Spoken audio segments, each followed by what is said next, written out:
At 30 years old with nothing accomplished, I died suddenly from drinking, and I thought my life was over. But when I woke up again, I found myself reborn back to the age of 20. Not only that, but my parents unexpectedly turned out to be hidden heavy industry giants and pharmaceutical tycoons. And I even got an overpowered system that rewarded me with $1 billion right from the start. I thought I could finally slack off and do nothing, but little did I know, my system was actually, my name is Wang You, an utterly ordinary college student until yesterday, when my life was completely turned upside down. At 6 in the morning, the urgent alarm jolted me awake from my sleep. Opening my eyes, I found myself in a lavish bedroom spanning over 100 square meters, leaving me slightly dazed on my second day of rebirth. In my previous life, I was just an ordinary office worker who died suddenly from alcoholism, only to wake up and find myself transported back to 2018. He became a top-tier rich second generation. His parents' life trajectories were vastly different from their previous lives. In his past life, the father who drove for Didi became the helmsman of a trillion-dollar heavy industry group. The mother who runs a clothing store is, in fact,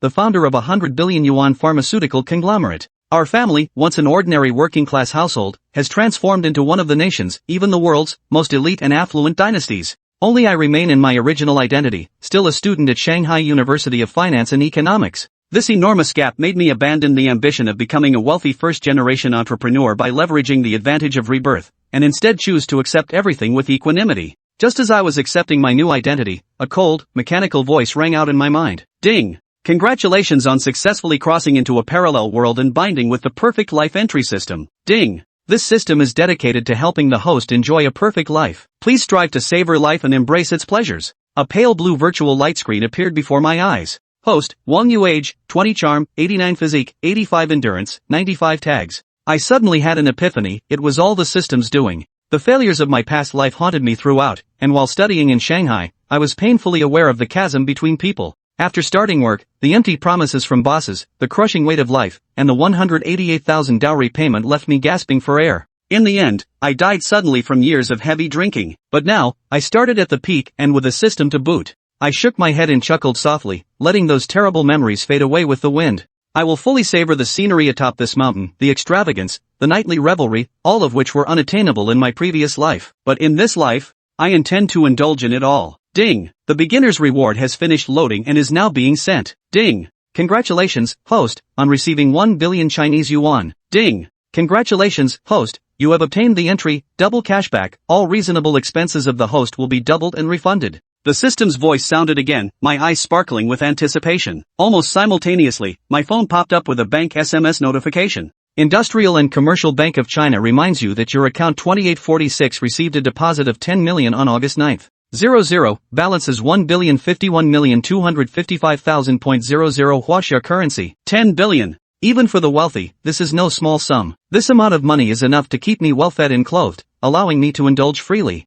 After finishing my morning routine, I went downstairs in casual clothes. The butler, Uncle Lee, had already prepared coffee. I'd like a bowl of noodles, please, I said to Uncle Lee before stepping out of the villa. The morning sun bathed the 3,000 square meter lakeside villa in golden light. I took a deep breath and began jogging slowly along the path. As I ran, I pondered how to spend the money and how to enjoy life. Follow your heart and heed your most primal desires, so as not to waste this chance at rebirth. At worst, you can always go home and inherit a fortune worth billions. After finishing my morning run, I returned to the villa and met my mother Xiao Huilan in the dining room. Why did you get up so early to go running today? She was a bit surprised. Mom, I want to go to Moda recently. I took the opportunity to make my request. That's fine. My company is quite busy, and I won't have much time for you. As she spoke, she took out her phone to transfer money. I've sent you 500,000 yuan, she said. Consider it pocket money. If it's not enough, just ask your mom for more. I chuckled inwardly. 500,000 yuan was nothing more than a drop in the bucket for me now. But in the face of my mother's concern, I still put on a bright smile. It's more than enough. Thank you for the pocket money, Your Majesty.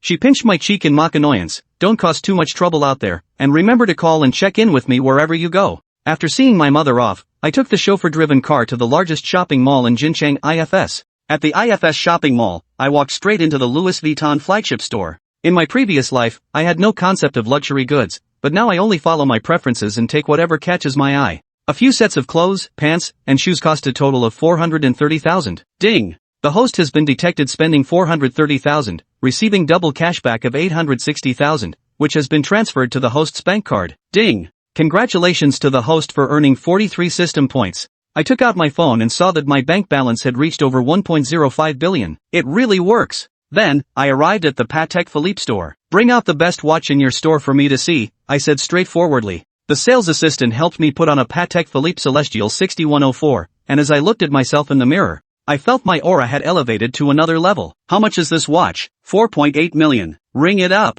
I took out my bank card and handed it to the sales assistant. Ding, the system detected a host expenditure of 4.8 million, triggering a double cashback of 9.6 million yuan. Ding, congratulations host on obtaining 480 system points. Looking at the numbers in my bank account, I feel at ease. The thrill that comes with spending is truly captivating. Chapter 4, 5 Draw Lottery.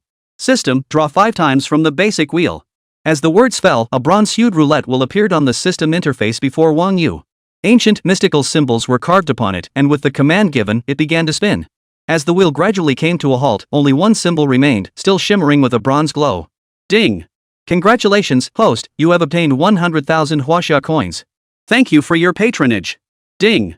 Congratulations, host, you have obtained 1 pack of China cigarettes. Thank you for your patronage. Thank you for your patronage. Ding! Your remaining points are 59. Guess I can't expect anything worthwhile from the beginner prize pool. Wang Yu's lips twitched slightly before instructing the driver to take him to the Ferrari dealership in Jincheng. The Ferrari LaFerrari, McLaren P1, and Porsche 918 are collectively known as the 3 legendary supercars.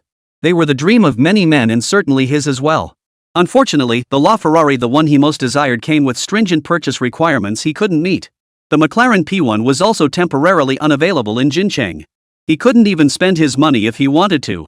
It seemed he'd have to wait until he reached the Magic City. After instructing the driver to return his recent purchases to the villa, Wang Yu pulled out his phone to check the earliest flight to Shanghai. The earliest flight was Rome Province Airlines 3A8633. He booked business class, priced at 4,182 yuan. He'd always heard Rome Province Airlines served decent meals, wondered how the business class fare compared. He promptly sent the flight details to his mother via Feishin. Ding! Detected host expenditure of 4,182 yuan. Double rebate of 8,364 yuan granted. System points earned 0.4182. Mr. Wang, hello. Boarding is now open. Would you like to proceed directly? Jincheng City. Tianfu International Airport. Inside the VIP lounge. A young flight attendant, dressed in a red 3/4 sleeve uniform dress with a black leather belt accessory at her waist, stood before Wang Yu with a smile, her demeanor elegant. The flight attendant bowed slightly, her voice soft and gentle. With her attractive figure and appearance, complemented by her meticulous makeup, she was easily internet-famous level. In a previous life, such close proximity would have triggered Wang Yu's insecurities. He would have blushed and felt utterly flustered. But now, he remained calm. Rising to his feet, he replied indifferently, "Then let's go now." Money is a man's courage. Setting aside his current family background, the 10 billion yuan resting in his bank account was more than enough to keep him composed in the presence of any woman. "Yes, sir." The flight attendant stepped aside, making room for him. "Please follow me. Mind the stairs." Maintaining her smile throughout, the flight attendant guided Wang Yu toward the boarding gate. Through the dedicated boarding lane, guided by the flight attendant, Wang Yu quickly found his seat. He adjusted his seat, stretched out his legs, and reclined comfortably. Wang Yu suddenly understood why wealthy people were willing to pay several times more for business class. At least now, he didn't want to recall the discomfort of his previous life, where his 186 centimeters frame struggled to even stretch his legs in economy class. He had barely settled in when a tall flight attendant, whose appearance was significantly more striking than the previous one, approached him. Her long hair was elegantly pinned up, revealing delicate features. Her face wasn't the traditional oval shape, but rather carried a hint of baby fat, which added a touch of innocence and charm. Most captivating of all were her long, straight legs, wrapped in black stockings, legs that must have belonged to a woman standing at around 5 feet 7 inches. Sexy and alluring. She adjusted her skirt slightly and crouched beside Wang Yu. Tilting her fair face upward, she gazed at Wang Yu. Her bright, sparkling eyes seemed to speak volumes, moist and luminous. "Mr. Wang, hello. Welcome aboard Rome Province Airlines. I'm Shinxingya, your flight attendant for this journey. Please use this towel to wipe your hands." Shinxingya offered a warm towel as she spoke. Her soft, velvety voice stirred an instinctive urge to protect her. Wang Yu accepted the towel, inwardly marveling. No wonder so many men dream of marrying flight attendants. Who could resist having a flight attendant as their wife? This flight departs at 11:10 a.m. and is scheduled to arrive in Shanghai at 1:40 p.m., with a total flight time of 2 hours and 30 minutes. A meal service will be provided at noon. As a business class passenger, you may order from the menu located to your right. Options include mapo tofu, boiled fish slices, dandan noodles. Should you require anything, please just let me know. We still have some time before takeoff. I'll bring you some fruit and snacks first. Thank you for your patience. Xinxingya smiled as she carefully explained the service details to Wang Yu. Wang Yu waved his hand. Bring me the dan dan noodles. Oh, and get me a bottle of juice first. He was feeling a bit hungry and wanted to sample the catering from Rhone Province Airlines. Certainly. I'll bring your juice first. Please wait a moment. Moments later, Xinxingya returned with a bottle of juice. Thank you. Wang Yu took the juice, unscrewed the cap, and took a sip. You're welcome. Xinxingya smiled slightly. I won't disturb you any further. Should you encounter any issues during this flight, please feel free to contact me at any time. Within the scope of my duties, I will do my utmost to assist you. And what about beyond your duties? Wang Yu raised an eyebrow, intrigued. Xinxingya's expression remained composed as she flicked a strand of hair behind her ear and smiled. That would depend entirely on the nature of the issue. Wang Yu smiled faintly, his expression calm. For example, exchanging contact information and inviting you to dinner tonight.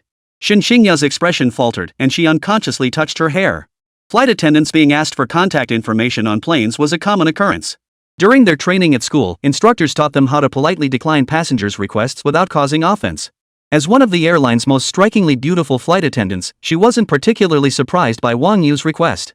What she hadn't anticipated was that Wang Yu would ask for her contact information so soon after boarding. Most people would feel awkward asking her for her contact information. Wang Yu, however, was direct and unflappable, as if he were genuinely inviting a friend to dinner. Wang Yu wore a smile, his gaze meeting hers without hesitation. Money gives men courage. Life is meant to be lived boldly. Even if Xinxingya refused, it wouldn't matter. Right? Instead, Xinxingya was the first to falter. She turned her head slightly, averting her gaze, feeling her cheeks grow warm. It's my first time in the Magic City. I'm unfamiliar with it. You must fly here often, right? You must know the place pretty well. Wang Yu suggested, I'll treat you to dinner. In exchange, you show me around, introduce me to the city's culture and customs. What do you say? Well. Xinxingya hesitated. She bit her lip slightly, her fingers fidgeting unconsciously. While she said that, but they were both adults. The purpose of exchanging contact information was clear to both of them. Wang Yu's words were merely a polite cover. Xinxingya instinctively wanted to refuse, but as she gazed at Wang Yu's handsome, delicate profile, the words of refusal suddenly failed to come out. Being asked for her contact information by a handsome guy made her secretly delighted inside. Though Wang Yu's intentions were direct, his gaze was remarkably clear, leaving no room for her to feel resistant. In this world, good looks were capital in themselves. And he was both handsome and wealthy. Wang Yu looked young, probably around 20, about the same age as her. Yet he exuded a composure that belied his years. And to be flying business class at such a young age clearly indicated his family background was anything but ordinary.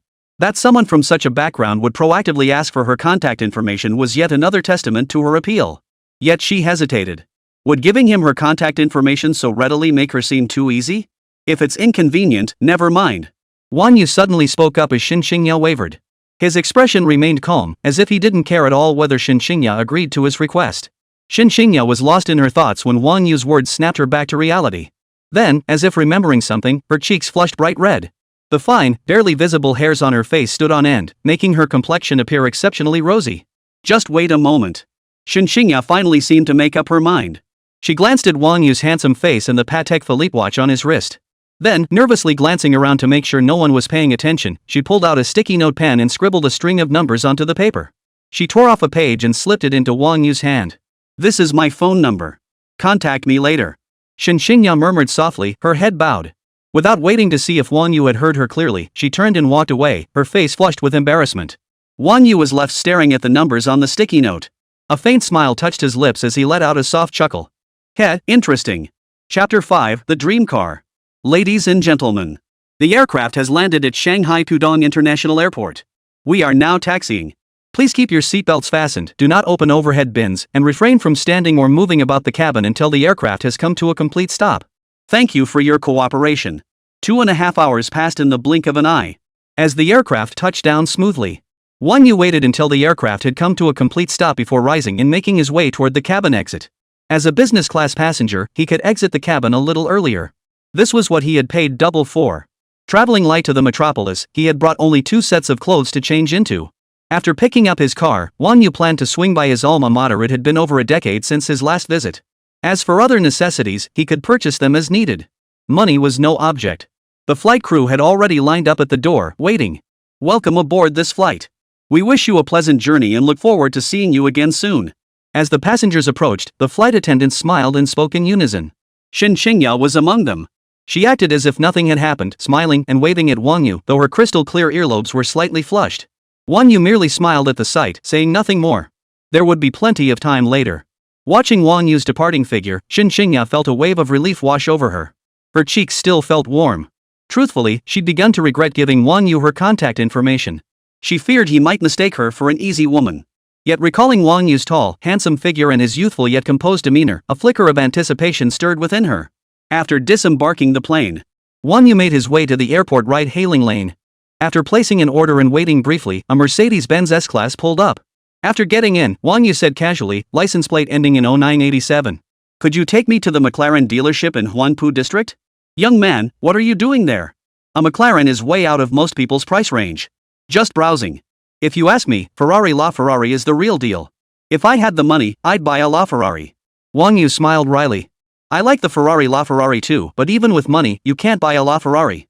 The driver, a talkative man in his 40s, kept the conversation flowing, and time passed quickly as the two chatted. A little while later. Young man, we've arrived at the McLaren dealership. The Mercedes pulled up at the entrance of the McLaren dealership. Wang Yu paid the fare and stepped out, spending 185 yuan. Ding! System detects host spent 185 yuan. Double rebate, 370 yuan. Ding! Congratulations, host, you have earned 0.0185 points. Wang Yu stood outside the entrance. Gazing at the distinctive English lettering McLaren on the McLaren Sales Center building, along with the abstract beam patterns symbolizing speed, he couldn't help but feel a surge of excitement. Before arriving in the Magic City, Wang Yu had already decided that the very first thing he would do upon arriving in the metropolis was to buy a car. The McLaren P1 had always been an online legend in his previous life. This time around, he was determined to make it his own. Luxury cars and beautiful women have been the pursuit of countless men since ancient times. Wang Yu was certainly no exception. Brands like Maybach, Bentley, and Rolls-Royce, those leaning toward business-oriented models, were currently not on his radar. After all, his family's villa already housed several such vehicles. His target was the McLaren P1. He certainly coveted the LaFerrari too, but that car demanded far too much. As for other models? Step aside for now. What? Keep a low profile? After being reborn, you tell me to keep a low profile? Wouldn't that make Rebirth pointless? A person's first car always stirs the soul. So Wang Yu absolutely had to buy his favorite LaFerrari and McLaren P1 first. As for other cars, he'd consider them later. Money's no object anyway, the system's got his back. As long as there was space to park them, he could have one of every model.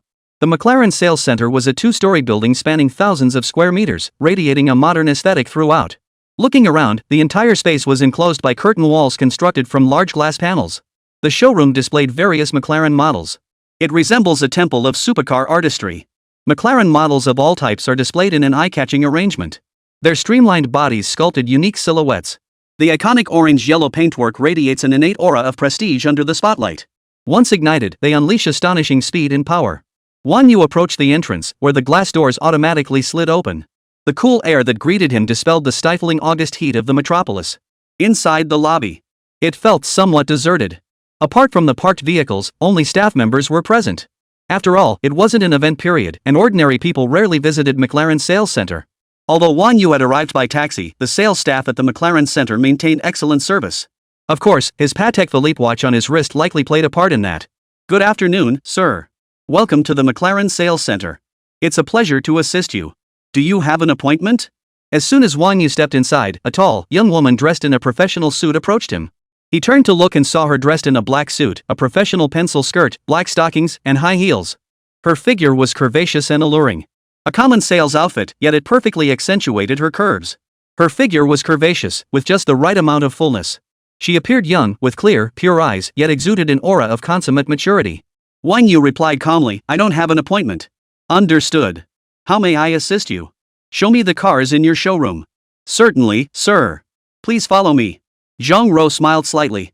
May I ask your name, sir? My name is Wang. The saleswoman bowed slightly and smiled. Hello, Mr. Wang. My name is Zhang Ro. I'm a McLaren sales consultant. You can call me Xiao Zhang. Is this your first visit to our McLaren sales center? Please take a seat, Mr. Wang. Let me introduce you to the McLaren models currently available. You can explore them and see which one catches your interest. After speaking, Zhang Ro began to lead Wang Yu toward the reception area. Is the McLaren P1 available? Money is no object. Wang Yu waved his hand dismissively. Zhang Rou's steps halted abruptly.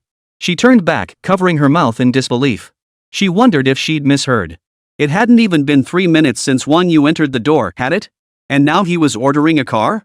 Mr. Wang, are you saying you want to purchase a McLaren P1? Zhang Rou had only been working as a salesperson at McLaren for less than a month and was still in her probationary period. As a luxury brand, the commission was high, but the closing rate was low.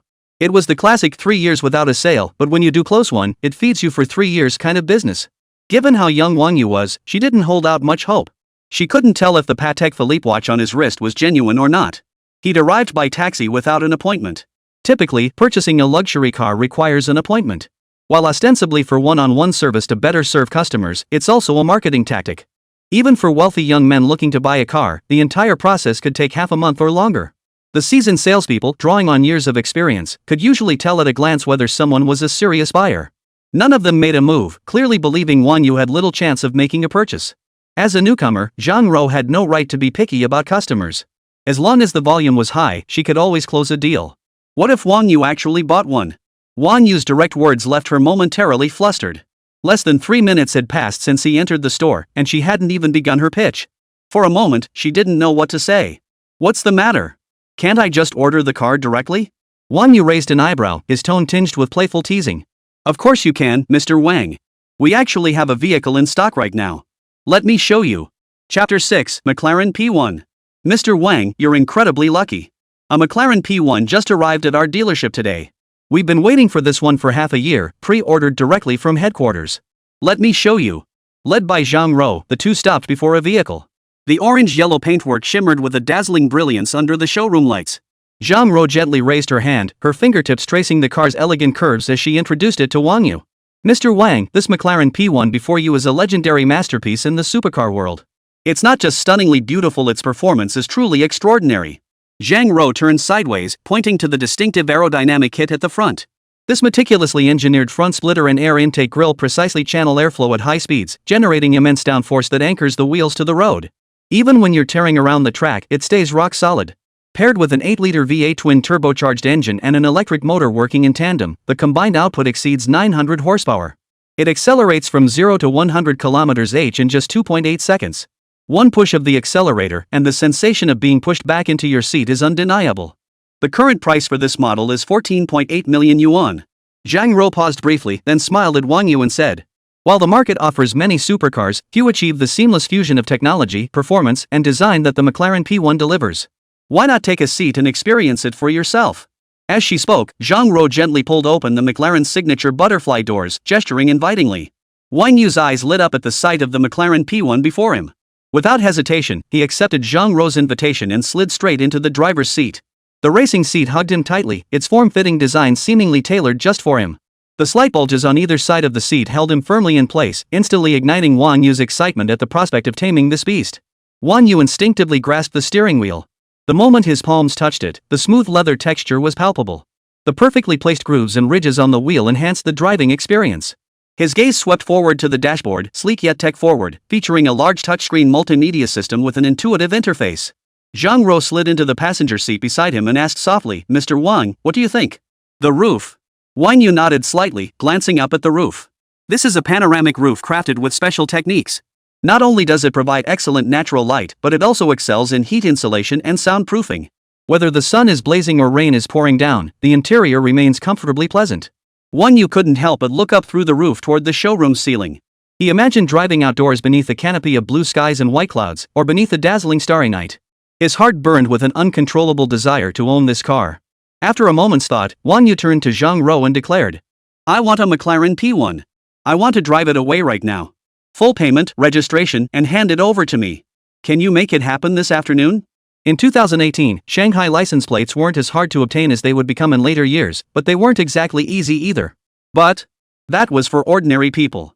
Wang Yu knew luxury car dealerships like McLaren had plenty of ways around it. No problem, Mr. Wang. An afternoon is more than enough time. Zhang Rou felt her head spin. She hadn't expected Wang Yu to agree so readily. Her smile grew even warmer as she hurriedly addressed Wang Yu. Mr. Wang, this way please. I'll take you to the options room.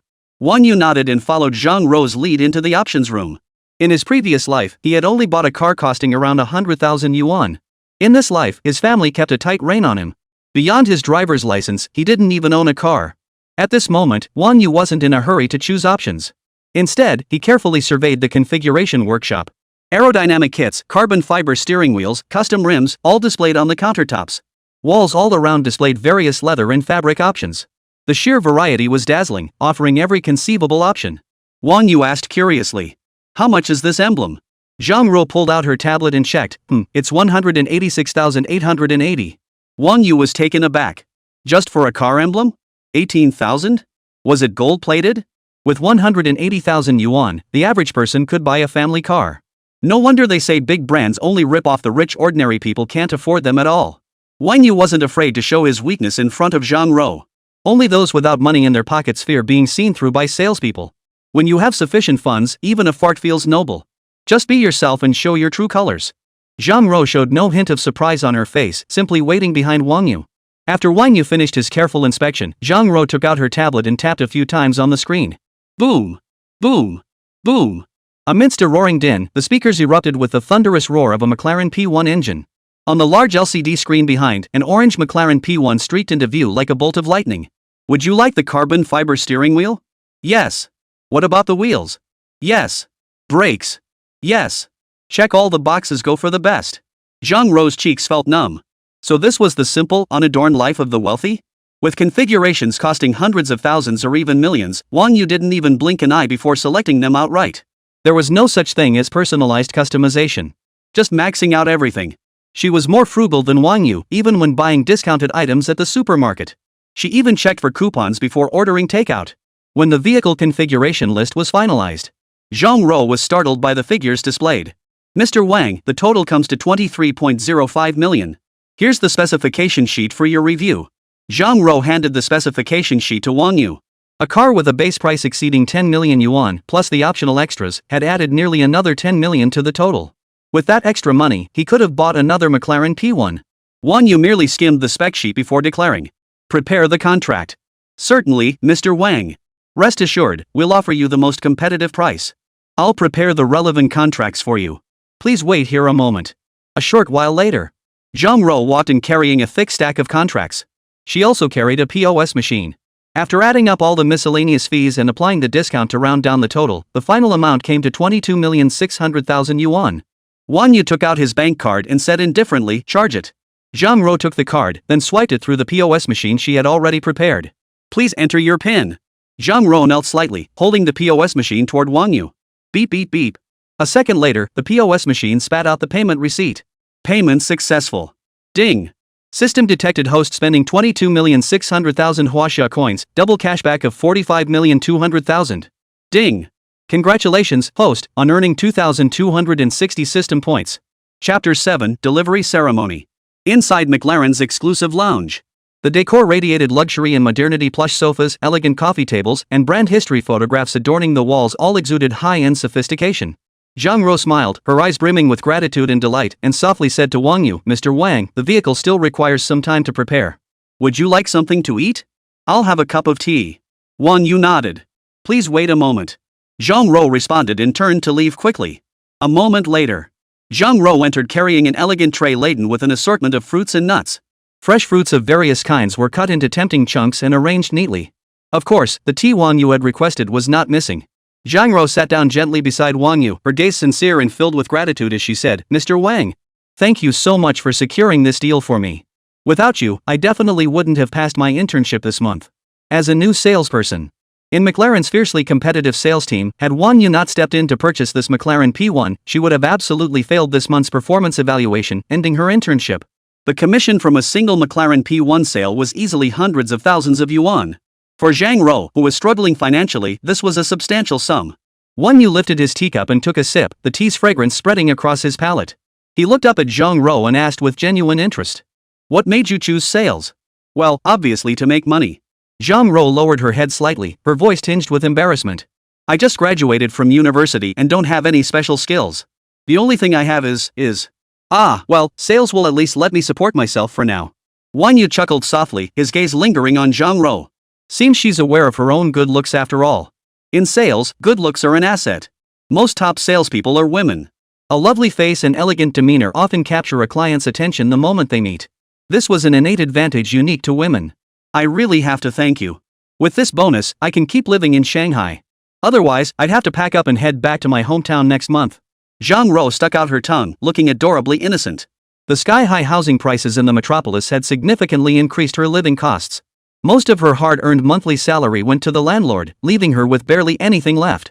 Honestly, with your qualifications, you could be living much more comfortably. Wang You raised an eyebrow, a faint, suggestive smile playing at the corners of his mouth. A woman like you could just rely on her boyfriend, right? Ah. Zhang Ro gasped, I don't rely on men at all. Her voice trailed off, growing quieter as her cheeks flushed crimson, her embarrassment palpable. Wang Yu simply watched her, saying nothing more. Zhang Ro stole a glance at Wang Yu, suddenly realizing something. What did he mean by that? Could it be he has that idea? Startled by her own thought, Zhang Ro shook her head in disbelief. Wang Yu was so young, yet so wealthy. He was gentle and unpretentious. Tall and handsome. He was the very image of a dream prince straight out of a novel. She told herself it was unrealistic, yet another part of her couldn't help but start daydreaming. Zhang Ro stole glances at Wang Yu whenever he wasn't looking. If Wang Yu asked her to be his girlfriend, would she accept right away, or would she put it off for a while? Zhang Ro inevitably began to let her imagination run wild. 2 hours later. The McLaren sales center lobby was now bustling with excitement. Staff had arranged the venue exquisitely vibrant flowers clustered together to form intricate designs, balloons floated in the air, and ribbons tied to them fluttered in the breeze. A grand handover ceremony was about to commence. Manager Li Feng, beaming with joy, strode confidently toward Wang Yu. With solemn hands, he placed 2 gleaming metallic keys and the vehicle certificate into Wang Yu's grasp. Beaming, he said, Mr. Wang, thank you for your support of McLaren. Welcome to the McLaren family. May you savor every acceleration and every corner with unparalleled joy as you drive this supercar. Every McLaren embodies passion in dreams. Now, this passion will accompany you on every journey. May it help you create countless beautiful memories. Boom! Boom! Boom! As the words fell, electronic cannons boomed in unison. Colorful confetti instantly filled the air, like a dazzling shower, drifting down in a flurry. The sales staff on site erupted in cheers and applause. Many salespeople watched with a mix of astonishment and a hint of regret.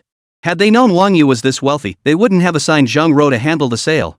This was a McLaren P1. The commission alone would be at least several $100,000. Was it too late for regrets now? Wang Yu smiled as he accepted the keys and certificate, then swiftly pulled back the cloth draped over the car. The orange-yellow McLaren P1 sat quietly in place. Its sleek, aerodynamic body glistened in the sunlight, radiating an irresistible aura of luxury. Its commanding presence was undeniable. No man could resist its allure. Wang Yu pressed the unlock button. The elongated headlights flashed. Zhang Ro hurried over, guiding Wang Yu step by step through the car's various functions. In his previous life, Wang Yu had only ever driven ordinary gasoline cars costing around 100,000 yuan. He had never even sat in a car this expensive, let alone driven one. He opened the sleek butterfly doors and slid into the cockpit, which pulsed with a fighter jet-like intensity. He pressed the brake pedal. He lifted the hood. He pressed the start button. Roar! In an instant, the McLaren P1's 8-liter V8 twin-turbocharged engine and electric motor unleashed their combined power, erupting in a deafening roar. The deafening roar reverberated throughout the entire showroom. Like a beast primed for action, poised to strike. To Wang Yu's ears, however, it was a melody of pure bliss, sending a rush of blood surging through his veins. His heartbeat quickened, the thrill and excitement beyond words. Supercars are the ultimate expression of masculine romance.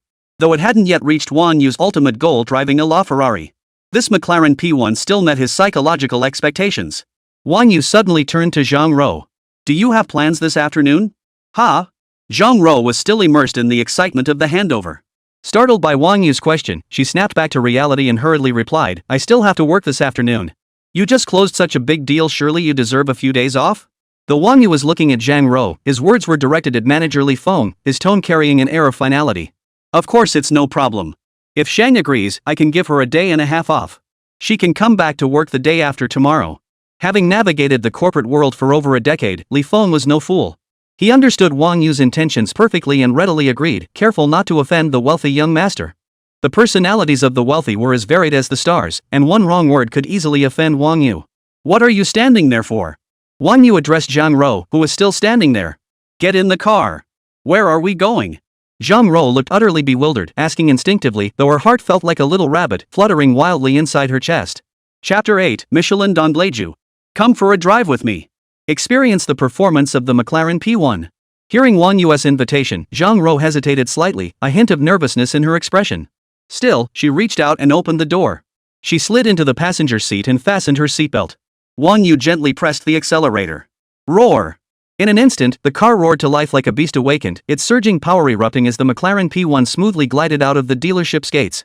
The car raced along the road, traveling a considerable distance. The car grew farther and farther away. Zhang Rou gripped the hem of her dress tightly, her gaze fixed on Wang Yu with a hint of tension. She asked, "Where are we headed?" "It's getting quite late. To thank you for joining me on this drive, I'd like to treat you to dinner." Wang Yu held the steering wheel, his expression calm. "Would Miss Zhang be willing? I should be thanking you instead. You're the one who helped me secure such a big deal. It's not right for you to be treating me to dinner." Zhang Rou opened her mouth to speak, but some words remained unsaid. Having graduated from university in this era of widespread internet access, how could she not understand the underlying meaning behind Wang Yu's words? Her willingness to accompany Wang Yu out signaled her own feelings toward him.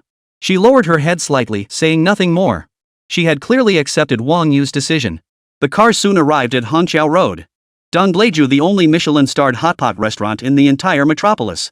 Having eaten plenty of Sichuan-style hotpot back home, this Michelin-level hotpot was a first for Wang Yu. Boom! Boom! A line neither short nor long stretched at the parking lot entrance outside Don Leju. Wang Yu slowly approached in his McLaren P1, drawing curious glances from people in surrounding vehicles. "Looks like they're doing brisk business here," Zhang Rou remarked, glancing at the queue ahead. Wang Yu nodded, though he felt a bit nervous inside. After all, his driving skills weren't exactly top-notch. Finally, it was their turn to enter the parking lot. The layout of the parking spaces inside proved extremely tight, posing a significant challenge for a novice like Wang Yu. He carefully maneuvered the steering wheel, the car moving laboriously through the narrow spaces. Suddenly, a car beside him reversed too quickly, seemingly about to collide with the McLaren P1. Wang Yu yanked the steering wheel hard, and the car surged forward instantly, its tires screeching against the pavement. "Phew, thank goodness I reacted fast." Wang Yu exhaled deeply, while Zhang Rou's face had turned slightly pale from the scare. The driver who nearly caused the accident hurriedly got out of his car, a middle-aged man with a receding hairline. He wore a gold chain around his neck and was dressed entirely in designer labels. After stepping out, his face drained of color as he apologized. "Bro, sorry about that. I was in such a rush to park, didn't see you. Thank goodness we didn't collide. That was a McLaren. Thank goodness there was no collision, otherwise the damage would have been enormous." "It's fine." Wang Yu frowned, waved his hand dismissively, and didn't make a big deal out of it. After all, there hadn't been any actual collision. The middle-aged man then drove off, expressing his gratitude profusely. After this incident, Wang Yu decided against parking the car himself. He stepped out and beckoned to the security guard nearby. The guard jogged over, first performing a standard salute, then respectfully asked, "Sir, how may I assist you?" Wang Yu pointed at the McLaren P1 in front of him and said with a hint of resignation, "Could you please park this for me? My parking skills are really not up to par. I almost caused an accident just now. Leave it to me, sir. I'll park it safely for you." A hint of excitement flashed in the guard's eyes. Getting to handle such a top-tier luxury car was a rare opportunity for him. After speaking, the security guard took the car keys from Wang Yu's hand. He quickly circled the car, inspecting it thoroughly. Satisfied that the exterior was flawless, he opened the door and slid into the driver's seat. Wang Yu and Zhang Rou stood nearby, watching as the security guard expertly adjusted the seat and rearview mirrors before fastening his seatbelt. The security guard started the engine and smoothly maneuvered the steering wheel. Under his control, the McLaren P1 slowly backed into the parking space, the entire process executed flawlessly. After parking, the security guard exited the vehicle, returned the keys to Wang Yu, and said with a smile, "Sir, the car is parked. How does this spot look?" "Fine." Wang Yu nodded, then turned to look at Zhang Rou. "Do you have any cash on you?" "Yes, but only about 300 yuan. How much do you need?" Zhang Rou replied, pulling cash from her bag. 300. Having no cash on him, Wang Yu could only take the 300 yuan from Zhang Rou and hand it to the security guard. "Thanks, buddy." The security guard accepted the cash, his face lighting up with a smile. "No problem, boss. Just let me know when you're ready to leave after your meal, and I'll help you get your car out." Wang Yu was utterly speechless. Did he really think he was a novice? Parking was a bit tricky, but pulling out? Anyone could do it. You could practically do it with your eyes closed. Ding! System detects host spending 300 yuan, double rebate of 600 yuan. Ding! Congratulations, host, you have earned 0.03 system points. System, please don't notify me for transactions under 100,000 yuan going forward. Ding! Understood, host. You may review records independently in the system history if needed. Does borrowed money count too? Wang Yu pondered for a moment, said nothing, and merely nodded faintly. Taking the key, he led Zhang Rou into a private room at Don Leju Hot Pot restaurant. At this hour, the restaurant wasn't overly crowded. However, its top-tier flavors and luxurious, elegant dining atmosphere still drew a steady stream of diners, with several scattered tables occupied in the main hall. No sooner had they sat down in the private room.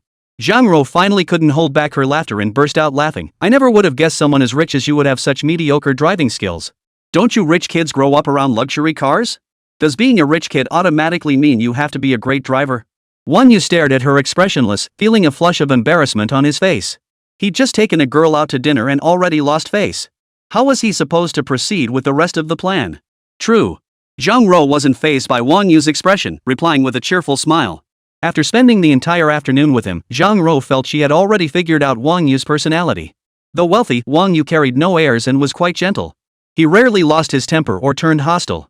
So she felt comfortable joking around with him now. Let's order. Wang Yu said no more, picking up the menu to begin ordering. He didn't ask Zhang Rou for her opinion. Zhang Rou didn't mind at all. In fact, she felt a sense of relief. She'd never been to such a high-end restaurant before. If asked to order, she wouldn't have known what to choose. Wang Yu flipped through the menu before selecting Don Leju's signature broth base, flaming shrimp soup.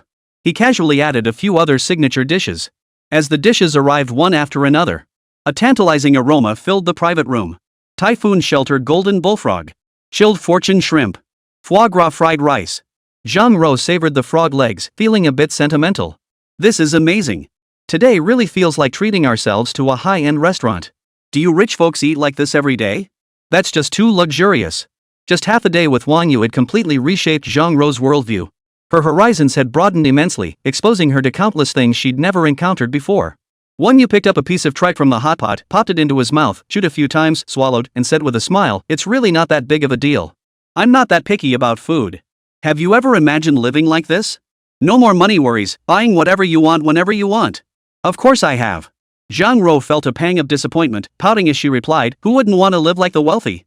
In this city, only money makes you feel like you belong here. The glitz and glamour, the endless parties, that's the real Shanghai. Without money, all you get is endless takeout and packed subways. It only makes you feel isolated by this city, like you don't belong here at all." Zhang Rou muttered, as if venting all the grievances and frustrations she'd accumulated since struggling to make it in the city. Still, with your background, achieving this kind of life should be easy. It's all about what you choose. Wang Yu merely smiled faintly. Zhang Rou understood the implication behind his words. She fell silent for a long while, saying nothing.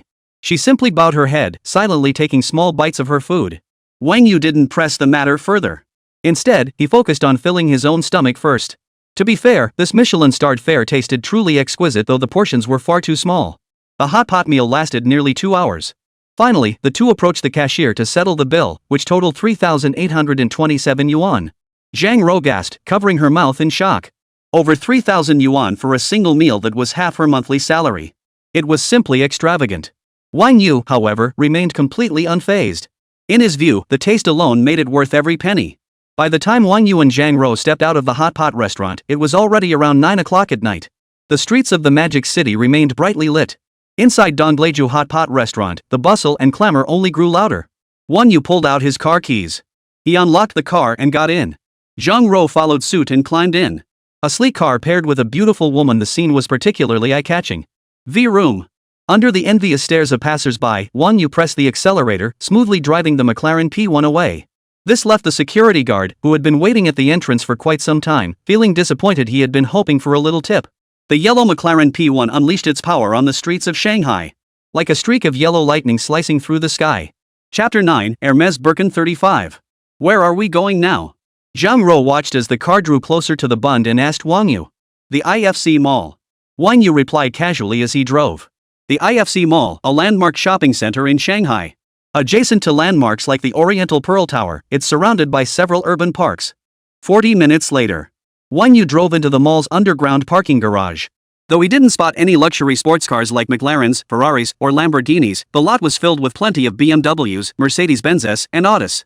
The GFC Mall truly lived up to its reputation as one of Shanghai's most bustling destinations. From BMW 5 Series to Mercedes-Benz S-Class models were visible, and Wang Yu even spotted a Maybach GLS 480, though he couldn't tell if it had been modified. But man, that car won't be easy to drive in a few years. Let's go. We'll head upstairs to buy a few things first. Wang Yu and Zhang Rou got out, locked the doors, and he said, "Let's grab some things you like first, then head back later." Okay. Zhang Rou nodded silently, then took Wang Yu's hand and walked beside him. Hand in hand, they took the elevator upstairs. The mall's bright lights and luxurious decor made it feel like a temple of fashion. Louis Vuitton, Gucci, Chanel, Balenciaga. Their first stop was the flagship Hermès boutique. The store displayed summer collections brimming with fashion-forward designs and unique aesthetics. Have you been here before? No. Zhang Ro shook her head, playfully sticking out her tongue. I've only passed by before, but I never dared to go inside. This isn't something I could afford. Wang You said nothing, simply leading Zhang Ro inside. The sales assistant inside immediately approached them warmly, asking, "Welcome to Hermès. Do you have an appointment?" "No." "Understood. How may I assist you today?" Wang Yu replied indifferently, "We'll just browse for now." Zhang Ro followed Wang Yu somewhat awkwardly, her eyes occasionally darting toward the exquisite garments, though she dared not appear too obviously interested. As a premier luxury brand, Hermès designs embody timeless elegance and a distinctive artistic flair. Wang Yu turned to Zhang Ro and asked, "See anything you like?" Zhang Ro quickly shook her head. "No, everything here is so expensive." Wang Yu frowned slightly. "Don't worry about the price. If you like it, try it on." Zhang Ro still hesitated. Just then, the sales assistant deftly brought over a light purple silk dress, simple yet elegant. "Miss, this dress is our latest seasonal design. It perfectly complements your style. Would you like to try it on?" Zhang Ro glanced at Wang Yu, who nodded. Only then did she take the dress and head toward the fitting room. "The fitting rooms are this way. Please follow me." A moment later, when Zhang Ro emerged fully dressed, Wang Yu felt a sudden burst of light before her eyes. The soft store lighting bathed her in a dreamlike glow, making everything around her fade into the background. The skirt swayed gently with each step, drawing the attention of everyone in the store. "Do you like it?" Zhang Ro tilted her head slightly and spun in place, showcasing her perfect figure to Wang Yu. "It's perfect. This is the one." Zhang Ro felt a bit embarrassed. "Isn't it a bit expensive?" Wang Yu ignored her concern and addressed the salesperson directly. "Wrap this one up. And this one too. Get me the same size for all of them. Wrap them up." The salesperson beamed with delight as she went to fetch the appropriate sizes. "Certainly, sir. You have excellent taste. These are all Hermès' latest seasonal releases. No need for so many. One is enough." Zhang Ro watched as Wang Yu bought her so many clothes and said anxiously, "Take a look at the bags. Which one do you like?" Wang Yu ignored Zhang Ro's words. "All right," Zhang Ro said with some hesitation. Her gaze swept over the few Hermès bags available in the store. The saleswoman, quick to read the situation, explained. "Ma'am, our classic Hermès bags require special ordering. Currently, we only have these few styles in stock. You might like this one, the Birkin 35. It's in a milkshake white colorway, with soft, fine leather. Handcrafted by master artisans, every detail showcases exceptional craftsmanship, ensuring you'll be the center of attention at any occasion. Please take a look and see if you like it." The sales assistant handed the bag to Zhang Ro. Zhang Ro ran her fingers over the exquisite bag, a flicker of desire in her eyes. No woman can resist the allure of a handbag if she claims otherwise. It simply isn't expensive enough. There's no woman in the world who can resist the Hermès Birkin collection. "How much is this bag?" Zhang Ro's eyes brimmed with longing. "This particular bag is currently priced at 98,000. The sales assistant smiled and said, "This is one of our classic Hermès styles. It usually sells out within days of arriving in store. Ma'am, not only do you have excellent taste, but you're also incredibly lucky. A bag priced at 98,000. Until now, Zhang Ro hadn't even dared to dream of such a thing. Zhang Ro silently set the bag down and said, "I'll just look at some other bags." Even though Wang Yu was covering the bill tonight, long-standing spending habits made her reluctant to buy such an expensive bag. Besides, she wasn't the type to be blinded by money. Seeing her hesitation, Wang Yu cut straight to the point, "Just wrap it up. And add up the total for those clothes from earlier too." The saleswoman's smile broadened. "Certainly, sir. I'll wrap them up for you." Zhang Ro leaned close to Wang Yu's ear and whispered, "Honestly, I'm not that fond of this bag.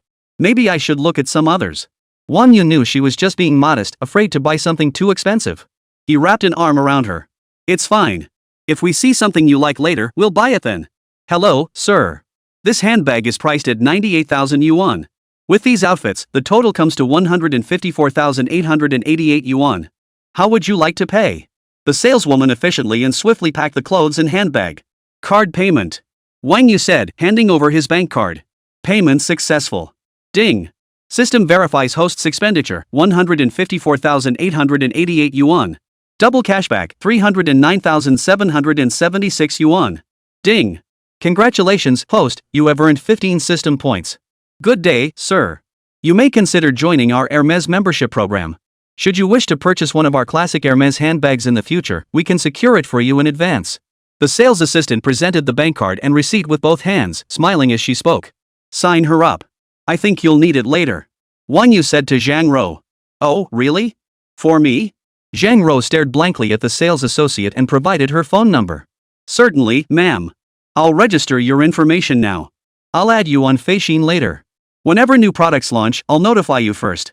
Should you have any needs, feel free to reach out. I'll do my best to assist you. The saleswoman said with a smile. Welcome back to Hermes. With the saleswoman's voice trailing behind them, the two stepped out of the Hermes flagship store. Zhang Rou linked one arm through Wang Yu's while carrying a shopping bag in her other hand. Her mind was in a daze, her legs felt weak, as if she were walking on clouds. Everything felt so unreal. In the first 20+ years of her life, Zhang Rou had never imagined she would one day shop at Hermes, let alone spend 150,000 yuan in a single visit. She finally understood why so many people in the world would bend over backwards for money. Chapter 10, Bulgari Presidential Suite. Let's browse some other stores. Wang Yu's expression remained impassive. Following his lead, they visited Louis Vuitton, Chanel, and other high-end luxury boutiques. But Zhang Rou stubbornly refused to enter, unwilling to let Wang Yu spend any more money on her. With no other choice, Wang Yu ended their shopping for the night. They drove away from the Guojin shopping center. At night, the magic city resembles a dazzling sea. Neon lights, street lamps, car headlights, and the myriad lights atop the Oriental Pearl Tower intertwine and reflect, illuminating both banks of the Huangpu River. Zhang Rou could tell this wasn't the direction to take her home. Because Wang Yu hadn't even asked where she lived. 30 minutes later. Roar! Roar! Roar! Amid the roar of the McLaren's engine, the car pulled straight up to the entrance of the Bulgari Hotel in Shanghai's Jing'an district. As soon as he stepped out, a bellboy came running over, took the keys, and went to park his car. Zhang Rou followed Wang Yu into the hotel. He glanced around the lobby, which was lavishly decorated with black imported wood flooring and Bulgari logos adorning the walls.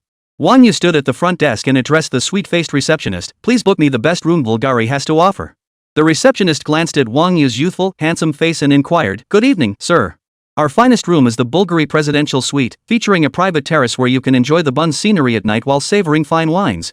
That's 280,088 yuan per night. How many nights would you like to book? Let's book it for a month first. Wang Yu paused briefly before handing over his bank card. There was still over a month left before the start of the semester. The Bulgari suite was quite nice, he'd stay here for the month. Money was no object to him anyway. With the discount applied, the total for 1 month comes to 7,560,000. I'll process the payment now. Please enter your bank PIN. Ding. System detects host spending 7,560,000 yuan. Received double return, 15,120,000 yuan. Ding. System congratulates host on earning 756 system points. Ding. Your current point balance is 3,091 points. P.S. Please ignore the decimal point. Zhang Rou watched as Wang Yu casually swiped over 7 million yuan again. Even after witnessing his extravagant spending today, she couldn't help but be stunned once more. Buying a car is one thing, but booking hotel rooms is pure consumption. Once spent, it was gone. But recalling the 10-digit figure in Wang Yu's bank account, if he wanted to, he could probably stay here for decades.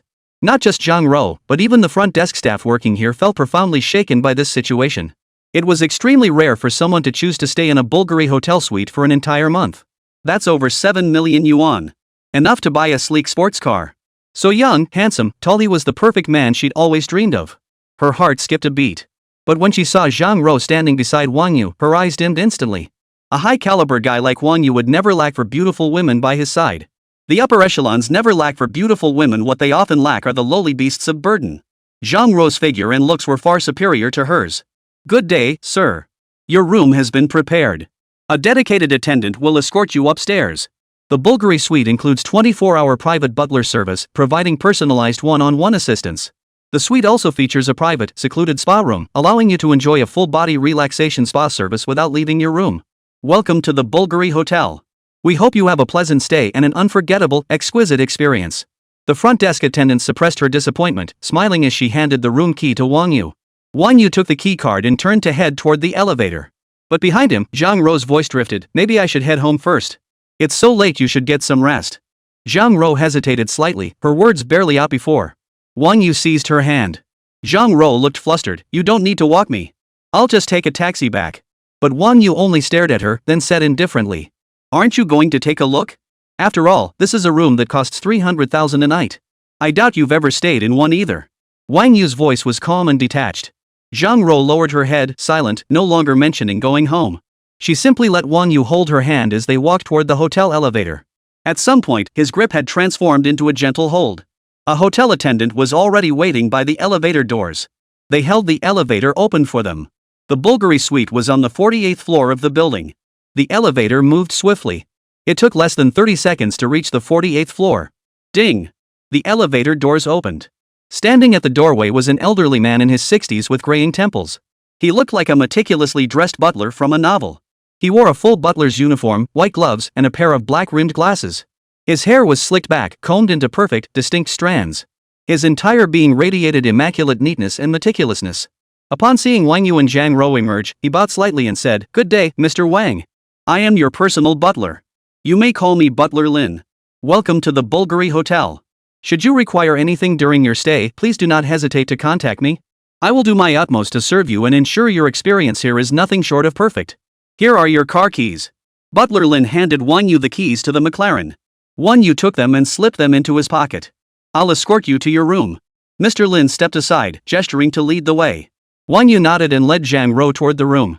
Swipe the key card. The door swung open. The view that greeted them was the stunning scenery of the Bund and the iconic Peace Hotel. These structures embodied the history and culture of the Magic City. Bathed in the neon glow of night, they appeared exceptionally dazzling, showcasing the unique charm and cultural depth of a city. The room features a modern Art Deco theme, designed with spaces including a living room, private study, library, walk-in closet, and master bedroom with a bathroom featuring imported stone. The living room features a long sofa for movie viewing and separate genuine leather sofas for entertaining guests, each with its own floor lamp. All furniture is from world-renowned brands. The entire residence spans over 400 square meters. Yet Wang Yu clearly had no interest in appreciating the city's nightscape at that moment. Instead, his attention was focused entirely on Zhang Rou. Butler Lin, ever the tactful professional, sensed the mood. "I shan't disturb your rest any longer. Should you require anything, simply call me via the guest room phone." With that, Lin exited and closed the door behind him. The room instantly fell silent. Zhang Rou felt an inexplicable tension welling up inside her. She swallowed hard. Lifting her head, she met Wang Yu's gaze directly. Unlike his previous clear gaze, Wang Yu's eyes now held a faint redness. Zhang Rou quickly turned her head away, unable to meet his gaze. Wang Yu stepped forward and scooped her up in his arms. Zhang Rou instinctively struggled, only to find she couldn't muster any strength. Wang Yu's arms were like iron bands, binding her tightly. After a moment, Zhang Rou ceased struggling. Dead silence once again filled the room. Only the sound of their heartbeats grew louder, beat after beat, as if a fine current were suddenly surging through their bodies. "I'll go take a shower first," Zhang Rou said softly, patting Wang Yu's shoulder. "All right." Wang Yu released his embrace around Zhang Rou and replied. Half an hour later, Zhang Rou emerged from the shower, her face flushed with shyness. She quietly pushed open the bathroom door, wrapped only in a white bath towel. The edges of the towel were slightly damp, clinging to her freshly bathed skin. Steam swirled around her like a sheer veil, her cheeks flushed a soft pink from the hot water. Her head was slightly bowed, her gaze evasive, unable to meet his eyes. Her feet seemed rooted to the spot, leaving her standing there somewhat at a loss. Chapter 11, First Experience. "I'll go take a shower first. Put on the clothes and shoes I just bought for you. I like the outfit you're wearing." Wang Yu finished speaking and turned toward the bathroom. He finished his shower in no time and emerged eagerly. Click. He stepped forward and pressed the room's rest button. The lights in the room instantly went out one by one. Only the hallway and bathroom remained faintly illuminated. The curtains automatically drew shut. The nighttime metropolis. Still ablaze with lights, bustling with traffic. Vehicles flowed ceaselessly along the crisscrossing streets, like rivers of light. The common folk continued their drudgery, while the wealthy reveled night after night. Dawn. Sunlight seeped through the curtain slits, thread-like beams gently caressing the bed. Blinding rays poured in through the floor-to-ceiling windows on the balcony. Wang Yu slowly awoke, her consciousness still hazy. He felt as if a heavy weight pressed upon him, half his body numb. He opened his eyes. He tilted his head slightly downward, and his gaze was instantly captured by the sight before him. Before him lay Zhang Rou, fast asleep. Her entire body clung to his like an octopus, tightly wrapped around him. Like a lazy little kitten, she lay obediently across his chest. A few playful strands of hair swayed gently with her steady breaths, softly tugging at his heartstrings. She slept soundly, her brow only slightly furrowed. Evidently, last night had been exhausting. Wang Yu glanced at his phone. It was already past 10 in the morning, nearly noon. He couldn't help but marvel at how youth meant having a strong constitution. He felt wide awake now. Wang Yu didn't wake Zhang Rou. Slowly freeing his trapped arm, he rose, slipped on his robe, and made his way to the living room. His stomach growling, he prepared to call room service to have something brought up from the restaurant. Good morning, Mr. Wang. This is the front desk of the Bulgari Hotel. How may I assist you? The sweet voice of the front desk attendant came through the phone. Send up 2 lunches, Chinese cuisine. Wang You replied. Certainly, Mr. Wang. We offer a deluxe duo set menu priced at 6,888 yuan. Would that be acceptable? That's fine. Are there any dietary restrictions, Mr. Wang? None. Just bring your signature dishes. Please hold on a moment. I'll notify the kitchen immediately to prepare your meal. It will take about 30 minutes and lunch will be delivered to your room. Thank you. You're welcome. Serving you well is my duty. If you need anything else later, please don't hesitate to contact me. Wang Yu had just hung up the phone. He felt someone wrap their arms around him from behind. I woke up and you were gone. I thought you'd abandoned me. I was so scared. Zhang Rou's plaintive voice came from behind him. How could that be? You are, and always will be, my woman. Wang Yu turned around, pulling Zhang Rou tightly into his embrace as he smiled. It's getting late. I just called the front desk to send up some food. You must be starving too. Zhang Rou nodded, pouting her lips as she pouted. I just woke up hungry, and when I opened my eyes, you were nowhere to be found. After last night, Zhang Rou had changed significantly, no longer acting as distant as before. She was starting to cling to Wang Yu a bit. Alright, after lunch, I'll take you shopping to make it up to you. That should be fine, right? Wang Yu smiled faintly. No need. Zhang Rou shook her head. I'm completely drained right now. I don't have the energy to go shopping. Then we'll wait until you're feeling better. Wang Yu didn't press the issue after all, accompanying a woman shopping was exhausting enough. Don't go back on your word. So what exactly is our relationship now? At that moment, Zhang Rou lifted her head, her bright eyes fixed on Wang Yu as she asked with unusual seriousness, shouldn't we be considered boyfriend and girlfriend? Wang Yu stiffened at her words, falling silent for a moment. In his previous life, he'd been a coward his entire existence, unable even to find a woman to marry. Now, reborn into a new life, he intended to live freely and unrestrained. He wouldn't be bound by any woman. Flitting from one woman to another, that was what he desired. Of course you're my girlfriend. Wang Yu didn't argue. It was merely a boyfriend-girlfriend relationship. Does the law say you can only have one girlfriend? Right? After receiving his confirmation, Zhang Rou didn't seem particularly thrilled. Instead, she pressed on, I know men like you handsome and loaded. You're young and full of energy, and you're great at poker at night. There are plenty of women who like you. With all your good qualities, I can't possibly keep you all to myself, right? But you should at least give me a proper status so I can feel better about it. Zhang Rou looked tense, biting her lip as she said, this request, it's not unreasonable, is it? Of course not. Wang Yu smiled faintly. I knew it. You're definitely not that honest. Zhang Rou shot him a reproachful glare, her eyes narrowing like a wronged woman. Pfft, you jerk. Wang Yu didn't get angry. He reached out to pull Zhang Rou close, planted a kiss on her soft, plump cheek, then gently turned her face to meet his own. Wang Yu looked at her with solemn earnestness. I can promise you this as long as you're willing, you can stay by my side forever. Houses, cars, whatever you desire, I can provide. Of course. If you ever decide to leave me, I'll give you enough money to live comfortably. We'll part ways amicably. I will also give you all the love you need and spend time with you. Wang Yu paused for a moment before saying, of course, my heart is shattered into countless pieces, so perhaps my affection will seem all the more abundant. I trust you can understand. You bastard. I understand you? Go to hell. Zhang Rou, enraged by his words, gritted her teeth so hard they nearly shattered. She grabbed Wang Yu's arm and bit down. But when she bit down, Wang Yu felt as if he'd been nibbled by a kitten like a tickle. Then Zhang Rou released Wang Yu's arm, burrowed into her embrace, and whispered, I won't leave you. Alright, we'll never part for the rest of our lives. Wang Yu patted her back. I'm going to take a bath. Be good. Okay. After a long while, Wang Yu kissed Zhang Rou's cheek and released the embrace. Suddenly, he turned and hurried into the bathroom. Because Wang Yu suddenly remembered he had enough system points to draw from the intermediate prize pool, he'd nearly forgotten to do it. He wondered how high the odds were of landing a good entry from this intermediate pool. Wang Yu was filled with anticipation. After all, the power of these traits had been vividly demonstrated by the double return trait from the beginner's reward. For an ordinary person, possessing such an item would grant them the power to control their destiny and conquer the world. Chapter 12, Intermediate Roulette. Clatter. Wang Yu, bare-chested, turned on the Kohler shower fixtures. The bathroom featured exquisite marble walls and floors, complemented by a sophisticated showerhead, exuding an air of luxury. Soft, warm lighting created an exceptionally relaxing atmosphere. System, open personal panel. Ding. Personal panel activated for the host. Host, Wang Yu. Age, 20. Height, 186 centimeters. Charisma, 89. Stamina, 85. Stamina, 94. Entry. Double cashback entry effect. All reasonable expenses will be reimbursed at double the amount. Points 3092. Why did my stamina drop a bit? Was it because I was too exhausted last night? Wang You stared at the pale blue light screen floating before his eyes. The panel showed a slight decrease in stamina, leaving him deep in thought. He felt a twinge of worry. Just one night had caused a slight dip in his stamina. What if he had more women in the future? Wouldn't that be the death of him? He was young now, but would his body still hold up in 10 or 20 years? Money wouldn't matter then. System, let's make a deal. Draw me an attribute that boosts physical strength. Points are no problem, just deduct whatever you need. Wang Yu addressed the system expectantly. Ding. Lottery outcomes are entirely determined by the host's luck. Host, do not attempt to bribe this system. This system must adhere to the system realm convention.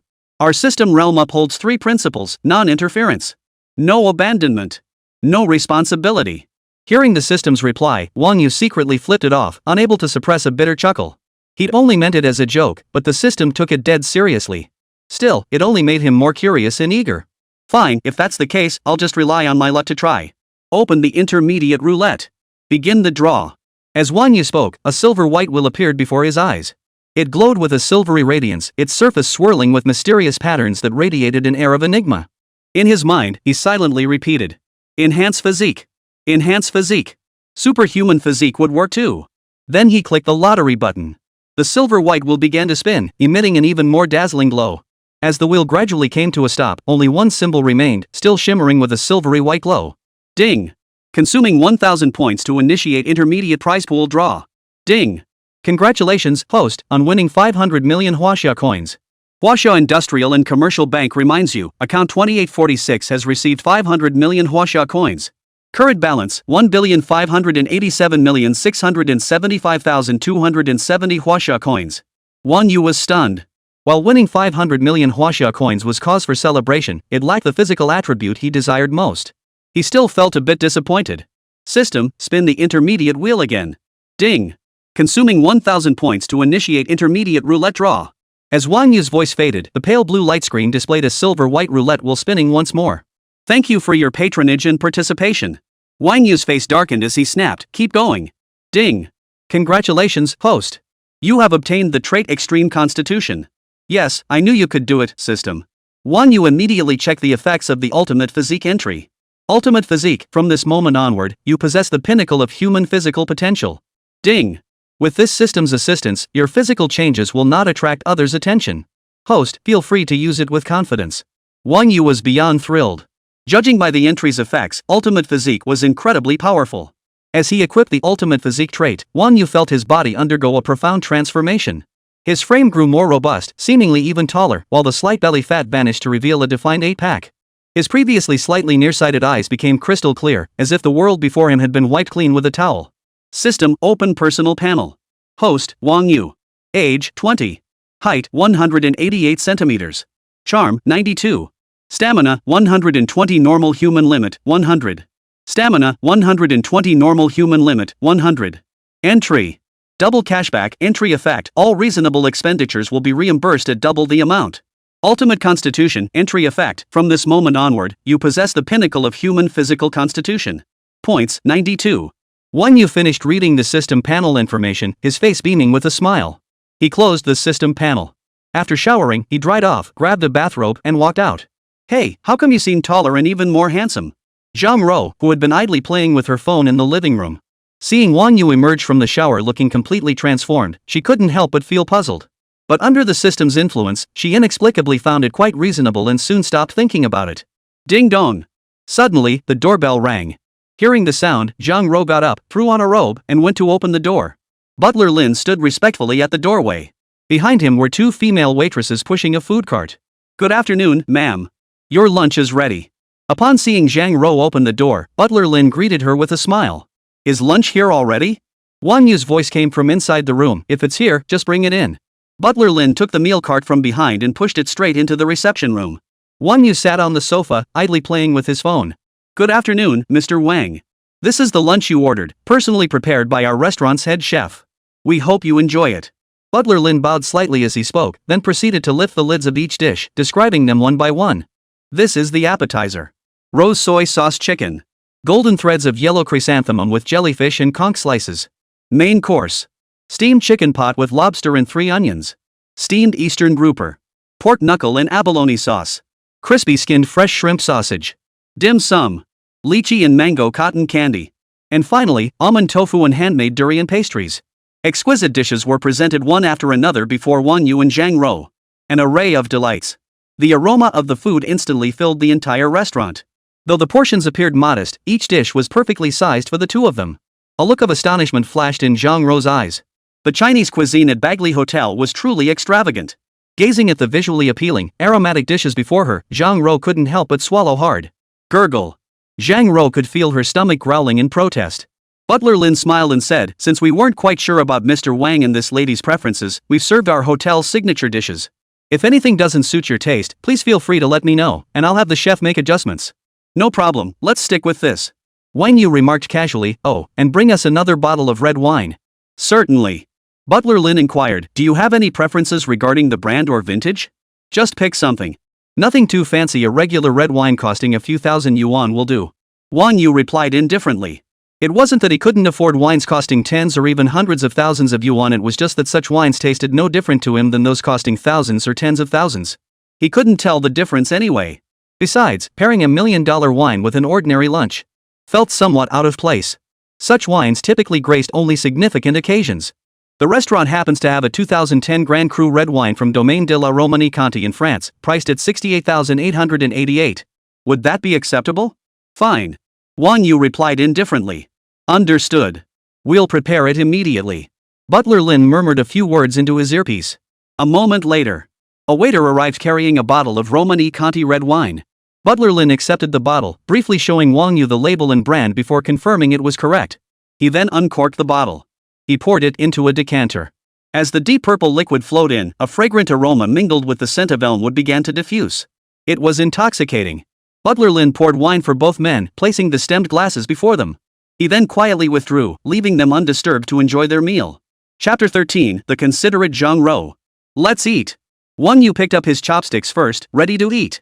But he noticed Zhang Rou, seated beside him, hadn't reacted. He couldn't help but wonder, why aren't you eating? Your stomach was growling just now, and you were even swallowing saliva secretly. Zhang Rou's pretty face flushed red. She hadn't expected her little gesture to be noticed by Wang Yu. I've simply never seen such exquisite Chinese cuisine before.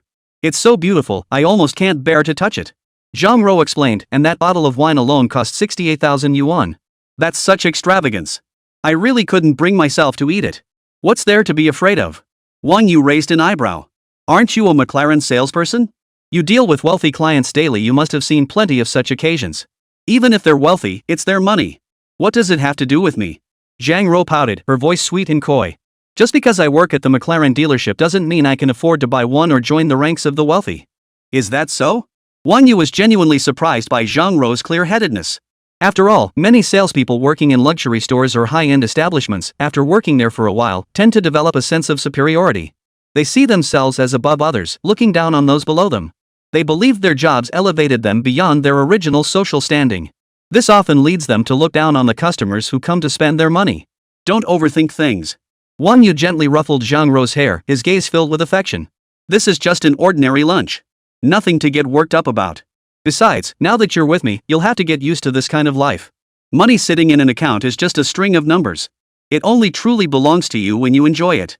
Treating a six-figure bottle of wine as a table wine is indeed a bit ordinary, huh? Zhang Rou's expression stiffened slightly.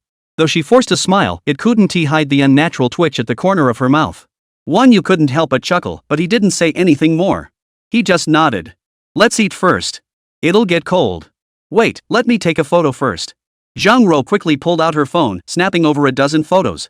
Then, in a seemingly casual gesture, she took a picture framing the view outside the window.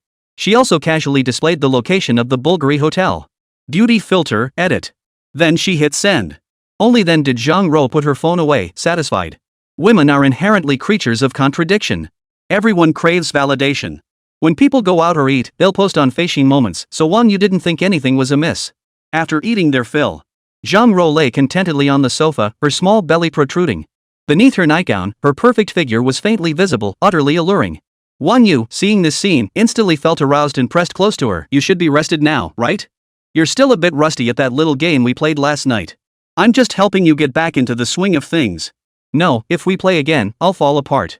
Zhang Ruo's face drained of color in fright. But she couldn't resist Wang Yu's persistence and reluctantly continued playing the little game with him. 1 hour later. Ahem. Zhang Ruo, who had choked while playing the sports minigame, shot Wang Yu a sultry glare before covering her mouth and heading to the bathroom to wash up and brush her teeth. A short while later. Zhang Ruo emerged from the bathroom. However, to Wang Yu's surprise, Zhang Ruo had actually put on the purple dress she bought yesterday. Her hair was neatly combed, and she had touched up her makeup slightly. Zhang Ruo stood there, gently tossing her hair. Still slightly damp from her recent bath, her skin looked exceptionally dewy and radiant. It's all your fault. Now I can't even wear this outfit. Zhang Ruo sat on Wang Yu's lap, pointing at her McLaren sales uniform and grumbling, it's covered in dirt. I don't know if it'll be wearable for work tomorrow after washing. Wang Yu chuckled at her words. Then just skip work tomorrow. No way. My supervisor only gave me a day and a half off. Zhang Ruo shook her head. If I don't go to work, will you support me? I'll support you. Wang Yu replied without hesitation. Zhang Ruo gazed at Wang Yu for a moment, feeling a warm glow in her heart. She didn't really want to be apart from Wang Yu either. When couples first start dating, they always want to be glued together 24 hours a day. Zhang Ruo was no exception. Still, she said, if I didn't work, I'd feel like I was being kept by you. Only by working can I retain a shred of self-worth in front of you. So I really need to head home now. Alright. If work makes you unhappy, just switch jobs. Find something easier. As long as you feel happy. Wang Yu pondered for a moment before replying. Zhang Ruo stood up, gazing at Wang Yu with a look of resentment. It'll give you some personal space so you can go out and fool around. Out of sight, out of mind. Wang Yu suddenly realized Zhang Ruo had a point. If they were always together, when would he have time to pursue other girls? He'd actually have time to do his own thing. Alright then, I'll drive you home. I'll transfer 200,000 to your card. Buy whatever you want without holding back. Let me know when you've spent it all. Wang Yu didn't transfer too much money to Zhang Ruo. After all, giving money required skill too little was no good, but too much definitely wouldn't work either. Otherwise, he'd just be a sucker. Ding. System detects host spending 200,000 yuan. Double cashback, 400,000 yuan. Ding. Congratulations, host, you have earned 20 system points. Mwah. Hearing this, Zhang Ruo's eyes instantly curved into crescent moons as joy washed over her. She wrapped her arms around Wang Yu's face and planted a firm kiss on his lips. You're so kind. Staring at the young, handsome man before her, Zhang Ruo suddenly realized she had fallen completely in love with Wang Yu. Of course, it wasn't just about the money.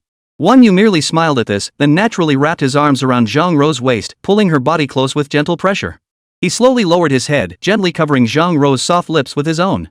Their eyes closed tightly as they immersed themselves in this passionate, deep kiss, as if the entire world had vanished except for each other. Only when both were gasping for breath did they reluctantly break the lingering kiss, their gazes still locked together. Afternoon. The two arrived at the underground garage of the Bulgari Hotel, where Wang Yu started his beloved McLaren P1. Roar! The McLaren P1's engine roared to life as he pressed the accelerator. The car smoothly exited the underground garage, heading toward the apartment Zhang Ruo rented. Chapter 14, The Socialite of the Magic City. Half an hour later. Wang Yu arrived at their destination, located in the northern district of the Magic City. Rent was relatively low here, yet transportation remained convenient, making it a popular choice for recent college graduates seeking apartments. The residential complex where Zhang Ruo lived had a fairly decent environment. At least his sports car smoothly parked beneath the building after activating its retractable chassis. Peck.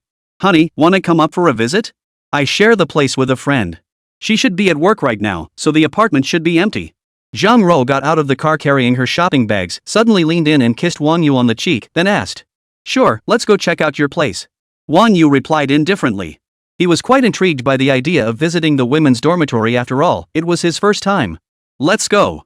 I'll walk you up. Wang Yu wrapped his arm around Zhang Ruo's waist as they walked, his gaze casually taking in the surroundings of the residential compound. Though not particularly old, the complex clearly lacked maintenance. Weeds overgrew the green belts, trash littered the garbage bins, and a foul odor hung in the air. At Zhang Ruo's residence, she pulled out her keys and unlocked the door. Wang Yu followed her inside. The room was compactly laid out, furnished simply and practically, with only the most essential appliances. No one was home, they must have gone to work. This is my little nest. It's not big, but it's cozy, Zhang Ruo said with a smile. Ruo. Wang Yu murmured softly, his tone tinged with concern. I think you should consider finding a new place to live. The environment here isn't good at all. It's really not right for you. Zhang Ruo paused, then replied softly, actually, I've been thinking about it too. I just haven't found a suitable place yet. I think an agent could help with that. Wang Yu said calmly. He then pulled out his phone, opened an app to contact an agent, found a high-end apartment, and helped arrange a moving company. Only after handling all these matters did he finally head downstairs to leave. Wang Yu arrived at the parking lot of the residential complex. Standing in front of his car were two young women. One of them was perched on the hood of the McLaren P1, taking photos. Both girls appeared quite young and were quite attractive. Both had excellent figures, tall and slender, though their faces looked unnatural, clearly the result of cosmetic surgery. One girl had dyed blonde hair, wearing a tight mini skirt paired with black stockings, topped with a cropped crop top that revealed her slender waist and flat stomach. The other wore a black dress that fell just mid-thigh, showcasing her long legs.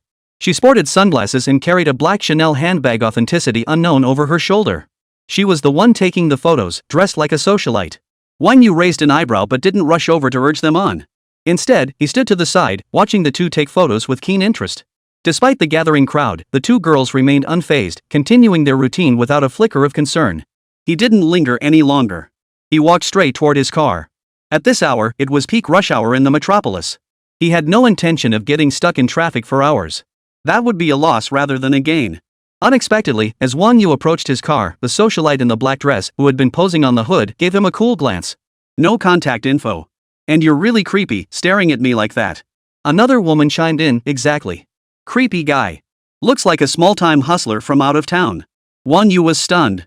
He hadn't expected that simply standing nearby for a moment, trying not to disturb their photoshoot, would lead to such a misunderstanding. Just then, a young man dressed in trendy clothes approached. Drenched in designer logos, his hair dyed a bright yellow. "Hey, ladies, this is my ride. Want to hop in for a spin?" The woman in the black dress lit up instantly, her eyes sparkling with excitement. "Really? Would that be okay, big bro? Wouldn't that be too much trouble?" The young man put on an air of coolness. "Add me on Physique. I'm running some errands nearby. I'll take you for a spin sometime." "Thanks, big bro. I'll scan your QR code." "Bro, add me on Physique too." The blonde woman chimed in. Wang Yu was instantly dumbfounded. Where did this weirdo come from? Wang Yu rarely bothered to explain himself to such lengths. He had nothing to say to these fake socialites of the Magic City. He pulled out his car keys and pressed the unlock button. The roof of the McLaren beneath the socialite instantly illuminated. Wang Yu swung open the McLaren's sleek door and slid inside. Seeing this, the expressions of the two socialites changed instantly. "Hey, sorry. Damn it, you loser. What are you trying to pull? Get lost." The trendy guy, realizing he'd met the real deal, slunk away in a hurry. He didn't dare linger for a moment. The socialite in the black dress hurried to the driver's side window and apologized profusely. "So many people ask for my contact info all the time, so I misunderstood earlier. I never imagined you'd be the owner of this car, big bro." "Alright, I get it." Wang Yu nodded indifferently and moved to close the door, only to be stopped by another woman. "Brother, don't be angry. What kind of car is this? It's so cool." The fake socialite adopted an innocent, cute demeanor. "I just noticed this car is different from the others, so my friends and I took a few photos here." Wang Yu looked at her, a hint of amusement in his eyes, but offered no reply. "What kind of car is this? Doesn't she know?" These fake socialites in the Magic City probably knew its specs better than he did. After all, their socialite lessons weren't for nothing. "I'm heading home anyway. Would you mind giving me a ride, big bro? Sitting in this car must feel different from any other, right?"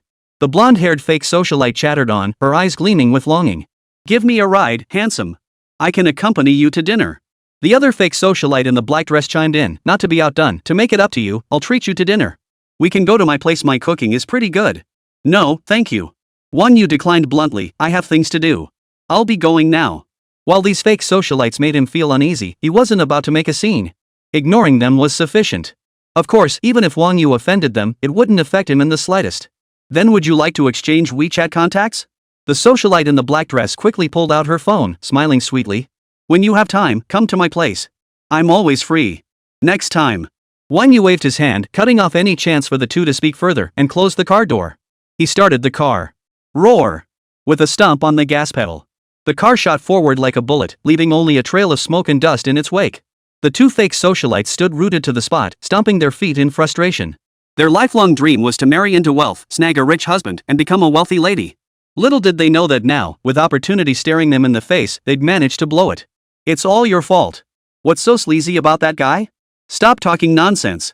And you're blaming me? Did you even hear what you just said? Country bumpkin? That's ridiculous. It's all your fault anyway. It's your fault. Ah. You hit me. I'll hit you. It's all your fault. Otherwise, that handsome guy would have had dinner with me tonight." The two fake socialites traded accusations before ending up in a tug-of-war. A moment later, they stopped fighting. They pulled out their phones, meticulously edited the McLaren photos they'd just snapped, and posted them to the Shanghai socialites group chat and their Feishin social feeds. Oh my god. That's a McLaren P1, a luxury car worth tens of millions. Where did you find such a high-quality guy, sis? Hook me up too. Sis, if you have any high-quality events, don't forget to bring me along. Sis, could you ask your boyfriend to let me take a few photos too? You're still so gorgeous, goddess. This McLaren must be yours, right? Not your boyfriend's? No way, no way. Before long, the group chat and Moments feed were soon flooded with comments from socialites and sycophants. Chapter 15, Magic City Finance University. Of course, the sycophants' comments were completely ignored by the two of them. Standing in the residential parking lot, they scrolled through the flattering comments from their sisters in the group, feeling utterly satisfied. Each silently vowed to themselves, a guy this high quality? They absolutely had to find a way to get him. Wang You drove his McLaren P1 down the street, completely unaware that these two socialites had already set their sights on him. He was currently driving toward Shanghai Finance University. As the car drew closer to the campus gates, a long-forgotten yet familiar feeling welled up within him. Memories of his alma mater surfaced like old photographs sealed away in a dusty album by the passage of time. They remained frozen in time, over a decade old. The security guard was clearly drawn to the luxury car, but he didn't obstruct him much. After a brief registration, he waved him through. Wang Yu then parked the car in the North Road parking lot. He walked toward the spring water lake on campus. Fish swam freely in the lake, and willow trees swayed gently along the shore just as he remembered. Yet now, in the midst of summer vacation, the campus lacked its usual bustle and liveliness, with few people in sight. Usually, the woods beside Springwater Lake were packed with couples. It was a sacred dating spot for lovers. He then wandered through Sakura Alley and past Yuhong Building. It's a pity those boys from the dorm aren't here. It's been years since I last saw them. Wang Yu sighed softly, unable to hide his regret. In his previous life, he had gotten along quite well with his three dorm mates. They often shared meals and called each other son, but after graduation, everyone became busy with their livelihoods, and their contact gradually dwindled. After that, Wang Yu left campus and arrived at the snack street near Shanghai University of Finance and Economics. This street, close to Fudan and Shanghai University of Finance and Economics, connected to a shopping mall and the Shanghai Stadium at the other end. Even during summer vacation, the crowds remained thick. The moment he approached, the clamorous din washed over him like a tidal wave. Both sides of the street were lined with an array of food stalls. Joe's roasted pig's feet. Lamb skewers, Xinjiang lamb skewers. Tasty and cheap. Jianbing guizi. Spicy squid, so fragrant. Don't miss out if you're passing by. Stinky tofu. The everyday hustle and bustle of life soothes the human heart. Street vendors' shouts echoed nonstop, beckoning passers-by. Wang Yu walked and ate, his mouth dripping with grease. It had been years since he'd had the snacks sold outside his school, and boy, had he missed them. He stopped in front of an old-school snail noodle shop. Uncle Zhang, a bowl of snail noodles with an egg and pork knuckle. Wang Yu called out to the busy middle-aged couple behind the counter. Hey, it's you, kid. Aren't you on summer break? Why haven't you gone home? Uncle Zhang looked up at Wang Yu, his eyes lighting up. It's not that I just crave Uncle Zhang's snail noodles, I came all the way to Shanghai just for this. You kid, you sure know how to talk. Alright, sit down quickly. I'll whip it up for you right away. No bragging, but Uncle Zhang's snail noodles are the best on this street. Uncle Zhang's face lit up with a warm, honest smile, his eyes sparkling with genuine enthusiasm. As he spoke, his hands moved swiftly to start prepping the ingredients. Xiaoyu, it's been ages since you last visited. Grab a seat, quick. Uncle Zhang's wife hurried over to greet him. Wang Yu casually found an empty seat and sat down. He'd eaten Uncle Zhang's snail noodles for 4 years during his university days in his previous life, and another 2 years in this one. He'd been craving this flavor for ages. Uncle Zhang and his wife were approaching 50. He'd heard they had a son in his 20s, but he'd never seen him come to help. The honest couple had always run their business with genuine ingredients, earning them many loyal customers. They were especially busy at this hour. Soon, the snail noodles arrived. Uncle Zhang said with his usual earnestness, "Here you go, dig in. Let that fried egg soak up some broth before you eat it. Alright, you get back to work." Wang Yu picked up his chopsticks and eagerly reached for the bowl of snail noodles. The rice noodles lay distinct and separate, freely unfurling in the rich, glossy broth. The broth steep, inviting hue blended the fresh aroma of snails, the fiery kick of chili peppers, the mellow richness of pickled bamboo shoots, and the unique essence of various spices into an irresistibly robust flavor, one that made your mouth water just from the scent. Delicious. Still the same flavor. Wang Yu couldn't help but sigh with satisfaction. He took a bite of the perfectly soaked fried egg, and the broth instantly burst in his mouth. The rich egg flavor intertwined with the savory snail broth, creating an intoxicating sensation. The tender pork knuckle practically melted in his mouth. Before long, The large bowl of snail noodles was completely devoured. Burp. Uncle Zhang, the money's been transferred. Wang Yu stood up, his belly protruding, showing no trace of a rich kid's arrogance. He pulled out his phone, scanned the QR code, and transferred 100 yuan before continuing to stroll along the snack street with the crowd. Hey kid, you sent too much. Quick, pull out your QR code, I'll transfer the extra back to you. Uncle Zhang, hearing the payment notification announce 100 yuan, quickly pulled out his phone and said, Keep it for now, Uncle Zhang. I'll come back for more later. It wasn't that he didn't want to transfer more, but he feared the elderly couple wouldn't accept his money. After all, there was plenty of time ahead, and he'd have many more chances to come back and eat.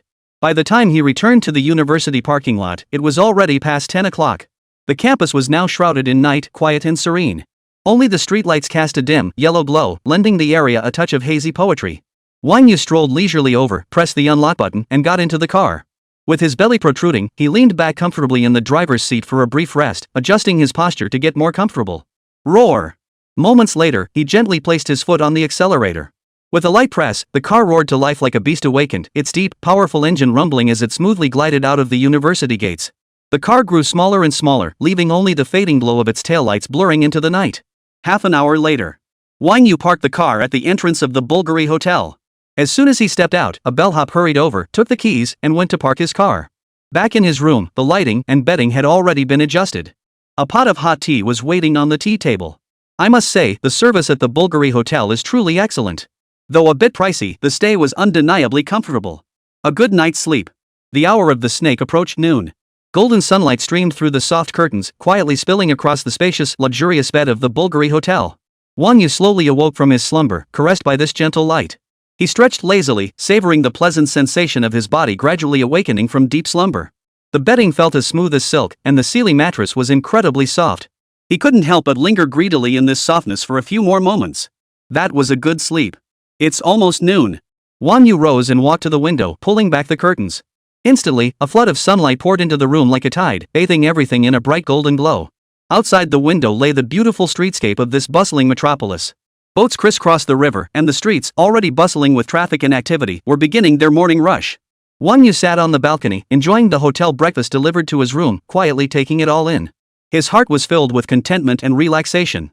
Damn it, I completely forgot about something. Wang Yu suddenly looked embarrassed. Chapter 16, Flight Attendant Xinxingya. Damn it, how could I have forgotten something? Wang Yu suddenly looked embarrassed. He remembered something, his date with flight attendant Xinxingya. He seemed to have forgotten about it. Then he felt the small note in his pants pocket. Thankfully, it was still there, hadn't fallen out. He dialed the number written on it. Ring ring. A pleasant ringtone sounded from his phone. After a brief pause, the call connected, and a pleasant, familiar voice answered. Hello, who's this? It was none other than Xinxingya, the flight attendant Wang Yu had met aboard the Ronghong flight. This is Wang Yu. On the other end, Xinxingya paused briefly before replying in a stiff tone. Mr. Wang, what is it you need? Xinxingya was clearly upset. Even though Wang Yu was a bit of a straight guy and not great at reading women's emotions, he could tell from her stiff tone. He rubbed his nose. It couldn't be helped. After all, he had run into Zhang Ro later, causing him to forget their date and stand her up. It took him 2 whole days to remember, prompting this call. We agreed on the plane, right? You show me around the Magic City as my tour guide, and I'll treat you to dinner. Wang Yu said with a smile. It seems like Mr. Wang doesn't really need me after all. After all, anyone can be a tour guide, and you've been in Shanghai for so long, you should be pretty familiar with it by now. My vacation time is running out too. I have a flight back to Sichuan early tomorrow morning. Even over the phone, Wang Yu could detect the thick layer of disappointment in Xinxingya's voice. I don't have much time either. Let's talk about it when I have time later. I just had something to take care of. I called you as soon as I finished. Wang Yu explained, silently setting down his breakfast. I only have time today. I remembered we had an appointment. See? It's almost noon, and I'm reaching out to you first thing. Really? Xinxingya felt her resolve wavering at Wang Yu's words. After all, she didn't want to miss out on a date with such an outstanding man as Wang Yu. Of course it's true. Wang Yu smiled faintly, leaving Xinxingya no chance to refuse. Where do you live? I'll drive over to pick you up. Maybe we should just forget it. I'm staying with a colleague, and we're out shopping right now. Xinxingya seemed hesitant, torn between attraction and apprehension. If she agreed too readily, might Wang Yu misunderstand her as an easy woman? But refusing felt like a missed opportunity. Just give me your address. Consider this my way of making it up to you for dinner. Wang Yu's words effortlessly dissolved the lingering resentment in Xinxingya's heart. All right then. I'll give you the address. Come pick me up. Xinxingya's voice had softened considerably. Alright, it'll take me about 40 minutes to get there. I'll call you when I arrive, then you can come down. Wang You hung up after saying that. Shanghai Pudong International Airport, Volkswagen Airport Hotel.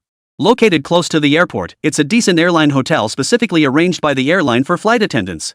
The hotel facilities were complete, and the surrounding amenities were also fairly well developed, making it a decent choice. Brand boutiques near the airport in Shanghai.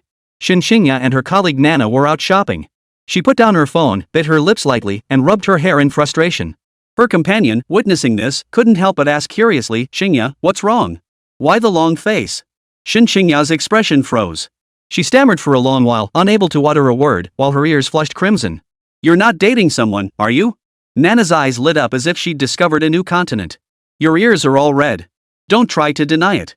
"No way." Xinxingya was flustered by Nana's teasing, her face flushing crimson as she stammered shyly, "He's just a regular friend." "Male or female?" "A guy." Xinxingya's voice trailed off, growing weaker by the second. "We had plans to grab dinner together. How could you stand me up like this and still claim he's not your boyfriend?" Nana looked utterly unconvinced. "He's not my boyfriend, really just a regular friend." Xinxingya stomped her foot in frustration. "How did you two meet? Is he handsome? What does his family do? He must be loaded, right? Otherwise, how else could he quietly snag the most beautiful flight attendant in our entire crew? Introduce him to us later, I'm kinda curious what he looks like." Nana completely ignored Xinxingya's words. The flames of gossip ignited in her heart, and her curiosity kicked into high gear. "Oh, stop it, Nana." Xinxingya's cheeks had already turned a blushing crimson. "If you keep saying these things, I won't talk to you anymore. I need to head back to the dorm first." Colleague Nana rolled her eyes and didn't press further. Turning away, she secretly pulled out her phone and sent a message in their sister's group chat. "Breaking news. Gossip lovers, come quick. What's the news? What's going on? Where's the juicy gossip?" Soon, the group chat exploded with replies. Colleague Nana's lips curled into a smirk. "Xingya's in a relationship, I just found out. Her boyfriend is coming to pick her up soon. Want to go downstairs to meet him? See what kind of guy he is and if he's handsome." The moment this news hit the group, it was like an aerial bomb had been dropped. Countless messages flooded the chat, all saying they wanted to go downstairs together to see who this mysterious guy was who managed to win over the most beautiful flight attendant in their crew. Xinxingya knew nothing about this, silently walking toward the dormitory to pack her makeup. In truth, Wang You was the first contact she'd shared since starting her job. She couldn't help but feel a flutter of anticipation. Right after landing and checking into the hotel, she started washing up and doing her makeup. But she waited until 11 p.m. without receiving a single call from Wang You. This made her extremely angry. Men's words are like lies. All the things Wang Yu said on the plane turned out to be nothing but empty promises. He'd forgotten about her the moment he stepped off the plane. But just now, when she finally got his call, her anger melted away in moments. Instead, a flicker of joy stirred within her. 10 minutes later. Inside the Volkswagen Airport Hotel. Xinxingya silently berated herself for being so weak-willed, yet she hurriedly began touching up her makeup in the mirror. Buzz. Suddenly. A ringtone sounded. Xinxingya saw it was Wang Yu calling and quickly answered. "Hello? I'm already downstairs. Come down once you're ready." Okay, I'll be right down." Xinxingya hung up the phone, only to find her colleague Nana standing nearby, eavesdropping with her ears perked up. When Nana realized Xinxingya had caught her sneaking around, she didn't seem embarrassed at all. Instead, she laughed out loud. "The guy who just called you, that's the boyfriend you're going out with, right? It's just a simple dinner with a friend. Not a boyfriend." Xinxingya reiterated her stance. "If he's not your boyfriend, then why not have dinner with me? We already made plans, and it's just the two of us going out?" Nana countered. Chapter 17, The Flock of Beauties.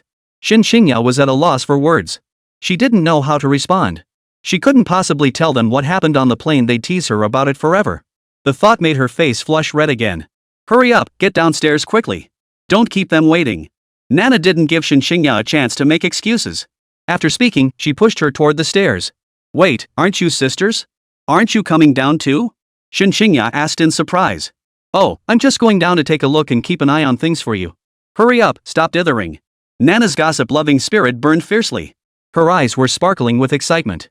Xinxingya was also growing impatient. She couldn't keep Wang Yu waiting too long, nor could she stop Nana from going downstairs. She could only agree. "Fine, you can go down, but don't say anything out of line. I'm not very familiar with him yet." Xinxingya reminded her again, still uneasy. All right, I know. Let's go already." Nana shoved Xinxingya toward the door. Xinxingya could only head toward the hotel elevator, only to find the other three sisters from the group already waiting at the entrance. Their eyes lit up the moment they saw Xinxingya emerge, and they immediately surrounded her. They chattered excitedly, insisting on meeting her boyfriend. By now, Xinxingya couldn't possibly be unaware of what was happening. She could only glare at Nana with irritation. Knowing she was in the wrong, Nana shrank her neck and retreated to the back of the group, playing the role of a turtle hiding its head. Faced with the situation, Xinxingya couldn't stop them. She could only sigh, pressing her hand to her forehead. Resigned to her fate, she stood expressionless inside the elevator. In her heart, she silently prayed that this group wouldn't blurt out anything foolish. Otherwise, it would ruin Wang Yu's impression of her. Ding! The elevator arrived at the hotel lobby on the first floor. Nana immediately peered out, scanning the lobby. Xingya, where is he? I don't see him anywhere. Xinxingya frowned, searching for Wang Yu's figure. Xingya, over here. Wang Yu's voice echoed from the lobby entrance. Everyone looked up, and a wave of astonishment rippled through the group. Their eyes were filled with shock. Standing by the road opposite the hall was Wang Yu, towering at 188 centimeters tall. He wore a white casual outfit and sported a Patek Philippe Skyline 6104 on his wrist. It looks fresh and clean. Simply because his youthful face paired with a sunny, handsome aura. He stood out distinctly in the crowd, drawing everyone's gaze. Of course, credit also goes to the Patek Philippe watch on his wrist and the McLaren P1 parked behind him. It creates a powerful visual impact. That's a McLaren, right? That model must cost at least 10 million yuan, right? Probably more than that. With all the optional extras, it could easily hit 20 million. Look, isn't that a Patek Philippe on his wrist? It really is a Patek Philippe. Xingya, where did you find such a high-caliber boyfriend? I'm seriously jealous. He's not only incredibly handsome, but also tall and loaded. After a flurry of chatter, Xinxingya's friends finally quieted down. Their eyes darted excitedly between the McLaren and the Patek Philippe watch. Xinxingya hadn't expected Wang Yu to arrive in a McLaren. Yet seeing her sister's envious gazes, she couldn't help but feel a surge of delight. Though she felt a bit embarrassed. It greatly satisfied her vanity. She approached Wang Yu and said shyly, "These are my colleagues, and also my best friends. They insisted on coming down to see you. I couldn't stop them no matter how hard I tried. There was nothing I could do. It's fine." Wang Yu merely smiled at her words, then turned to greet them. "Hello, I'm Wang Yu." "Hello, you must be Xingya's boyfriend. When did you two get together?" Nana stepped forward, grinning broadly at Wang Yu. "I'm Li Na, Xingya's co-worker and best friend. You're really handsome, no wonder you managed to win over our flight attendant Flower." "Nana, shut your mouth." Before Li Na could finish her sentence, Xinxingya grew flustered. She rushed forward, covering Li Na's mouth with her hand. Her face flushed crimson as she explained to Wang Yu, "She always talks nonsense. Don't listen to her ramblings." Xinxingya shot Li Na a disapproving look. "I told you, we're just regular friends. There's absolutely nothing going on. Just friends?" Li Na looked at Wang Yu with a smile. "That just proves you haven't won her over yet. You need to step up your game, Wang Yu. Go get that high-maintenance girl. Why not bribe us? Take Xingya out to play later and bring us along tonight. As your besties, we'll whisper sweet nothings in her ear, problem solved." "Woo, woo, woo." Li Na tried to say something else, but Xinxingya quickly covered her mouth to stop her. The other sisters joined in the commotion. "Nana's absolutely right. Make us happy, and we guarantee you'll get twice the result with half the effort. Little Xingya? Winning her over would be a piece of cake. If she refuses, we'll tie her to the bed for you." "Yeah, exactly." Xinxingya was overwhelmed, unable to stop them. She could only raise her voice, "If you keep this up, I'm going to get really angry." "No problem at all." No sooner had she finished speaking than Wang Yu's voice drifted over. Wang Yu said with a smile, "After Xingya and I finish dinner, I'll reserve a spot at the bar later. We'll all go over and sit together, let's have some fun." "Are you serious?" Li Na and the others' eyes lit up instantly. All of them had just graduated from college and become flight attendants. They were young and naturally possessed youthful hearts. They were at the age where they loved to have fun. "Absolutely." Wang Yu confirmed, "I'll reserve the seats and have Xingya send you the details." "It's settled then." Li Na playfully shoved the blushing Xinxingya toward Wang Yu. "Since you're being so generous, I'm entrusting Xingya to you, you'd better take good care of her." Nah. Xinxingya panicked. How could Li Na keep saying things that embarrassed her more and more? She buried her face in her ample bosom, unable to lift her head for a long while. Her jade-like earlobes had long since flushed crimson. She stole a glance at Wang Yu. Had he arranged this, tacitly admitting he was pursuing her? Li Na leaned close to Xinxingya's ear, biting it softly as she whispered, "You idiot. Are you out of your mind? I'm helping you here. Haven't you seen how those little eyes are practically glowing? Where else are you going to find a man this rich, young, and handsome? If you don't hurry up, they'll replace you on your date with Wang Yu in no time." You'd better seize this chance. A man this exceptional, if you miss him, you might never find another like him in your lifetime. Chapter 18, Xinxingya's Little Schemes. Xinxingya's expression froze as she glanced around. Sure enough, the other three sisters' eyes were fixed on Wang You, not blinking once. As a girl herself, how could she not understand their thoughts? Each of them looked like predators eyeing lambs, practically drooling over Wang You. But with her present, they held back out of sisterly propriety.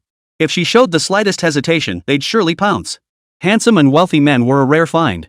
Xinxingya felt a sudden pang of unease. She did have feelings for Wang Yu, otherwise she wouldn't have agreed to dinner with him. But given her personality, taking the initiative to ask a guy out was simply impossible. Xinxingya could only bite her lip and silently follow him into the car. Seeing this, Wang Yu waved goodbye to Lina and the others before starting the McLaren P1. Roar! Roar! The McLaren P1's engine roared to life, unleashing a thunderous wave of sound. Soon, the car smoothly disappeared from everyone's sight. Inside the car, the atmosphere grew slightly awkward. Xinxingya felt like she was sitting on pins and needles, her expression betraying her discomfort. Only now did Wang Yu have time to study Xinxingya closely. Today, Xinxingya wasn't wearing her flight attendant uniform. Her hair fell loosely down her back, giving her a more youthful and vibrant appearance. She wore a white shawl over a light pink sports tank top. The tank top seemed tailor-made for her, hugging her curves tightly and perfectly outlining her full, supple bust. Her ample cleavage, illuminated by the sunlight, was undeniably alluring. Her delicate collarbones were fully exposed. A pair of delicate silver earrings adorned her ears. Her lower body was adorned with a knee-length white pleated skirt, showcasing a pair of long, straight, and shapely legs. Her feet were clad in beige flat sandals. Her skin glowed with a milky, silky smoothness. Standing at 5 feet 7 inches, she maintained a tall, shapely figure even in flat sandals. Xinxingya, wearing light makeup, radiated both innocent cuteness and sensual allure. She radiated pure sensuality. While Wang Yu was surprised by Xinxingya's impressive assets, his gaze was drawn to her long legs. These legs were arguably the most beautiful pair Wang Yu had ever seen in his 2 lifetimes. Legs to die for, never a dull moment. Xinxingya was naturally a bit shy, and when she noticed Wang Yu's gaze wandering over her body before settling on her legs, she uncomfortably pressed her legs together and adjusted her posture. She bit her lip tightly and kept her head bowed in silence. But Wang Yu's gaze felt tangible, as though invisible hands were caressing her legs. Have you had enough of staring? Can you just focus on driving? Secretly delighted by her own allure, the inherently shy woman felt physically uncomfortable. Xinxingya couldn't help but pout playfully, I thought you were an upright man, but it turns out you're just another lecher. Exposed, Wang Yu showed not a trace of embarrassment. He smiled faintly. When faced with something beautiful, it's only natural for people to gaze at it with admiration. But you can't just keep staring. Xinxingya's slender frame trembled slightly. She lowered her head and said, You're still driving. Focus. What if we encounter danger? Ha! Just look up and you'll see. Wang Yu's sudden, cryptic remark made Xinxingya lift her head in confusion. What she saw next left her utterly stunned. It was midday, and traffic was still fairly heavy. Yet around Wang Yu's car, the traffic remained clear and unobstructed. Wang Yu wasn't a skilled driver to begin with, let alone behind the wheel of a supercar like the McLaren P1. Drivers on both sides of the road, noticing his poor skills, instinctively kept their distance from the McLaren. This created an inexplicably large empty space on a road that should have been congested. Even when other drivers attempted to overtake, they kept a considerable distance from Wang Yu's car. After all, the bright yellow McLaren P1 was simply too distinctive to miss. Passing vehicles kept their distance, fearful of a scrape or bump. If Wang Yu was at fault, that would be one thing. But if they caused the problem, even with insurance, their wallets would take a significant hit. And this was Shanghai and smaller cities, the situation would be even more extreme. Xinxingya couldn't help but shake her head. Indeed, when you have money, everything around you seems beautiful. Is this car new? It looks pretty expensive. She paused for a moment before asking. Yep, bought it yesterday. About 20 million. After receiving Wang Yu's confirmation, Xinxingya fell silent, then asked with some confusion, But you just came to Shanghai for a trip. How are you going back to Jincheng? Driving it back? Wang Yu glanced at the car while watching the passing traffic. School starts in September. My university is right here in Shanghai. What? Xinxingya exclaimed in surprise, You're still a student? To be precise, I'm a sophomore currently attending Shanghai University of Finance and Economics. Wang Yu stated calmly. Wang Yu appeared quite young, but upon interacting with him, one could sense a unique, grounded presence about him. Xinxingya could sense it distinctly. This innate steadiness easily overshadowed the youthful aura about him. Xinxingya had mistakenly assumed Wang Yu was around her age, certainly not younger. To her surprise, Wang Yu was still in his sophomore year of college. So how old are you this year? Xinxingya's expression tightened as she tentatively asked. Just turned 20. Wang Yu flashed a playful smile, revealing a mouthful of pearly whites. Xinxingya felt her composure crumbling. She felt utterly hopeless. She was already 24 this year, having graduated from university and worked for 2 years. Otherwise, she wouldn't have been able to join the airline. At this age, women inevitably become sensitive about their status. By 25 or 26, most start to feel anxious. 24 was the last, most beautiful stage of a woman's youth. In a few more years, she'd be considered an older single woman. The constant pressure from her family to marry, coupled with the looming sense of crisis brought on by her age. These pressures had made Xinxingya yearn for romance, which is how Wang Yu found his chance. But who could have imagined? The first person she ever gave her contact information to was only 20 years old. Though they say a woman 3 years older is like holding a gold brick. A woman 3 years older is like ascending to the ranks of the immortals. She was 4 years older than Wang Yu. Would he look down on me for being older? By the time Wang Yu graduates from university and they eventually marry, won't she be approaching 30? Every day she teases those greasy middle-aged men, wanting to be an old cow grazing on tender grass. Who would have thought this day would come for her? Xinxingya was lost in a whirlwind of thoughts, her head buzzing. If her girlfriends found out she was the one chasing younger men, they'd laugh her to death. She felt an urge to back out, yet a part of her hesitated. After all, Wang Yu was only a sophomore with a McLaren P1 luxury car already provided by his family. When he started wearing Patek Philippe watches and flying business class, Xinxingya had already known his family was well off. Now it seemed she'd underestimated him. But if she gave up now, she might never encounter someone like Wang Yu again. Does age really matter? Wang Yu glanced at Xinxingya and asked. Does it not matter? Xinxingya countered. After all, women tend to be quite conscious of their age. If the two of them were to move forward together, then age would become particularly significant. She recalled the way her girlfriends had looked at Wang Yu earlier. Even knowing his age, they'd probably still throw themselves at him without hesitation. Not to mention Wang Yu was both wealthy and handsome. Xinxingya fell silent for a moment, choosing not to dwell on the topic. Instead, she glanced at Wang Yu and asked, "Where are we going for dinner?" At this hour, all the well-regarded restaurants nearby are probably packed. Maybe we should just grab a bite anywhere. No worries, I've already made a reservation. We'll just head over. Wang Yu glanced at the navigation app. They'd arrive in about 10 minutes. As he spoke casually, his hand drifted naturally to rest on Xinxingya's long, slender leg. Chapter 19, Crescent Moon Restaurant in the Magic City. Xinxingya felt a flicker of shyness. Wang Yu's warm, large hand rested on her leg, its slight roughness against her skin palpable. Xinxingya's face flushed instantly. She reached out and gently pushed Wang Yu's hand away, trying to move him off her. Don't do that. We've only just met, and I'm not that kind of person. Wang Yu smiled at her words. That's the green tea vibe. Exactly. But Xinxingya's skills were clearly underdeveloped. She was merely a novice in the art of playing coy. Xinxingya pushed for a while, but Wang Yu's hand remained on her thigh. After several attempts, she simply let it be. Not long after, Wang Yu arrived at the restaurant he'd booked in advance. Lunette by Amanda. This restaurant boasts an incredibly romantic atmosphere. While the prices are a bit steep, it remains a popular spot for couples to visit. That's why Wang Yu chose this place. He wanted their first date to be romantic. After parking the car, the two stepped out. Wang Yu immediately took Xinxingya's small hand, soft as a delicate, warm piece of white jade, supple and boneless. She struggled briefly before settling into quiet acceptance.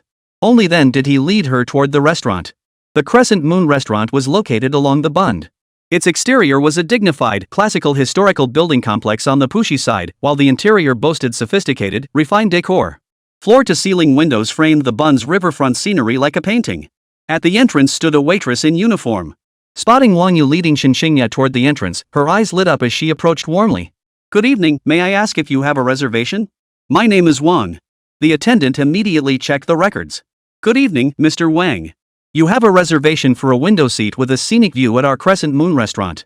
This way, please," the attendant said. The two followed her and sat down at a window table. "See what you'd like to eat." Wang Yu picked up the menu, scanned the dishes, casually selected a few signature dishes, then slid the menu toward Xinxingya. The dishes here were quite expensive, and Xinxingya had never eaten here before, so she wasn't sure what to order. She could only follow the menu's recommendations and select a few dishes that looked appealing. Since he was driving, Wang Yu didn't order any alcohol.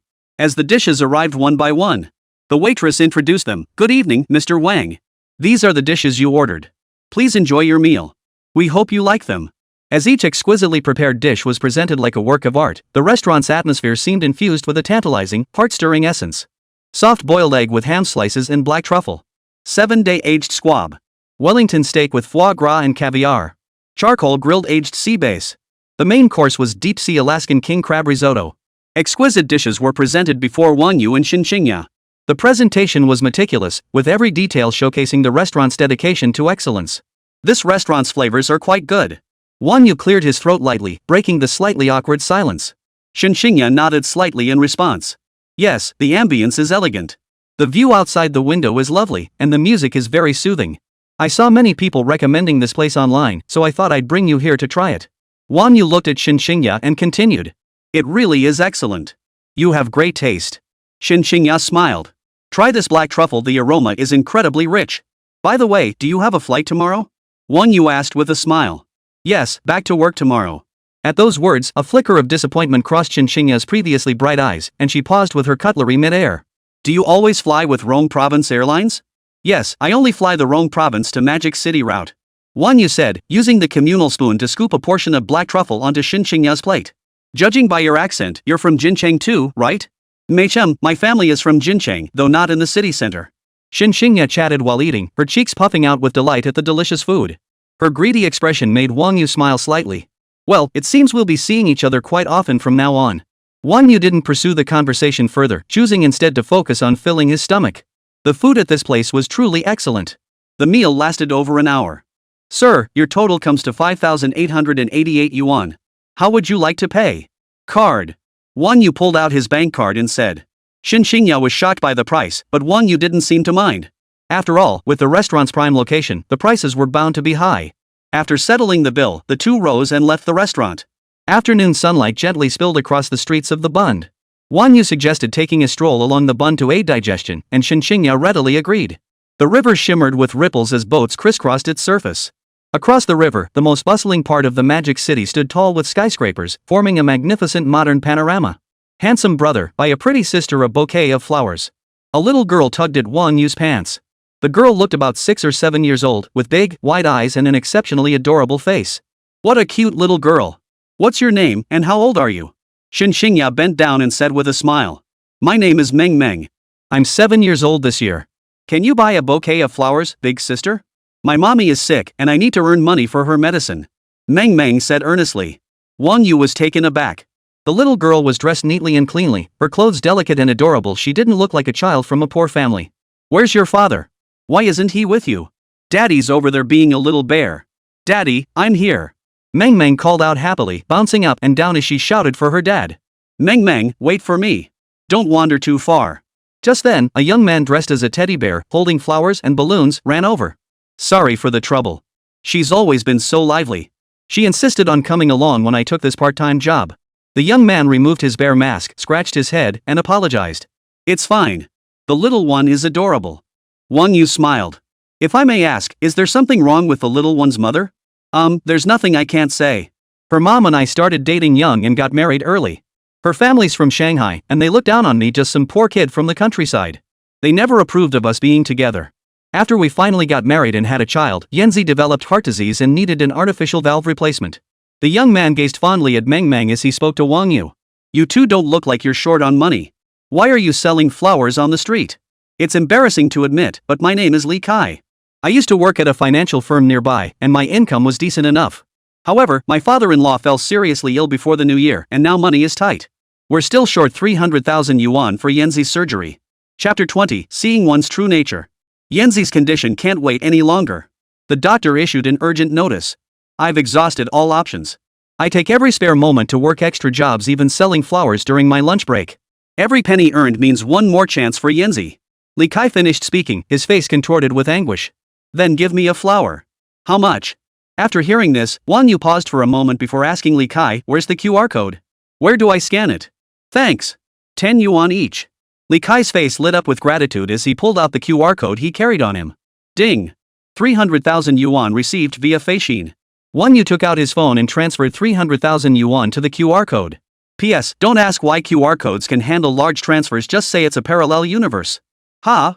Did you transfer the wrong amount? These flowers are only 10 yuan each. It's fine. It's 30,000. Keep it. Meng Meng is still young and needs her mother. A childhood without a mother is incomplete, lacking something essential.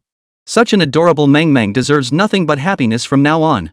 Wang Yu stroked Meng Meng's little cheek and smiled as he spoke. The little one stared at Wang Yu with wide, innocent eyes, wondering why this handsome guy was touching her. This won't do. It's too much. I can't accept it. Li Kai's face twisted with conflict. He was reluctant to part with the 300,000 yuan. With that money, he could afford Yanzi's surgery. He wouldn't lose the love of his life. Meng Meng wouldn't be without her mother. But, do I look like someone who's short on cash? Money is just a string of numbers to me. If 300,000 yuan can save a life, I think it's well worth it. Look at that McLaren P1 over there, worth over 20 million. I just bought it yesterday. So take it. It's really nothing to me. Wang You gestured toward the McLaren P1 parked by the roadside. Then, he gently turned his wrist, revealing the Patek Philippe skywheel watch on his wrist. Thank you. Thank you so much. Li Kai's eyes instantly welled up, tears gathering at the corners. His voice cracked with emotion, a tremor in his tone. He took a step forward, suddenly kneeling down and clutching Wang Yu's hand tightly. Could you leave me your name? I'll repay you someday, and I'll pay you back, but it'll take time. Woo, woo. As he spoke, Li Kai suddenly burst into tears. Who says men never shed tears? They simply haven't reached the depths of sorrow yet. Throughout history, heroes have been known for their righteousness, but their words remain unsweetened until they encounter sorrow. Tears do not necessarily make one less of a man. The pressure of recent times had weighed him down until he could scarcely breathe. Before the new year, his father-in-law had fallen ill, and the treatment alone cost over 1 million yuan, leaving him indebted to relatives and friends for hundreds of thousands. After the new year, his wife Yanzi also fell ill. Coming from a rural background, he'd borrowed from everyone he could, yet still fell short. He was truly at his wit's end. Money is a bastard, it can make a 7-foot man kneel. Daddy, what's wrong? Don't cry. Wah? Seeing her father weeping, Meng Meng began to cry too. Passers-by around the Bund couldn't help but glance their way. My name is Wang Yu. I remember you. We'll meet again someday. Wang Yu raised an eyebrow and smiled faintly. With that, he turned and took Xinxingya's hand, continuing onward. Meng Meng, thank the gentleman quickly. Mommy will be saved. Woo. Thank you, big brother. Meng Meng, who had been crying moments ago, instinctively expressed her gratitude, still not fully grasping what had just transpired. You looked so cool just now. Xinxingya let Wang Yu hold her hand meekly, smiling softly. Wasn't I handsome before? Wang Yu's lips curved upward as he handed the flowers to Xinxingya. Hee, you were handsome before, but now you're even more handsome. Xinxingya lowered her head to inhale the floral fragrance, then turned to look at Wang Yu, her eyes sparkling with enchantment. She hadn't expected Wang Yu to transfer 300,000 yuan to the little girl's father. 300,000 yuan might be nothing to Wang Yu. But for ordinary people, it was an astronomical sum money that would take 5, 10, or even 20 years to save. Because of this 300,000 yuan, Meng Meng might not have lost her mother, and Li Kai might not have lost his wife. Moreover, Wang Yu's kind-hearted nature stirred Xinxingya's heart even more. She stole a glance at him, a faint blush spreading across her cheeks. Her heart stirred. Ding! System detects host spending 300,000 yuan. Double cashback, 600,000 yuan. Ding! Congratulations, host, you have earned 30 system points. Wang Yu heard the system's announcement. Though the 300,000 yuan he just donated had returned, he felt less joy than he would have from helping someone in genuine need. The children of the wealthy indulged in a life of luxury and extravagance, letting their fortunes flow freely through the neon lights and nightlife. Yet the impoverished often struggle over a single penny. Even with lofty ambitions and heroic spirit, they struggle to achieve their grand designs, trapped like caged beasts, sighing helplessly. Wang Yu felt as though he had found some direction in life. His money only seemed to multiply the more he spent it. So why not do something more meaningful for this nation and its people? The history of Huagua remained largely unchanged from that of Earth in his previous life. Its people still carried the blood of the Yan and Huang emperors, having endured a century of upheaval and struggle. They had weathered a past marked by hardship. Of course, that wasn't the present. After all, he was still just a college student. And he had a date with the lovely lady before him. The Bund bustled with crowds, drawing people from around the world eager to witness the charm of the magic city. The Bund boasts numerous European-style historical buildings and ancient structures, each with its own distinct style. Across the river, the modern skyscrapers of Pudong New area stand in stark contrast. Towering skyline. Boats crisscross the river surface, leisurely cruise ships gliding by, cargo vessels bustling with transport. The river breeze caressed their faces, refreshing and exhilarating. Aren't you my tour guide? We can't spend the whole afternoon just wandering around here, can we? Wang Yu remarked indifferently. Well, I come to Shanghai often, but I've never really explored it properly. The only places I know are the more famous spots like Disneyland and the Oriental Pearl Tower. Xinxingya replied, a hint of awkwardness in her voice. Then let's go to Disneyland. Girls should like that, right? Wang Yu smiled. Ah, you're not suggesting I accompany you there, are you? Going to Disneyland might not be appropriate. It's settled then. Wang Yu said, taking Xinxingya's hand and leading her away. Chapter 21, Disneyland. And just like that, it's settled. Wang You said, taking Shinxingya's hand and striding forward. Shinxingya's cheeks flushed slightly, yet she obediently let him lead her. Wang You promptly took out his phone. He dialed the number for his hotel-assigned private butler, Butler Lin. The respectful and professional voice of Butler Lin came through promptly. Mr. Wang, how may I assist you today? Book me 2 Disney VIP tickets. Wang Yu stated directly. Mr. Lin promptly replied with respect, certainly, Mr. Wang. Bulgari's private concierge service will ensure your satisfaction. I will promptly handle all arrangements for the Disney tickets. Bulgari's private concierge service could handle many tasks, such as transportation or matters requiring special privileges. They were the right people to contact. They can arrange most matters. Shortly thereafter. Disneytown parking lot. Wang Yu took Shinxingya's hand as they stepped out of the car. At that moment, the tour guide arranged by Butler Lin had been waiting there for quite some time. She appeared to be a young woman in her 20s. She looked like a college student working part-time. Her appearance was fresh and sweet, her hair tied into a bun, and she wore the official Disney tour guide uniform. Hello, Mr. Wang. I'm Yang Zichen, your tour guide for today. You can just call me Xiao Yang. Guide Xiao Yang introduced herself professionally, radiating the youthful energy unique to her generation. You've booked our Disney 8888 Premium Duo Pass, which grants skip-the-line access to all attractions. I'll take you both over now. Great. I'm mainly here with my girlfriend. Any recommendations? Wang Yu nodded slightly. Shinxingya didn't argue, blushing as she quietly stayed behind Wang Yu. Disney's entrance gates featured various cartoon characters like Snow White, Donald Duck, Judy. Visitors poured in like a tidal wave from all directions. Colorful balloons drifted through the air, children bounced and jumped with excitement, and people frequently stopped to take photos with the cartoon character statues. I'll lead you inside first. The carousel is perfect for couples. Tour guide Xiao Yang said with a smile, the carousel is one of Disney's classic attractions. With the music playing, it feels like stepping into a dreamy fairy tale kingdom perfect for couples to experience. Plus, we can stamp our passports at each attraction we visit. It's a popular stamp collecting trend among young people. The guide handed out 2 park maps with detailed attraction information. The park was already quite crowded, mostly with families bringing young children. Long lines snaked through the ticket gates, but luckily, with their Disney premium tickets, they didn't have to waste time queuing. As they approached the carousel, Shinxingya's eyes lit up instantly. Wow, it's so beautiful. The exquisite wooden horses and dazzling lights left Shinxingya murmuring in awe. Do you like it? We'll ride it together later. Wang Yu watched her excited expression, gently squeezing her hand as he spoke softly. I do. Shinxingya nodded vigorously. Thanks to tour guide Xiao Yang's arrangements, they skipped the line and smoothly boarded the next carousel ride. Clop, clop, clop. As the carousel began its gentle rotation, Shinxingya's laughter rang out like silver bells.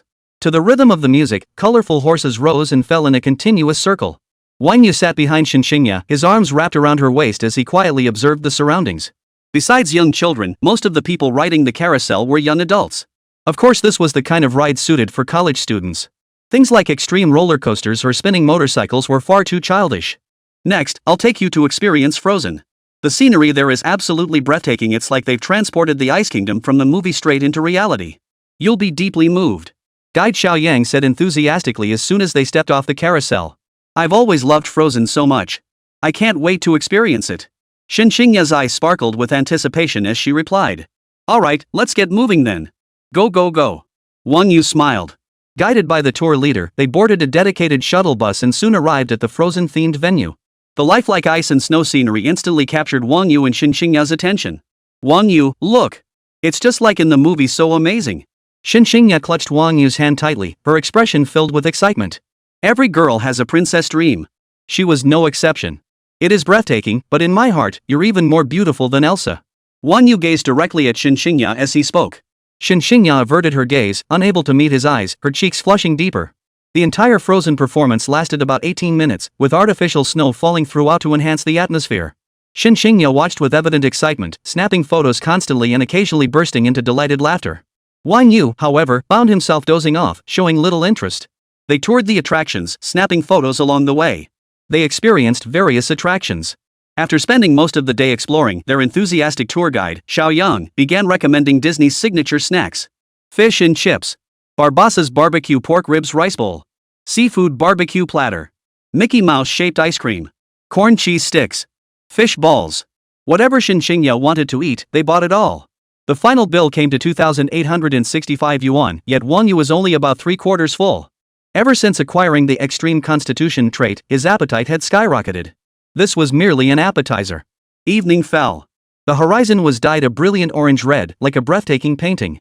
Wang You and Xinxingya stepped into a cabin of the Disney Ferris wheel. As the Ferris wheel slowly ascended, Xinxingya leaned gently against Wang Yu's shoulder and whispered softly, "Today has been truly wonderful. Thank you for bringing me here. I'll remember this day forever. As long as you're happy." Wang Yu gently wrapped his arm around her. Under her gaze, he lowered his head, slowly drawing closer. What is he doing? Is he going to kiss me? Should I resist? Xinxingya felt flustered and helpless, closing her eyes tightly. Her mind was in utter chaos, her head buzzing. "Xingya, be my girlfriend. From now on, you'll be my princess." I suppose I agree, in principle." "What do you mean, in principle?" Wang Yu asked, puzzled. "Depends on how you behave from now on." Giggle. Xinxingya gave Wang Yu a playful look, then burst into laughter herself. Truthfully, she had already decided to agree to Wang Yu's request. But a girl's reserve made her reluctant to accept so quickly. She also feared Wang Yu might think she was an easy girl. She also feared disappointing him, so she chose such ambiguous words. Chapter 22, Master Bar. 8 o'clock in the evening. Inside the Peace Hotel in the Magic City. Gorgeous chandeliers cast soft light onto the marble floor. The lobby's Art Deco decor featured clean, flowing geometric lines, perfectly blending vintage charm with modern sophistication. Vintage photographs on the walls tell tales of the stories that unfolded here. Visiting the metropolis? You absolutely must experience the Peace Hotel. Otherwise, it would be a wasted trip. Wang Yu and Xinxingya were led by a waiter to their reserved table. The Peace Hotel's cuisine is renowned for its exquisite culinary artistry and premium ingredients. Since they were driving, they didn't order any alcohol. Wang Yu only ordered a few signature dishes. "Xingya, you've probably never eaten here before either.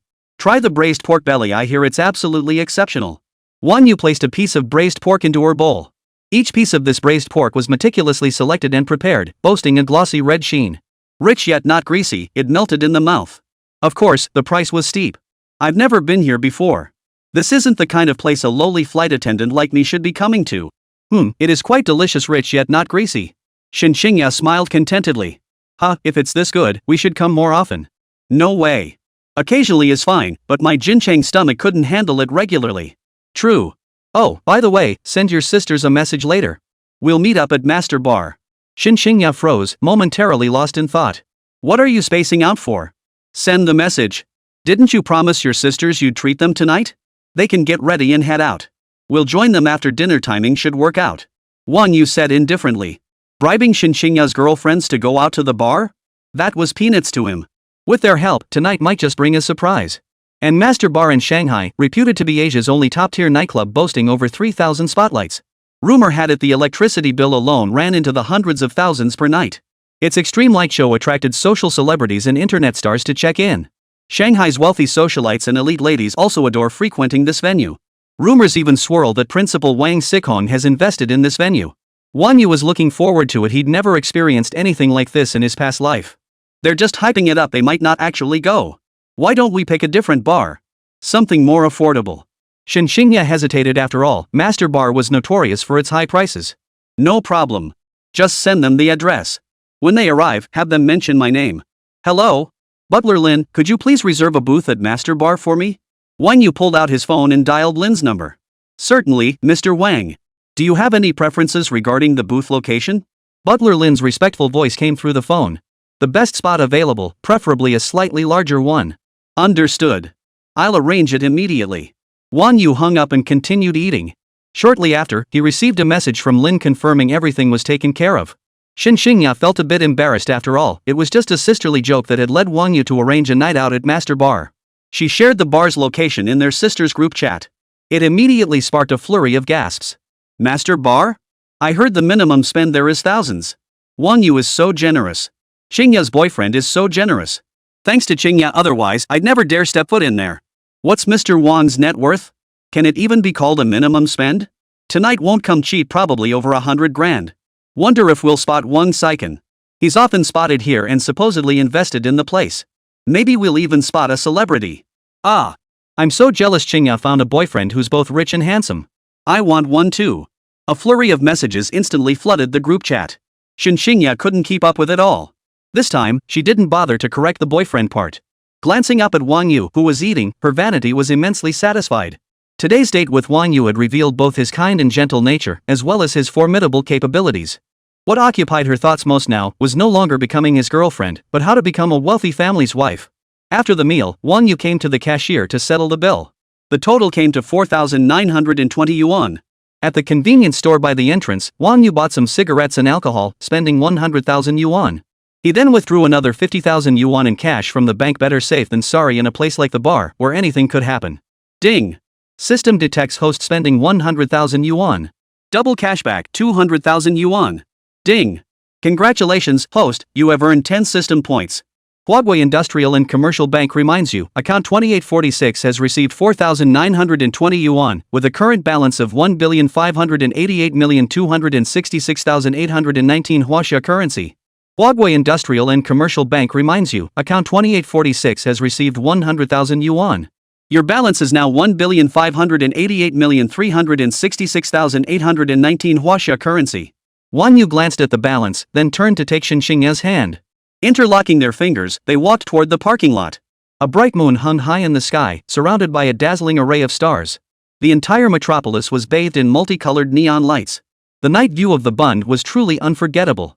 Wang Yu drove the yellow McLaren P1, its body like a streak of yellow lightning weaving through the traffic. His right hand never left the smooth curve of Xinxingya's thigh. After just over 10 minutes of driving, the car arrived at the entrance of Master Bar. As Asia's premier nightclub, it could only be described as a world of neon lights and decadent revelry. Whether office workers, students, celebrities, or anyone else, they all came here to unwind. The entrance was already packed with people. Luxury cars of all kinds were parked outside. Mercedes-Benz, BMW, and Land Rover were commonplace even at the entry level. Porsches, McLarens, Lamborghinis, and other luxury supercars were also present, though fewer in number and mostly entry-level models. Wang Yu's McLaren P1 stood out as the undisputed star of the show. He glanced at the parking lot by the bar entrance. Good parking spots were practically non-existent. Wang Yu frowned. For a novice like him, this was clearly a challenge. His arrival caused a noticeable stir among the crowd. The McLaren P1's sleek body drew the attention of nearly everyone present. He waved to the security guard directing traffic at the bar entrance. "What can I do for you, boss?" The security guard, who had been directing traffic, glanced at Wang Yu's McLaren and walked over. Wang Yu pulled a 1,000 yuan note from his pocket, slipping it along with the keys into the guard's hand. "Could you park this for me? Here's your tip." Places like bars were a mixed bag of characters.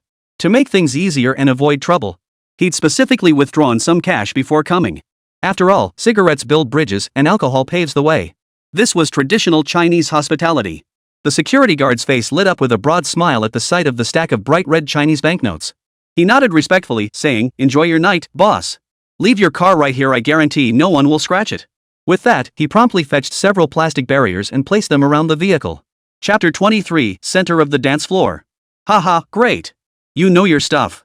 When you have time, have someone wash my car." Wang Yu saw the security guard was in his 20s and clearly capable. He chuckled heartily. The guard's eyes lit up. "No worries, boss. I'll make sure it's spotless when you come out." Wang Yu smiled faintly and led Xinxingya through the entrance. Even before they entered, pulsing beats of dance music washed over them from inside. The young security guard felt secretly pleased. Today he'd met a generous patron. Parking alone had earned him 1,000 yuan. How much would the car wash bring? It certainly wouldn't be less than 1,000. Watching Wang Yu and Xinxingya enter the bar, the young guard signaled the standby cleaning crew to fetch towels and prepare for the wash. Then, pressing the earpiece clip to his ear, he reported, "Manager, a couple just walked in. The guy's driving a McLaren P1 and wearing a Patek Philippe. Looks like a rich playboy." "Got it. Keep me updated on any developments." Manager Lang, who was making his rounds in the bar, heard his subordinate's report and hurried to the entrance to greet Wang Yu and his companion. "Good evening, sir. I'm Lung Weijun, the manager here. Do you have a reservation?" Manager Lang spotted Wang Yu and his companion from afar and approached Wang Yu with a warm smile. "Yes, my surname is Wang." He then provided the last few digits of his phone number. Manager Lang immediately checked his tablet and exclaimed with delight, "You're Mr. Wang?" Manager Lang promptly nodded and bowed, his face beaming with a smile. "Mr. Wang, please this way. Your booth has been prepared for you. I'll show you right over." All right. The nightclub was bustling with activity. The air was thick with the pungent mix of smoke, alcohol, and perfume, overwhelmingly pungent and making first-timers feel quite uncomfortable. The flashing lights were blinding. "Let's get wild, scream it out." The deafening sound of the DJs singing and dancing. The faces of the men and women below were filled with passion and fervor, the scent of hormones permeating the entire nightclub. It was 10 o'clock at night. Most people would be at home scrolling through their phones, ready for bed. For the bar, the night is just beginning, yet the venue is already packed to the rafters. Every seat was taken. Manager Lang respectfully led the way ahead. Though Wang You couldn't quite fathom why Manager Lang was being so warm, he had a pretty good idea. It must be due to connections with the Bulgari Hotel and the McLaren P1 parked at the entrance. All these factors combined were why Manager Lang was treating them this way. They made their way to the bar area. Bartenders bustled behind the bar, skillfully mixing various drinks. Display shelves were stacked with an array of bottles, shimmering in the lights. He'd never seen such an array of liquors before. Manager Lang led the two of them through the bar area and dance floor to the reserved table. The minimum charge for a dance floor booth was 100,000 yuan.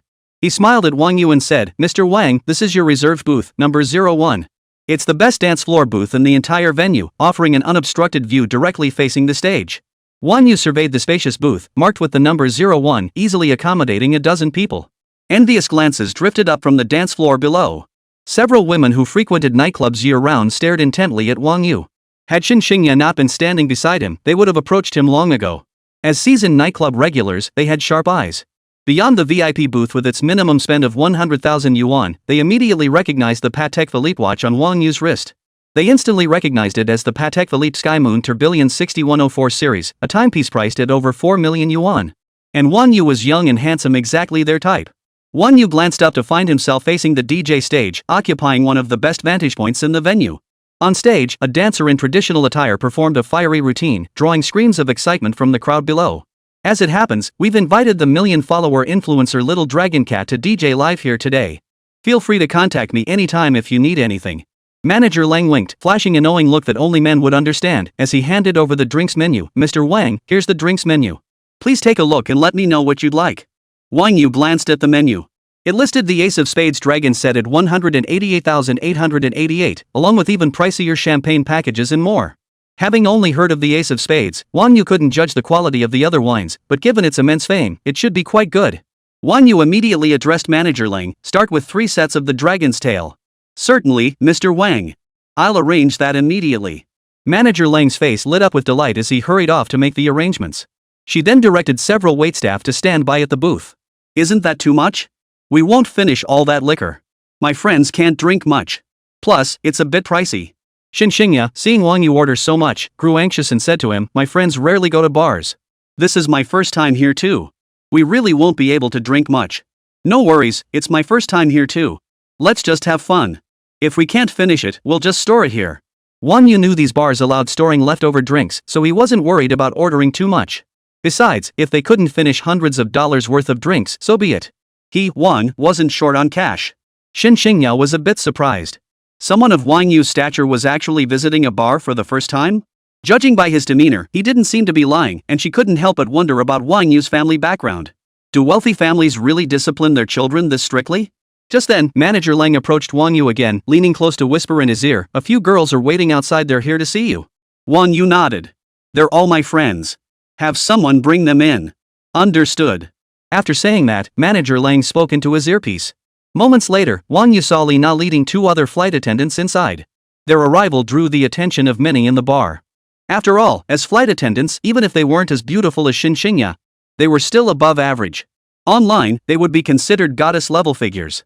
Soon, they were escorted to a booth near the dance floor. "Mr. Wang, your friends have arrived.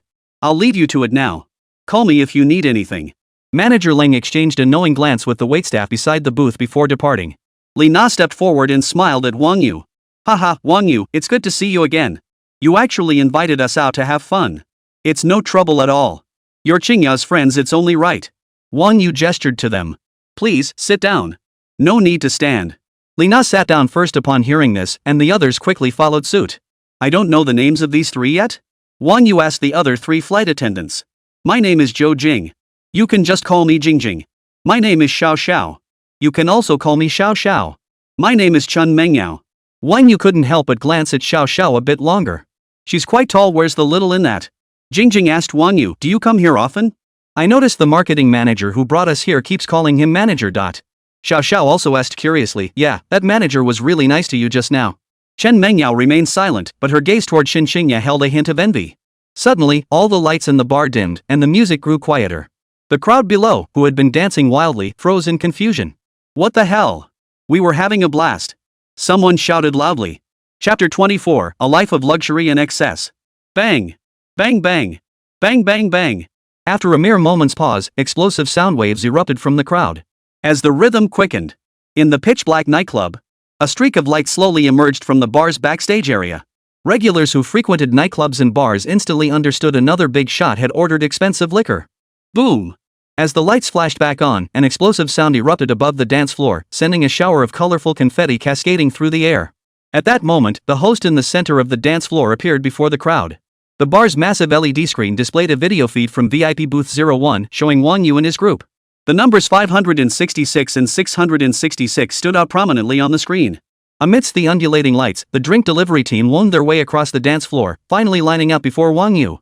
18 girls, dressed in dazzling outfits, each holding a drink box, bowed 90 degrees before them and shouted in unison. "Thank you, Mr. Wang, for your tremendous support of our master bar. Wishing Mr. Wang smooth sailing and prosperity." The stage hostess also said, "Distinguished guests, good evening. Tonight, we are honored to unveil these 3 dragon suits for the VIPs at booth 01. Let us all witness this moment of luxury together. Once again, thank you all for joining us tonight. May the divine dragon set create wonderful memories for everyone. Let's continue to enjoy this magnificent evening, have a great time and drink to your heart's content. Let's rock this night together. Scream." The host's words were highly inciting.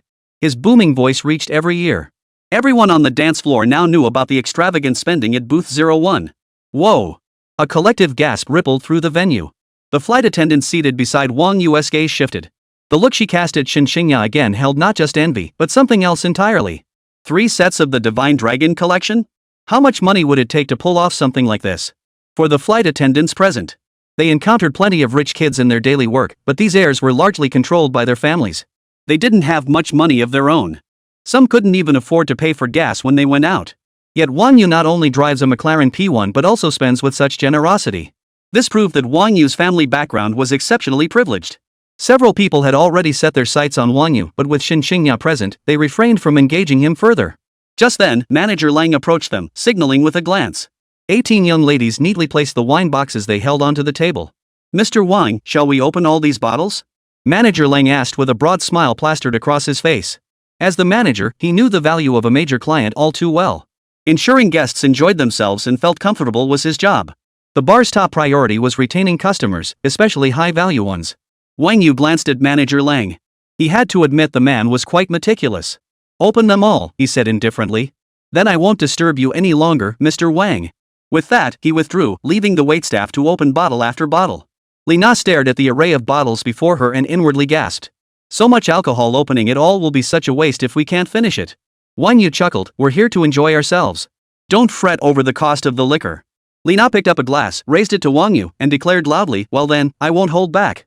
Let me toast young Master Wang first. Thank you for your hospitality, Mr. Wang." She downed the glass in one gulp. The other sisters stood up one after another, saying in unison, "Thank you, young Master Wang." Seeing this, Wang Yu could only raise his own cup and drink with them. A glass of champagne downed. Wang Yu found it rather ordinary. Selling a Shunlong suit for 188,000 yuan was indeed pricey. "Don't all drink with me. Help yourselves and order more if you need it," Wang Yu hurriedly said when he saw Zhou Jing raise her glass toward him again. "Then let's toast to Qingya. If not for her, we wouldn't be drinking such expensive wine." Zhou Jing turned to Shinshingya. Li Na poured herself another glass, grinning mischievously. "Thanks, Qingya." Chen Mengyao and Xiao Xiao raised their glasses simultaneously. "No need, no need." Shinshingya waved her hands hurriedly, feeling a bit embarrassed. But in the end, she still clinked glasses with them. A glass of champagne downed. A faint blush instantly spread across Shinshingya's cheeks. Under the dim lights of the bar, she looked all the more alluring. Wang Yu watched them drink with a smile, his left arm naturally sliding around Shinshingya's waist. Shinshingya sensed Wang Yu's subtle gesture and leaned into his embrace. "Brother Wang Yu, this toast is just for you." Shinshingya's eyes sparkled with mischief, radiating alluring charm. Alright. I must drink when Xingya offers a toast." Wang Yu roared with laughter, downing the champagne in his glass in one gulp. Shinshingya set down her glass, her eyes hazy, her arms naturally wrapping around Wang Yu's. Whether it was the alcohol or not, she felt Wang Yu's masculinity growing stronger. Her entire body pressed against his, her ample curves tightly squeezing his arm. She silently vowed to herself that she would hold on tightly to such an exceptional man. She knew her strengths all too well. Her looks and figure were her bargaining chips. Forget other women, even these plastic sisters right in front of her would likely have designs on Wang Yu. Strands of hair fell across Wang Yu's face, tickling him slightly. The other flight attendants watched Wang Yu and Shinshingya. Some felt happy for her, others seethed with envy. As flight attendants, they'd squandered their prime years in the skies. Beyond their looks, they had little else to boast about. The best outcome in life was to marry a wealthy man, even if he was older. Otherwise, once they were past their prime, finding a husband would become a daunting prospect. Young Master Wang, you're drinking with Qingya but not with us, don't play favorites. I'll toast you two, don't refuse. Chen Mengyao stepped forward, her eyes narrowing seductively as she slid beside Wang Yu. Alright, let's all have a drink together. Wang Yu's expression was inscrutable as his hand absent-mindedly brushed against his pocket. Interesting. He suddenly understood why wealthy people loved coming to bars for entertainment. It wasn't about the quality of the drinks, but how this environment amplified people's vanity and competitive spirit to infinite heights. The glitz and glamour dazzled the eyes, tempting people into decadence. Of course, for Wang Yu, this was a good thing. Wang Yu lifted his glass. Under the lights, the champagne shimmered with an alluring glow. He snapped back to reality, gave a faint smile, and downed the glass in one gulp. He realized. Under the enhancement of the extreme constitution trait, alcohol had no effect on him whatsoever. It was like drinking juice. Chapter 25, Bar Confrontation. Inside the bar. The music pounded deafeningly as people swayed wildly on the dance floor. Suddenly, a commotion erupted below the stage, accompanied by the sound of clattering objects growing louder as it approached. Instantly, many people gathered to watch the commotion. Amidst the crowd below the dance floor, a young man stood out prominently. Dressed in extravagant designer labels, his body was covered in logos like a constellation of stars. One glance revealed his status as either wealthy or powerful. At that moment, he was engaged in a fierce tug-of-war with someone nearby. His flushed face twisted with fury and humiliation as he shouted incessantly, "I'll see who's stealing my spotlight. Let go of me. You're pulling my leg. Young Master Chen, you're drunk. Let me take you to rest." Manager Lang clutched young Master Chen's arm tightly from behind, sweat pouring down his forehead. His once neat shirt was now soaked through with sweat, clinging tightly to his back. He tried to drag the now frenzied playboy back to the private room, hoping to end this farce as quickly as possible. Chen's henchman, equally agitated, glared threateningly at Manager Lang. "You're nothing but a piece of. Chen Xiao calls you manager to save your boss's face, and you actually think you're something special?" Chen Mingxian roared back, his voice hoarse and shrill from the alcohol. "Exactly. You're nothing. I just came over for a drink and to make friends. Why the hell did you drag me into this? Young Master Chen is a big shot in Shanghai. Don't bite the hand that feeds you." With that, Chen Xiao, aided by his men, suddenly jerked free from Manager Lang's grip. Staggering a few steps, he charged straight to Wang Yu and his group's booth. His name was Chen Mingxian, a regular at Master Bar. Since Master Bar opened, his spending records running into the millions proved he was one of their biggest clients. Long accustomed to being the center of attention, Chen Mingxian grew increasingly enraged upon seeing Wang Yu commanding such prominence, surrounded by stunning women at his table. Already intoxicated, he grew increasingly enraged under his friends egging on. As a prominent figure in the city, he was well known among the major families of Shanghai. Wang Yu? Just a provincial bumpkin from out of town. Manager Lang's face flushed alternately red and white, knowing trouble was brewing. Both men present were either wealthy or influential. He couldn't afford to take responsibility if either got into trouble. He hurriedly summoned the security team, attempting to regain control while simultaneously fumbling for his phone to report the situation to his boss. Wang Yu was laughing and chatting with several flight attendants beside him. He'd assumed the commotion below the dance floor would end quickly, but unexpectedly, the other party had made their way over to his VIP booth. "Hey, sweetheart, buy me a drink." Chen Mingxian swaggered over to the booth, plopping down with an air of arrogance. His words were directed at Shen Xingya, yet his gaze deliberately or inadvertently glanced toward Wang Yu. The provocation was unmistakable. Shen Xingya's face betrayed undisguised disgust. She looked to Wang Yu for help. The others remained silent, for this booth belonged to Wang Yu, his territory. Such behavior was a blatant provocation. They were curious to see how Wang Yu would handle it. Wang Yu turned to Manager Lang and inquired, "And who might this gentleman be?" "Young Master Wang, this is Chen Mingxian, young Master Chen, the sole heir of the Chen family." Manager Lang hurried forward, his face plastered with a fawning smile, yet his eyes pleaded desperately for Wang Yu to avoid conflict with Chen Mingxian. A mere bar manager like him couldn't handle the fallout. Wang Yu raised an eyebrow slightly, his expression a mix of amusement and skepticism as he looked at Chen Mingxian. "Young Master Chen? Drinking should be a mutual affair. Your direct approach seems rather inappropriate." Chen Mingxian snorted coldly, "Kid, don't play dumb. I just want to have a drink with this girl. What's the problem? Can't bear to part with her?" Wang Yu shook his head gently. "That's a bit of a lame excuse. But since young Master Chen is so eager, I, Wang Yu, won't spoil your fun. How about this? It's just drinking. Let's have a drinking contest instead. Whoever passes out first loses. The loser has to crawl from here to the door. Sound good?" Chen Mingxuan's eyes lit up at the suggestion. He was no stranger to drinking contests himself. Why would he fear this outsider? He immediately agreed, "Fine. You asked for it. Don't come crying for mercy later. So, how do we do this? Wang Yu replied calmly, 1 cup each. Whoever collapses first loses. How does that sound? Chen Mingxian glared at Wang Yu defiantly. Fine. Manager Lang, bring some stronger liquor. Champagne is boring. This. Alright, just a moment. Manager Lang immediately exchanged a few words with someone through his earpiece. At their signal, he agreed to Chen Mingxuan's request. Soon, waiters swiftly brought over bottles of hard liquor. Chen Mingxian lifted his glass, tilted his head back, and downed it in one gulp. Liquor trickled down the corners of his mouth, soaking the collar of his expensive shirt. After finishing the glass, he slammed it down on the table in a show of defiance. Your turn. Wang Yu, however, remained unhurried. A faint smile played at the corners of his mouth as he slowly raised his glass and drank it in one gulp. As if savoring a cup of fine wine, not this fiery liquor. After 6 rounds, Chen Mingxuan's steps began to stagger, his eyes growing hazy. Yet he stubbornly refused to concede defeat, muttering, 1 more round. I'm not drunk yet. Manager Lang expressed concern, young Master Chen, perhaps you should stop drinking. Wang Yu, however, remained perfectly composed, as if the strong liquor was nothing more than water to him. After another round, Chen Mingxian finally couldn't hold it in. With a loud wah, he vomited, the foul substance splattering onto the floor and releasing a pungent stench. Chen Mingxian was furious with shame. He was a man of dignity. Today, however, he'd been utterly humiliated in front of everyone, especially in front of this provincial bumpkin, as he saw him. With his superhuman constitution, drinking was nothing to fear. Whoever came would have to kneel. Wang Yu held his wine cup, sipped it slowly, and remarked indifferently, heh. With that kind of drinking ability, you should head to the kids' table. Put. Li Na couldn't help but laugh when she saw Chen Mingxian puking all over the floor. The flight attendants beside them all wore amused smiles. Are you laughing at me?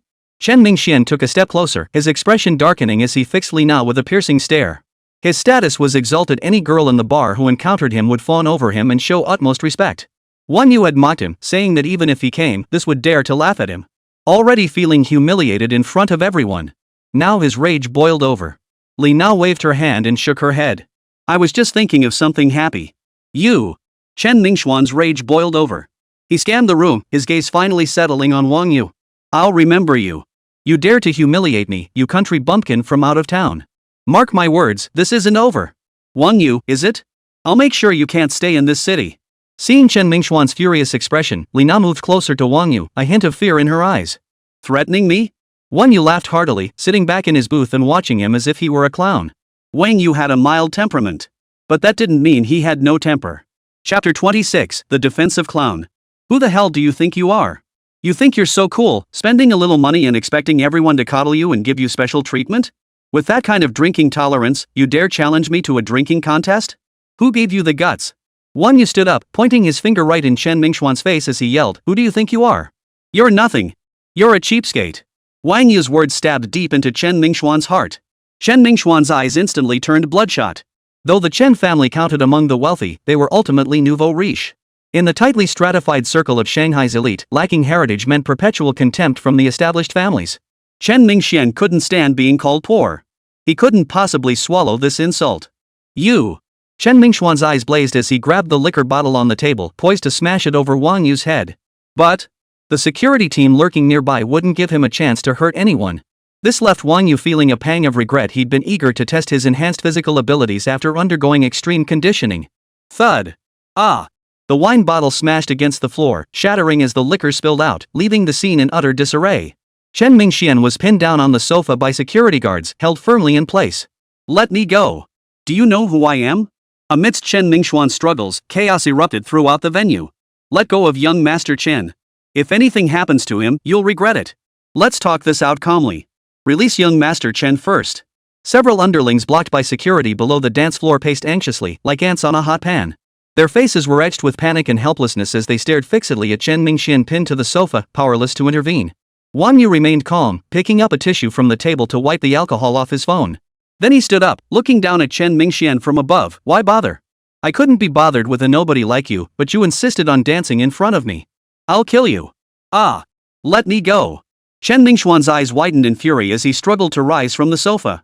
But the security guards held him down firmly. You just wait. This isn't over. I'll make you regret ever coming to Shanghai. Chen Mingxian had completely lost his mind. He'd never endured such humiliation in his entire life. I'll be waiting. Wang Yu remained expressionless, his tone cool and detached. Money? Connections? Or resources? Whatever you want to fight over, I'll see it through to the end. Just don't end up like you are now trapped like a dog, raging impotently. Money? Compete with connections? He had plenty of both. Setting aside his system, his family background alone meant few in all of China could match him. Even the son of the nation's wealthiest tycoon wouldn't dare act arrogant in his presence. And that's not even counting his grandfather and maternal grandfather. What does he have to fear in China? Ever since his rebirth and learning of his family's background, he knew this lifetime would place him at the pinnacle of the world's pyramid. He hadn't revealed his background before because he saw no need to. But if anyone dared to mess with the dragon on its own head, Wang You wouldn't mind playing a little game with them. But what was this Chen Mingxian before him? Chen Mingxian roared with fury, consumed by the urge to beat Wang Yu to death. Ah! Struggling violently, he collapsed face first onto the floor, shards of glass piercing his face. Blood instantly streamed down his face, now covered in shards, pooling on the floor. His entire appearance became grotesque, like a demon. He felt as if he would explode with rage. Manager Lang watched as Chen Mingxian collapsed face first onto the floor, glass embedded in his face, blood gushing freely. His face instantly drained of color. His heart raced with panic as he rushed forward, shouting, "Young Master Chen, are you okay? Quick, help young Master Chen up." Below the dance floor, several henchmen, seeing this, disregarded the security team's attempts to block them and rushed forward like madmen. They frantically helped Chen Mingxian up. His face was covered in blood, yet his eyes still burned with furious rage. "What the hell were you lot doing? Didn't you see me getting beaten? Beat the out of this punk. I'll take responsibility for whatever happens." Chen Mingxuan's eyes were dark and menacing, his expression growing increasingly frenzied. The pain from his facial injuries distorted his voice. At this moment, he had completely lost his reason, consumed solely by hatred for Wang Yu. "Quick, stop them. Young Master Chen, let's get out of here first. We'll tend to your wounds in the private room." Seeing the situation spiraling out of control, Manager Ling urgently directed the security guards to restrain the men who were about to act. He knew that if Chen Mingxian continued down this path and did something extreme, the consequences would be unimaginable and his days as manager would be numbered. Under the security guards' control, Chen Mingxian and his henchmen were escorted away from the booth. Chen Mingxian bellowed from below the dance floor, refusing to return to his private room. "Your bar needs better security. Don't let just any Tom, Dick, or Harry in here. It'll only drag down your establishment's reputation." Wang Yu looked at Manager Lang indifferently. Just because he's had a few drinks, he thinks he's something special, like he's the Prince of Shanghai. Although he had clashed with Chen Mingxian. But both logically and morally, the bar's security had failed. As a paying customer, the bar had a duty to ensure his safety. He had every right to speak to Manager Lang in such a manner. "You're absolutely right." Manager Lang nodded repeatedly. "I'll handle this immediately. Regardless, it's our bar's fault for failing to maintain order on the premises. My apologies, Mr. Wang, for disturbing your evening." Go handle it. Looks like he won't let this drop." Wang Yu didn't hold this minor incident against Manager Lang. Watching Chen Mingxian linger stubbornly near the dance floor instead of returning to the VIP room, he knew more drama was coming. "Are you blind? I'm the one who got hurt, not him. Why the hell are you blocking me?" Unable to break through the security guards' blockade, Chen Mingxian vented his fury on them and Manager Lang, pointing an accusing finger at their faces. "I'm a VIP in your bar. I've spent so much money here, and this is how you treat me? Let me through. I'm gonna beat the out of this out-of-towner." Manager Lang gave Chen Mingxian a cold glance, ignoring his rant. Though Chen Mingxian was a regular here. But the boss had personally instructed them to look out for Wang Yu. So Manager Lang naturally sided with Wang Yu. The crowd grew larger and larger. Such a major disturbance naturally drew a crowd of onlookers, pointing fingers and watching Chen Mingxian shout and cause a scene.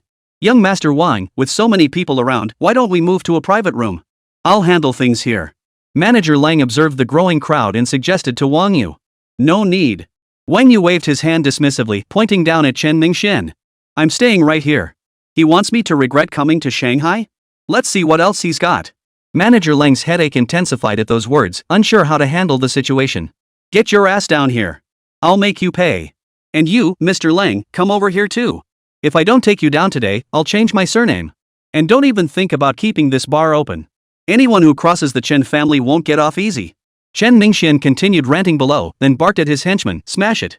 If they won't let me live, then none of us will. Wreck this damn place." He roared wildly, snatching a liquor bottle and smashing it to the ground. His men exchanged nervous glances. They knew exactly whose turf this bar was. They'd been hanging around young Master Chen long enough to know that. Chen Mingxian was drunk, but they weren't. But seeing the madness in Chen Mingxuan's eyes, they dared not disobey his command. They began smashing bottles and stools around them with fury. Chaos erupted instantly. Chapter 27, The Nation's Darling. The shattering of glass bottles, the clattering of furniture, and the shrieks of women all mingled together. Startled by the sudden upheaval, patrons in the bar panicked, screaming as they scrambled to distance themselves from Chen Mingxian and his group. The lively music in the dance floor abruptly stopped. The scene descended into utter chaos. Quick! Stop them! Everyone, hold your horses! Manager Lang's forehead veins bulged as he tried to stop the crazed group, but his voice was completely drowned out by the chaotic din. What's the point? They'll regret this once they sober up. Helpless, he could only stand there, watching the enraged Chen Mingxian, inwardly cursing his luck as he observed the group's reckless antics. This incident is so serious, I wonder if he can keep his position as manager. Meanwhile, Wang You sat on the booth sofa, observing the chaotic scene with detached indifference, as if watching a circus act. He told the women beside him, "Keep drinking. Don't let anyone spoil the mood." With that, he downed the champagne in his hand. Shen Xingya and the others exchanged nervous glances, instinctively drawing closer to Wang Yu. They raised their glasses and drank with him. At that moment, a lazy yet intensely oppressive voice suddenly echoed from behind, "Who's got the nerve to claim they'll shut down my bar?" "Boss." Manager Lang turned around as if he'd spotted a lifeline, addressing a young man with utmost respect. Wang Yu raised an eyebrow slightly, turning his head with interest. A young man approached, striding with a lazy gait. He appeared to be around 27 or 28, tall and lean. From a distance, he looked to be about 1.8 meters tall, though whether his weight exceeded 120 pounds was debatable. Following behind him were several bodyguards in black suits, each broad-shouldered and muscular. Wearing earpieces, they scanned their surroundings with alert eyes, their professionalism immediately apparent. This was none other than the internet-famous national husband Wang Xikong, dubbed the entertainment industry's Discipline Inspection Commission. "It's Wang Xikong. Husband. I love you. Principal, look this way. Hello, thank you all for supporting Master Bar. Keep the party going." The crowd grew even more frenzied, rushing forward to take photos with Wang Xikong. 2018 was the year Wang Xikong exploded onto the internet. His fan base across the nation was countless. The level of hype was unimaginable. Only with the combined efforts of venue security and Wang Xichong's personal bodyguards could order be barely maintained. Wang Xikong surveyed the chaotic scene. Broken bottles littered the floor, and several people tangled with security guards. A flicker of displeasure crossed his eyes. Chen Mingxian, still shouting insults, froze when he saw the young man approaching. He swallowed his curses, his neck instinctively jerking back. His mind cleared instantly, and he silently regretted causing trouble in this particular bar. "What the hell are you doing? Things are in chaos and you're just standing there watching." Manager Lang shuddered and explained, head bowed, "Boss, this happened so suddenly, I didn't have time to." "Shut up. You handle your duties first. Clean up the scene and make sure no photos get leaked. Leave the rest to me." "Yes, boss." Wang Xikong waved Manager Lang away, then turned his gaze to Chen Mingxian. "So it was you, Chen Mingxian. You dare cause trouble on my turf?" Wang Xikong paced over to Chen Mingxian, slapping his still bleeding cheek with each step. He stared at him with a mocking expression. "Brother Wang, it hurts, it hurts. Please be gentler. I was drunk earlier, I'm sorry. I'll cover all the damages. Please be magnanimous and let me off." Chen Mingxuan's wounds were still bleeding, and Wang Xikong deliberately tapped right on the open cuts. The pain made him grimace and wince, yet his head remained rigidly still. He let Wang Xikong slap him. Upon hearing Chen Mingxuan's plea, Wang Xikong's expression darkened instantly. "If I recall correctly, this is the second time you've caused trouble in my bar. Last time it was over a woman, and now it's over a woman again. If you can't control that 2-inch piece of flesh down there, I wouldn't mind cutting it off for you to save you from causing me trouble again." Chen Mingxuan's face paled at the words. His hand instinctively shielded his groin as he shrank back. Wang Xikong continued, "I've already cleaned up your mess once. I didn't press charges, but I warned you there wouldn't be a next time. Looks like you didn't take my warning seriously." Wang Xikong's voice was low and menacing, his hands never stopping their work. Chen Mingxuan's face was covered in blood, yet he dared not move an inch. All traces of his earlier arrogance vanished. Gritting his teeth against the pain, he forced a fawning smile. "Brother Wang. It's all my fault. I apologize. This time, I was mostly driven mad by some outsider. I just had to vent that anger. Brother Wang, please spare me this time. I promise it won't happen again." In desperation, Chen Mingxian pulled a Lamborghini car key from his pocket and handed it to Wang Xikong, fawning, "Brother Wang, take this. Consider it compensation for tonight's losses." His heart ached at the thought this was the car his old man had finally agreed to buy him. Wang Xikong toyed with the keys before casually tossing them to his bodyguard. "Get lost. Keep your head down from now on. If this happens again, one car won't be enough to make it right. Don't worry, Brother Wang. There won't be a next time. Now get out of here." Chen Mingxian shot Wang Xikong a grateful look before hastily ushering his henchman out of the bar. Tonight, his face had been thrown into the Pacific Ocean. He knew full well that people weren't all the same. He could provoke Wang You, even consider striking him. But in front of Wang Xikong, he couldn't even muster a single harsh word. He knew his family background, he wasn't even worthy of tying Wang Xizong's shoes. As for calling the police? Chen Mingxian wouldn't dare do such a thing, and it wouldn't have done any good anyway. The circle of rich second-generation kids had its unspoken rules. Cross that line, and you'd break the code. Chen Mingxian wouldn't stand a chance in Shanghai either. Damn it, what the hell? Without any real power, he's getting more arrogant by the day. Wang Xikong watched Chen Mingxian and his crew walk away, letting out a cold laugh. He then turned his attention away from the scene, leaving it to manager Lang and the others to handle. The crowd that had gathered to watch the spectacle, now finding no more drama to savor, looked on with disappointment. Woke up New York City. In a funky cheap hotel. She took my heart and she took my money. Live music began again as DJ Little Dragon Cat took the stage to liven up the atmosphere. Truly a million-follower influencer on DY. Her alluring figure and dance moves reignited the crowd's fervor. Seeing the scene return to normal, Wang Xikong turned and walked over to booth 01. With a smile, he extended his hand and said, "You must be Wang You, the one mentioned by the Bulgari Hotel. I'm Wang Xikong, one of the shareholders of Master Bar." Wang Yu stood up and shook hands with Wang Xikong, saying, "I've long admired your reputation. Meeting you today, you truly live up to the hype. Ha ha ha, it's all empty fame, nothing to boast about. Sit down, sit down. Waiter, pour the drinks. I know you're from Rome province." After taking his seat, Wang Xikong raised an eyebrow and smiled at Wang Yu. Chapter 28, More Friends, More Paths. You know me? Wang Yu couldn't help but show surprise on his face. After all, his personal information was protected by strict confidentiality measures. Not a single trace of him could be found online. However, as the son of the wealthiest man in the land, Wang Xizong's knowledge of his identity wasn't entirely surprising. Families that had reached a certain level always placed great emphasis on gathering and consolidating information. After all, when grooming the next generation, knowing who to offend and who to befriend is essential knowledge. Otherwise, provoking the wrong people could lead to the family's ruin overnight, no laughing matter. Even if Wang Yu's personal information was kept under the strictest confidentiality, it would be as transparent as glass to these major families. Naturally, the young master of Pioneer Heavy Industries Group, the sole heir of both the Wang and Xiao families. Currently a sophomore at Magic City University of Finance and Economics, right? I've always wanted to make your acquaintance. Little did I expect that fate would bring us together under these circumstances. Wang Xizong's lips curved upward slightly, revealing a faint smile as he continued, "We're both young people. We should understand that in this circle, information is power. As a young member of such a prominent family, I'd naturally pay special attention to someone like you. So you're the young master of Pioneer Heavy Industries Group. No wonder you're so generous. Indeed. Pioneer Heavy Industries and Yida Group are both among the top enterprises in our nation." Xinxingya, Lina, and the other women finally understood, as if waking from a dream. No wonder Wang Yu was so young yet so wealthy. He was the heir to the Pioneer Group. That explained everything. Chen Mengyao's face slowly flushed crimson. Her eyes darted nervously as she unconsciously clenched her fingers. She silently vowed to herself that she would stop at nothing to snatch Wang Yu away from Xinxingya. Even if she had to settle for second best, she would join them. Upon hearing this, Wang Yu inwardly admired Wang Xizong's sharp insight and extensive connections. He realized that befriending someone like Wang Xikong, the nation's golden boy, might just be his ticket into Shanghai's elite circle of wealthy second generation. The Wang Xikong of today was nothing like the slumped figure he would become years later. Although Yida Group would later face a crisis, his father had managed to weather the storm and gradually repay the debts. Truly admirable. Truly admirable. Unlike certain other companies that only know how to swindle the hard-earned savings of ordinary people. You're well informed. Wang Yu responded calmly, his expression unruffled. Still, I hope our meeting isn't solely because of our family backgrounds. Having his background known wouldn't hurt, it might even bring some advantages when traveling. At the very least, incidents like tonight's wouldn't occur. Of course. Ha ha. In that case, I suppose I should thank Chen Mingxian. If not for him, we might never have crossed paths. Wang Xikong laughed heartily. Come to think of it, we both share the surname Wang and hail from Rong province. Who knows? 500 years ago, we might have even been family.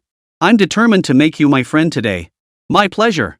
Wang Yu raised an eyebrow and suddenly asked, by the way, where did Chen Mingxian get the nerve to act so brazenly in your bar? Wang Xikong sneered, he's nothing special. His family runs a construction earthwork business, picking up scraps from other real estate developers to scrape by. The entire Chen family isn't even worth $1 billion yuan combined. But they keep a bunch of people under their thumb. He's the only one of his generation in the family, so he's used to being arrogant and overbearing. This isn't the first time he's caused trouble in my bar.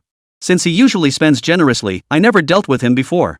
Turns out he finally met his match this time. I thought he was some big shot, threatening to make me unwelcome in Shanghai. Turns out he's just this pathetic. Ridiculous. Wang Yu snorted in derision upon hearing this. I'll be damned if I don't see what tricks he pulls next. This is nothing. With me stepping in, he won't dare act arrogant again. Just now, I also got you some satisfaction. Wang Xikong added with a hint of schadenfreude, but even without my help, running into you was his bad luck. Does he really think a little status lets him run roughshod over Shanghai? He's bound to crash and burn sooner or later. I haven't even mentioned your status as the young master of the pioneer group. If I had, he'd probably have been scared out of his wits. If his father knew he crossed you, he'd be crawling here on his knees tonight. That guy's always been trying to cozy up to me, hoping to hitch his wagon to the Wang family's star. This lesson should teach him a thing or two. Wang Xikong had always disliked him, which was why he'd held back earlier and not revealed Wang Yu's identity. Ha! You're quite the schemer yourself. Wang Yu chuckled. Wang Xikong roared with laughter. You're the one who gets me. Tonight, we won't leave until we're drunk. Until we're drunk. Wang Yu said indifferently. When it came to drinking, he'd never feared anyone. Wang Xizong's expression suddenly shifted as he glanced at Xinxingya, who was clinging to Wang Yu's arm. Curiosity tinged his voice as he asked Wang Yu, and who might this be? This is my girlfriend, Xinxingya. These ladies are her close friends. Hearing this, Wang Yu took Xinxingya's hand and introduced her to Wang Xikong with a confident smile. Principal, hello. Xinxingya's face flushed with a shy blush as she spoke softly.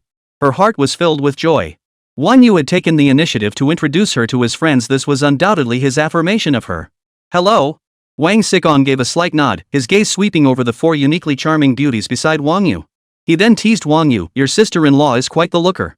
But you'd better take it easy. She's still young, don't wear yourself out. Get lost. Even if you corrupt me, I won't be corrupted. Wang Yu retorted irritably. As if. Even if he had 3 or 5 more women besides Zhang Rou and Xinxingya, he was confident he could handle them all with ease. Come on, everyone, let's have a toast. Wang Xizong's face beamed with joy as he announced loudly, this first toast is to Wang Yu and me becoming friends. Cheers. Everyone raised their glasses, the crisp clinking echoing through the opulent space. Wang Yu downed his in one gulp, while Xinxingya took only a sip. She wasn't much of a drinker, but she didn't want to dampen the mood either. After 3 rounds of toasts, Wang Xizong's floodgates of speech opened wide. He began recounting his glorious achievements and amusing anecdotes about the elite families of the Demon City. Everyone listened with rapt attention, Lina especially, who couldn't stop laughing. Her crisp laughter echoed continuously. Just then, Xinxingya felt someone tugging at her sleeve. Turning, she saw Lina give her a knowing look. What's up? I need to use the restroom. This place is so huge, I'm afraid I'll get lost. Could you come with me? Sure, I need to go too. Then, Xinxingya whispered in Wang Yu's ear, honey, Lina and I are going to the restroom. We'll be right back. Wang Yu smiled and nodded, signaling his understanding. Splash, splash, splash. Inside the restroom, Xinxingya and Lina were touching up their makeup in front of the mirror. Lina suddenly turned to Xinxingya and said, Xingya, I never imagined Wang Yu was the young master of the Pioneer Heavy Industries Group. Yeah, me neither. I knew he was no ordinary guy, but wow, he really is something else. Xinxingya marveled at her good fortune and said to Lina, don't you think I'm incredibly lucky? Don't get too excited just yet. Lina sighed helplessly. I asked you to come to the restroom with me to remind you rich guys like Wang Yu don't lack for women. If he wants, they'll be swarming all over him. Didn't you see Chen Mengyao's look? She practically wanted to devour Wang Yu. Xinxingya frowned and asked, are you sure? Chapter 29, DJ Little Dragon Cat. How could I not be sure? Don't you think I know her little schemes? The moment Lina finished speaking, Xinxingya grew frantic. Xinxingya never imagined even her most trusted sister would stab her in the back. She was about to go confront Chen Mengyao for answers. Hey, wait. Don't rush into this. Lina quickly reached out to stop her, her face full of mockery as she looked at Xinxingya. Hold on, don't get so worked up. There are plenty of women who have their eyes on Wang Yu. Are you going to go after all of them? Besides, a rich guy like Wang Yu couldn't possibly have just one woman. What you need to do is leverage your strengths at the very least, secure a place in his heart. As she spoke, Lina clenched her fist as if to encourage Xinxingya, pumping her up. Your looks and figure are your greatest assets, your biggest advantage. But nothing is certain, so you've got to strike first. Here's the plan, I'll arrange for you to take tomorrow off and shift your shift to the day after tomorrow. Tonight, you need to win Wang Yu over. Lina stared straight at Xinxingya, her tone earnest. Xinxingya froze, staring blankly at Lina before her. Suddenly, she felt as though she were looking at a stranger. The once cheerful, playful best friend who shared laughter and mischief now seemed like a different person, making Xinxingya almost unrecognizable. Was this really her funny, carefree best friend? People are just being realistic. You know what? I've been dreaming of finding a rich guy like Wang Yu. Li Na sighed softly, shot Xinxingya a resigned glance, and continued, "You're my best friend, so I won't compete with you. But, if Wang Yu gives me a chance, don't blame me. Don't treat Wang Yu like an ordinary person. Don't assume his youth means you can manipulate him. Wealthy men like him have seen more schemes than you've eaten meals. Never try to outsmart Wang Yu. Just obey him obediently. That's the only way you'll stay by his side securely. Got it?" Xinxingya stood frozen in place, utterly still. After a long silence, she lifted her head and said, "I understand. Thank you, Nana. If Wang Yozhen truly has feelings for you, I won't blame you." Her words were sincere. Though Li Na's words were bluntly realistic, Xinxingya found them hard to accept at first. But she knew Li Na genuinely cared about her, hoping she'd find a good home. "Don't worry, Nana. Other women won't easily steal Wang Yu away. After all, I met him first, and he was the one who pursued me," Xinxingya said, lifting her chin slightly. She possessed absolute confidence in her looks and figure. "But let's head out first. Wang Yu must have been waiting forever." Xinxingya touched up her makeup in the mirror before rushing out of the restroom. Li Na watched her retreating figure and chuckled, waving her hand dismissively. The booth was buzzing with excitement. DJ Little Dragon Cat, who should have been performing on stage, was now putting on an energetic show right in front of Wang Yu and Wang Saiken. His mesmerizing dance moves and sinuous figure swayed like willow branches in the wind. Paired with the tantalizing glimpse of black stockings, they added an extra layer of sensual allure. The pulsing music ignited the atmosphere into a frenzy. Colorful lights danced across her body, tracing her alluring silhouette. The crowd around her cheered and screamed, completely immersed in this decadent revelry. Under the suggestive lighting, Xiaolong Mao's exquisite features appeared even more bewitching. Her large, alluring eyes kept fluttering seductively toward Wang Yu and Wang Saiken. Those eyes seemed to carry threads of desire, potent enough to steal one's very soul. Wang Yu sipped his drink with Wang Saiken, who wore a playful smirk. "This little dragon cat has charmed tons of fans online with her sex appeal," he teased. "Look at her now, gotta be interested in us brothers, right?" Wang Yu chuckled softly, "Don't jump to conclusions. Maybe she's just putting on a show." Wang Yu had no interest in Little Dragon Cat. His target tonight wasn't her. His gaze drifted to Xinxingya nestled in his arms, his anticipation growing. Xinxingya appeared thoroughly intoxicated, her limp body slumped against Wang Yu's chest. She seemed to have passed out from drunkenness. "Pure? Don't let her facade fool you." Wang Saiken raised an eyebrow, a hint of amusement in his eyes. Wang Yu's gaze lingered slowly over the Little Dragon Cat. "So what? In this superficial age, relationships between men and women are sometimes just like a social calling card." The Little Dragon Cat's performance gradually drew to a close, ending with an extremely seductive pose. In an instant, the entire bar erupted like a lit powder keg. "Amazing! One more dance!" A thunderous roar erupted from the crowd, accompanied by piercing whistles so loud they seemed poised to tear the roof off the bar. Multicolored lights danced across little Totoro's body, outlining her utterly mesmerizing figure. The surrounding crowd seemed spellbound, completely immersed in this hedonistic wave of revelry. Then, Little Dragon Cat made her way toward Wang Yu and Wang Saiken. Her swaying, graceful steps resembled those of a nimble little kitten. In her hand, a glass of liquor shimmered with an alluring glow under the lights. "Young Masters Wang, I offer you both a toast. Thank you to Master Bar for inviting me to perform tonight, and thank you both for gracing my performance with your presence." Her voice was as melodious as a nightingale's, laced with a hint of enchantment and coquettish charm that stirred the heartstrings. Her gaze drifted between the two men, lingering longer on Wang Saiken. Those eyes seemed to possess a bewitching magic. "Not bad. Tonight's star is our young Master Yu. Don't neglect our guest." Wang Saiken's lips curled into a playful smile. He'd already downed quite a few drinks before arriving at the booth, and now felt the effects kicking in. Seeing Wang Yu's sober state, he decided to encourage him to drink more. Little Dragon Cat gave a coy smile, clinked glasses with Wang Saiken, then turned to Wang Yu. "Young Master Yu, have a drink with us." Wang Yu intended to decline politely. But Little Dragon Cat's enchanting appearance and coquettish manner compelled him to down several glasses in succession. This move from Little Dragon Cat, however, drew Xinxingya's displeasure. She frowned, a hint of irritation in her eyes, and let her body sink softly into Wang Yu's embrace, as if staking her claim. Little Dragon Cat, seemingly oblivious to Xinxingya's displeasure, pressed even closer to Wang Yu. Her gaze toward Xinxingya, however, was brimming with defiance. That look seemed to say, "What are you going to do about it?" Though seething inside, Xinxingya could only grit her teeth and glare fiercely at the Little Dragon Cat. Wang Yu sighed helplessly, turning to Li Na and the others. "Haven't you noticed the principal drinking alone? Ordinary folks don't get a chance to share a drink with him easily. This is a rare opportunity." Hearing this, Li Na and the others raised their glasses and called out to Wang Yu. "Principal, don't drink alone. The sisters are coming." With Wang Yu's encouragement, Zhou Jing and Xiao Xiao were the first to step forward. They'd long wanted to drink with Wang Saiken, but the gap in status had made them hesitate. Now they mustered their courage, fearing they might offend Wang Saiken. One by one, they clinked glasses with Wang Sikong and drained their drinks. Wang Sikong laughed, "Ha, no need to be so formal." Shin Qingya watched as Wang Yu and Totoro grew closer and closer. She was so angry she couldn't stand it. "Can't you see he's already drunk so much? Why are you still pouring him more? Brother Wang Yu, please stop drinking." "Miss Shin, I'm merely expressing my respect for young Master Yu. Why are you so tense? Could it be you lack confidence in yourself?" Xiao Longmao remained unruffled, his face still adorned with that seductive smile as he looked at Shin Qingya defiantly. Shin Qingya's face paled slightly with anger. "Stop stirring up trouble here. It's none of your business, you dancer. Brother Wang Yu, look at her." Shin Qingya whined, burrowing into Wang Yu's embrace. Seeing the situation escalate, Wang Yu quickly stepped in to smooth things over. "Everyone, stop arguing. We're here to relax tonight. Calm down and don't ruin the mood." Though Shin Qingya still seethed inside, Wang Yu's soothing words temporarily calmed her fury. She merely shot Xia Longmao a fierce glare. Chapter 30, Young Master Wang picks up the entire bill. Amidst clinking glasses and flowing wine, the atmosphere reached its peak. At that moment, Wang Yu turned to the little dragon cat clinging to his side and said, "Go tell them tonight, I'll cover the entire bill." "What?" Xia Longmao was utterly stunned, thinking he must have misheard.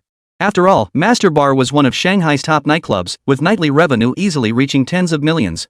The Wang Yu was the scion of the pioneer group. He couldn't possibly be that wealthy. After all, he was only 20 and hadn't yet taken over his father's business.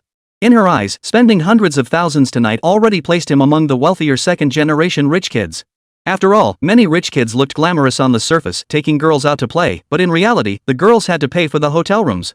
And that's not exactly a rare occurrence. "Listen up. Tonight's entire bill is on me. Got that?" Wang Yu sighed in resignation and shouted loudly. Money truly meant little to Wang Yu. After all, with the double cashback clause in effect, no matter how much he spent, it would multiply exponentially.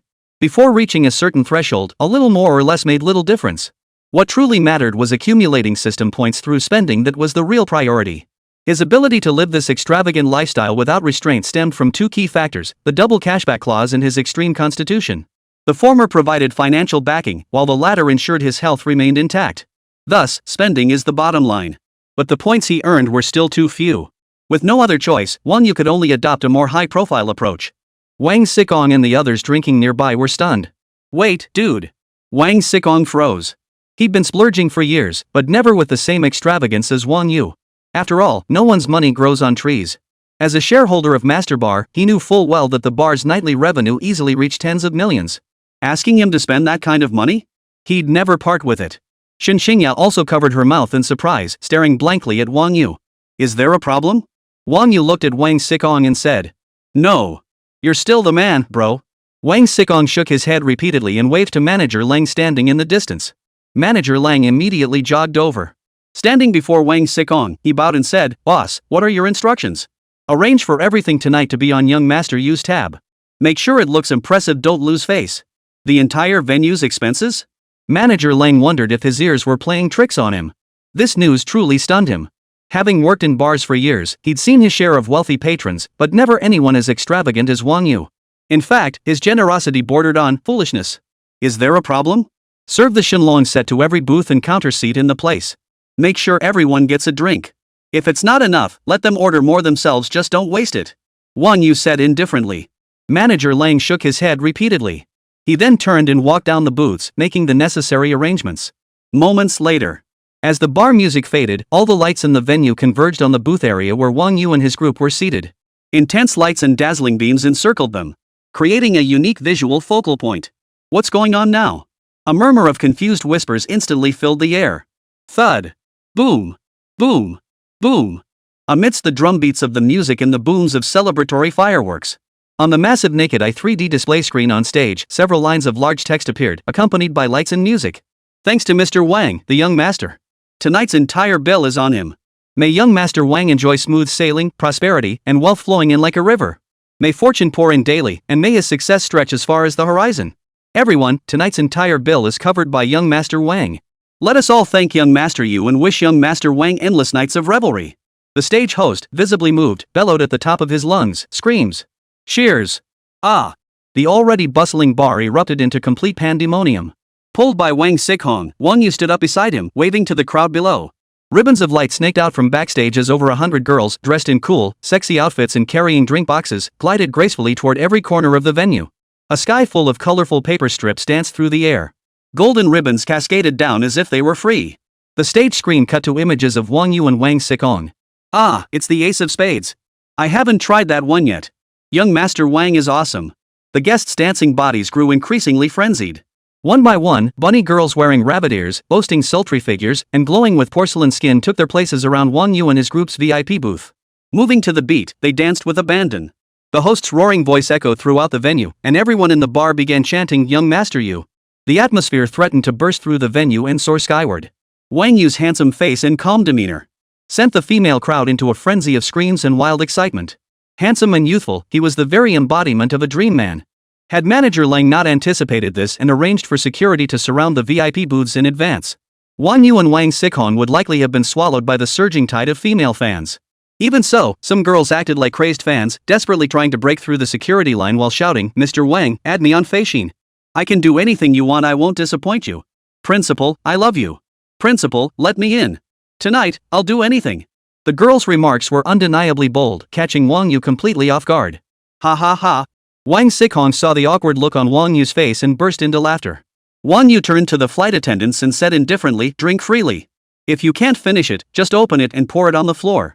Xingya, pour some into my hands so I can wash them." He'd always wanted to try this classic movie scene. Though Wang Yu spoke calmly, the flight attendants present were visibly stirred. They discreetly pressed their legs together. This side of Wang Yu radiated masculine charm. If he were to beckon them now, they'd likely throw themselves at him without hesitation, never wanting to leave his side. Xingya poured wine, her gaze unfocused as she stared at Wang Yu. She couldn't deny it. Wang Yu's charm was off the charts right now. Even she was struggling to control herself, desperate to wrap up tonight's bar gathering and rush back to the hotel with Wang Yu. "It's no big deal," Wang Yu remarked as he washed his hands, surveying the crowd around them, now in a frenzy. Money and desire. Since ancient times, these have been humanity's ultimate pursuits. Without the lust for money and the ambition for power, you might end up with nothing in this city of demons. Chapter 31. Don't even think about leaving me this lifetime. Ding. System detects host spending 29,860,000 yuan. Double cashback, 59,720,000 yuan. Ding. Congratulations, host, on earning 2,986 system points. Midnight. The cool moonlight spilled across the streets. Master Bar. A commotion erupted near the entrance, the ground littered with filth. "Young Master Yu will be heading out now." Chen Mengyao smiled as she waved at Wang Yu, then exchanged a knowing glance only the two of them could understand. Then, the group helped the utterly drunk Li Na into the van arranged by Manager Lang and vanished from sight. Wang Yu felt a stir within him and discreetly touched the small note in his pocket. "Let's head back to." Xingya, her cheeks flushed, clung to Wang Yu's arm, her body pressed tightly against his as she followed step by step. Just then, a pink Rolls-Royce Cullinan pulled up in front of Wang Yu. Manager Lang stepped out, opened the door for Wang Yu, and said, "Young Master Yu, our boss had too much to drink and has already left. Since you've been drinking, it's not wise for you to drive. Before leaving, he specifically instructed us to drive his car and take you home. If you don't mind, we'd be happy to drive your beloved car back for you. Alternatively, you could come back to drive it whenever you have time." Wang Yu heard this and thought, this Wang Saiken is quite thoughtful. Not only did he arrange for someone to drive Li Na and the others home, but he also arranged for his beloved car to drive me. He'd been thinking about calling a designated driver. But now it seemed unnecessary. "All right." Wang Yu didn't beat around the bush. He handed the car keys to Manager Lang, "Then I won't hesitate to take you up on that. As a friend of our boss, it's our pleasure to assist you." Manager Lang smiled and said, "Young Master Yu, please get in the car first. Just tell the driver your destination." Wang Yu nodded and turned to Xingya beside him, "Let's go back." Just as he was about to get in, he suddenly remembered something and called out to Manager Lang, "When I arrived, a security guard helped me park. Could you have him come over?" Though puzzled, Manager Lang relayed the request through his earpiece. Moments later, a young security guard hurried over, his eyes brimming with anticipation as he addressed Wang Yu, "Sir, what can I do for you?" Wang Yu glanced at Manager Lang and said, "Just have him drive my car back." Manager Lang handed the keys to the security guard and instructed, "Drive young Master Yu's car back. Just follow the car in front of you, don't lose sight of it. Rest assured, I'll complete the task." The young security guard stood at attention, took the keys, and saluted. "You're quite the character, kid." Wang Yu nodded, then pulled Xingya into the pink Cullinan. The doors closed automatically. The young driver in the black suit turned around and asked respectfully, "Young Master Yu, where shall we go?" "To the Bulgari Hotel." "Understood." The driver said no more, then pressed a button. Instantly, a partition descended slowly from the center of the car. The rear seats became a private compartment, completely shielded from the driver's view. The car glided out of the bar's entrance. Security followed behind in Wang Yu's McLaren P1. The car was very quiet. Xinxingya pressed her legs together, stealing glances at Wang Yu. She felt both apprehensive and eager about what was to come. Suddenly, Wang Yu turned her face toward him. He pried open her tightly clenched teeth. Wang Yu's possessive kiss robbed Xinxingya of any will to resist. Her gaze grew hazy, and she instinctively pressed her body closer to his. Their breathing grew increasingly ragged. She lost track of time. Xinxingya snapped back to her senses when she felt Wang Yu's hands undoing her clothes. She hurriedly reached out and patted Wang Yu, saying, "No, not in the car. Not here." Wang Yu rolled down the window, inhaling deeply the crisp, cold air of the early morning to steady himself. Xinxingya took deep breaths of the fresh air. She glanced at the car's partition and saw it was completely solid. The driver couldn't see anything in the back and finally relaxed a little. Just as she turned back, she caught Wang Yu's gaze fixed on her, a faint, ambiguous smile playing on his lips. "Not in the car, you say? Then we can do it back at the hotel?" Xinxingya's fair face flushed crimson instantly. She bit her lip and retorted, "I never said that. You jerk," Xinxingya declared, clenching her fist and punching Wang Yu lightly on the chest. She gazed at him with a look full of longing. Xinxingya's teasing, half-reluctant, half-welcoming demeanor sent a rush of blood surging through Wang Yu's veins. He immediately took a deep breath, afraid he might lose control. "Young Master Yu, we've arrived." Midnight in the metropolis, the highway was clear and unobstructed. Soon, the car pulled smoothly to a stop at the entrance of the Bulgari Hotel. The driver's voice came from the front. "All right." Xinxingya frantically smoothed out her wrinkled clothes before following him out of the car. Her legs felt weak beneath her. The thought of what had transpired in the car made her uneasy. Though the driver couldn't see them, he must have had a pretty good idea of what they'd been doing. The thought made Xinxingya want to sink through the floor. "Sir, your car keys." As soon as he stepped out, the young security guard parked his car in the Bulgari Hotel's designated spot and handed him the keys with both hands. Wang Yu took the keys, then retrieved 3 stacks of cash from the car. He handed 2 stacks to the young man in front of him and said, "Thanks." The young man's face lit up with delight, his smile stretching wide. "Thank you, boss. Hope you had a great time." Wang Yu nodded, then walked to the driver's side of the Cullinan and handed the remaining stack of cash to the driver. "Please convey my thanks to your boss." "Young Master Yu, I can't accept this." The driver waved his hands repeatedly. "Take it. You've gone out of your way late at night." Wang Yu patted the driver on the shoulder, then turned and took Xinxingya's hand, walking toward the hotel. As they stepped out of the elevator lobby, Butler Lin stood there, bowing slightly to Wang Yu. "Mr. Wang, welcome home." "MHM." Wang Yu replied indifferently.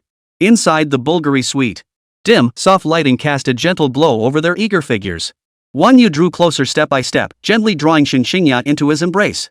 He lowered his head and lightly pressed his lips to hers. Sometimes tender, sometimes passionate. Wang Yu's warm palm traced Xinxingya's rounded hips, gently pressing her down to draw her closer. Everything blurred into existence, only each other remained. Wang Yu's lips gradually moved downward, carrying endless tenderness and desire. Xinxingya wrapped her arms around Wang Yu's head as it continued downward, gazing at his face with love in her eyes. "Wang Yu, will you take responsibility for me? Do you love me? As long as you never leave me, you will always be my woman." So-called love in this world is nothing more than lust at first sight. Xinxingya looked at Wang Yu, wrinkling her adorable little nose. "So you lusted after me? You just craved my body." Wang Yu continued, "What's the difference between lust at first sight and craving your body? If you stay with me, I can provide you with ample material security and the life you desire. Tell me, is that enough to love you?" Xinxingya pondered for a moment, then a smile blossomed on her face. She threw her arms around Wang Yu and declared, "Count me in. I love you too. Don't even think about leaving me this lifetime." Chapter 32, Live Donations. 3 in the morning. The bustling metropolis had fallen silent. Wang Yu, however, felt no sleepiness. He sat quietly on the living room sofa. His gaze fell upon Xinxingya, who had long since drifted into a deep sleep. At this moment, she resembled a small kitten, her face adorned with a sweet, blissful smile in her slumber. Wang Yu's thoughts drifted as his hand unconsciously slipped into his pocket, pulling out a small piece of paper. It contained a string of phone numbers. This was the very same note Chen Mangyao had slipped into his pocket under the guise of toasting him at the bar. Wang Yu chuckled softly, pulled out his phone, searched for the number, and added her on Feishin. As if waiting for this moment, the other party instantly accepted his friend request. A message popped up immediately. "Brother Wang Yu, it's Chen Mangyao." "What's this?" Wang Yu felt a surge of curiosity. What would this girl say next? Would it be what he suspected? "Brother Wang Yu, please don't reject me just yet. Give me a chance, okay? I want to be your woman too. Whatever Xinxingya can do, I can do. And what she can't do, I can do that too. I don't ask for much." Chen Mengyao's coquettish voice came through the phone clearly. Straightforward and direct, she stated exactly what she wanted. Interesting, Wang Yu chuckled softly. When I have time. After a moment's thought, he replied. Though Chen Mengyao couldn't quite match Shen Xingya, her figure and looks were slightly less striking. But in the eyes of ordinary people, she was undoubtedly a goddess-level beauty. Even without makeup, by the system's scoring standards, she easily scored over 90 points. In his previous life, Wang Yu would have had no chance of even crossing paths with a girl of this caliber. But now, Wang Yu felt no discomfort or condescension toward Chen Mengyao's proactive approach. In his view, any woman aspiring to be by a wealthy man's side should possess this level of awareness. Chen Mengyao's current mindset showed remarkable breadth. She was also quite uninhibited. Compared to him spending time pursuing her, this kind of throwing herself at him was quite appealing. After that, Wang Yu ignored Chen Mengyao's messages. Instead, he opened the DY livestream. The points were still growing, but a bit too slowly. Wang Yu figured it'd be quicker to head to a livestream and tip a pretty girl. Soon, a sweet-looking streamer in white stockings dancing caught Wang Yu's attention on his phone screen. She appeared to be in her 20s, performing the wildly popular 2018 dance Seely Seely. Zile Zile Zile Zile EU alert girl. Ale mile mile pe my don. After finishing the dance, the streamer named Dodo Doesn't Eat Cilantro stopped moving. She then began chatting and interacting with her fans in the livestream chat. Hey everyone, did you like my dance? If you enjoyed it, send me a little heart and hit that follow button. Love you. Dodo Doesn't Eat Cilantro was a main streamer with hundreds of thousands of followers. Yet her live stream had very few viewers. Only a little over 1,000. Wang Yu could tell she was putting in effort. Her dancing was decent, and she wasn't bad looking either. So Wang Yu linked his bank card, opened the gift menu, and immediately sent out 100 Carnival tokens. Worry-free, send Carnival 100. In an instant, the live stream was flooded with gift effects. Dodo, who had been chatting with fans, froze in shock. Holy crap, where'd this big shot come from? How come they're only level 1? The streamers got some serious luck today, landing a big shot. Better go suck up to him. Woyo sent Carnival 100. Douda pinched her thigh hard. This isn't a dream, this can't be a dream. Snapping back to reality, she quickly said, thank you, Brother Woyo, for sending 200 Carnival gifts. Brother Woyo, I love you. This is the first time Dodo has ever received so many gifts. Woyo brother is just too cool. Dodo will dance for Brother Woyo. Whatever kind of dance you like, Dodo can do it. The livestream's atmosphere instantly ignited. Random viewer a big shot actually came to the livestream? Looks like Dodo is about to make it big. Spectator B egged her on, host, give us something sultry and sexy. Oh no, the streamer's about to transform into someone else's style. As gifts kept pouring in, they drew in a wave of new viewers, quickly pushing the chat room count past 10,000. Daodu's eyes welled up with excitement, her voice trembling slightly. Thank you, Brother Woyo, for the gift. Everyone, hit that follow button, I'll start dancing right away. Woyo, do pure land of bliss? Sure, Brother Woyo. Spotting Wang Yu's comment, Daodu immediately began dancing. Moving with intense focus to the music. Gift effects flooded the chat like a tidal wave. Worry-free sends Carnival 1000. Woyo sends Carnival 1000. Woyo sent Dream Castle 1000. As the gifts poured in, Wang Yu's Douyin account level reached the prestigious 70th tier. Ding! System detects host spending 9,488,800. Double cashback 18,977,600. Ding! System congratulates host on earning 948 system points. Ding! To facilitate host's intuitive balance viewing, host's bank card balance has been added to the system panel. Please check it yourself. Curiosity piqued, Wang Yu immediately opened the system panel. A pale blue light screen instantly appeared before his eyes. Host, Wang Yu. Age, 20. Height, 188 centimeters. Charm, 92. Stamina, 120. Normal human limit, 100. Stamina, 120. Human limit, 100. Entry. Double cashback entry effect. All reasonable expenditures will be reimbursed at double the amount.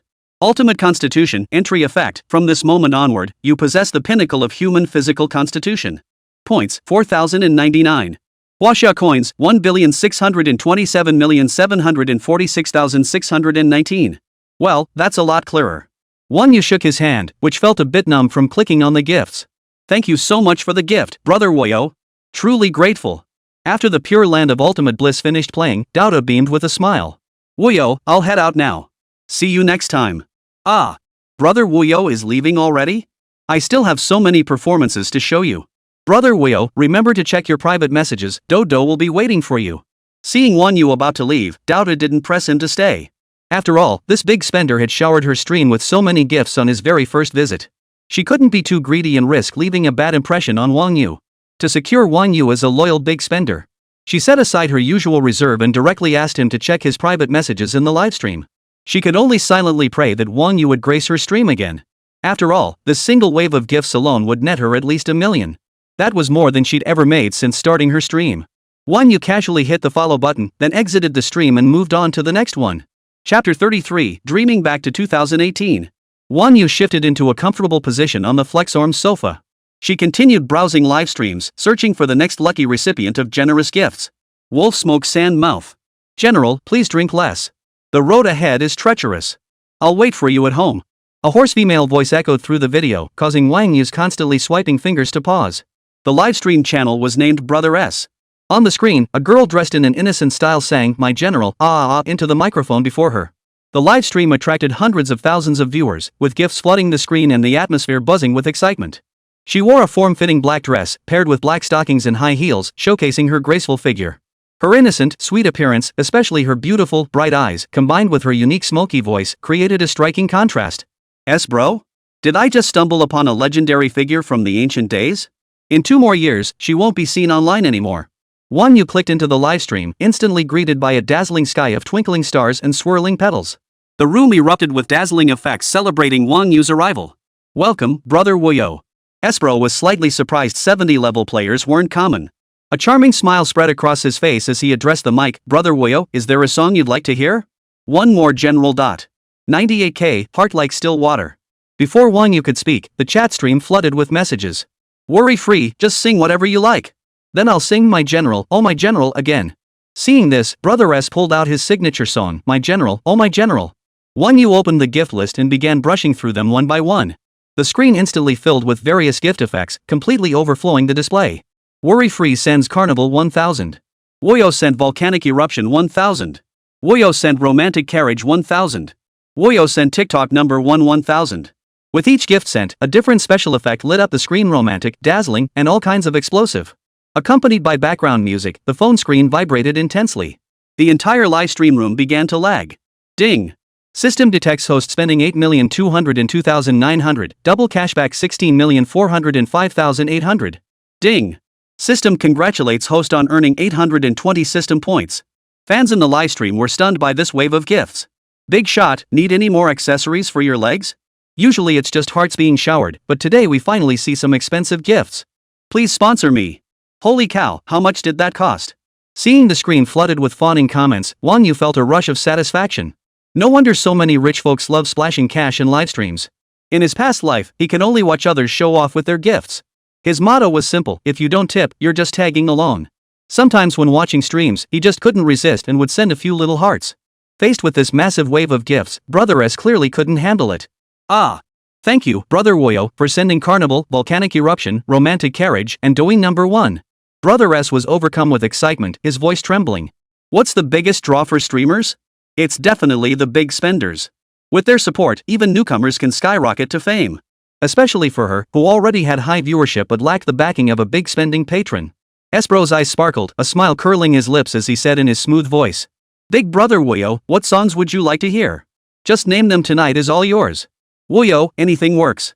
You decide, singing, dancing, or even a PK challenge. Non-stop entertainment, non-stop gifts. Seeing Wang Yofa's comment, Brother S felt even more excited.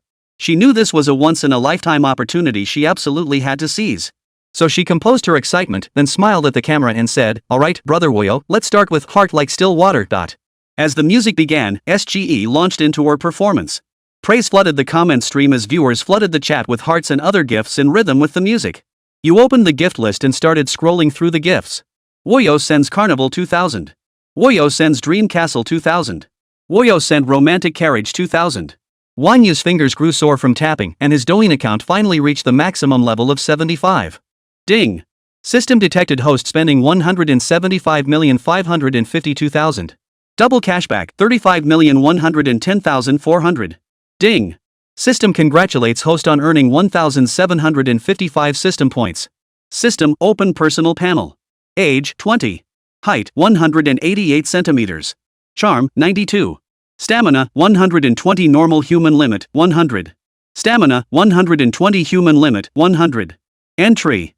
Double cashback entry effect. All reasonable expenditures will be reimbursed at double the amount. Ultimate constitution, entry effect. From this moment onward, you possess the pinnacle of human physical constitution. Points, 6,674. Huaxia coins, 1,653,504,719. Wang You propped his chin with one hand and sighed. This method of gifting is still too slow. I need to figure out a better way. The song ended. Esbro hurriedly thanked him. Brother Wuyo is awesome. The dazzling array of gift effects left him momentarily blinded, feeling as though he'd reached the pinnacle of his streaming career.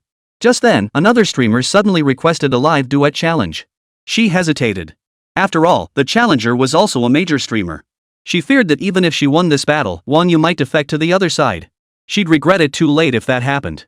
After all, every streamer wants a powerful big brother on their side. Wuyo, go do the battle. With me here, you won't lose. Esbro sighed helplessly and reluctantly accepted the challenge. The opponent was also a top Douyin streamer, backed by their #1 supporter.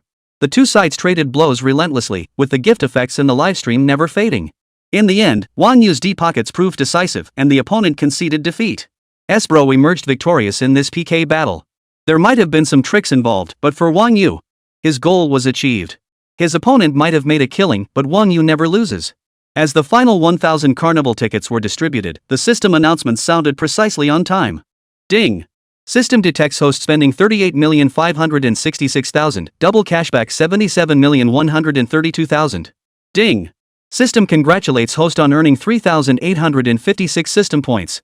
Chapter 34, A Bountiful Harvest. System, open my personal panel. Wang Yu's voice brimmed with anticipation. He'd been eagerly awaiting this lottery for ages. In an instant, a faint blue light screen visible only to him quietly materialized before his eyes.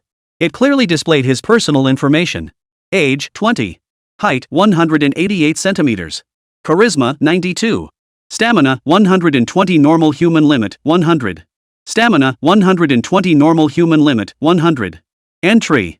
Double cashback, entry effect, all reasonable purchases will be refunded at double the amount. Ultimate constitution, entry effect, from this moment onward, you embody the pinnacle of human physical constitution. Points, 10,531. Huaxia coins, 1,692,070,719. Gazing at the unprecedented sum of over 10,000 points, Wang Yu's lips curved into a satisfied smile. He silently prayed that tonight's lottery would yield abundant rewards, with numerous top-tier entries pouring in. He hoped the system would deliver. Regaining his composure, he steadied his mind and silently commanded, "System, activate the intermediate roulette. I'm going all in 10 consecutive draws."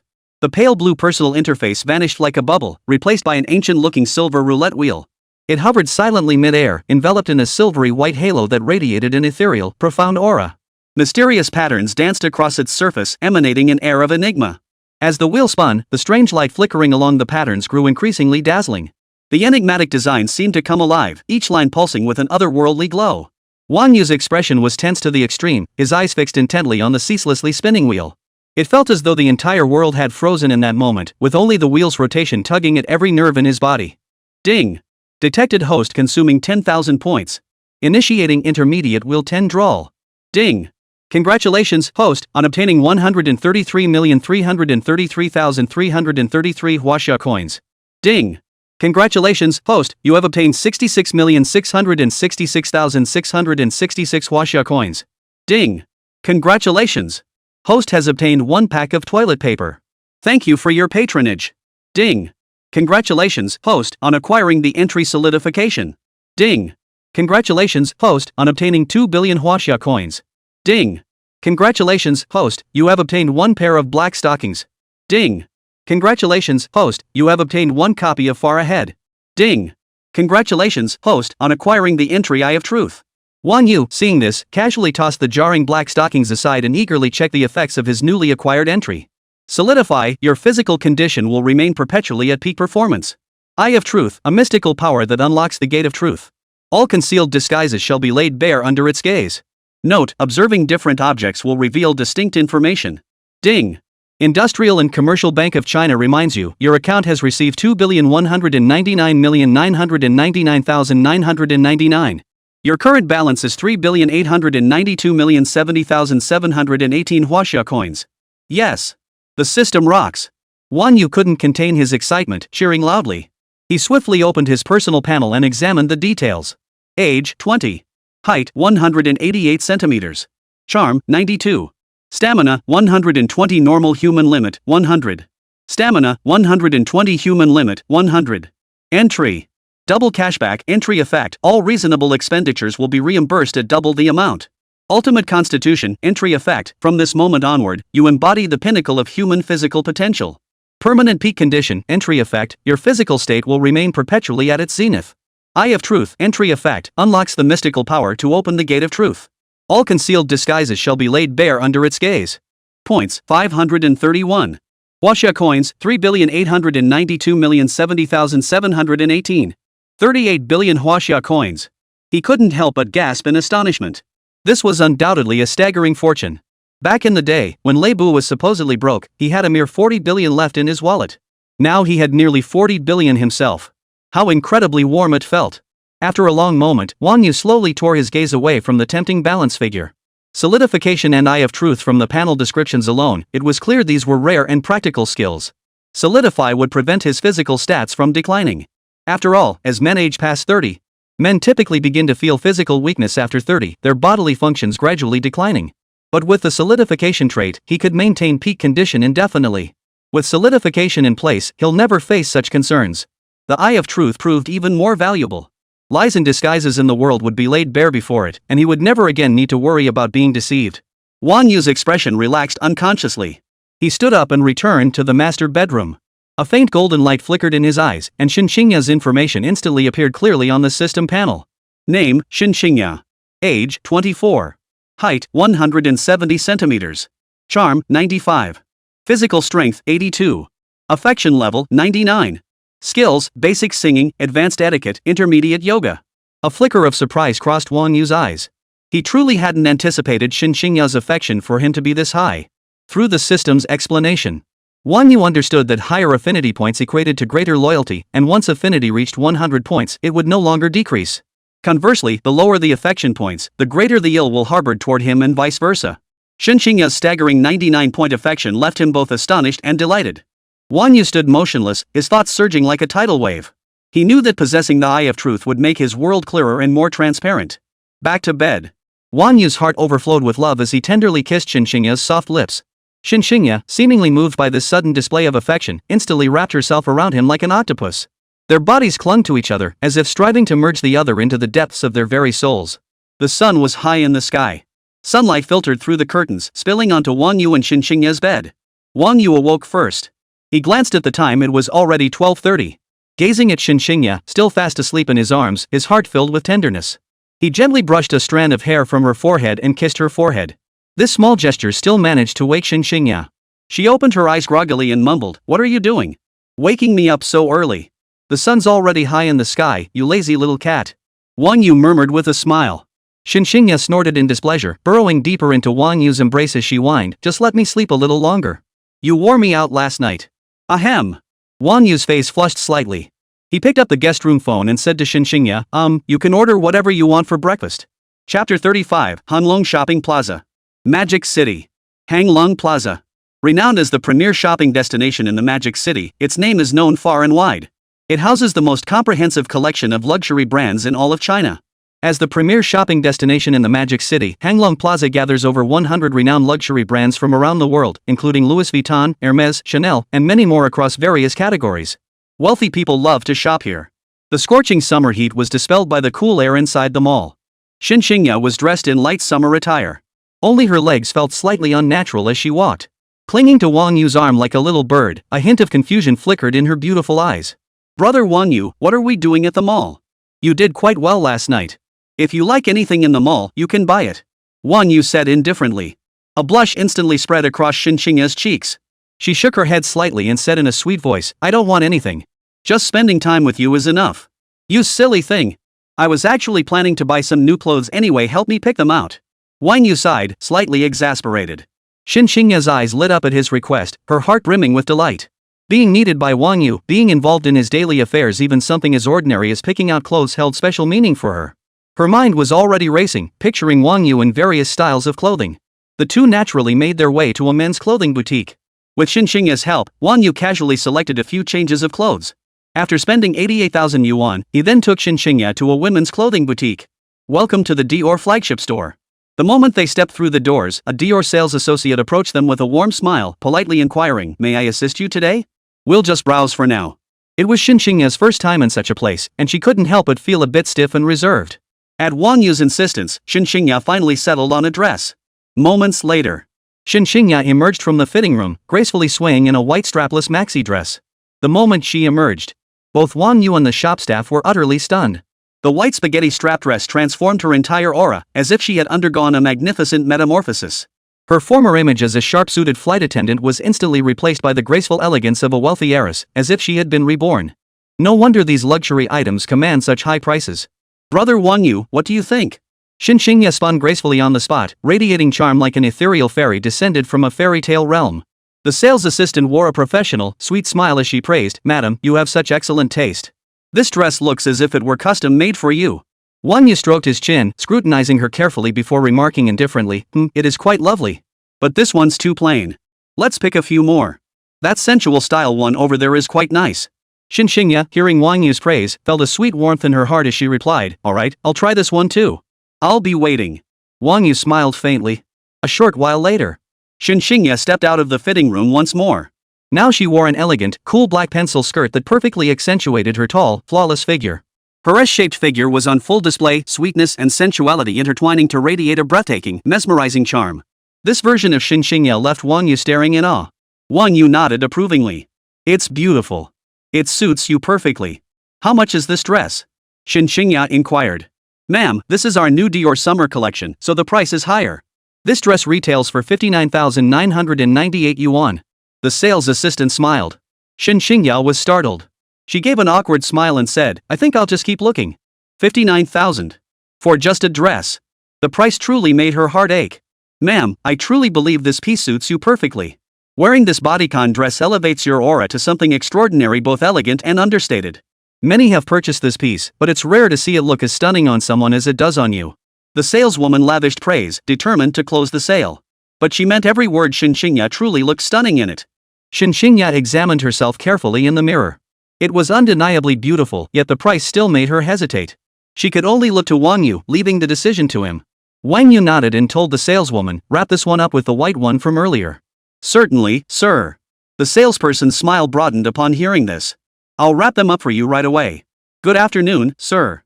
The total comes to 79,996 yuan. How would you like to pay?" "Card."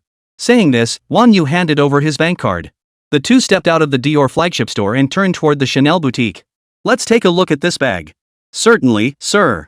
The Chanel sales associate skillfully retrieved a black handbag from the counter and enthusiastically introduced, "This small flat bag is our latest 2018 design, meticulously crafted by top industry designers and featuring classic lambskin leather. The current retail price is 119,998. Would you like to see if it suits you?" Xinxingya took the bag, her eyes widening in disbelief. A bag that dares to cost over 100,000. It looked unassuming, yet it was indeed that expensive, far beyond her imagination. Wang Yu, however, nodded approvingly. Paired with Xinxingya's outfit, the bag looked both stylish and elegant. It really worked. "Alright, I'll take it." "Charge it." Wang Yu pulled out his bank card. "Certainly, sir. I'll wrap it up for you right away." The saleswoman beamed as she swiftly grabbed a bag and began packing. Ding. System detects host spent 119,998 yuan, double cashback of 239,996 yuan. Ding. Congratulations, host, you have earned 12 points. The system's notification sounded in Wang Yu's mind at just the right moment. Stepping out of the store, Xinxingya linked arms with Wang Yu while carrying the shopping bags, feeling as if she were in a dream. In just a few short minutes, she'd splurged nearly 200,000 yuan. It all felt so unreal. Like a dream. "Let's check out this store." Wang Yu's eyes lit up. Glancing at Xinxingya's pale wrist, he suggested, "Since we're already at the Cartier flagship store, why not pick up a watch while we're here? Don't flight attendants all wear watches? I don't see you wearing one." As flight attendants, they were prohibited from using mobile phones or other communication devices on board. Watches became the choice for most flight attendants. Xinxingya naturally wore one during her shifts. But it wasn't a luxury brand, so there was no need to wear it when going out. "Sir, welcome to the Cartier flagship store. How may I assist you?" The Cartier sales associate greeted Wang Yu and Xinxingya with a warm smile and eager hospitality. As a Cartier sales associate, she instantly recognized the Patek Philippe Sky Moon Tourbillon 6104 watch on Wang Yu's wrist. Chapter 36, Korogi Kaiseki Cuisine. Wang Yu pointed at Xinxingya and told the sales associate. Pick out a watch that suits her. No problem, sir. Please take a seat here while I assist this lady with her selection. The sales assistant guided Wang Yu to sit in the lounge area before leading Xinxingya to the counter. The counter displayed rows of stylish watches, each adorned with diamonds of varying sizes. The dazzling array was so dazzling it made one's eyes spin. Xinxingya couldn't tear her eyes away. At that moment, the salesperson picked up an exquisite watch and introduced, "Ma'am, would you like to take a look at this watch? This is our Cartier Ballon Bleu WJBB00A2 series. It features a three-dimensional bezel design, sapphire crystal glass, and employs top-tier diamonds with exquisite setting techniques to showcase ultimate luxury. This collection has captivated the world with its clean, elegant design and high-quality craftsmanship. It offers exceptional comfort and fits the wrist perfectly." The sales associate enthusiastically removed the watch. "Let me help you try it on. Your hands are exceptionally beautiful. It will certainly enhance your appearance." Xinxingya looked at the watch on her wrist. It was indeed beautiful. "How much is this watch?" The salesperson beamed. "This watch is priced at $29,6880.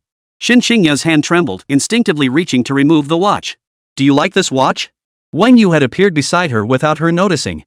Xinxingya hesitated for a moment before replying, "I do like it, but it's too expensive." "Charge it. Let's buy it." Without hesitation, Wang Yu handed his credit card to the sales clerk. "Certainly, sir. I'll have it wrapped for you right away." The saleswoman beamed with delight. This sale went through so smoothly. This was a watch worth 300,000 yuan. Usually, even wealthy customers would deliberate long and hard before making such a purchase. Not like Wang Yu, who was so decisive. Why not try a more affordable option? As the salesperson took the watch to pack it up, Xinxingya turned to Wang Yu and said, "This thing costs 300,000. She couldn't even fetch that much if she sold herself. Since you like it, let's buy it. Consider it a celebration of you becoming my girlfriend." Wang Yu's lips curved upward as he smiled at her. Xinxingya's cheeks flushed as she murmured softly, "All right, fine." Her eyes curved into crescent moons, her face radiating delight. As the payment processed successfully, the sales assistant handed Wang Yu the credit card and receipt, saying, "Thank you very much for your support of Cartier. We hope to see you again soon." Ding! System detected host spending 296,880. Double cashback, 593,760. Ding! System congratulates host on earning 29 system points. Night fell. A sleek McLaren P1 sped through the streets of the metropolis. Before long, Wang Yu and Xinxingya arrived at a Japanese restaurant. Korogi Kaiseki Cuisine. The finest dining establishment in the metropolis, though naturally, the average price per person is anything but cheap. The overall decor leaned toward a black color scheme, complemented by warm yellow lighting, exuding an atmosphere of refined elegance.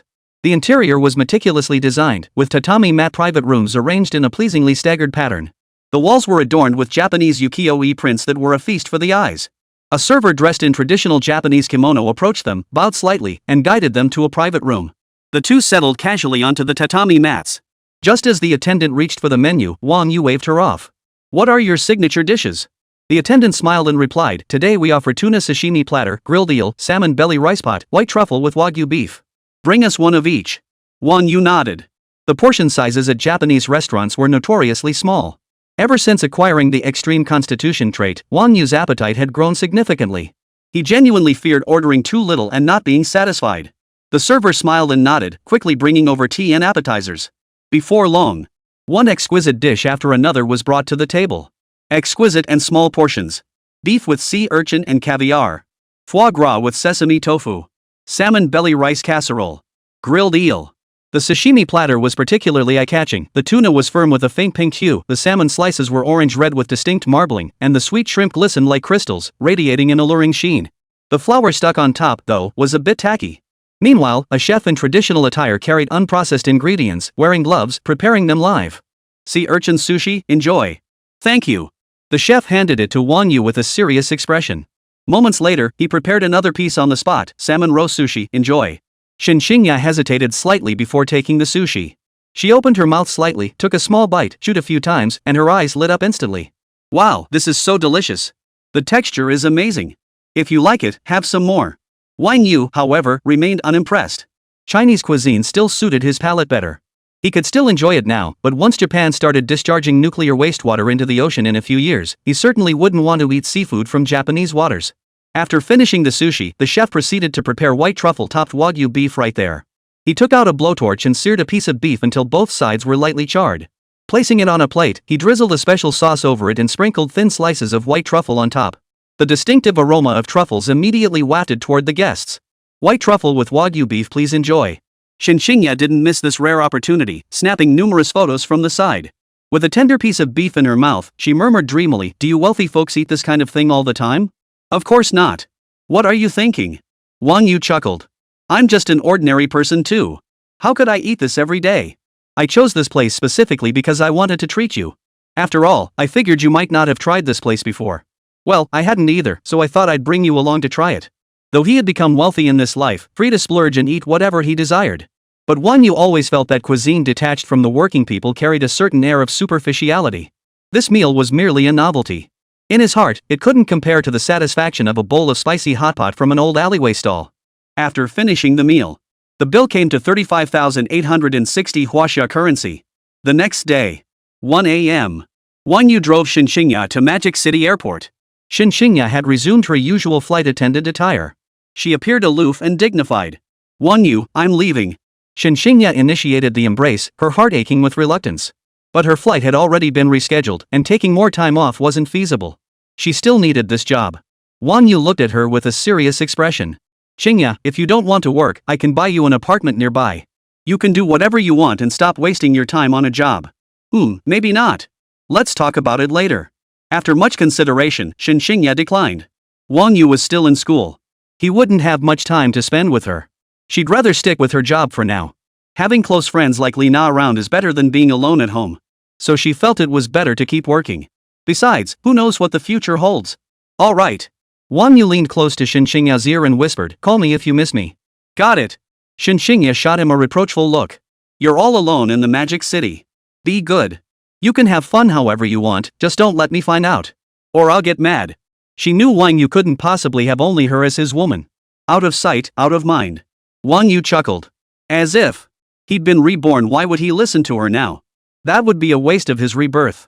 Still, to put her mind at ease, he naturally agreed wholeheartedly. Wang Yu stood rooted to the spot, watching Shinshingya walk into the airport. Then he turned, started the McLaren P1. He drove toward an apartment complex. Chapter 37, Forgetting Home. Wang Yu steered his yellow McLaren P1 into the underground parking garage of a luxury apartment complex. This was the new apartment Wang Yu had rented for Zhang Rou. Located in Yangpu district of the metropolis, it sat adjacent to the city's finance university, showcasing prime location advantages. This was considered one of the better apartment complexes in the city. The environment was vastly superior to their previous neighborhood, a world of difference. However, this came with a price, a rather steep monthly rent. At a staggering 30,000 yuan per month, it was enough to deter the vast majority of ordinary working stiffs. Wang Yu stepped into the elevator and pressed the button for the 22nd floor. Upon reaching the 12th floor, he deftly entered the passcode. With a soft beep, the apartment door slid open. Zhang Rou had given Wang Yu the passcode the moment she moved in. 2 in the morning. The room was pitch black. Wang Yu gently pressed the living room light switch, and soft illumination instantly dispelled the darkness. He walked straight to the bedroom, where Zhang Rou lay immersed in sweet dreams. Her hair lay scattered across the pillow, appearing slightly disheveled yet undeniably beautiful, lending her an air of languid charm. To Wang Yu's surprise, Zhang Rou, who usually presented herself as a sophisticated older woman, was now wearing a cute bunny pajama set. This stark contrast left him momentarily stunned. A golden light flashed in Wang Yu's eyes as he activated the Eye of Truth. Curious, he checked Zhang Rou's affection level toward him. Soon, Zhang Rou's information appeared on the system panel. Name, Zhang Rou. Age, 23. Height, 165 centimeters. Charm, 91. Physical strength, 86. Affection level, 93. Skills, intermediate painting, intermediate sales techniques. Her favorability rating is pretty good. Seems like I made quite an impression on her. Wang Yu's lips curled upward involuntarily. He absolutely loved this entry. The glaring lights woke Zhang Rou. Rubbing her eyes, she looked at Wang Yu in surprise and said, "Honey, what are you doing here?" "It's the middle of the night." Wang Yu stepped forward and embraced Zhang Rou, apologetically saying, "I missed you. I came to see you." "I missed you too, dear." Zhang Rou glanced at the time. It was 2 a.m. "Why didn't you tell me you were coming? You gave me quite a scare." "My bad, so late at night." "Let's sleep." "Ah. What are you doing?" Wang Yu flipped himself onto the bed, leaving Zhang Rou no chance to refuse. 1 hour later. The room was filled with an intimate atmosphere. Zhang Rou lay lazily nestled in Wang Yu's arms, breathing in the fresh air deeply. The sheets were drenched with sweat, leaving patches of damp stains. Usually lacking in exercise, she now lacked the strength to move even a finger. It took her a while to gradually recover.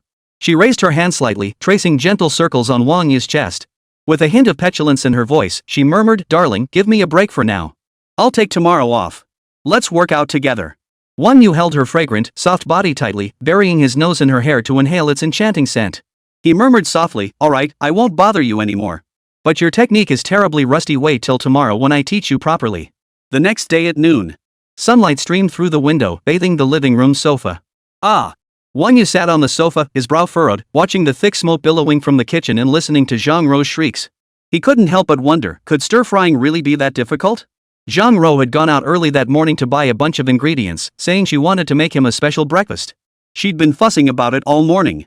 Wang Yu shook his head helplessly, realizing the breakfast of love was out of the question. Fine, let's just have lunch.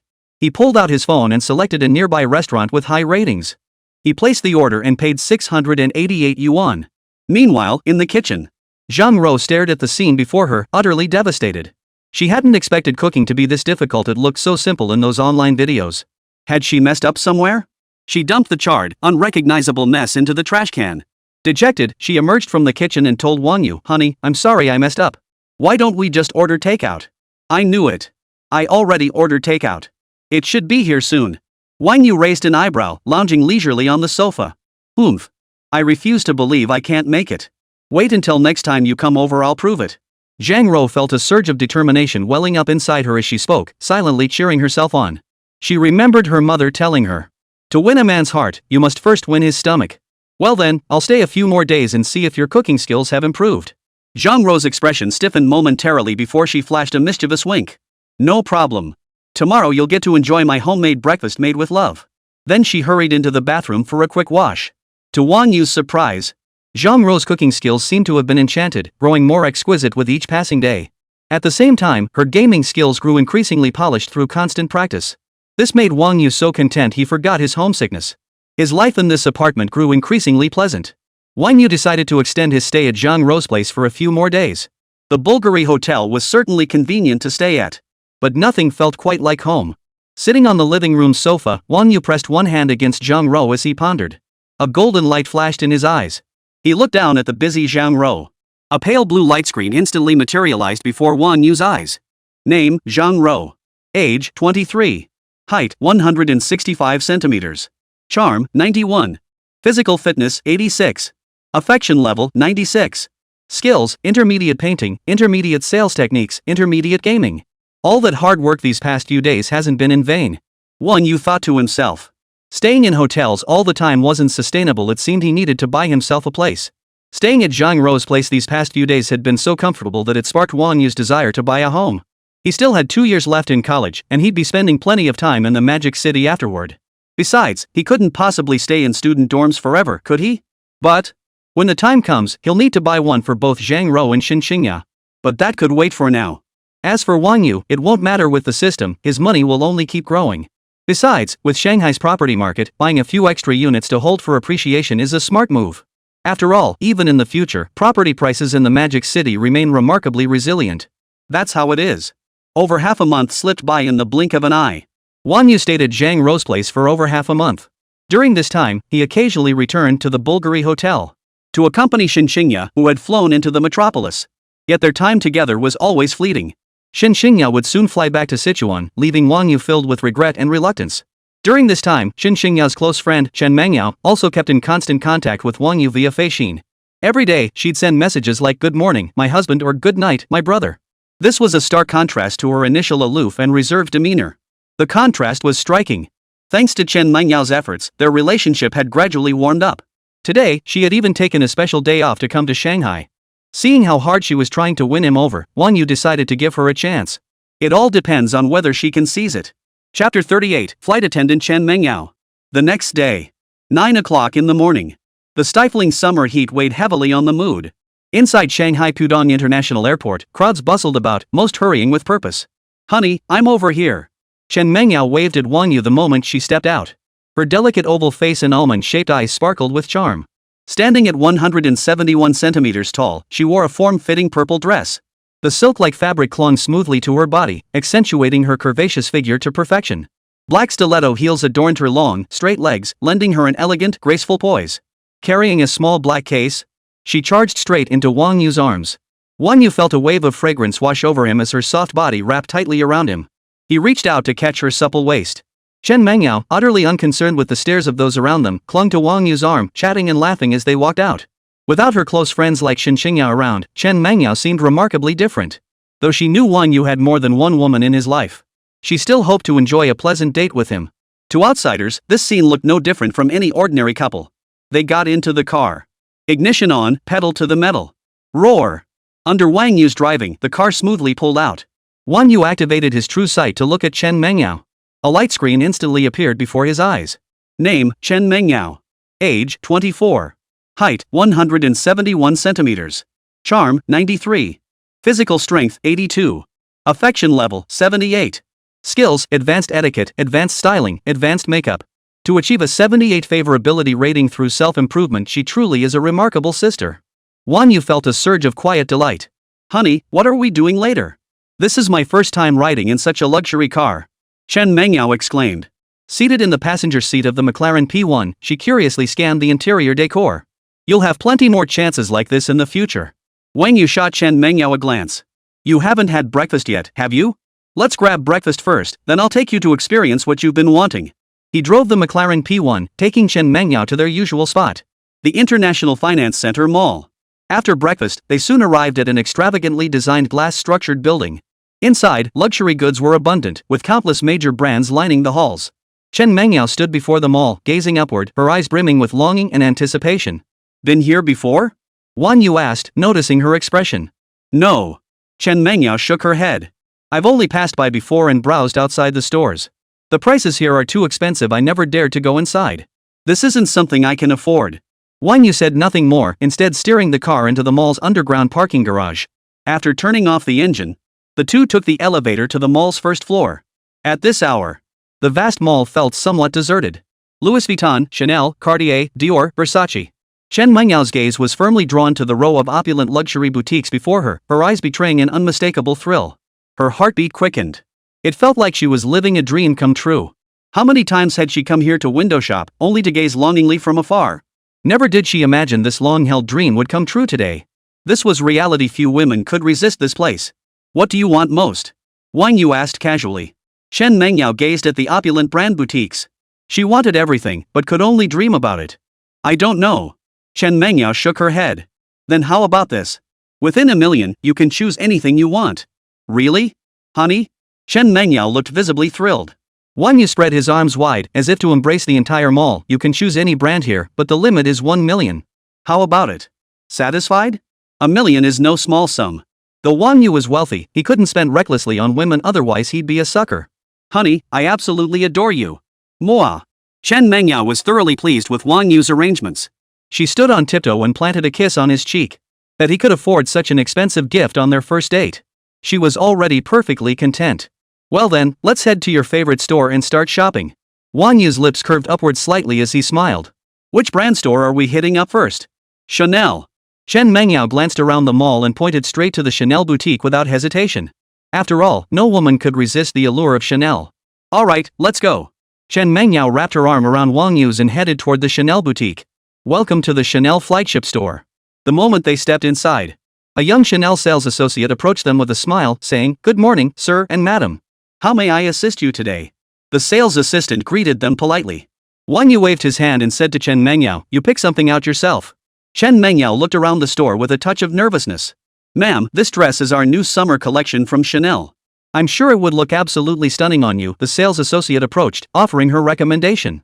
Would you like to try it on? With your figure, I'm sure it would look absolutely stunning on you. Chen Mengyao looked at the pale pink dress. It was indeed beautiful. She instinctively asked, How much is this dress? As a summer new release, the price is a bit higher. The current retail price is 18,888 yuan. The sales associate smiled and said, Why not try it on first to see if you like it? If I like it, I'll try it on. Wang Yu remarked indifferently from the side. Then I'll head to the fitting room. Chen Mengyao was also startled by the price. Although Wang Yu had told her to spend $1 million freely, she still felt uneasy about spending so much on a single dress. Moments later, Chen Mengyao emerged wearing a pale pink dress. Her fair skin paired with the pale pink dress made her look exceptionally radiant and captivating, showcasing her body's curves to their fullest. Her long legs peeked out from beneath the hem, every movement radiating endless allure. Wang Yu nodded in admiration. It truly is beautiful. Ma'am, you look absolutely divine in this dress, as if it were tailor-made just for you. Look how everyone's eyes are drawn to you. The sales assistant immediately flattered her, stepping forward to adjust the hem and neckline of Chen Mengyau's dress. Chen Mengyao noticed the gazes all focused on her, especially Wang Yu's admiring look. Gazing at her reflection in the mirror, she truly felt like a wealthy heiress. Following the saleswoman's enthusiastic recommendations, Chen Mengyao selected several more Chanel pieces. She bought several bottles of perfume. A limited edition Chanel handbag. These pieces complemented her perfectly, enhancing her natural elegance. Fashion and sensuality coexisted. Wang Yu saw that Chen Mengyao had finished her selections and nodded to the sales assistant. That's all. How much is it? Sir, the total for these items is 462,888 yuan. How would you like to pay? Charge it. Certainly, sir. Please wait a moment. The sales assistant took the bank card, her smile growing wider. She had served many wealthy customers before, but few were as generous and uninhibited as Wang Yu. Nor had she seen anyone as lavishly generous as Wang Yu. Here's your card, sir. Please take it. The saleswoman presented it with both hands. Ding. System detects host spending 462,888 yuan, double cashback of 925,776 yuan. Ding. Congratulations, host, you have earned 46 system points. We look forward to welcoming you back. Chapter 39, Parisian House Stockings. The two then exited the Chanel flagship store. They turned and stepped into the Dior flagship store. The soft yet bright lighting inside Dior illuminated the alluring sheen of various fashion pieces.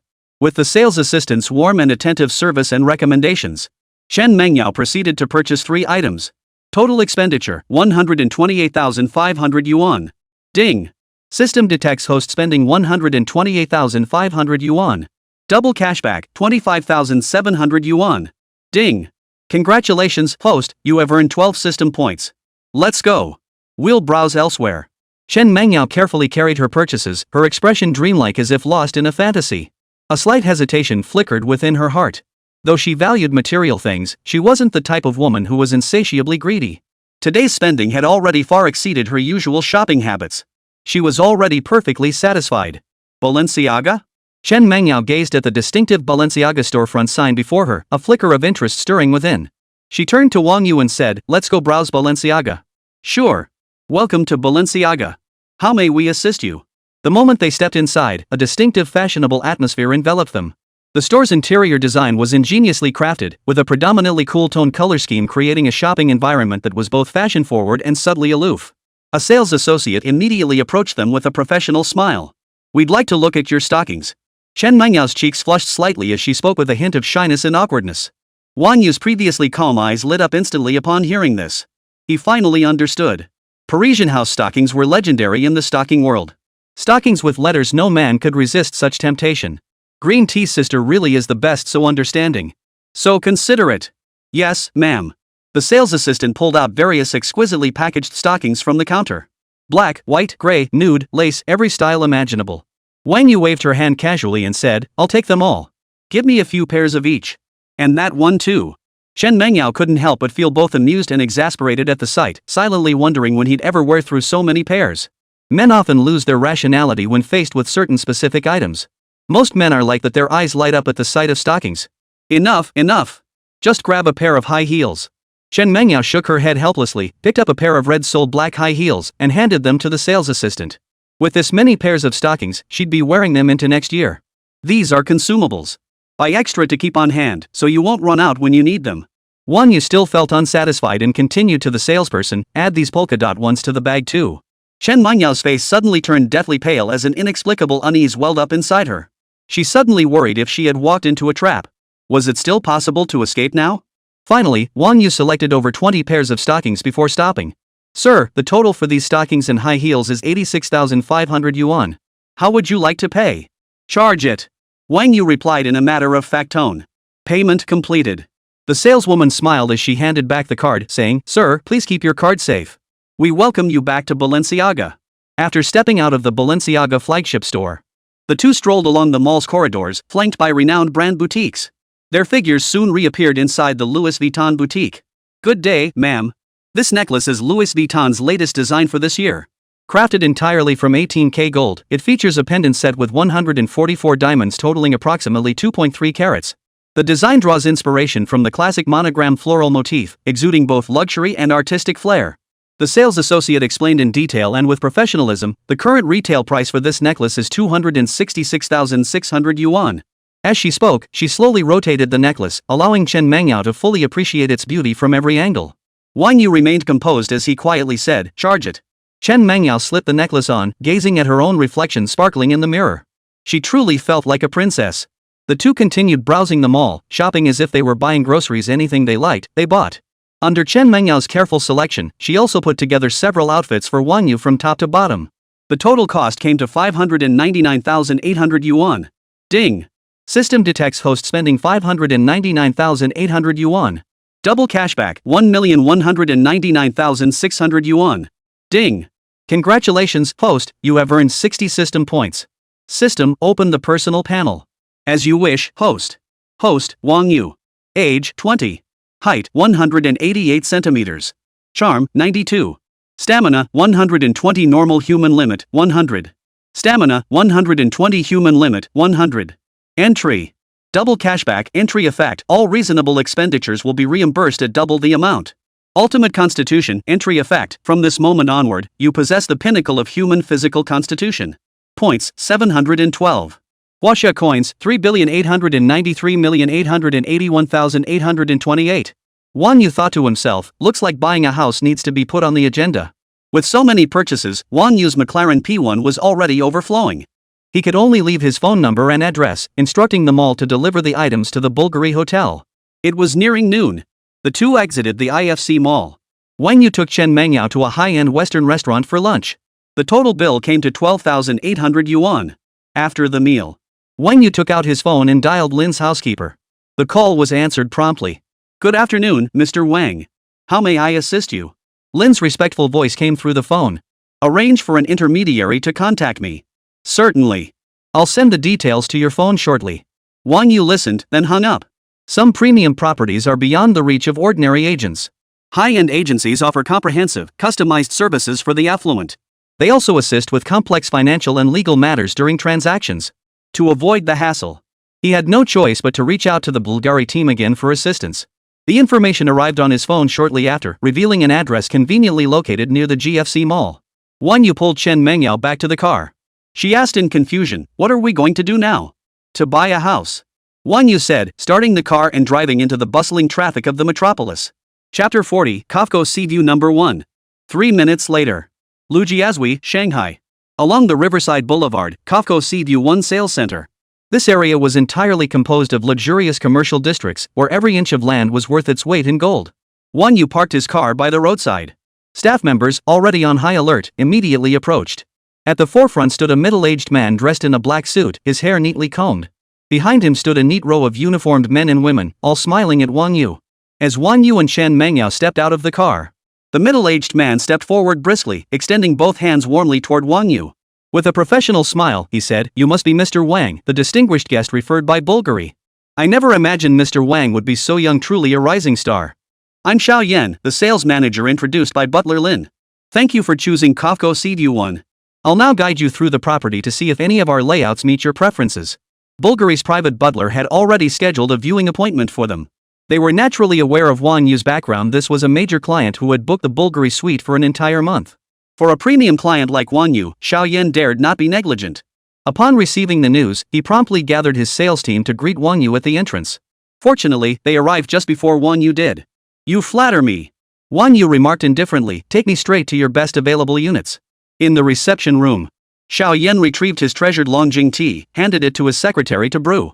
He took out a tablet, pulled up the relevant materials, handed them to Wang Yu, and said, "Mr. Wang, our Kafko Seaview 1 has been widely popular since its launch in 2012. Located in the prime, unparalleled area of Lujiazui and the Riverside, it borders Riverside Boulevard to the west and faces the Huangpu River directly. It offers a panoramic view of the century-old scenery along both banks of the river, with the Bund's international architecture cluster fully within sight. Its scenic advantages are truly unmatched. The neighborhood boasts comprehensive amenities including hospitals and shopping centers nearby, with green space covering an impressive 12,400 square meters. Xiaoyan smiled slightly and added, the community also features dual clubhouses equipped with indoor and outdoor swimming pools, a multifunction hall, fitness and massage facilities, and entertainment amenities, providing residents with a wealth of leisure and recreational options. Mr. Wang, as you can see, Kafko Seaview 1 offers a variety of spacious layouts, 4-bedroom, 5-bedroom, and 6-bedroom units ranging from 308 to 1,080 square meters. The current average price is approximately 160,000 yuan per square meter. It's safe to say that few developments in all of Shanghai can rival Kafko Seaview 1. Manager Li displayed the floor plans on his tablet, speaking with great confidence to Wang You. Mr. Wang, Ms. Chen, please enjoy your tea. The secretary brought over 2 cups of tea and spoke softly. Mr. Wang, please try this. It's my treasured pre-rain Longjing tea, aged for many years. Excellent tea. Wang Yu took the cup, sipped lightly, and gave a slight nod. To him, it tasted no different from ordinary tea. At least, he couldn't taste the difference. With an average price of 160,000 yuan per square meter, buying a compact 300 square meter unit would cost a mere 40 million yuan. A mere lottery ticket's worth. Property prices in Lujiazui have remained consistently high, even in later generations. Now is an excellent time to buy at this price, whether for personal residence or investment. Compared to the ubiquitous Tangchenipin projects flooding the internet, Kafko Seaview 1 exudes understated luxury. At the very least, it carries prestige when mentioned. Chen Mengyao sat to the side, watching Manager Li and Wang Yu engage in lively conversation. Her heart pounded in her chest. A property with an average price of 160,000 yuan per square meter. Even in Shanghai's prime locations, she found it outrageous. Wang Yu certainly wouldn't settle for the smallest unit.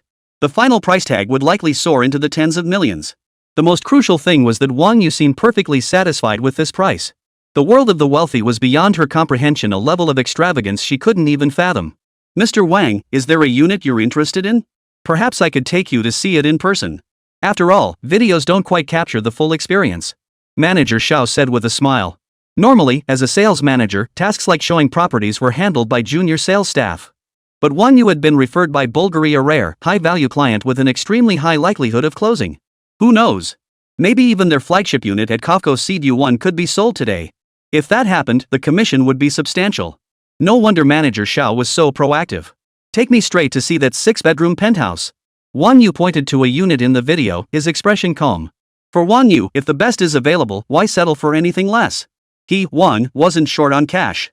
And he'd fallen for this penthouse duplex at first sight. A 1,080 square meter sky-roofed mansion. Perched atop the building, it offered panoramic views of the entire metropolis. Chen Mengyao was startled by his words. She hadn't expected Wang Yu to propose viewing this 1,080 square meter 6-bedroom unit outright. This was a property worth over 100 million yuan. She wouldn't have dared dream of such a thing. Chen Mengyao picked up the teacup before her, took a sip, and steadied her nerves. Certainly, Mr. Wang. I'll take you to see it right away. Manager Zhao's face lit up with delight. Wang Yu was certainly no ordinary man. He wanted to see the penthouse right off the bat. He stood up and said, "This way, please." This unit is located on the top floor, the 45th floor. Wang Yu followed Manager Li's lead as he guided him. They arrived at the base of the towering building. The tower stood majestic and imposing, soaring skyward like a sharp sword piercing the clouds. The group then entered the building. The living room was lavishly decorated. The crystals in the chandelier sparkled, reflecting light onto the walls and floor in patches of brilliance. The entire space seemed enveloped in the glow of gold and diamonds, so dazzling it was almost blinding. Manager Li explained, all our units feature private elevator access. This ensures residents' privacy and convenience while embodying the exclusive prestige of high-end residences. Please go ahead. Manager Xiao said, pressing the button for the 45th floor. The elevator was brightly lit, clean, and tidy. It could comfortably accommodate over 10 people at once. Moments later, the group arrived at the 45th floor. Ding! As soon as Wang Yu stepped out of the elevator, he saw a black door facing him. The door was adorned with intricate patterns and inlaid with unidentified gemstones. The entire structure exuded a sense of solidity. Manager Xiao stepped forward, entered a code, and explained, this door was designed by a world-renowned architect and crafted entirely from precious stone. The manufacturing cost alone exceeded 3 million. Mr. Wang, Ms. Chen, please come in. Manager Xiao opened the door, stood to the side, and bowed slightly. Wang Yu stepped inside, and his eyes lit up instantly. The luxurious interior decor complemented the view of the Huangpu River outside, creating a breathtakingly serene atmosphere. Wang Yu walked to the window, spread his arms wide, and savored the unique perspective from this lofty height. 45 stories high. Nearly 200 meters high, a true bird's eye view of the metropolis. Chapter 41, Full Payment Secured. Chen Mengyao followed Wang Yu into the room. She was instantly stunned by the luxurious decor and spacious living room. And this wasn't the only living room. The opulent living room intertwined with the night view of both banks of the Pujiang River outside the windows, painting a captivating picture. Chen Mengyao felt her mind go blank. The scene before her utterly shattered everything she had ever known. She never imagined anyone could live in such a vast, extravagant home. What was her current place of just a few dozen square meters? A doghouse. Chen Mengyao found herself drawn to the floor-to-ceiling windows, her hand reaching out to trace the nightscape beyond. Landmarks like the Oriental Pearl Tower and others came into view, surreal and dreamlike. This scene deeply stirred her. Everything that had happened today made Chen Mengyao yearn intensely. This was the life she desired. She would become the mistress of this house. She no longer wanted to worry about money. She wanted to stand at the pinnacle of the metropolis, to be the woman envied by all of Shanghai. But all of this hinged on one thing: winning Wang You over. Unconsciously, Chen Mengyao envisioned herself and Wang Yu indulging in pleasure within these walls, eventually walking down the aisle, growing old together. Her fantasies were as dreamlike as they were unreal. Mr. Wang, this is the penthouse of Kofco Seaview 1. You can sit here, savor a glass of red wine, and overlook the scenery along both banks of the Huangpu River. When it comes to river views, Kofco Seaview 1 has never been surpassed. And look over here, the interior features an enormous, luxurious temperature-controlled swimming pool. It allows you and your wife to experience the ultimate in relaxation without ever leaving home after a long day's work. This way, Mr. Wang. This 300 square meter terrace landscape was exclusively designed for Kofco Seaview 1 by a world-renowned architect. Every plant and flower has been meticulously crafted by the master. The expansive space provides ample room for hosting gatherings with family and friends. It also features a professional telescope, allowing you to observe stars dozens of light years away from the comfort of your home. A colossal 1,080 square meter space with 6-meter ceilings, 6 parking bays, dual Eastern and Western kitchens, a dedicated collection area, an understated yet luxurious reception lounge, European luxury brand bathrooms and furnishings, smart home systems, a private gym, and billiard room, all delivering premium services without leaving your home. Moreover, your neighbors will be prominent figures from all walks of life, including top-tier celebrities. This is the true Sky Palace, a realm reserved for true royalty. Mr. Wang, once you purchase this property, all this will be yours. Tonight, you and this lovely lady by your side could savor fine wine on the terrace while taking in the panoramic views of both sides of the Huangpu River. The entire tour took half an hour. Manager Zhao's presentation was professional and brimming with passion. It made Chen Mengyao feel as though she truly belonged here. Who says this property is expensive? Expensive? Not expensive at all, okay? This place is such a steal. Unfortunately, she could only dream about it. A unit price of 160,000 yuan. 1,080 square meters. The total price would be over 200 million. Forget buying the place, she couldn't even afford the maintenance fees. Mr. Wang, what do you think? Does this property meet your requirements? Manager Zhao turned to Wang Yu, who stood with his hands behind his back by the window, and asked. Wang Yu gazed out the window, lost in thought. The luxury homes he could only admire online in his past life are now just a modest 200 million yuan goal for him. In his previous life, he worked tirelessly for half a lifetime, only to afford a modest apartment under 100 square meters with his parents' help. And even that drained his parents' life savings. How laughable. How pitiful. How lamentable. Manager Zhao watched Wang Yu for a long time without a reaction. Though a smile still lingered on his face, his heart sank. It seemed Wang Yu wasn't particularly satisfied with this property. Understandable. Nearly 200 million yuan, a modest goal. Even if Mr. Big Spender himself showed up, he'd probably think twice before pulling the trigger. Ah. Manager Zhao sighed inwardly. Looks like all this effort today will be for nothing. The penthouse unit was probably stuck on the market. And why wouldn't it? If it were truly that easy to sell, it wouldn't have been available to Wang Yu all these years since the launch.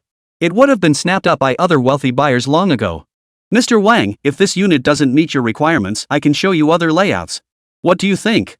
Manager Zhao continued respectfully. After all, Wang Yu was a prime client.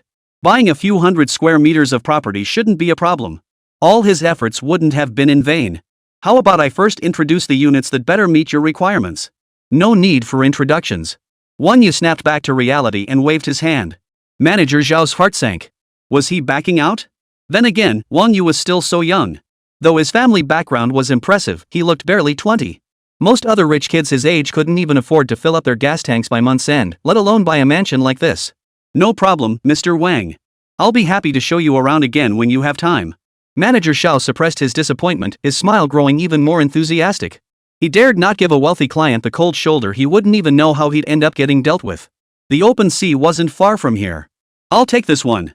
Wang Yu's voice continued. Manager Zhao, calculate the total cost. Give me the lowest price. Prepare the paperwork and contract. Full payment. What?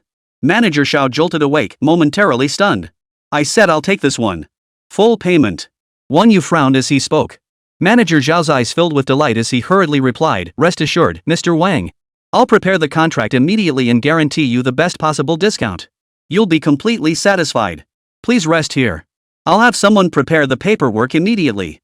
Just wait a moment." Manager Xiao turned and hurried out. Once outside the main entrance, He pulled out his phone, trying to steady his nerves. Manager Xiao felt his heart racing, his face flushed. If this deal closed, the commission plus his savings would be enough to pay off his mortgage. over a decade now. The weight of a multi-million-dollar mortgage had been crushing him, leaving him breathless. He dared not stop for even a moment. He had come from a small county town to the metropolis, struggling all these years. Only now did he feel he truly belonged here. His hands still trembled slightly as he held the phone. He took a deep breath, forcing himself to calm down. Soon, the call connected. Manager Xiao, what's the matter? Manager Xiao stood by the window, letting the breeze blow through his hair as he tried to steady his voice. Lu, get ready to prepare a quote immediately. Yes, for the apartment I showed you and my client. What? The clients have already made a reservation? A gasp came from the other end of the line. Xiao Lu, how many times have I told you to stay calm in situations like this? Look at yourself. What if the client saw you reacting like that? Get it over here ASAP. We can't keep the client waiting. Yes, Manager Xiao, you're right. I'll bring it over immediately. All right. Manager Xiao hung up the phone. He turned and returned to the living room, unable to hide his excitement. He respectfully addressed Wang You. Mr. Wang, I've made the arrangements. The contract will be delivered shortly. Chapter 42, points surpass 10,000. A short while later, several salespeople dressed in black suits, each clutching thick stacks of documents, hurried in. Manager Xiao hurried forward to greet them. After receiving the documents, he placed them respectfully before Wang You, his face beaming with enthusiasm. Mr. Wang, please review these. The current price for the Sky Palace residence is 166,000 yuan per square meter.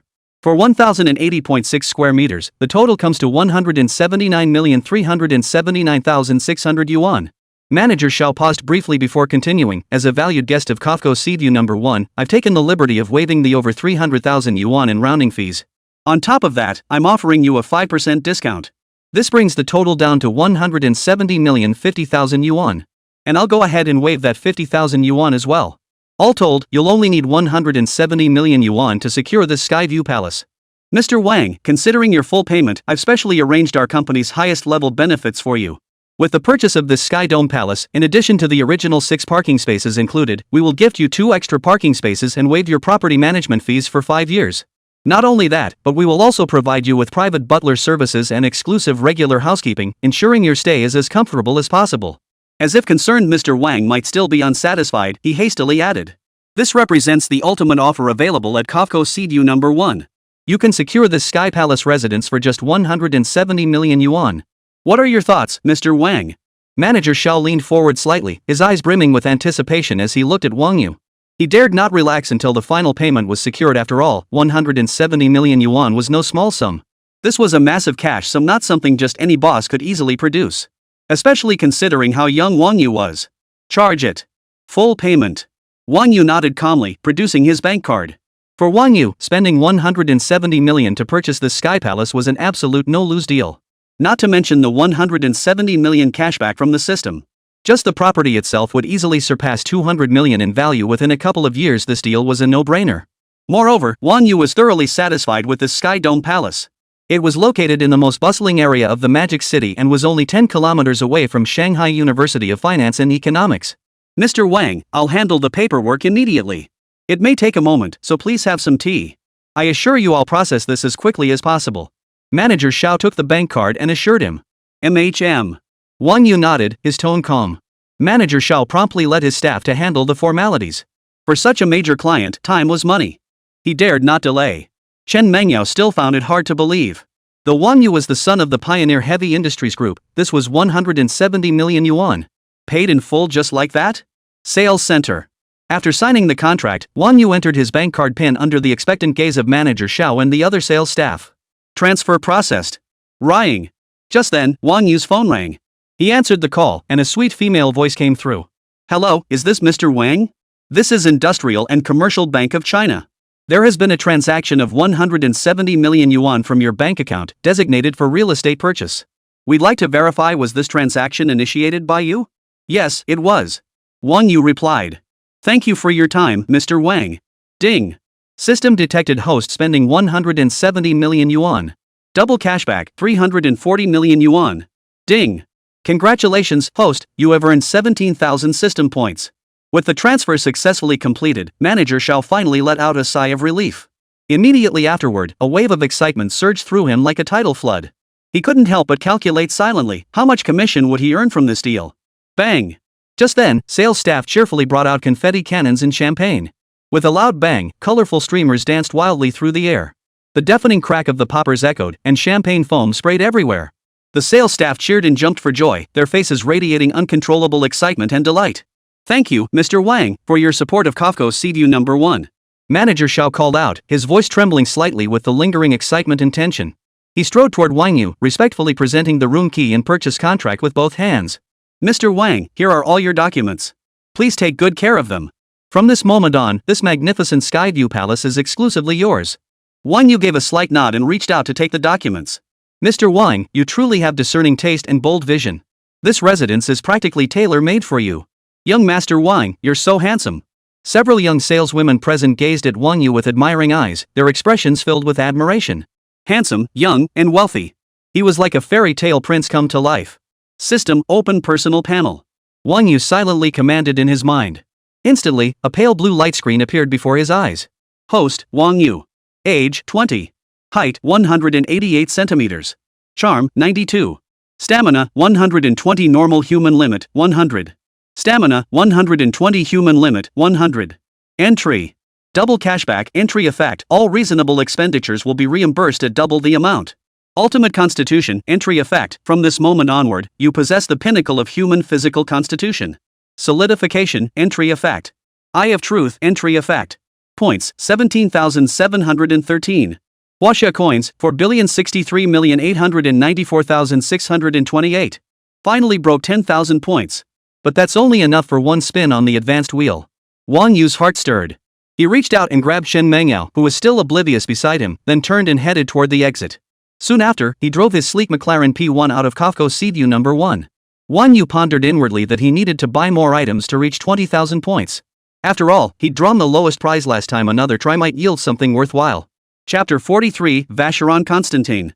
Huajin Shopping Mall. In the brightly lit corridors of the mall. Why are we here again?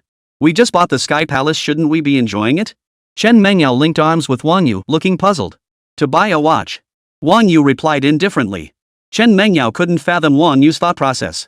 Any normal person would be overjoyed after spending a fortune on the Sky Palace.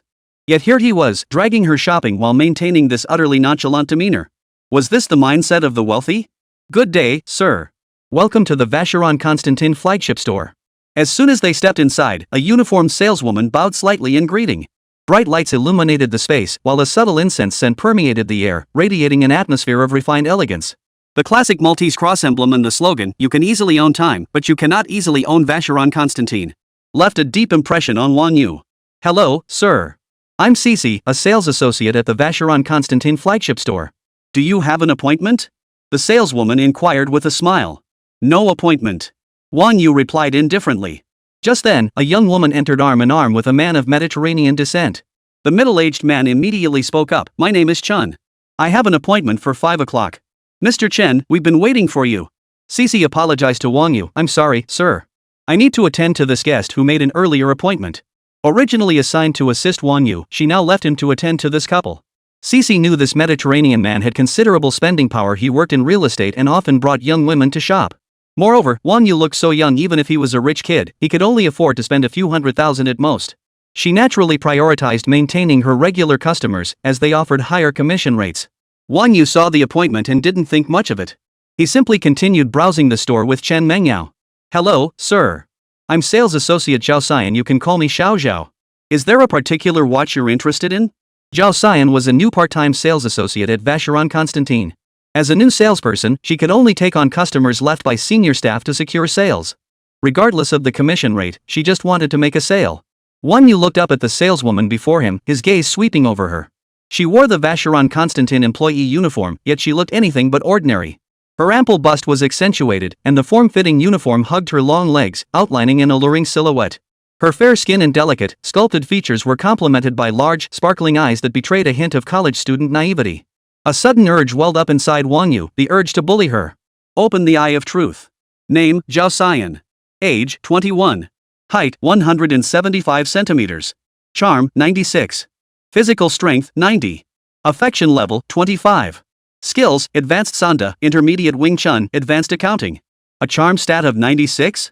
No wonder she's so stunning. Wang Yu was secretly surprised by her high combat skills. Advanced Sanda, Intermediate Wing Chun. A violent girl? You'd never guess it. He nodded and said, bring out your most expensive watch for me to see. Zhao Xian felt helpless inside. Based on her sales experience over the past few days, Wang Yu was clearly bringing his girlfriend here for an experience. But determined to hone her sales skills, Zhao Xian still led Wang Yu to the counter.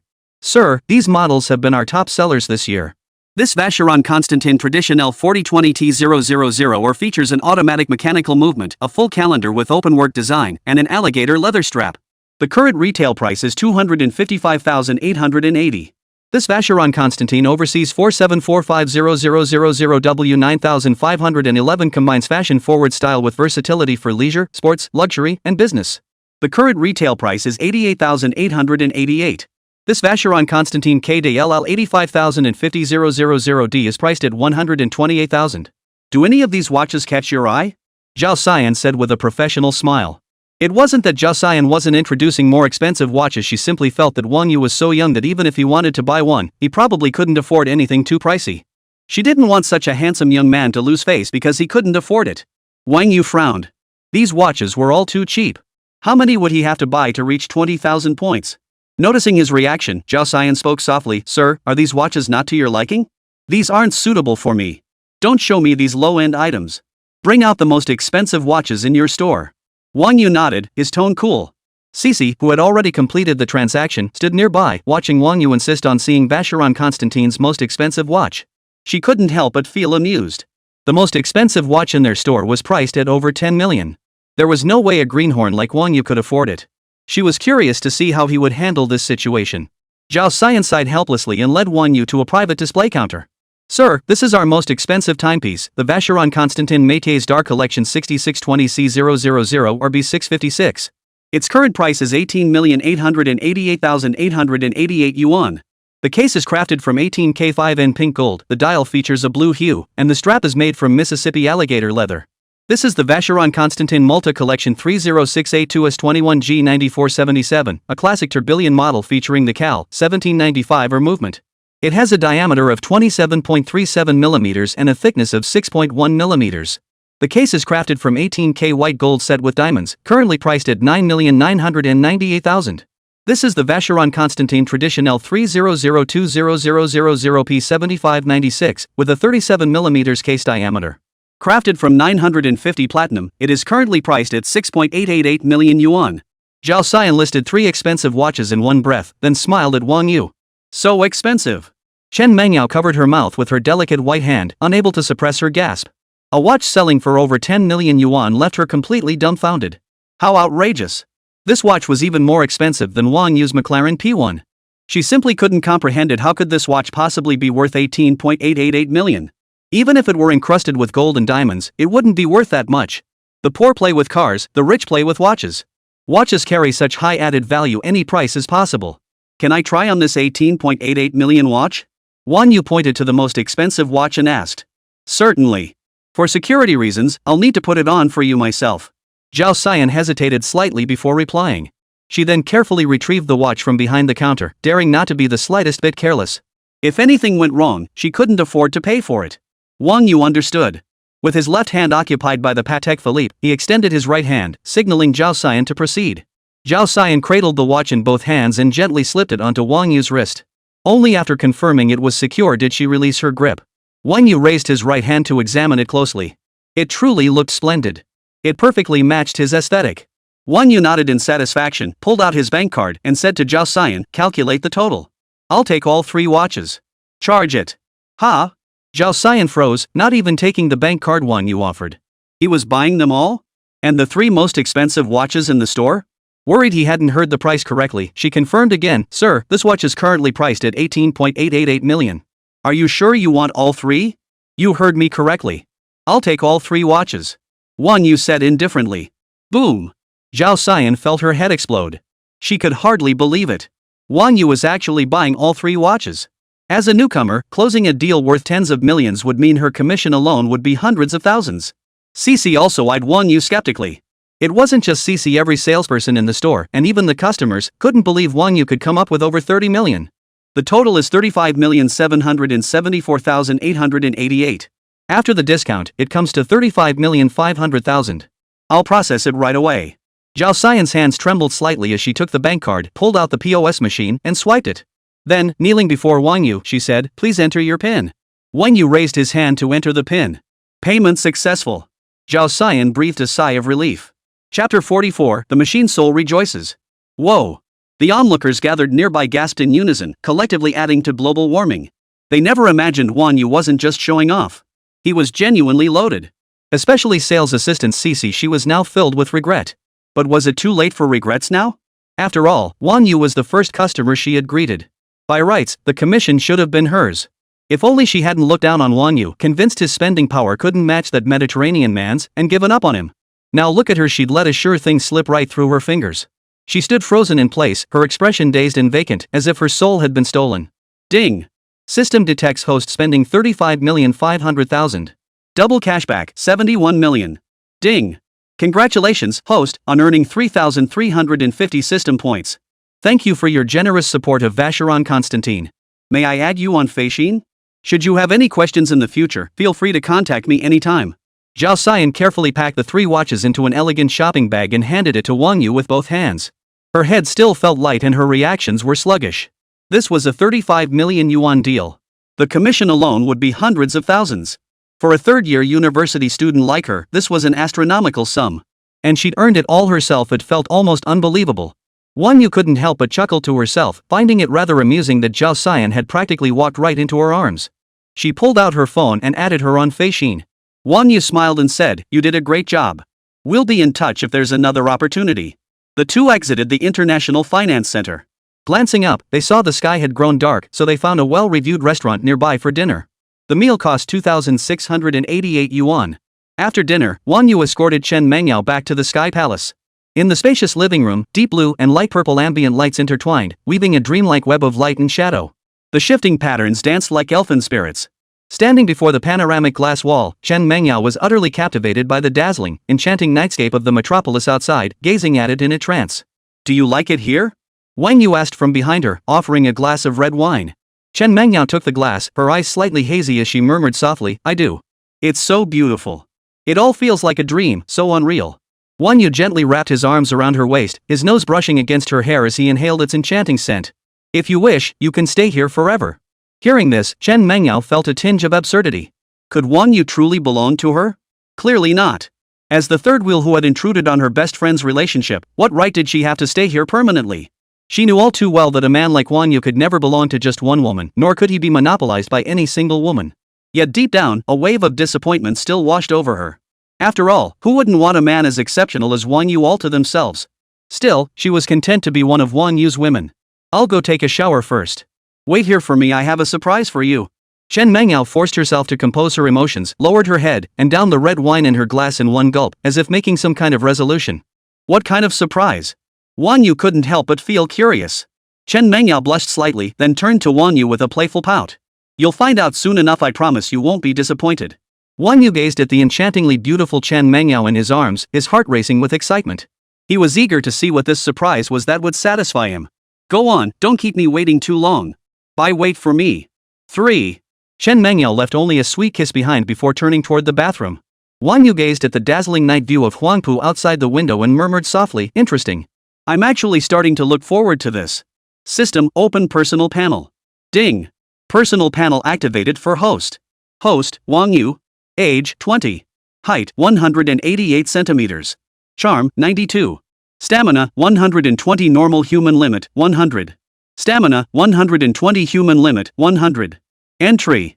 Double cashback. Entry effect. All reasonable expenditures will be reimbursed at double the amount. Ultimate Constitution, entry effect. From this moment onward, you embody the pinnacle of human physical potential. Permanent peak condition, entry effect, your physical state will remain perpetually at its zenith. Eye of Truth, entry effect, unlocks the mystical power to open the gate of truth. All concealed disguises shall be laid bare under its gaze. Points, 21,264. Huaxia coins, 4,099,397,316. Wang You sighed with emotion, finally hit 20,000 points. Let's see what makes the advanced wheel different. System, activate the advanced wheel. As Wang Yu's words fell, a dazzling golden light erupted from the system interface before him. The light flickered incessantly, seeming to emanate an indescribable aura of mystery so solemn and majestic, boundless and infinite. As the light faded, an ancient and enigmatic wheel appeared before him, its surface densely covered in mystical patterns as it spun endlessly. Blinded by the intense light, Wang Yu couldn't help but groan, holy crap, these effects are way over the top. The items in this golden wheel must be ridiculously powerful. System, draw from the advanced wheel first. The moment Wang Yu finished speaking, the golden wheel before him began spinning wildly like a runaway horse. Golden light flickered erratically as he stared intently, his anticipation growing. As the wheel gradually slowed to a stop, only one pattern remained, still radiating golden light. Ding! Congratulations, host, you have obtained 3 billion Huaxia coins. Wang Yu's face darkened instantly. Though 30 billion was an unimaginable sum for most people, to Wang Yu, it was merely enough to buy a few more properties. System, don't push me to slap you. Ding! Whatever you draw is entirely determined by your luck, host. The system cannot interfere or make decisions. The system's cold, mechanical voice echoed in his mind. Wang Yu glared at the system with resentment. Draw again. You better be careful this time. The golden wheel before him began to spin slowly once more, radiating brilliant light. Ding! Congratulations, host, you have obtained the entry, Machine Soul Delighted. Machine Soul Delight. When piloting any mechanical device, you achieve a state of human-machine symbiosis, you within the machine within you. Young man, don't underestimate the bond between you. F that. Wang Yu's face darkened once more.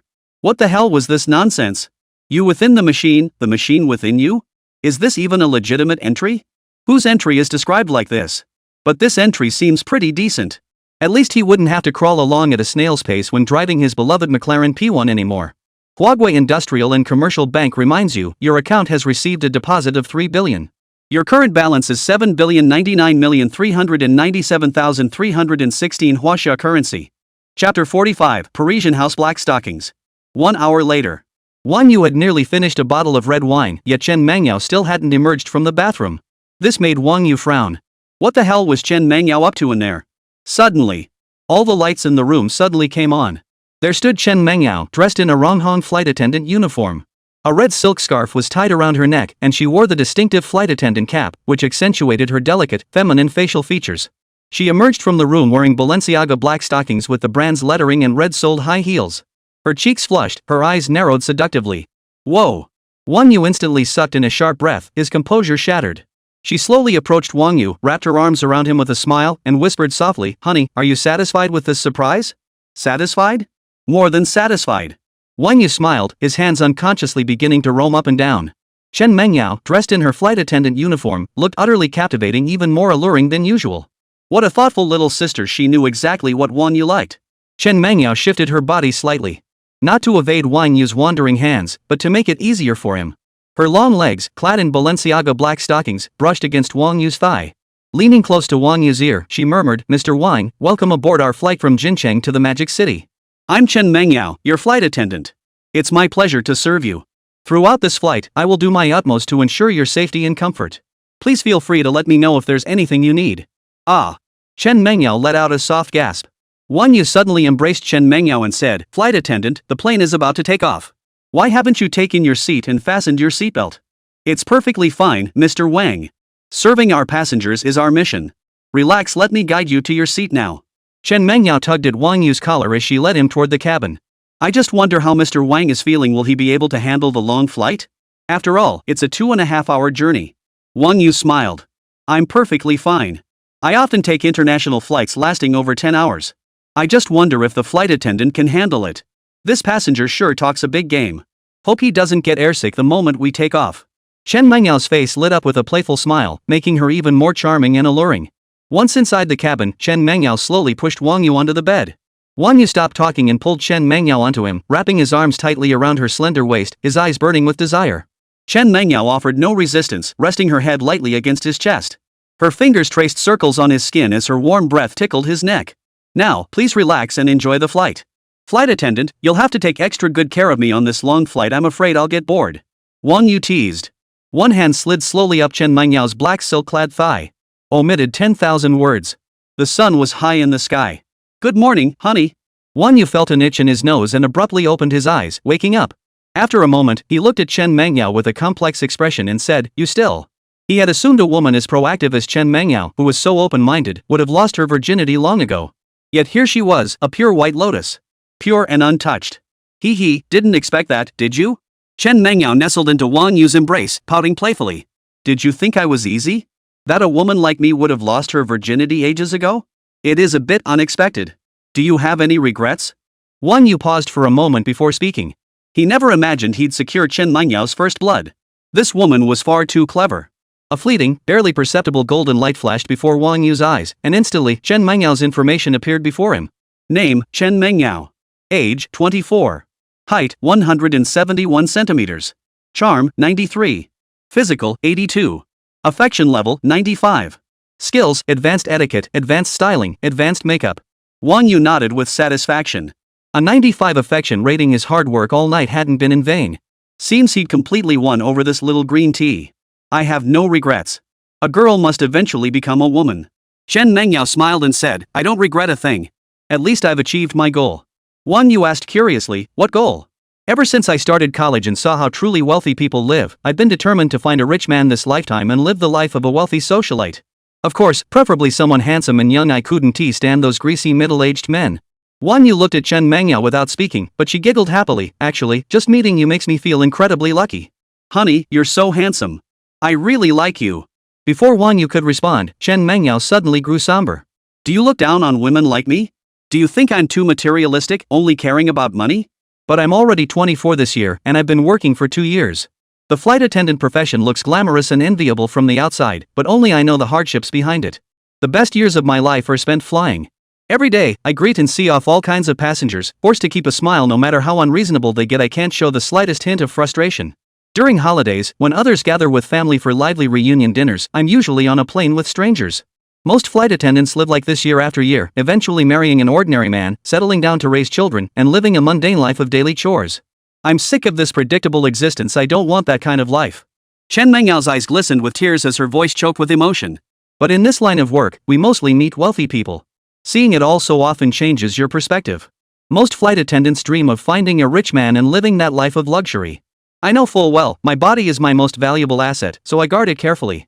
Chen Mengyao's eyes reddened as she fought back tears, forcing a light tone. Honey, thank goodness I finally met you. Otherwise, I don't know when I would have broken down. I just feel so guilty towards Qingya. After speaking, Chen Mengyao adopted a pitiful expression and looked at Wang Yu, asking, Honey, you won't abandon me, right? Wang Yu feigned silence, watching Chen Mengyao until she was on the verge of tears. Only then did a smile appear on his face. Of course not. You want a life of abundance that's only natural. Everyone yearns for a better life, and what I lack least are money and power. As the heir to both the Pioneer Group and Huayao Group, I believe few in all of China can match my standing. Whatever you desire, I will give you. If you want to live above others, I will grant you that life. As long as you're obedient from now on, all of this will be yours. Chen Mengyao beamed with delight, cooing, love you, hubby carrot. Now that you're rested, let's take off again. Last night's flight was too short. The flight attendant had better cooperate properly. The smile vanished instantly from Chen Mengyao's face. She quickly pleaded, I can't do this anymore, please spare me, honey. We were up all night last night. Let's just rest today, okay? That's not up to you. Who told you to doubt me? Chapter 46, Call from ICBC. The next day. 6:30 in the morning. The horizon was just beginning to glow with the first light of dawn. Faint morning rays filtered through thin clouds, bathing the earth in a dreamlike veil. The metropolis had yet to fully awaken from its slumber, its streets shrouded in a faint mist that lent everything a hazy quality. Wang Yu, looking sleepy, drove the McLaren P1 to drop Chen Mengyao off at Shanghai Pudong International Airport. Her vacation had ended, and she had to return to work. Now dressed in her flight attendant uniform, Chen Mengyao appeared dignified and aloof, a complete transformation from the person she had been yesterday. The moment she stepped out of the car, Chen Mengyao felt her legs go weak, nearly causing her to stumble. She shot Wang Yu a reproachful look and said, Honey, I'll head to work now. In truth, Wang Yu had suggested the night before that he could buy her an apartment in Shanghai so she wouldn't have to work anymore. Yet in the end, she had chosen to return to work. After all, the flight attendant profession carried a special aura, a professional advantage. She feared that without this aura, over time, Wang You might grow tired of her, his heart lured away by another woman, no longer needing her. Then she would truly regret it too late. Besides, Xin Xingya was still working at the airline. She needed to find an opportunity to make Xin Xingya accept her presence. With their years of friendship and her persistent brainwashing, she wasn't worried Xin Xingya wouldn't be swayed. With both of them working together, she was confident they could carve out a place in Wang Yu's heart. She was certain no man could resist such temptation. Not even Wang Yu. Alright, send me a message when you arrive. Wang Yu pulled out his phone and said, I transferred you 200,000. Spend it as you see fit. If it runs out, just ask me for more. Does this mean I'm officially being kept? Chen Mengyao stared at the balance on her phone. What do you think? It's too late to back out now. I didn't. Chen Mengyao shook her head. I'm just feeling a bit sentimental, worried you might abandon me. As long as you don't want to leave, I won't abandon you. Wang Yu said with a faint smile. I'll trust you this once. Chen Mengyao gazed at Wang Yu standing before her, tiptoed, and gently pressed a soft kiss to his lips. I'm off now. Remember to miss me, okay? Love you. With that, she turned and walked toward the entrance with grace. That woman. Wang Yu smiled faintly. Old buddy, show me what you've got. Wang Yu patted his beloved car, then climbed back in and slammed the accelerator. The McLaren P1 instantly shot out of Pudong Airport at breakneck speed. Roar! Roar! Whoa! Awesome! This is what driving a supercar feels like. A yellow streak of lightning raced along the expressway of the metropolis, accelerating relentlessly as it weaved left and right, overtaking car after car. Damn, driving this fast is suicide. Like a sports car is something special. FCKU. A chorus of curses echoed from behind. Clearly, the people of the Magic City weren't about to let Wang Yu off just because he was driving a McLaren P1. Empowered by the machine soul's great joy effect, Wang Yu felt completely at one with the McLaren P1 beneath him. He handled it with the skill of a seasoned racer, as if he'd been driving top-tier race cars his entire life. No trace of a novice's unfamiliarity remained. Ring. Just then, Wang Yu's phone rang. He slowed down and answered it with a casual flick of his wrist. Hello, Mr. Wang. Who is this? A middle-aged man's voice came through the phone. Bank President Lu Yanqing's voice came through the phone, sounding particularly sincere. Hello, Mr. Wang. I am Lu Yanqing, president of the Jinchang branch of the Industrial and Commercial Bank of China. You recently transferred 30 billion yuan into our bank. We sincerely thank you for your support and trust in ICBC. To express our gratitude and better understand your needs, we were wondering if Mr. Wang might have some availability soon. Would you be open to scheduling a meeting? Wang Yu paused slightly, clearly not expecting such an invitation. Then again, Wang Yu's deposits at ICBC were nearing the 100 billion mark. That represented over 70 billion in cash flow. Any bank would prioritize maintaining strong ties with such a significant client. After all, that 70+ billion generated substantial daily interest, filling the bank's coffers to overflowing. ICBC naturally feared he might transfer his funds elsewhere. Lu Yanqing calling now to strengthen ties, the meaning was obvious. After a moment's thought, Wang Yu replied, President Lu, you're too kind. But I've been in Shanghai lately and can't return to Jinchang for the time being. What do you think? Mr. Wang, what a coincidence. I just happened to be traveling to Shanghai on business and have just stepped off the plane.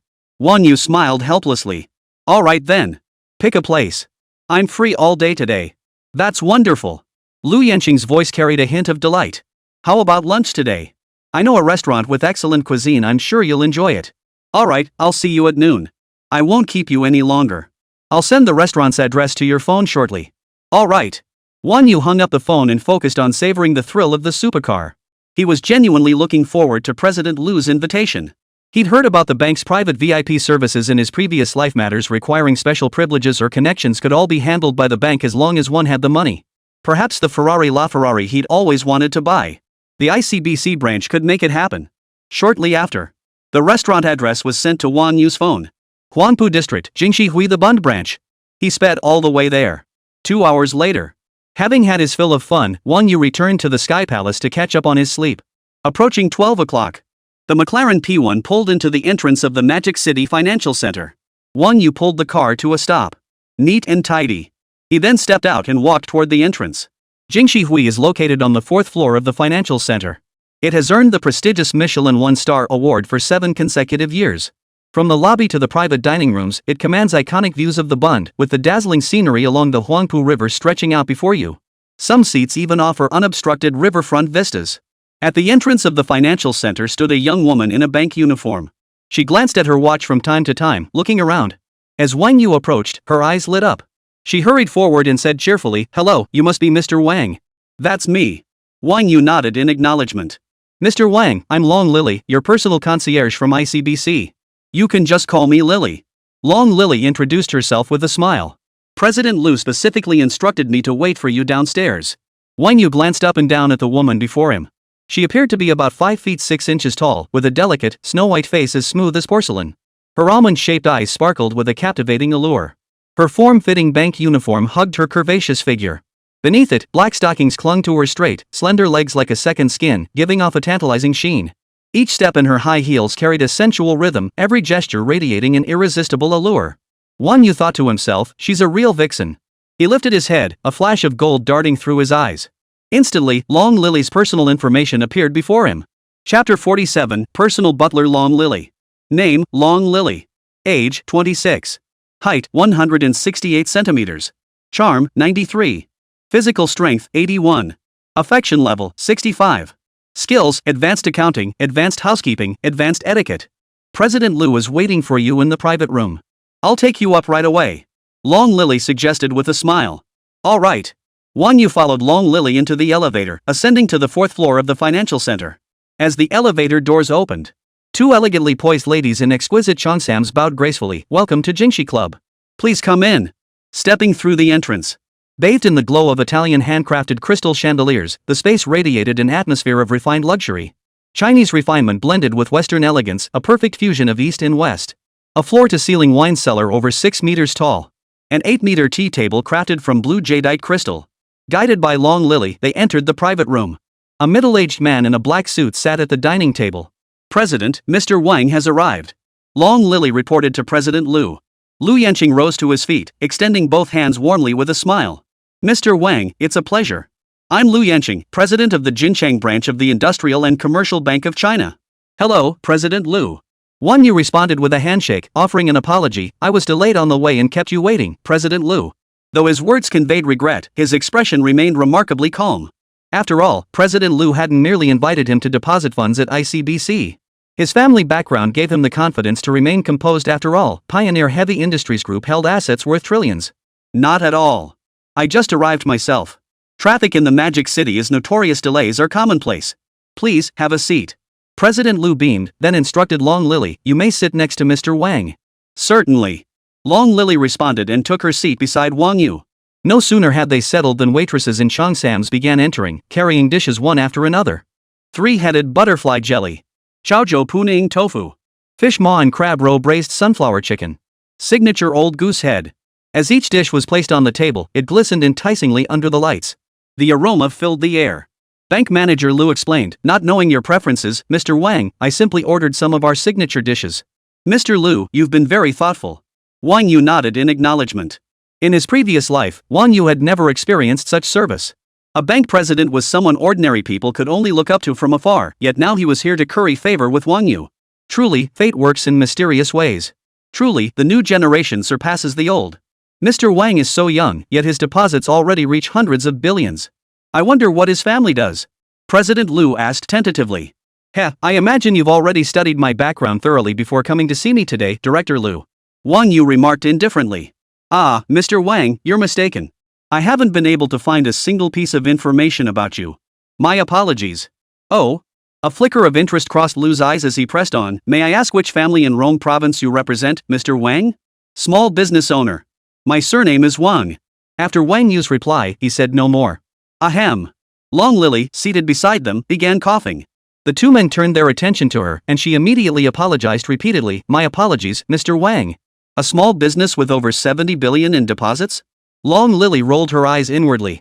In Rome province, when it came to micro and small enterprises, the Wang family reigned supreme. No other group could rival them except for Pioneer Heavy Industries Group. Bank manager Liu immediately understood. Indeed, in Rome province, aside from enterprises of Pioneer Heavy Industries Group scale, which company could afford to give Wang Yu billions in pocket money at his age? For such a top-tier enterprise, if they chose to conceal information, it was only natural that he couldn't find any records on Wang Yu. "My apologies, young Master Wang." Bank manager Liu hastily apologized. After all, privately digging into Wang Yu's background was somewhat inappropriate. Most wealthy individuals fiercely guard their privacy. If this were someone particularly protective of their personal affairs, whether this meal could be enjoyed remained uncertain. It's fine. Wang You waved it off, showing no offense.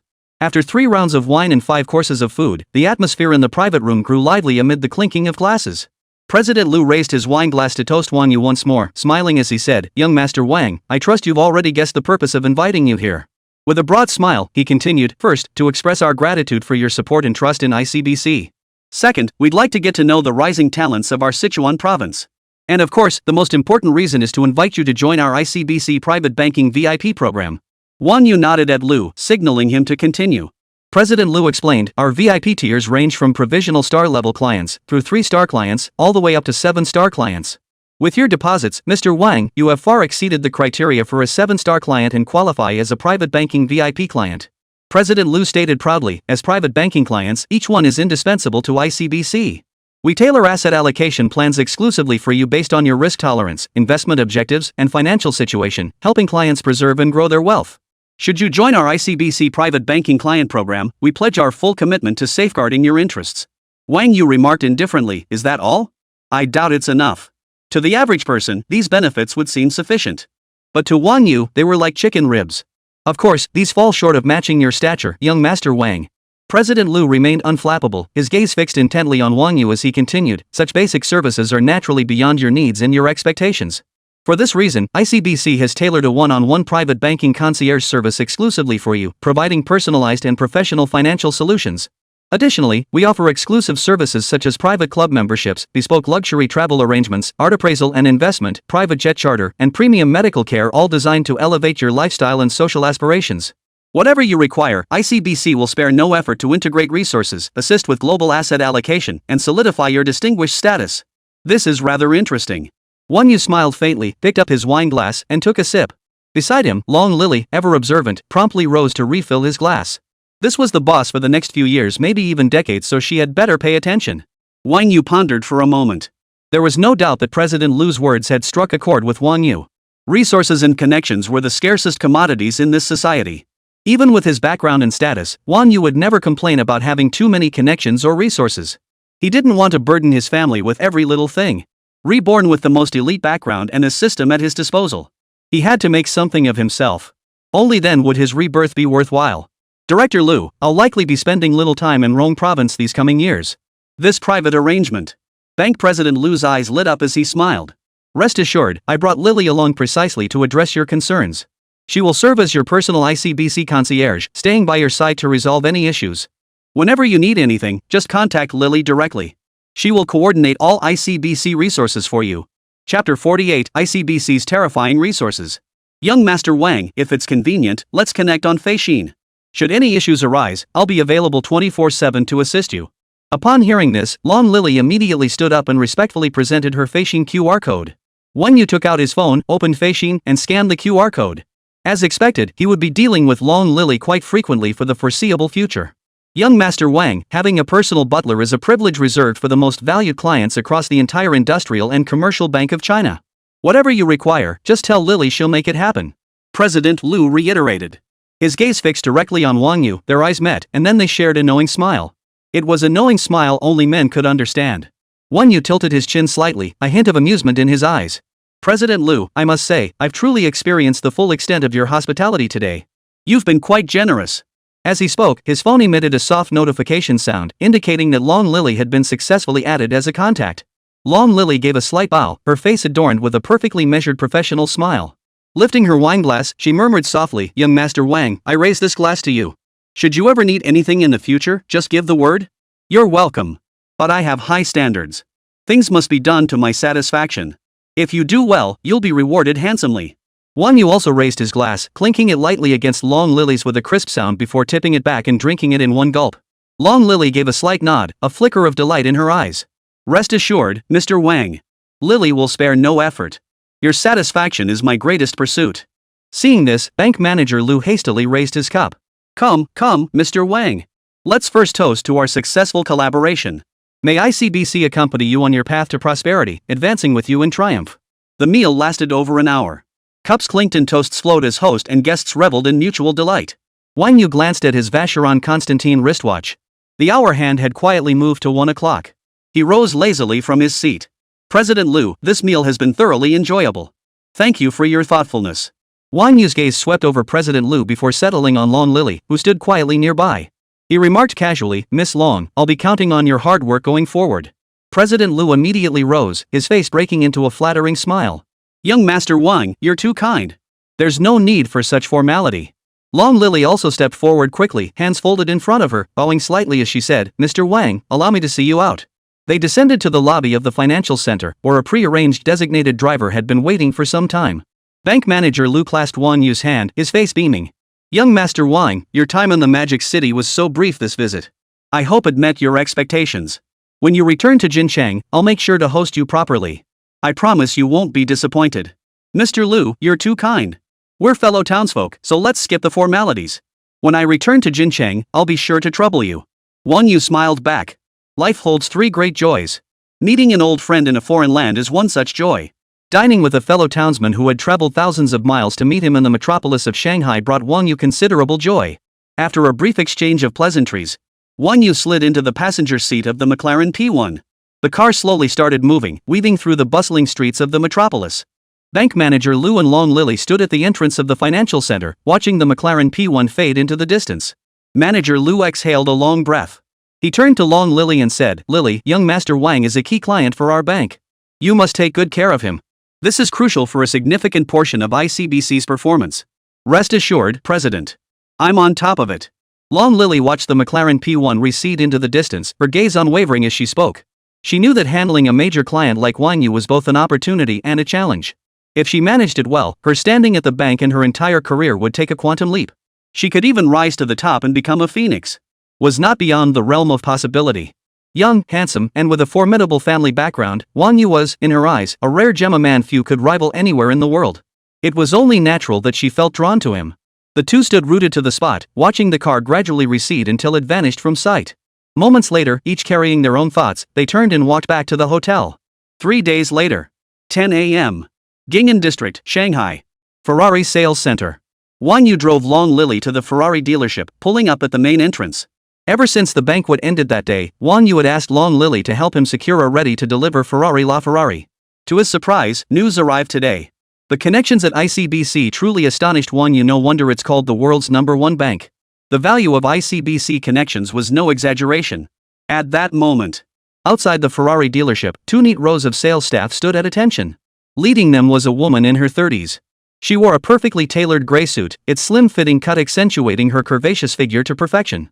A slender matching belt cinched her waist, accentuating its delicate curve while adding a touch of sharp professionalism. Her slightly curled short hair lay neatly behind her ears, where a pair of delicate pearl studs added a touch of understated elegance. Wang Yu and the other person stepped out of the car. She strode forward, her silver-white high heels tapping the pavement with crisp, decisive clicks. She radiated a powerful, commanding presence. "Hello, Mr. Wang, Miss Long. I'm Lu Yan, owner of the Ferrari Sales Center. Welcome to our establishment." Lu Yan greeted them with a warm smile, extending her right hand to Wang Yu. Wang Yu extended his hand in response. "Hello, Ms. Yan." "Hello, Ms. Yan." Long Lily also smiled. A golden light flashed in Wang Yu's eyes, and the system interface instantly appeared before him. Name, Lu Yan. Age, 38. Height, 170 centimeters. Charm, 85. Physical strength, 83. Affinity, 72. Skills, advanced social skills, advanced management, intermediate taekwondo. Wang Yu regained his composure and said, "I'm sure you're aware of the purpose of our visit today. I wonder. With our connections at ICBC, you can rest assured about the LAFA matter. Let's head to the meeting room to discuss." "Mr. Wang, you look so young." "Please don't call me General Manager Yan, I'm only a few years older than you. You can call me Sister Lu or Sister Yan." Lu Yan was secretly astonished by Wang Yu's youth. Having worked in the metropolis for so many years, she had certainly encountered ICBC's private VIP clients before, but someone as young as Wang Yu was a first. This alone proved how vast the power behind Wang Yu truly was. At the very least, it wasn't something she could afford to offend.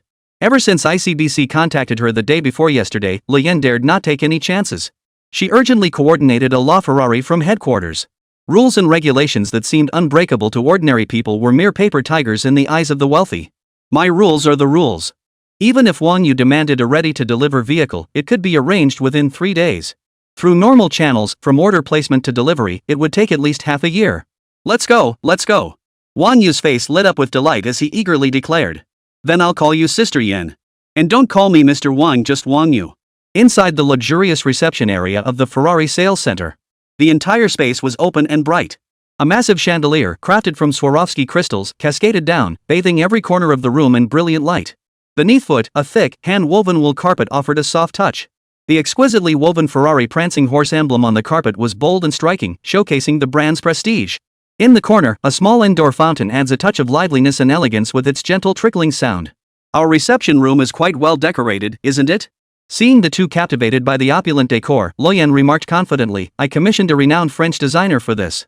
Only the finest materials and furnishings were used. Though the space isn't large, it cost me over 20 million. It truly is impressive. Wang You remarked with a smile. Chapter 49, Wang Siken's Call. The group had just sat down. Just as Lu Yan was about to speak, Wang Yu's phone rang. Wang Yu pulled out his phone and saw it was a call from Wang Sikong. Ha! Wang Yu was a bit surprised. It had been nearly a month since they last met at the bar and exchanged contact information. He had been thinking about using Wang Sikong to break into Shanghai's rich kid social circle and introduce him to some friends. But Wang Sikong hadn't reached out since. Wang Yu had already stopped worrying about it. After all, someone like Wang Sikong, a top-tier rich kid, had so many things going on that it was only natural for him to overlook things. But today, out of the blue, Wang Sikong reached out. This caught him completely off guard. What's up? Lu Yan asked curiously. Nothing. I just need to take this call. Wang Yu shook his head before answering the call. Wang Yu, where've you been making your fortune lately? Wang Sitsong's voice came through the phone, teasingly, bro, you never reach out to me, and I never get to reach out to you. That really breaks my heart. You're a busy man, your name's all over the internet. How could I dare contact you? Wang Yu replied indifferently. In recent days, the CEO of a certain company had been framed and accused of sexual assault, sparking widespread attention and heated discussions among netizens. Wang Sikong had been actively commenting online, drawing crowds of netizens eager for the drama. So satisfying. Don't even get me started. Because of this incident, I got a stern warning from my old man. Wang Sikong retorted irritably, if you ask me, it's all about the money. If he'd shelled out a few million, do you think she'd have dared to accuse him of rape? A few million wasn't enough, but tens of millions would have worked, right? Such a big boss being so stingy. Now look at him, he ended up in jail, his embarrassment spreading all the way to the Pacific Ocean.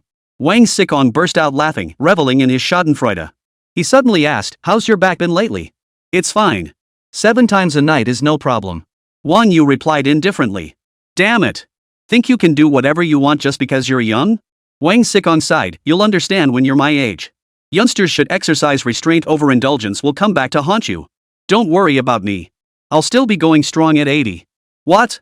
Wang Yu asked curiously, you can't handle it now? Then you'd better be careful. I hear Ning province has some good goji berries. Want me to get some for you through my connections? Get lost. Wang Sikong fumed, if you can't do it, I can. How could I possibly fail? I'm only 30 in the prime of my life. What do you know? Haha, speaking of which, how did you find the time to call me, you busy bee? Wang Yu chuckled. Things have been pretty hectic lately. All sorts of stuff have me running around like a headless chicken. Can't compare to your carefree life. Wang Sikong said with a headache, cherish your last days of college while you can. Once you graduate, you'll see being a rich kid isn't all it's cracked up to be. Give up? Family says you're lazy. Try hard? You're just not cut out for it. Businesses wore knives and swords everywhere, impossible to guard against. Wang Sikong sighed deeply, then turned serious. Ever since we parted at that bar, I'd been looking for a chance to introduce you to some friends. The day after tomorrow, there's a highly exclusive auction taking place on international waters near Huagua. They'll have all sorts of antiques, calligraphy, paintings, and private collections. I'm sure you'll find it interesting. Plus, some of Shanghai's top second-generation elites will be there. Are you free the day after tomorrow? If so, come along. I'll introduce you to a few people. Wang Yu pondered for a moment before asking, held on the high seas? Is that safe? Don't worry. Wang Sikong added, attendees are all big shots and celebrities from various fields. If you're still uneasy, you can bring bodyguards. This is Christie's triennial private auction, not publicly advertised. It won't disappoint. Trust me. Alright, send me the time and location. I'll be there the day after tomorrow. Wang Yu replied, I'm free until school starts. How many days will we spend on the high seas? You can come back anytime. Coincidentally, this year's event was moved up, otherwise you wouldn't have made it back before classes started. Wang Siken smiled too. That works out perfectly. Wang Yu couldn't help but feel excited. After a few casual words, Wang Sikong wrapped up the conversation, then it's settled. We'll meet the day after tomorrow and have a proper chat, just us two brothers. Alright, see you the day after tomorrow. Wang Yu promptly hung up the phone. The circle of wealthy second-generation kids in the Magic City was a mysterious existence to outsiders. To him, however, he could seamlessly integrate into any circle he desired. And the most elite ones at that. This confidence stemmed from the system and the formidable backing behind him. His friendship with Wang Xikong stemmed from finding the man somewhat decent. Wang Yu had no interest in associating with ordinary people. Li Yan, seated nearby, glanced at Wang Yu and remarked, judging by the voice across the table, "Is that Wang Xikong?" "Sis Yan, you know Wang Xikong?" Wang Yu asked curiously. "Met him a few times, but we're not close. Seems you two get along well. He even took you to Christie's triennial private auction. Is there a problem with that?" "I've never been to a Christie's private sale either. I hear you need a member's recommendation to qualify. In recent years, Christie's auctions have featured quite a few world-class collections. Last time, Leonardo da Vinci's Solvitor Mundi fetched a staggering $450.3 million, shattering the previous record for an artwork sold at auction."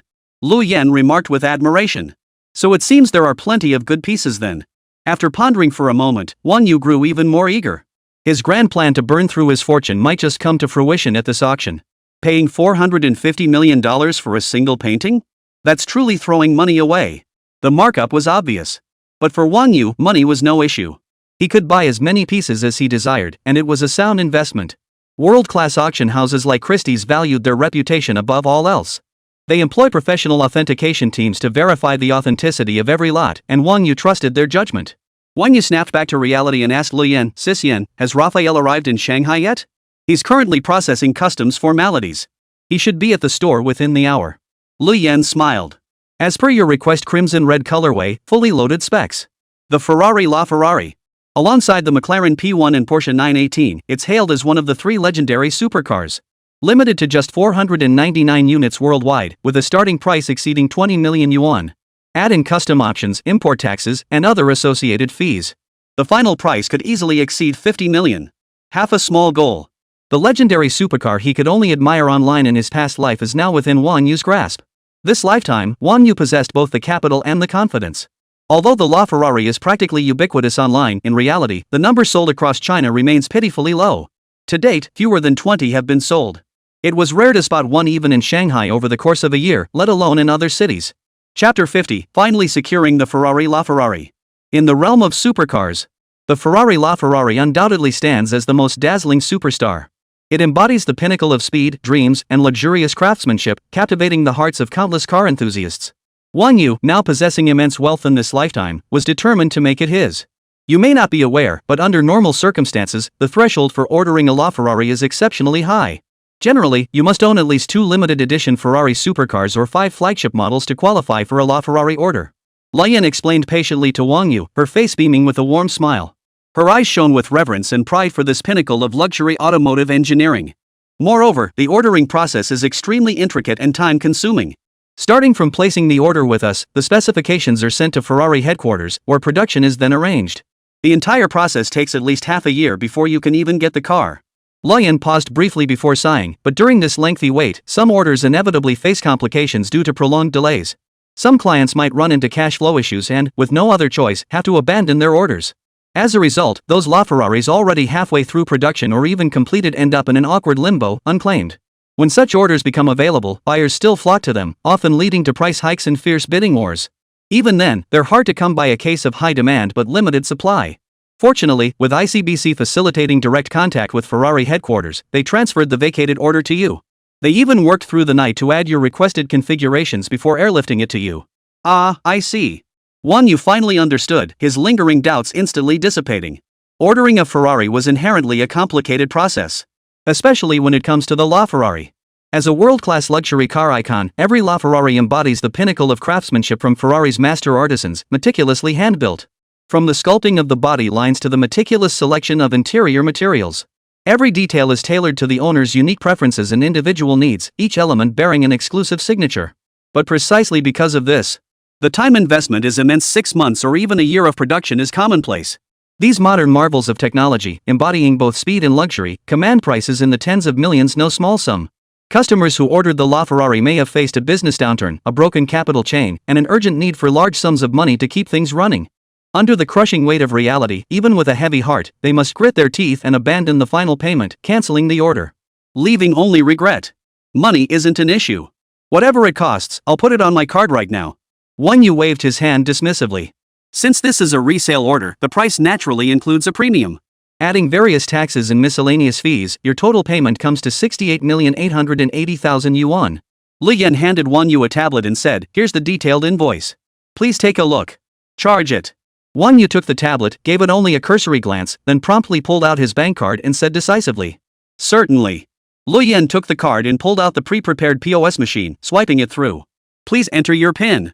Li Yan then handed the POS machine to Wang Yu. Wang Yu raised his hand to enter the PIN. Payment successful. Sizzle. With the payment confirmed, the POS machine spat out the transaction receipt. With Long Lily, her personal ICBC concierge, by her side, there was no risk of repeating the awkward situation from her last purchase of the Sky Palace, where the transfer had been processed but failed. Ding. System detects host expenditure of 68,880,000. Double cashback, 137,760,000. Ding. Congratulations, host, on earning 6,888 system points. Almost simultaneously, the system's cold, mechanical voice echoed in Wang Yu's mind. Yet his expression remained utterly unruffled. He was no longer the young man who had been thrilled by 50 million when he first arrived. The cold, hard cash of over 70 billion in his bank account had long since dulled his heart to the fluctuations of wealth accumulation. Lu Yen beamed with satisfaction upon seeing the payment go through. This single order would net her a substantial profit. Of course, forging a connection with a top-tier rich kid like Wang Yu was what truly mattered most to her. Long Lily watched in astonishment as Wang Yu paid over 60 million without batting an eye. Even as a private bank manager who regularly interacted with countless wealthy and powerful individuals, she had seen her share of affluent clients. She couldn't help but marvel at Wang Yu's extravagance. Afternoon. A specialized transport vehicle pulled smoothly to a stop at the entrance of the Ferrari dealership. Designed for specialized transport needs, this vehicle featured an advanced suspension system that provided superior shock absorption compared to ordinary trucks. Inside, specialized securing devices were installed. These could be precisely customized to the exact shape of the sports car, ensuring it remained completely stationary during transport. Since the car is quite expensive, we drove slowly to avoid any issues on the road. Li Yan smiled. "Please wait a moment, the vehicle will be unloaded shortly." Li Yan stepped forward and entered the code on the truck's door. Staff who had been standing by in full readiness moved with trained precision, carefully unloading the LaFerrari from the transport vehicle. Then, a professional driver smoothly maneuvered the vehicle to the pre-arranged handover ceremony site. Moments later, under the spotlight, a bright red Ferrari LaFerrari appeared before Wang Yu. The LaFerrari's fluid body lines flowed seamlessly from front to rear, embodying the beauty of speed. Yellow brake calipers and brake discs radiating brute aesthetic power. Adorned with the spirited prancing horse emblem on the hood and Wang Yu's initials etched onto the crimson doors. Every detail proclaimed its noble status. The LaFerrari, Ferrari's pinnacle supercar, embodies unparalleled design excellence. As the pinnacle masterpiece of the Ferrari family, each vehicle is a rare, bespoke masterpiece. No two in existence are identical. The license plate hanging on it was Mod A.66666. This plate was secured by Wang Yu through the Industrial and Commercial Bank of China, requiring considerable effort. A luxury car deserves the finest license plate. In a metropolis like Shanghai, even a pure number plate is extremely rare, let alone a 5-6 combination like this. Buying a luxury car? All you need is enough money. But to secure a desirable license plate? That demands considerable status and standing. If you drive a luxury car, people might look down on you, calling you a spoiled rich kid just coasting through life. What a loser. But if you have a top-tier license plate, everyone who sees it will say, "Damn, that's impressive. This guy is no ordinary person. I'm sure you can't wait to experience it for yourself," Li Yan said with a beaming smile. She didn't elaborate further, simply handing the keys to Wang Yu. Wang Yu was willing to pay such a premium for the LaFerrari. Clearly, he already knew its performance and specs inside out. A vehicle of this caliber boasts top-tier performance and specifications. As long as Wang Yu was satisfied, that was all that mattered. No further explanation needed. Wang Yu took the keys. He opened the Ferrari's classic butterfly doors, slid into the driver's seat, and slammed the door shut. The red interior and the iconic prancing horse emblem came into view. Wang Yu's signature was visible throughout the cabin. The center console, crafted entirely from carbon fiber, paired with the D-shaped steering wheel, infused the LaFerrari cockpit with an intense racing vibe. As Wang Yu gripped the steering wheel with both hands, a profound sense of unity between man and machine washed over him. Under the effect of the machine's soul delight entry, he felt as though he had driven this LaFerrari across countless racetracks, knowing its temperament and performance as intimately as his own body. He gently pressed the start button. Roar! In an instant, the LaFerrari beneath him roared to life like a beast awakened from a deep slumber. Its sleek headlights flared to life. The body trembled slightly as the engine unleashed a series of furious roars. The deafening roar felt like a hammer blow, striking the heart of everyone present. The entire sales center reverberated with the LaFerrari's furious roar, deafeningly loud. Wang You sat inside the car. The roar of the engine drowned out every other sound. Bathed in the spotlight, the LaFerrari gleamed like a blazing sun. It didn't belong on the streets as a family car, roaming freely on the world's top-tier racetracks. Chapter 51, New Glory Restaurant. Wang Yu turned off the engine. He stepped out. Could you ask Sister Yen to find someone to drive this McLaren P1 back for me? Wang Yu said. No problem. I'll have someone follow your LaFerrari shortly. Lu Yan's exquisitely fair face broke into a smile as she replied, I was actually thinking of having dinner with you, my young hunk. Looks like you couldn't wait.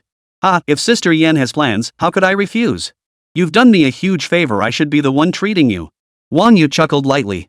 Truth be told, Lu Yan's age did put some distance between them. She wasn't really his type. But she had just helped him secure La Fe. It was only right for Wang Yu to express his gratitude by having dinner with her. The city lights began to twinkle. The Bund, Sun Hing restaurant. Warm yellow light spilled through the carved window frames. The three entered the restaurant, greeted by an interior of simple elegance. Solid wood tables and chairs stood neatly arranged, their silverware gleaming softly in the light. The air carried the subtle fragrance of tea and the faint aroma of food. The melodious strains of a guzheng gently played in their ears, like the sound of flowing water, instantly calming their hearts. The waiter led them to a prime window seat, offering a panoramic view of the bustling Oriental Pearl Tower. People came and went, all hurrying along. Some toiling for daily sustenance. Or chasing dreams. Their desires were insatiable, leaving them no respite.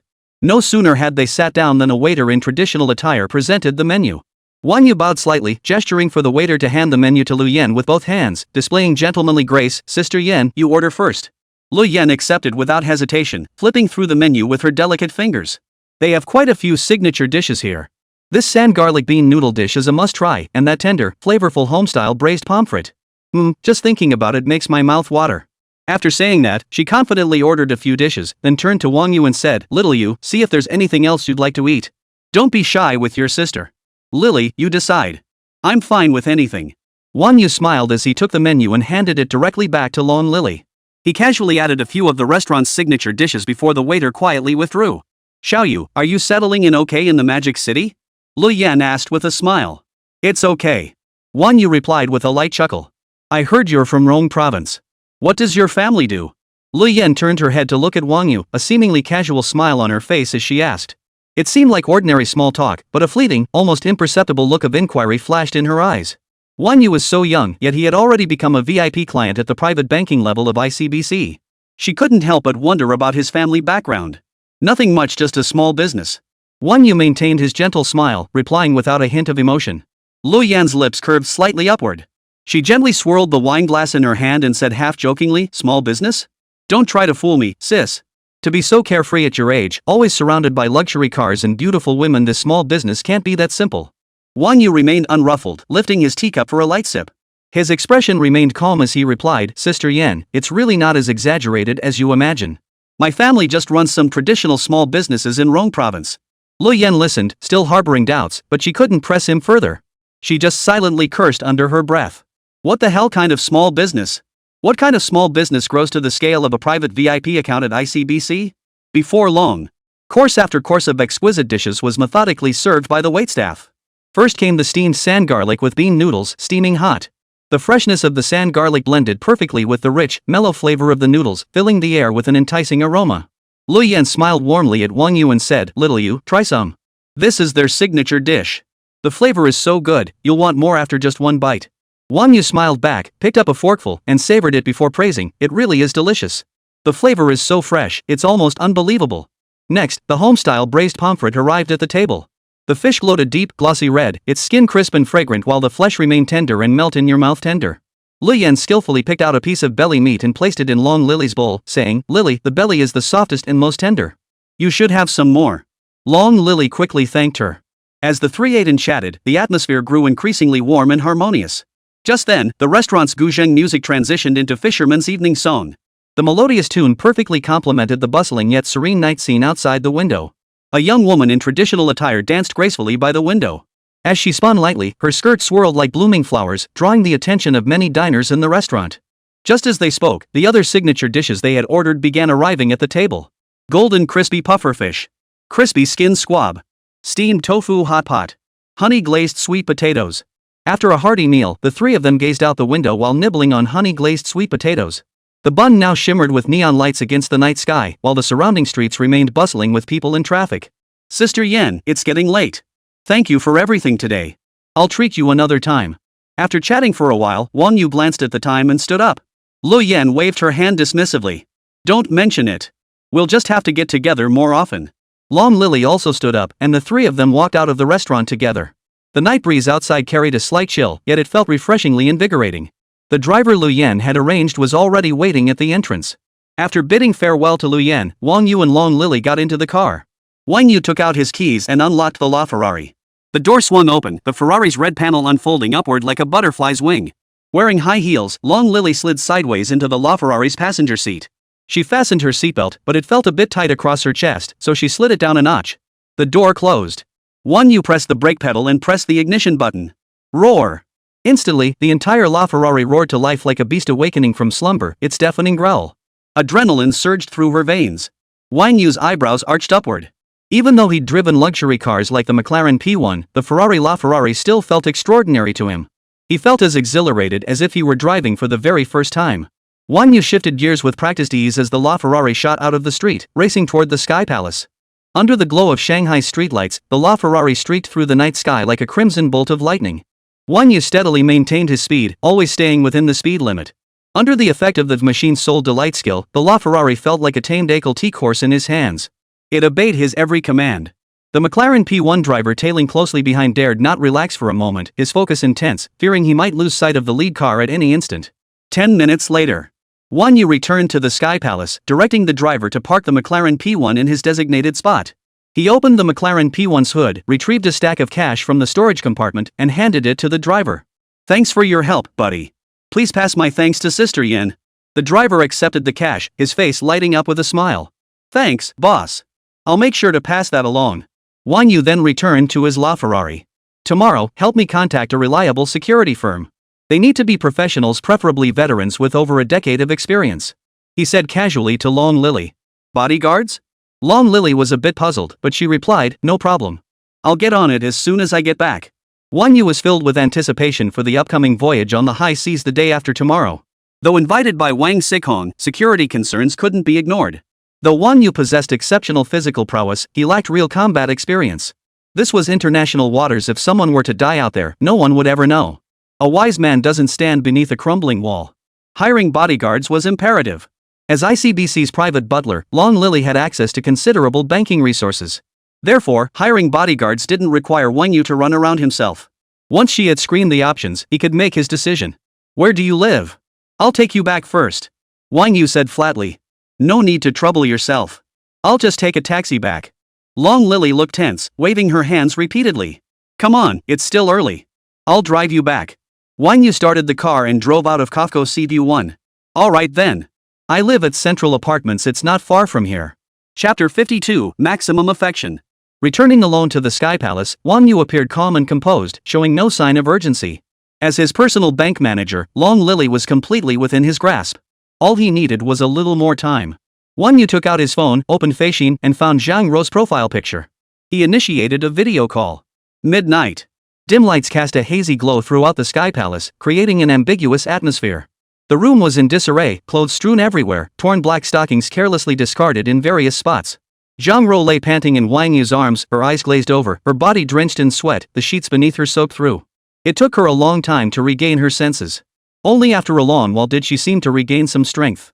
Only then did she feel truly alive again. Only now did Zhang Rou have time to carefully examine the opulent mansion before her, a place beyond her comprehension. Everywhere she looked, every detail radiated exquisite luxury, filled with designer furniture she had never seen before. Particularly the panoramic glass skylight, which offered an unobstructed view of the bustling Bund nightscape, a dreamlike spectacle that felt almost surreal. Zhang Rou was profoundly shaken. She had never imagined a house could be this extravagant. She had barely arrived at the Sky Palace when Wang Yu dragged her off to play games, leaving no time to look around. Only now did she have time to notice the room's details. The more she looked, the more she loved it. Naked and nestled tightly against Wang Yu's chest, Zhang Rou's eyes brimmed with curiosity as she whispered, "Honey, this place is absolutely gorgeous. When did you buy it?" "Just a few days ago." Wang Yu answered with a smile, his tone calm. "This place is huge. It feels like it could easily fit 10 people. And in a prime location like Lujiazui, how much did it cost? Wang Yu replied casually, not that much. Around 200 million, I suppose. Zhang Rou's expression froze upon hearing this. Her already weak body went limp, nearly slipping from Wang Yu's embrace. 200 million. Zhang Rou's voice trembled noticeably. To Zhang Rou, this figure was nothing short of an astronomical sum utterly beyond reach. In her entire life, she had never dared to dream of such extravagance, let alone purchase property with 200 million. Born into an ordinary family, Zhang Rou had always lived in a modest 3-bedroom apartment.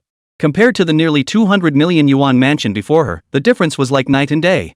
She knew Wang Yu was wealthy, he could buy luxury cars like McLarens without batting an eye. But the sheer scale of his wealth far exceeded her wildest imagination. He casually bought this 200 million yuan property. For someone of Wang Yu's age, it was truly unthinkable. For most people, buying a house is a major life event requiring careful deliberation and multiple considerations before making a decision. Yet Wang Yu bought it outright. Based on Zhang Rou's understanding of him, the entire process likely took less than a day. The gap between their approaches couldn't be more stark. Zhang Rou lifted her head, her fair face still flushed with lingering color. Curious, she asked, husband, what does your family do? Wang Yu replied casually, why? Curious? Oh, I'm just curious.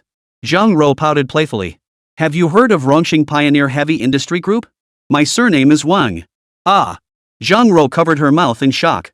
Pioneer Heavy Industries Group was one of the top enterprises in all of China, and even on a global scale, it was among the elite. She never imagined that Wang Yu was actually the young master of the Pioneer Group. This identity truly astonished her. Zhang Rou felt her heart racing, as if it might leap out of her chest any second. At that moment, the man before her seemed to radiate an even greater charm. Zhang Rou slipped on an outer garment, rose, and stepped onto the balcony, letting the cool breeze from both banks of the Huangpu wash over her. It took her a while to regain her composure. From over 200 meters up, she gazed down at the nightscape of the metropolis, a sea of lights and neon flashes below. Only standing here could one truly grasp the city's opulence and allure. 10-mile foreign concession, a land of revelry, where destinies converge on the Huangpu shore. This feeling is truly wonderful. No wonder it's a 200 million yuan mansion. Standing here, it feels like the entire metropolis is in your embrace. Zhang Rou gazed at the city's nightscape and couldn't help but sigh. It feels fresh now that you're new here, but once you've lived here for a while, it'll just be the same old thing. Wang Yu approached from behind, gazing out the window as he remarked casually. How could that be? A place like this? I never even dared to dream of it. I doubt I'd ever get tired of it, no matter how long I lived here. Zhang Rou turned around, her eyes sparkling as she said, but this place costs nearly 200 million. That's insane. If you want to live here, you can move in tomorrow. Wang Yu said with a smile. Oh my, honey, you'd let me move in? Zhang Rou looked at Wang Yu with delight. Of course. You're my woman, the mistress of this house. If not you, then who? Wang Yu replied with a gentle smile. Zhang Rou cooed playfully, husband. Wang Yu saw Zhang Rou before him, her bright eyes fixed intently on him, filled with affection. Her gentle, watery eyes were already misting over. You're so good to me. I love you. Zhang Rou clung tightly to Wang Yu, burying her face against his chest, her heart brimming with emotion. Though she knew she was but one among Wang Yu's many women. Yet the kindness he showed her made her feel truly happy. She felt that even if she couldn't walk down the aisle with Wang Yu in the end, possessing these beautiful memories was enough. If I don't treat you well, who else would I treat well? Wang Yu gazed out the window, his eyes deep and meaningful as he spoke. Zhang Rou wrapped her arms around Wang Yu's broad, powerful waist, tiptoeing to press a soft kiss against his cheek. Her eyes sparkled with mischief as she purred, husband, I feel my gaming skills are still a bit rusty. Teach me some more. Wang Yu paused slightly, looking down at Zhang Rou. This was the first time she'd ever asked for a rematch. He couldn't help but ask, are you still up for it? I'm well rested now. Zhang Rou replied with a radiant smile. Are you sure? I love you. Zhang Rou pressed her head against Wang Yu's chest, listening to the steady beat of his heart echoing in her ears. Though the intimate closeness of the first half of the night had left her utterly exhausted. But now, only one thought occupied her mind, to completely melt her body into Wang Yu's embrace. To become one, indistinguishable from each other. This was the ultimate bliss between lovers. Faced with Zhang Rou's passionate embrace, Wang Yu found it impossible to resist. So he scooped her up in his arms and carried her toward the bedroom. After a night of passion. When Wang Yu awoke again, it was already 10 in the morning. He rose from bed and stretched his body, feeling refreshed and invigorated. Wang Yu glanced back at Zhang Rou, who was still fast asleep. He hadn't expected her to be so passionate this time. Seizing the opportunity, Wang Yu unlocked quite a few new gameplay mechanics. Though it ultimately ended when Zhang Rou's stamina gave out, it still astonished Wang Yu. Such a petite frame could unleash such immense energy. A golden gleam flashed in Wang Yu's eyes, and the system interface instantly appeared before him. Name, Zhang Rou. Age, 23. Height, 165 centimeters. Charm, 91. Physical, 83. Affection level, 100. Skills, intermediate painting, intermediate sales techniques. Wang Yu gazed at Zhang Rou with affection in his eyes. With her affection level maxed out, he no longer needed to worry about it dropping. From body to soul, the woman before him now belonged entirely to him. Chapter 53, Jin and Security Services. After a night of exhausting exertion, Zhang Rou awoke slowly at noon, utterly spent. This isn't my fault, you were the one who seduced me first. Wang Yu shrugged his shoulders as he met Zhang Rou's reproachful gaze. You jerk. Can't you show me some consideration? If you scare me away, just wait and see if you regret it. A charming blush spread across Zhang Rou's fair, dewy cheeks, making her look utterly captivating. Wang Yu chuckled at her words. But you were the one who started it, so clumsy yet so playful. Once you're rested, I'll take you out for a big splurge today to make it up to you. Just a little longer. I feel like I'm falling apart. Zhang Rou lay on the bed. She felt utterly drained, wanting nothing more than to lie in bed until the world faded away, going nowhere. Even her natural love for shopping as a woman couldn't spark her interest. Wang Yu had no choice but to order a mountain of takeout for them to eat at home. To help Zhang Rou regain her strength, they ordered bird's nest, shark's fin, abalone, and sea cucumber, everything imaginable. The meal cost 18,890 yuan. After the meal, Wang Yu's phone suddenly rang. It was Long Lily calling. Young Master Wang, the bodyguard arrangements are complete. Please come take a look. Alright, send me the address. I'll be there shortly. I'm right next to your cafe now. Got it. Wang Yu hung up and turned to Zhang Rou. I'm heading out to take care of something. You stay home and rest. Okay, I'll wait for you to come back. Zhang Rou tucked her little head under the covers and replied softly.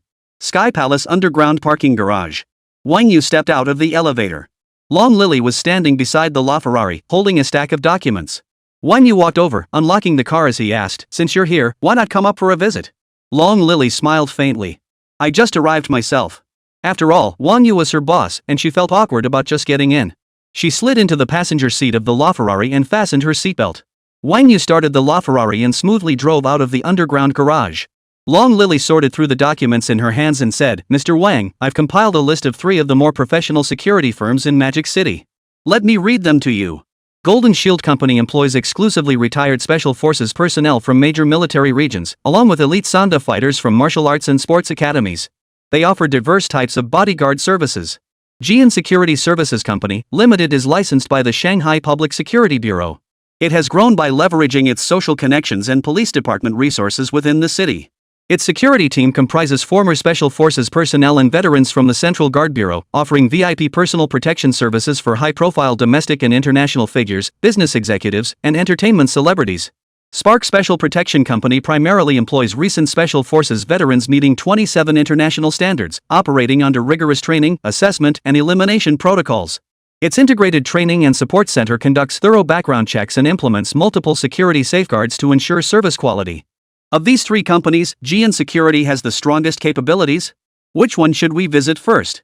Wang Yu pondered briefly before replying, "Let's go to Jian Security." Half an hour later, Wang Yu parked his car beneath the building housing Jian Security Services Company, Limited in Suwei District. At the entrance, General Manager Lin Shin and several executives had been waiting for some time. Spotting Wang Yu's Lafayette slowly pull up, they immediately approached with beaming smiles. "Young Master Wang, we're honored by your visit. We apologize for not greeting you sooner. My name is Lin Shin, General Manager of Jianan. These gentlemen are all key members of our team." Lin Shin extended his hand warmly. Wang Yu turned off the engine, stepped out, and shook his hand politely. "General Manager Lin, I'm embarrassed that you personally waited for me." Long Lily followed behind, offering a slight nod of acknowledgement. "Mr. Wang, Miss Long, please come inside. I've prepared some premium Longjing tea. Let's chat over a cup." Lin Shin stepped aside to guide them. Long Lily had contacted him before Wang Yu's arrival. Learning that Wang Yu was a private VIP client of ICBC, he dared not be negligent. He had gathered several senior executives downstairs to greet him in advance. They entered the reception room, elegantly furnished with the aroma of tea wafting through the air. After everyone took their seats, Lin Shin personally poured tea for the 2 guests before launching into an enthusiastic introduction of his company's security services. "Young Master Wang, you've come to the right place. Jian's reputation in this metropolis is well known to all. As I mentioned earlier to Miss Long, our security team consists of elite veterans from Special Forces and the Central Guard Bureau, the cream of the crop, each one exceptionally capable." As he spoke, Lin Shin handed over a detailed brochure. This contains comprehensive descriptions of our various services, along with some classic case studies. Please take a look. Wang You accepted the binder. Bodyguard and Special Protection Services, Emergency Crisis Management, Risk Assessment, Security Strategy Development, Information Security Assurance, etc. He flipped through a few pages casually, nodding in approval. Lin Shen read his reaction and continued, regarding pricing, rest assured, Mr. Wang. We'll offer you the most competitive rates. Let's be clear, you get what you pay for. You demand top-tier security, so we deliver top-tier service. You won't pay a penny more than necessary. Mr. Lin, I trust you, otherwise I wouldn't have come directly to Jianan. But I still want to see the personnel first. After all, with bodyguard work, it all comes down to skill and experience. Wang Yu set down the brochure and smiled. Of course, absolutely. Lin Shen promptly stood up and called out toward the door. Moments later, 6 imposing bodyguards strode in with perfectly synchronized steps, lining up in formation. Each bore a steely gaze, radiating a fierce aura. Reporting, Wolfang squad assembled. Awaiting instructions. The leader stepped forward and reported loudly. Wang Yu's gaze fixed on the leader. He was agile and muscular, his eyes radiating determination and decisiveness, clearly a veteran of many battles. Wang Yu activated his true sight to examine him. Name, Long Feng. Age, 32. Height, 185 centimeters. Charisma, 80. Stamina, 96. Affinity, 50. Skills, advanced hand-to-hand combat, advanced reconnaissance, advanced marksmanship, intermediate demolition. The others were all around 30 years old, with physical fitness ratings above 90 and expertise in various specialized skills. Wang Yu nodded with satisfaction and asked, "What's your name?" Reporting, "My name is Li Jiming, codename Cold Blade." Cold Blade's voice was loud and resonant, full of vigor. "Tell me about your squad's specialties. How would you handle unexpected situations?" Wang Yu leaned back on the sofa, asking seemingly casually while closely observing their reactions. Cold Blade stood straight and answered clearly, "Young Master Wang, our team members have undergone rigorous specialized training in counterterrorism, hostage rescue, and emergency response. We excel at handling complex and dynamic environments. Should an emergency arise, our first priority is ensuring your personal safety. We will swiftly evacuate you to a secure location while implementing appropriate countermeasures based on the situation. We will never engage in unnecessary combat. Your safety remains our paramount objective." Chapter 54, Umbrella Corporation. Wang Yu gave a slight nod, satisfied with Lang Feng's response. He rose to his feet and walked over to the bodyguards, scrutinizing each one closely. Occasionally, he would reach out and pinch their arms to test their strength. Long Lily added from the side, "Young Master Wang, I've looked into it before. Jian's bodyguards undergo thorough background checks with no criminal records whatsoever. Plus, they undergo regular psychological and skills assessments afterward to ensure the bodyguards always maintain peak physical condition." Seeing Wang Yu's initial approval of the bodyguard candidates, Lin Shen felt a surge of satisfaction. Seizing the momentum, he quickly detailed the service specifics. "Young Master Wang, our bodyguard service is comprehensive and fully customized. Take the 6-person team right before you, for instance. They provide 24/7 dedicated personnel and post assignments. Day or night, the moment you give the order, they respond immediately, safeguarding your security from all angles." Wang Yu raised an eyebrow slightly and inquired, "What's the pricing structure?" "Mr. Wang, as a VIP client of ICBC, I'll be straightforward. The monthly service fee for this team is 680,000 yuan. While the price may seem steep, every penny is well spent. The 6 members have distinct roles, some provide close protection, others conduct advanced route reconnaissance and risk assessment, while others are experts in operating various security equipment, capable of deploying protective perimeters at any time. This ensures you're as secure as a fortress wherever you go." Wang Yu crossed his arms over his chest, his gaze urging him to continue. Seeing this, Lin Shen added, "Our company currently employs over 3,000 permanent security personnel and can mobilize more than 1,000 temporary guards. These are all special forces personnel and veterans from the Central Guard Bureau. Should any special circumstances arise, such as requiring additional personnel or specialized equipment, our company has emergency deployment protocols in place. We will provide full cooperation without hesitation." "What the hell?" Wang Yu was startled by this, jumping to his feet and exclaiming, "Is your company even legitimate? Why hire so many retired veterans? Reality Protection Umbrella Company?" It was no wonder Wang Yu was shocked. Over 4,000 veterans retired from Special Forces and the Central Guard Bureau, no less. Equip these men with the right gear, and they could take down a weaker small country. If you added the gear of a heavy mechanized brigade, a reinforced heavy composite regiment of over 4,000 troops deployed to the neighboring Monkey Nation could likely seize a substantial chunk of territory. Manager Lin waved his hand and said with a wry smile, "Rest assured, Mr. Wang. We operate with the Shanghai Public Security Bureau's authorization. Otherwise, we wouldn't dare recruit so many people. Hiring so many is unavoidable. Every year, so many veterans leave the military without relevant survival skills. Many can't earn enough to make a living, ending up as security guards or factory workers tightening screws they can't even afford to marry. Those from special forces units fare slightly better with their specialized skills. They can become bodyguards, earning decent wages to support their families. But the market's sluggish now. Supporting this many people is straining our finances. 68,000 is already a very generous offer. Long Lily interjected softly, young Master Wang Jian's credentials are absolutely sound. They're registered with the Ministry of Public Security. In terms of cost effectiveness, Jian's quote is reasonable within the industry. Comparable security teams from other companies charge higher rates without guaranteeing such comprehensive follow-up services. Wang Yu pondered for a moment, then gave Lang Feng a light pat on the shoulder. Turning to Manager Lin, he said, let's sign up for a year. Swipe the card. Manager Lin's eyes widened instantly upon hearing this. 1 year. How long had it been since such a substantial order came in? The delight on his face was unmistakable. After a moment of stunned realization, he quickly replied, right away, Mr. Wang. You're incredibly generous. I'll have someone prepare the necessary documents immediately. With that, Manager Lin hurried out of the reception room. Not long after, Manager Lin returned carrying a stack of documents and a POS machine. Young Master Wang, the annual fee is 8,160,000. I'll give you a discount, let's call it 8 million. Let's be friends. Take a look. He handed the documents to Wang Yu.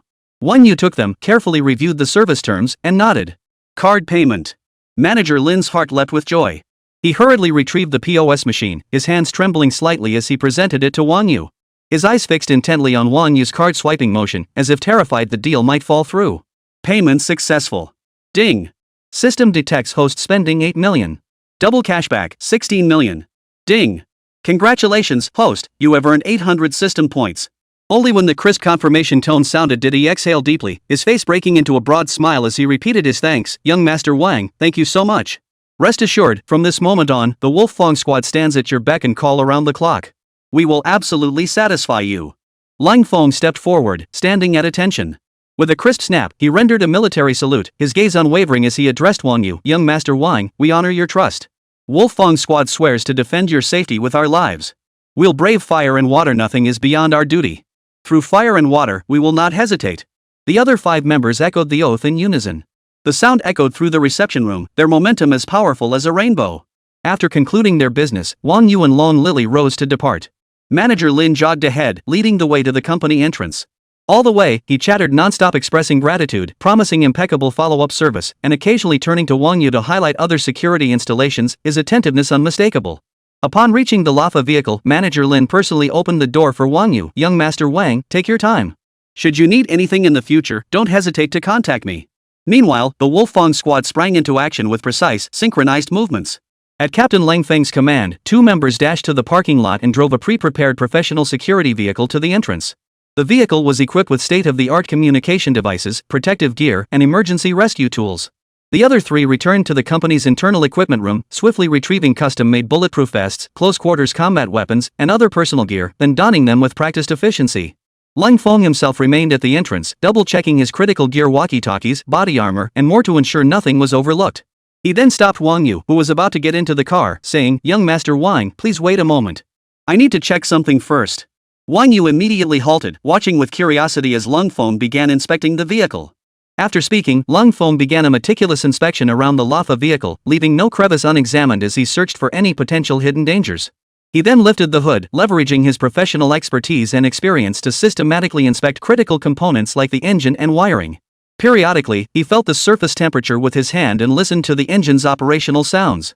Moments later, Lang Feng stood up, facing Wang Yu with a confident expression. Young Master Wang, he reported, the vehicle is in perfect condition. It's safe to hit the road. Wang Yu, observing everything from the sidelines, nodded slightly, inwardly impressed by the professionalism of the Wolfang squad. He turned to Long Lily, a satisfied smile curving his lips. Money well spent. I'll feel much more at ease heading out to international waters tomorrow. Well, they are professionals after all. Long Lily remarked. Manager Lin smiled in agreement. Your safety is our top priority, young Master Wang. With Wolfang team protecting you, you can rest assured whenever you're on the road. Only then did Wang Yu settle into the Lafayette with a sense of relief. Seeing this, Lang Feng swiftly directed his team members to take their positions. In both vehicles, security personnel kept watch with alert eyes, constantly monitoring the surroundings. As the roar of the Lafay engine filled the air, the convoy slowly rolled out of Jianan Company, heading toward the Sky Palace. Chapter 55, The Benefactor. Upon returning to the Sky Palace, Zhang Ro was no longer in the bedroom. She had only sent a message via Feixin, stating she was shopping at the mall. Under Captain Lang Feng's direction, the Wolfang squad conducted a thorough inspection of the Sky Palace. After confirming everything was secure, they stationed 2 members at the entrance while the rest returned to the vehicles to remain on standby. After a moment of deep thought, Wang Yu turned to Long Lily and said, "Lily, contact the sales manager at Kofco Seaview 1 and purchase an apartment downstairs." Why buy an apartment? Long Lily asked curiously. They can't just stay in the vehicle forever. If something goes wrong, by the time they come up, it'll be too late. We've got plenty of time ahead. Forget it. Just call him over. I'll buy a few units. Alright, I'll get in touch right away. Long Lily inwardly scoffed. What a spendthrift buying a house in Kofco Ocean View number 1 for bodyguards to live in. That's just extravagant. A moment later, sales manager Xiao from Kofco Seaview 1 came running in. His face beamed with an enthusiastic smile as he bowed slightly and respectfully said, "Young Master Wang, it's been a while. Do you remember me? I'm the sales manager for Kofco Seaview 1. We just met a few days ago. I remember you, Xiao Yan, right? Good to hear it, good to hear it. What brings you here today, Mr. Wang?" Manager Xiao wiped the cold sweat from his forehead, a smile playing on his face as he spoke. This was the young master of the Tianshan family. He couldn't afford to be anything but cautious. Wang Yu asked calmly, "On this floor, how many units remain unsold on the floor below?" Manager Zhao's spirits immediately soared. The young master was looking to buy another property?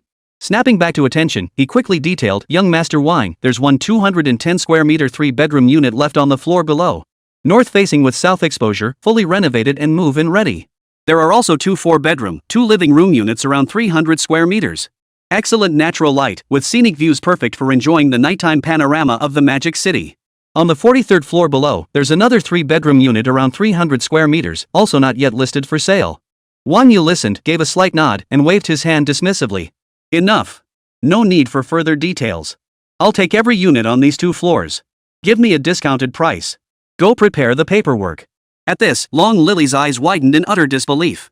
She never imagined Wang Yu would make such a bold move, purchasing every available unit across 2 entire floors. Manager Xiao also froze for a moment. Then, unable to contain his delight, his voice trembled slightly with excitement. "Mr. Wang, you are truly generous. I'll go prepare the relevant documents immediately. I promise you the most favorable price. Please wait just a moment, I'll be right back." Manager Xiao hurried out of the room, his footsteps quickening as he went to prepare the purchase contract and other documents. His pace was even faster than when he'd entered, as if fearing Wang Yu might change his mind. Soon, Manager Xiao returned to the Sky Palace with several colleagues. Holding the quotation sheet, he handed it to Wang Yu and said, "Young Master Wang, please take a look. The 2 lower floors contain 4 unsold units totaling 1,232 square meters. The price is 166,000 yuan per square meter. The total comes to 204,512,000 yuan. Mr. Wang, as our most esteemed guest at Kofco Seaview number 1, I've secured a 6.7% discount for you. After rounding down the decimal, you'll only need 190 million to secure these 4 units. We'll also include a parking space and waive 5 years of property management fees. This represents the utmost goodwill we can extend at Kofco Seaview 1. What do you think?" Wang Yu nodded upon hearing this, pulled out his bank card, and said, "Charge it. Full payment. I'll process this immediately. I'll do everything in my power to expedite the property deeds to you as quickly as possible." Manager Xiao took a deep breath, his hands trembling as he accepted the card. Under Manager Zhao's direction, the entire sales team sprang into swift action. 2.5 hours later, Wang Yu signed the contract. Under the watchful eyes of everyone present, he entered his PIN into the POS machine. As the payment went through, a system notification instantly chimed in Wang Yu's mind. Ding! System detects host spending 190 million. Double cashback, 380 million. Ding! Congratulations, host, on earning 19,000 system points. Manager Xiao approached with a beaming smile. "Thank you, young Master Wang, for your continued support of Kofco Seaview number 1. Your satisfaction here is our greatest honor." He felt Wang Yu was his life's benefactor. Properties that typically sat unsold for half a year, Wang Yu had purchased 5 units in just a few days. And they were all large, open-plan units. He didn't dare say, "Congratulations on becoming a distinguished member of Kofco Seaview 1. That would have been an insult to Wang Yu's exalted status. It seemed that the entire Kofco Seaview 1 complex combined couldn't match Wang Yu's status. After years in sales, Manager Xiao finally witnessed what true wealth looked like today. Buying apartments was as easy as buying cabbages. Even after purchasing 4 units, Wang Yu still felt it wasn't enough. He had so many women to accommodate. To avoid future complications, he decided to purchase several more units today. Pulling a still dazed Long Lily by the hand, Wang Yu drove his LaFerrari out of Kafko CDU1. He then purchased another unit nearby at Tangchen Ipin. A compact unit of over 300 square meters. Priced at around 200,000 yuan per square meter. After discounts, the total cost was 63 million. He then proceeded to purchase 1 unit each at Binjiang Triumph Arch and Emerald Riverside. Both were compact units. Combined, they totaled over 700 square meters. The total expenditure amounted to 131 million yuan. Since he intended to keep canaries, he naturally needed to prepare several properties. Moreover, they couldn't be adjacent, they had to be purchased separately. This wasn't because Wang Yu feared a messy love triangle, it was simply to avoid unnecessary complications. Ding! System detects host expenditure of 194 million yuan. Double cashback, 388 million yuan. Ding! Congratulations, host, on earning 19,400 system points. System, open the personal panel. A pale blue light screen instantly appeared before Wang Yu's eyes. Host, Wang Yu. Age, 20. Height, 188 centimeters. Charm, 92. Stamina, 120. Normal human limit, 100. Stamina, 120. Human limit, 100. Entry. Double cashback, entry effect, all reasonable expenditures will be reimbursed at double the amount. Ultimate constitution, entry effect, from this moment onward, you possess the pinnacle of human physical constitution. Solidification, entry effect. Eye of truth, entry effect. Machine soul delighted, entry effect.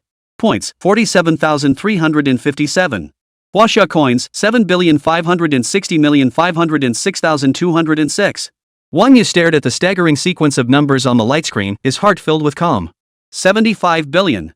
Once upon a time, these astronomical sums had seemed nothing more than unattainable dreams to him. Yet now, they stood tangibly before his eyes. A faint smile touched his lips. This feeling, it's truly addictive. Wang Yu murmured to himself. The fire in his eyes burned so intensely it seemed capable of igniting the very air. Turning his head to glance at the still somewhat bewildered Long Lily beside him, the smile on his lips deepened. With a beauty by his side and his bank account exploding, the days ahead were destined to be a hedonistic, unrestrained revelry. Chapter 56, Shameless. As the city lights began to twinkle, the night deepened like ink. By the time Wang Yu and Long Lily completed all formalities and returned to the Sky Palace, night had already settled silently.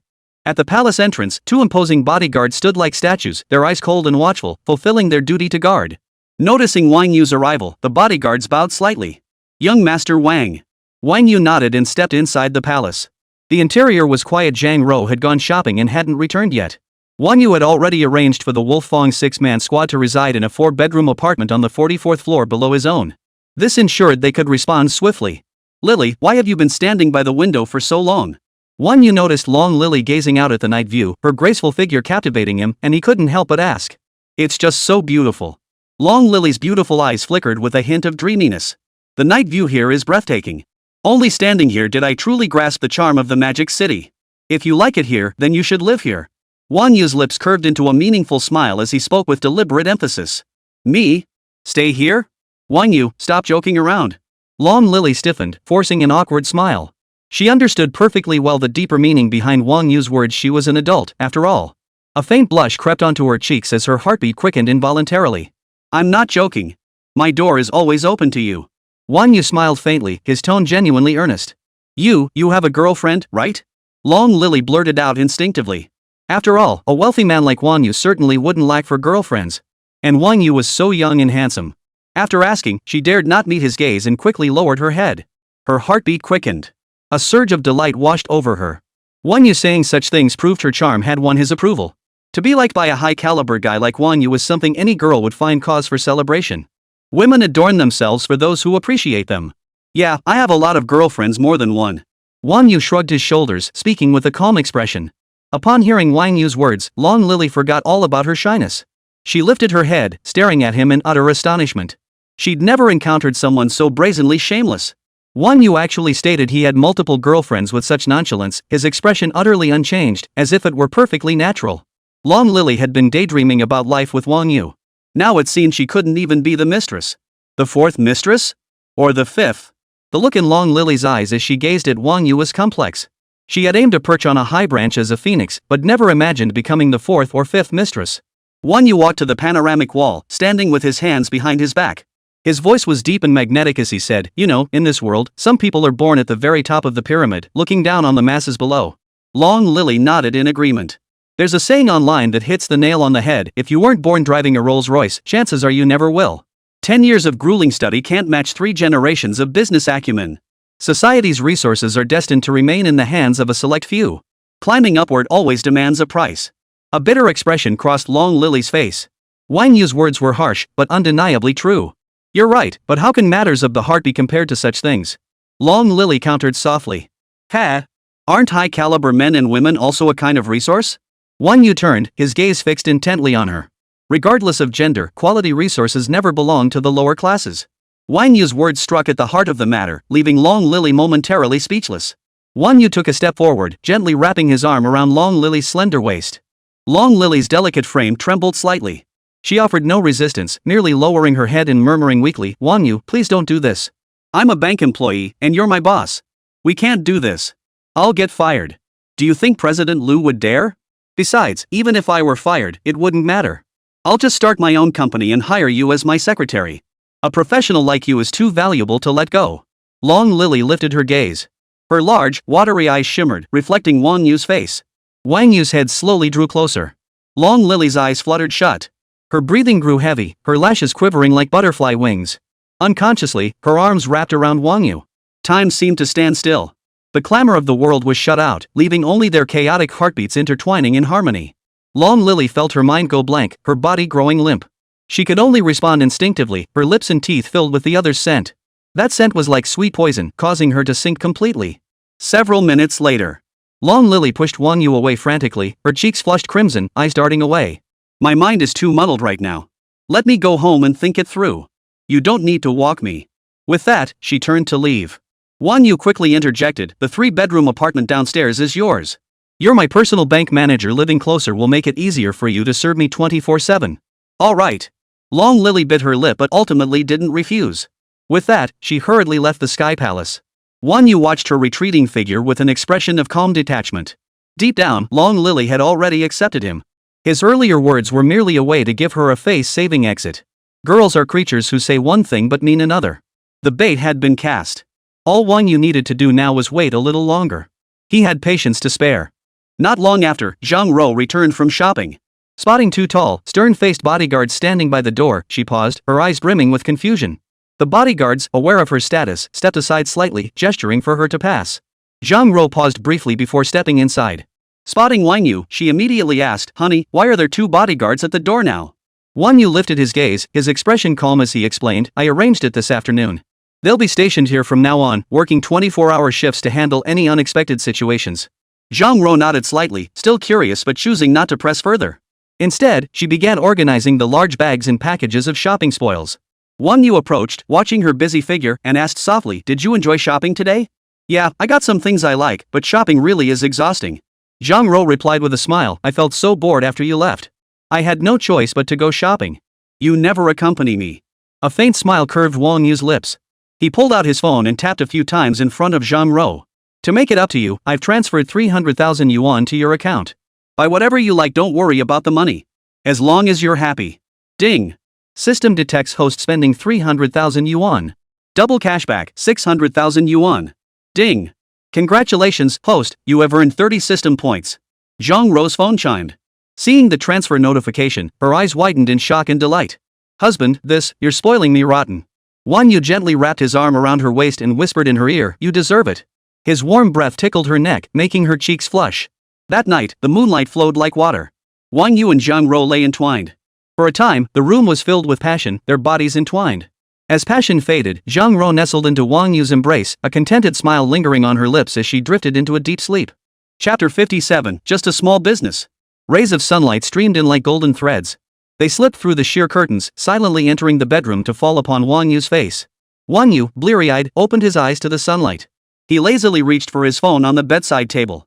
The screen lit up, revealing it was already 12:30 p.m. Numerous messages popped up on Feishin. The location and time for today's gathering had been sent by Wang Sikong 2 hours ago. Wang Yu rolled out of bed, casually straightening the disheveled sheets.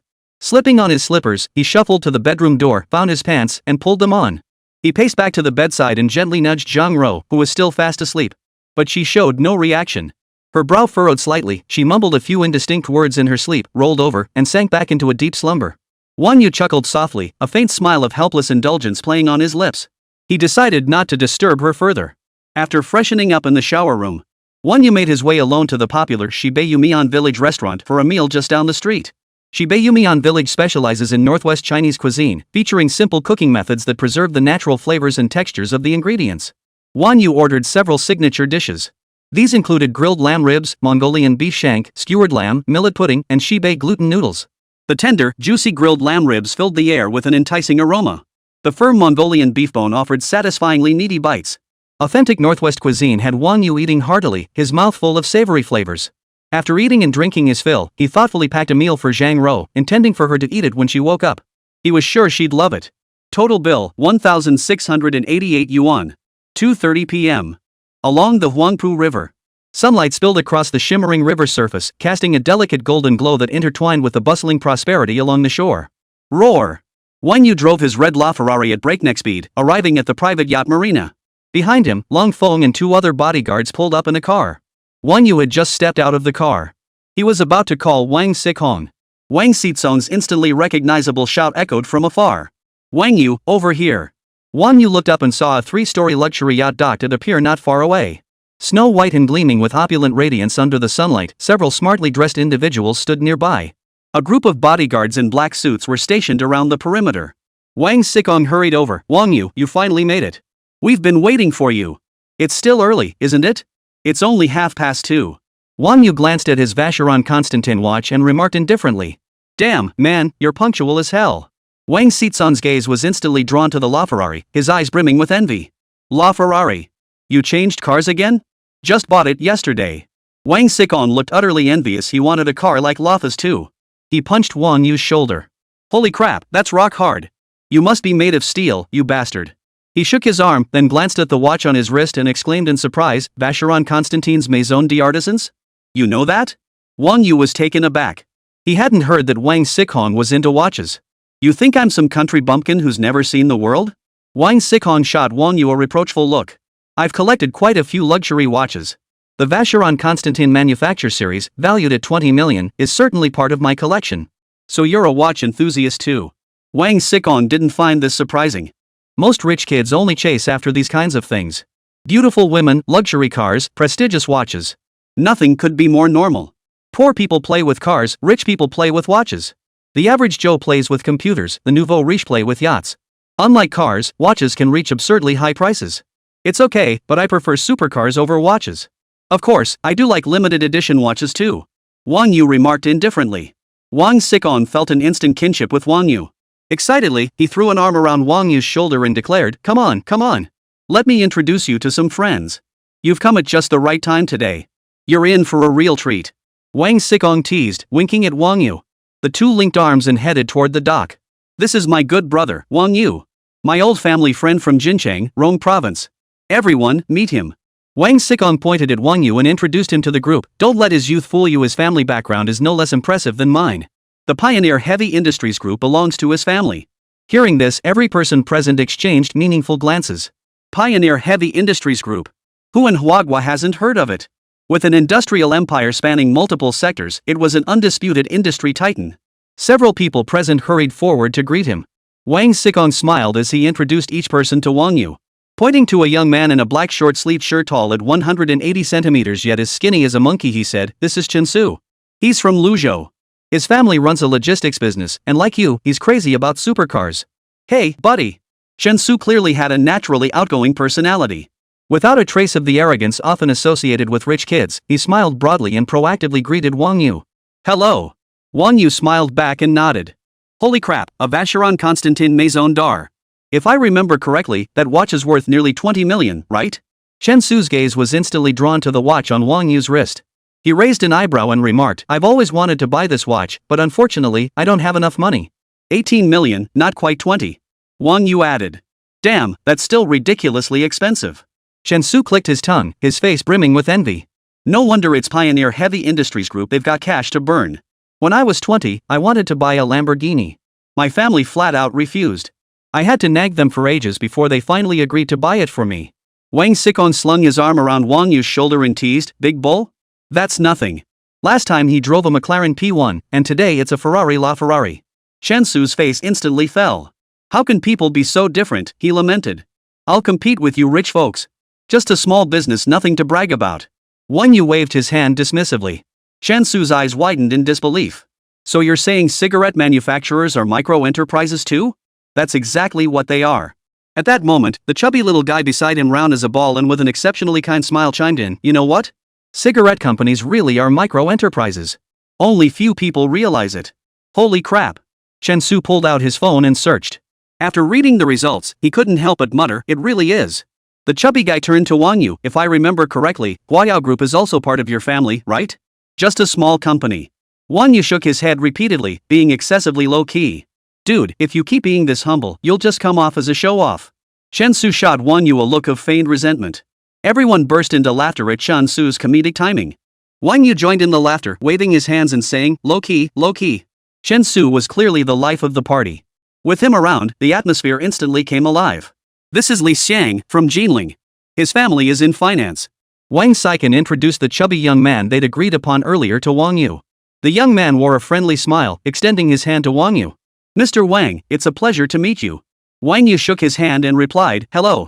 Chapter 58, The Clear Soup Magistrate. "You should recognize this gentleman.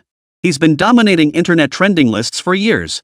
Wang Xikong pointed at another young man as he spoke. Slightly lean yet exuding a distinctive charm, the young man stood about 5 feet 7 inches, his tattoos and ear piercings showcasing a unique personality. The young man glanced at Wang Yu. Wang Yu smiled and nodded at him, replying, "Of course I know you. With all the buzz online, it'd be hard not to recognize you." The young man smiled gently, appearing quite friendly. He extended his hand first and said, "Hello, I'm Qin Fun."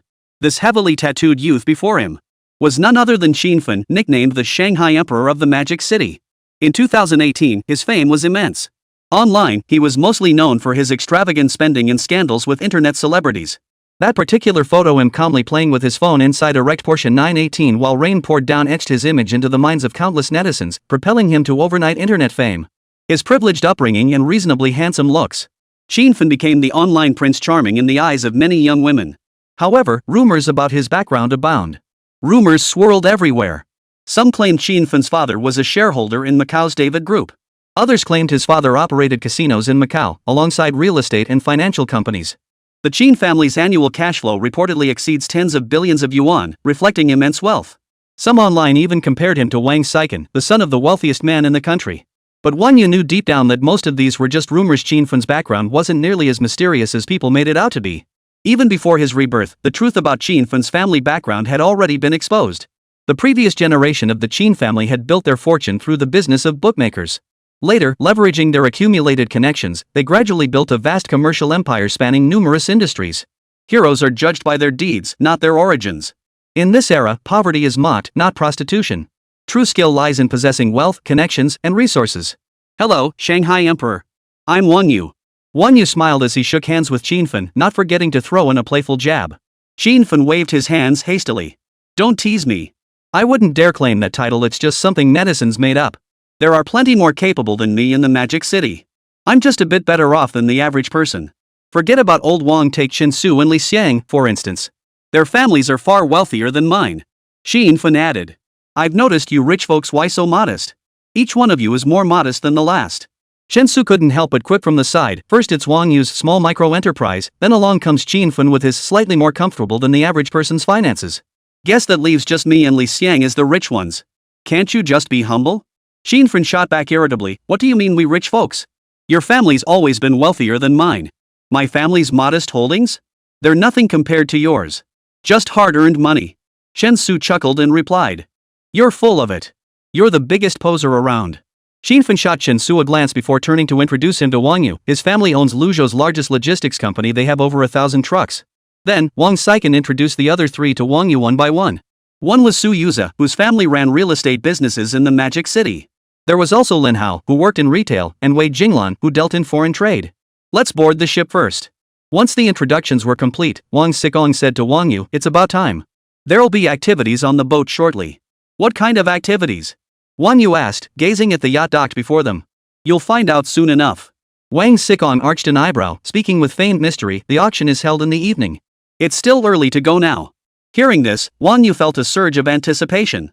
Typically in Hollywood movies, when rich kids go out to sea for fun, they'd gather a group of bikini-clad models, then indulge in champagne, barbecue, and wild revelry aboard the vessel.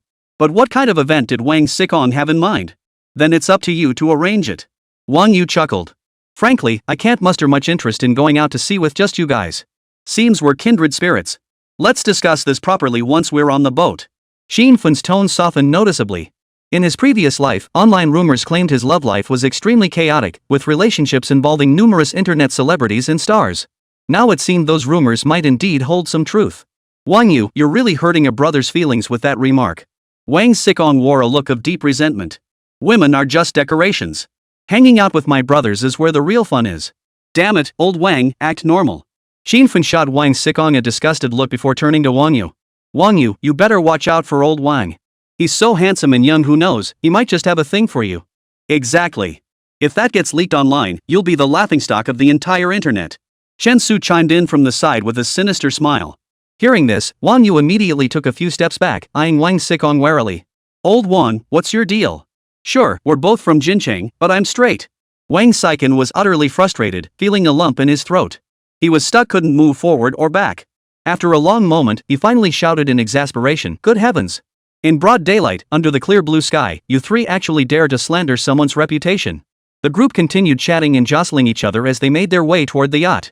Cold Blade and his two companions, along with Wang Xikong's bodyguards, followed closely behind, never straying an inch. They boarded the yacht. The teak floor beneath their feet was so polished it reflected their figures like a mirror. The interior was breathtakingly opulent, dazzling crystal chandeliers, plush leather sofas, and walls adorned with fine art. Wang Yu stood on the yacht's deck, quietly surveying the scenery along both banks of the Huangpu River. The daytime view was somewhat different from the nighttime one. The bustle of activity added a different dimension, tempering the opulent grandeur of the day. As the yacht slowly started up, the deep rumble of its engines instantly echoed across the entire marina. A river breeze swept in, carrying the refreshing scent of the sea and dispelling much of the summer heat. The yacht soon reached the river's center. It then began to turn its bow, heading toward the East China Sea.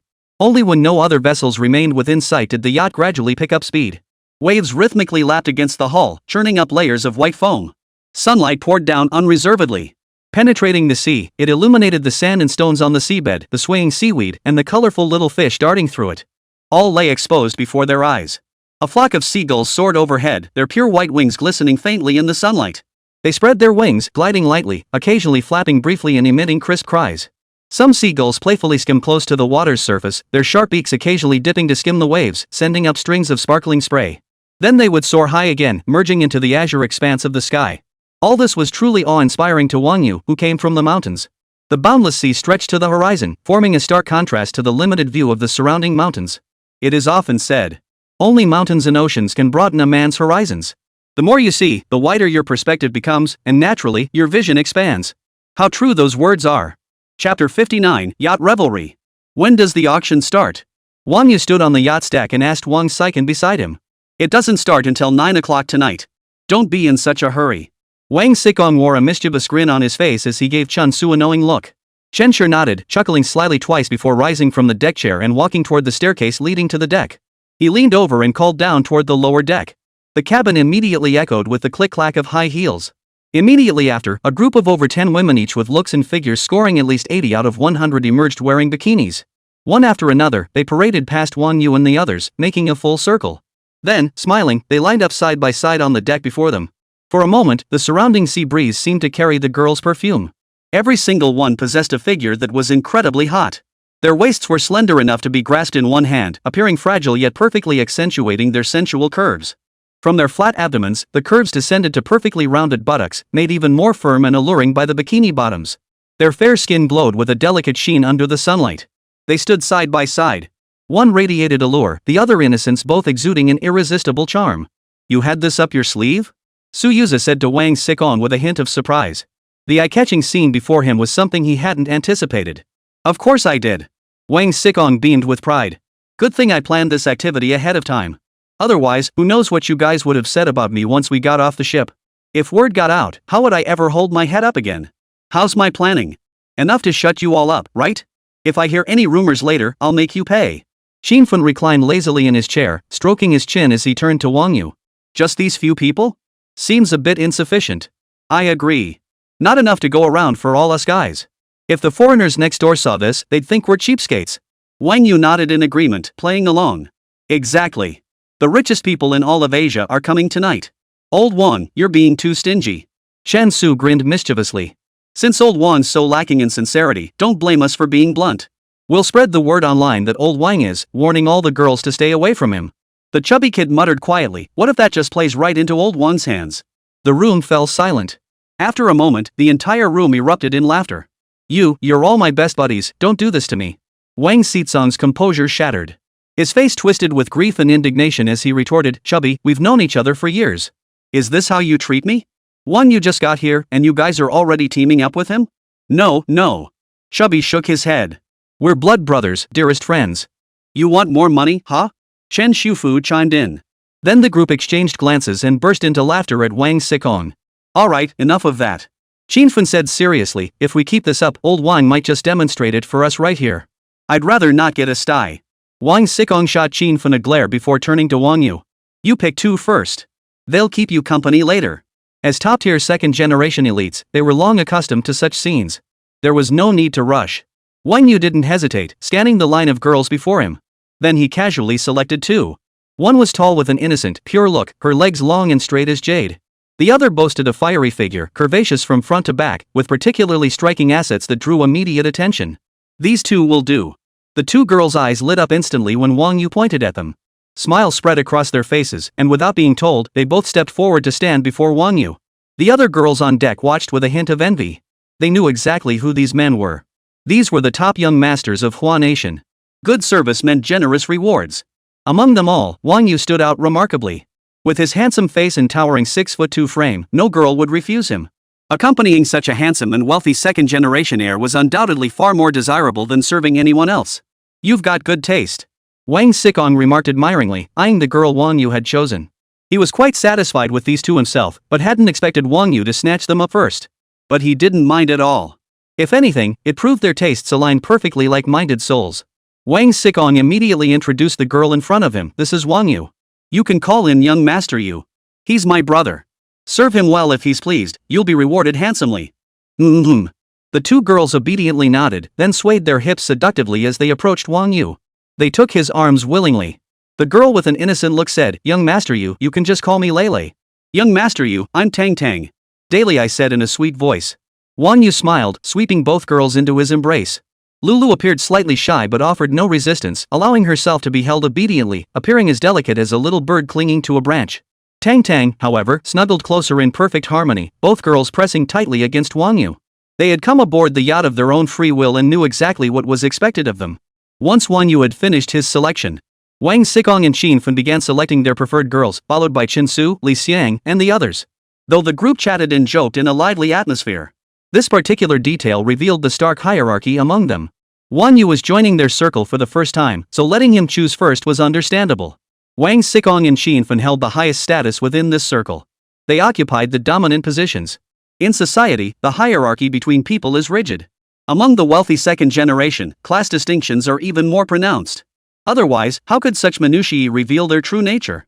Come on, let's go relax first. Xinfun beckoned to Wang Yu, casually slipping his arm around a blonde-haired, blue-eyed bikini beauty. Wang Yu followed suit, walking toward the front of the yacht's deck. Here was a small swimming pool, flanked by water guns and fishing rods. In this scorching summer heat, out on the open sea, water play was a must.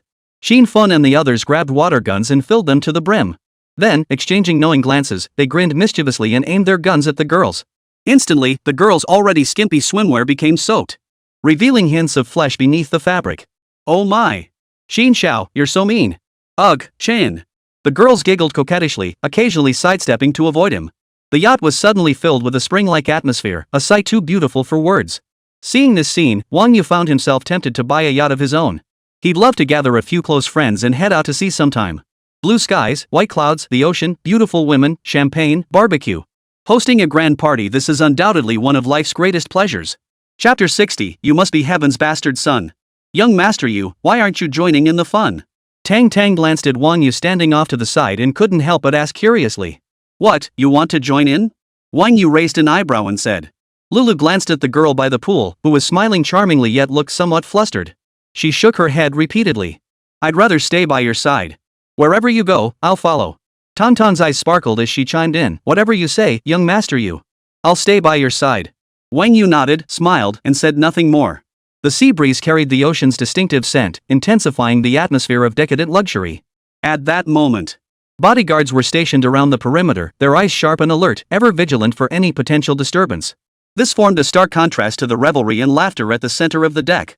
Wang Saiken sank into the plush sofa and snapped his fingers at the attendant beside him. The attendant understood immediately and promptly presented a meticulously crafted cocktail. Wang Sicon lifted the glass, swirled it, and called out to Wang Yu nearby. Wang Yu, settling in on my ship? Pretty decent setup, huh? When the headmaster takes charge, it's naturally lavish. This setup is absolutely perfect. Wang Yu turned slightly, a smile playing on his lips. Wang Sicon laughed heartily, stood up, and casually picked up a bottle of champagne. You bet. When you're out having fun, you've got to go all out. With that, he yanked the cork from the bottle and sprayed it forcefully toward the group. Ah, you're so mean. He, do it again. Champagne foam scattered wildly through the air, mingling with the girls' shrieks and laughter.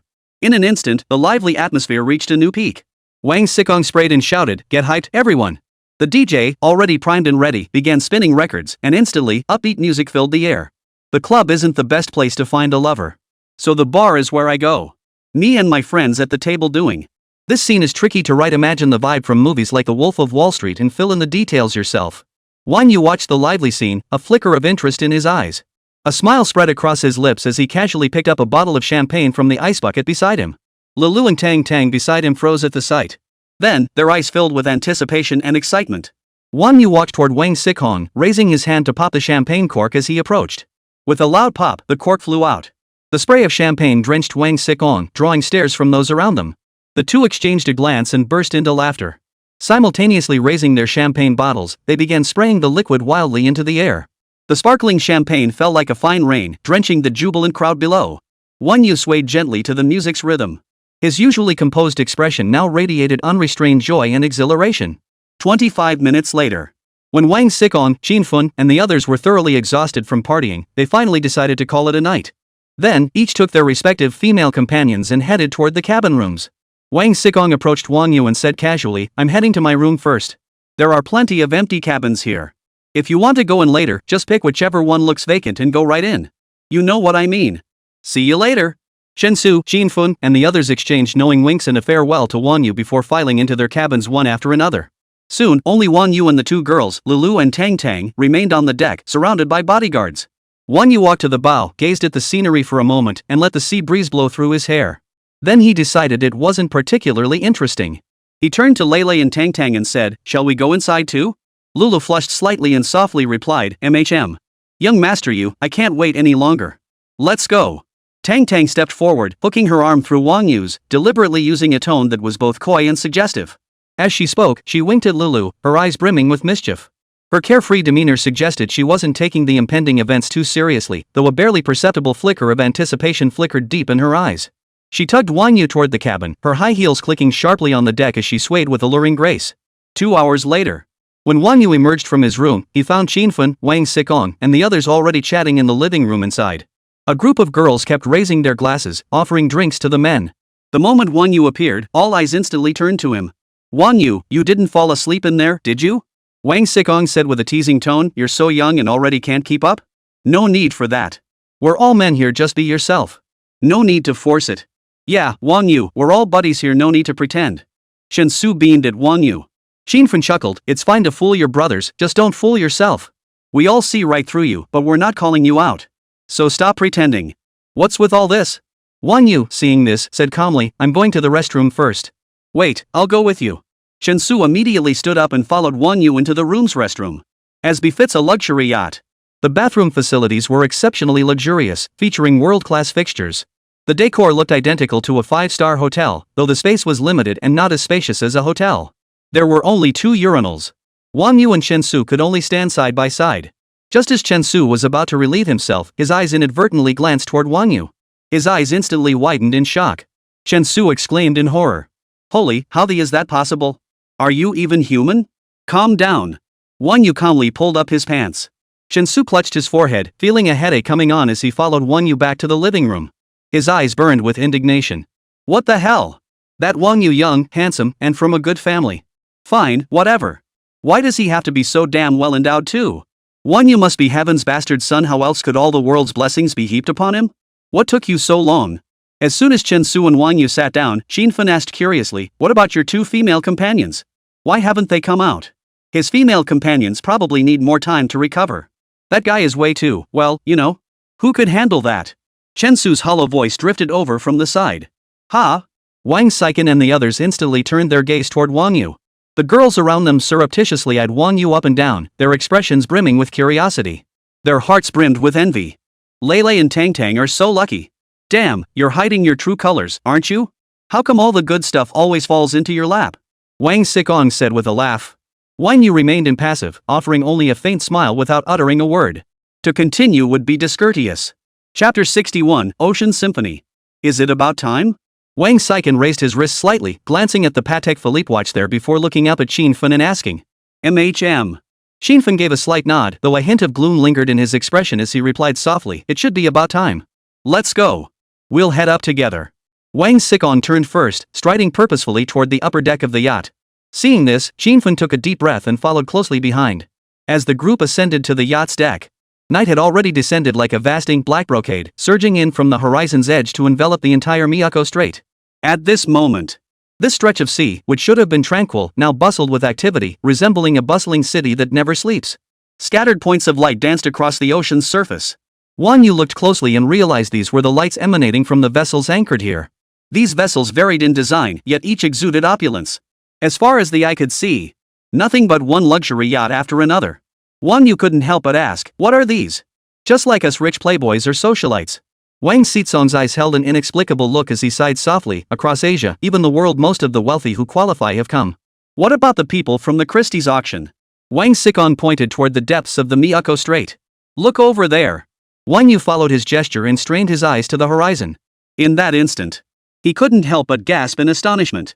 A colossal luxury cruise ship, as if sailing straight from a dream, stood majestically on the distant sea. Its colossal hull, silhouetted against the night sky and sea, resembled a floating city, quietly radiating an awe-inspiring majesty.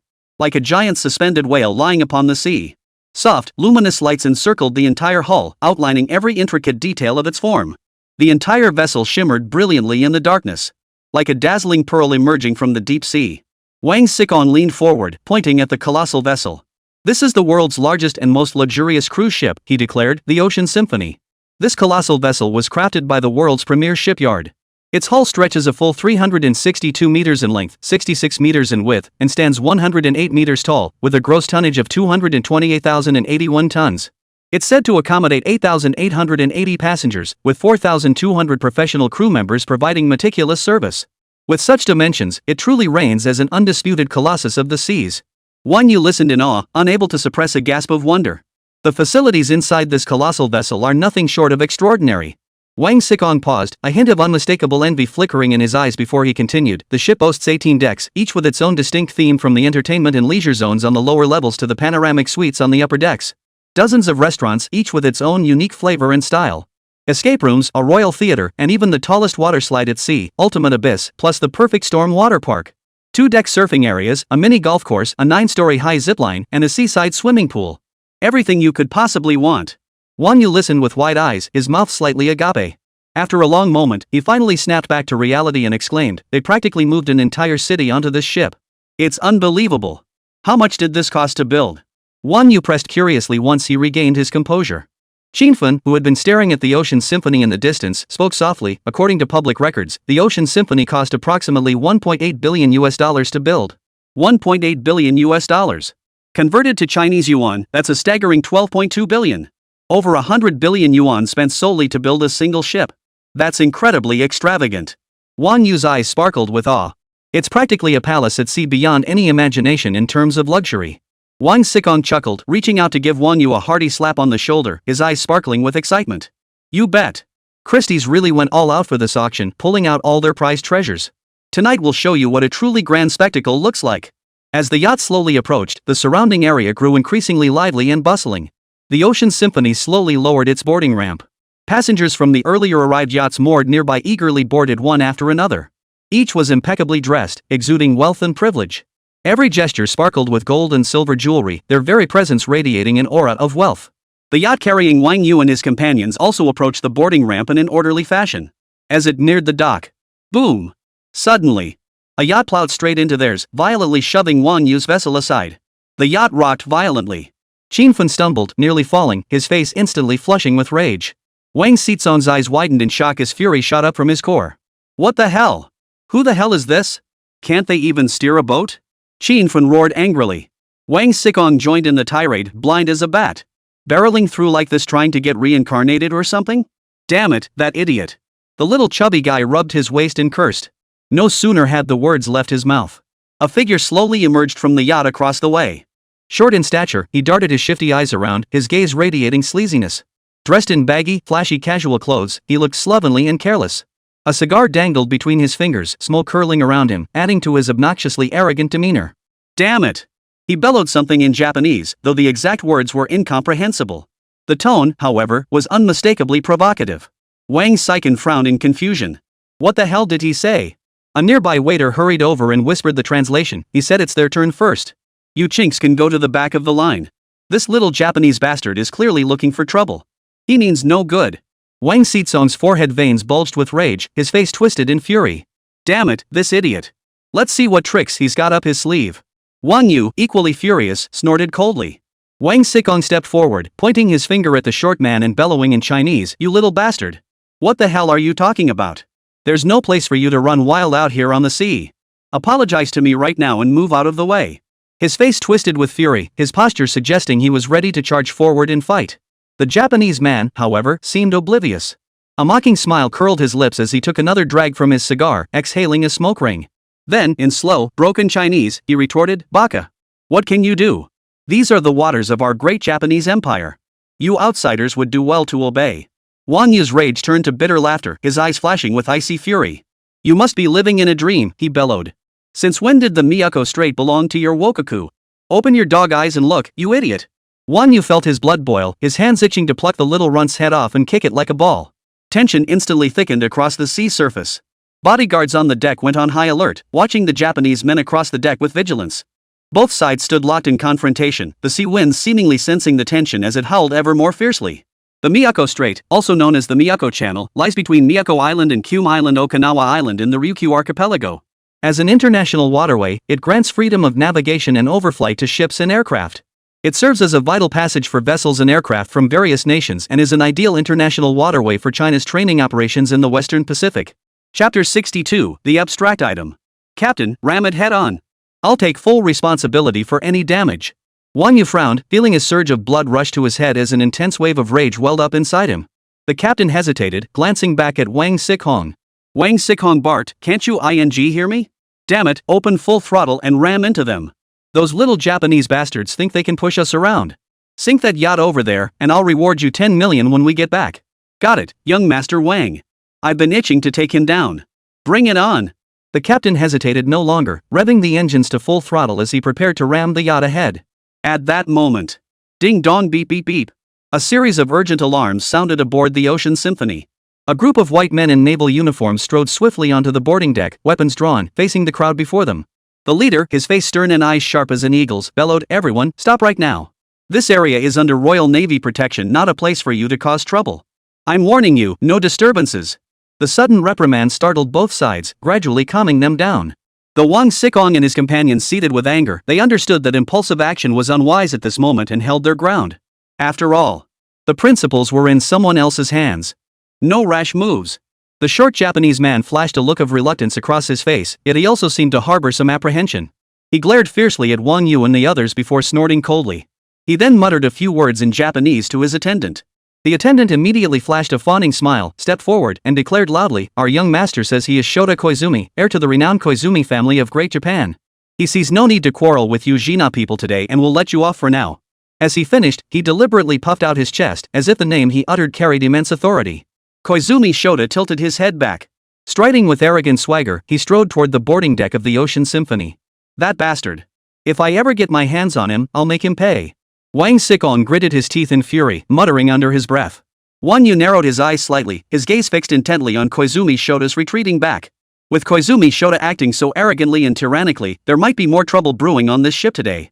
Don't let him get the chance. What's going on with the Royal Navy? Shinfun frowned and began to explain, you may not know this, but Christie's auction house is no ordinary institution. Rumor has it the French royal family backs them. This Ocean Symphony is said to belong to a certain prince. Since the guests attending the auction are all wealthy or noble. To ensure security, the Royal Navy maintains order aboard the Ocean Symphony.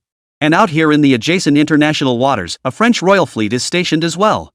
Wang Xikong pointed toward the surrounding waters and continued, the Miyako Strait is a geopolitically sensitive area, always a focal point of attention for various parties. To safeguard the security of our surrounding waters, China has also dispatched a fleet to patrol this area. Japan and South Korea each have their own agendas. But precisely because of this, the Christie's auction should have some security guarantees after all, so many eyes are watching. But I never imagined we'd run into people like this right after arriving. What rotten luck! After hearing Qin Fun and Wang Xiken's explanations, Wang Yu gained a deeper understanding of the complex situation. He nodded slightly and said, we'll have to be extra vigilant today and find an opportunity to knock him down a peg. Exactly. We can't let him push us around. Wang Xizong's face twisted with resentment. We'll keep a close eye on him aboard the ship. If he tries any more tricks, we'll make him pay dearly. As they spoke, the group followed the flow of people toward the boarding deck of the Ocean Symphony. The bodyguards and female companions were left behind on the yacht. The Ocean Symphony was beyond their reach. Wang Xikong and the others wore a new look of caution in their eyes, wary of whatever might unfold next. After all, with troublemakers like Shota Koizumi aboard. In such a complex and sensitive environment, no one could predict what challenges lay ahead. After undergoing rigorous security checks, the group boarded the Ocean Symphony one by one. The moment they stepped aboard, they felt as though they had entered a luxurious palace at sea. Beneath their feet lay Italian marble floors so polished they could serve as mirrors. Above their heads, a Swarovski crystal chandelier cascaded down like a shower of stars, illuminating the entire entrance hall as bright as day, so dazzling it was almost blinding. Not far away, a reception desk carved from a single block of jade glowed with a warm, lustrous sheen. Fresh flowers, air freighted to perfection, adorned the counter. Now in full bloom, they were exquisitely vibrant. Elegant classical music softly echoed in the air, violins and pianos weaving a captivating melody. Tuxedo-clad waiters stood tall, carrying champagne and exquisite pastries, smiling as they moved through the crowd. Naval guards patrolled the area, keeping a watchful eye on the scene. Wealthy individuals from across Asia gathered in small groups, sipping fine wine. Some discussed the latest business investments, eliciting occasional gasps of admiration from bystanders. Others discussed the latest international developments. They conversed with great eloquence. Ladies adorned in elegant evening gowns, their jewels sparkling brilliantly under the lights. Their laughter filled the air, every gesture radiating grace and poise. In truth, most people came here seeking to make connections and befriend the powerful. Those like Wang Yu and his companions were simply attending the auction. That was rather rare. Seems like quite a few people from other countries have come. Wang Yu remarked, listening to the various languages swirling around him. Wang Xikong and his companions surveyed the extravagant Ocean Symphony, their eyes brimming with wonder and admiration. Suddenly, Qin Fun's eyes lit up. He raised his hand and waved excitedly, calling out, "Hey! Xiangjia, over here!" What a coincidence! Everyone turned to look. They saw a tall, well-built young man striding toward them. His outfit, however, was somewhat over the top. He wore a flashy sequin suit jacket paired with ripped jeans and sparkling sneakers. His entire look was peculiar yet eye-catching. His hair was deliberately tousled, as if freshly swept by a typhoon, and he wore his signature grin. He grinned widely in response. "Hey there, isn't this old Qin and old Wang? Long time no see. Never thought I'd run into you guys." Wang Xiken beamed, quickening his pace to give Xiangzhe a bear hug and a hearty slap on the back. The sound was like drumming. He then turned to Wang Yu and the others, introducing, "Alright, let me introduce everyone. This is Xiangzhe, a name everyone in Hong Kong knows. He's a big shot in the entertainment industry and a force to be reckoned with in business circles. Plus, he's got a killer sense of humor." Wang Xikong then turned to Xiangzhe, "This is Wang Yu, my rock-solid buddy. The Pioneer Heavy Industries Group in Sichuan Province belongs to his family." Chapter 63, A Truly Humiliating Disgrace. Xiangzhe's eyes instantly widened to their fullest, his mouth opening slightly in shock. Shock washed over his face. Countless details about Pioneer Heavy Industries Group flashed through his mind. It was a colossal behemoth. This was the Pioneer Heavy Industries Group. Even at the height of the Xiang family's glory, they couldn't compare. Long admired, long admired. Your name has long been thunderous to my ears. Meeting you today is truly extraordinary. Wang Yu stepped forward eagerly, extending his hand with a beaming smile. Xiangjia had skyrocketed to fame in 2024 thanks to his absurd comedic talent. It has won the hearts of most people on TikTok. Who would have guessed that back in 2018, Xiangjia already rocked this look? You're absolutely right. This outfit isn't something just anyone can pull off. Hello, I'm Xiangjia. Xiangjia snapped back to reality and enthusiastically extended both hands. He grabbed Wang Yu's hand and deliberately shook it vigorously a few times.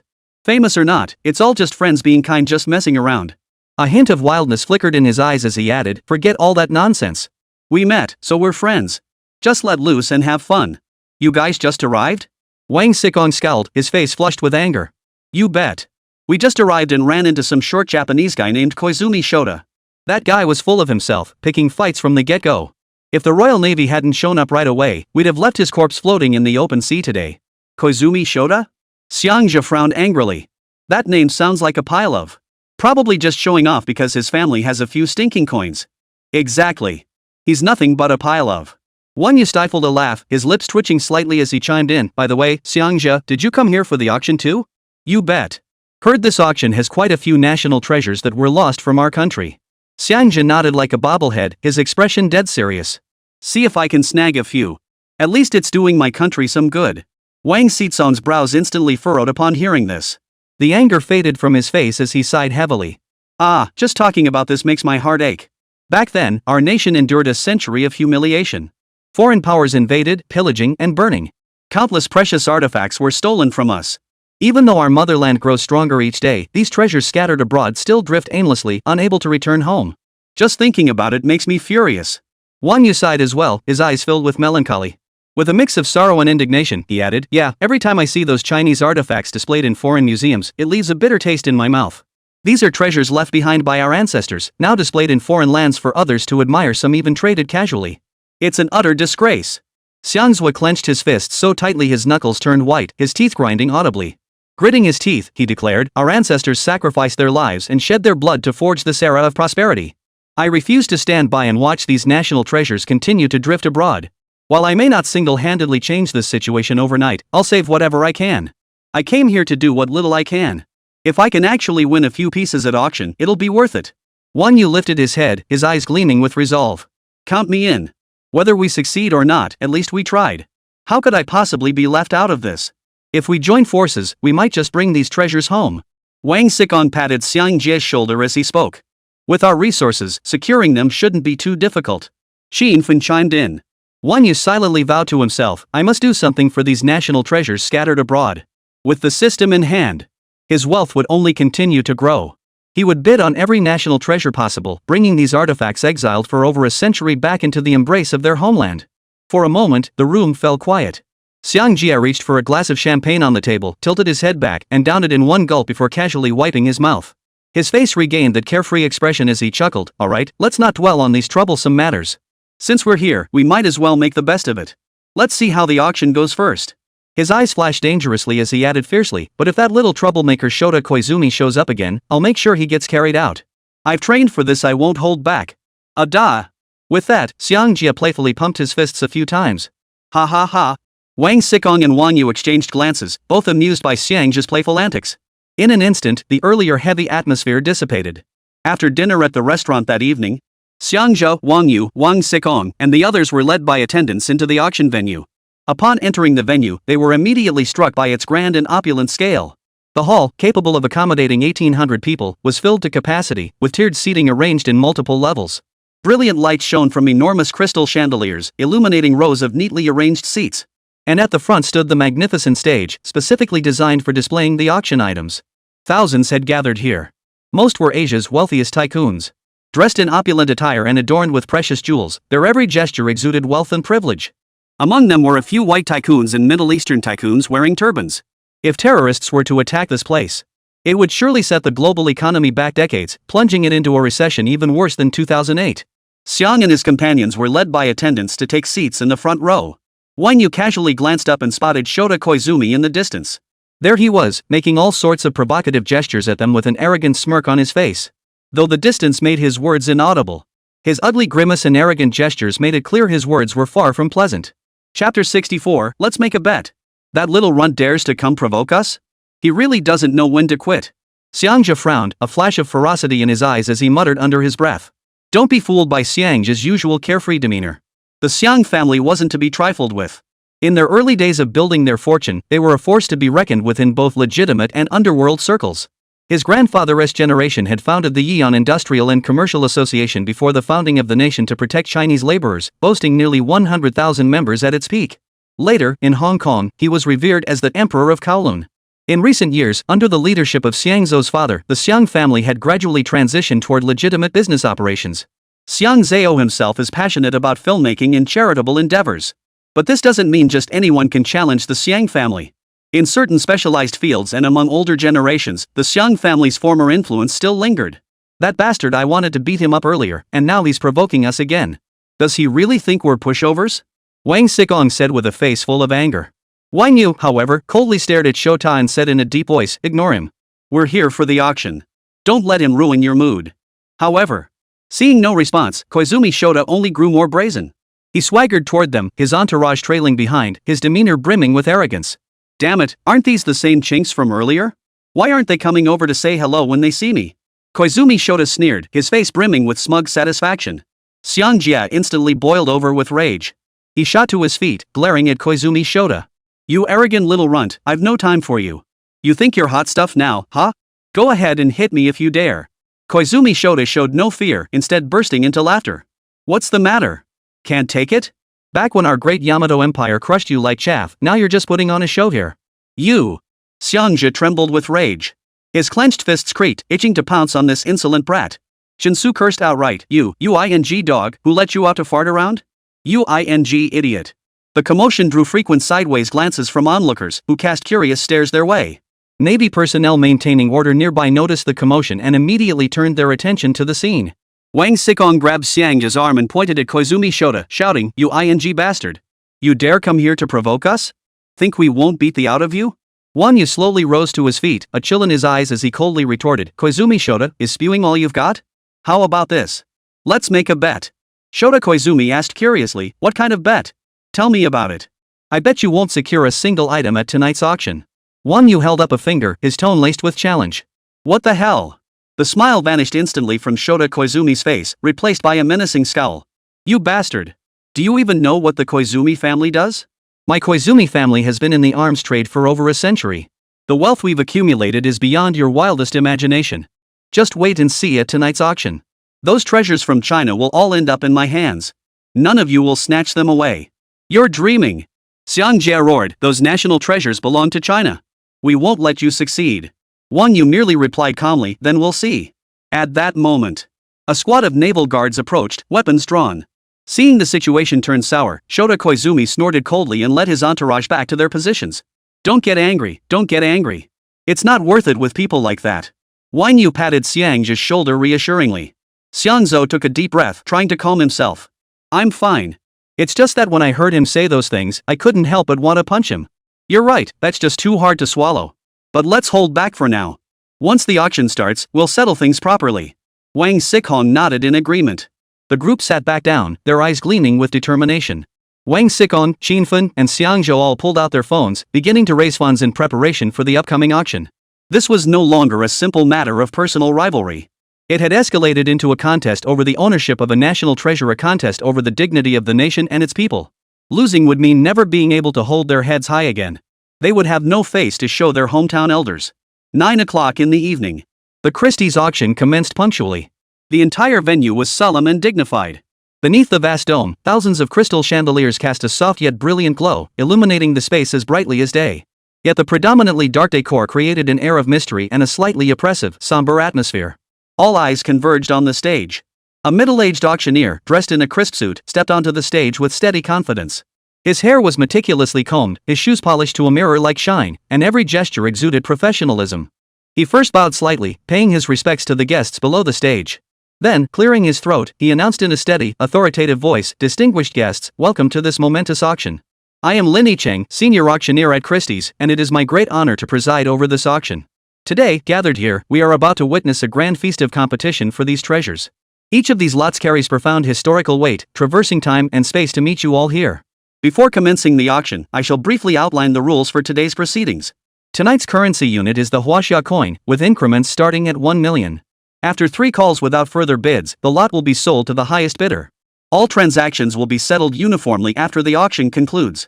Additionally, we ask all bidders to maintain order during the auction, bid rationally, and respect every bid placed. This auction is guaranteed by Christie's and the French Royal Authority, ensuring unquestionable authenticity and security. You may proceed with confidence. A panoramic display screen above the stage provided real-time translations in multiple languages.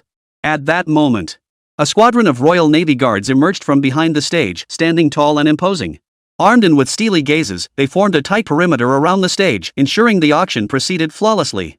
Without further ado, let us present the first item up for auction. As the auctioneer's words fell, several young women dressed in elegant cheongsams glided onto the stage, their steps light and graceful. They carried trays steady in their hands, each bearing the first auction item.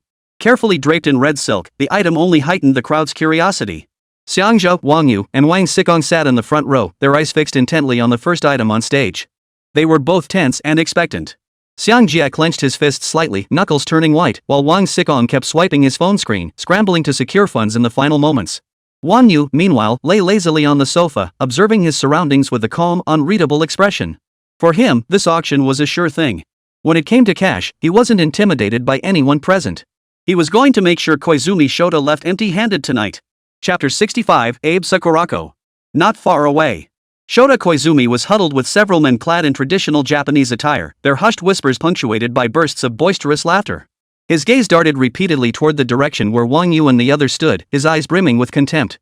At that moment, on the stage, the auctioneer gently lifted the red silk cloth. The item came into view. An exquisite ancient jade carving ornament. The warm, lustrous jade and the exquisitely detailed carving shimmered brilliantly under the lights, immediately drawing gasps of admiration from the audience below. This jade carving, originating from ancient Huagua, showcases unparalleled craftsmanship. Its history traces back to the Yanla era of the Ming dynasty in Huagua. Having survived the vicissitudes of time to reach us today, it is truly a rare honor to present it before you all. Without further ado, the starting bid is 5 million. The auctioneer announced with fervor. No sooner had he finished speaking than a flurry of bidding paddles shot up from the audience. 6 million. Xiang Jia raised his paddle high without hesitation, his voice booming. His gaze locked onto the jade carving on the stage, radiating an unwavering determination to win. Seeing this, Shota Koizumi's lips curled into a faint, cold smile as he raised his paddle and called out, 7 million. Wang Yu snorted coldly and immediately raised his bid, 10 million. 12 million. As the price soared, the atmosphere grew increasingly tense and heated, as if invisible smoke of battle filled the air. Each bid felt like a silent declaration of war, causing everyone's hearts to clench. The auctioneer's gaze darted rapidly between the bidders, his voice growing increasingly high-pitched and impassioned. 18 million, going once. 18 million, going twice. 20 million. At that moment, Shota Koizumi abruptly stood up, his expression brimming with arrogance as he shouted loudly. His eyes flashed with defiance as he looked at Wang Yu and the others, his expression radiating the certainty that this item would undoubtedly be his. Xiang Jia gritted his teeth in fury, about to raise his paddle again, but Wang Yu pressed down on his hand and immediately bid, 50 million. Wang Yu's gaze remained cool as he murmured, leave it to me. The real show is yet to come. Xiang Jia suppressed his inner rage and slowly lowered his hand. The auctioneer's gaze shifted to Wang Yu, his voice rising with excitement, 50 million, going once. 50 million, going twice. Then he bellowed, any higher bids? Damn it! Though Koizumi Shota seethed with resentment, he could only sit back down, fuming. Though the Koizumi family possessed immense wealth, spending 50 million on a mediocre jade carving seemed like nothing short of squandering money. Even as the heir apparent of the Koizumi family, he dared not spend money so recklessly. Congratulations, sir, you have won this jade carving ornament from the Yanla period of the Ming dynasty in China. As the auctioneer's hammer fell, the bidding for the first lot was settled. The auction proceeded in an orderly fashion. Shota-kun, their gloating won't last long. A young man seated beside Koizumi Shota murmured softly. Don't worry, we'll find a chance to turn things around later. The funds are almost fully prepared. Another man, thin as a stick, leaned in and whispered. Hey! Kenichi and Tetsuya were right, I was just getting impatient. Just then, Abe Sakurako glided over with a light, graceful step. She wore a traditional 12-layered kimono, its fabric adorned with bold, vibrant red spider lilies that spread across the fabric like a wild, dazzling display. The wide obi sash cinched her slender waist perfectly, adding an extra touch of graceful charm. Her high-rising chest, partially concealed within the deep V neckline, hinted at a mysterious and alluring cleft, sparking endless imagination. Her small, red lips, as if freshly stained with blood, glistened with a delicate, almost intoxicating beauty. Her eyes held a mesmerizing power that could captivate anyone. The sheer allure in her gaze alone was enough to steal one's soul, drawing them in and leaving them utterly helpless. Abe Sakurako gracefully slid into a seat beside them, a faint, playful smile playing at the corners of her mouth. Her gaze shifted to Wang Yu in the distance as she spoke. Brother, the Li family of Sanqing has been contacted. You can rest assured. Abe Tetsuya nodded slightly upon hearing this. Great. With the support of the 3 Starsly family, Shota Koen can finally relax, right? Ha! I was being overly cautious. Thank you for your efforts, Miss Sakurako. Koizumi Shota's eyes gleamed with a lecherous glint, his greedy gaze repeatedly drifting over Abe Sakurako's prominently curved chest. Abe Sakurako shot Shota Koizumi a withering glance, her face twisted with disgust. A few Chinese like these are worth our families joining forces? What a bunch of losers. Don't underestimate those in the middle. Wang Xihong, son of China's richest man Wang You from Rong Province and Xiangjia's Xiangjia, these 3 families are no small threat. Sato Kenichi said earnestly. Wang You? Abe Sakurako stared at Wang Yu thoughtfully, murmuring his name unconsciously. At that moment, several young women in cheongsams emerged from the backstage area, each holding a tray steady in their hands. Upon the tray lay the second auction item. The auctioneer paused briefly on stage. After the first item was safely removed, he stepped forward and gently lifted the golden brocade covering the tray. In that instant, a dazzling light flashed in the eyes of the audience below. Before them lay a mysterious treasure from ancient Egypt. The pharaoh's golden scepter. Ladies and gentlemen, the treasure now before you is truly extraordinary. It originates from the ancient and enigmatic realm of Egypt, symbolizing the pharaoh's supreme authority. The auctioneer delivered his introduction with palpable excitement. Crafted entirely from pure gold, the scepter is crowned with a rare emerald of unparalleled beauty. Legend holds this gem possesses mystical powers, offering unseen protection to its bearer. This golden scepter measures 1.5 meters in length, with a fan-shaped head. Having weathered thousands of years, it carries the history of the ancient Egyptian dynasty's unparalleled splendor and glory. This treasure came from an English nobleman. After our professional authentication, we can confirm this golden scepter belonged to Pharaoh Tutankhamun of ancient Egypt. We are 100% certain this is an authentic piece. The auctioneer grew increasingly animated as he spoke, the scepter in his hand refracting dazzling light under the spotlight. The entire audience below the podium was utterly captivated, their gasps of astonishment rising and falling in a continuous chorus. I trust everyone here understands the value of this treasure. Starting bid, 88 million. The auctioneer bellowed. No sooner had the words left his mouth than the room erupted in a flurry of excitement. Bidders eagerly prepared to raise their paddles. The first bidder to raise his paddle was a wealthy man of Middle Eastern appearance.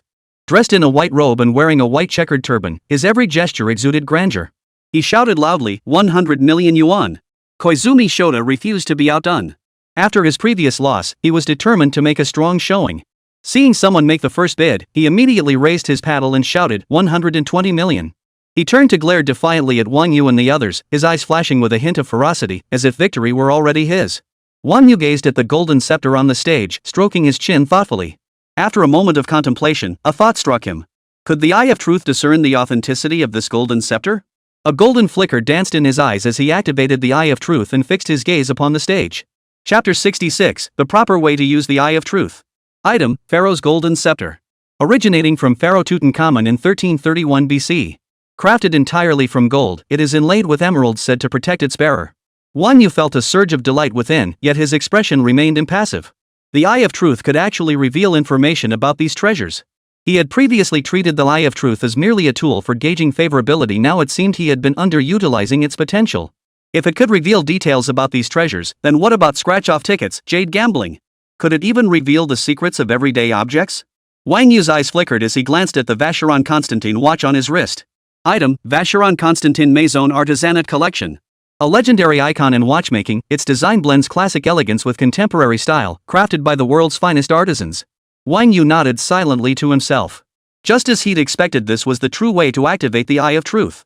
He leaned slightly to whisper a few words to Xiangjia, then raised his lips in a smile. With composed ease, he held up his paddle, 150 million. Wang Xihong watched the stage intently from the sidelines, his expression tense as he rubbed his phone. Koizumi Shota shot Wang Yu a fierce glare before raising his paddle again, 160 million. 180 million. Wang Yu calmly matched the bid once more. As the bidding climbed higher, the tension in the room grew palpable.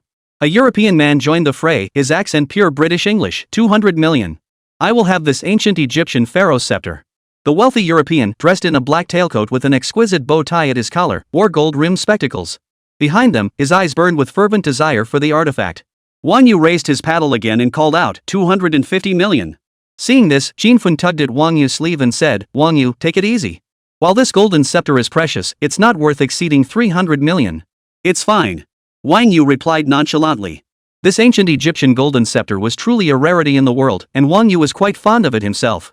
Moreover, with his wager against Koizumi Shota still hanging in the balance, he was determined to secure it. 300 million. Koizumi Shota's expression grew tense as he raised his paddle to bid again.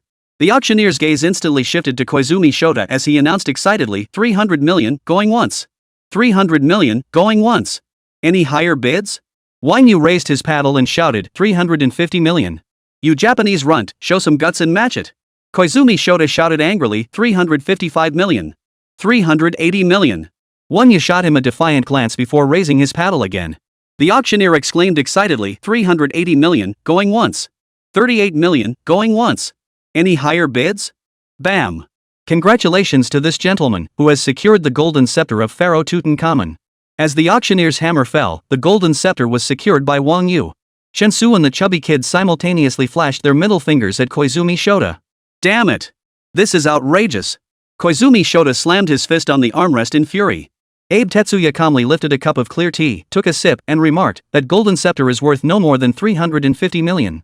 Since he wants it, let's just let them have it. Tetsuya Koen is right.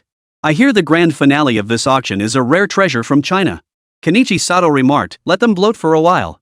As each new item appeared, the atmosphere in the hall grew increasingly heated. Bidding calls rose and fell in waves, crashing like relentless tides. Leveraging his substantial wealth, Wang You secured several prized items, including a bronze sword from the Warring States period that fetched a staggering 120 million yuan, drawing envious glances from onlookers. Xiang Jie and Wang Sihong also bid on several items. However, with Shota Koizumi disrupting the proceedings, they ultimately paid hefty prices for their acquisitions.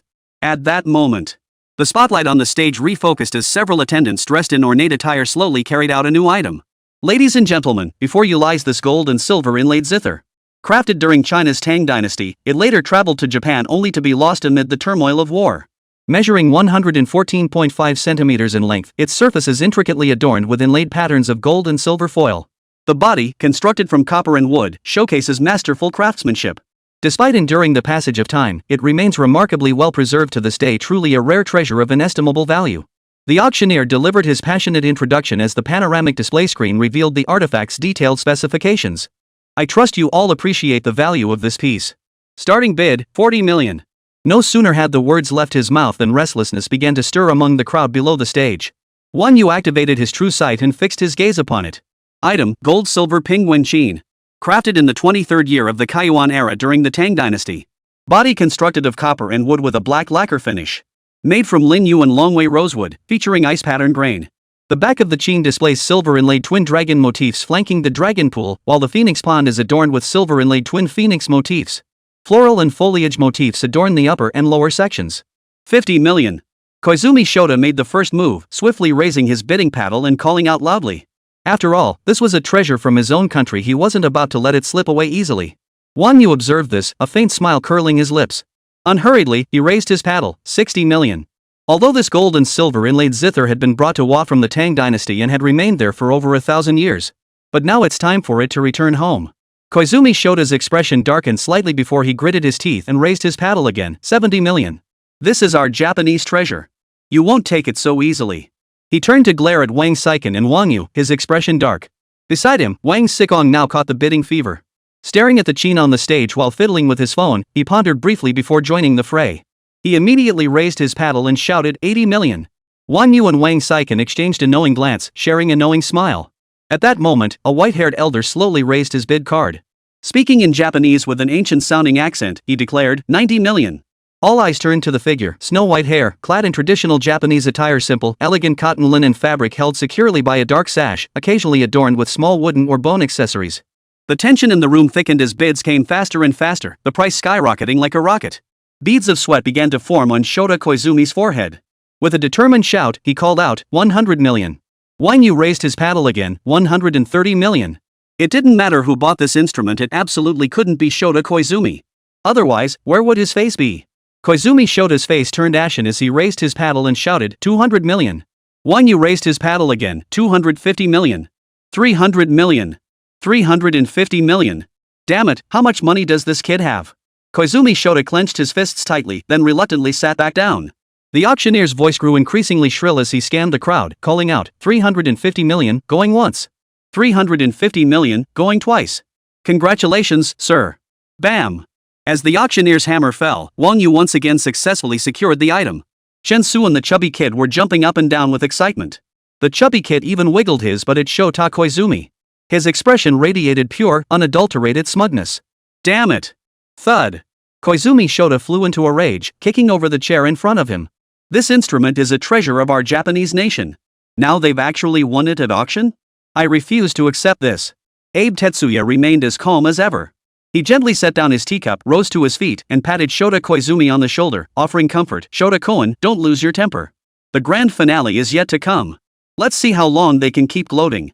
Chapter 67, The Orchid Pavilion Preface. As the bidding for the Kin Jin Heimon Kin concluded, the excitement in the hall remained undiminished, with everyone eagerly anticipating the next major item to be unveiled. At that moment, the stage lights suddenly blazed with dazzling brilliance, every beam converging precisely upon a single point. Several staff members dressed in black uniforms, their expressions solemn, carefully pushed a specially designed, temperature and humidity-controlled display case onto the stage. The cabinet's crystal-clear glass revealed a painting resembling calligraphy, clearly visible to all. The auctioneer, dressed in a black suit, stood tall beside the display case, his face radiating uncontrollable excitement. He raised his hand slightly, motioning for quiet, and his deep, resonant voice echoed throughout the auction hall. Ladies and gentlemen, the next item to be presented is nothing short of the pinnacle of China's cultural treasures, an unparalleled monument in the history of calligraphy. It is none other than the authentic manuscript of Wang Shiji's preface to the Orchid Pavilion collection from the Eastern Jin dynasty of China. The moment the words left his mouth, the auction hall erupted like a pot of boiling oil. Holy, it's the Orchid Pavilion preface. Wasn't it buried with Emperor Taizong of Tang? I heard it was still in Qianling Mausoleum. Christie's must be pretty bold to pull this off. Did they dig it up from somewhere? Exclamations, murmurs, and gasps intertwined as chaos erupted instantly. On the panoramic display screen, the flowing calligraphy of the preface to the Orchid Pavilion collection unfolded stroke by stroke. Each brushstroke seemed imbued with life, dancing across the screen, conveying to the world the serene and unrestrained elegance of that literary gathering a millennium ago. Please quiet down, everyone. I know you're all excited, I am too. As a Chinese person, this is the most thrilling moment of my career as an auctioneer. This calligraphy by Wang Shiji comes from the treasured collection of a member of the French royal family, who claims it dates back to the turbulent era of the last century. This treasure has been authenticated by Christie's and other leading auction houses experts. We guarantee its absolute authenticity. Starting bid, 300 million. The auctioneer's voice cut through the clamor of the room, piercing the ears of all present. A middle-aged Chinese man in the front row, bespectacled and scholarly in demeanor, his eyes blazing with fervor, raised his paddle almost instantly and bellowed, 400 million. Clearly, no Chinese could resist the allure of such a legendary masterpiece as the preface to the Orchid Pavilion collection. Wang You remained seated, his gaze piercing through the crowd, fixed intently on the preface to the Orchid Pavilion collection within the display case. His eyes were filled with utter fascination and awe. Item, Preface to the Orchid Pavilion collection. On the third day of the third month in the 9th year of Emperor Mu of the Eastern Jin Dynasty 353 AD, Wang Shiji, Xian, Sun Zhua, and others gathered to drink wine and compose poetry, resulting in the preface to the Orchid Pavilion collection. Xiang Jie, standing beside him, gave his arm a firm shake and exclaimed, Wang Yu, this is a masterpiece by Wang Shiji. The price is bound to skyrocket. Wang Yu nodded slightly, took a deep breath, and slowly raised his paddle, 500 million. The pinnacle of cursive script, long lost to history. How many emperors had sought it in vain? He was determined to secure it. At this moment, Koizumi Shota could no longer contain himself. He sprang to his feet, his face flushed crimson, and bellowed, 600 million. Such a peerless masterpiece, my Japanese nation must have the chance to collect it. Oomph. You think you can lay claim to the Orchid Pavilion preface? I'll bid 700 million. Wang Xizong's expression was agitated as he sneered and spat out the words. Bids surged like a wild horse breaking free, racing upward relentlessly. A Middle Eastern oil tycoon joined the fray, clad in a white robe and traditional Arab headdress. He raised his paddle high, 800 million. I'll safeguard this brilliant jewel of human civilization with wealth earned from oil. Wang Yu fixed his gaze on the preface to the Orchid Pavilion collection and raised his paddle once more, 10 billion. This masterpiece embodied the millennia-old cultural heritage of Chinese civilization. How could he stand by and watch it fall into foreign hands? The tension in the auction hall reached its peak, the air seemingly frozen by the fierce bidding war. Eyes darted between the bidders, heartbeats quickening with each soaring bid. Koizumi Shota exchanged low whispers with those beside him. His eyes flashed with reluctance as he shouted hoarsely, 11 billion. This is my absolute limit. Wang Yu immediately raised his paddle and retorted, is that all you've got?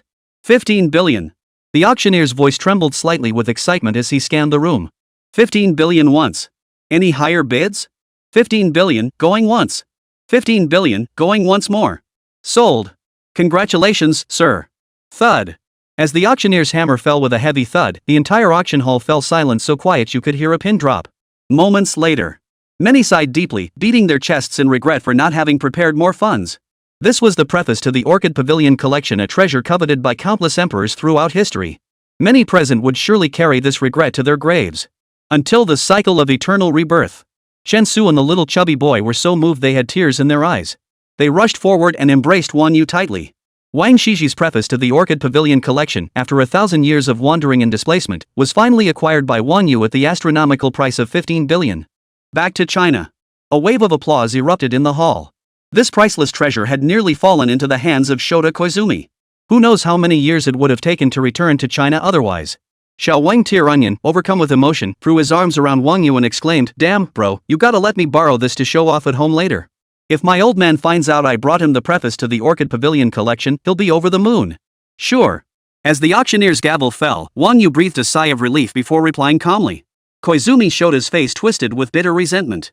His fists clenched so tightly his knuckles turned white, his chest heaving violently. He whipped his head toward his friends beside him, his eyes blazing with fury.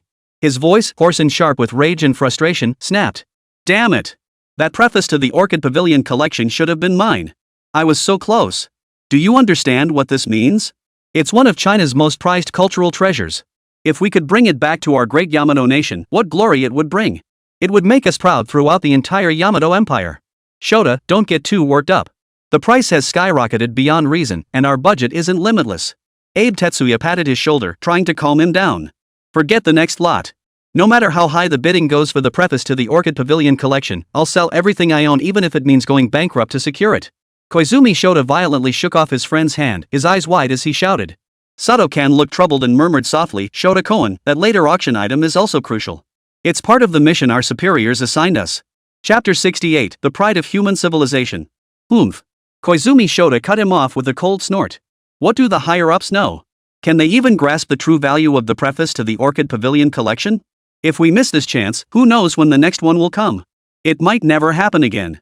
With that, he tilted his head back to gaze at the sky and let out a long sigh, feeling a lump in his throat that refused to subside.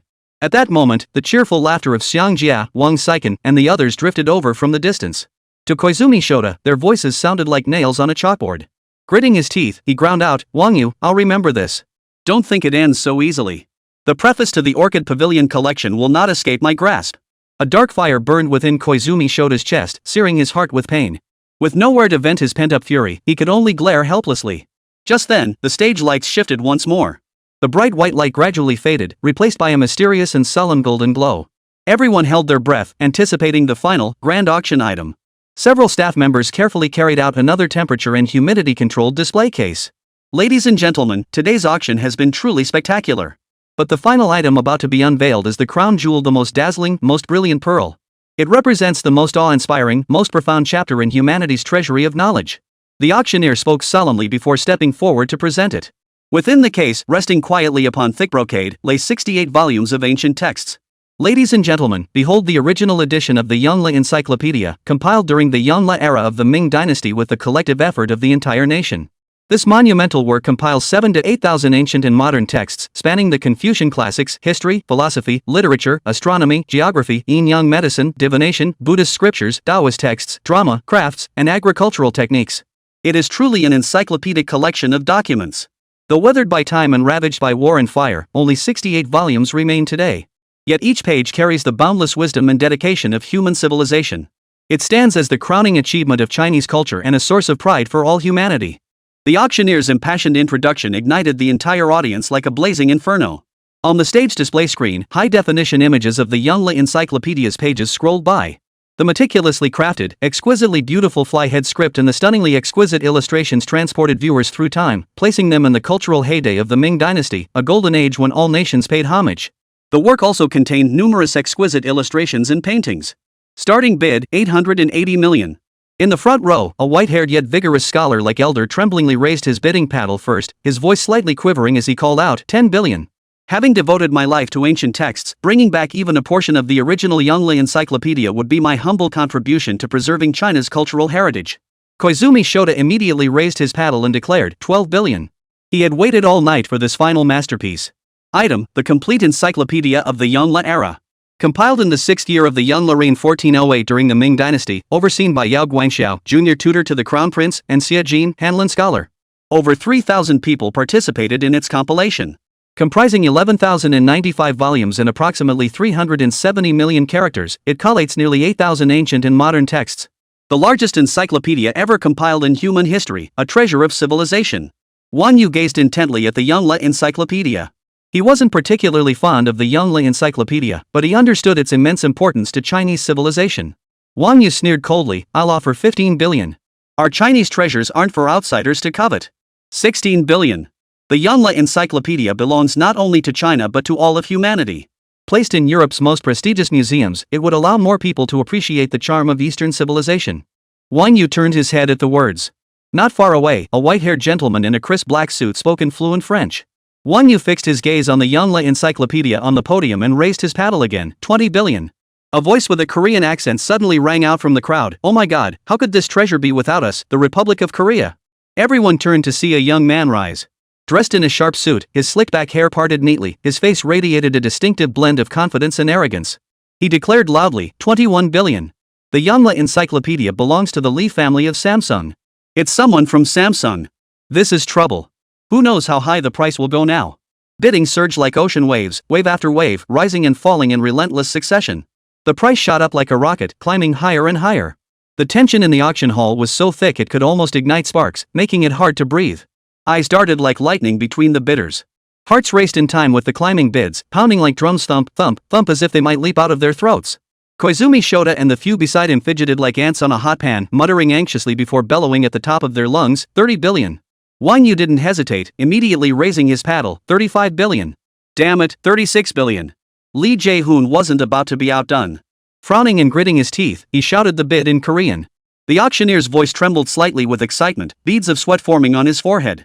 His gaze darted between Wang Yu and the other bidders as he bellowed, 36 billion once, 36 billion twice. Any higher bids? Wang Yu raised his paddle again, 38 billion. A 2 billion one jump in a single bid. This treasure was worth far more than 38 billion. 40 billion.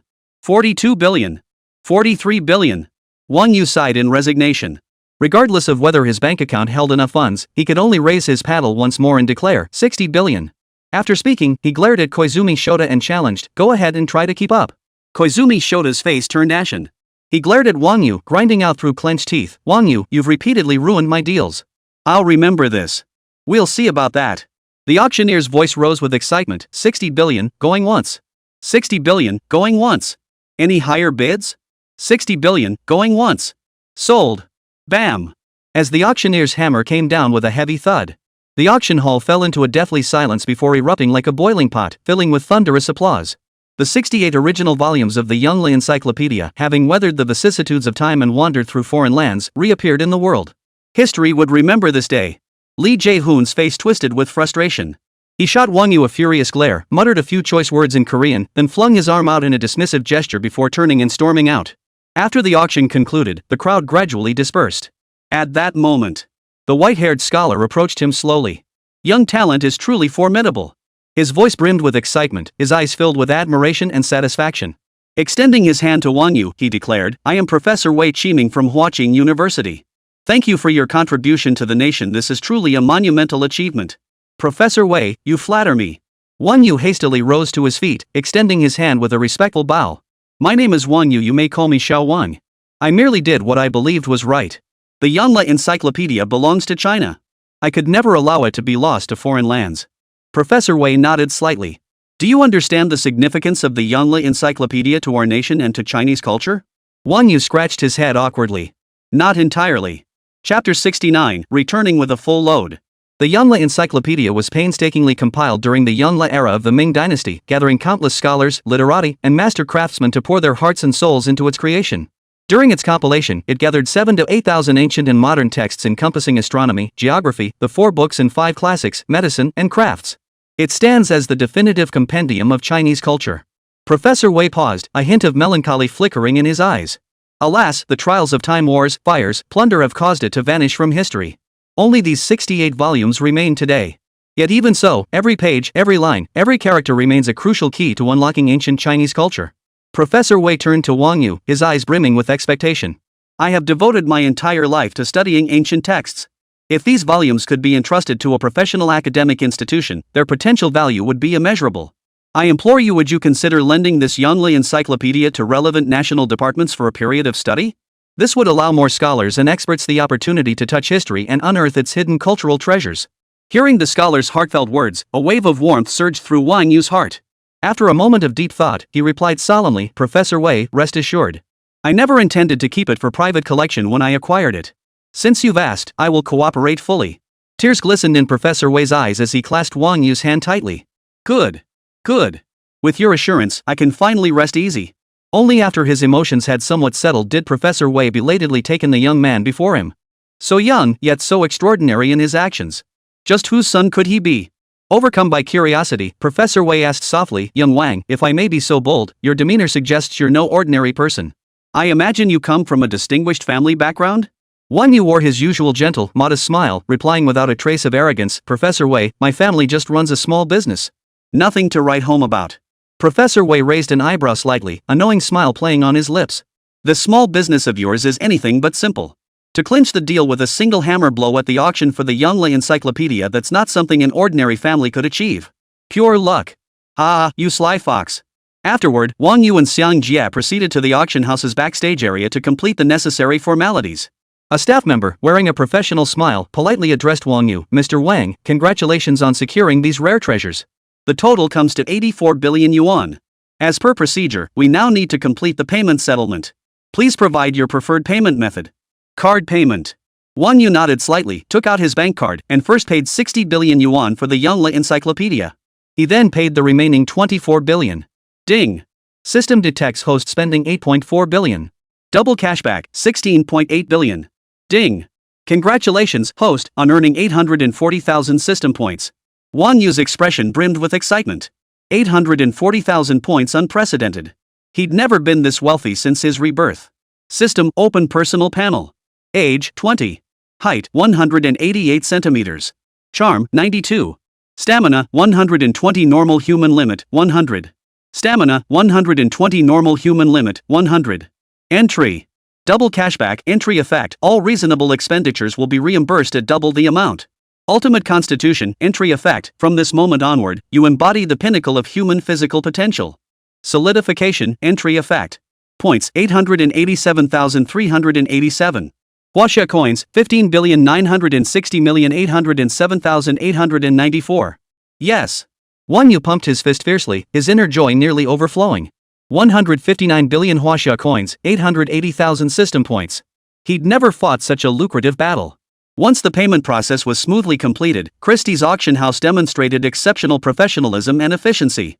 They swiftly arranged for the naval guard to carefully escort the numerous treasures Wang Yu had acquired, transporting them to their nearby yacht. The treasures were meticulously secured by bodyguards, layered with protection to ensure absolute safety. With all transfers complete, Wang Yu stood on the ship's deck alongside Wang Saiken and Xiang Jia. A gentle sea breeze carried a hint of saltiness, ruffling their hair. Xiang Jia stepped forward, gave Wang Yu a hearty pat on the shoulder, and laughed heartily. "Wang Yu, this was a complete triumph. But you must hurry back and secure these items properly, better safe than sorry. Until we meet again." Wang Yu nodded firmly, clasping Xiang Jia's hand in return. "Absolutely. Once we're back in the Magic City, we'll find time to gather properly. Too bad we have to leave all the fun stuff on the Ocean Symphony behind." Chen Su chimed in from the side. Afterward, to prevent any unforeseen incidents, Wang Yu and the others had no choice but to part ways with Xiang Jia and depart first, boarding their own yacht. The yacht slowly started up, slicing through the tranquil sea surface as it sped toward the direction of the Magic City. Standing on the yacht's deck, Wang Yu watched the Ocean Symphony fade into the distance, his heart filled with mixed emotions. The events of this night were truly spectacular. Scenes he'd read about in novels had unfolded before his eyes in reality. Meeting Xiang Jia, in particular, filled Wang Yu with a surge of joy. Many friends mean many paths, and the Xiang family certainly had plenty of connections. The Miyako Strait shrouded in night. The inky blue sea rippled gently, reflecting shimmering silver waves. The pre-dawn sea breeze carried a hint of chill, carrying the ocean's distinctive salty, damp scent as it swept freely between the yachts, ruffling people's hair. Beneath them, the yacht plowed through the waves, its deck already a scene of lively revelry. A group of vibrant young women laughed and chatted, moving gracefully through the crowd. At the deck's center, a girl with waist-length hair and exquisite features swayed her slender frame seductively to the pulsing music, clad in a pink bikini. She wasn't batting her eyelashes at the group. Chen Su held a glass of champagne, spraying it freely. He whipped his head toward Wang Xikong, who was leisurely puffing on a cigarette beside him. Eyes wide, he bellowed, check out this scene today. This setup. Holy moly, it's even more thrilling than anything in the movies. This trip feels like we're on some kind of cheat code. We've snagged every one of those legendary treasures. Once we're back in the Magic City, I'm gonna show them off big time. Wang Xizong's lips curved into a faint smile as wisps of blue smoke curled upward. He took a leisurely, deep drag, his gaze turning to Chen Su with a hint of teasing. Look at you, this little spectacle has you all flustered? If you ask me, it's all thanks to our Wang You. That boldness, that vision, it's simply unmatched. He managed to snag every single one of those treasures without missing a single piece. That kind of execution? Not just anyone could pull it off. Xin Fun remarked with admiration. After spending the night together, especially following the auction, Wang Yu had earned their recognition. Even knowing his family background, the sheer wealth he displayed was staggering. Xin Fun and Wang Xiken were fine, but Chen Su, little fatty, and the others now treated Wang Yu with a hint of deference. The other girls on deck didn't dwell on it. They only knew that among this group of rich second-generation kids, Wang Yu had always occupied a central position. High status, handsome, and loaded. Tonight, he'd splurged lavishly, snapping up numerous treasures. Their eyes were fixed on Wang Yu like hungry wolves, practically devouring him with their gaze. And they were absolutely green with envy over Lulu and Tang Tang. Chapter 70, Crisis on the High Seas. Captain, we've got a situation. At that moment, the captain suddenly shouted to Wang Xikong. Wang Xikong turned his head to look at the sea surface. In the distance, 3 yachts raced through the waves like black specters. Leading the way on the deck were Shota Koizumi, Tetsuya Abe, and Kenichi Sato. Koizumi Shota wore a black trench coat. The coat's hem flapped wildly in the wind, looking incongruous on his short frame. His face was dark and terrifying, a twisted sneer on his features as he fixed his gaze on Wang Yu and the other's yacht. Behind him, over 100 henchmen, uniformly clad in black combat gear and armed with rifles, stood menacing. 3 yachts screeched to a halt, blocking Wang Yu and the other's path and sending up a spray of water. Well, Wang Yu. You refused the path to heaven, yet forced your way into hell. Who'd have thought we'd meet again out here on the high seas? Ha. Koizumi Shota strode to the bow, towering over Wang Yu and his companions as he emitted a bone-chilling, maniacal laugh. What should we do? They have guns. A girl turned pale with fear, her voice trembling. Wang Yu's eyes narrowed sharply as he coldly demanded, Koizumi Shota, what do you think you're doing? Wielding weapons openly on the high seas, don't you fear international backlash? Koizumi Shota scoffed, his smug expression growing even more pronounced. Public opinion? Poof. This is international waters. Who would even know what happened here? My Koizumi family is a military-industrial dynasty. We have the means to make everything disappear without a trace. You've repeatedly sabotaged my plans. Do you really think you can walk away unscathed and return to China? Chen Su stepped forward, eyes blazing with fury. He pointed at Koizumi Shota and shouted, you little Japanese devil. Don't get cocky. If you can't win a fair auction, you resort to dirty tricks? Have you no shame? Abe Tetsuya shook his head. That's not quite right. It's just a matter of using whatever means necessary. Sato Kenichi shrugged his shoulders and said, still talking tough when death is upon you? I'll give you one last chance. If you know what's good for you, hand over everything immediately, and I might spare your lives. Otherwise, this time next year will be your death anniversary.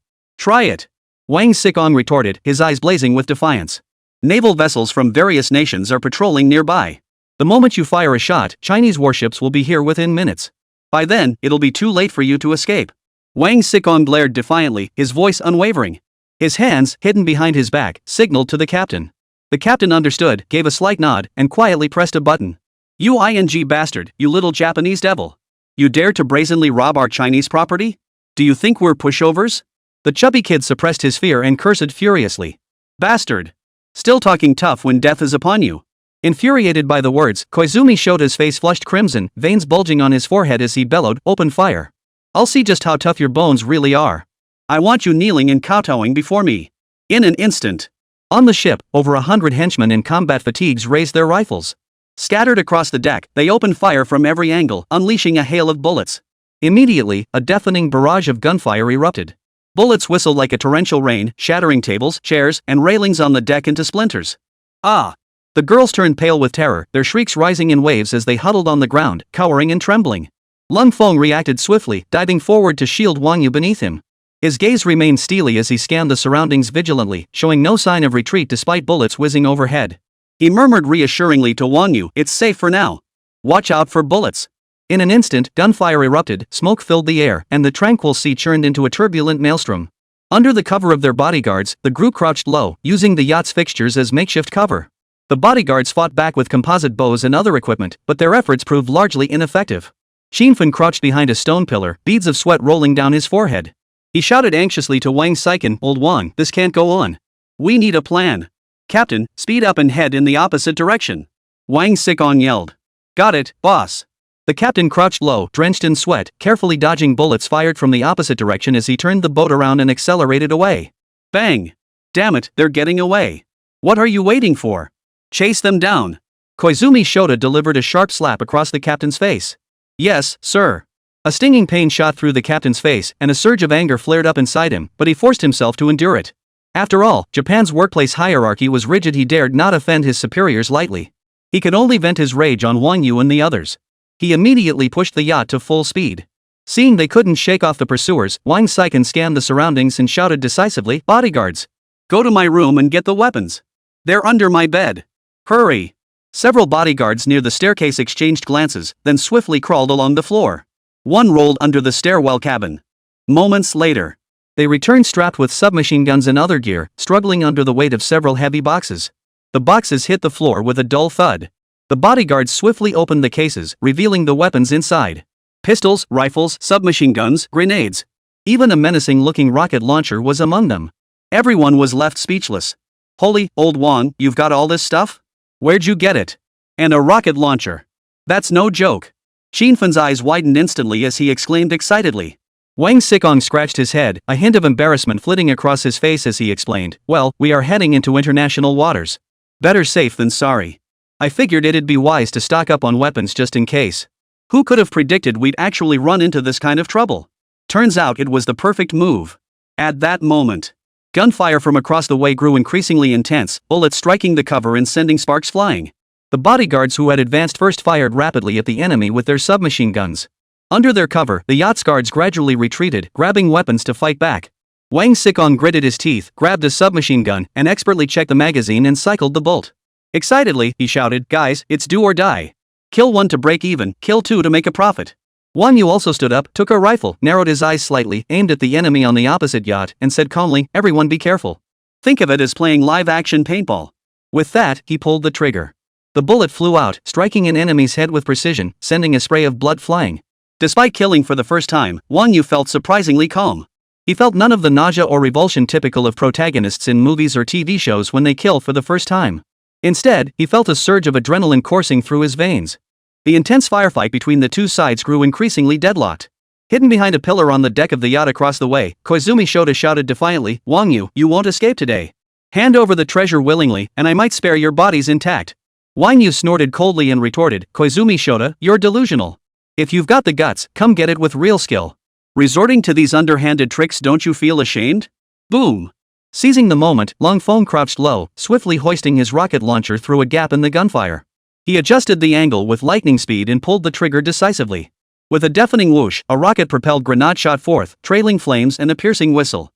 Instantly, it tore a massive crater in the opposite deck. Flames shot skyward, smoke billowed, and debris scattered everywhere. What the hell? How did they get heavy weapons? Isn't China supposed to ban guns? Rocket launchers? Seriously? This can't be. Koizumi Shota and his men were stunned. His eyes widened in terror as he shouted. Wang Sicong burst into laughter at the sight. "Koizumi Shota, didn't see that coming, did you? The scenery here is pretty nice. You're staying right here today. Shoot them to death. Don't let them escape." Koizumi Shota, enraged and humiliated, screamed hysterically.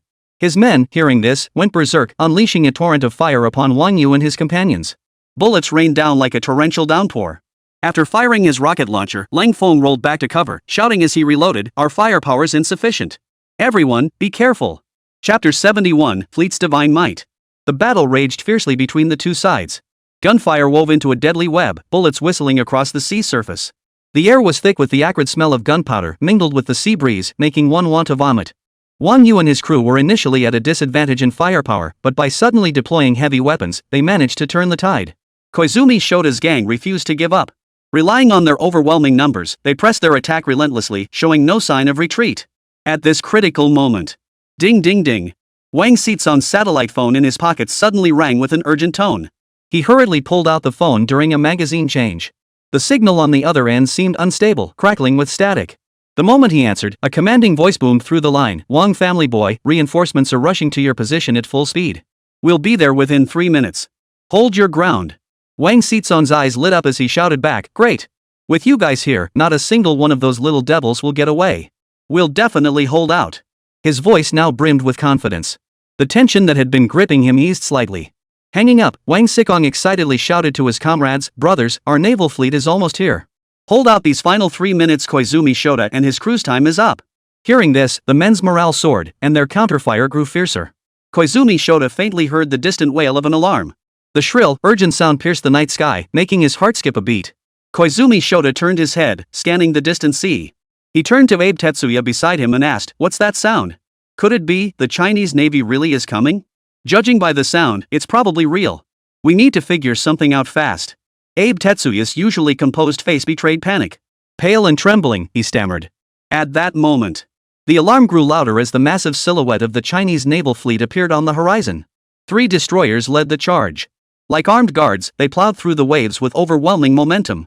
The lights on the ships pierced the darkness like sharp blades. As the distance closed, the fleet's wailing sirens reverberated painfully in the ears, sounding like the harshest warning to Shota Koizumi and his crew. Koizumi Shota was utterly panicked. Beads of sweat the size of peas rolled down his forehead as he shouted hoarsely, quick! Cease fire! Retreat! Retreat immediately! Sato Kenichi stubbornly protested, just run away? What about our plan? Before he could finish, Abe Tetsuya shot him a fierce glare and snapped, what plan? If we don't run now, do you want to get surrounded and destroyed by the Chinese Navy? This is international waters. If we die here, no one will care. Wang You, seeing Koizumi Shota and his men thrown into disarray, seized the moment to taunt, Koizumi Shota, where's your arrogance now? Didn't you want us to beg for mercy on our knees? Scared now?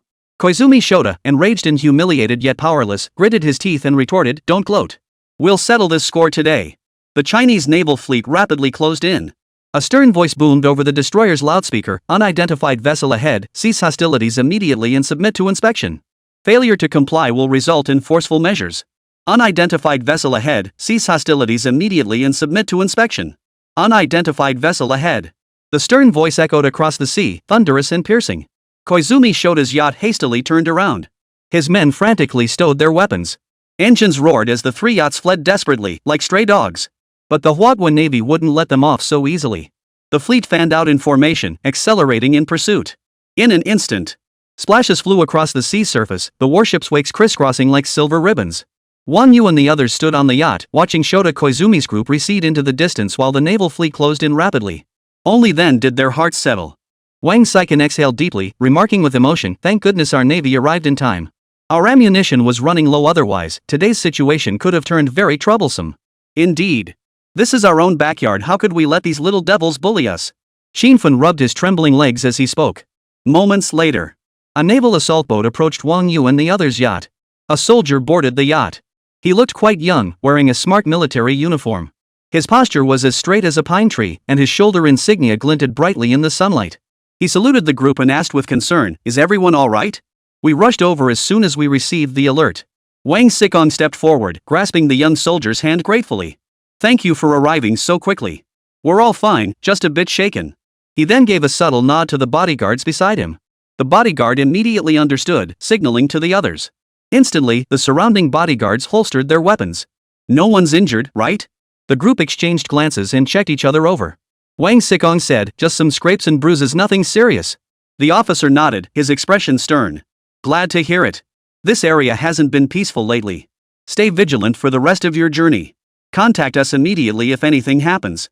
He paused before adding, on the high seas, I won't interfere with what you carry aboard. But once you're back in Chinese waters, I expect you to handle your cargo properly. Otherwise, you'll face severe punishment. With that, his instructions concluded. The officer returned to the assault boat and headed back to the fleet. He then dispatched a frigate to escort Wang Yu and his companion's yacht toward the metropolis, providing them with a protective escort.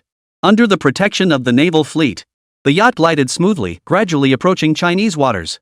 As the yacht glided smoothly along, the group gathered together, their nerves gradually calming from the earlier tension and excitement. Wang Saiken glanced around and whispered to his bodyguards, dump all the firearms into the sea. We can't bring this stuff back to the mainland. We don't want any trouble. The bodyguards nodded in agreement and swiftly bundled the firearms and ammunition, sinking them to the ocean floor. Witnessing this, everyone understood Wang Xizong's reasoning. After all, strict gun control laws in their homeland meant bringing these items back would only invite unnecessary trouble. The acrid smoke from the deck's gunfire hadn't fully dissipated yet, mingling with the salty tang of the sea breeze. The girls huddled together in a corner of the deck. The girls huddled together in a corner of the deck. They clung tightly to one another, their bodies trembling uncontrollably, seemingly still reeling from the intense gunfight moments before. Loli's eyes were tightly shut, her long lashes wet and stuck together with tears. Tears streamed down her cheeks, dripping onto her companion's shoulder and soaking a patch of her clothing. Their hair lay in disarray, strands blown across their faces by the sea breeze. They had no energy to fix it, only mechanically clutching the arms of those beside them, their nails turning white from the pressure. One of the girls, with short hair, chattered uncontrollably, her teeth clattering together as she murmured, I thought we were going to die here today. Her words were cut off by another wave of sobs. The long-haired girl beside her gently patted her back, trying to comfort her, though her own voice was thick with tears. Don't be afraid, don't be afraid. It's all over now. Yet the faint tremor in her voice betrayed her own unease. On the deck, tables and chairs lay shattered into pieces, debris scattered everywhere. Some wooden planks still smoldered, traces of bullets grazing their surface. The railings were twisted and deformed, revealing jagged gaps. Shell casings littered the deck like a dense carpet. The sea breeze carried a potent mix of gunpowder, blood, and the ocean's briny scent, turning stomachs. Though Wang You and the others were still shaken, seeing the girls in such a state, they rushed forward to comfort them. Chapter 72, Back to the Magic City. Don't be afraid. We're safe now. It's all over. Wang Yu approached Lele and whispered softly. Wah? Lulu and Tang Tang instantly threw themselves into Wang Yu's arms, sobbing uncontrollably. Wang Sickhong, shedding his usual carefree demeanor, looked at the girls with genuine concern. Don't be afraid. We're here for you. Once we get back to the Magic City, everyone will get a red envelope. Then I'll have someone take you shopping for the latest handbags and jewelry. Pick whatever you like, consider it a little treat to help you relax. Wang Sickhong spoke while making exaggerated gestures, trying to cheer the girls up and help them escape their fear. He knew these girls had just faced a life or death crisis. He needed to offer something tangible to give them a sense of security and comfort. Exactly. We've all been through a lot today. The principal's generosity is well deserved. Let's put this behind us for now and focus on what feast we'll treat ourselves to once we're ashore. We deserve to reward ourselves properly. Xin Fen chimed in beside him. Shen Su and the chubby kid nodded vigorously beside them. The chubby kid even pulled out a few chocolate bars from his pocket, offering them to the girls. Have some sweets first. Eating chocolate will lift your spirits. These are my prized stash, you know. Hearing their words, the girls' sobs gradually subsided. Though tears still glistened in their eyes, their emotions slowly calmed. They began whispering to each other about the gifts they longed for and the delicacies they craved. The next day. 8 o'clock in the morning. The sky's clouds were painted in vibrant hues by the morning sun, while birds flew overhead, their songs echoing through the air. Along the Bund.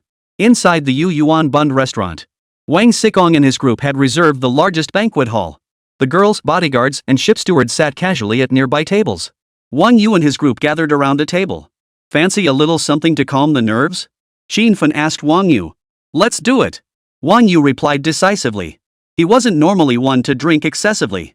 Occasionally, when the mood struck, he'd have a few drinks, but he'd never consumed as much as he had these past few days. Last night's shootout had really gotten to him, and he was still buzzing from the excitement. A little drink helped calm his nerves. 3 rounds of liquor, 5 courses of food. Last night's showdown? That's something I'll brag about for the rest of my life. Xin Fen's cheeks flushed, his eyes still gleaming with undimmed excitement as he slammed his hand on the table. Bullets whizzing all over the place, my heart was in my throat. Thought I was done for right there. That was way more thrilling than drinking or chasing women. You bet. Chubby Li Xiang, his mouth stuffed with beef, mumbled, I saw the Grim Reaper waving at me. Then Mom showed up. That scene was mind-blowing. That warship looked like it rolled straight out of a sci-fi movie. The moment it appeared, that piece of scared the hell out of himself and ran home crying for his mom. Ha ha ha. Can't figure out why they're making such a big deal over these antiques. Probably the Japanese government trying to use this to undermine the confidence of the Chinese people. Damn it. Imperialist ambitions to destroy us never die. Xin Fen spat angrily. If only their ship hadn't slipped away, it was too close to Japanese waters for us to catch up. What a pity. Wang Sickhong swirled the wine glass in his hand, the red liquid creating concentric ripples, his face etched with regret. Xin Fen's eyes suddenly lit up as he proposed, how about we hit up old Wang's bar again tonight? We can celebrate everyone's safe return. What do you say? Hell yeah. Little Fatty was the first to respond. These past few days have been too intense. We need to party all night tonight to unwind. Wang Sickhong set down his glass and waved his hand. You guys go ahead. I'll pass. These past few days have been exhausting. I need to rest up and recharge. Old Wang, are you getting too old? You're such a buzzkill. Off. Everyone's eyes turned to Wang Yu. Why are you all looking at me? Wang Yu nodded and smiled. Let's wait a few days. Everyone go home and rest up. We'll hit the bar when we're fully refreshed. Sounds good. Xinfen didn't press the issue, smiling as he said, Old Wang, you'd better bring out your prized collection of fine liquor then, so everyone can have a taste. You usually guard them like treasures you can't refuse this time, right? Wang Xikong gave a faint smile. No problem. Old Wang, how's that live streaming platform you've been working on lately? Xinfen pressed on. It's just so-so, nothing to write home about. Wang Xikong sighed helplessly. Too bad I got into this too late. The industry already has its big players. I'm just scraping by on scraps, barely making ends meet. Yeah, that's true. Xinfen nodded in agreement. I've invested in quite a few ventures myself, but only a handful actually turn a profit. How's the investment market looking lately? Wang Yu, noticing the conversation drifting toward investments, casually asked. You're interested? Wang Xikong turned to look at Wang Yu, curiosity in his eyes. Just doing some research. If a suitable project comes up, I'll invest. Wang Yu stated directly. After last night's life or death ordeal, the group had become true brothers in arms. There was no need to keep it from them. Besides, starting a company was inevitable for him. They were all in the same game in China, there was no way he could keep it from them. He chose to be upfront to avoid straining their bond. Moreover, he might even glean some valuable insights from them. Whoa, dude! Xinfen exclaimed dramatically, you're only a sophomore. Why start thinking about entrepreneurship now instead of enjoying your college years? This was exactly what Chen Su, Little Fatty, and the others were thinking too. Back when they were 20, hadn't every one of them lived it up? Start a business? Not even a dog would start a business. Isn't it better to just be a useless rich kid living off others, waiting to die? The current investment climate in China? Not something these rich kids could navigate. That requires throwing real money around. Look at all these internet wars online in recent years, every single one involved pouring billions into investments, yet not a single ripple was seen. You can play anytime. I've got a decent chunk of capital sitting idle. Keeping it in the bank is a waste. Investing it has to be better than letting it gather dust in a savings account. Wang Yu raised an eyebrow, took a sip from his glass, and said, besides, this year's investment climate looks promising. We could test the waters with a small investment. Wait, buddy? You still have money to invest? Didn't you just blow over 80 billion last night? Wang Xikong couldn't hold back any longer, his face a mask of astonishment. While Wang Yu had the backing of Pioneer Heavy Industries Group, ensuring he never lacked funds. But last night, Wang Yu had spent 84 billion to acquire a pile of treasures. This wasn't some phantom capital bubble from the stock market. 84 billion in cash. How many people in all of China could pull that out? Holy, how do you still have money? Xinfen lunged at Wang Yu, grabbing him by the throat. Spill it, buddy, how much cash do you really have left? Let go. Let go. Wang Yu gasped for air as Xinfen's grip tightened. Once he released him, Wang Yu said, I never said I wouldn't tell you guys. Why get so worked up? Xinfen gave an awkward chuckle and shrugged his shoulders. Wang Yu picked up his glass and downed it in one gulp. Just as he caught his breath, he saw everyone at the table craning their necks, staring at him expectantly. There's only about 100 billion left in the account. Wang Yu said helplessly. Wang Xikong and Xinfen both froze. The little chubby guy, mid-bite of his lobster, froze unconsciously. 100 billion. 100 billion or over 100 billion? Everyone was stunned. Wang Xikong and Xinfen came from the wealthiest families after Wang Yu, with Wang Xikong being the son of China's current richest man. Their assets pale in comparison to Wang Yu's. Not to mention Chen Su, Little Fatty, and the others. Su Yuza, Lin Hao, and Wei Jinglan, who worked in foreign trade, weren't even worthy of pulling Wang Yu's pants up. Chapter 73, The Terrifying Cash Flow. I've already tried to think as generously as possible. But I never imagined the funds at your disposal would exceed my wildest expectations. Wang Xikong gave Wang Yu a deep look, his gaze complex as he spoke. He didn't doubt Wang Yu's words. A single day's cash flow at Pioneer Heavy Industries Group was astronomical. Wang Yu possessed the capability to produce tens of billions in cash. At their level, there was no need to boast about assets to gain others' attention. What truly mattered to them were the connections and resources behind the scenes, whether these crucial elements could bring tangible benefits. Hundreds of billions in cash. Wang Xizong's family company certainly had substantial market value, but he couldn't produce tens of billions in cash. Much of his wealth is illiquid. Even if liquidated, it would take time and incur significant value depreciation. Billionaire tycoons are a dime a dozen in the Magic City. But could you even count on two hands the number of people in the entire city who could produce billions in cash? Wang Xikong didn't know, but he certainly couldn't. Wang Yu, are you certain your family has no other businesses besides Pioneer Group and Huayao Group? Xinfen looked utterly stunned as he addressed Wang Yu. I thought old Wang and I were already the top-tier second-generation tycoons among China's young elite. Never imagined you'd be the most formidable of them all. Impressive. Truly impressive. Chen Su and Little Fatty exchanged glances, clasped their hands together, and declared in unison, "Same here." Wang Yu's words sent shockwaves through them. As the old saying goes, golden bridges and silver roads. Add to that your involvement in the energy sector and such a massive heavy industry conglomerate, it's all down to your family's discretion. Otherwise, the title of China's wealthiest wouldn't have fallen to my old man. Wang Xikong sighed. "If you ask me, the title of China's richest man should have gone to Wang Yu's father." That's just terrifying. Xin gradually calmed down and remarked, "It is terrifying. It's just like those god-tier tycoons in novels, casually throwing around tens of billions." Chen Su's eyes lit up at this. He slapped his thigh and exclaimed excitedly, "I know. What did you figure out?" Wang Xikong and Xin turned to look at him, curiosity in their eyes. Chen Su beamed with excitement, his eyes sparkling as he addressed Wang Yu. "I've uncovered Wang Yu's secret." "Spill it. Is your family one of those ancient clans hidden for millennia, like in the novels? You came to Magic City for college just to play dumb and then ambush the arrogant rich kids who provoke you? Then you humiliate them in front of the campus beauty, a once-in-a-century catch, before sweeping her off her feet and swallowing their entire family whole?" Chen Su spoke with a look of caution on his face, patting his chest playfully as he added, "Good thing I didn't cross you, or my family would be in big trouble. If it weren't for old Wang introducing you to us, with my usual cocky attitude, would I be on my knees begging for mercy right now?" Wang Yu felt a pang of anxiety upon hearing Chen Su's words. Had this guy discovered his system? But then, you read too many damn novels, didn't you? 1,000-year-old family? Does that mean I can practice ancient martial arts too? If I really could, I wouldn't have waited for the naval fleet, I'd have sunk those 3 yachts myself. Wang Yu looked at Chen Su with utter contempt, as if he were staring at a simpleton. Snap out of it, kid. You should get yourself checked out at the hospital ASAP. Damn, how had he never noticed before that this guy was a complete airhead? His logic was beyond absurd. Yeah, you're right. Chen Su scratched his head and chuckled. Wang Xikong, however, stood pondering silently. With Wang Yu having so much cash on hand, if he were to invest it, the chances of success seemed pretty high. After all, we're talking about tens of billions, not some small-time operation. The stakes are entirely different. If his family trusted him with such a massive sum, they must have some inside information, right? Otherwise, what family would trust a college student with that kind of money? The thought sent a chill down Wang Xikong's spine. He blurted out, "Wang Yu, do you have some special connections?" What Wang Xikong didn't know was this. Wang Yu did possess information unknown to others, but it wasn't given to him by anyone. It was a legacy from his past life, a historical perspective he possessed. With investments that seemed almost prescient, how could he possibly fail to make money? Wang Yu replied calmly, "No special connections. But with our country developing so well now, investment opportunities are everywhere." Whoa. I still don't get it. Chen Su first had an epiphany, then spoke awkwardly. Wang Yu glanced at him and sighed helplessly, "Honestly, China has now fully entered the internet era. Since the advent of 4G, internet speeds have skyrocketed, triggering a series of transformations.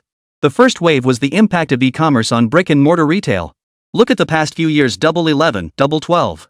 Annual sales have doubled year after year. Countless industries have been reshuffled, and countless billionaires have emerged from it all. Wang Xikong nodded in understanding. He certainly understood these principles and had considered entering the market himself. But it was too late. The internet was no longer a blue ocean, and his capabilities weren't sufficient to secure a share of the pie. The internet isn't easy to break into, is it? Now these 3 giants firmly control every aspect of the internet. Wang Xikong pondered for a moment before saying, "All these years, I haven't seen anyone break through the balance of power these 3 internet giants maintain. Anyone who dared challenge their authority met a miserable end without exception." Wang Yu smiled faintly. Times are evolving. Nothing stays the same forever. Those who can't keep pace with the times are destined to drown in the waves of progress. And with China's massive population, it's inevitable that countless untapped opportunities will emerge in the digital age. Since the technological explosion of the last century, the pace of scientific advancement has slowed considerably as we entered this new era. The current internet boom has unleashed a constant stream of new technologies and concepts, but these are merely innovations and mashups of existing technologies. In this era, innovation is paramount, but hybridization can still lead to success. Wang Yu finished speaking with a mysterious smile. In a few years, Wang Xikong, Xin and others would come to understand the true meaning of blending. Countless companies have become trendsetters by accurately identifying the pulse of the times. And how many others have thrived precisely because of their mashups? Take companies like Xie and Dami, for instance. They found their market niche while also embracing the mix and match philosophy, which paved their path to success. Especially DY's explosive emergence, which sent the entire internet reeling in disarray. DY's breakthrough was built on a vision that blended multiple content types, filming techniques with special effects, algorithmic recommendations with social interaction, advertising with content, and more.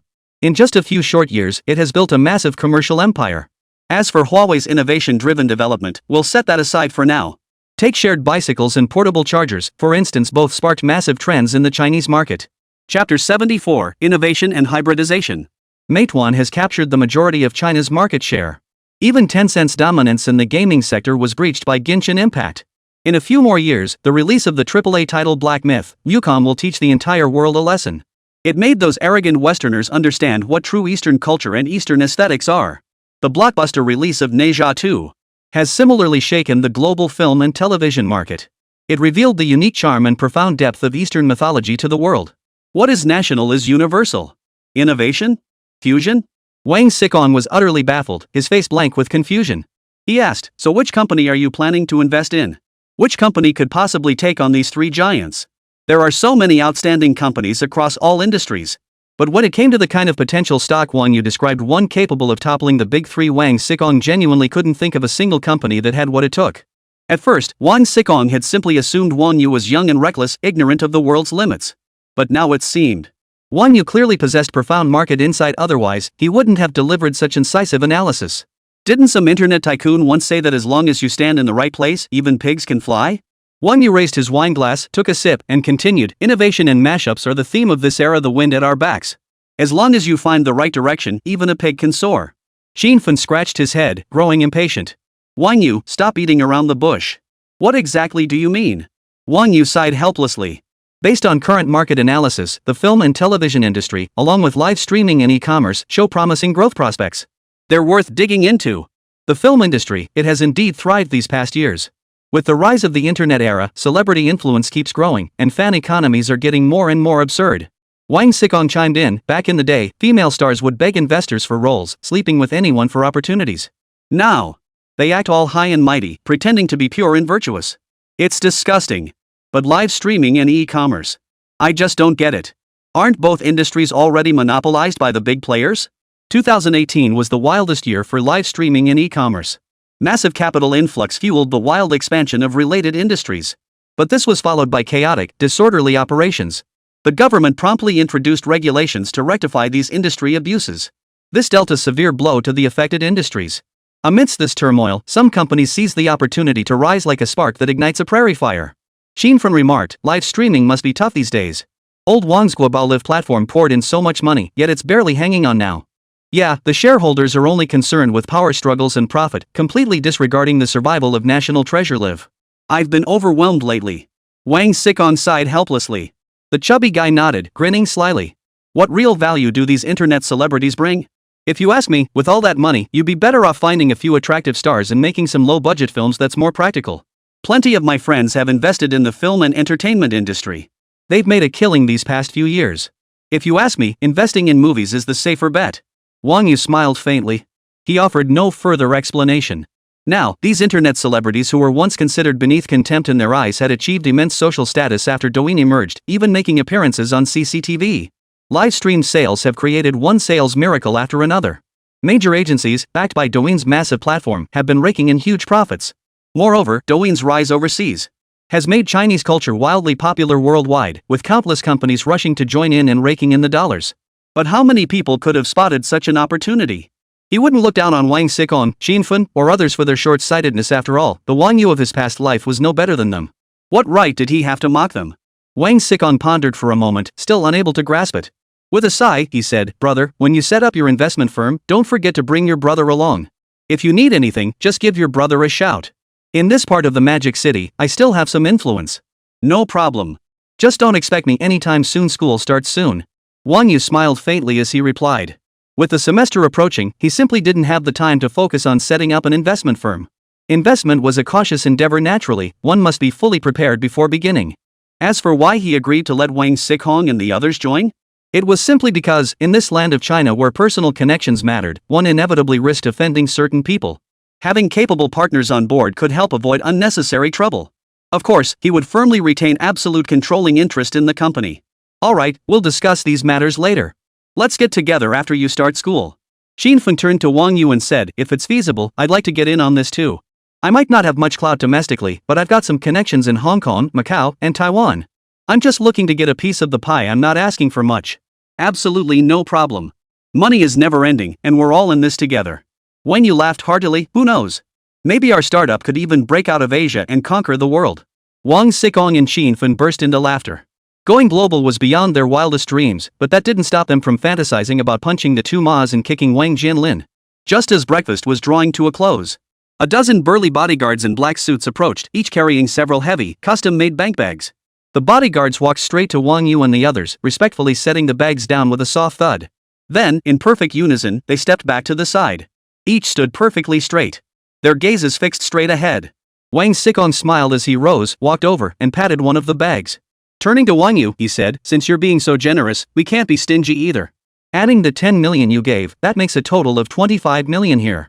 Wang Yu waved his hand, a calm smile on his face. Last night, we all faced life-threatening danger. Consider this money to help everyone calm their nerves. Money is something you can't take with you when you die.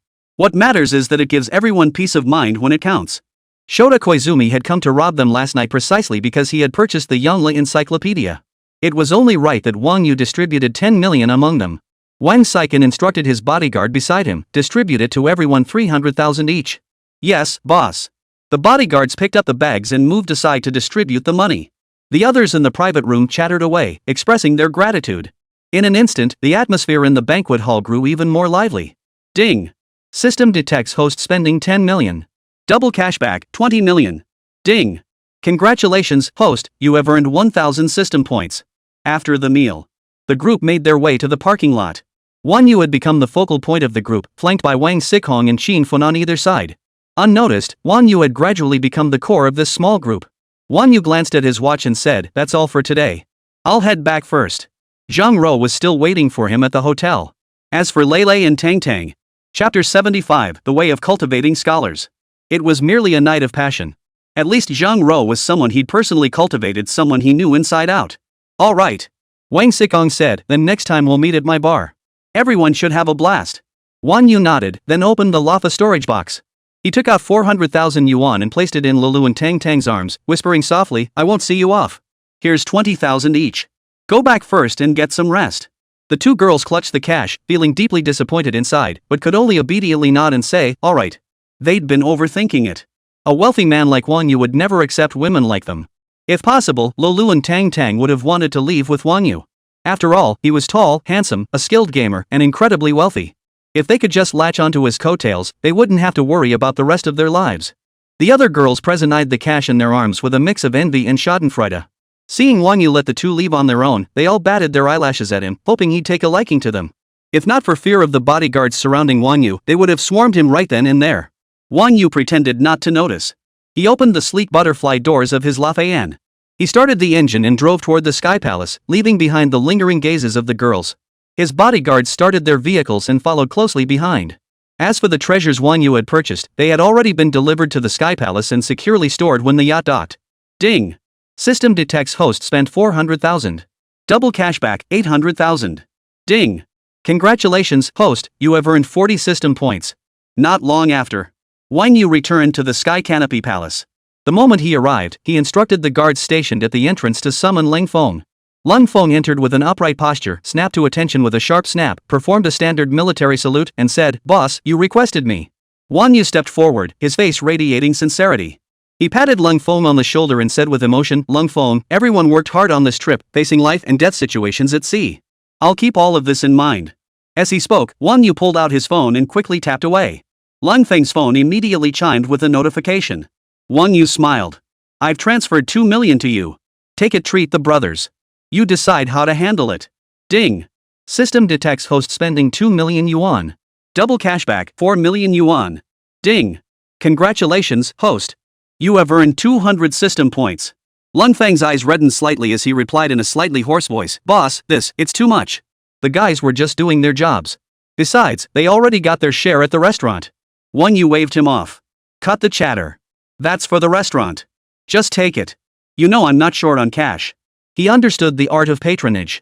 Ancient clans would maintain large retinues of retainers, lavishing them with fine food and drink daily, ensuring their wives and children were provided for without worry. They were nurtured for years, even decades. all in anticipation of their crucial role when the moment arrived.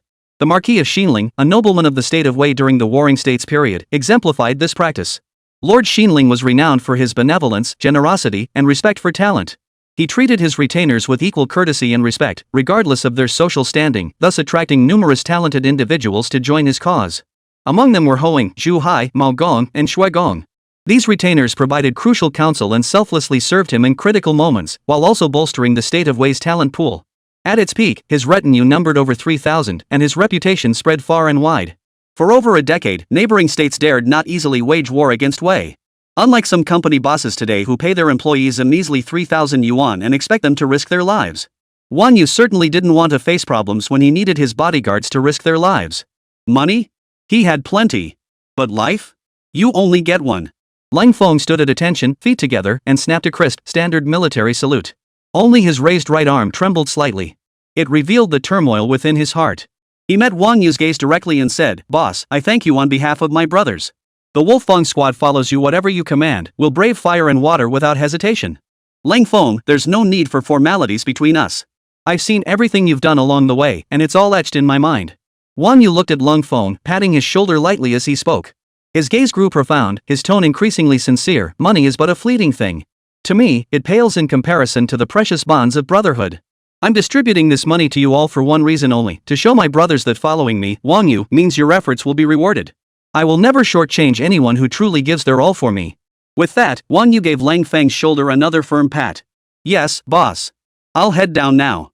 "Go ahead." Lang Feng saluted once more, then exited the room. "Honey, what happened?" Wang Yu turned to see Zhang Ro slowly emerging from the bedroom. She wore a plain silk nightgown, her long hair loosely draped over her shoulders. Her face bore traces of sleepiness, yet the concern in her eyes was unmistakable. Zhang Ro hurried to Wang Yu's side, wrapping her arms gently around his.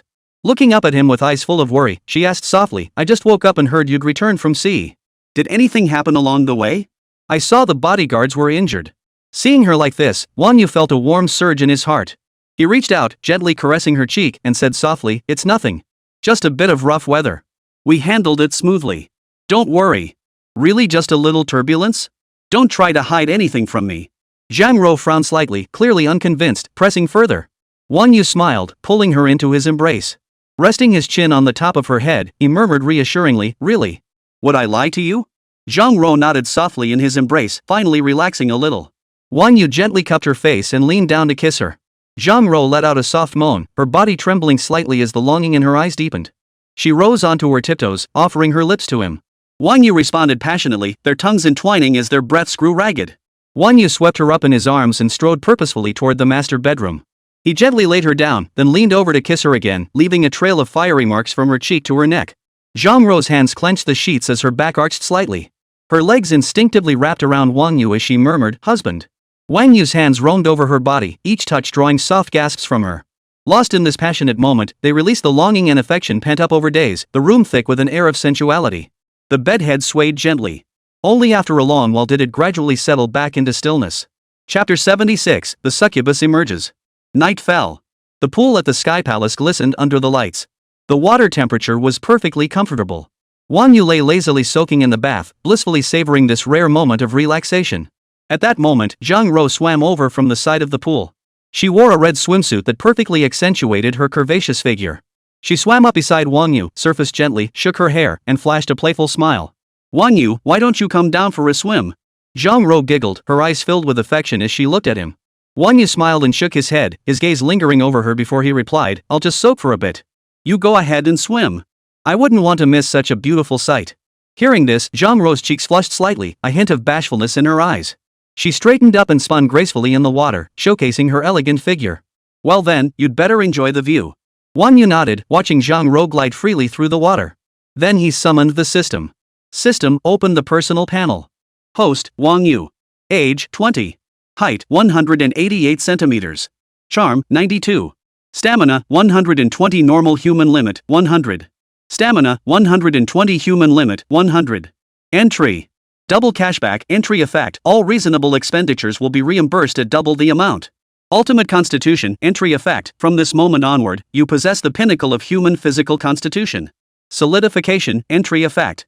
Eye of truth, entry effect. Machine soul delight, entry effect. Points 888,627. Huaxia coins 15,973,207,894. Wang Yu's gaze swept over the staggering sum of Huaxia coins displayed on his personal interface, a wave of astonishment washing over him.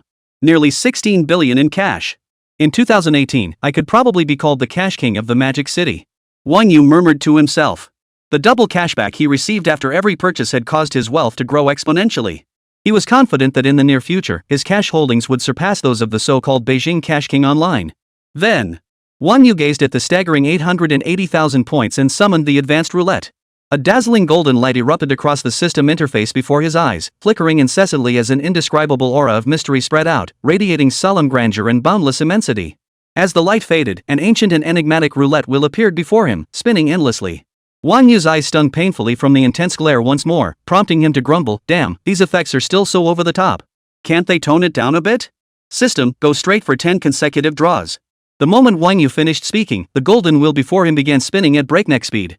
Golden light flickered erratically as the wheel slowly ceased its rotation, leaving only a few patterns still shimmering with golden radiance. Ding! Consuming 100,000 points, system initiating lottery. Ding! Congratulations, host, you have obtained 1 billion Huaxia coins. Thank you for your patronage. Ding! Congratulations, host, on obtaining a limited edition Apollo IE vehicle. Thank you for your patronage. Thank you for your patronage. Ding! Congratulations, host, on acquiring 1,200,000,000 Huaxia coins. Ding! Congratulations, host, on acquiring 1,800,000,000 Huaxia coins. Ding! Congratulations, host, on acquiring a limited edition Lamborghini Aventador. Ding! Congratulations, host, on acquiring a limited edition Porsche 918. Thank you for your patronage. Vehicles have been delivered to your parking space. Please check immediately. Wang Yu's face darkened. He hadn't drawn the entry he wanted most. However, landing 3 limited edition sports cars offered some consolation. He had finally collected all 3 legendary items. System, go all in for me. Consuming 780,000 points, the system begins the draw. The golden wheel before him slowly began to spin once more, radiating brilliant light. Wang Yu's face flushed crimson as he stared intently at the wheel, silently praying, "Heavenly Emperor, Supreme Lord Lao, Sakyamuni Buddha, Jesus, whoever you are, give me a break." Ding! Congratulations, host, on acquiring the trait Living Succubus. Thank you for your patronage. Ding! Congratulations, host, you have obtained 2,999,999,999 Huaxia coins. Thank you for your patronage. Thank you for your patronage. Ding! Congratulations, host, on acquiring 1% of Penguin Corporation shares. Ding! Congratulations, host, on acquiring the entry King of Games. Thank you for your patronage. Ding! Congratulations, host, on acquiring 666,666,666 Huaxia coins. Thank you for your patronage. Ding! Congratulations, host, on acquiring 6,666,666 Huaxia coins. Ding! Congratulations, host, on acquiring the entry Basketball Star. Ding! Congratulations, host, on acquiring Memory Master. Thank you for your patronage. Huawei Industrial and Commercial Bank reminds you, your account has received 14,333,333,331 Huaxia coins.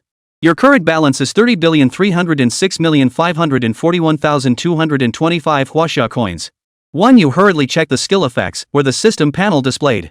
Host, Wang Yu. Age, 20. Height, 188 centimeters. Charm, 120 normal human limit, 100. Constitution, 120 normal human limit, 100. Stamina, 120 normal human limit, 100. Entry. Living Succubus, entry effect, your charm is irresistible. Women will be drawn to you by your extraordinary allure. Young man, it's not just women who'll be captivated. Game King, entry effect, your hand speed, awareness, and other skills will reach the level of world-class professional players. Basketball Star, entry effect, basketball holds no challenge for you. The next basketball star is you. Memory Master, entry effect, knowledge that crosses your mind will be etched deeply into your memory. You will never forget the Memory Master is you. Points, 8,627. Huaxia coins, 30,306,541,225. Wang Yu couldn't help but gasp at the sight. The entries drawn this time were exceptionally practical. Living Succubus pushed his charm beyond human limits, reaching 120 points. From now on, even the most beautiful women would fall at his feet. Master of Memory granted him photographic recall. Events from his past life would be etched deeply into his mind, and Wang Yu would never have to worry about forgetting them again. This ability would prove crucial for his future investment company. As for gaming king and basketball star, those were even more formidable. If an ordinary person obtained these two traits, they could dominate both fields and become the brightest stars. Unfortunately, these two entries were practically useless to Wang Yu. With 300 billion yuan in his bank account, he certainly wasn't going to become a basketball star or a gaming streamer. However, these titles might prove useful in other areas. Who knows when they might finally fulfill their true purpose? Flashbacks from his past life surged through Wang Yu's mind like a tidal wave of experiences and memories, making his thoughts increasingly active. He stared at the various data points on the system interface, contemplating his future plans. Especially that 1% stake in Penguin. Chapter 77, The Recruitment Controversy at Kaidi University. Later, Wang Yu closed the system panel and turned his gaze toward Zhang Ro, who was still playing in the pool. Zhang Ro glided gracefully through the water. Her red swimsuit glowed captivatingly under the lights, accentuating her graceful, slender figure and delicate curves. Her skin shimmered with a crystalline radiance beneath the water. Wang Yu dove into the water with a splash, swiftly swimming toward Zhang Ro. Zhang Ro saw him approaching and broke into a sweet smile. Swimming up beside him, she wrapped her arms around his neck and asked with a hint of puzzlement, "Honey, what were you thinking about just now? I feel like you've gotten even more handsome." Wang Yu smiled softly, kissing her cheek as he replied, "Nothing much, just lost in thought. But right now, I'd rather explore something far more interesting with you." With that, Wang Yu gently pressed his lips to Zhang Ro's soft mouth. She closed her eyes and responded passionately. They held each other tightly in the water, their bodies swaying gently with the ripples. Wang Yu's hand slowly slid toward her swimsuit, his fingers gently slipping beneath the edge, feeling the warmth of her skin. Then, Wang Yu gently guided Zhang Ro toward the edge of the pool, letting her lean against the wall. Feeling the buoyancy and resistance of the water, he couldn't help but marvel inwardly at the unique sensations it offered. Splashes flew everywhere, passion radiated. Another sleepless night. 2018. September 6th. Today marks the opening day of Shanghai University of Finance and Economics. As a 211 university, it attracts countless top students to enroll. The campus entrance bustles with people coming and going. Many freshmen, accompanied by their parents, crowded around the new student registration area. Luxury cars were everywhere. Lamborghinis, Bentleys, Mercedes-Benzes, Porsches. Students whose parents drove them in luxury cars naturally carried themselves with an air of arrogance and disdain. Most of these were locals from the metropolis. Others arrived alone, dragging their luggage from other cities to register. High school is one of the simpler periods in life. Upon entering university, the concept of social class becomes starkly apparent from the very start of orientation.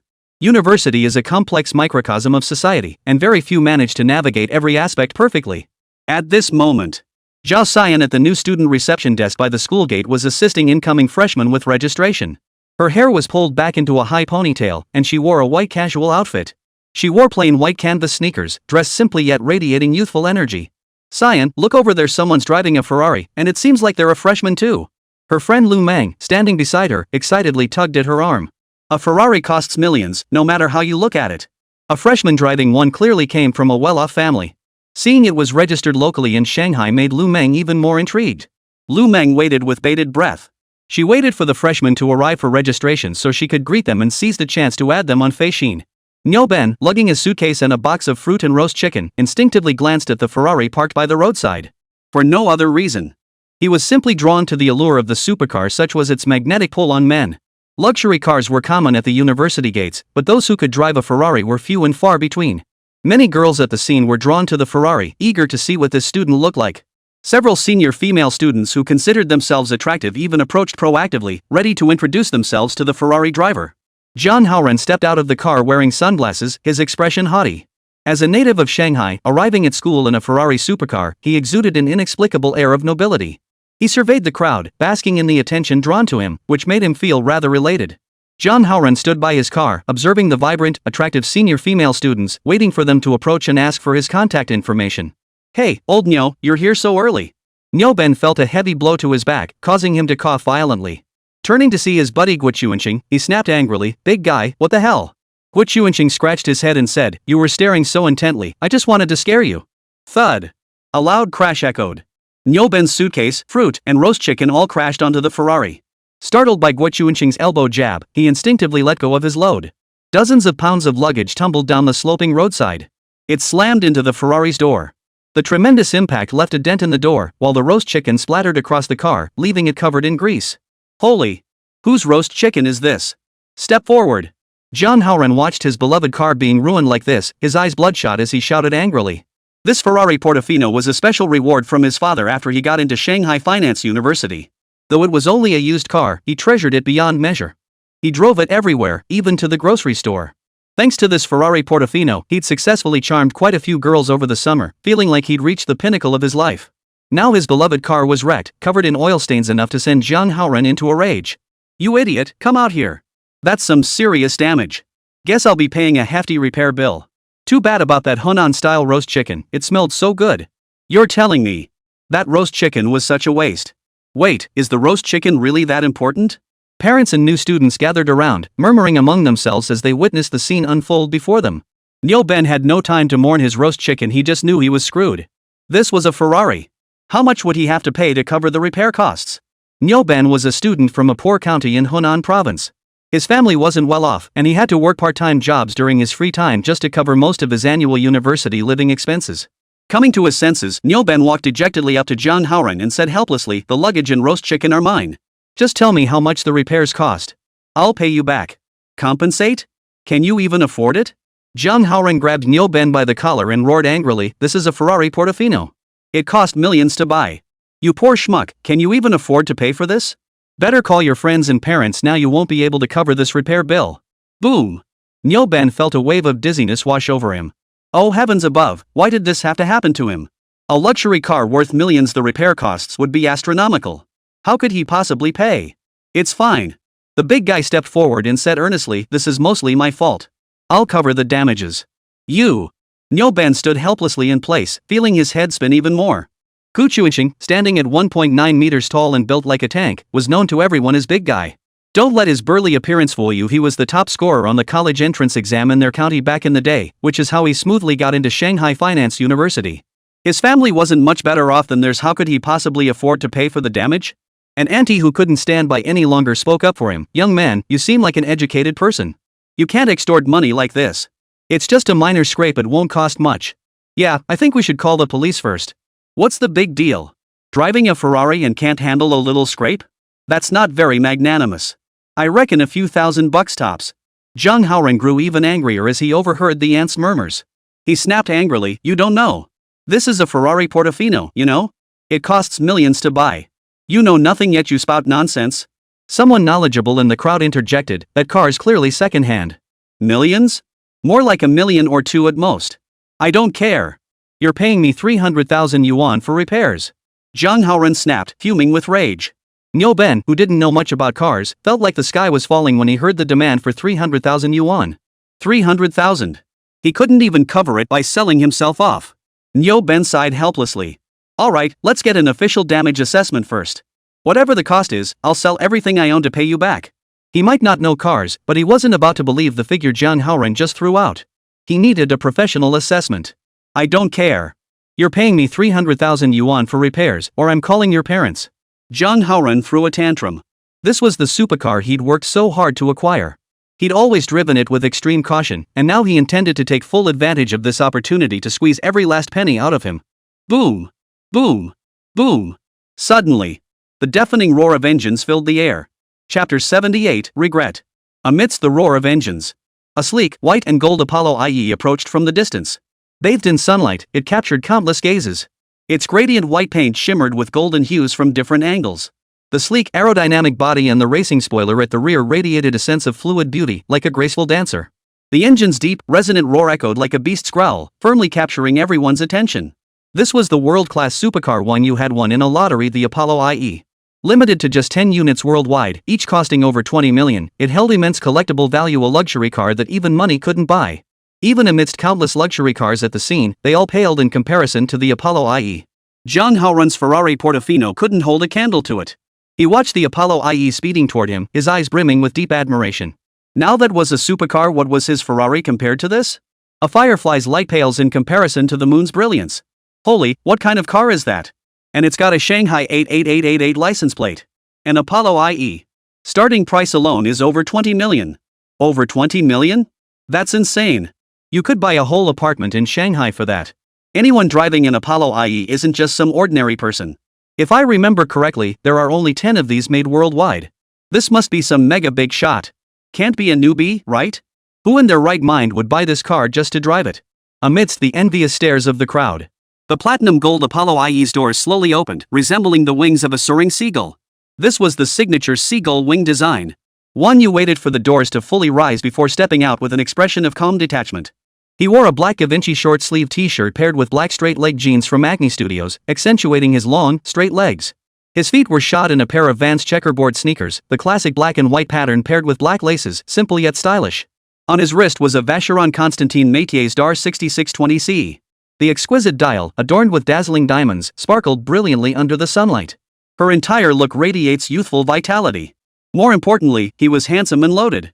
After the gunfight a few days prior and the steadily growing balance in his bank account, Wang You now carried an air of effortless composure. He had shed the loser vibe of his past life. The moment he stepped out of the car, he spotted his former college roommate from his past life. Approaching him, he asked, "Old Nyo, big guy, what's going on here?" "Holy crap, Wang You, it really is you." Nyo Ben rubbed his eyes, unsure. "When did you get a supercar? I can't believe it's you. I'm not pretending anymore. Here's the truth, I'm a rich kid." Wang Yu shrugged his shoulders. This life's trajectory mirrored his past existence exactly.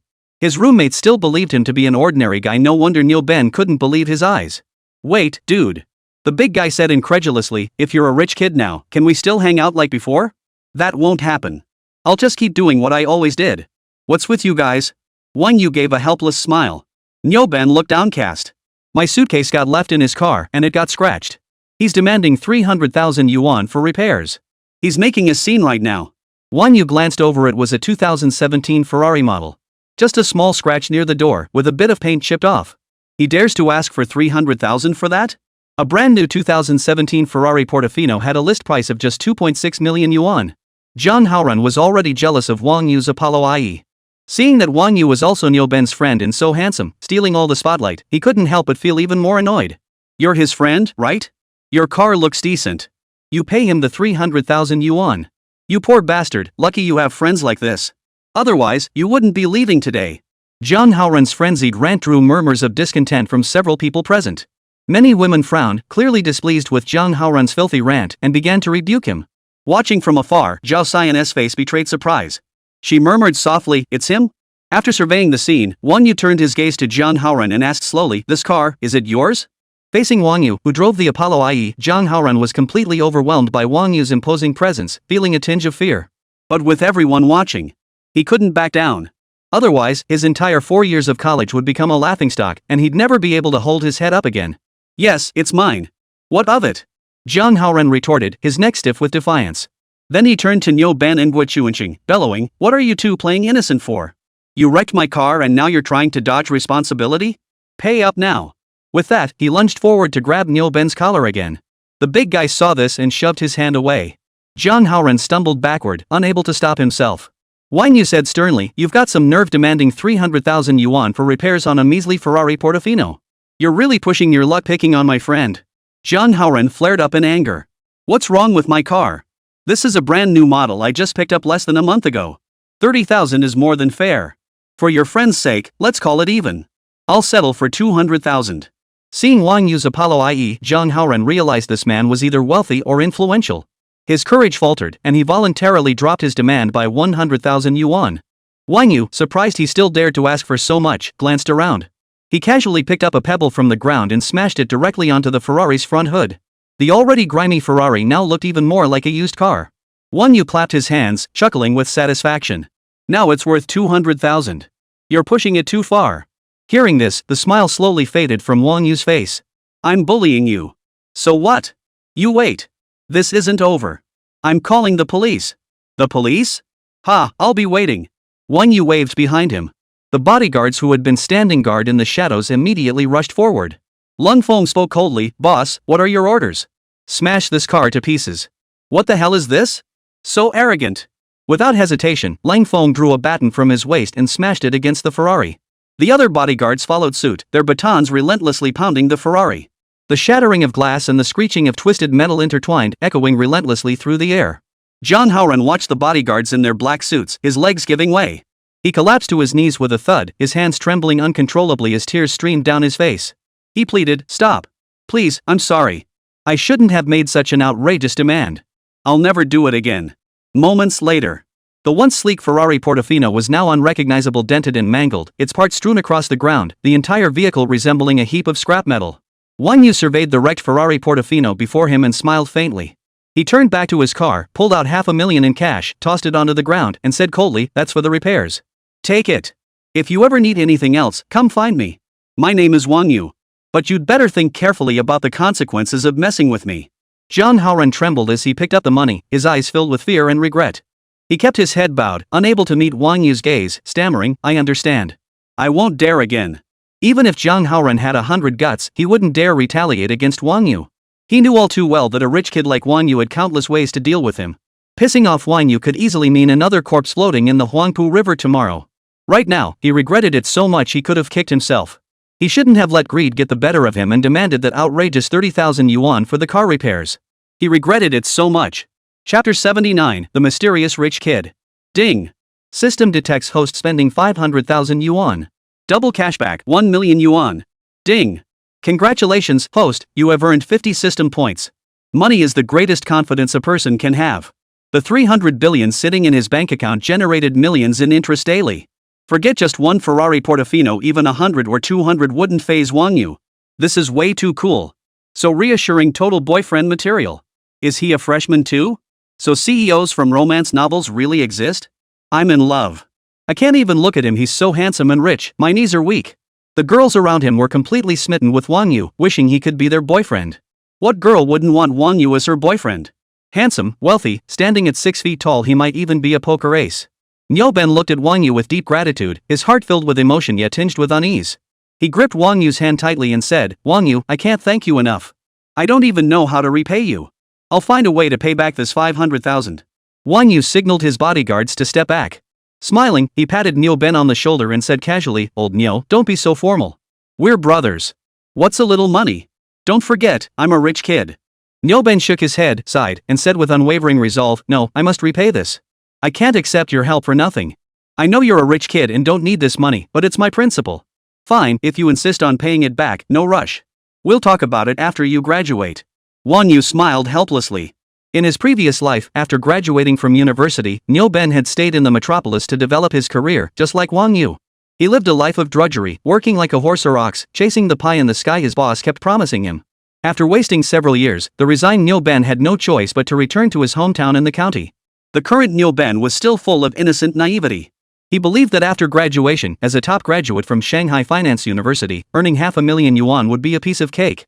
Youthful arrogance soared like a soaring pen. Yet now, spring's splendor has faded, leaving only desolation in its wake. Truly, fate plays cruel tricks. At that moment, Zhao Xian approached Wang Yu with a smile. "Mr. Wang, we meet again. Are you a new student reporting for enrollment?" Wang Yu turned to look, his voice filled with surprise and delight.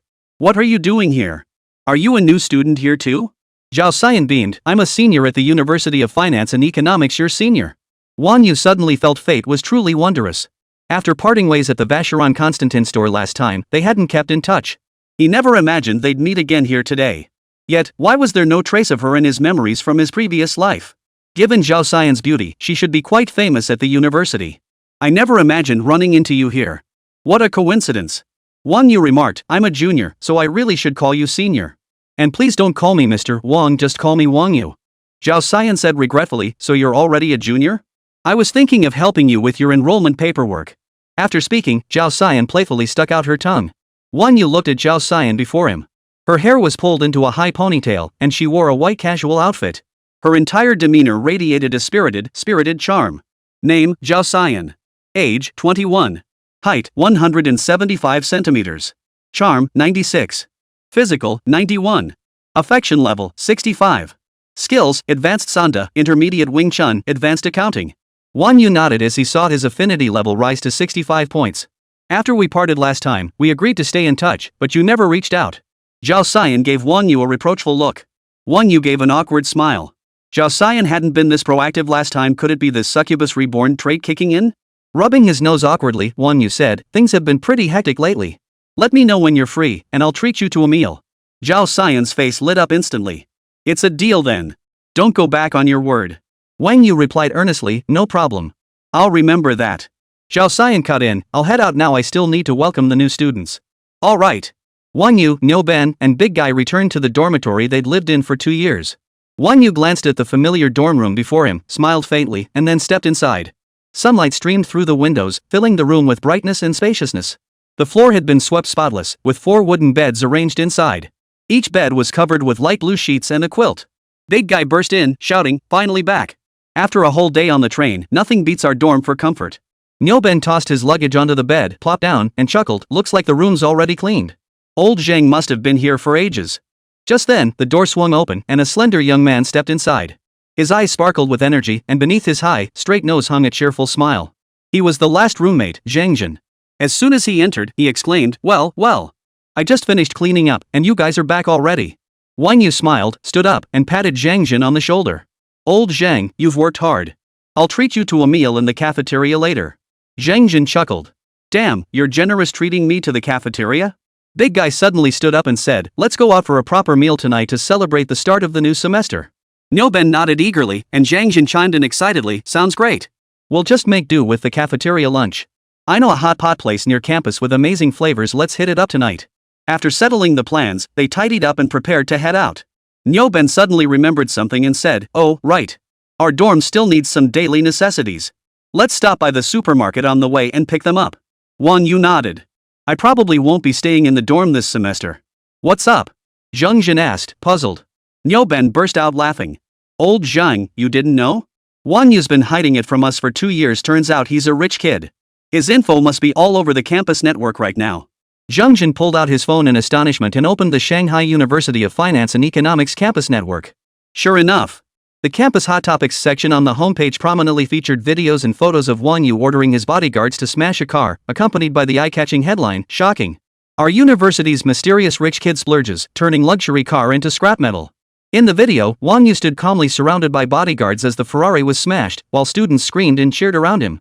Photos captured the shocking scene from every angle. They featured Wang Yu's handsome profile, the Ferrari reduced to a mangled wreck, and the starstruck expressions of the girls surrounding him. Chapter 80, The Wealthy University Heartthrob. Comments below the post exploded. "Wow, he's so handsome. I wish I could get to know him. Who knew our school had such a super rich heir? How did we never notice him before? Shocking. On the first day of school, a rich kid smashes his Ferrari in a rage. Shocking. Ferrari guy spouts outrageous claims, demanding astronomical repair costs. Please share the guy's contact info. Shanghai local plates, and it's a 5/8 plate. What's his background?" Across Shanghai University of Finance and Economics campus network, posts were flying everywhere. With it being back-to-school season, the attention was even higher. In this age of hyper-connected networks, within moments, photos and videos of Wang Yu were circulating across the forums. A multi-million-dollar Apollo IE. A local Shanghai plate starting with a 88888. Bodyguards on standby. A Ferrari worth millions, smashed without a second thought. All of this showcased Wang Yu's status and standing. Many students were speculating about Wang Yu's background.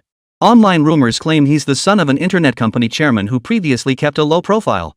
Now the Dragon King has returned, determined to reclaim everything he lost. Others claim Wang Yu is the illegitimate son of a powerful aristocrat born into unparalleled nobility. Still others claimed he hailed from a hidden aristocratic family whose wealth rivaled nations sufficient to purchase the entire country of Korea. The rumors just keep getting crazier and crazier. Countless female students are dying to meet this handsome, wealthy heir. Handsome and rich? I must be dreaming. How could someone this perfect exist? He drives a Ferrari yet still tries to show off in front of my idol? Total nouveau riche. Whoever has my crush's fashion, I'll pay top dollar. As the posts multiplied, Wang Yu quickly became a sensation among the female students. Some girls even offered hefty rewards to get his contact info.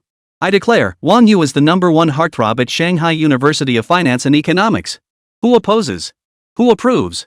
I second that. I oppose anyone but Wang Yu being crowned campus heartthrob.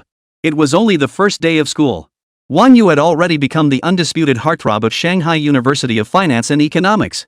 Zhang Jin watched the scene unfold, unable to resist reading aloud a few comments, his face frozen in shock.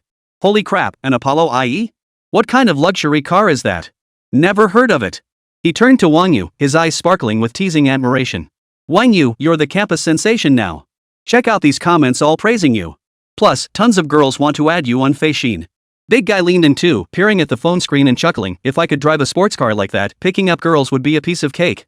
Wang Yu waved his hand, sighing helplessly. I never expected this. I just wanted to help Ben get some payback.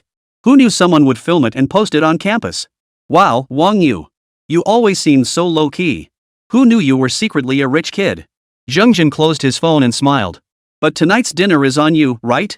Consider it a celebration of your newfound fame. No problem, no problem. The group burst into laughter before heading out of the dorm together, bound for the cafeteria for lunch. Zheng Jin's family wasn't exactly wealthy beyond measure. His father just worked in the education and training industry, but over the years, they'd accumulated a respectable fortune. Regarding Wang You being a rich kid, he felt admiration but not envy. He was simply happy that his brother was a rich kid. He felt a sense of shared pride. In his previous life, Wang Yu had maintained good relationships with these roommates, unlike the backstabbing and scheming common in the girls' dorms. Unfortunately, after graduating from university and entering the workforce, they gradually lost touch. Meanwhile, in the girls' dormitory. Hey, come see. Someone named Wang Yu showed up for orientation driving an Apollo IE, and the license plate is Magic A88888. He's so handsome. A stout, plain-looking girl held her phone, her face lit up with excitement as she exclaimed to the others in the dorm. I saw him too, he really is handsome. No chance for me. A guy like that would never notice me. The other girls in the dorm chimed in with their own comments. A girl with average looks and build declared, enough. Starting today, I'm going on a diet. Another girl sighed dreamily, if only Wang Yu would notice me. Then I could marry him and never have to worry about anything again. Stop dreaming. With looks like yours, do you really think Wang Yu would notice you? If it were Ning Shuang, she might have a chance. The dorm instantly fell silent. All eyes turned to the girl who had remained silent. Ningxuang, have you seen the post on the forum? The girl named Ningxuang sat quietly on her bed, staring at her phone. Her jet black hair, as thick as a waterfall, fell loosely over her shoulders. Her skin was as delicate as snow, glowing with a faint pink hue under the light, like a freshly bloomed petal. Her eyebrows were as dark as ink, framing bright eyes that sparkled like stars in the night sky, radiating a lively and clear spirit. Beneath her high, straight nose sat slightly pouting lips, cherry red and tempting enough to kiss. She wore a light blue nightgown, its loose neckline slightly open, revealing delicate collarbones. Ren Ningxuang set down her phone and replied indifferently, I saw it too. He really is quite handsome. She spoke as she stepped off the bed and stretched her body. Instantly, her curvaceous figure was fully exposed, drawing envious glances from the other girls in the dorm. Though the other 3 girls in the dorm had seen it many times before, they were still stunned by its beauty. The sturdier girl remarked, Ningxuang, if it were you, I'm sure Wang Yu wouldn't refuse. Yeah, Ningxuang, even we girls envy your looks and figure. If Wang Yu saw you, he'd probably pursue you himself. Ren Ningxuang smiled faintly, saying nothing more. She turned, grabbed her change of clothes, and headed to the bathroom to wash up. A short while later, Ren Ningxuang emerged wearing a fresh outfit. A white short-sleeved top paired with a necklace revealed her delicate collarbone. Her ample bust drew all eyes. Her lower half featured a black mini skirt and white sneakers, perfectly showcasing her long, straight, fair legs. Pure yet alluring. Ren Ningxuang stood there, and even with just light makeup, she surpassed 99% of the world's beauties. Terms like moon shy or fish dropping fell short of describing her beauty. Ningxuang, it's so hot outside. Where are you going? Her roommates couldn't help but ask curiously as they saw Ren Ningxuang dressed up and ready to go out. She never went out in this kind of weather.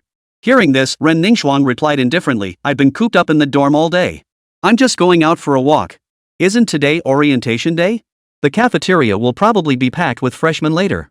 I want to eat early to avoid the crowds. Yeah. It's orientation day, who knows how packed the cafeteria will be. The plain-looking girl overheard and quickly changed her clothes, preparing to join Ren Ningxuang for lunch. I'm coming too.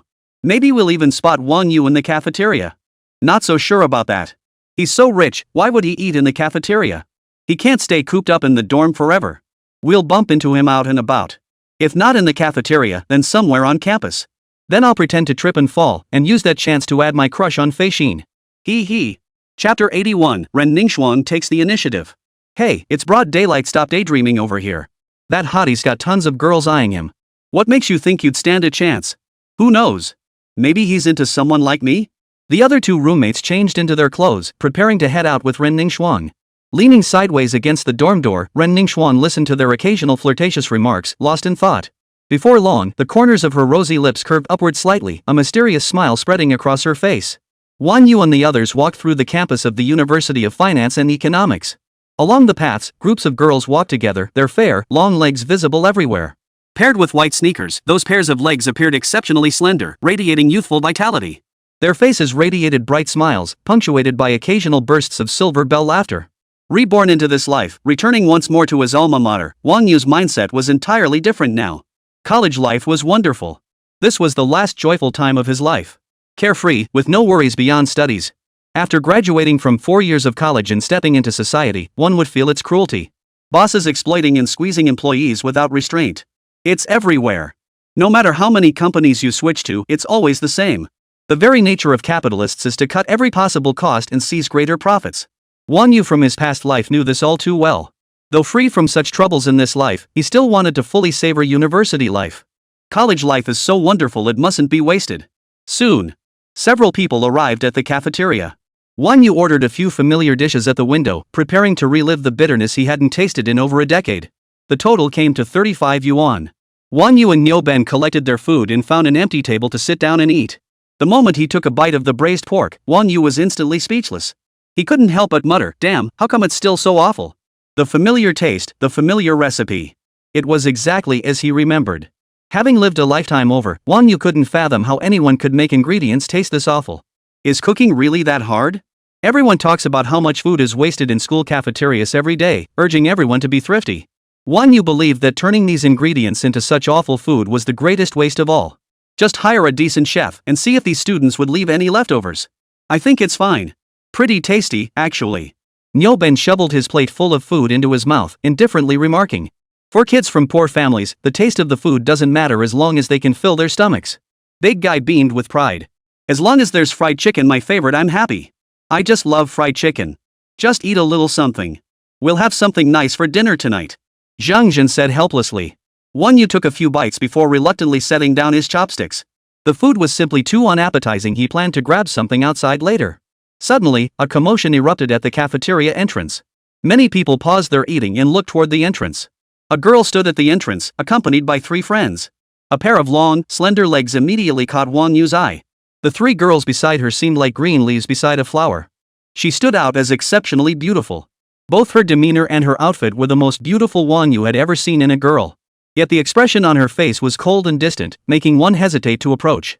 Wang Yu activated True Sight and her personal information appeared on the system panel. Name, Ren Ningxuang. Age, 23. Height, 172 centimeters. Charm, 98. Physical strength, 90. Affection level, 70. Skills, advanced yoga, advanced dance, advanced business English, intermediate singing. Who is this? They're so gorgeous. A curious freshman asked. You don't know her? You must be new here. A boy exclaimed excitedly, "This is Ren Ningxuang, who's topped our university's campus beauty rankings for 3 consecutive years. She's the campus goddess. A senior this year, she's been the undisputed top beauty since freshman year. That cool, aloof aura keeps countless boys and girls awake at night. I heard her family isn't well off, so she's always been working part-time jobs. Countless rich kids have pursued her these past 3 years, but she's turned them all down. They say she's a jack of all trades skilled in dance and singing. She performs at the freshman welcome gala every year. I'm totally smitten. I have to win her over." Many freshmen were lost in fantasy, gazing at Ren Ningxuang with infatuation. Ren Ningxuang stood at the cafeteria entrance, peering inside. "Ningxuang, why aren't you going in?" her roommate asked curiously. Suddenly, Ren Ningxuang's gaze fixed on a certain spot. Then she walked over. A boy glanced around, pointed at himself, and exclaimed excitedly, "Is the goddess here for me?" Ahem. Ahem. He nervously cleared his throat, ran his fingers through his hair, and fidgeted restlessly as he waited for Ren Ningxuang to approach. As Ren Ningxuang drew nearer, he stood up abruptly. A charming smile spread across his face as he extended his right hand and said, "Hello, I'm Yang Wei, a freshman." "It's a pleasure to meet." Before he could finish, Ren Ningxuang walked right past him. His smile froze instantly, his face flushing bright red. A wave of laughter erupted from the crowd, mocking his delusions of grandeur. With looks like his, he actually thought the goddess had come for him. Wang Yu paid little attention to the commotion in the cafeteria. After finishing their meal, the group returned their trays to the sink and prepared to leave. Just then, they noticed the girl from earlier standing right in front of them. Her rosy cheeks flushed with a smile as she extended her delicate, pale hand toward Wang Yu. "Hi, let me introduce myself. I'm Ren Ningxuang, a senior at the School of Foreign Languages." "Want to be friends?" The cafeteria. The room fell instantly silent. The boys, who had been excitedly discussing something, stopped waving their chopsticks mid-motion, feeling as though their hearts had stopped beating. What did the goddess just say? For 3 years of college, Ren Ningxuang, who had shown zero interest in men, had just taken the initiative to ask Wang Yu to be friends. And she'd be beaming at him, unable to contain her smile. Many boys felt utterly devastated. Was this really the aloof campus beauty they knew? Wang Yu looked at Ren Ningxuang's outstretched hand but made no move. He replied indifferently, "Sorry, I prefer to keep to myself." He had to admit, Ren Ningxuan was the most beautiful girl he'd ever seen. Among all the girls he knew, she possessed the highest charm factor. None of his women could compare to her. But that didn't mean Wang Yu would have anything to do with her. Of course. This was mainly because in his previous life, Wang Yu knew Ren Ningxuan. During her university years, men paid her little mind, yet unexpectedly, as graduation approached, she accepted the advances of a wealthy second-generation heir. Under normal circumstances, this wouldn't be unusual. But then this rich kid's family went bankrupt. Without a moment's hesitation, Ren Ningxuan accepted another rich kid's advances. After that, who knows how many boyfriends she went through. Before Wang Yu reincarnated, he heard in their alumni group chat that she'd finally gotten her wish, successfully marrying into a wealthy family and becoming a wealthy housewife. Wang Yu acknowledged Ren Ningxuan's beauty, but... Chapter 82, Why must women make life difficult for other women? Ren Ningxuan's smile froze upon hearing Wang Yu's words. She hadn't expected Wang Yu to reject her outright, without a moment's hesitation. Ren Ningxuan secretly wondered if today's outfit or makeup was off, something Wang Yu disliked? Her expression wavered for a moment, but she maintained her smile and continued, refusing someone outright is impolite. I might just become your best friend, you know. Besides, we're just getting acquainted, no need to commit to friendship right away. Who knows what kind of relationship might develop? Ren Ningxuan kept her smile fixed on her face as she enthusiastically addressed Wang Yu. So, what do you say? Want to give it a try, becoming friends with your senior? No, thank you. Wang Yu replied indifferently. My time and energy are valuable. If there's nothing else, I'll be going now. With that, Wang Yu turned and walked away. Ren Ningxuan's smile vanished instantly. She hurried forward to block Wang Yu's path. Why? What? Ren Ningxuan pointed at the boys in the cafeteria. I've been the campus beauty queen at Finance University for 3 years straight. Don't you recognize me? Am I not pretty enough? You're beautiful, you have long legs, and you're loud. Wang Yu nodded and said. Then why did you reject me? Ren Ningxuan looked puzzled at Wang Yu and said, is it because there are too many people here and you don't like being too conspicuous, or is it that you've got a crush on someone? You wouldn't happen to like men. Wang Yu instantly felt a wave of exasperation wash over him. I'm rejecting you, he said, speechless. It has nothing to do with whether you're pretty or not, and it has nothing to do with whether I like someone else. It's not like I have to be friends with you just because you're good looking, or that I have to have some kind of relationship with you. There are plenty of people who want to be friends with me. If I agreed to everyone, how would I even live my life? Got it? He wasn't the type to lose his mind over every pretty girl he saw. He pursued those he genuinely liked. Those he didn't. It's none of his business. In relationships, it's not about who looks better taking the upper hand or seizing the initiative. In most couples, women tend to take the lead, while men often play a more submissive role. But that doesn't apply to Wang Yu. He had the confidence and standing to refuse groveling before women. Women with striking looks and figures were scarce commodities in society, the kind of women that average guys could only dream of. But someone with Wang Yu's family background? That's a rarity, like a phoenix feather or a unicorn horn. You'd be hard-pressed to find more than a handful worldwide. Some may have better family backgrounds, but none are as young and handsome as him. Those younger than him couldn't match his family background. Wang Yu stared impassively at Ren Ningxuan and said flatly, Senior, do you understand now? Ren Ningxuan froze in place, her mind going blank. By the time she snapped back to reality, Wang Yu had already walked far away. She hurriedly called after him, just getting acquainted, adding each other on Feishin. Is that really so impossible? Wang Yu waved behind him without another word. Under the stares of the cafeteria crowd, Wang Yu and his group walked out the main entrance. Ren Ningxuan stared blankly at Wang Yu's retreating figure, lost in thought. Recalling Wang Yu's earlier words, a faint smile slowly spread across her lips. Wang Yu was nothing like she'd imagined, unique, yet strangely intriguing. This kind of Wang Yu had piqued her curiosity. Ren Ningxuan found herself wanting to get to know him even more. Ren Ningxuan walked over to her 3 roommates, acting as if nothing had happened, showing no sign of awkwardness. She said casually, let's go. See what the cafeteria is cooking today.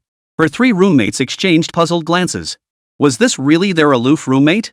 Her proactive behavior moments ago was completely unlike the Ren Ningxuan they knew. Having lived with her for 3 years, they knew her well. Rich second-generation suitors had always met with her cold indifference, never stirring her heart. Who would have thought the goddess would fall for a guy? Who would have thought she'd ever have a crush? And to think she actually approached Wang Yu herself. The most shocking part? She got rejected by Wang Yu. The 3 roommates watched Ren Ningxuan cautiously, fearing she couldn't handle being rejected by Wang Yu. But Ren Ningxuan wore an expression of utter nonchalance, as if nothing had happened at all. The 4 then approached the window to place their order. Only then did the crowd in the cafeteria snap back to reality. What had they just witnessed? The goddess had approached Wang Yu first, only to be rejected by him. How dare he? If Ren Ningxuan had approached any of them, they'd be over the moon. What kind of background does Wang Yu have, that he could even reject the goddess? Could he really not be a man? A buzz of discussion rippled through the cafeteria. One was the handsome guy who smashed a luxury car today. He'd stolen the spotlight and was crowned the new campus heartthrob. The other was Ren Ningxuang, the campus beauty who had reigned supreme for 3 consecutive years. Unsurprisingly, she was once again at the top of this year's campus beauty rankings. Rumors spread like wildfire, quickly taking over the university's online forums. It quickly became a trending topic. Someone immediately posted a lengthy article on the relevant thread. Goddess Ren Ningxuang made the first move on heartthrob Wang You only to be brutally rejected. The male heartthrob is rumored to be uninterested in women. No way, no way. Ren Ningxuang has been our university's campus beauty for 3 consecutive years and she got rejected? What's Wang Yu's deal? Posts like these were everywhere, causing an immediate uproar upon release. Within moments, the news spread like wildfire across the entire campus. What do I do if my crush isn't into girls? My dreams are shattered. Goddess, you're so clueless. How could you possibly like Wang Yu? I'm so mad I could bite my molars to dust. Hey goddess, look at me, I'm pretty handsome too, you know? Hey. If the male idol doesn't like girls, doesn't that mean I have a chance? Something strange seems to have slipped in here. Countless admirers, both secret and open, of Ren Ningxuang had their hearts shattered into pieces. Their aloof goddess had now fallen from grace, acting so forward in front of Wang Yu. The blow to them was nothing short of devastating. They had always believed Ren Ningxuang, with her aloofness and otherworldly grace, was destined to remain forever alone. Yet here she was, defeated by reality, lowering her noble head before a rich second generation like Wang Yu. Some students were utterly devastated. In the comments section of related posts, they unleashed a torrent of disparagement and abuse. I was wondering why anyone wouldn't like a rich kid. Turns out it's because they're not rich enough. Ha, you guys don't know, but I heard through the grapevine she's doing that kind of work on the side. Serves her right to get rejected by my crush. Just because she's got some looks, she thinks the whole world should adore her? It was Ren Ningxuang who seduced my boyfriend. Go to hell. Once British police enter Belgium, she'll behave herself. Countless baseless rumors flooded the comments section below the related posts. No one knew if they were true, and no one cared. Most just followed the rhythm set by those with ulterior motives, speaking without restraint.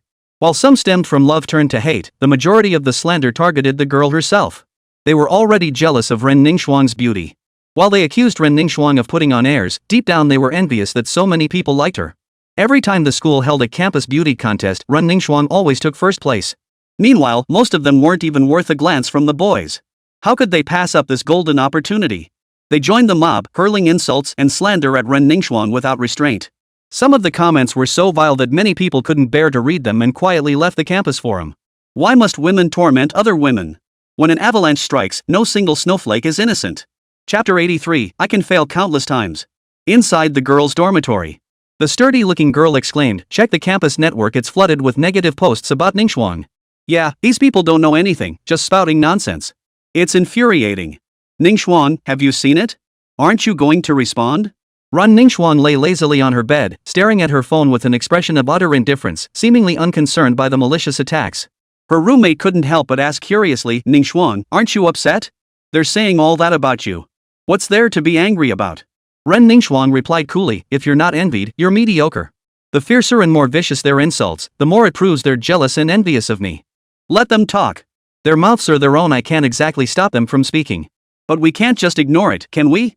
The chubby girl said, "I see more and more people bashing you online. Why don't you post a video to clear things up? Say it's all rumors made up by netizens, that none of it is true." Yeah. Ningxuang, you better post a video soon. If you wait too long, it'll be too late."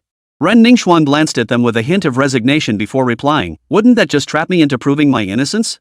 People who want to attack you will find something to latch onto no matter what. One video won't fix that. These people are like rats in the sewers, they can't stand the light. Now they've finally found a reason to feel important. Let them make a fuss. If I post a video now, who would even listen? It'd just pour fuel on the fire, they'd only get more aggressive." The roommates fell silent for a long moment. They unanimously agreed that issuing a statement now was not a wise choice. Their eyes held regret as they looked at Ren Ningxuang. Her reputation would be utterly ruined from now on. "Ningxuang, why did you even think of approaching Wang Yu?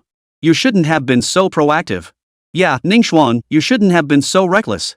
In their eyes, Ren Ningxuang's actions today were clearly her own doing. Approaching Wang Yu so openly in front of everyone in the cafeteria, without a shred of discretion. Success would have been one thing. But Wang Yu rejected her. She'd clearly given people ammunition to criticize her, which was why she was facing so much backlash. Rash? I don't think so. I actually find Wang Yu quite interesting. If he'd agreed outright, I think he's no different from other men, just another lustful fool. Ren Ningxuang remarked indifferently. A hint of amusement flickered in Ren Ningxuang's eyes as she continued, after talking with him just now, he seems genuinely interesting. I actually feel like dating him. Ningxuang, you actually want to date?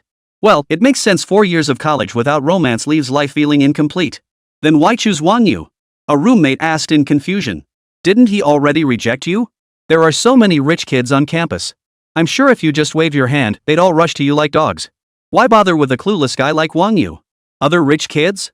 Ren Ningxuang shook her head. Which one drives an Apollo IE? Which one is as tall and handsome as Wang You? I bet every girl would want someone like Wang You. Don't tell me you haven't thought about it.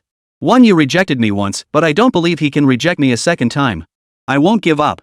I can fail countless times, but as long as I succeed on the final attempt, that's all that matters. I refuse to wait until some other girl snatches Wang Yu away and then regret it.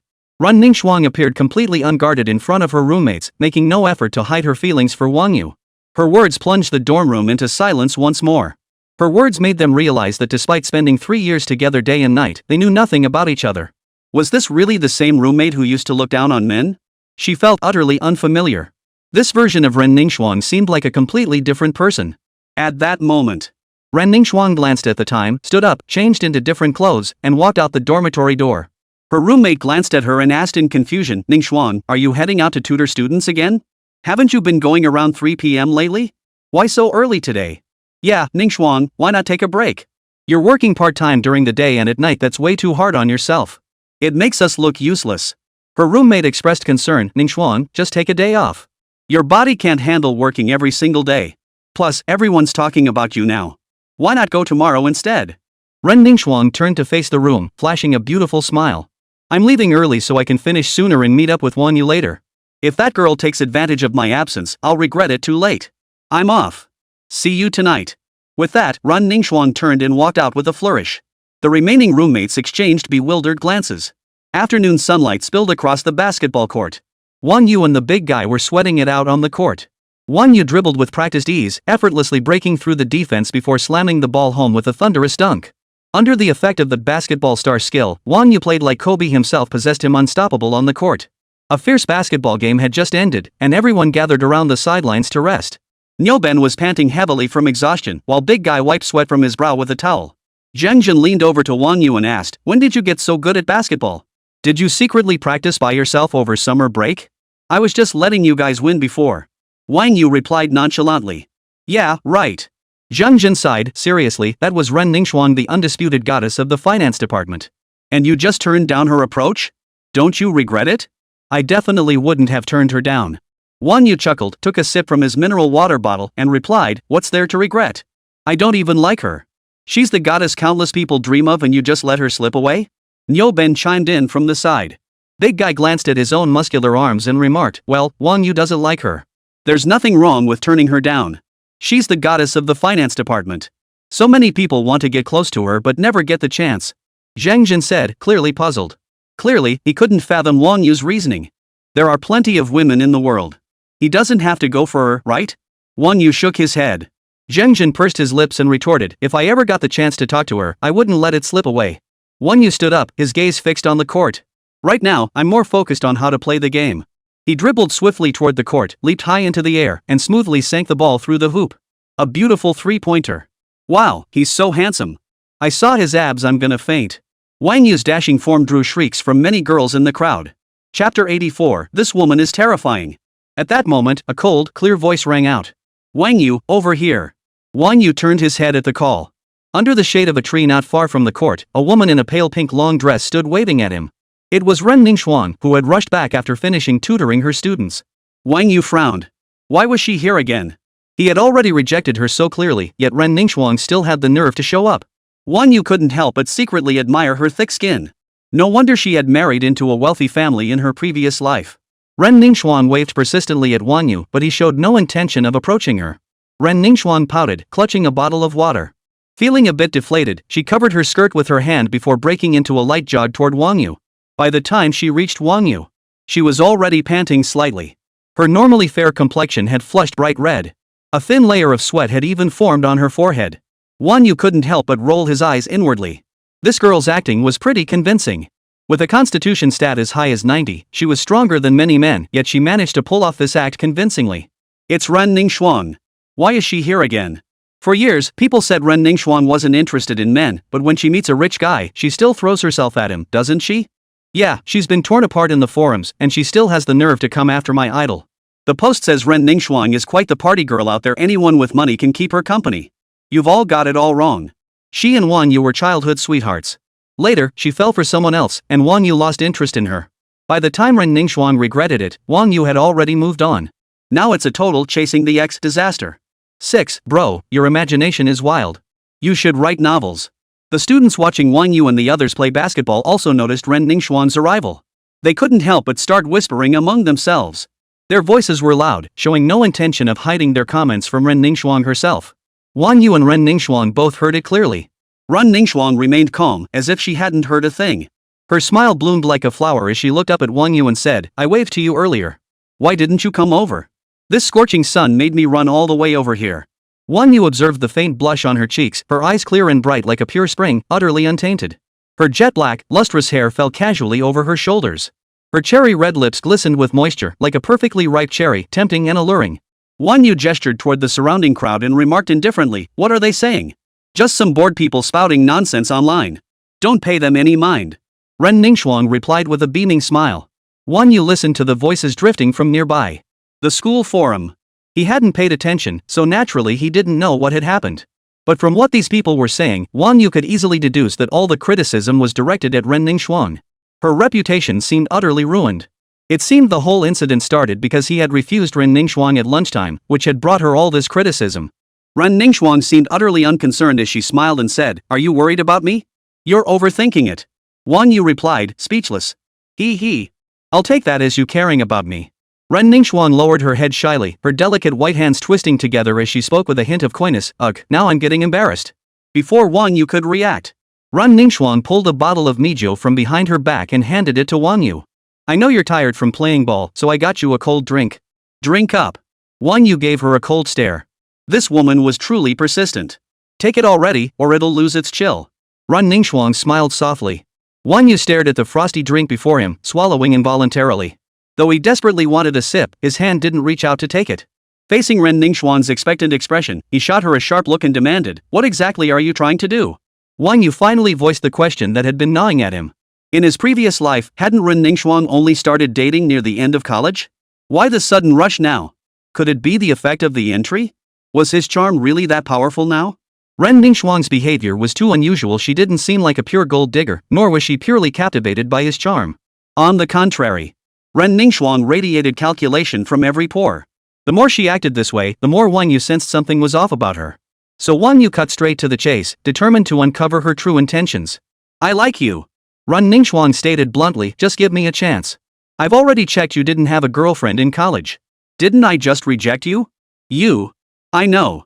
Before Wang Yu could finish, Ren Ningxuan cut him off. Just like you said before, whether I like you or not is my business. Whether I pursue you or not is also my business. Besides, am I not attractive? If I were your girlfriend, wouldn't you feel proud to be seen with me? Don't you feel even a little tempted? I'm the campus beauty, you know. Ren Ningxuan batted her eyes playfully, pouting her rosy lips. Whether you agree or not, I'm determined to pursue you. No one can stop me. Wait, seriously? Wang Yu was utterly stunned. He never imagined Ren Ningxuan would be so persistent and shameless, showing absolutely none of the arrogance one might expect from a wealthy, campus beauty. Ren Ningxuan, have it your way. Whoa. The thought sent a chill down Wang Yu's spine. This woman is terrifyingly formidable. She must not be underestimated. I'm your senior, you know. Dating me would definitely make you look good at the university. Ren Ningxuan opened her large, round eyes and said earnestly, finish your drink first. It's gone warm. Wang Yu stared at her intently, his brow furrowed. Ren Ningxuan met his gaze directly, a smile playing on her lips. Her slightly upturned mouth held a hint of confidence mixed with a touch of coquettish charm. Wang Yu reached out and took the drink, replying indifferently, thanks. He'd softened after all. Of course, the sweltering summer heat in the Magic City was also a major factor. Who could resist a cold drink after exercising? After taking the drink, Wang Yu immediately twisted off the cap and took a sip. The coolness carried a hint of green lime, instantly washing away the summer heat, exactly the flavor he loved. He exhaled deeply, instantly feeling rejuvenated. How about it? Tasty, right? Ren Ningxuan watched Wang Yu drink the beverage she'd offered, her face lighting up with delight as she smiled. This is my favorite line flavor. I wasn't sure if you'd like it. After speaking, she gazed at Wang You with eager anticipation. Wang Yu lowered his gaze to meet hers, his expression unwittingly softening. He wasn't exactly a saint. Faced with such a stunning beauty showering him with affection and greeting him with a smile, he found it truly hard to refuse. A flutter of attraction was only natural. Chapter 85, Slaughtering Sha Wenchuan. It's quite delicious. Thank you for your thoughtfulness. Wang Yu's tone softened slightly. Glad you like it. Seeing Wang Yu's attitude toward her improve significantly, Ren Ningxuang's eyes crinkled into crescent moons as she happily said, "Since you like it, I'll bring you some again next time." No need. Wang Yu instinctively tried to refuse. But Ren Ningxuang didn't give him a chance to react, saying directly, "It's settled then. I'll watch you play under the shade of the trees. Go for it." With that, Ren Ningxuang pumped her fist in Wang Yu's direction, then turned and dashed swiftly toward the shade of the trees, leaving Wang Yu with only the sight of her graceful retreating figure. A gentle breeze caressed her long hair, which flowed like a living piece of black silk, dancing freely in the wind, leaving only a faint, delicate fragrance in the air.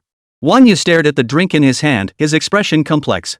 He hadn't intended to cross paths with Ren Ningxuang. But facing such a vibrant, youthful beauty, it was simply impossible to refuse. Wang Yu pulled out his phone and logged onto the university's campus network. His gaze was instantly drawn to the screen filled with posts. He scrolled down, skimming through them quickly. The incident had started because of him, and the online attacks against him were numerous. He couldn't pretend not to see them. Yet, judging by Ren Ningxuang's demeanor, she seemed completely unfazed by the negative comments. Was it her strong mental resilience? Or?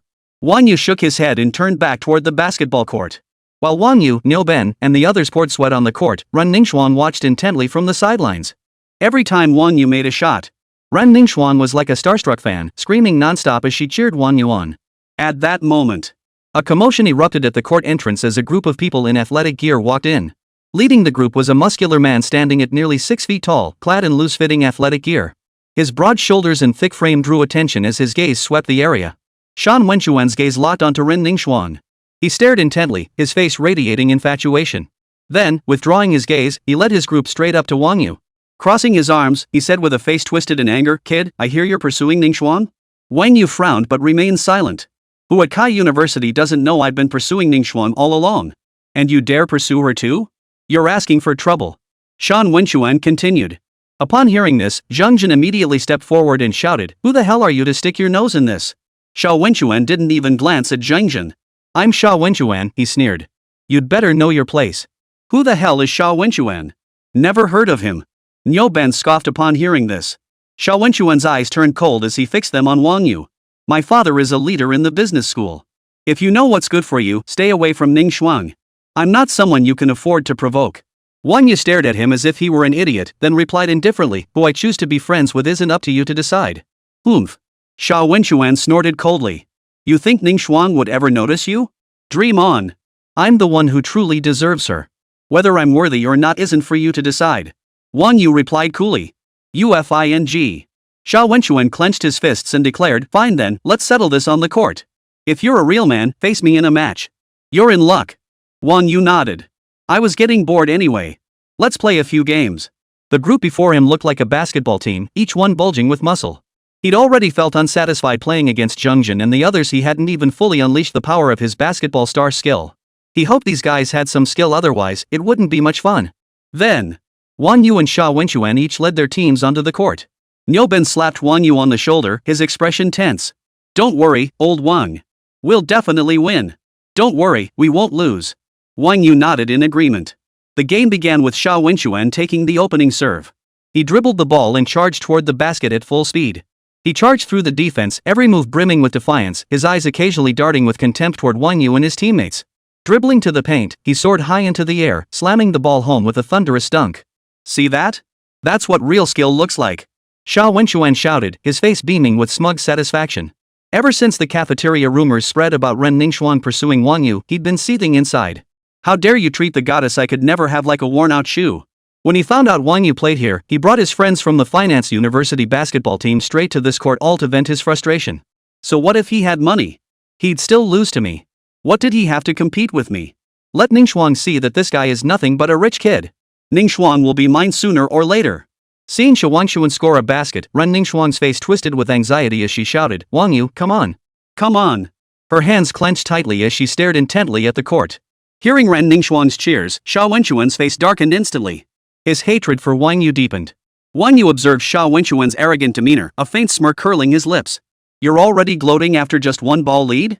In an instant, Sha Wenchuan sensed Wang Yu's aura shift.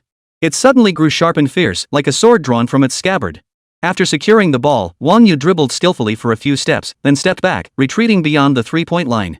The basketball drew a beautiful arc through the air, sinking cleanly through the net. Nice shot! Niu Ben exclaimed. Looks like I underestimated you. Shan Wenchuan's expression grew serious as he watched Wang Yu's precise shot. Wang Yu darted nimbly across the court, effortlessly breaking through the defense of Sha Wenchuan and his teammates with his superb ball skills and sharp awareness. Riding the momentum, Wang Yu sank several consecutive shots, each one leaving Sha Wenchuan stunned. Dunk! Dunk! Another dunk! He looks so cool when he plays. I love it. He's handsome even when he's not playing, right? Go Wang Yu! Cheers from the crowd kept echoing outside the court. Shan Wenchuan watched Wang Yu score point after point, his expression darkening. He stared at Wang Yu, his eyes betraying a hint of jealousy and resentment. Why does Wang Yu get to be both handsome and rich, and play basketball so well too? He couldn't accept it. Swish! Another basket. Final score, 5-1. After Wang Yu sank another shot, he turned to look at Sha Wenchuan, his eyes brimming with defiance. Do we still need to play? Shan Wenchuan stared back at Wang Yu, helpless and despairing. Wang Yu looked back at Sha Wenchuan, a hint of contempt in his eyes, and said flatly, you lost. Anger and resentment surged within Sha Wenchuan. The world spun around him as the words echoed relentlessly in his mind, you lost. You lost. You've lost completely. You've completely disgraced yourself in front of Ningxuan. Shan Wenchuan's face flushed crimson, steam rising from his body. Chapter 86, Settling the Score. Sha Wenchuan's face grew increasingly flushed as anger and humiliation boiled within him. His eyes signaled his basketball teammates to take action. Several teammates exchanged glances and nodded slightly. What do you think you're doing? Niu Ben, quick to pick up on their intent, shouted loudly. But Shan Xian's teammates ignored Niu Ben completely, charging straight toward Wang Yu. Damn it, you idiots! Can't beat us at basketball, so you resort to violence. Zheng Jun couldn't dodge in time and took a punch to the face. Clutching his cheek in pain, he stumbled backward. Seeing this, Wang Yu prepared to teach them a lesson, eager to test his superhuman skills. At that very moment, the big guy roared like an enraged bull and charged forward. Standing a full 1.9 meters tall, his body was pure muscle, honed by years of intense training. The big guy charged right up to Sha Wenchuan, swinging his fist straight at Sha Wenchuan's face. Thud! Blood gushed from Sha Wenchuan's face as he staggered backward from the blow. Seeing the big guy had initiated the fight, Wang Yu immediately joined the fray. Agile and swift, he unleashed a barrage of punches, leaving Sha Wenchuan's teammates bleeding. Under Wang Yu's max-level strength, not a single one could withstand a single punch. Before long, the entire basketball team lay sprawled across the scorching floor, groaning in pain. Holy, how can he be so strong? Watch out! Watching his teammates get utterly overwhelmed by Wang Yu and the big guy, Sha Wenchuan seethed with rage and frustration. Seeing Wang Yu land punch after punch, he knew he was no match for him and immediately backed off, shouting angrily, "You dare lay a finger on him? My dad is the department head. You'll all be expelled." Wang Yu heard Shan Xian's words and sneered inwardly. It wasn't like they hadn't started it. Even if Wang Yu had initiated the attack, so what? He had money and power, why would he fear some so-called department head? If he really backed down, he might as well wait to be expelled and slit his own throat. That would be a disgrace to all time travelers. Niu Ben glared at them and declared, "We acted in self-defense. You're the ones who deserve punishment for attacking us without cause. Today, even if your dad were the king of kings, he couldn't let you bully us." The big guy shouted back. Shan Wenchuan tried to resist further. But the big guy had already beaten him into a daze, leaving him too weak to even stand up. Lying on the ground, Sha Wenchuan could only moan in agony, his face twisted with rage and resentment. Wang Yu looked down at Sha Wenchuan lying on the ground and said coldly, "Don't think I'll hold back just because your dad is the department head. Even if he were the principal, I'd still beat him today. If you ever dare to mess with me again, it won't end this easily." Ren Ningxuan hurried over from the sidelines, her eyes filled with worry and anxiety. She rushed to Wang Yu's side, grabbed his hand, and carefully examined him for injuries, her eyes filled with concern. "Wang Yu, are you okay?" Her voice trembled slightly, and tears glistened in her eyes. Wang Yu looked at Ren Ningxuan, feeling touched. "I'm fine. Don't worry." Ren Ningxuan lifted her head, studying Wang Yu's face as her gaze swept over him repeatedly. "Are you truly okay? There were so many of them, did you get hurt anywhere?" As she spoke, she gently stroked his arm, as if afraid he might be hurt. Seeing how genuinely anxious Ren Ningxuan appeared, Wang Yu felt a warm glow in his heart. He reassured her, "I'm really fine. Don't worry." Sha Wenchuan struggled to his feet from the ground, snarling, "Wang Yu, you just wait. This isn't over." Seeing Ren Ningxuang's concern for Wang You, jealousy burned fiercely in his heart, his eyes nearly blazing with fury. Hearing Sha Wenxuan's words, Ren Ningxuang turned to face him, her eyes filled with disgust. She clutched Wang Yu's hand tightly and declared, "Sha Wenxuan, stop this nonsense. I like Wang Yu, it has nothing to do with you." Sha Wenxuan's face contorted with rage as he bellowed, "Ningxuang, how could you possibly like him? I'm the one who deserves you most. What makes him better than me? Sha Wenxuan, stop deluding yourself. You're nothing but a clown." Wang Yu sneered coldly. Ren Ningxuang said coldly, "Please stop bothering me. I will never like you." Wang Yu ignored Sha Wenxuan's vicious words, turning to lead Ren Ningxuang, Zhang Jin, and the others away from the court. Ren Ningxuang urgently explained to Wang Yu, "There's nothing between us. It's Sha Wenxuan who's been pursuing me. I've refused him many times, but he just won't let it go." It's fine," Wang Yu said indifferently. The commotion on the basketball court drew the attention of many onlookers. Everyone was fascinated by Wang Yu, the newcomer who had already become a sensation at school. Whispers reached Wang Yu and his friends. "So that's Wang Yu. Besides being pretty good at throwing punches, he doesn't seem that special. He's so handsome." Wang Yu truly lives up to his reputation as the campus heartthrob at the University of Finance and Economics. He absolutely deserves it. Look, Ren Ningxuang is over there too. Did Wang Yu start the fight because of her? Why, are Wang Yu and Ren Ningxuang together now? I'm out of luck. I've got high residential photos of Wang Yu, 100 yuan each. You won't regret it. Uncensored, high-definition shots perfect for practicing your hand speed. Girls, come grab yours now. Wang Yu paid no attention to the chatter. They had just left the court and were heading back to the dorms. Suddenly, they heard Sha Wenxuan's wailing cry from behind, "Dad! It was them who beat me up." Stop right there. Which department are you from? You hit someone and think you can just run off? Wang Yu froze upon hearing the furious roar of department head Sha Ruijin behind him and slowly turned around. There stood Sha Ruijin, his face twisted with fury as he strode toward them, while Sha Wenxuan stood beside him, wailing and exaggerating his story. Pointing at Wang Yu and the others, Sha Ruijin bellowed, "How dare you assault someone on campus in broad daylight? You have no respect for the law. I will make you pay for this. All of you will be expelled." With his hands clasped behind his back, Director Sha advanced before the group. His face was stern as he glared at Wang Yu and the others. Students around the basketball court instinctively fell silent, standing at attention. They were curious to see how Director Sha would handle the situation. Wang Yu frowned at the man before him.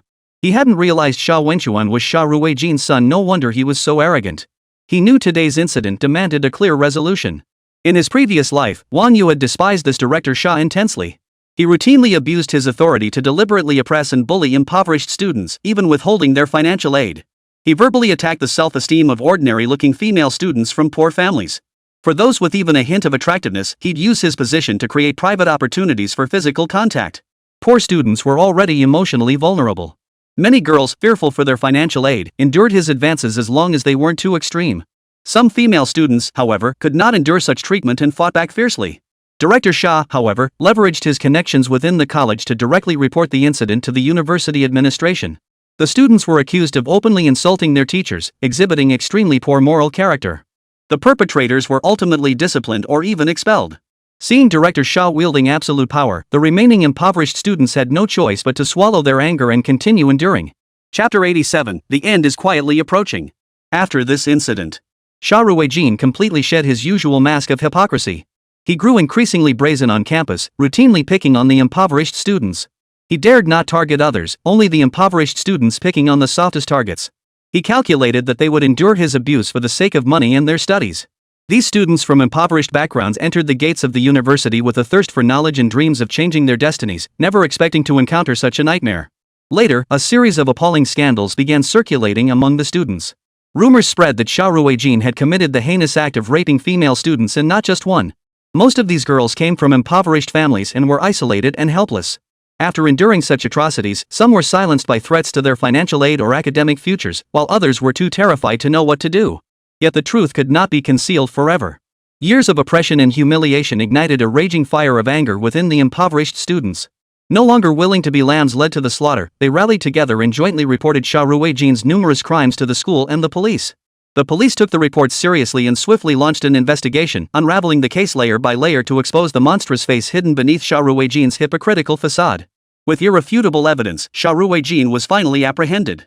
A cold life behind bars awaited him, where he would spend the rest of his days in prison, repenting and atoning for his sins. As the old saying goes, meeting the king of hell is easy, but dealing with his minions is tough. Some people, once they get their hands on a little power, can't resist flexing it at every opportunity to flaunt their supposed superiority. They constantly flaunt their superiority over the common folk. Not a shred of genuine talent has been cultivated, yet they carry themselves with full-blown arrogance, mastering the art of vanity to perfection. This ugly facade is sickening. But in this lifetime, since Wang You knew this beast's true face ahead of time, how could he let him off easily? He was determined not to let Sha Ruijin enjoy a single day more of freedom. This scum would be sent to prison to retire early. Sha Ruijin now pointed at Wang Yu and the others, his eyes blazing with fury as he barked, "Who gave you the nerve to beat someone up on campus? Which department are you from?" Hearing this, big guy instantly boiled over with rage. He stepped forward and declared, "Director Sha, things aren't at all as you saw them. It was clearly Sha Wenchuan and his crew who provoked us first. They were the ones who started it, beating Zhangzhen black and blue. We were purely acting in self-defense." Wang Yu merely gave Sha Ruijin a faint glance.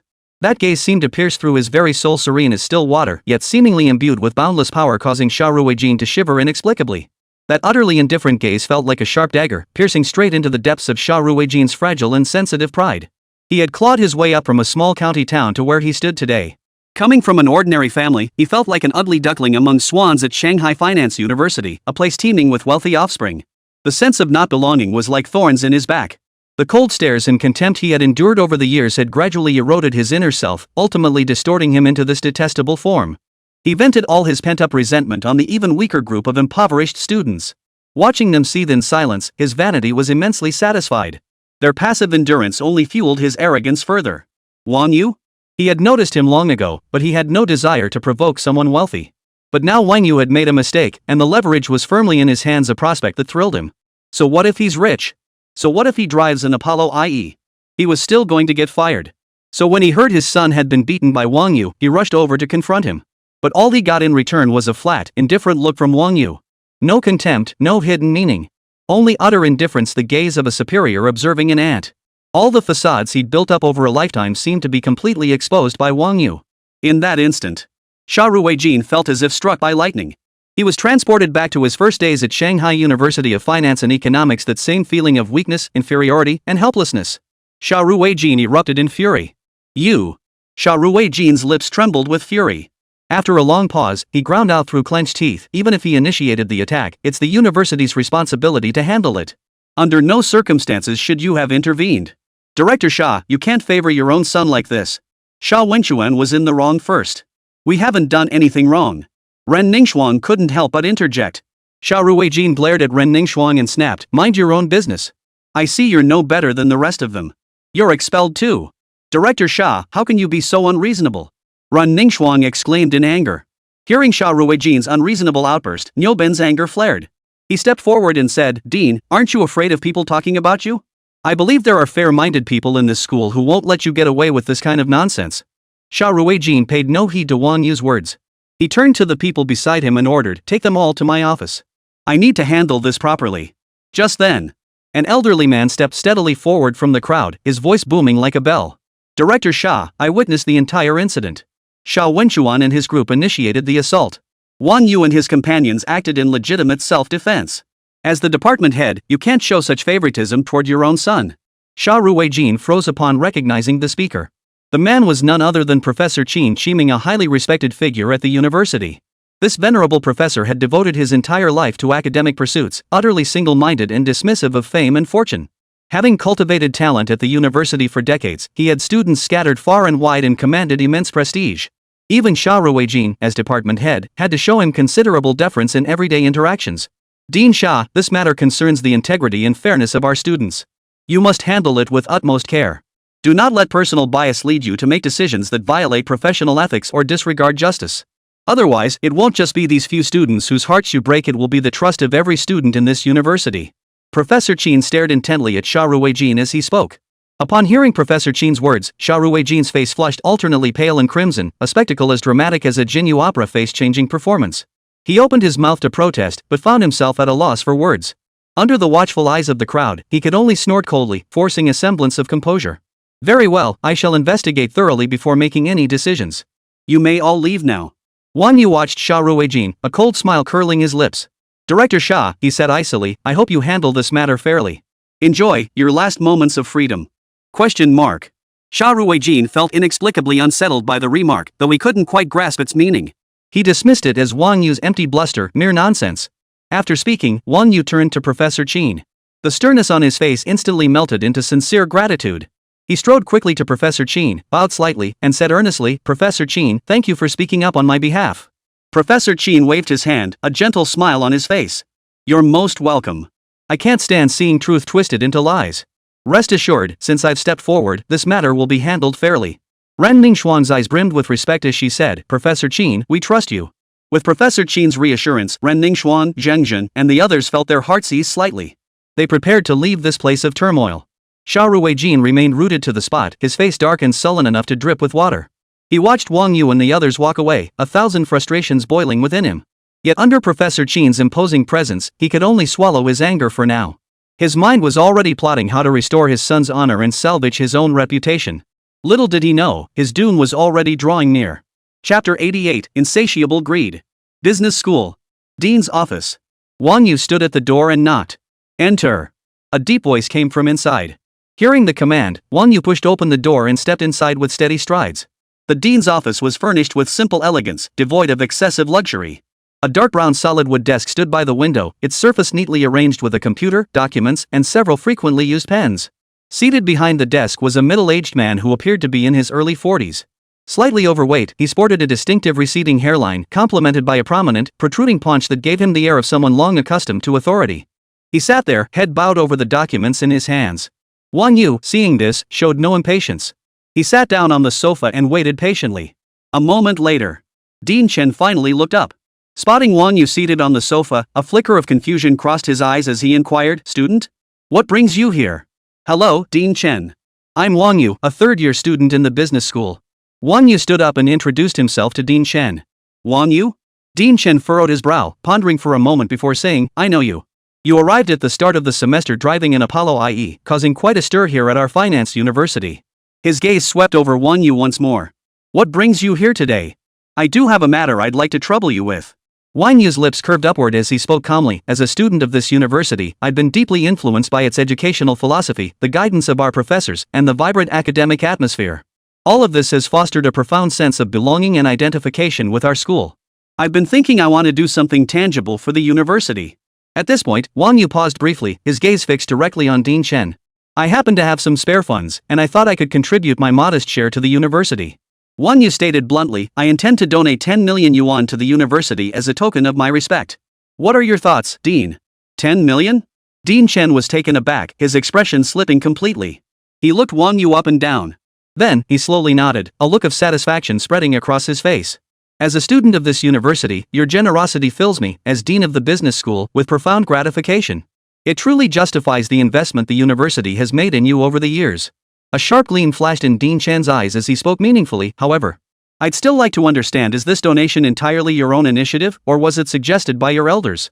"It was entirely my own idea." "Then your family won't object?" Wang Yu smiled calmly. "You're overthinking it, Dean. I can certainly make decisions about this small sum. Rest assured." At these words, Dean Chen's eyes lit up, and the smile on his face grew broader. He rose, strode over to Wang Yu, and sat down beside him. His face beaming, he tentatively inquired, "Mr. Wang, thank you for your generous donation to the school. If there's anything you need, please don't hesitate to ask. As long as it's within the school's capabilities, we'll do our utmost to accommodate you." "Well, there is a need, to be sure." Wang Yu didn't beat around the bush, stating bluntly, "Of course, my donation of 10 million is also meant to help the school develop better." "What are your requirements?" "Let's hear them." Dean Chen chuckled and replied. "Dean Chen, you know that people like us carry the high expectations of our families." Wang Yu said calmly, "That's why I plan to start a business during my university years. But as you know, startups demand a lot of attention. When things get busy, I might not have time. I'd appreciate your flexibility regarding my academic workload." In truth, Wang Yu had ulterior motives. His true intention was to leverage the dean, a pivotal figure, to expose Xia Ruijin's affairs early. First, he wanted to strip Xia Ruijin of his department chair position, clearing the way for subsequent investigations by relevant authorities. After all, with his position of power, investigations weren't something that could be initiated on a whim. Following proper procedures would take considerable time. Wang Yu then thought, why not handle his academic issues at the same time?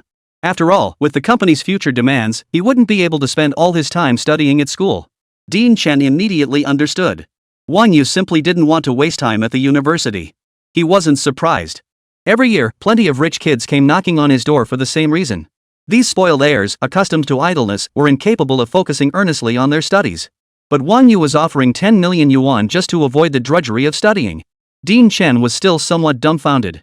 His gaze instinctively drifted to the Vacheron Constantin watch on Wang Yu's wrist. His Adam's apple bobbed slightly as he licked his lips. A flash of greed flickered in his eyes. Wang Yu casually offered 10 million clearly pocket change to him.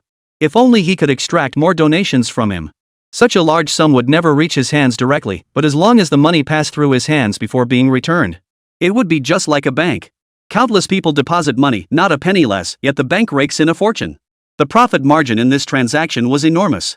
President Chen's mind immediately began to race with possibilities. The more Wang Yu donated, the more he stood to gain. After a moment's thought, Dean Chen furrowed his brow slightly, adopting a troubled expression as he said, "This matter is a bit difficult to handle. As you know, Wang, the school certainly doesn't want you just coasting through your studies. You wouldn't want to graduate without having learned anything." Wang Yu nodded in understanding. "Moreover, our university's motto is fostering virtue and cultivating talent. For decades, this rigorous educational philosophy has been deeply ingrained in our culture." Dean Chen frowned, speaking with resignation. "Mr. Wang, I understand your desire for special treatment. But given the current circumstances, it's quite difficult to arrange, not an easy matter at all." Wang Yu's expression shifted. What did Dean Chen mean by that? Not feasible? In plain terms, it wasn't that it couldn't be done, it was that he felt the bargaining chips offered weren't substantial enough. Wang Yu looked at the portly Dean Chen before him, a cold smile rising in his heart. 10 million wasn't even worth his consideration. His appetite was simply too voracious. Though Wang Yu sneered inwardly, his expression remained composed. A faint smile touched his lips as he spoke calmly. "Since you brought up teaching philosophy, Dean Chen, I might as well address another matter while I'm at it." Wang Yu looked at Dean Chen earnestly. "Most of the school's administrators and faculty are diligent and dedicated in their duties. I deeply admire that. However, as the old saying goes, in a big forest, you'll find all kinds of birds. Within the ranks, it's inevitable that a few imposters slip through. There are scum with utterly corrupted professional ethics who, relying on their positions of authority, act with impunity, persistently oppressing and even humiliating students. They turn the power entrusted to them by the people against the people themselves. Such conduct is utterly despicable." Wang Yu continued, "I also request the dean to report this to the university's Discipline Inspection Commission. A thorough investigation of the teaching staff is essential. Our university absolutely cannot tolerate such individuals. Otherwise, the reputation we've built over decades could be destroyed in an instant." Dean Chen, who had previously worn a somewhat perfunctory expression, now grew increasingly solemn. He sat up slightly straighter and asked with a serious expression, "Is this actually happening?" Chapter 89, Holding High Office Without Fulfilling Duties. Before Wang Yu spoke, he hadn't known, but now he could be certain. The Dean Chen before him absolutely knew something. Yet he chose to turn a blind eye. Perhaps for his own gain, he had even participated in or shielded Sha Ruijin. It made sense. Sha Ruijin had been running rampant in the hospital for so many years without any repercussions. If no one higher up was covering for him, that would be the real surprise. In his previous life, Wang Yu had never interacted with Director Chen. Even after Sha Ruijin's affairs were fully exposed, Chen remained untouched. Wang Yu knew nothing of Director Chen's character. Now it seems this old fox isn't much better himself. Two of a kind. Compared to someone as brazen as Sha Ruijin, people like Director Chen are the true parasites. Hidden in the shadows, finding evidence of his crimes was far more difficult than with Sha Ruijin. If the dean can thoroughly investigate the faculty, I'm willing to add another 10 million. Wang Yu paused briefly before adding calmly, "A total donation of 20 million. I believe that would be quite a significant achievement for Dean Chen, wouldn't it?" 20 million. Dean Chen's eyes flickered uncertainly, a flicker of temptation visible, but he ultimately regained his composure. "This matter, even without the donation, will be reported to the university. It concerns every faculty member and student at the finance university. Rest assured on that point." Dean Chen declared with righteous indignation, "As dean of the business school, I will handle this black sheep within our faculty with impartiality." Sigh. Suddenly, Dean Chen sighed heavily. "It's embarrassing to admit, but as dean, I was completely unaware of such a major incident. I had to rely on you, Wang, to bring it to my attention." Dean Chen continued solemnly, "However, since this involves the entire faculty, I cannot handle it directly. I must report it to the university for resolution. Mr. Wang, your donation of 20 million to the university is deeply appreciated. On behalf of the institution, I thank you for your generosity. Students like you, who care so deeply for our school, are truly rare." Dean Chen sighed again. "Unfortunately, while 20 million seems like a large sum, our university has even more students facing financial hardship. This simply won't garner the president's immediate attention to resolve the matter swiftly. By the time I report this up through the ranks, who knows how long it will take." "Not enough?" Wang You straightened up, crossed his legs, and asked, "Then how much do you think I need to donate, Dean Chen, to get the president's attention?" Though his face held a smile, his eyes were icy cold. This Dean Chen had an appetite that was anything but ordinary. 20 million still wasn't enough. Wang Yu felt a surge of irritation. His patience was nearly exhausted by this Dean Chen. Dean Chen pondered for a moment before replying with a sigh, 20 million is already more than enough. We shouldn't burden a single student with such matters. Rest assured, as Dean, I will handle this matter. No matter the obstacles, I will root out this black sheep and restore a clear and bright world for our students. Wang Yu couldn't help but laugh. Dean Chen's words were eloquent, but he wasn't taking concrete action. By the time he got around to handling it, Wang Yu would likely have graduated, while Xia Ruijin would still be running rampant on campus. Wang Yu felt his fists clench. He took a deep breath to steady himself. Then he waved his hand dismissively. It's fine. Dean, just name your price. I know my limits. Hearing this, Dean Chen's face lit up. His hands trembled as he clasped Wang Yu's.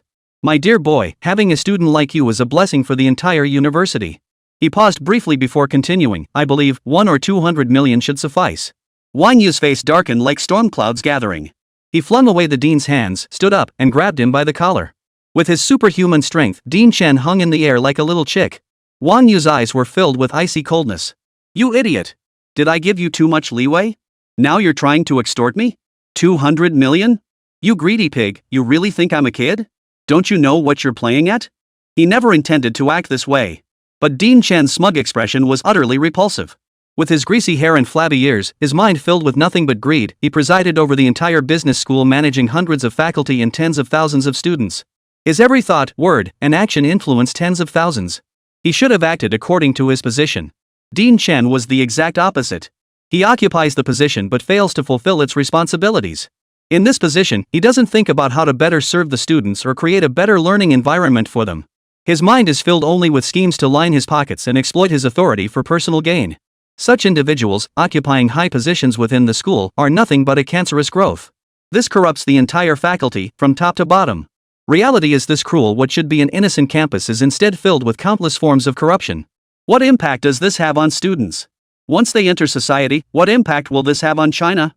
A nation grows strong when its youth are strong. When the youth are weak, China is weak.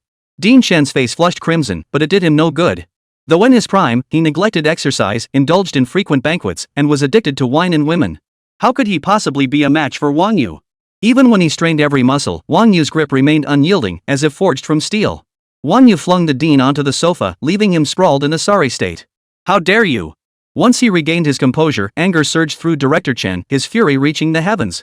Ever since becoming dean, everyone had treated him with utmost respect. Today, however, he suffered this great humiliation at the hands of Wang Yu. He roared furiously, how dare you! I am your dean, and you, a student of this academy, dare to lay a hand on me? This is rebellion. Who taught you such disrespect? You show no reverence for your teachers. What use will such a student be to society? You'll only become a parasite, a cancer. You dare strike me?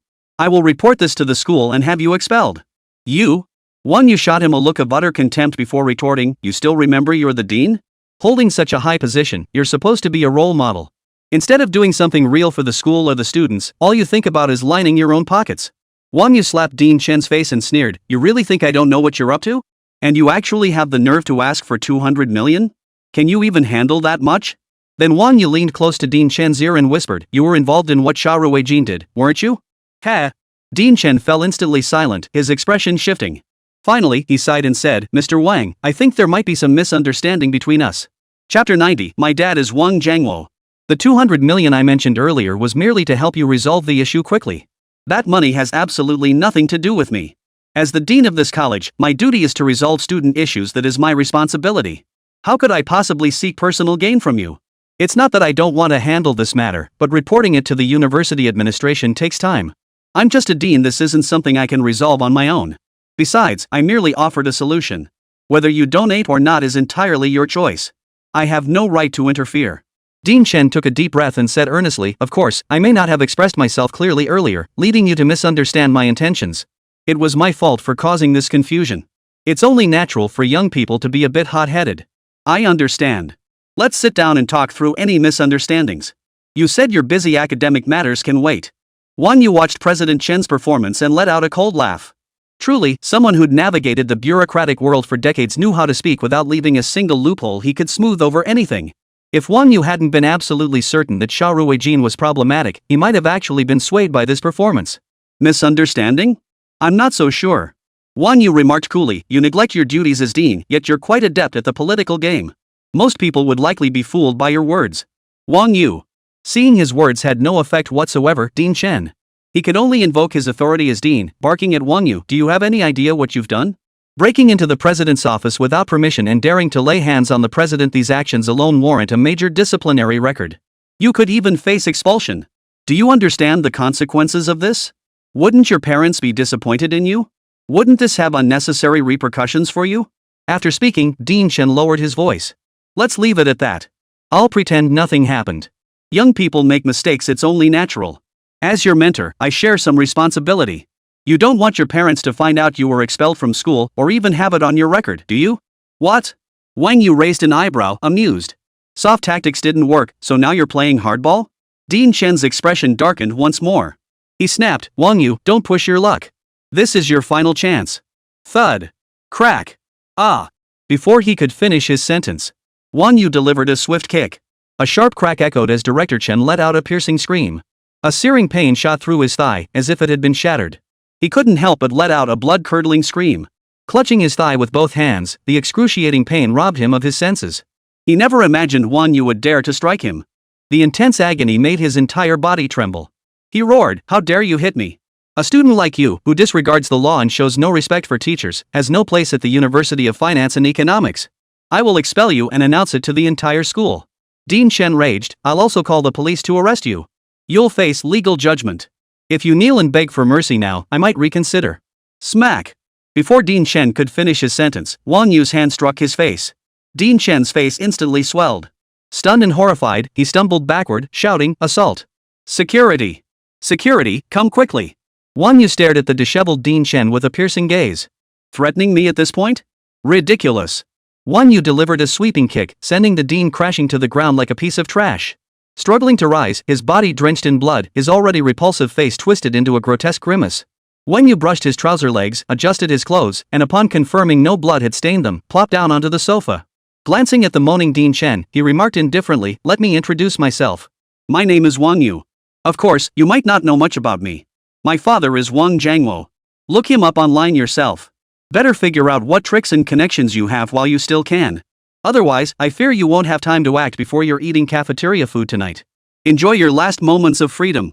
Wang Yu kicked Chen's face with his foot, humiliating him without restraint. He was genuinely furious. If Director Chen wanted to bully him with his power, Wang Yu would play along. Let's see whose connections are tougher.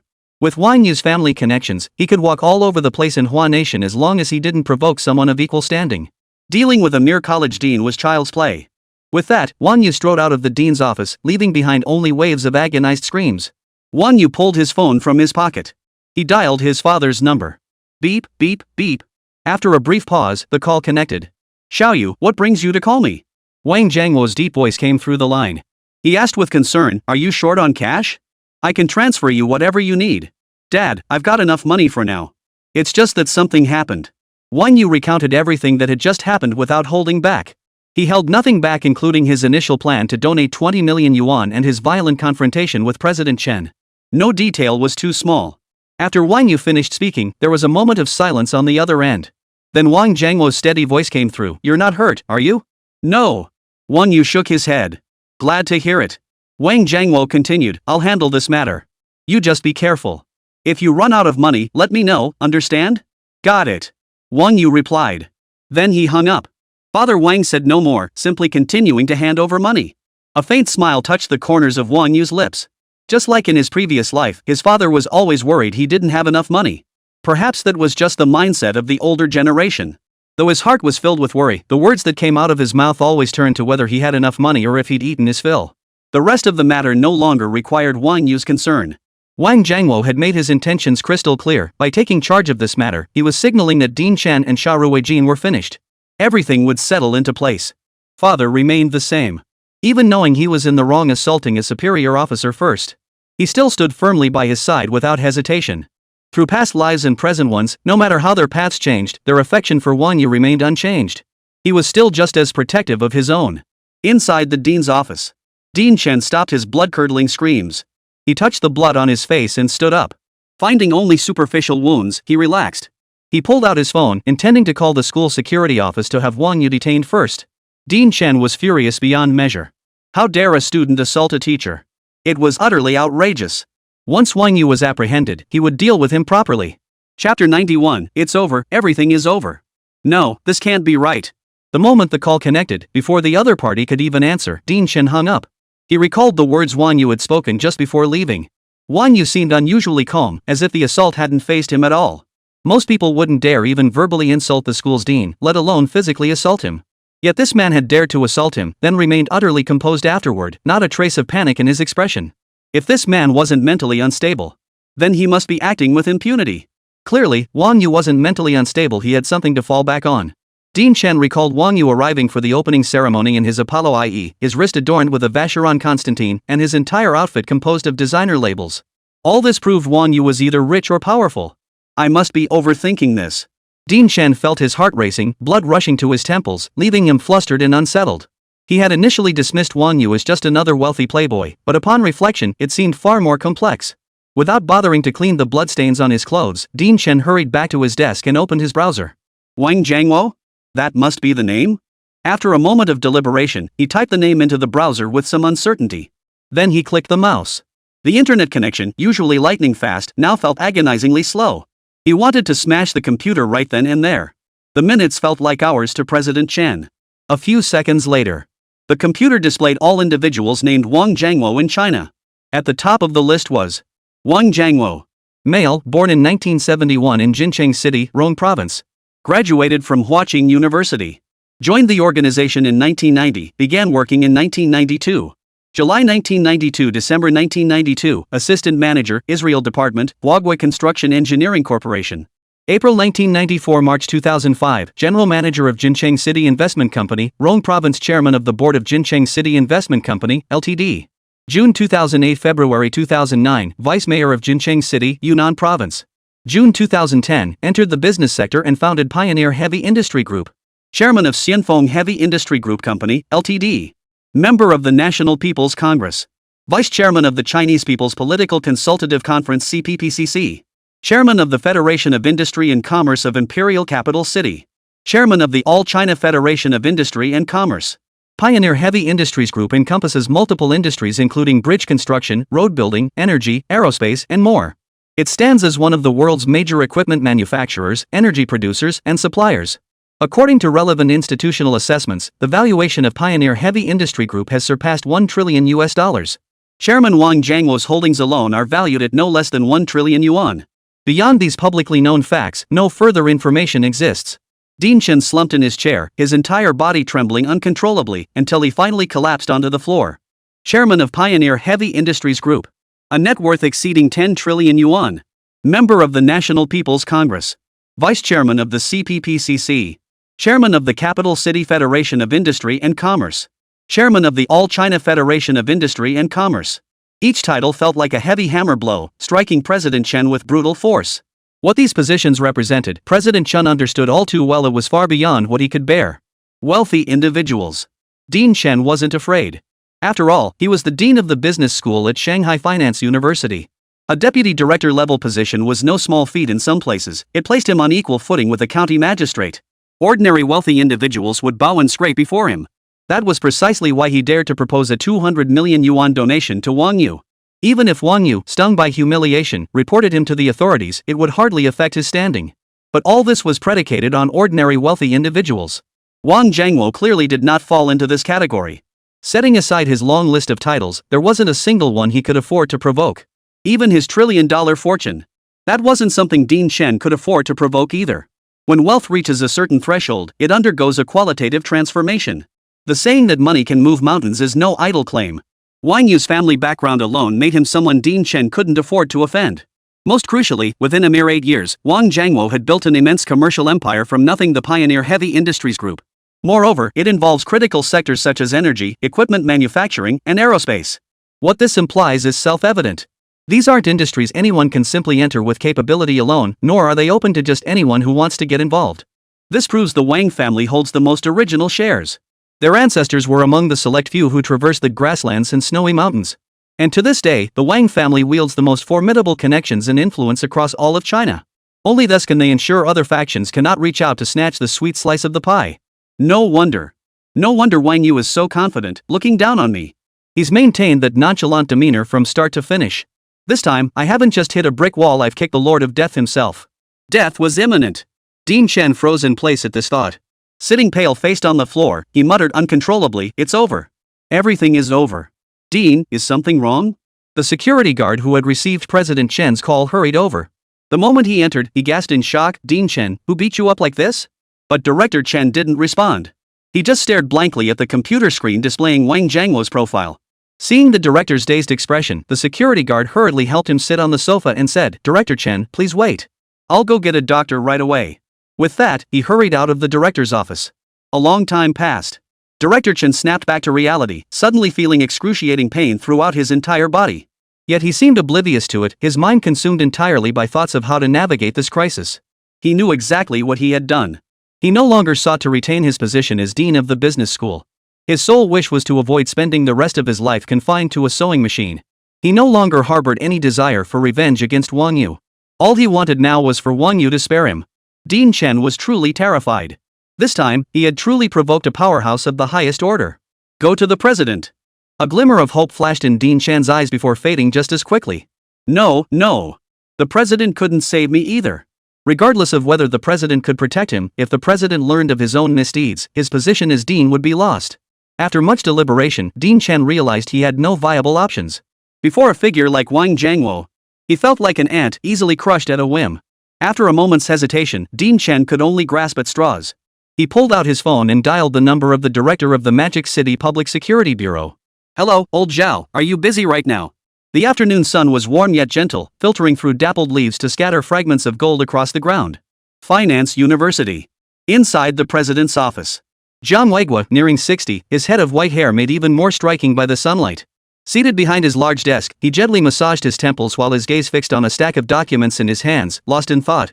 Chapter 92, Addressing Issues Before They Arise, Managing Before Chaos Ensues. President, all students have arrived on campus. New students are nearly all present except for a few with valid reasons. Dormitory supplies and cafeteria cards have been distributed. Across from the principal's desk, Director Li of the school was reporting, all military training instructors will be present by 8 a.m. tomorrow. Class advisors have been notified to collect the military training uniforms themselves. Zhang Weigua looked up at Director Li, who was reporting before him. Nodding, he spoke, "This military training must be thoroughly implemented. It absolutely cannot become a mere formality. After 18 days of training, every freshman must gain something tangible. Pay special attention to heat stroke prevention and cooling measures." Zhang Weigua said sternly, "I do not want any student to suffer from heat stroke during these 18 days. Ensure all necessary heat stroke prevention medications and supplies are fully stocked." Understood. Director Li nodded. The heat stroke prevention supplies have already been procured. We guarantee distribution to every student on campus. Rest assured, Principal. Zhang Weigua's expression softened as he added, all campus medical staff must remain on standby. In case of emergencies, they must be able to reach the scene immediately. Understood. Director Li responded. Suddenly, the desk phone rang. Zhang Weigua motioned for Director Li to sit down and wait a moment before picking up the receiver. "Hello, this is Zhang Weigua." "Zhang, it's me." A somewhat aged male voice came from the other end of the line.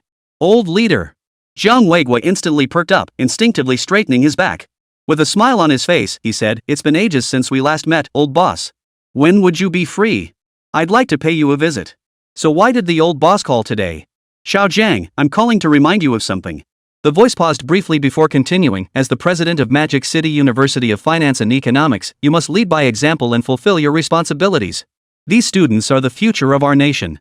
The weight on your shoulders is no light matter, never let complacency creep in." Zhang Weigua felt puzzled.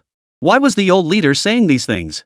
After a moment's thought, he replied with conviction, "Rest assured, former leader.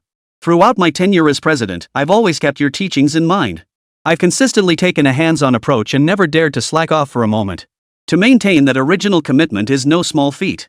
The old leader cleared his throat and continued, "Schools are sanctuaries. You must keep a tight rein on those beneath you. Corruption and unwholesome practices absolutely cannot be tolerated here, that is the bottom line.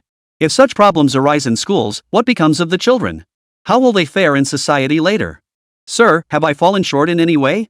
Or has something happened?" Zhang Weigua's brow furrowed deeply as he asked anxiously. He finally understood this call was no ordinary one. Something must have gone wrong, otherwise, the former leader wouldn't have specifically called to warn him. The old leader had been instrumental in his promotion. Now he had even entered the central government, holding a position of no small importance. He wouldn't call out of the blue to warn me. It must mean I've failed in my duties and someone has reported it to higher-ups. It's not that you're not doing well enough. Every step you take. I've seen it all. The old leader continued in his aged voice, I still have confidence in you. But with such a large team at the school, it's inevitable that some parasites will appear.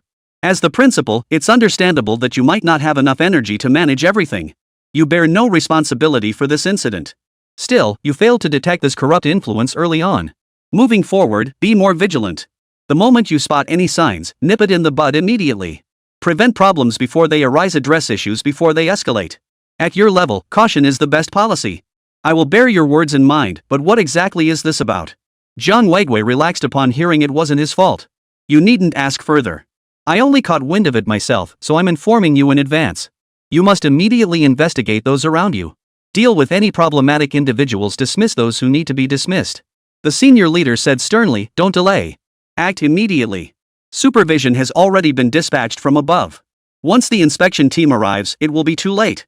Zhang Weigui's heart skipped a beat. An inspection team had been dispatched from above. What monumental event could warrant such a massive mobilization? This couldn't be simple. But the old leader's words were too vague. With so many faculty and students at the university, he hadn't heard any rumors circulating below. What could possibly be so significant that it had prompted an inspection team? Zhang Weigui suddenly felt at a loss, unsure where to begin. Zhang Weigui could only turn to the old leader for help. He pleaded, old leader, I was promoted step by step under your guidance. I remember back in the Northwest when that snow disaster struck. Under your leadership. I remember every kindness you showed me. All these years, I've followed your lead closely. This time, you must help me. What exactly is behind this? Silence hung heavy on the line, stretching for an eternity. Zhang Weigui waited patiently, not daring to prompt. After a while, the old leader finally spoke slowly, there's a young man surnamed Wang in your school's junior class. It seems he's had some friction with the leadership of his college, which has left this young Mr. Wang rather displeased. This matter was originally a minor issue that didn't concern you, but now the head of the Wang family has directly escalated it to higher authorities. He's denouncing the school for fostering unhealthy practices, corruption, and abuse of power. Higher-ups are now taking this extremely seriously and have dispatched an inspection team. If you can't handle this properly, you'll inevitably get dragged into it. Corrupt practices in graft. Abuse of power. Zhang Weigui's eyes widened in shock. Had this happened elsewhere, Zhang Weigui wouldn't have been so shocked. But at the University of Finance and Economics? He never would have imagined it. Ever since Zhang Weigui became president of the university, he had conducted a thorough investigation of everyone, ensuring no parasites could infiltrate the institution. It was well known that Huagua maintained a zero-tolerance policy toward schools, absolutely forbidding any misconduct. Students were the blossoms of the nation, harming them was tantamount to stifling the nation's future. If this were merely a minor conflict between Prince Wang and the college leadership, it would be a trivial matter. But if it escalated to embezzlement, corruption, or abuse of power, the nature of the case would be entirely different. In such a case, if the central inspection team uncovered the truth, even those not directly involved would be labeled as having failed in their supervisory duties. Not only would future promotions be out of the question, it would be uncertain whether he could even retain his position as principal. Chapter 93, Direct to the Throne. Zhang Weigui's forehead instantly broke out in beads of sweat at this thought. A wave of dread washed over him. Fortunately, his former superior had warned him, otherwise, he would have remained completely unaware. Had he waited until the central inspection team arrived to address this matter, he would have been finished. Zhang Weigui wiped the sweat from his face and said earnestly, Senior leader, I truly can't thank you enough. Without your warning, my tenure as principal would likely have come to an abrupt end. When I return to Beijing next time, I'll bring you some fine wine and cigarettes and come by to properly thank you in person. Zhang Weigui hastily expressed his gratitude. The old leader replied, we'll discuss that later. Set aside your current tasks and prioritize this matter. Handle it well, and it might smooth your path ahead considerably. The Wang family's only heir is studying at the University of Finance and Economics. This represents trust in the organization and, more importantly, trust in the entire nation. You must not let him down. I understand. I'll handle this immediately and won't let a single black sheep slip through. Zhang Weigui readily agreed, then asked curiously, Senior leader, could you share a bit about this young Master Wang? What's his background? I'd like to know beforehand, so I don't say something wrong and upset the young master. You're such a sly fox. The old leader sighed helplessly. The Wang family? How many Wang families nationwide have direct access to the imperial court? Look toward the southwest, toward the heavy industry group. That Wang family. Jiang Weiguo was instantly startled, his expression cracking completely. He was utterly stunned. After hanging up the phone, Jiang Weiguo tore off a tissue to wipe the sweat from his forehead, forcing himself to remain calm while his heart pounded with fear.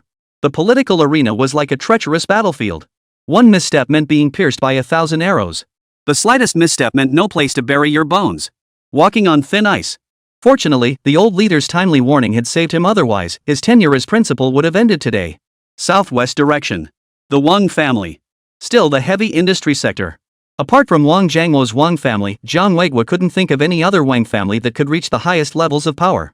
On the surface, Wang Jiangwo appeared to be merely the chairman of a heavy industry conglomerate. But anyone who truly regarded him as an ordinary businessman would die without knowing how. Beyond attending central government meetings, Wang Jiangwei rarely appeared in public. Most people instinctively overlook the dazzling aura surrounding him. Deputy to the National People's Congress, Vice Chairman of the Chinese People's Political Consultative Conference, Chairman of the All-China Federation of Industry. Jiang Weiguo, being part of the system, naturally understood the significance and weight of these titles and positions. He understood even more clearly what pioneer heavy industry group and the Wang family behind it represented. A single phone call from Wang Jiangwo, and it immediately alarmed the higher-ups, who promptly dispatched an inspection team. This alone demonstrated the Wang family's influence. Principal? Director Li heard Principal Jiang utter a few words into the phone, and his heart churned like a stormy sea. The Wang family? What kind of power did the Wang family wield to make the principal so alarmed? The thought made him shift restlessly on the sofa. Curiosity got the better of him, and he blurted out, "What happened?" Jiang Weiguo had no time to answer Director Li. The thought of Wang Jiangwo's son suffering injustice at the school under his leadership, and even clashing with the dean below him. His heart pounded with dread. Moreover, it involved allegations of corruption among departmental leadership. A figure as prominent as Wang Jiangwo wouldn't make baseless accusations over such a minor matter. Therefore, the college leadership who clashed with the Wang family's son must have serious issues. Serious problems. Though he didn't know which leaders they were, the mere thought of it made Jiang Weiguo's blood boil. It was precisely because of these corrupt parasites that he nearly lost his position. Worst of all, higher-ups had gotten wind of the whole affair. Jiang Weiguo slammed the documents on his desk to the floor, pounded the surface fiercely, and roared, "Director Li, notify the Discipline Inspection Office. Start with me and investigate everyone below me, leave no stone unturned. Arrest every single one found corrupt. Dig to the depths of the earth if you must, spare no effort." Corruption? They've gone mad. Get to the bottom of this. Armed with intelligence from a veteran leader and under Jiang Weiguo's relentless pressure. Within minutes, the Discipline Inspection Department had already zeroed in on Wang You, Xia Ruijin, President Chen, and others. There was no way around it. The campus network was flooded with Wang Yu's adoring fans. His fame was simply too immense. He drove a multi-million-dollar Apollo IE to campus, sporting a local Shanghai license plate worth 88,888 yuan. A Vacheron Constantin watch worth over 20 million, and bodyguards always by his side. And then, smashing a Ferrari on his very first day of school. From all this, Jiang Weiguo could easily deduce that Wang Yu was Wang Jiangwo's son, the sole heir of the Wang family's current generation. With Wang Yu's identity confirmed, the rest was left to the comrades in the Discipline Inspection Department to follow the trail. They began a detailed investigation into both Dean Chen and Xia Ruijin. Soon, the conflict between Wang Yu and the father-son duo of Xia Wenquan and Xia Ruijin, followed by Wang Yu's subsequent visit to the business school dean's office, all converged in Jiang Weiguo's hands. These were all public events, requiring little additional investigation. Jiang Weiguo stared at the contents recorded in the documents in his hands, his brow furrowing deeply. The report was exceptionally detailed, covering the entire sequence of events, the students' evaluations of Xia Ruijin, particularly the complaints filed by impoverished students against Xia Ruijin. Jiang Weiguo's hair stood on end with fury, a raging fire burning within him. How dare Xia Ruijin, right under his nose, embezzle financial aid meant for impoverished students and even bully and sexually harass poor female students? As the college dean, Chen had ignored the students' complaints. As Xia Ruijin's protector, he had long accepted bribes from him, and even. What a nest of vipers! It was no wonder Wang Jiangwo would report to higher authorities that the university was rife with corruption, malpractice, and abuse of power. Having navigated the bureaucratic landscape for decades, Jiang Weiguo could easily imagine what Dean Chen and Xia Ruijin had done to these students. Dean Chen holds such a high position, would he even bother with the meager financial aid given to impoverished students? If he truly wanted to embezzle, with the university's annual budget exceeding tens of billions, where couldn't he have done it? Jiang Weiguo trembled with rage. He knew nothing of these matters, yet they were happening right under his nose on the university campus. Countless impoverished students were suffering terribly, enduring unbearable hardship. Scum. The dregs of humanity. Jiang Weigui tore the documents in his hands to shreds. He stormed out, slamming the door behind him. He summoned leaders from various university departments, and the group arrived at the office door of the business school dean. Bang! Without a word, Jiang Weigui kicked the door open. Approaching, they saw Dean Chen sitting blankly behind his desk, his eyes fixed on the computer screen. Bloodstains still clung to his clothes, making him look utterly disheveled. All traces of his usual imposing presence were gone. It's over. Old Zhao isn't picking up my calls. How could it happen so fast? He must have found out. Director Chen muttered under his breath. Chapter 94, merely a fleeting evil thought. A thunderous kick against the door brought Director Chen back to his senses. He looked up to see Jiang Weigui leading a group of school administrators at the doorway. Jiang Weigui's face was dark and grim as he stared intently at him. Dean Chen immediately stammered, "Principal, how did you get here?" Jiang Weigui strode up to Dean Chen, grabbed him by the collar, and shouted angrily, "Chen Yang, you really outdid yourself. Look at the mess you've created. I promoted you to this position because I believed in your exceptional abilities that you could elevate the business school to greater heights. And this is how you repay me? This is how you treat these students? Chen Yang, you're quite something." Jiang Weigui's trembling voice echoed down the hallway. Outside the dean's office, teachers crowded together to watch the spectacle. They whispered among themselves, pointing and gesturing at Dean Chen. Dean Chen looked at the furious Jiang Weigui, still clinging to a sliver of hope as he protested, "President, what are you talking about? I don't understand. I've always shown great care for my students. What did I do wrong?" Jiang Weigui's teeth clenched so hard they ground together. He shoved Chen Yang hard onto the floor and shouted, "At this point, you're still trying to wriggle out of it. The higher-ups have called me directly about this." "Do you think I don't know?" Dean Chen instantly drained of color, trembling like a sieve. He knew this matter couldn't be concealed any longer. He hadn't anticipated the news reaching Jiang Weigui so swiftly. Wang Yu's swift action far exceeded his expectations, leaving him no time to devise a countermeasure. Thud. Dean Chen knelt abruptly before Jiang Weigui. Like a drowning man clutching at his last straw. He clutched Jiang Weigui's thigh and wailed loudly, "It was Wang You who offered to donate to the school. I only had a moment of weakness. I swear I never embezzled a single penny before this. I had no idea Wang You was so powerful.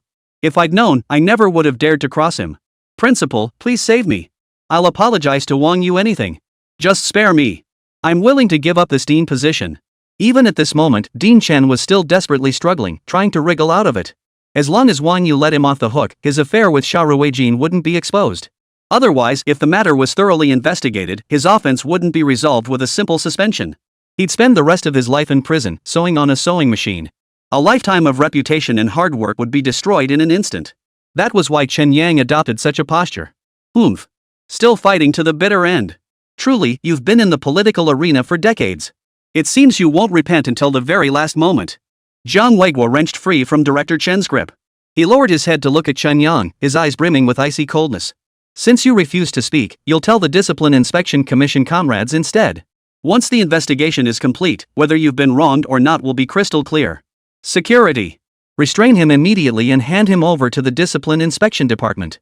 Let their comrades investigate thoroughly." Security guards immediately stepped forward, ignoring Chen Yang's struggles as they pinned him down. "Let me go. Get lost." Chen Yang struggled violently. He knew clearly that he still had a chance to plead his case before Jiang Weigui. If the Discipline Inspection Department investigated him, everything would be over. His hands weren't clean to begin with. How could he possibly withstand an investigation? Jiang Weigui watched Chen Yang thrash before him, his former polished demeanor gone, now resembling nothing more than a writhing maggot. His gaze was icy cold, the lingering fury in his mind still unabated. Scum like this deserved to die. He nearly dragged me down with him. If not for the old leader's timely warning, he'd likely be finished too. Jiang Weigui still felt a chill run down his spine at the memory. How could he possibly help Chen Yang? Besides, facing the Wang family, that behemoth, this isn't something he could possibly handle. Get him out of here immediately. Ignoring Chen Yang's pleas, Jiang Weigui ordered the security guards to take him away immediately, lest his presence further sour the mood. Chen Yang instantly fell silent, ceasing all resistance. He knew he was utterly finished, all because of his momentary greed. Recalling Wang Yu's words, he knew that his and Xia Ruijin's actions toward those impoverished students would be uncovered. Had he known Wang Yu was such a big shot, he would have been groveling at his feet instead of openly accepting bribes from him. Regret consumed him. If only he'd known back then how much better it would have been to just stay quietly in his position as dean. But alas, there was no such thing as a regret pill in this world. Not everyone was like Wang Yu, favored by the system to reverse time and start anew. Notify all school administrators and faculty to attend a meeting. Jiang Weigui addressed the assembled school administrators before him. Everyone? The school administrators were taken aback. That's correct. Jiang Weiguo's gaze was piercing as he fixed it on the group before him. A major problem has emerged within our ranks. Everyone must attend. Those with something to hide should come clean now. Otherwise, it will be too late. I will root out every single rotten apple. I'll dig 3 feet into the ground if I have to. School of Business, Shanghai University of Finance and Economics. Inside the department chair's office, Xia Ruijin studied the data on his computer screen, which detailed the 2018 poverty-stricken student records at the university. This cohort's quality is quite impressive. As usual, Xia Ruijin carefully scanned the photos on his computer, letting out a lecherous chuckle. Look at those faces, so fair and delicate, truly tempting. Knock knock. Just as he was engrossed in his viewing, a knock sounded at the door. Xia Ruijin grumbled, "Who is it?" No response came from outside. Just as he was wondering about it, the knocking resumed. "Who's knocking? Can't you even say hello?" Xia Ruijin reluctantly shut down his computer and got up to open the door. Before him stood several middle-aged men in short-sleeved shirts. Leading them was a man in his 40s, wearing gold-rimmed glasses and sporting a square jaw. He stared at Xia Ruijin with a stern expression. Xia Ruijin saw them and was startled. Aren't these the people from the school's discipline inspection office? What were they doing here? Director Xia, who flaunted his authority in front of students, dared not take these men lightly. A guilty conscience makes one slouch. "Good day, comrades."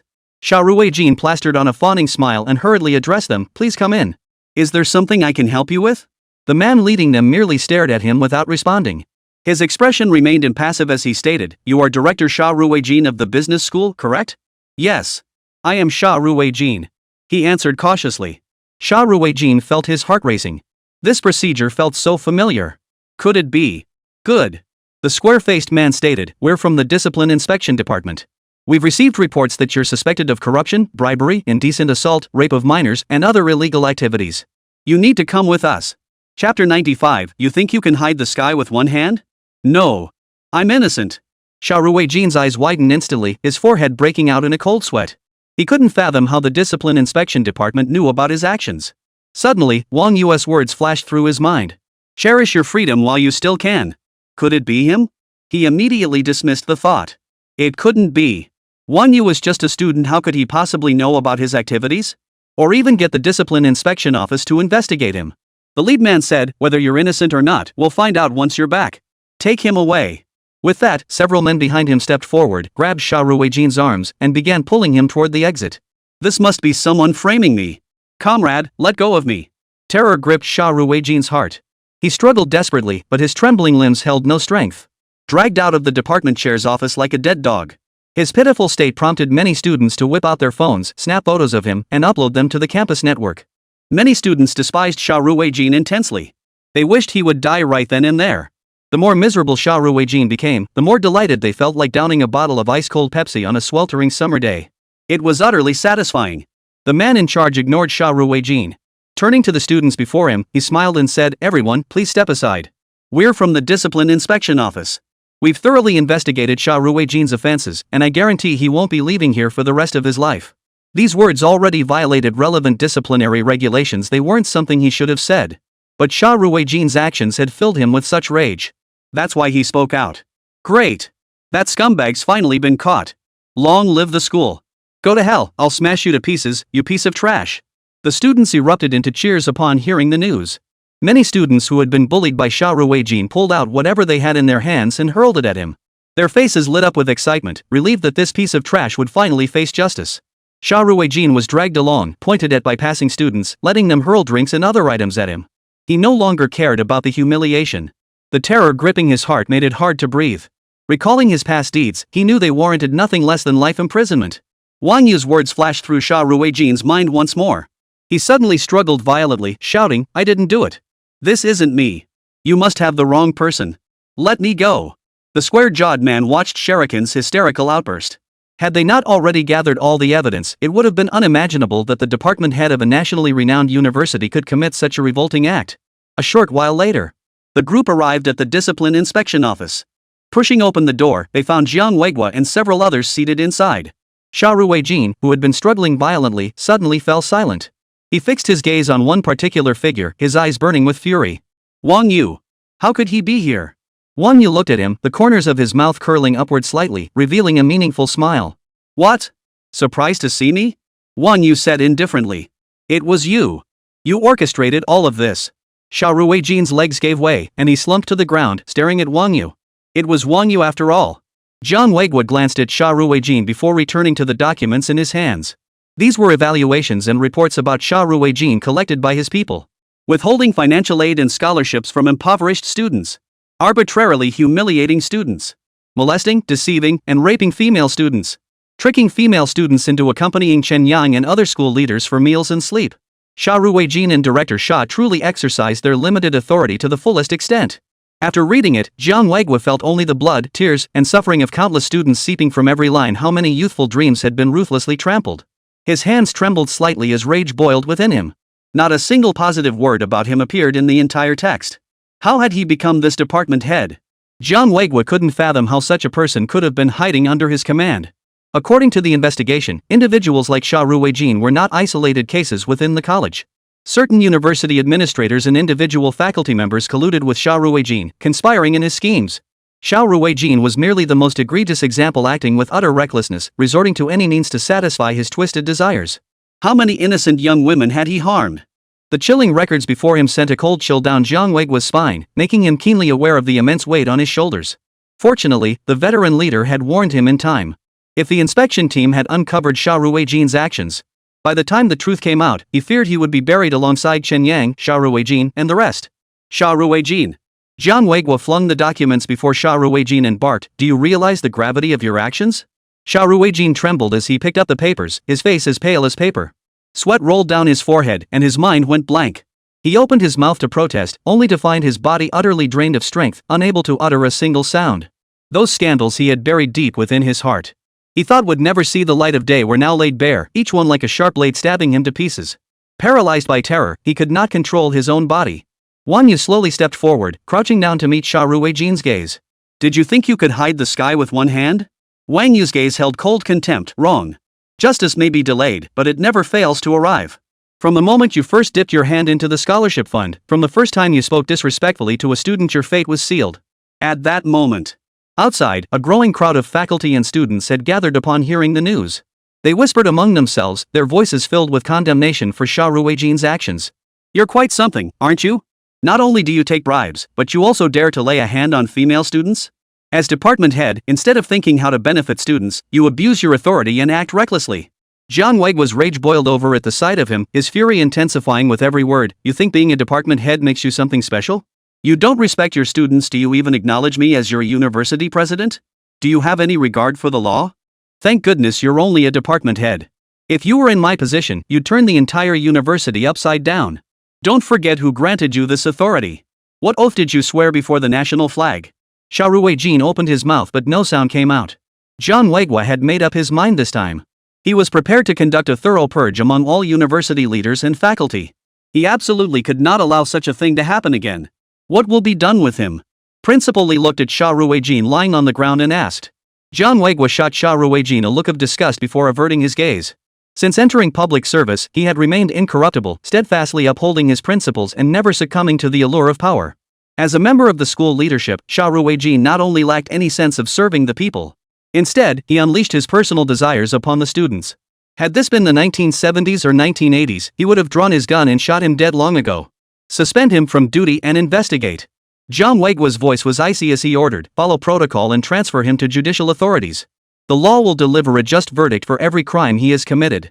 Comrades of the Discipline Inspection Commission, I commend your diligence in thoroughly investigating all personnel appointments, fund flows, and project approvals across the entire university. Leave no stone unturned in uncovering any potential corruption. Chapter 96, You Only Know You're Finished. Principal, I was wrong. Save me. Upon hearing this, Xia Ruijin found an unexpected surge of strength and shouted loudly. Tears and snot streaming down his face, he wailed, I'm sorry. I'll never do it again. Please, just let me off this time. I beg you, I truly understand my mistake. The very mantle he had always relied on, the authority of being department chair, had been stripped away by Jiang Weiguo with a single word. He was instantly stripped bare. Xia Ruijin felt as if he had returned to his days as a freshman at the University of Finance and Economics. Weak, insecure, helpless. He kept bowing his head to Jiang Weiguo, repeating over and over that he knew he was wrong. Jiang Weiguo replied coldly, You only know you're finished. Xia Ruijin's vision darkened, and he instantly lost consciousness. Seeing this, Jiang Weiguo sighed deeply. Even now, Xia Ruijin showed not a shred of remorse. His fear stemmed solely from dreading dismissal and investigation. Clearly, he cared only about the official position he held. As for the mistakes he had made, he showed not a shred of remorse. Perhaps, in his mind, these actions amounted to nothing, mere trifles of little consequence. If only he had known then what he knows now. Jiang Weigua said coldly.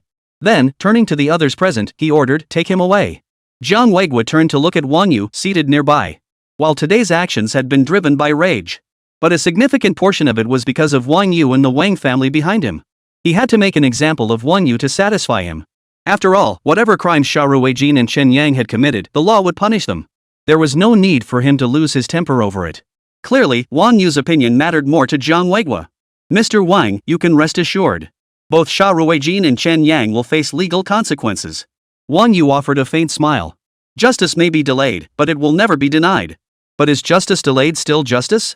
Analyzing it from a philosophical perspective, ideal and reality are perpetually in conflict and equilibrium.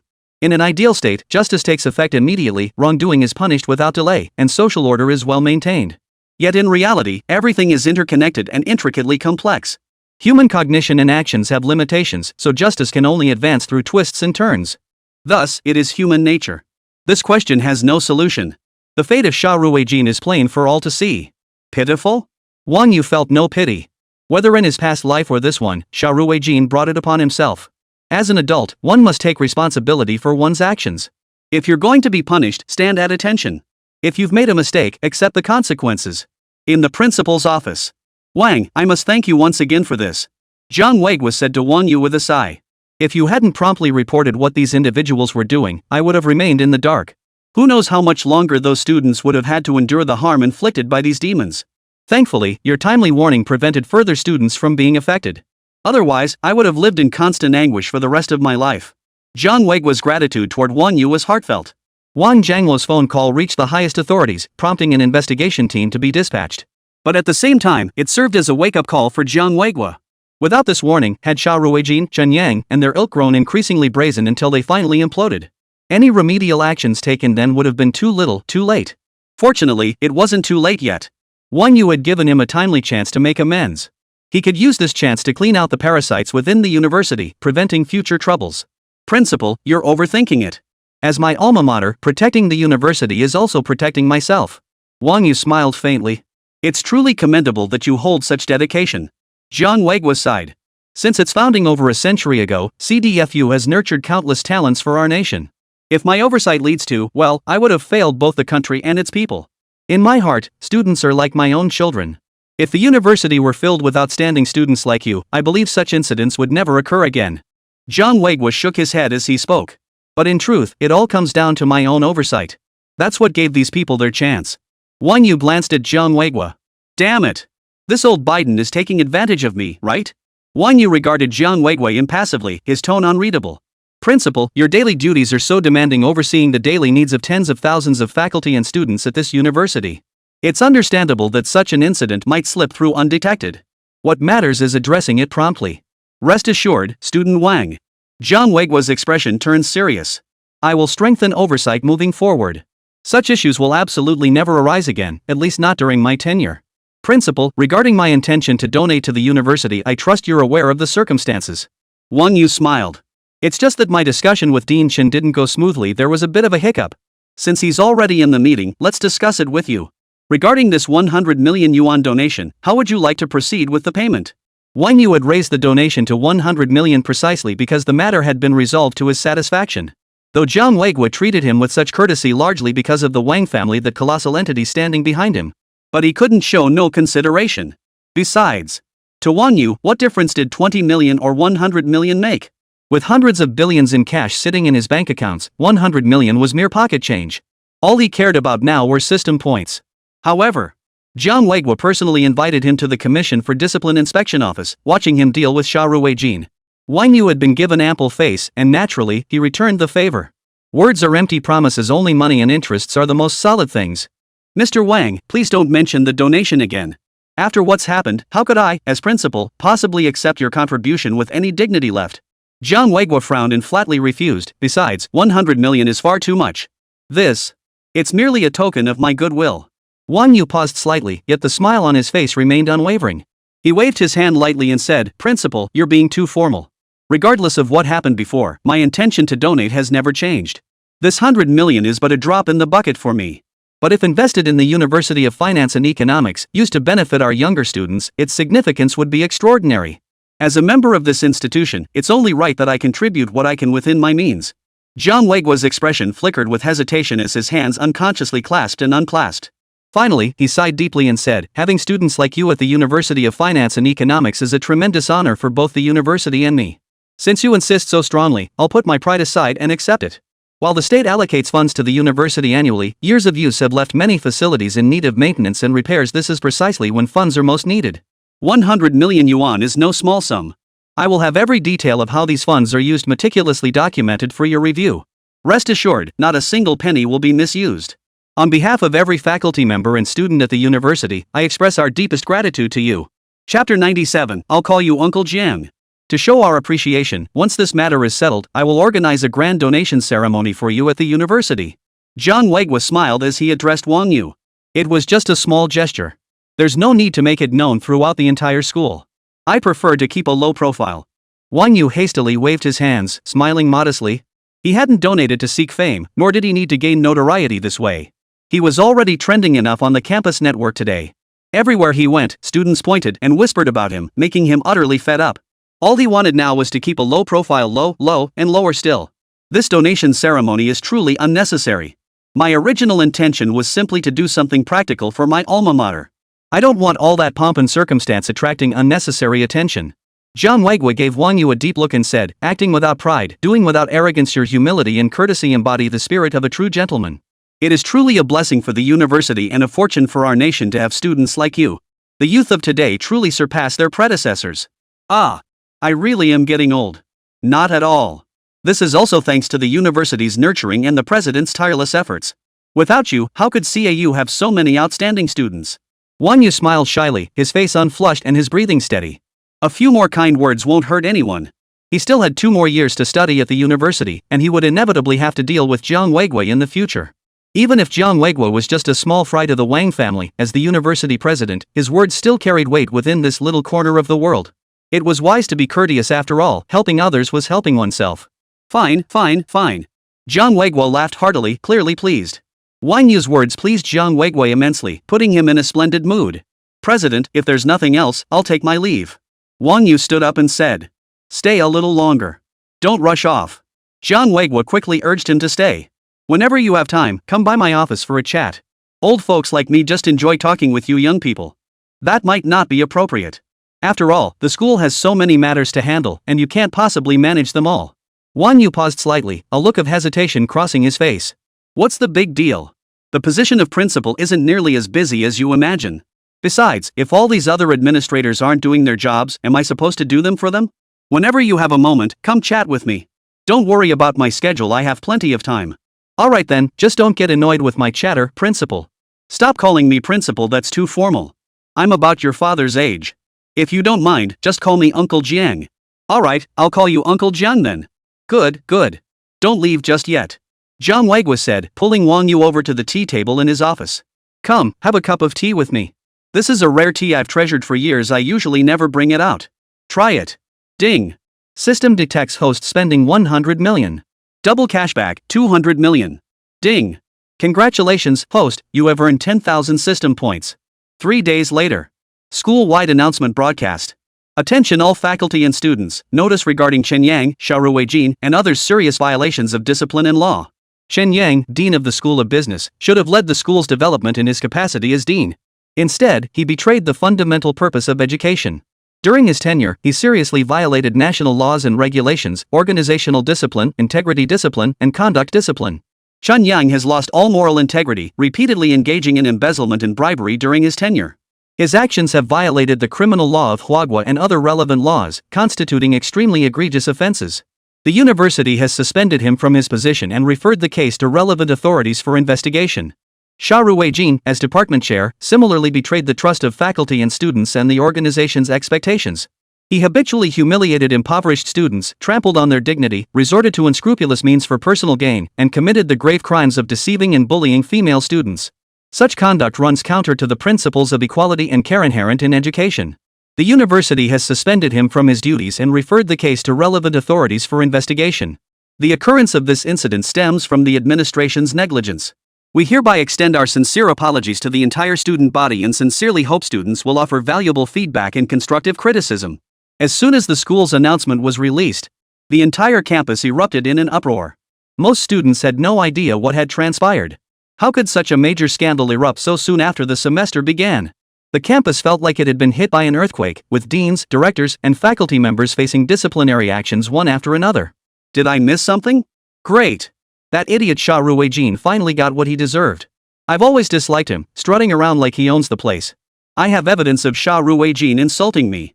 I'm turning it in. Xia Wenchuan always acted like a jerk because his dad is a department head. Let's see how arrogant he can be now. On the school forum, students actively voiced their opinions, with victims occasionally stepping forward to share their experiences. Others looked utterly confused, having no idea what was going on. They hurriedly scrolled up to see what was going on.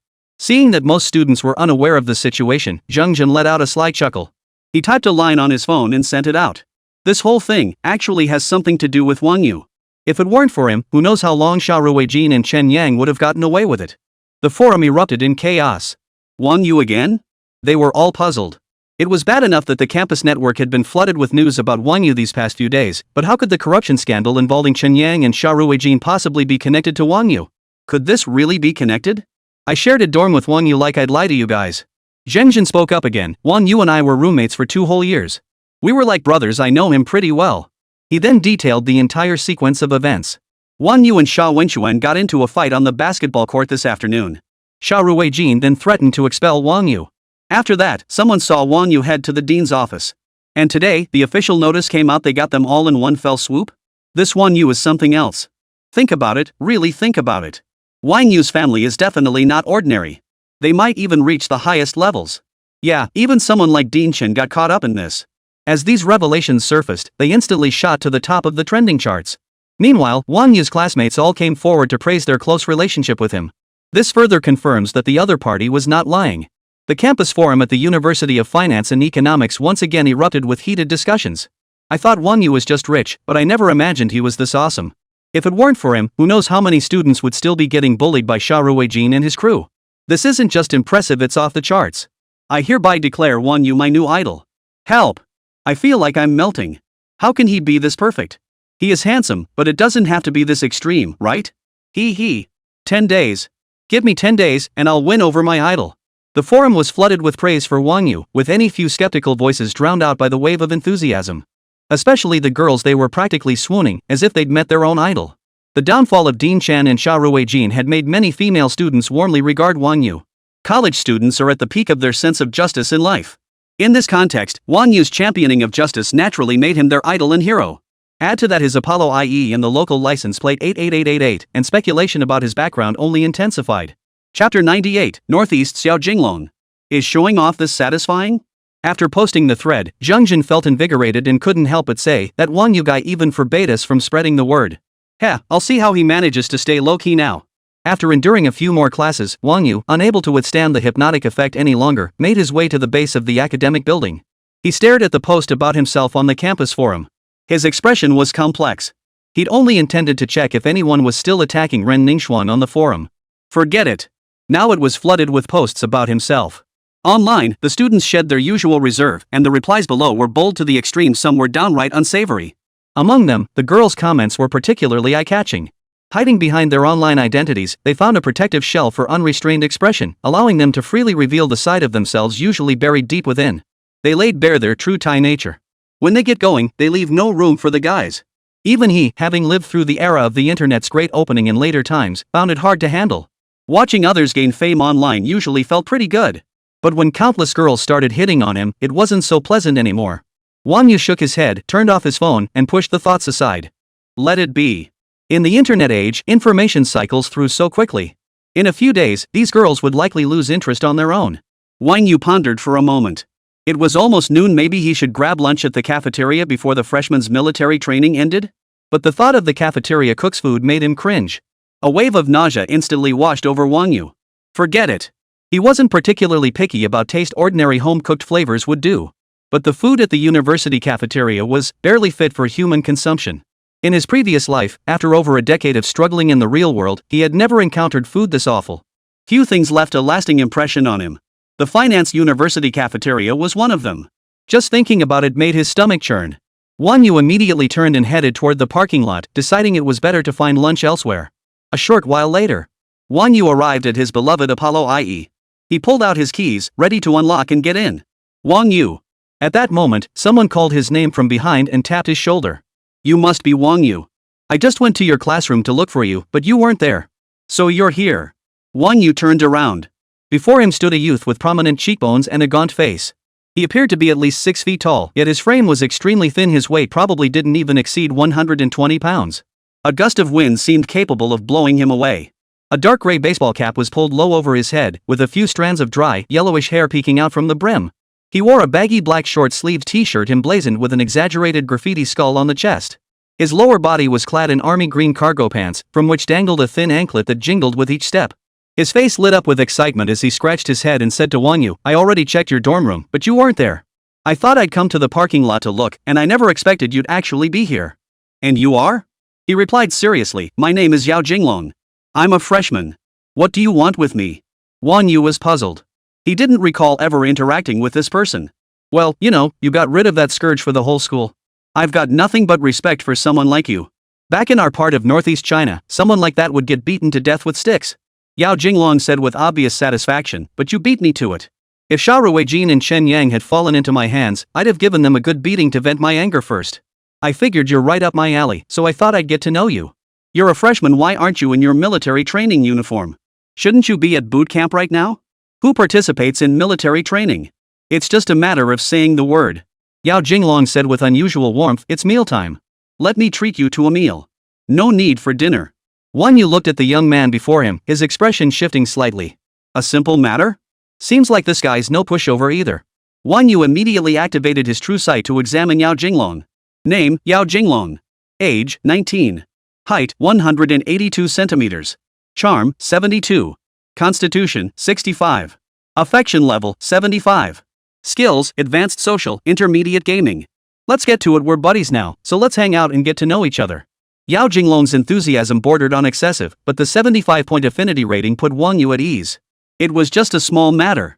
Wang Yu remarked indifferently that Sha Ruijin, he's reaping what he sowed. Even without me, someone else would have dealt with him. He was doomed anyway. You're absolutely right. Mentioning Sha Ruijin and his crew, Yao Jinglong gritted his teeth. Just a lowly department head, yet he dares to strut around like a peacock on campus. That bastard was just unlucky to run into you. Otherwise, I'd never let him off the hook. Wang Yu raised an eyebrow, eyeing him suspiciously. Could it be that in his previous life, this kid had already taken action against Sha Ruijin? Wang Yu's mind flashed back briefly. He suddenly recalled that when Sha Ruijin was taken away in his previous life, not a single inch of his body was left unscathed, he was covered in blood. Could it be this kid who did it? You're from the Northeast? Wang Yu asked, listening to his accent. In his previous life, he kept a low profile at school and hadn't known Yao Jinglong. He'd only occasionally come across him on the campus forum, a rich kid rumored to have a complicated background. Beyond that, there was no further information. There were simply too many rich kids at the school, so Wang Yu didn't think much of it at the time. I'm from Northeast China. This is my first time in Shanghai. Yao Jinglong said, then slapped his forehead. Oh right, I almost forgot, let's exchange contact info. After saying this, he pulled out his phone, did some quick operations, and then showed Wang Yu the Feixing QR code. Alright, I'll scan yours. Wang Yu pulled out his phone and added Yao Jinglong as a Feixing contact. Yao Jinglong extended his hand. We're friends now. For what you did today, just give me a shout anytime you need something. I promise I won't let you down. Come on, let's go. Enough talk, I'm treating you to dinner. No need for dinner. Wang Yu shook his head. It's no big deal. I was just standing up for myself. Wang Yu wasn't the type to take credit for things. This whole incident was more Sha Ruijin's bad luck for crossing him. Otherwise, Wang Yu wouldn't have thought to deal with him anytime soon. Enough of that. At least I got my revenge. Seeing Sha Ruijin and Chen Yang behind bars feels satisfying. Yao Jinglong pressed on regardless. We were classmates, after all. Give me a chance to treat you to a meal. You wouldn't deny me that, would you? Let's eat off campus. It'll give me a chance to experience your Apollo IE. That car is a limited edition, money can't buy it. I've always wanted to buy a Ferrari LaFerrari, but my family absolutely refused. Today, I'm going to fully experience the allure of a supercar. Yao Jinglong was naturally outgoing and uninhibited around Wang You, chatting animatedly. No need to go out. Let's just eat at the cafeteria. There's no point going elsewhere, it's too much hassle. Seeing Yao Jinglong's enthusiasm, Wang Yu couldn't bring himself to refuse. What's the big deal? I may not be as well off as you, but I can still afford to treat you to a meal out. Yao Jinglong shrugged it off. Here's the deal, you know the Magic City better than I do. You pick the place, I'll foot the bill.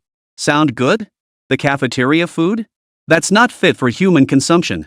If I invited you to eat there, people would laugh their heads off. Ha ha ha, alright then. Let's go grab something outside. Chapter 99, Something's Fishy. Come on, get in the car. Wang Yu smiled, saying nothing more as he pulled out his keys to unlock the car door. Yao Jinglong stared at the sleek gold-winged doors before him. His face lit up with excitement as he admired the sleek sports car, murmuring in admiration. Damn, it's gorgeous. Yao Jinglong plopped into the passenger seat, taking in the interior. The envy in his eyes was impossible to hide. He turned to Wang Yu and declared, no wonder it's a supercar worth tens of millions. Once I graduate, I'm definitely getting my dad to buy me one too. Roar! Wang Yu lightly pressed the accelerator and the Apollo IE roared to life. They sped out of the school grounds. But since they were still on campus, even with his exceptional driving skills, Wang Yu couldn't go too fast. Yao Jinglong still howled with excitement, letting out constant gasps of awe. Before long, the car pulled up outside a restaurant not far from the school. Yao Jinglong stepped out, still feeling a bit unsatisfied. Under the gaze of passers-by, he felt a bit giddy. Yao Jinglong threw his arm around Wang Yu's shoulder and exclaimed excitedly, come on, let's grab something to eat. Whatever you want. We're not leaving until we're drunk tonight. Wang Yu replied with a hint of exasperation. No alcohol for me, I'll be driving later. That won't do. Yao Jinglong grinned widely, revealing 2 rows of teeth, and retorted impatiently, we just met today, don't we have to drink? Come on, let's go inside first. Wang Yu and Yao Jinglong headed toward the restaurant together. It was already dinner time, and the lobby was packed. Yao Jinglong asked the waiter, who informed them there were no private rooms available. The two had no choice but to sit in the main dining area. No sooner had they sat down than Yao Jinglong bellowed, waiter, bring the menu. A young woman heard the call and approached from afar. Her figure was graceful, her waist so slender it seemed 2 hands could easily encircle it. Her hair was pulled up into a bun, and even the simple short-sleeved top she wore couldn't hide the impressive curves of her chest. A yellow apron tied around her waist gave her an air of unassuming simplicity. Wang Yu locked eyes with her. Holding the menu, she approached and said, Wang Yu, what a coincidence. What brings you here for dinner? It was none other than Ren Ningxuang, the very person who gave Wang Yu such headaches. Wang Yu couldn't help but marvel at how small the world truly was. He never imagined that even when he randomly picked a restaurant to eat at, he'd run into her. First in the cafeteria, now in a restaurant, what a coincidence. In your mind, I can't come to a place like this to eat? Wang Yu couldn't help but ask. With your wealth, it is indeed rare to see you in a place like this. Ren Ningxuan replied with a faint smile. Are you working part-time here? Wang Yu inquired curiously. Yes, I didn't have class this morning, so I came here to work part-time. Ren Ningxuan took the menu from her hand and placed it in front of Wang Yu. Her expression was perfectly natural, showing no trace of embarrassment at being spotted by Wang Yu while working her side job. I actually had a job at the school cafeteria, but lately there's been some gossip about me on campus, so the boss asked me to take a few days off for now. Ren Ningxuan said with a hint of frustration, no choice. I had to find a job outside campus for now. Wang Yu fell silent. He knew exactly what kind of rumors she was referring to. Truth be told, Ren Ningxuan losing her job had quite a bit to do with him. It's actually not too bad. This place is pretty close to campus, so it's convenient to head back to the dorms. It's just busier during mealtimes, but the rest of the time is pretty relaxed. It won't interfere with my studies at all. Ren Ningxuan chuckled softly, waving her hand dismissively. Sure, it's a bit more tiring than working on campus, and the pay is lower, but I get more free time in return. With the extra time, I can tutor more students or take extra dance classes, and I'll actually earn more than before. Ren Ningxuan giggled. Want to try our signature dish?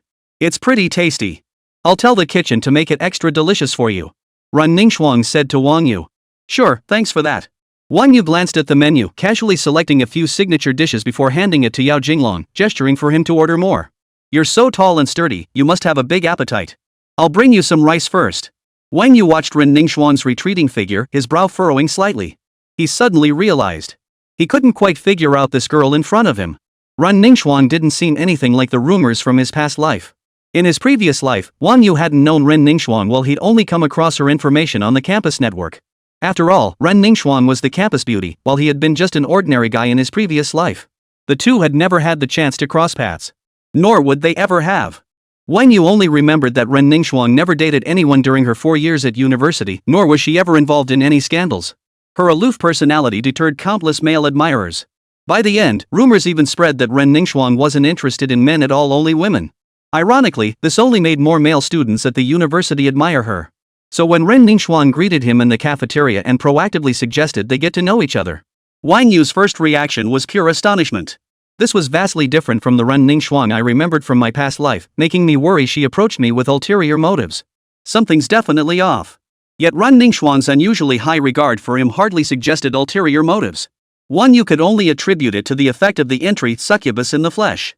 What puzzled Wang Yu was this: even if Ren Ningxuang was materialistic, why hadn't she dated anyone during her 4 years of university in her past life? With her looks, finding a wealthy partner should have been effortless. There was absolutely no need for her to work part-time at a restaurant. Her monthly wages wouldn't even exceed 3,000.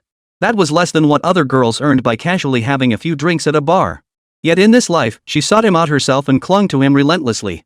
Even after being rejected by Wang Yu, she acted as if nothing had happened, continuing to bring him drinks. She'd wear that look that said, "I'm sticking to you like glue, what are you gonna do about it?" Wang Yu rubbed his temples and let out a bitter laugh. What on earth was Ren Ningxuang thinking? Why had she singled him out? "Here's the braised pork you ordered. Eat while it's hot." Ren Ningxuang stood nearby, her eyes sparkling with amusement as she spoke to Wang Yu. "Should I not be here?" Yao Jinglong grinned at Wang Yu, winking and making faces. "Hello, I'm Ren Ningxuang." Ren Ningxuang nodded at Yao Jinglong and said with a smile, "Are you a friend of Wang Yu's?" "Absolutely," Yao Jinglong affirmed. Then, looking slightly uneasy, he added, "At the very least, I consider Wang Yu my brother." "So, are you two just acquaintances, or are you dating?" Yao Jinglong asked curiously. Judging by Ren Ningxuang and Wang Yu's demeanor, they seemed like new acquaintances. Yet the look in Ren Ningxuang's eyes when she gazed at Wang Yu clearly held affection.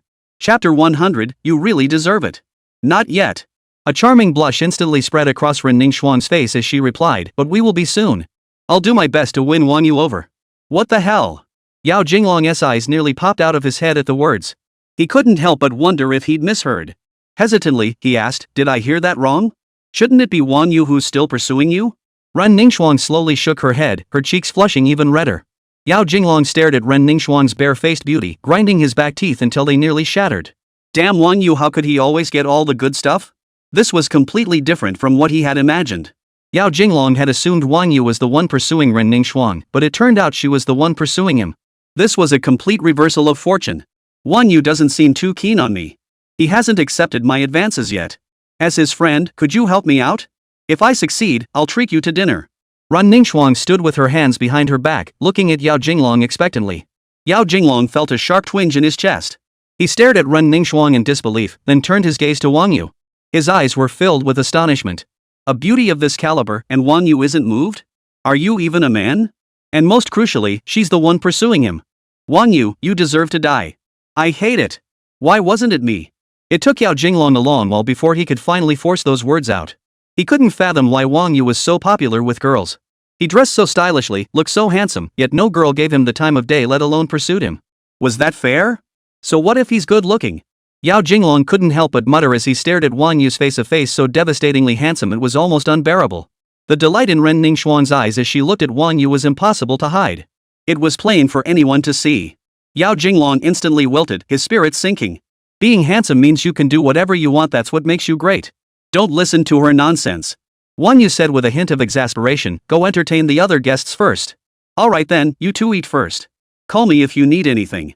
Ren Ningxuang looked at them with hurt eyes, then turned to Yao Jinglong and said, remember to help me work on Wang Yu's mindset, okay? No problem. Yao Jinglong readily agreed. For his best friend's happiness, he'd gladly stab his own brother in the back twice over. The next morning, on the school basketball court, Yao Jinglong watched Wang Yu and the others play basketball from the sidelines, hiding in the shade while sipping a Coke. During halftime, Ren Ningxuang approached Wang Yu, her delicate, pink-tinged hand holding a bottle of drink as she offered it to him. Yao Jinglong froze in surprise. Whispers reached his ears, why is Ren Ningxuang here again? Yeah, she's got some nerve. Yao Jinglong's expression shifted as he turned to the group and asked, hey, what's going on here? The person looked at Yao Jinglong, surprised, and said, you don't know? It's all over the campus forum. Bro, I genuinely don't know about this. I don't check the campus forum. Yao Jinglong shook his head. Tell me what's going on. Alright, I'll fill you in. On the very first day of school, Ren Ningxuang openly pursued Wang Yu, but he rejected her. After that, she just couldn't let it go. She kept showing up out of nowhere, bringing Wang You drinks. The student shrugged. I mean, Ren Ningxuang has been the undisputed top campus beauty for 3 years. Is she really this obsessed with someone who rejected her? She's brought drinks before, didn't you notice? Yao Jinglong's expression held a hint of confusion. What had he been doing at this time yesterday? He seemed to be taking a. Wang You, you deserve to die. Yao Jinglong said tearfully, and Ren Ningxuang treats you like this, yet you're still not moved. Bro, Ren Ningxuang might be gorgeous, but Wang Yu's pretty handsome too, right? Someone nearby couldn't help but retort. Under the shade of a tree nearby. Wang Yu took the drink, took a sip, then pulled out his phone and said, add me on Feishin. Really? Ren Ningxuang exclaimed delightedly, wonderful. You finally recognized my sincerity and want to add my contact info. Ren Ningxuang immediately pulled out her phone and searched for the QR code. Wang Yu glanced at it. It was an old Redmi phone. It looked well used, the screen scratched and worn. Still, Ren Ningxuang clearly cherished it. It was spotless, not a speck of dirt in sight. Ren Ningxuang showed no embarrassment whatsoever, boldly presenting her most authentic self before Wang Yu. The Redmi phone lagged a bit, and it took a while before the Feishin QR code appeared. Ren Ningxuang extended her fair, delicate hand toward Wang Yu. Wang Yu didn't say much. She simply scanned her QR code to add her as a friend and sent a 200 yuan red envelope. Ren Ningxuang accepted it almost instantly. Beep beep. Ren Ningxuang glanced over curiously, only to find the red envelope had come from Wang Yu. Wang Yu, what's this about? Ren Ningxuang's smile froze on her face as she couldn't help but ask. Nothing much. You've been buying me drinks every day. I can't just keep accepting them for free. Wang Yu replied indifferently, I'm not in the habit of letting girls spend money on me. Just take this red envelope. It's not much. Wang Yu took a sip of the drink and said, thanks for the drink, but please don't bring any more. I don't usually drink much soda, and with this heat and your part-time job, running back and forth is a hassle. Hee hee, are you worried about me? Ren Ningxuang's eyes lit up instantly as she smiled sweetly. I thought you liked drinks. I usually enjoy sweet bubble tea. Since you don't like it, I'll bring you something else next time. Really, it's not necessary. Wang Yu said earnestly. Alright, I understand. Ren Ningxuang lowered her head and murmured softly. After that, Wang Yu returned to the basketball court. Ren Ningxuang looked pensive for a moment before leaving the area. Noon. School cafeteria. Ren Ningxuang approached Wang Yu with a half-chilled watermelon, grinning as she handed him a spoon. Wang Yu froze in surprise. Why are you back? What's this? Hee hee. Ren Ningxuang smiled softly. You don't like drinks, right? It's so hot out, I thought I'd bring you some chilled watermelon to beat the heat. She swallowed hard. Try some. It's so sweet. Wang Yu stared at her without speaking. Ren Ningxuang's face immediately fell. You don't like watermelon either, do you? Just try some. It's really good. It'll go to waste if you don't eat it. Wang Yu touched his forehead and sighed helplessly. Chapter 101, 6 Yuan Spicy Hot Pot. Was that what he meant this morning? Was that how Ren Ningxuang interpreted it? He'd made himself perfectly clear, even sending her a Feishin red envelope. He was telling her to stop giving him things. Wang Yu looked at Ren Ningxuang before him. Her fair, delicate face was blank with confusion. He couldn't tell if she genuinely hadn't understood or was just playing dumb in front of him. Ren Ningxuang shouldn't be studying at the finance university. She should be attending an art school to study acting. You really are. How much? I'll transfer it to you. Wang Yu sighed, reaching out to take the watermelon. No need. It's not much. Seeing Wang Yu accept the watermelon, Ren Ningxuang giggled happily. Waving her hand, she skipped away from the spot. She didn't even give Wang Yu a chance to speak. Wang Yu stared at the watermelon in his hands and could only let her be. Over the next few days, Ren Ningxuang would appear before Wang Yu punctually. No matter where Wang Yu hid, Ren Ningxuang always found him with uncanny precision. Each day, she would bring him something different to beat the heat, all under the envious gazes of those around them. Chilled watermelon, green tea. Even homemade silver ear fungus and lotus seed soup. Though these items weren't particularly valuable, just commonplace things. But the fact that they were personally prepared by Ren Ningxuang, the school's goddess, shattered the hearts of many male students who witnessed it. Yao Jinglong trailed behind Wang Yu, his face etched with resentment. After spending so many days together, Wang Yu found Yao Jinglong to be a decent person, and they had become friends. Ren Ningxuang's reputation on the school forum gradually began to turn around. After all, whether it was for material gain or some other motive, it was no small feat for Ren Ningxuang to persist in giving Wang Yu gifts for so long. Online sentiment shifted from a sea of criticism to anticipation over whether Ren Ningxuang could win Wang Yu over. Many were now waiting to see how it would all play out. Wang Yu had just arrived at the school cafeteria, ready to eat. As expected, Ren Ningxuang was already waiting for him at the cafeteria entrance. She held a bottle of soda in her hand and handed it to Wang Yu. Glancing at Yao Jinglong beside them, Ren Ningxuang said sheepishly, "Sorry, I forgot to get yours again." "I'll remember next time. It's fine." Yao Jinglong managed a strained smile.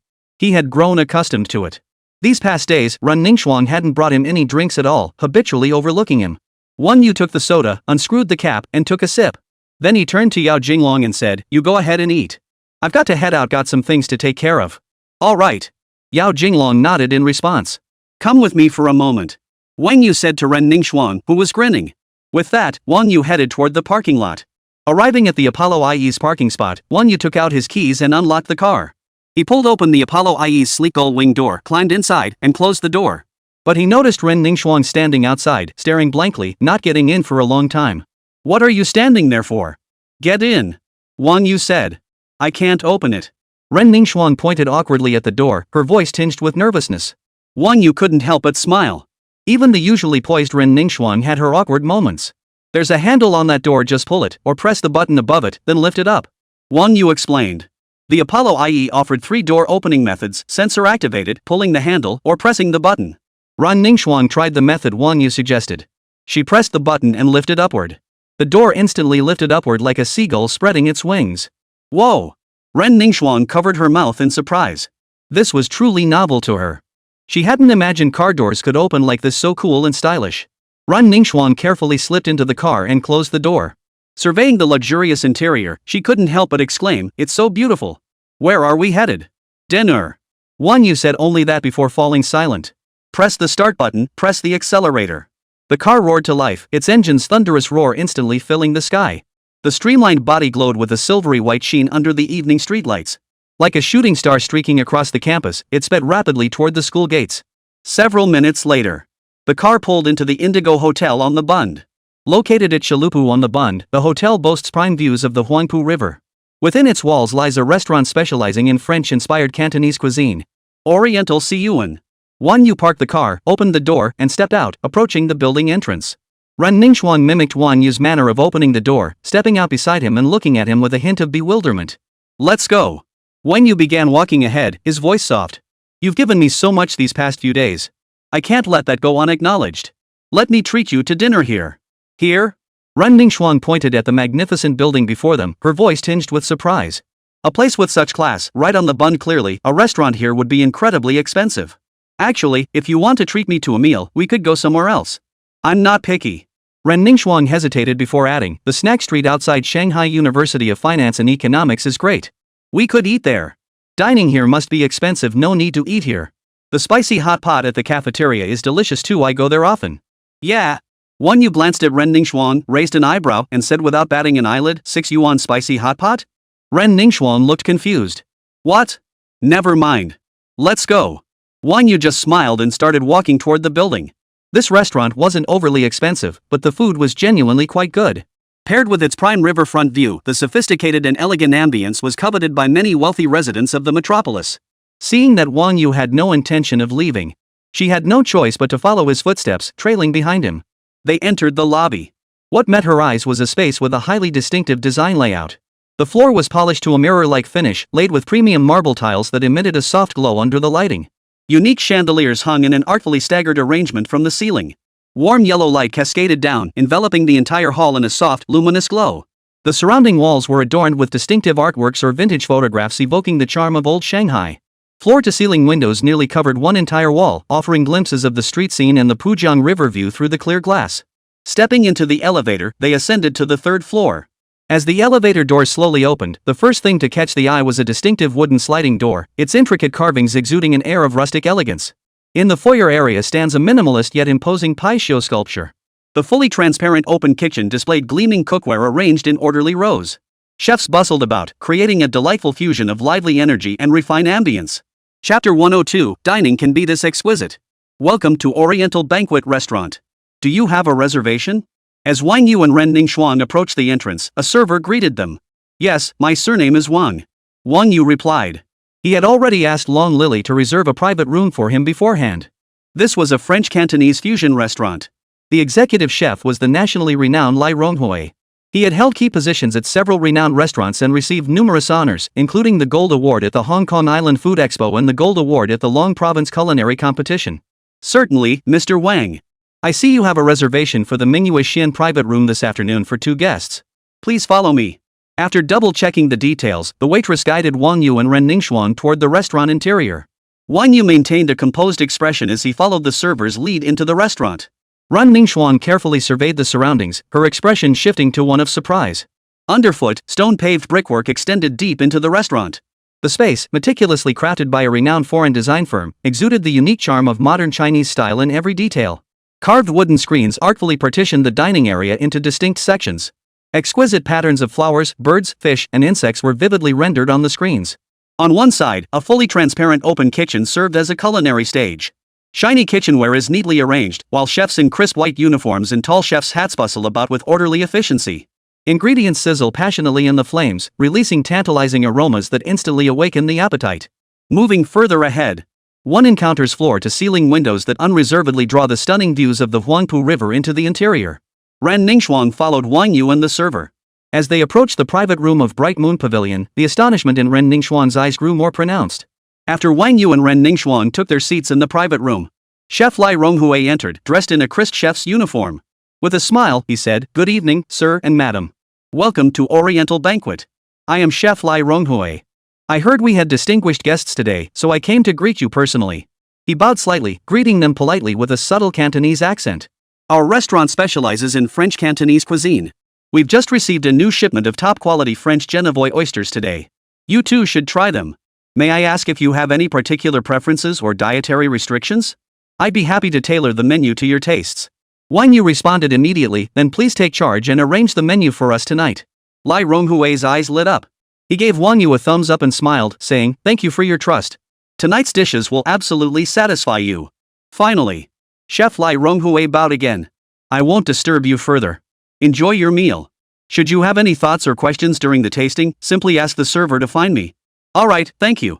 After Chef Lai Ronghui exited, Wang Yu snapped his fingers at the server and said, "Bring us a bottle of table wine first." "Sir, our restaurant currently offers only the 1992 Chateau Lafite Rothschild dry red wine and the 1995 Chateau Margaux dry red wine. The current prices are 168,888 and 88,888 respectively. Which would you prefer?" the waiter inquired. Ren Ningxuan's eyes widened instantly, her pupils contracting sharply. A single bottle of wine costs 168,000 yuan. And this was merely for a meal. Merely to accompany the meal. Extravagant, utterly extravagant beyond anything she could ever imagine. What was the few thousand yuan she earned after a month of hard work? Wang Yu said indifferently, "Then bring a bottle of 1992 Lafite first." "Certainly, sir." The waiter turned and left the private room to fetch the wine. A moment later, the waitress carefully carried a bottle of Lafite, slowly entering the room. After stopping before Wang Yu, she held the bottle up, displaying the label and seal for his inspection. After Wang Yu nodded in approval, she uncorked the bottle and poured the wine into a decanter to aerate it. Soon after, 2 elegant small plates were brought in by the waitress and placed before Wang Yu and Ren Ningxuan. The waitress introduced them. "These are pre-dinner desserts French caramel puddings. Please enjoy." Wang Yu picked up a spoon and said to Ren Ningxuan across from him, "Go ahead." Ren Ningxuan gazed at the delicate pudding on her plate, then mimicked Wang Yu's manner as she picked up a spoon and scooped a bite. The moment it touched her tongue, its silky, velvety texture swept over her like a gentle spring breeze, instantly filling her mouth. A delicate caramelized crust glistened on the pudding's surface. A light bite produced a crisp crunch, releasing an instant burst of sweetness that intertwined with the tender, creamy body of the pudding, sweet yet never cloying. The rich, milky aroma lingered between her lips and teeth, causing Ren Ningxuan's eyes to narrow slightly in delight. Ren Ningxuan suddenly felt a flush of embarrassment at the sound she had just made. Such simple ingredients, simply baked. The flavor was far beyond what ordinary cake shops could match. Especially when paired with this setting a world apart. Sitting here, she could gaze up at the exquisite decor of the private room and the night view of the Bund, all while savoring fresh ingredients sourced from around the world. This dual feast for both mind and body left Ren Ningxuan utterly intoxicated. Ren Ningxuan began to understand why these high-end restaurants command such exorbitant prices yet remain packed with diners. Ren Ningxuan had once been perplexed by this, unable to fathom it. Why did these wealthy people act like fools, paying far above market prices? If she ever became wealthy, she vowed never to squander money like they did. Until now. Ren Ningxuan began to understand a little. She couldn't help but smile. Once she thought the wealthy were foolish, but now she realized they simply understood how to pay for a high-quality life, how to savor the refinement and comfort money could bring. Just as Ren Ningxuan had this epiphany, a waiter dressed in traditional Chinese attire entered the private room, tray in hand. lemongrass and double chile snowflake beef. 15-year-old Huadio wine steamed pine needle crab. Lotus root stir-fried with hand-peeled river shrimp. Gennardo oysters with fresh shrimp and fish chunks in seafood broth. Smoked veal. Red pepper baked crab. Dessert options include tiramisu, cheesecake. Ren Ningxuan gazed at the array of dishes before her, each one unfamiliar. It was truly eye-opening. So, eating could be so refined, so elegant. No longer did she have to rush through meals in crowded, noisy environments. One could savor the freshest ingredients from around the world the moment they were served. Chapter 103, like a frog in a well gazing at the moon. Ren Ningxuan gently lifted the delicate bone china teacup before her, taking a small sip of the fragrant brew that had been steeping for some time. The warm tea spread across her tongue. Soothing music filled the air. The food danced on her tongue, stimulating her taste buds and triggering the flow of saliva. Ren Ningxuan ate the dishes before her in small bites, her usual generous manner replaced by a noticeable restraint. Ren Ningxuan lifted her gaze to Wang You seated beside her, murmuring softly, "He's truly handsome." Wang Yu's handsome face, illuminated by the light, became even more captivating. His sword-like eyebrows framed starry eyes, deep as the ocean. His high, straight nose stood like a mountain peak, its sharp lines tempered by a soft grace that gave his entire face a striking three-dimensional quality. Ren Ningxuan couldn't help but gaze at him with a look of rapture. Only Wang Yu's eating manners slightly marred this otherwise perfect scene. He picked up a piece of crab meat, stuffed it into his mouth, and chewed with a satisfying crunch. Then he scooped up a plump Genedu raw oyster, swallowed it whole, and washed it down with a bowl of oyster seafood soup. Delicious. Completely unrestrained. Not a trace of the restraint expected in a high-end restaurant, as if he were devouring spicy hot pot at a street food stall. He cared only about his own pleasure, not what others thought. Wang Yu seemed to catch her gaze, tilting his head slightly with a playful smirk. "What's the matter? Not to your taste? You're eating more delicately than a kitten." "No, no." Ren Ningxuan flushed, waving her hands hastily. "It's just so exquisitely prepared, I can't bring myself to devour it. And..." She paused, her voice dropping involuntarily. "And when I'm eating with you, I always feel like I have to be more elegant." "Oh? So you're saying I'm getting in the way? You'll only eat freely once I'm gone?" A hint of amusement flashed in Wang Yu's eyes as he teased her deliberately. "Of course not." Ren Ningxuan shot him a reproachful glance. Wang Yu picked up the red wine on the table, poured some into Ren Ningxuan's glass, and murmured softly, "Try this wine. It pairs wonderfully with the seafood." As he spoke, he took a small sip himself, his Adam's apple rolling slightly, radiating an indescribable sensuality. Ren Ningxuan raised her glass as instructed. She gently sniffed the aroma, a blend of fruit and wine which eased her mood slightly. After taking a small sip, her eyes lit up. This is truly delicious. I've never had wine this good before." At that moment, Chef Lai Ronghui entered, dressed in a pristine white chef's uniform and wearing a tall chef's hat. A humble yet professional smile graced his face as he bowed slightly. "My apologies for interrupting your meal. All the dishes specially prepared for you today have been served. I hope they meet your expectations?" "Not bad." Wang Yu set down his wine glass and picked up another piece of smoked beef to chew. Nodding in approval, he remarked, "From ingredient selection to cooking precision, every dish shows meticulous care." "We're thoroughly satisfied." Lai Ronghui's face immediately broke into a smile. "Seeing you enjoy it so much is an honor. I'm truly satisfied that I could prepare this meal to your liking." Ren Ningxuan looked at Chef Lai Ronghui with some surprise. This was completely different from her previous stereotypical impression of high-end restaurants. In her imagination, patrons of such luxurious establishments were bound by layers of rules, every gesture governed by strict etiquette. Just as depicted in movies and novels, the slightest misstep would invite disapproving glances. Yet now, reality offered her a different answer. The world of the wealthy wasn't filled with the same rules and burdensome etiquette as in movies and novels. Everything was done on a whim, whatever felt comfortable, whatever brought joy, that's how it was done. Yet Ren Ningxuan dared not make the slightest faux pas in this restaurant, eating stiffly and cautiously. Simply because it was her first time dining here, she feared being exposed. In contrast, Wang Yu possessed ample confidence. To him, so-called high-end restaurants were no different from street-side food stalls. He felt no need to tread carefully or worry about others' opinions. He was simply being his most authentic self. Ning Ningxuan suddenly felt a pang of inferiority. She had always assumed the lives of the wealthy were merely about better food and possessions, otherwise indistinguishable from ordinary people. Much like how a small eatery chef might assume Michelin-starred chefs simply use fancier seasonings and plate dishes more elegantly. Unaware of the meticulous control over ingredients and cooking techniques behind the scenes, Ren Ningxuan realized her perspective had been far too narrow. The composure and confidence wealthy people possessed, that unshakable calm in the face of any situation, was something she could never hope to learn in her lifetime. Ren Ningxuan gave a self-deprecating chuckle. She laughed at her own naivety and at her former self, a frog in a well, gazing at the moon and the sky. After dining in this luxurious restaurant and experiencing the life of the wealthy, I realized I was but a mayfly glimpsing the blue sky. I've become a bit ungrateful. No wonder so many women dream of marrying into wealth, soaring to new heights like a phoenix. No wonder, as a stunning beauty, I pursued Wang Yu so eagerly, yet he remained unmoved. It wasn't because I wasn't attractive, nor because Wang Yu had no interest in pretty girls. It was simply because I had mistakenly assumed Wang Yu was like other rich second-generation heirs. A man of his caliber has seen and experienced everything. Her most prized assets, her figure and looks. In his eyes, they were probably just ordinary things. Those women who managed to win over wealthy men and become wealthy wives. It was only because these wealthy men were nowhere near Wang Yu's caliber. True families with deep-rooted heritage and legacy are likely all like Wang Yu. A faint smile always lingered on his face, presenting an eternally composed demeanor. Seemingly kind, yet upon deeper interaction, one senses an insurmountable sense of detachment. This meal. Ren Ningxuang felt as though she were in a dream, the experience seeming almost unreal. Only when Wang Yu swiped his card to settle the bill did she snap back to reality. How much was it? Wang Yu asked the waiter. Mr. Wang, your total comes to 238,600 yuan. How would you like to pay? Card. Wang Yu replied indifferently. Ding. System detects host spending 238,600 yuan. Double cashback, 477,200 yuan. Ding.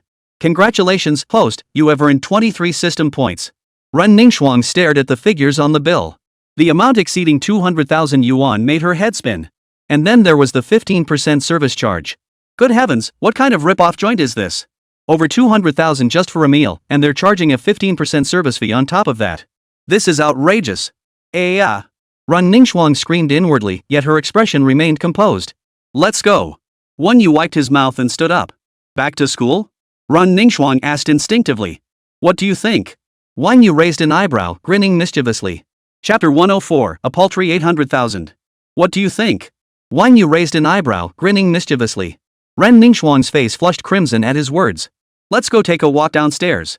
Wang Yu said earnestly, you probably don't come here often. The night view of the Bund is quite nice. We can catch some sea breeze and sober up. Don't drink and drive. Wang Yu would never drink and drive. It was irresponsible to others and to himself. This brilliant new life had only just begun. He wasn't about to gamble on whether the system could grant him another chance at rebirth. The wealthier one is, the more they value their own life. Their words and actions become all the more cautious. You could live in opulent luxury, indulge in extravagance, even act as you pleased, free and unfettered. But all of this rests on the foundation of not breaking the law. Otherwise, even with powerful connections and countless followers, before the nation and its people, you become as insignificant as an ant. The more arrogant and tyrannical you become, the more miserable your demise will be. Wang Yu refuses to be one who bullies the weak and acts with arrogance and tyranny. Nor would he be weak and easily bullied, allowing himself to be carved up at others' whim. Acting freely without overstepping boundaries. This is the way Wang Yu follows. The Confucian way of the mean, a principle that has run through Chinese civilization for millennia. All right. Ren Ningxuang nodded and followed behind Wang Yu. The restaurant attendant escorted Wang Yu and Ren Ningxuang to the elevator entrance, thoughtfully pressing the button for them. Thank you for choosing our restaurant. We hope you enjoyed your meal and look forward to welcoming you back. The server bowed slightly before turning back after the elevator doors closed. They arrived downstairs. The Bunded night unfolded like a dazzling, magnificent painting before their eyes. The Huangpu River shimmered with ripples, while neon lights flickered from the skyscrapers lining both banks. Cruise ships glided gently along the river, carrying the scent of the breeze. In the distance, the melodious strains of a violin drifted through the air. The two were utterly captivated by this enchanting night scene. The sea breeze brought coolness, dispelling the summer night's stifling heat. Ren Ningxuang gazed up at the crowds laughing and chatting aboard the river cruise ships. She felt all of this was incredibly distant from her. Toward Wang Yu, too, a sense of detachment began to take root. The two walked along the riverbank, both seeming rather quiet. Wang Yu remained silent. Ren Ningxuang kept her head down, lost in thought, equally silent. Gone was her earlier openness and initiative. What are you thinking about? You don't seem very happy. Wang Yu suddenly stopped, turned, and leaned against the riverbank railing, gazing at the distant scenery as he spoke. Nothing much. The sea breeze howled past, tossing Ren Ningxuang's long hair wildly. A faint smile touched her lips as she gently ran her fingers through her hair, admitting with a calm chuckle, I was just thinking. I feel a bit ridiculous. Wang Yu turned his head, glancing at Ren Ningxuang. Now, can you tell me what you're thinking? He. Ren Ningxuang giggled, a smile lighting up her face. I told you already, I just want to pursue you. Nothing else. Wang Yu remained silent, simply watching her. After a moment, Ren Ningxuang's expression began to crack. She turned her head away awkwardly, sighing helplessly. It's nothing really. I was planning to give up anyway. Give up? Wang You raised an eyebrow, asking curiously. Yes. I'm giving up on pursuing you. Ren Ningxuang nodded. Her clear, water-like eyes met Wang Yu's as she said with a touch of emotion, tonight's dinner made me realize the gap between us. It was nothing but a wild fantasy, a fool's dream. Between us lies a chasm as vast as the Milky Way. Since there's no hope, why should I keep going? Wang Yu looked at her with surprise. Then why did you pursue me in the first place? Ren Ningxuang paused for a moment, tugged at the corner of her mouth, and said frankly, for the money. Ever since you blew up on campus forums on your first day of school, I knew you were loaded, and I need money. Wang You wasn't surprised by Ren Ningxuang's statement. Though he was undeniably charismatic and handsome beyond compare. He wasn't so narcissistic as to believe a level-headed woman like Ren Ningxuang would lose her mind over him. Since it's all about the money. Wang You raised an eyebrow. There are plenty of rich second-generation kids with deep pockets, and many of them like you. Why did you single me out? Because my appetite is huge. Ren Ningxuang shook her head and murmured softly. A big appetite? How much do you want? 800,000. Ahem. Wang Yu couldn't help but cough violently upon hearing this, taking a long moment to recover. He thought Ren Ningxuang would ask for a fortune most rich kids couldn't meet her demands. A mere 800,000. That's just skipping a couple meals. Logically speaking, with Ren Ningxuang's looks, finding a wealthy suitor willing to pay that price should be a piece of cake. This was the Magic City. One of the world's most prosperous cities. In 2018 alone, 16,700 households had net assets exceeding 100 million yuan. Splurging 10 or 20,000 yuan a month to support a college student like Ren Ningxuang would be a drop in the bucket compared to their regular lifestyle expenses. What do you need all this money for as a college student? Wang Yu asked curiously. To be honest, I've got this old school story to tell. You really want to hear it? Ren Ningxuang glanced back at Wang Yu, then rested her chin on the railing and spoke in a low voice. I'm all ears. Wang Yu nodded. Ren Ningxuang exhaled softly. I'm a native of the Demon City. Logically speaking, a family like mine shouldn't be short on 800,000. And that was true growing up. My family was fairly well off, considered middle class in Shanghai. From a young age, my family nurtured my talents in dance, violin, calligraphy, and painting, but all that changed when I entered middle school. My father's company went bankrupt, leaving us drowning in debt. After begging and pleading to finally pay off the debts, I thought our family would finally turn things around, but then my father, in his joy, drank and drove, causing an accident. Ren Ningxuang's nose twitched at this point, making her already flushed nose look even more delicate and pitiful. She turned her head slightly, unwilling to let Wang Yu see her like this. But the tears welling in her eyes betrayed her. After a brief pause, she took a deep breath and forced herself to continue calmly. The end result was that my father became completely paralyzed from the waist down, confined to bed at home. The subsequent medical bills were astronomical. We borrowed from every relative we could, but it still wasn't enough. My mom had to sell our house and take on multiple jobs to make ends meet. But before long, my mother collapsed from exhaustion. After going to the hospital for tests, the doctor said it was a meningioma. Thankfully, it was benign and could be removed through craniotomy. But the surgery and follow-up treatment cost 800,000 yuan. As Ren Ningxuang spoke, tears welled up in her eyes. She bit her lower lip hard, struggling to hold them back. Her slender fingers clenched the hem of her shirt so tightly her knuckles turned white. The wind howled past, ruffling her hair. Yet she seemed oblivious, pausing briefly before continuing in a voice thick with emotion. It's such a cliché story, right? Chapter 105, Until I Met That Ray of Light. Ren Ningxuang tilted her head back slightly, gazing up at the vast, boundless night sky. She blinked frantically, trying to hold back the tears threatening to spill over. Yet scalding hot tears still rolled down her cheeks uncontrollably. The savings at home, pieced together bit by bit, didn't even add up to 30,000 yuan. At that moment, I felt like the sky had fallen. I begged for money everywhere, reaching out to every relative and friend I could find. But because the loans taken out for Dad's illness hadn't been repaid yet, who would lend to me? Seeing my mother so weak in the hospital bed, I felt utterly helpless for the first time, not knowing what to do. It was actually Mom who comforted me then. She told me that from the moment we're born, fate has already arranged everything for us. She told me not to worry, to focus on my studies, and not to stress over money anymore. She also said she'd rather die than see me sell my body for money. Ren Ningxuang paused before continuing. After that, I came to terms with it. I had to find a wealthy man. I would get my mother the surgery. I wouldn't let her die. I'm sick of this life too. I don't want to be helpless when my family needs money. I don't want to juggle multiple part-time jobs every day, working so hard I barely get 6 hours of sleep. I don't want to eat that free white rice at the cafeteria anymore, washing it down with vegetable soup for a whole month just to save money. Working at the restaurant was actually pretty good. At least I got to eat delicious meals. I felt so happy. Ren Ningxuang looked at Wang Yu and said, honestly, I couldn't even bring myself to eat the watermelon I brought you or the sweet soup I made for you. Watching you eat it, I swallowed my saliva secretly several times. If you weren't different from those rich people, I wouldn't have approached you at all. If I had to go find those older guys, I'd probably be disgusted to death. Ren Ningxuang continued, my rational mind tells me I have no right to bargain. But maybe that's just how complicated and contradictory girls' minds work. I'm greedy yet a bit pretentious.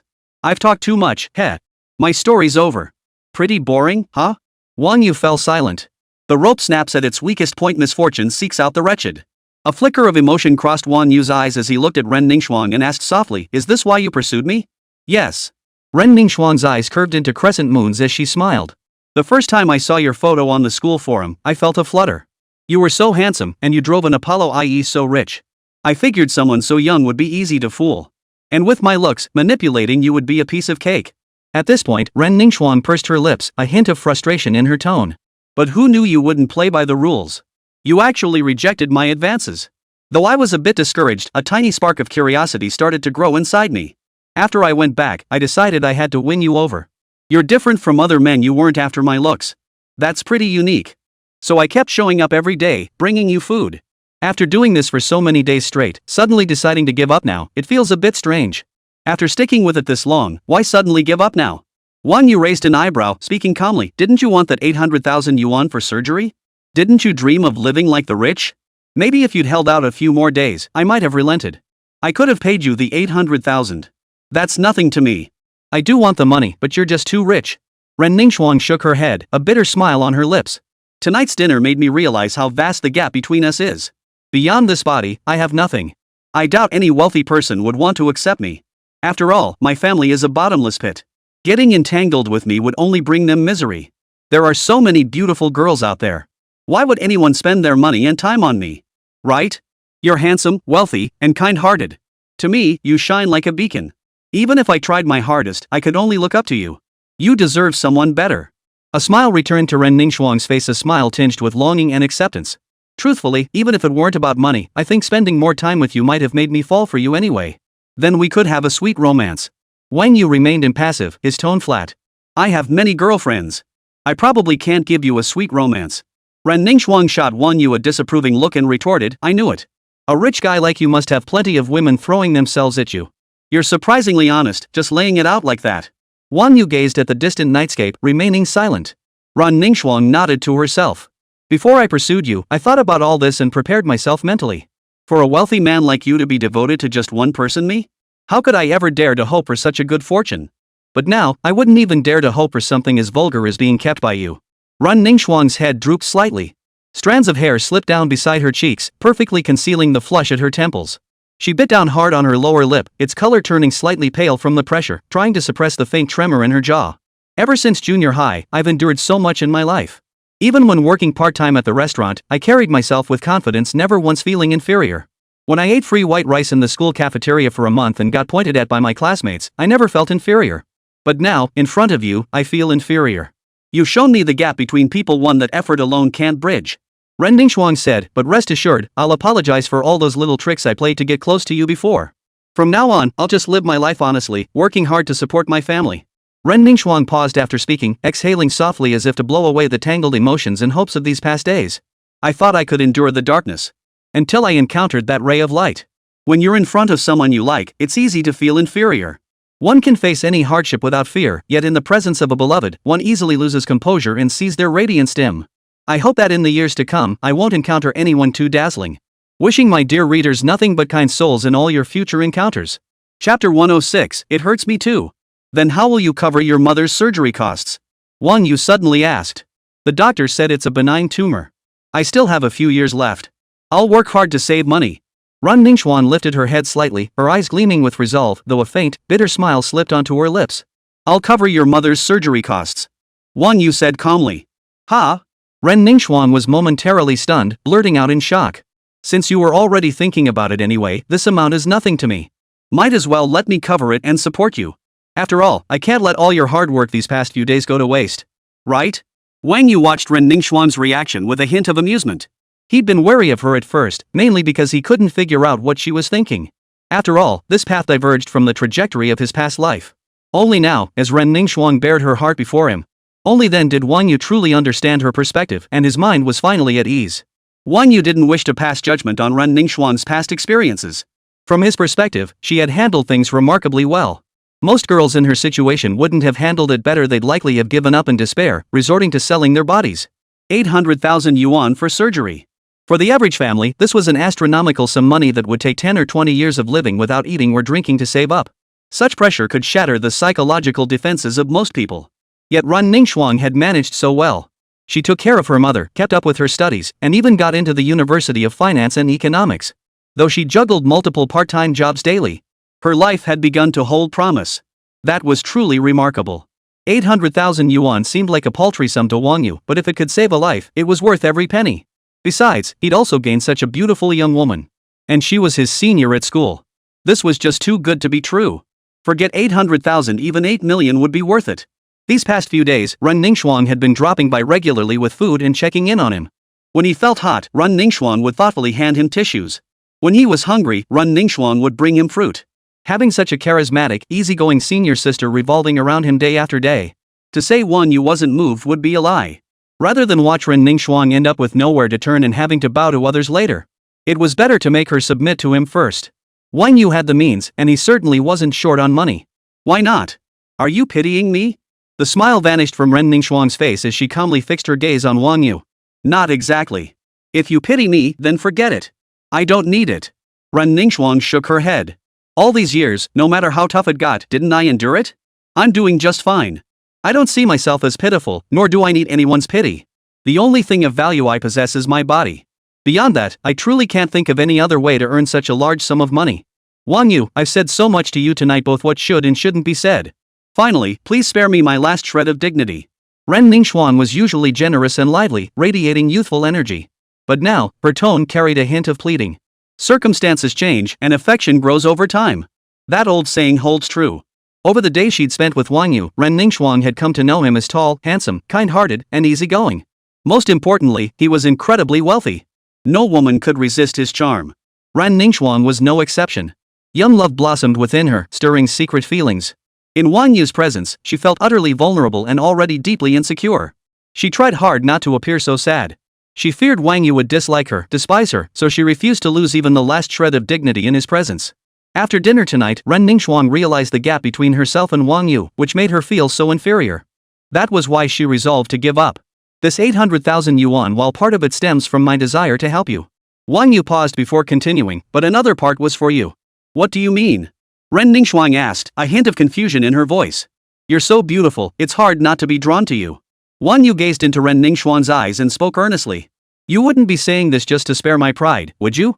Ren Ningxuang asked, her face filled with disbelief. Why would I lie? Are you really that lacking in self-confidence? Then why have you been so distant toward me these past few days? Ren Ningxuang tilted her head slightly, her eyes wide with confusion. Don't you already know? Wang Yu chuckled softly. Ren Ningxuang instantly understood Wang Yu had been guarded toward her. Only after she explained the reason tonight did Wang Yu's attitude toward her begin to soften. Why are you acting like this?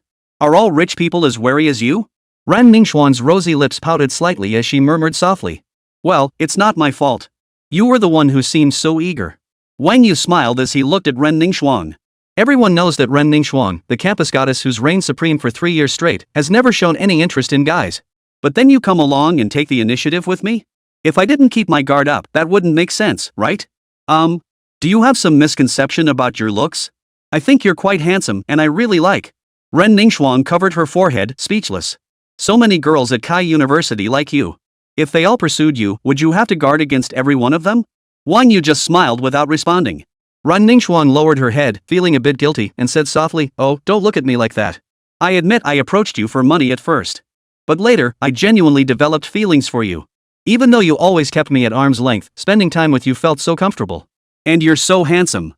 Besides, you rejecting me all the time makes me lose face too. It hurts my feelings. I'm not some masochist, you know.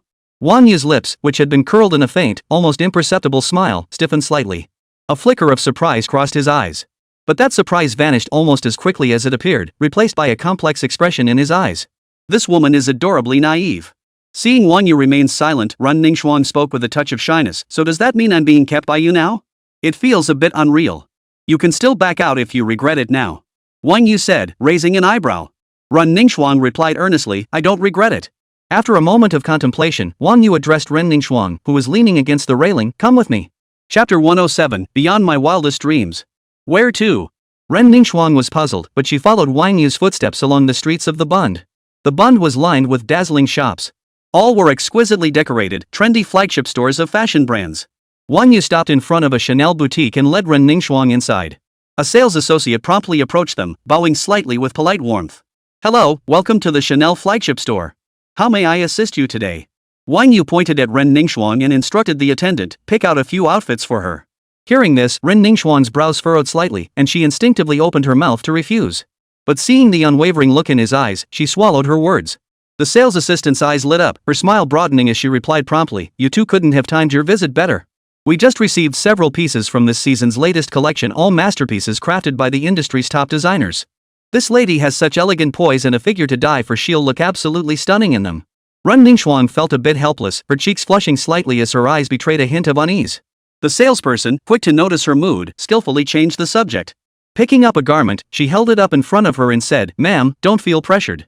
Just think of it as trying on something new, finding a little fresh excitement for yourself. Take this one, for instance. It's our flagship piece this season, crafted from the finest mulberry silk. Not only is the texture incredibly smooth, but the fabric's natural sheen gives the entire garment an exceptionally luxurious look. Its design is uniquely flattering, the tailored cut perfectly accentuates your figure. It's especially suited for a distinguished lady like you, perfect for events like dinner parties.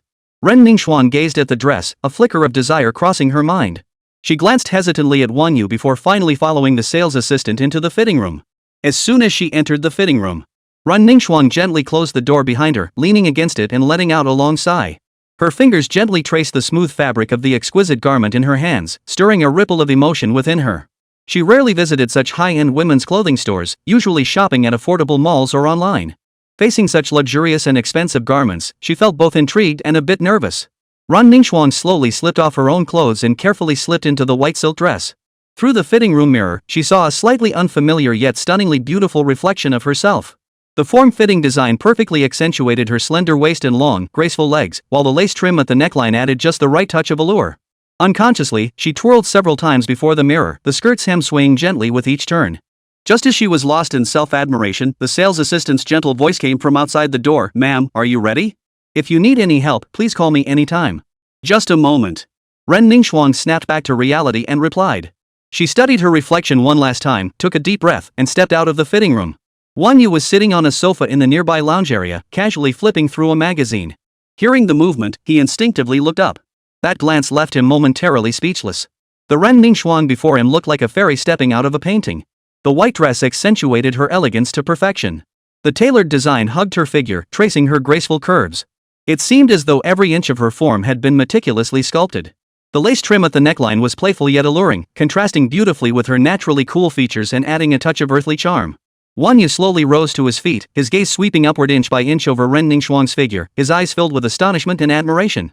Wang Yu nodded, murmuring softly, excellent. You look truly stunning in this outfit.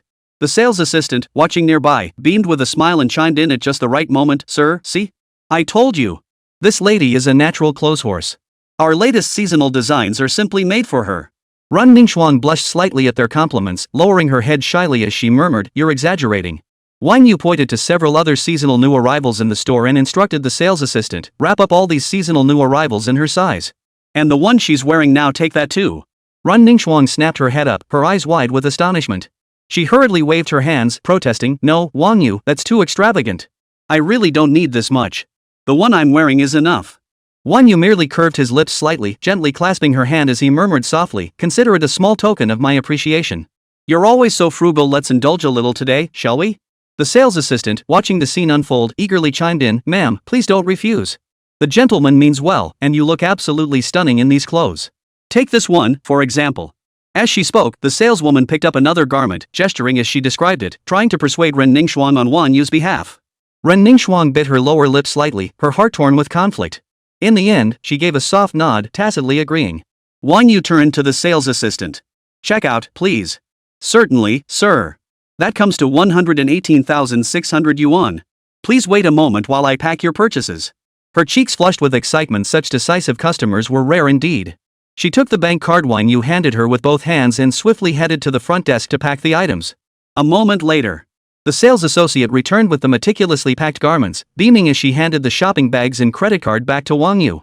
We look forward to welcoming you back to the Chanel flagship store. Ding. System detects host spent 118,600, double cashback 237,200. Ding. Congratulations, host, on earning 11 system points. Stepping outside, a sea breeze brushed against her face, carrying a hint of coolness. Ren Ningxuang instinctively hugged the bundle of clothes closer, as if to confirm that this sudden luxury was truly real. Clothes worth over 100,000. This was something she had never even dared to dream of before. Wang Yu noticed her small gesture, a faint smile curling the corners of his mouth. Led by Wang Yu, the two arrived at another storefront. It was a flagship boutique. Then, Wang Yu led Ren Ningxuang, who was still in a daze, inside. Wang Yu addressed the sales clerk directly. Give me 3 sets of your store's far and away leading family combo. 1 set is enough. Ren Ningxuang snapped out of her daze and tried to stop him. Wang Yu replied indifferently, Uncle and Auntie's phones have been in use for quite some time now. It's time for an upgrade. Alright. Sir, do you really need all of these? The P20 Pro, Mate 20 Pro, MateBook X Pro, and Watch GT? The salesperson paused, slightly taken aback, and asked again for confirmation. That's correct. Wang Yu nodded, his tone unruffled. Then please confirm the color and storage configuration first. I'll get them ready for you. The clerk said respectfully. What color phone would you like? Wang Yu turned to Ren Ningxuang and asked. White will do. Upon hearing this, Wang Yu instructed the clerk, 1 set of phones should be white, with the notebook and watch in silver. The remaining 2 sets should be black, all with maximum storage capacity. Chapter 108, at least pretend to deceive me. Certainly, sir. Please wait a moment while our colleague retrieves your items. Payment can be made over here. The sales assistant led Wang Yu to the front counter. She then addressed Wang Yu, Sir, the total for the models you've selected comes to 188,910 yuan. I'll pay by card. Wang Yu pulled out his bank card and handed it over. Ding. System detects host spending 108,890 yuan. Double cashback, 217,780 yuan. Ding. Congratulations, host, you have earned 10 system points. After the card was processed, another store clerk had already fetched the phone Wang Yu had selected. Sir, here's the phone you selected. Please take a look. If everything's okay, I'll wrap it up for you. Wang Yu glanced at the phone and notebook on the table, then nodded with a complex expression. 2018 was a year of immense hardship for Yao Ling. That year, China faced comprehensive sanctions from the United States, disrupting supply chains and making international market expansion extremely difficult. Yet despite all this, Yao Lianxing persevered with innovation and relentless technological development, showing no sign of retreat. This relentless drive led to the continuous iteration and upgrades of the Kirin chip, ultimately achieving unparalleled dominance in the 5G arena. The staff deftly packaged the phones, laptops, and other items with meticulous care, thoughtfully including all accessories and user manuals. What are you standing there for? Just take your stuff and go. Wang Yu said to Ren Ningxuang, who was lost in thought. He picked up a bag and turned toward the exit.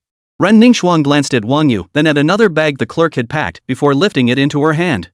It wasn't too heavy apparently, the heavier items like the laptop were all in Wang Yu's bag. Ren Ningxuang jogged along, carrying her shopping bag, and caught up with Wang Yu ahead. You're so good to me. Ren Ningxuang said coquettishly, why did you suddenly buy me a phone? Mine still works perfectly fine. I noticed your phone was an old model from years ago, so I thought I'd get you a new one. I figured it would make you happy for a long time. So, how does it feel? Shopping with me now, does it feel like you're being kept? Wang Yu grinned mischievously at Ren Ningxuang. Ah! Ren Ningxuang gasped at the sight of the Bund's endless stream of people, instinctively covering Wang Yu's mouth with her hand. She stamped her foot in annoyance, pouting as she whispered, why did you say that out loud? That's so embarrassing. What if someone heard? How embarrassing. Ren Ningxuang stared at the clothes in her hands and the latest model phone and laptop, feeling somewhat speechless. What kind of sugar daddy are you? I haven't given you anything yet, and you're already spending so much money on these expensive things for me. Aren't you afraid I'll just take off? Just a moment ago, I was saying how you're different from other rich guys, how vigilant you are. But now, you've completely let your guard down. Thank goodness it's me. If it were some other scheming woman, you'd be throwing your money down the drain. Ren Ningxuang chuckled mischievously. If some other bad woman scammed you and left you penniless, I wouldn't feel sorry for you. Wang Yu touched his phone upon hearing this. Broke? 300 billion yuan in his bank account. Spending $500,000 like tonight, how many women would it take to drain 300 billion? One woman wouldn't be enough. At least 2 women per night. It would take a lifetime of scams to blow through 300 billion. And that doesn't even factor in bank interest or system rebates. What if we added his father Wang Jiangwo's assets to the mix? Wang Yu furrowed his brow. Wang Jiangwo had too much money, it was hard to calculate. He shook his head, dismissing this absurd notion. The person daring to scam him hadn't even been born yet. Just be careful yourself. Don't let some bad woman trick you. Ren Ningxuang remarked casually, right. Can I ask just how many women are in your life? How many women? Wang Yu pondered for a moment before replying, counting you, it's 4 at the moment. Ah. Ren Ningxuang immediately scowled, that's way too many. I thought you only had 1 or 2. I can't even be the mistress. What? Having second thoughts? It's too late to back out now. No. Ren Ningxuang shook her head. She batted her beautiful, moist eyes and said, can't you just flatter me and say I'm the only one? You asked for it. Wang Yu replied coolly, real men never lie. Poof. You're such a straight-laced guy, you don't understand girls' hearts at all. Ren Ningxuang pouted playfully, girls are such strange creatures. Even when we know you're lying, sometimes we just want to hear sweet nothings to be comforted. Even when we know deep down it might just be empty flattery, hearing it in the moment still makes us feel happy and reassured. At least pretend to deceive me, just to make me happy. Wang Yu's lips curved upward as he smiled. I never deceive anyone. Especially not the woman I love. I've told them all, and now I'll tell you too. If you ever want to leave me, if you no longer wish to stay by my side, I'll let you go anytime. We'll part ways amicably. Ren Ningxuan listened quietly, her heart filled with 1,000 conflicting emotions. She opened her mouth to speak, but Wang Yu raised a hand to gently silence her as he continued. And I'll give you a substantial sum of money enough to ensure you live comfortably for the rest of your life. We each get what we need, and I'll be completely honest with you, I won't hide anything.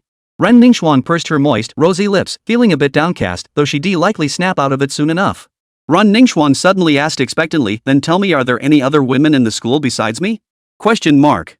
No. Why are you suddenly asking about this? Wang Yu asked curiously. That's good. Ren Ningxuan exhaled deeply. At least this way, I'm your only girlfriend at school. That's enough to satisfy me. Ren Ningxuan's slightly furrowed brows instantly smoothed out. Her lips curved into a wide smile, revealing a row of white, even teeth, while her eyes sparkled with radiant light. She couldn't help but bounce up and down, her cheeks flushing slightly. Then Ren Ningxuan grabbed Wang Yu's arm and snuggled close beside him. She nuzzled affectionately against his chest, her voice tinged with playful coquetry. I knew it. I knew I was the only one for you at school. Just now, I was overthinking and feeling all jittery inside. Now I finally feel at ease. Hee hee, so can I tell everyone at school that I'm your girlfriend from now on? Anyway, I spend most of my time at school. I can't control or see what you do with other girls outside. Wang Yu chuckled, are you burying your head in the sand? Self-deception? I don't care. Ren Ningxuan wrapped her arms around Wang Yu's arm and shook him playfully, pouting, Wang Yu, please just say yes. Anyway, you don't have any other women at school. Just say yes.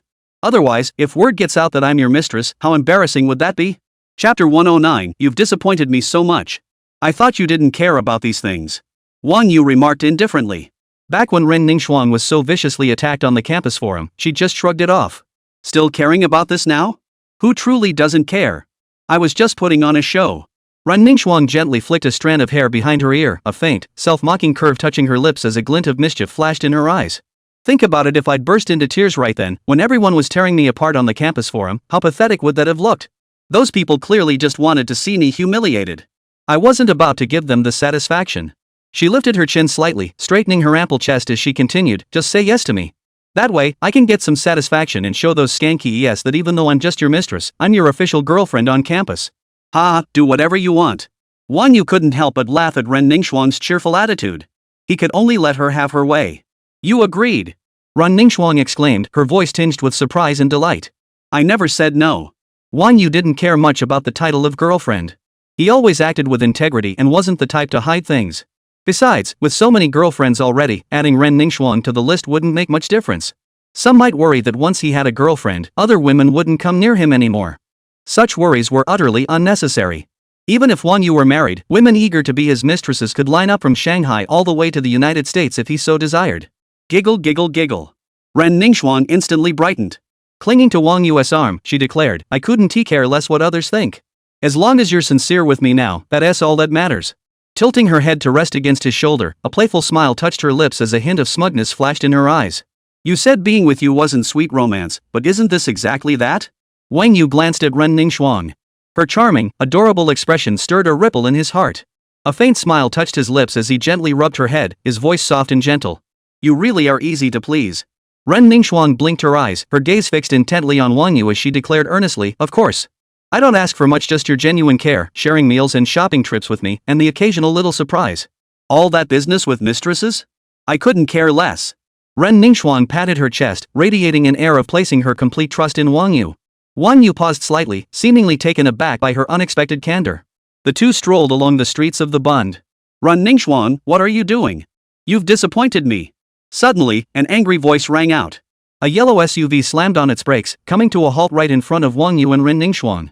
A young man in his 20s stepped out, holding a cup of milk tea. He wore a Meituan yellow short-sleeved shirt and black shorts. Standing about 5 feet 7 inches, he was average-looking but slightly overweight, the type who'd blend into a crowd and be impossible to spot. Ren Ningxuan's smile instantly faded as she looked at the man before her. A flicker of impatience crossed her eyes as she spoke in a flat tone. Xia Yunfan, what do you want? What business? Ren Ningxuan, I demand an explanation. The delivery guy named Xia Yunfan glared at Ren Ningxuan, his eyes blazing with fury. What are you to me? Why should I explain myself to you? Ren Ningxuan replied with growing irritation. Besides, we're not exactly close, are we? We're not close? Xia Yunfan snorted as if he'd heard the biggest joke in the world. Ren Ningxuan, you've got some nerve. I've been chasing you for 4 whole years, and now you tell me we're not close? He took a step forward, his Meituan delivery uniform trembling slightly with his agitation. The summer heat seemed to intensify under the weight of his fury. Xia Yunfan stared at Ren Ningxuan in utter disbelief. I've been chasing you since sophomore year. But you said you just wanted to focus on your studies and weren't ready for a relationship before the college entrance exams. So what? Ren Ningxuan furrowed her brow, her impatience growing more evident. The past is the past. After graduation, we all went our separate ways. We were never meant to interfere with each other. Didn't you feel any of the feelings I've had for you all these years? Yes, I didn't get into the same university as you. But I've been working so hard all for the sake of being with you someday, so you'll never have to suffer. Xia Yunfan grew increasingly agitated, his emotions bursting forth like a dam breaking. He roared at Ren Ningxuan, we just didn't run into each other for a while, and you went and found some rich kid? Is this what you meant by not wanting to date? Xia Yunfan had just received a delivery order. As he stepped out of the milk tea shop, he witnessed the heartbreaking scene. His unattainable goddess, the one he'd adored for 6 long years since high school. Ren Ningxuan, who claimed she wasn't interested in relationships or boys, was now embracing a man intimately on the street. And it was Ren Ningxuan who had initiated the embrace. Xia Yunfan felt like the sky was falling, a wave of dizziness washing over him. When he finally regained his senses, he angrily stopped Ren Ningxuan, demanding an explanation. Feelings can't be forced. No matter how much you give, it doesn't mean I have to reciprocate. I've always seen you as just a classmate, nothing more. Ren Ningxuan looked at Xia Yunfan coldly. It was always you who was deluding yourself. I never reciprocated your feelings, nor did I ever take anything from you. Besides, I told you before I don't like you. I have a boyfriend now. That's my choice. I love him deeply. You have no right to question me, and I don't need your explanation. If you have nothing else to say, please leave promptly. Don't waste my time. And, your takeout is about to be late. Wang Yu stood by, silently observing the entire scene. He felt a pang of sympathy for Xia Yunfan. As a man himself, he understood the bitterness of unrequited love. But love doesn't work on one-sided feelings alone. Xia Yunfan felt drained of all strength. The bubble tea in his hand clattered to the floor with a sharp slap, splashing liquid everywhere as the tapioca pearls scattered in all directions. Just like his heart, shattered in that moment. His lips trembled slightly. After a long moment, he croaked hoarsely, Ningxuan, I know I might not be good enough for you. But all these years, won't you give me even a single chance? Not even to try to get to know me. Ren Ningxuan replied firmly, impossible means impossible. Stop clinging to this. It's not good for either of us. At that moment, Xia Yunfan's phone suddenly buzzed with an urgent order notification. He glanced down at the phone, a flicker of struggle in his eyes, before finally raising his hand to silence the notification. Chapter 110, A Total Lickdog. Ren Ningxuan glanced back at Wang Yu, fearing he might misunderstand her intentions. She then prepared to pull Wang Yu around Xia Yunfan. But Xia Yunfan blocked her path once more. What exactly do you want? Ren Ningxuan's expression turned completely cold as she stared impassively at Xia Yunfan. I thought you were different from the other girls, but I was wrong. You're just like all the others, so materialistic. You'd be with this man just for money. You've really disappointed me. Xia Yunfan's face was etched with disappointment. Xia Yunfan, you've gone too far. You don't know me at all. What right do you have to speak to me like this? Ren Ningxuan's voice trembled slightly with anger as she unconsciously tightened her grip on Wang Yu's hand. Wang Yu patted Ren Ningxuan's hand, signaling her to calm down. Ren Ningxuan looked at Wang Yu and said, he and I were high school classmates. I made it perfectly clear to him, but he just wouldn't give up. No matter how many times I reject him, he won't give up. We're not really close, just high school classmates. Wang Yu wrapped an arm around her waist. It's okay. I understand everything. Leave him to me. Okay. Ren Ningxuan nodded obediently, then added with lingering concern, "Be careful. I'm afraid he might hurt you." "Don't worry." Every word of Wang Yu and Ren Ningxuan's conversation reached Xia Yunfan's ears without missing a single syllable. He watched the two of them embracing, his heart stabbing like a knife. The agony within him surged like a raging tide, completely engulfing him. Xia Yunfan's breathing grew ragged and heavy, his chest heaving violently. His hands clenched into fists unconsciously, knuckles turning white, almost translucent. "You think a few stinking bucks can snatch her away from me?" Xia Yunfan suddenly bellowed, his voice hoarse with rage and anguish. Wang Yu gave a faint smile, turned to look at Xia Yunfan, and couldn't help but shake his head. This was the classic image of a pathetic sucker licking out to the very end only to end up with nothing. A textbook case of a sucker. He had no time to waste on such a person. Turning to Xia Yunfan, he said, "We're all adults here. You should understand that Ren Ningxuan is my girlfriend now. Keep your distance from my girlfriend from now on. Stop bothering her." "What do you mean, your girlfriend?" Xia Yunfan's face flushed instantly. He retorted angrily, "I've known Ningxuan for 6 years. I pursued her for 4 whole years. I cared for her meticulously, cherished her every moment." "And you? What have you done?" Wang Yu sighed in exasperation. There was simply no communicating with someone like this. "Let's go. Don't bother with him." Wang Yu wrapped his arm around Ren Ningxuan's waist and started walking forward. Ren Ningxuan naturally had no objection, replying obediently, "MHM." Xia Yunfan and Ren Ningxuan would never cross paths again. Arguing further with such a fool would only waste time, utterly pointless. Don't try to reason with someone of low intellect, they'll drag your IQ down to their level. Get out of the way. Xia Yunfan still tried to block Wang Yu. Wang Yu looked down at Xia Yunfan, who was easily a head shorter than him, a flicker of exasperation crossing his eyes. Standing at 188 centimeters, he towered over Xia Yunfan. Though Wang Yu's tone was flat, it carried an undeniable sense of pressure. Xia Yunfan instinctively stepped aside. Wang Yu brushed past him, leading Ren Ningxuan forward. As if suddenly snapping out of it, Xia Yunfan, stung by the perceived loss of face, turned and shouted at Ren Ningxuan, "What makes him better than me? You're only after his money. You're so naive. Guys like him just play around with you. Once he gets bored, he'll kick you to the curb. By then, it'll be too late for regrets. Ningxuan, give me a chance. Only I truly care for you. If you're with me, I'll give you anything you want. Ningxuan." The two women didn't pause. Seeing this, Xia Yunfan grew even more frantic. "Ren Ningxuan, you'll regret this. You're stringing me along while chasing after some rich kid. Don't come crying to me when you get dumped." Wang Yu halted in his tracks. He hadn't intended to argue with such a person, but hearing Xia Yunfan hurl such vicious insults at Ren Ningxuan, relentless in his taunts. Wang Yu's expression darkened. He released his arm from around Ren Ningxuan's waist and turned back towards Xia Yunfan. Seeing Wang Yu return, Xia Yunfan instinctively took a step back. "What do you want?" "Nothing." Wang Yu looked at him indifferently. "Do you think you're so deeply in love? That without you, Ren Ningxuan would never find another man who loves her so deeply?" Xia Yunfan's expression faltered. Wang Yu shot him a dismissive glance and continued, "Look at yourself, poor and overweight. What do you have to offer Ningxuan for happiness? Since you can't make her happy, why stop her from pursuing a better life? Out of jealousy? This world is harsh. You're an adult now, wake up. I can give Ren Ningxuan the life she wants. Houses, cars, designer bags, none of that matters. She can choose not to work if she wants, travel wherever she pleases. What can you offer her? Delivering takeout through wind and rain every day, scraping together barely enough to scrape by? Living with you in a cramped, stuffy rental, worrying about the daily grind of rice and oil? Or make her follow you, hesitating over buying a single piece of clothing she likes at the mall, constantly calculating if the money in her pocket is enough?" Wang Yu's words cut like knives, piercing straight through Xia Yunfan's heart. Among the gathered crowd, whispers murmured. Though blunt and hurtful, Wang Yu's words carried an undeniable weight of harsh reality. Xia Yunfan clenched his fists unconsciously, retorting defiantly, "I can give her love." "Ridiculous. What's love worth?" Wang Yu shook his head and chuckled softly. "Love without material foundations is fragile and easily shattered. You keep saying you can give her love, but when she's sick in the hospital and needs a fortune for treatment, can your love turn into life-saving medical bills? When she wants a stable home, a safe haven from life's storms, can your love conjure up a house? True worth lies in self-awareness. When life is at its lowest, don't obsess over chasing girls. Focus instead on elevating yourself, earn the life and the girl you desire through your own efforts. Instead of clinging desperately here, wallowing in self-pity, and putting on this pathetic, pitiful act of a lovesick fool. Love isn't won through clinging. Reality isn't like the movies. A princess doesn't just run off with a commoner on a whim of hormonal excitement. To put it bluntly, if you can't even support yourself, what right do you have to talk about love?"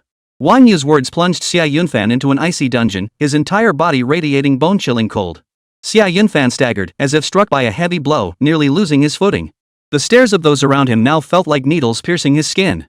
The whispered murmurs transformed into sharp, mocking laughter, burrowing into his ears. Xia Yunfan's eyes reddened, his teeth grinding audibly. What did you mean by that? Say it again. What? Realize how pathetic you are and want to fight now? Wang Yu sneered, I beat you up and then I can walk away scot-free, without a single scratch. And you? Chapter 111, I'm so glad I met you. And you? Wang Yu chuckled, his smile dripping with contempt and scorn. If you so much as touch a hair on my head, you won't be able to pay for it even if you sold everything you own. Kid, grow up and face reality. In the game of reality, it's not about who's the strongest. If you don't believe me, feel free to try. The Wang Yu hadn't brought his bodyguards tonight. But with his superhuman physical prowess, Xia Yunfan wouldn't stand a chance against him even with one hand. Xia Yunfan gasped for breath, his chest heaving violently, face flushed crimson. Even in his fury, the last shred of reason in his mind told him not to strike. He knew Wang Yu was not someone he could afford to provoke. Wang Yu stared at him coldly, then reached out and slapped Xia Yunfan's face. This time I'm talking to you calmly, he said. Next time might be different. You really think you're something special? Xia Yunfan hadn't expected Wang Yu to humiliate him like this. Though Wang Yu had merely patted his face, Xia Yunfan felt a stinging pain spread across his cheeks. He stood frozen in place, the burning sensation on his face a constant reminder of the humiliation he was enduring. Xia Yunfan yearned to charge forward and fight Wang Yu to the death. However, reason ultimately prevailed over impulse. His tightly clenched fists slowly relaxed, leaving only crescent-shaped indentations where his fingernails dug into his palms. After speaking, Wang Yu turned and departed with Ren Ningxuan. The two gradually faded into the distance, chatting and laughing as if the earlier incident had been nothing more than a minor, insignificant interlude. Wang Yu loaded everything into the car and glanced at the time. It was already midnight. He decided to take Ren Ningxuan to the nearby Bulgari Hotel tonight, giving her an unforgettable evening. He promptly called for a designated driver and hailed a taxi by the roadside. Driver, take us to the Bulgari Hotel. Wang Yu instructed the driver. In the backseat of the taxi, Ren Ningxuan heard the destination and instinctively tightened her grip on Wang Yu's hand. She remained silent for a long while. She could only feel her heartbeat gradually quickening. A short while later, the taxi pulled up in front of the Bulgari Hotel. The designated driver parked the car and handed the keys to Wang Yu. Total fare, 135 yuan. After receiving the key, Wang Yu took Ren Ningxuan's hand and walked into the Bulgari Hotel. Good evening, Mr. Wang. Your room is ready. Here is your key card. They had just entered the lobby. Butler Lin had been waiting there all along, offering the key card with a slight bow in both hands. Before arriving, Wang Yu had called Lin to arrange a Bulgari suite. Thank you for your trouble. Wang Yu thanked him and handed over his bank card. Mr. Wang, you're too kind. As our most esteemed guest at the Bulgari Hotel, this is our pleasure. Butler Lin accepted the card with respectful deference. Ding. System detects host spending 280,088. Double cashback, 560,176. Ding. Congratulations, host, you have earned 28 system points. Wang Yu smiled, took the card, and led Ren Ningxuan toward the elevator. Butler Lin, ever the tactful professional, wisely chose not to follow. He merely watched Wang Yu depart from the lobby. Ding. A moment later, the elevator doors opened. It was the same room Wang Yu had accessed last time. Wang Yu stopped in front of the room, swiped his card to enter. He switched on all the lights inside. Ren Ningxuan was momentarily stunned by the opulent scene inside the room. Her wide eyes brimmed with astonishment and disbelief. The first thing that caught her eye was the floor-to-ceiling window that took up an entire wall. Outside, the dazzling view of the Bund unfolded. The shimmering waves of the Huangpu River intertwined with the neon-lit skyscrapers of Lujiazui across the river, bustling with traffic and activity. Beneath her feet lay a plush, custom-made carpet so soft and thick that each step felt like treading on clouds, making her almost reluctant to walk on it. Beside the bar counter, rows of rare wines from around the world were displayed, from France's finest reds to Scotland's finest whiskies, everything imaginable. The glass doors of the wine cabinet glistened under the light. Ren Ningxuan slowly paced the room, her fingers lightly touching each piece of decor. She couldn't help but marvel at this life of luxury. How much must this one night cost? Ren Ningxuan murmured in astonishment. Not much. Wang Yu replied indifferently. I don't believe you. You spend over 200,000 on a single meal. This hotel is so luxurious, how could it not cost much? Nearly 300,000, I suppose. Whoa! Ren Ningxuan gasped in surprise, instinctively covering her mouth with both hands. Go take a shower first. Wang Yu said lazily from his spot on the sofa. Why take a shower? Ren Ningxuan's face flushed crimson, her heart pounding like a rabbit trapped in her chest. She understood Wang Yu's meaning perfectly well, but the thought of what might happen next made her heart pound even harder. Don't be nervous. Wang Yu seemed to sense her thoughts, his tone softening further. It's just a simple bath to relax. I promise. You mentioned you studied dance since childhood. I'd love to see you move. Well, alright. Ren Ningxuang bit her lips lightly and shuffled toward the bathroom in small, slightly awkward steps. Once inside, she gently closed the door and leaned against it, hand pressed to her chest, trying to calm her heart, which was pounding like a frightened deer. After her shower, Ren Ningxuang wrapped herself in a towel and gazed at her reflection in the mirror. Moisture from the steam made her skin appear even fairer and smoother, glowing with a faint pink hue. The towel clung tightly to her chest, yet it couldn't fully conceal the full, firm curve of her breasts. Long, straight legs peeked out from beneath the towel, their lines flowing and graceful, the skin smooth and flawless. Her delicate ankles were exquisitely formed, like a masterpiece of art, beckoning the gaze to linger. Come on, Ren Ningxuang, isn't this what you've been waiting for all along? Ren Ningxuang took a deep breath, opened the bathroom door, and stepped out slowly. Wang You sat on the sofa, a glass of red wine in hand, his gaze casually fixed on the television screen. Hearing the movement, he turned his head and was instantly captivated by Ren Ningxuang before him. Ningxuang, you look stunning. Wang Yu couldn't help but praise her, his eyes filled with awe. Wang Yu stepped forward and embraced her tightly. Ren Ningxuang's body stiffened slightly, a blush spreading instantly to her ears. Her hands instinctively pressed against Wang Yu's chest, as if she wanted to push him away, yet she didn't exert much force, leaving them lightly resting there. Wang Yu, I'm so glad I met you. Wang Yu slowly released her, cupping Ren Ningxuang's face with both hands as he gazed deeply into her eyes. Ningxuang, I will always treat you well. Trust me. With that, Wang Yu slowly lowered his head, drawing near to Ren Ningxuang's lips. Ren Ningxuang's heartbeat suddenly quickened, and she gently closed her eyes. For a moment, the entire world seemed to fall silent, filled only with the sound of their intertwined breaths and Ren Ningxuang's rapid heartbeat. The air was thick with intoxicating energy. Soft light spilled over them, tracing the contours of their intimate embrace. Chapter 112, Wang Yu is my boyfriend. Boom. Boom. The next day, Wang Yu arrived at school in his sleek Apollo IE. It's Wang Yu. Is that Ren Ningxuang sitting next to him? It was break time, and the campus was bustling with students pointing and whispering about the car. Yet they instinctively parted to make way for the vehicle, their gazes fixed on the Apollo IE with nothing but envy. Under the admiring gazes of his classmates, the car drove straight toward the girls' dormitory. Before long, Wang Yu pulled the Apollo IE to a stop at the entrance of the girls' dormitory. At the entrance, girls returning from class mingled with others already chatting idly below the dormitory building. Wang Yu slowly pulled up in the sleek Apollo IE, instantly capturing everyone's attention. The roar of the engine gradually faded. Wang Yu turned off the engine and stepped out of the car.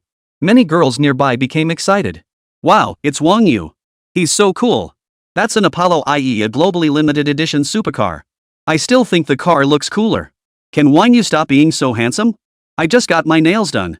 If I could date Wang Yu, I'd trade even a 5 million yuan lottery win for it. A girl with black-rimmed glasses and a ponytail stood trembling nervously. She clutched her best friend's arm tightly, her voice trembling noticeably. I'm not dreaming, right? That really is Wang Yu. If I could just say one word to him, I'd do anything. The girls were spouting all sorts of mind-blowing remarks. As the driving force behind the school forum, they knew far more about the events of the past few days than the boys did. A man like Wang Yu was usually only a fantasy in their dreams. Seeing him in person today naturally filled them with delight, transforming each into a starstruck fan, buzzing with excitement like devoted followers. Wang Yu could only smile helplessly. He could only blame his own overwhelming charm. Not only was he wealthy and handsome, but he had single-handedly sent the dean and department head to prison, restoring peace to the campus. Naturally, he had become the perfect male idol in the hearts of the female students. Ren Ningxuang stepped out of the passenger seat, her legs trembling slightly. Glancing at the gathering crowd, she furrowed her brow. After stepping out, she walked over to Wang Yu and naturally slipped her arm through his. Who is this? In an instant, the girls fell silent. All eyes turned sharply toward Ren Ningxuang. Their gazes held jealousy, resentment, and an undeniable hostility. How could Ren Ningxuang and Wang Yu be together? And Ren Ningxuang was even arm in arm with Wang Yu. If Wang Yu was escorting Ren Ningxuang back to the girls' dorm, then they must have been together last night. Whispers began to ripple through the crowd, with various speculations and murmurs rising and falling. How could Ren Ningxuang possibly be good enough for Wang Yu? I refuse to accept it. A girl muttered indignantly, her face twisted with resentment. Exactly. She never seemed interested in guys before. How did she suddenly start hitting on Wang Yu? Another girl chimed in, her tone dripping with disdain. The girls' hearts were shattered. They wished they could take her place. How did Ren Ningxuang manage to hook up with Wang Yu? After all, they were the ones who posted countless hateful threads about Ren Ningxuang on the school forum. Seeing Ren Ningxuang and Wang Yu together now was more painful than death itself. Yet Ren Ningxuang listened to these harsh words with a faint smile still on her face, showing not a trace of panic or fear. She gently tightened her grip on Wang Yu's arm. The gesture was natural and intimate, as if declaring their closeness to the entire world. Ren Ningxuang flashed a triumphant smile, tiptoed, and planted a kiss on Wang Yu's cheek. 3. Then, glancing around at the surrounding girls, she opened the storage compartment of the Apollo IE and retrieved the clothes, phone, and notebook Wang Yu had bought for her the night before. I'll head up first, Ren Ningxuang said in a sweet voice to Wang Yu. All right. Wang Yu nodded, replying indifferently. Watching Ren Ningxuang's retreating figure head toward the dormitory, he activated True Sight. In an instant, a golden glow flashed in Wang Yu's eyes, and Ren Ningxuang's personal information instantly appeared before him. Name, Ren Ningxuang. Age, 23. Height, 172 centimeters. Charm, 98. Physical, 90. Affection level, 99. Skills, advanced yoga, advanced dance, advanced business English, intermediate violin, intermediate calligraphy, and painting. Wang Yu saw that Ren Ningxuang's affection for him had reached 99 points. The corners of his mouth lifted slightly, revealing an almost imperceptible smile. He murmured softly, "This silly woman. Looks like last night's efforts weren't wasted. Not for nothing did I dance with her for hours." Then Wang Yu turned and returned to his car. Under the gazes of the surrounding ladies, Ren Ningxuang remained composed, paying them no mind whatsoever. She simply carried her shopping bags and headed toward the dormitory building. Out of the corner of her eye, she caught their gazes, some filled with envy, others with jealousy. Ren Ningxuang had never felt so exhilarated. All of this was thanks to Wang Yu. She tilted her head back slightly, her posture growing even more upright as she walked. Back in the dorm, her roommates were all there, some reading books, others staring blankly at their phones' green screens. When they saw Ren Ningxuang return carrying bags of all sizes, their eyes widened in disbelief. Ningxuang, why did you buy so much stuff? Goodness gracious, that's the latest model phone from Yao Yaoling, and a laptop too. Ningxuang, did you win the lottery? Ren Ningxuang took the clothes out of the bags, neatly organized them, and placed them in the wardrobe. No, I didn't win. Wang Yu gave me all of this. Wang Yu? Holy crap, that's Chanel. It must be crazy expensive. It's okay, just over 100,000 yuan. Hearing the price tag of over 100,000, the roommates immediately dropped what they were doing. They gathered around Ren Ningxuang and asked, Ningxuang, what's going on? Did Wang Yu finally accept your feelings? Yep. Wang Yu is my boyfriend now. Ren Ningxuang giggled, her face glowing with happiness. Now that she had Wang Yu's approval, she felt no burden at all in announcing she was his girlfriend. Wow. Oh my gosh. Her roommates gasped in unison, their eyes brimming with unmistakable envy. No wonder you didn't come back last night. You were out on a date with Wang Yu. Wang Yu has such a great physique, he must be amazing in that department too. Ningxuang, come on, tell us how was last night. Yeah, Ningxuang, you're killing me here. He was amazing. Ren Ningxuang looked at them helplessly, speechless. How amazing. Her roommates stared at her wide-eyed like curious little kids. Ren Ningxuang's cheeks flushed slightly, her previously resigned expression tinged with a touch of bashfulness and sweetness. Look at you lot, all flirty and flirtatious. If the three of you teamed up, you probably still wouldn't stand a chance against Wang Yu. He's that good. Whoa. Ningxuang, you're going to be so lucky. Yeah, Ningxuang, when are you bringing Wang Yu out to dinner with us? We want to meet the school's hottest guy too. I'll talk to Wang Yu about it and see when he's free. Ren Ningxuang said with a smile. Her roommates instantly erupted with excitement upon hearing this. Make it happen soon. We can't wait. One of the roommates grabbed Ren Ningxuang's hand and shook it vigorously. Ningxuang, your luck has really turned around. Not only is Wang Yu so handsome and wealthy, but he's also so good to you, and he's amazing in that department too. We're so jealous. Dating Wang Yu must be pure bliss, right? Another roommate asked wistfully. Chapter 113, Trust He'll Like It. Oh, you guys, stop teasing me. Being with him is truly delightful. He's so considerate and always mindful of my feelings. Ren Ningxuang's cheeks flushed again as she playfully scolded her roommate with a light tap on the hand. I can tell just by looking at you the moment you step into the dorm, you can't stop smiling. If only I had a boyfriend like Wang Yu. The girl who had been staring blankly at her phone screen earlier remarked wistfully. Ren Ningxuang smiled faintly, saying nothing more. Instead, she silently pulled out her phone. She opened her banking app and stared blankly at the long string of numbers in her balance. The screen clearly displayed 1 million Huaxia currency. This was the amount Wang Yu had transferred to her earlier that morning. Not the 800,000 she'd expected, but 1 million. As Wang Yu had put it, how could my woman ever be short on money? If it wasn't enough, she could always ask him for more. Ren Ningxuang felt profoundly happy. Being with Wang Yu was the best decision she'd ever made in her life. From now on, she wouldn't have to scrimp and save every penny just to pinch a few extra dollars. No more grueling days juggling multiple part-time jobs. She could be like other girls, sipping sweet bubble tea, buying dresses she loved. Most importantly, her mother's surgery could finally be scheduled. Wang Yu drove the Apollo IE and parked beneath the classroom building. After parking, Wang You headed toward the third-year classroom. Today's class was an open lecture for the business administration major, marketing, mysticism or science? In his previous life, Wang You never missed a single one of these classes. He knew this place like the back of his hand. Returning now felt like revisiting the days of focused attention in class. Soon, Wang Yu arrived at the classroom on the second floor. However, he was running a bit late. On the podium, a professor in his 40s was delivering his lecture. Seeing all eyes in the classroom turn toward him, Wang Yu could only helplessly knock on the door and say, "Sorry, I'm late." The professor noticed him and immediately stopped speaking. When he recognized Wang Yu, the slight frown on his face instantly smoothed out. Looking somewhat flattered, he said, "No problem, no problem. Mr. Wang, just find any available seat. Next time you're late, no need to knock, just come right in." As a professor at the university, he was well aware of just how formidable Wang Yu's background was. This was no ordinary student, someone who had even sent the dean and department chair packing. Wang Yu's name was now widely known among the school's leadership and faculty.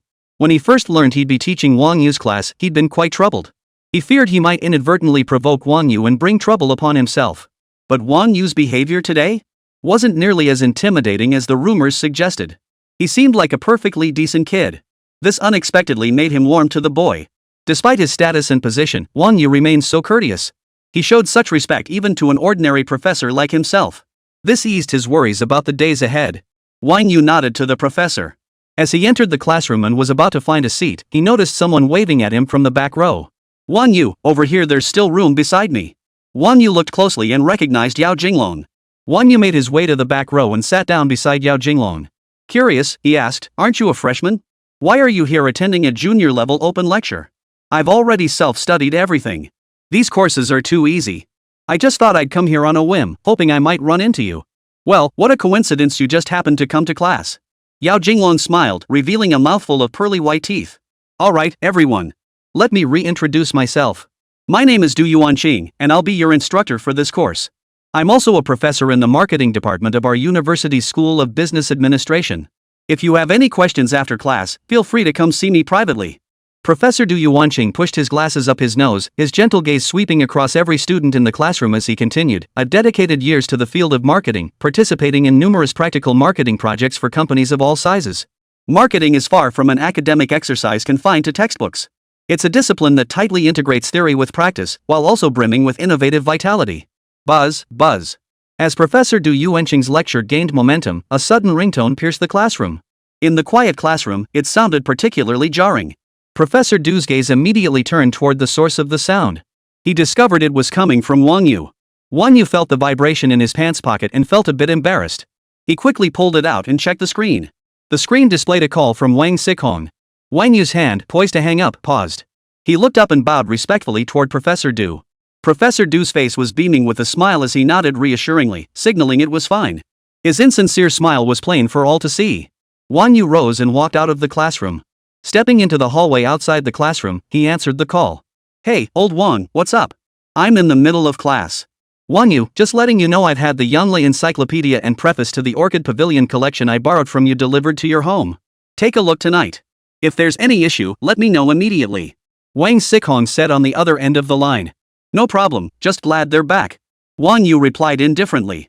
Ever since they returned to the Magic City, Wang Xikong had borrowed the Yongle Encyclopedia and the preface to the Orchid Pavilion collection. He claimed he wanted to show them off to his father. "You wouldn't believe it, all these years, I couldn't even stay home for a few minutes without getting yelled at. This time, I finally got some peace and quiet." Wang Xichong's tone was filled with relief. Wang Yu's lips curved upward slightly, revealing an almost imperceptible smile. "Seems these treasures are quite effective, giving you a few days of peace and quiet." "You bet." When my dad saw these two things, his eyes lit up. His attitude toward me these past few days has done a complete 180. I took full advantage of the situation to squeeze a nice little sum out of him. Wang Xikong grew more excited as he spoke, his voice rising several notches. "All right, next time you're buying." Wang Yu listened while absent-mindedly tapping his fingers against the corridor railing, admiring the campus scenery. "Absolutely." Wang Xikong agreed immediately, his tone brimming with generosity. "How about tomorrow night? I'll bring Qin Fun and the others. We'll meet at my bar and have a blast together. Not sure if I'm free tomorrow. How about the day after?" Wang Yu frowned slightly. "What's the matter? If you need any help, just say the word." Wang Xikong pressed with concern. "Nothing much." Wang Yu sighed helplessly. Ever since I returned from the high seas, word somehow got out about my acquisition of the Yongle Encyclopedia and the preface to the Orchid Pavilion collection. These past few days, museums in the capital and some obscure organizations have been calling me daily, asking me to donate the Yongle Encyclopedia and the preface to the Orchid Pavilion collection to them. I figured the Yongle Encyclopedia wouldn't be of much use to me anyway, so I might as well just donate it to the state. Saves me from them bothering me every day.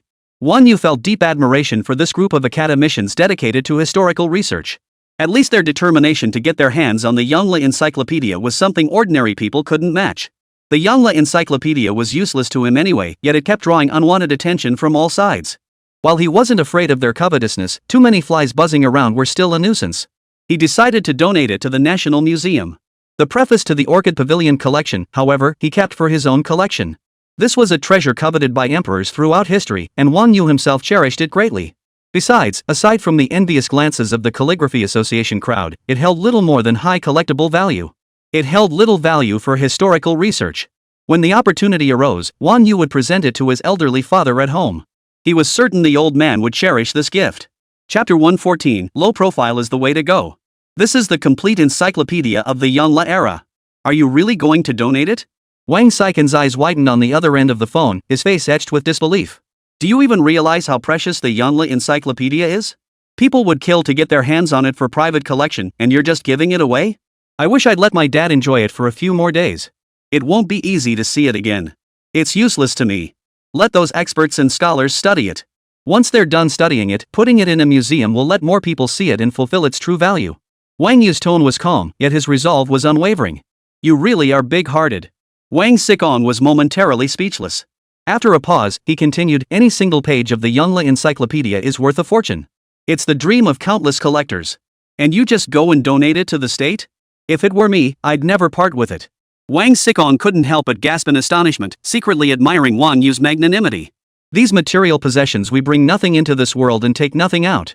Keeping it here would just be displaying it. Better to let it contribute to the nation's cultural research. Besides, keeping them in a museum lets more people learn about our history and culture. How wonderful is that? No contest, your ideological awareness is just higher than mine. Wang Xikong sighed, adding with a hint of teasing, but don't you know, this donation might just make you famous overnight. The media will definitely cover it extensively, and you'll be all over the internet. I've already coordinated with the Imperial Capital Museum. They'll host a small internal ceremony, no media coverage. Wang Yu said indifferently. Wang Xikong paused for a moment upon hearing this, then burst into laughter. You really are low-key. Anyone else would seize this chance to hype themselves up and grab the spotlight. But you? You act like you're afraid anyone will find out. Low-key is the way to go. Wang Yu smiled wryly. I genuinely have no interest in that. I simply wanted to donate the artifacts without being distracted by external factors. Fame is a double-edged sword. Having been reborn, Wang Yu now simply wished to save her life. For now, he didn't want too many people paying attention to him. If he were like Wang Saiken, constantly under the media spotlight, having to be cautious with every word and action, that would be unbearable. Alright, I get it. Wang Xikong nodded in agreement on the other end of the phone. Wang Xikong understood Wang Yu's concerns all too well. He himself was no stranger to the troubles caused by the media. Those cameras and microphones were always pointed at him. The slightest slip, a single word, a single gesture could be taken out of context by the media and spark a huge online uproar. Just the other day, he'd simply met friends for drinks at a bar. But the next day, entertainment headlines screamed, Wang Xikong splurges big time late at night, lavish nightlife exposed. It was driving him crazy. Let's leave it at that for now. We'll talk more at the bar the day after tomorrow. Alright, I'll hang up then. Wang Yu hung up the phone. Before he could even return to the classroom, his phone rang again. Seeing it was Lang phone calling, he answered directly. Hello, what's up? Boss, we've received the Yongle Encyclopedia and the preface to the Orchid Pavilion collection delivered by Mr. Wang Xichong's men. Both are intact and securely stored in the study's safe. Lang Feng's respectful voice came through the phone. Good. Thank you for your hard work. You must strengthen security at the residence during this period, especially where these two items are stored. There must be absolutely no mishaps. Wang Yu's tone carried a hint of sternness. Rest assured, boss. I've doubled the security detail with 24-hour rotating shifts to ensure absolute safety. Also, representatives from the National Museum will arrive in Shanghai tomorrow. You'll need to assist with the handover, make all necessary preparations in advance. Understood, boss. Before tomorrow's handover, I'll conduct another thorough inspection to ensure everything is in order. Lung Feng responded promptly. All right. Keep me updated on any developments. Wang Yu hung up the phone and then walked toward the classroom. Meanwhile, in a room on the lower level beneath the Sky Palace, Lung Feng methodically finalized the last deployments. He had gathered all personnel involved in security operations to reiterate the mission's critical importance and key precautions. Tomorrow, representatives from the National Museum will arrive to receive the Yongle Encyclopedia and National Treasure level artifact. Lang Feng's piercing gaze swept over each team member as he declared, everyone must be on high alert. Do not overlook even the slightest anomaly. The team stood in perfect formation, responding in unison, Roger that. Wang You had just stepped into the classroom when he realized the class had already ended. Wow, Wang You. I never imagined I'd be in the same class as you, what a stroke of luck. Before Wang Yu could react, a group of girls surged toward him like a tidal wave. You're so handsome. Even better looking in person than the rumors say. A girl with a ponytail blushed bright red as she exclaimed excitedly. Wang Yu, what clubs do you join? Is there anything fun? Take us along, will ya? Caught off guard by this sudden outpouring of enthusiasm, Wang Yu froze for a moment before forcing a smile. I don't really join any clubs. Just work out occasionally. No wonder you're in such great shape. A girl wearing tight yoga pants stared at Wang Yu with bold, fiery eyes, deliberately pushing out her chest. Wang Yu, what kind of workouts do you usually do? Could you teach me? I've been struggling to find a good fitness routine lately. As she spoke, she casually flicked her long hair with her fingers. Yao Jinglong stood outside the crowd, shrugging his hands toward Wang Yu with a helpless expression that said, I can't help you either. Wang Yu, please teach me. The girl in the tight yoga pants persisted, leaning in closer. The other girls around her chimed in agreement. This. Wang Yu felt trapped in a circle, with no way out. Honey, what are you doing here? At that moment, Ren Ningxuan stood at the classroom door. Her smile bloomed like a flower as she looked at Wang Yu. That single word, husband, exploded like a bomb, instantly setting the group of girls abuzz. The girls who had been chattering around Wang Yu froze in place, their smiles vanishing instantly. Instead, they were filled with disappointment and disbelief.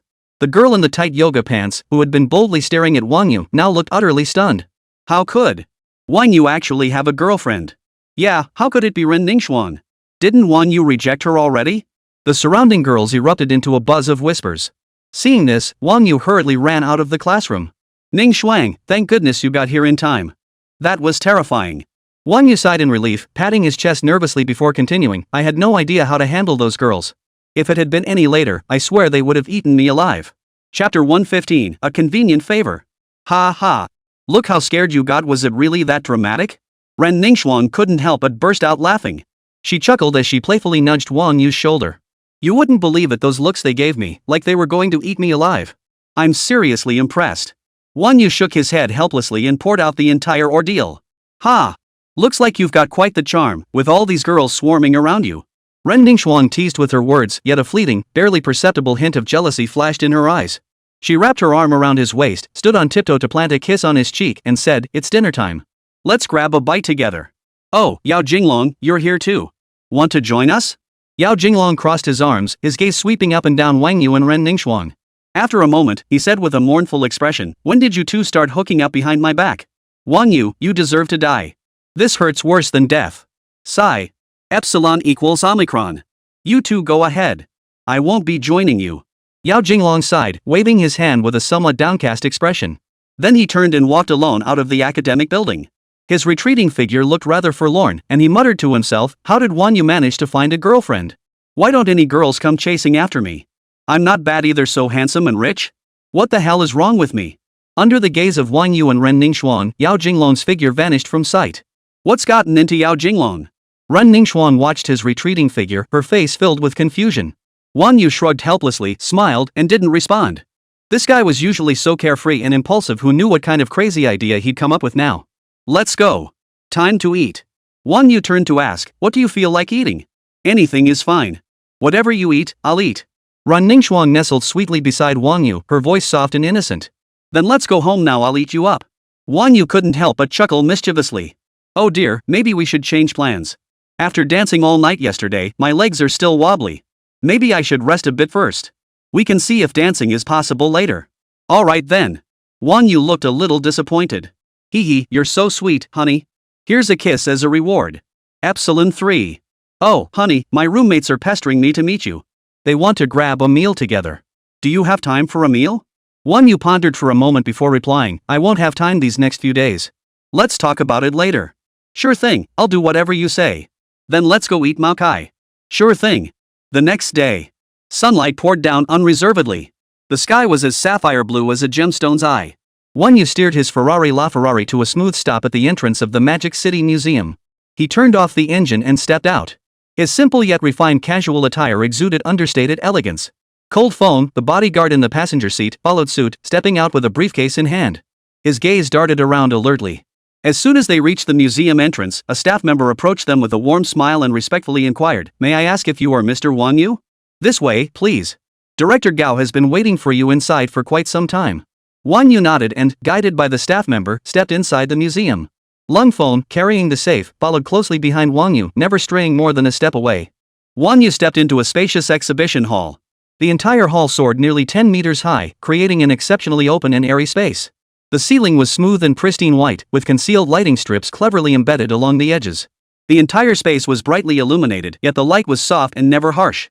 Director Gao of the Imperial Capital National Museum and Director Yang Xiaobo of the Magic City Museum had already been waiting there.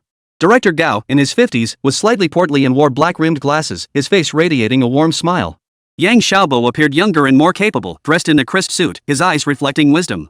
Beside them stood a white-haired elder, still sharp and alert. The old man wore a slightly faded Zhongshan suit, with a pair of old-fashioned black-rimmed glasses perched on his nose, his eyes betraying a hint of anxiety. "Mr. Wang." Curator Gao hurried forward, clasping Wang Yu's hands firmly.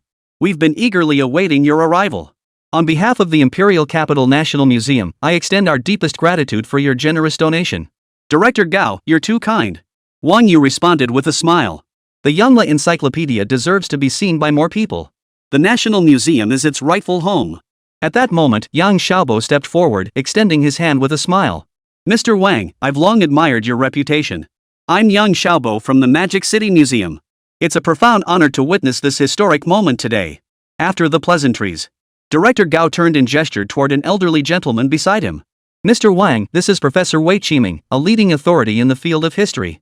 Professor Wei has dedicated his life to the study of ancient texts. Upon learning of your intention to donate the Yangla Encyclopedia, he made a special trip to meet you. Young Wang, we meet again." Professor Wei Qiming stepped forward, extending his hand to Wang Yu with a smile. "Professor Wei, it's been a long time." Wang Yu replied promptly.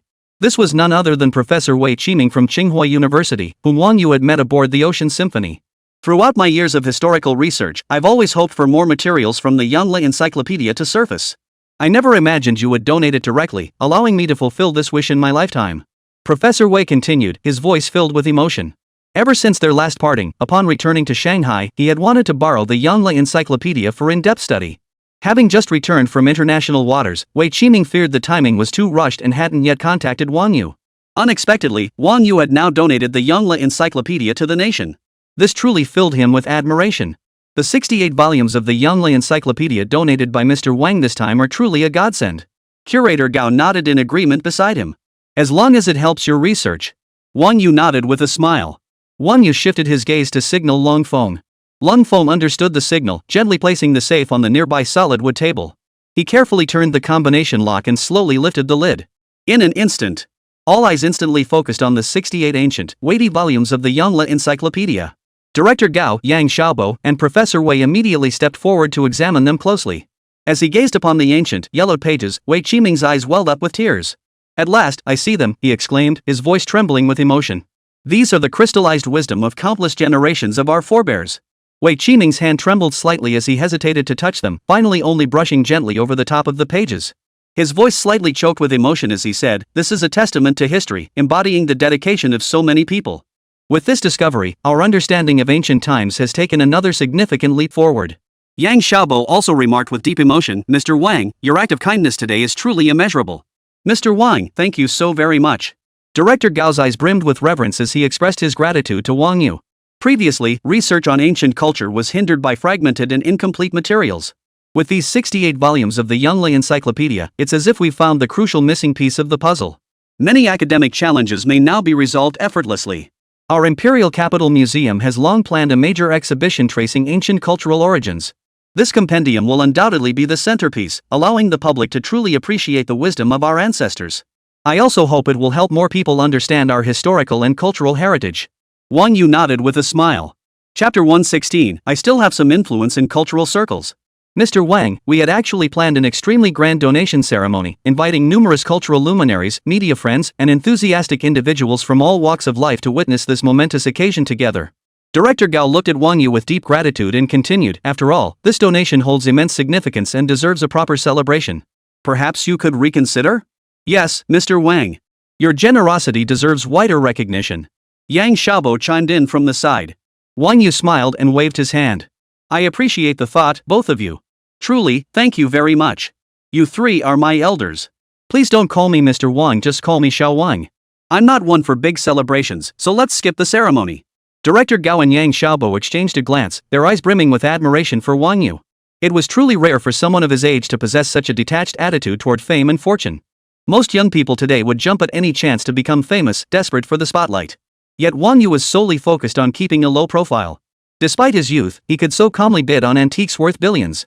Then, without hesitation, he chose to donate it. His background must be extraordinary.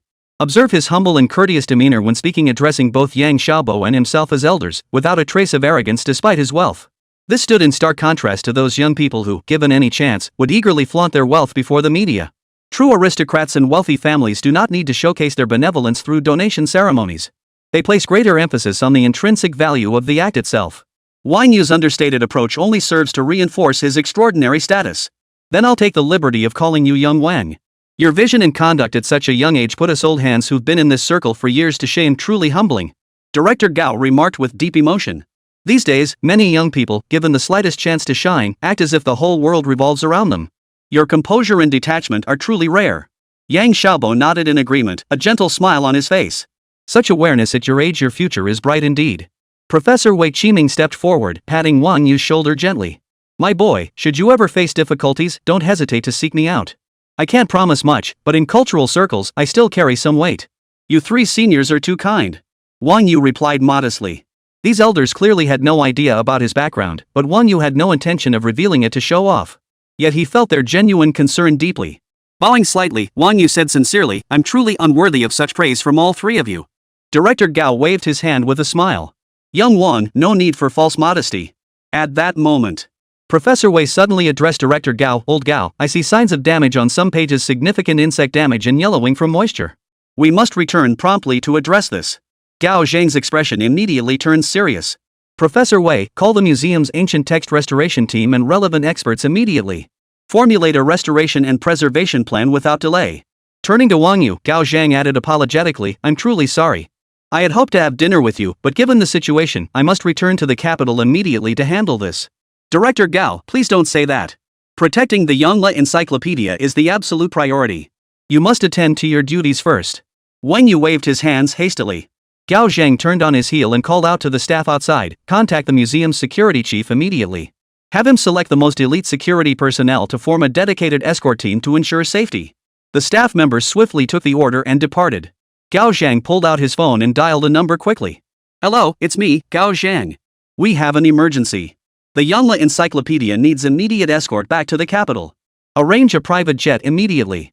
Make all takeoff preparations. The sooner, the better. After hanging up, Gao Zhang reiterated to Professor Wei, once the security team arrives, ensure the Yongle Encyclopedia is properly crated. Use the finest protective materials to guarantee it suffers no damage whatsoever during transport. Don't worry, old Gao.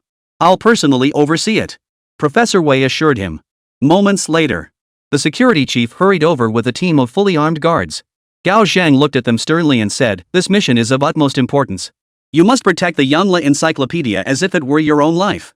If anything goes wrong, no one will be able to bear the responsibility. The security personnel shouted in unison, we guarantee to complete the mission.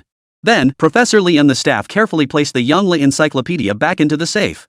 They stuffed the surrounding space with soft, cushioning protective material, ensuring each volume was securely fixed in place. Gao Zhang kept a close watch, occasionally reminding them, be gentle. Double-check everything. Make sure there are no gaps. Don't let it have any chance to shift. Once everything was prepared, Gao Zhang and Professor Li, under the tight escort of security personnel, headed toward the museum exit. Wang Yu and Yang Xiaobo followed behind, their expressions filled with concern. At the museum entrance, an armored vehicle had been waiting for some time. Security personnel carefully loaded the safe containing the Yongle Encyclopedia into the vehicle, followed by Gao Zhang and Professor Wei. Gao Zhang rolled down his window and addressed Wang Yu, we owe you a great deal this time. The Imperial Capital Museum welcomes you anytime. Director Gao, you're too kind. I'll be sure to bother you often in the future. Wang You replied with a smile. After saying this, Director Gao waved once more to Wang You and Yang Xiaobo before rolling out the window. The roar of the engine filled the air.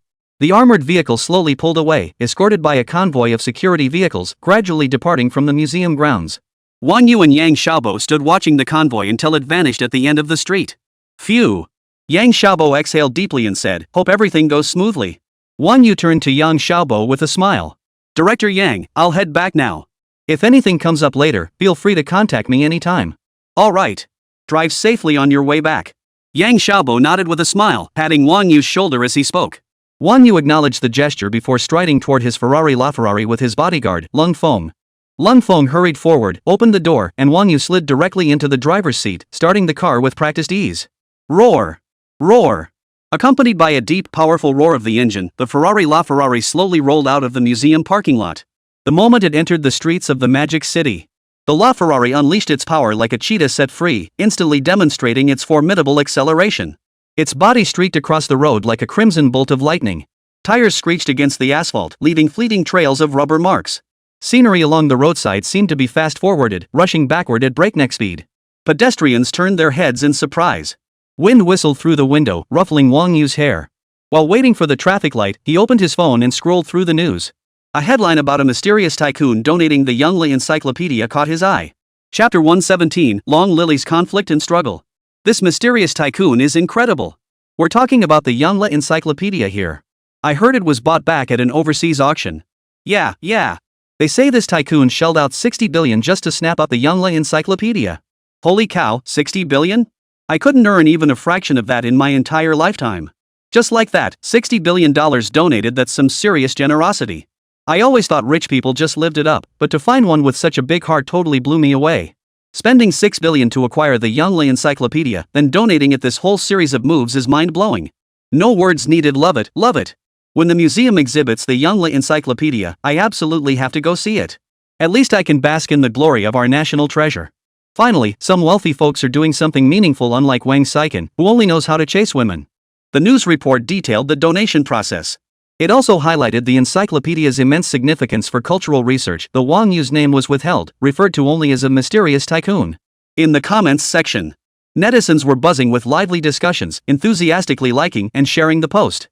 Wang Yu glanced at the comments, a faint smile curling the corners of his mouth. Though he preferred to remain anonymous, seeing so many people praising him instantly lifted his spirits. When the red light turned green, Wang Yu started the car. The LaFerrari, like a fiery red sprite, glided effortlessly through the bustling streets. 40 minutes later, he arrived outside the Kafko CDU1 building. After sending a message to Long Lily, Wang Yu turned to Lung Feng and said, "You can head back on your own." "Understood, boss."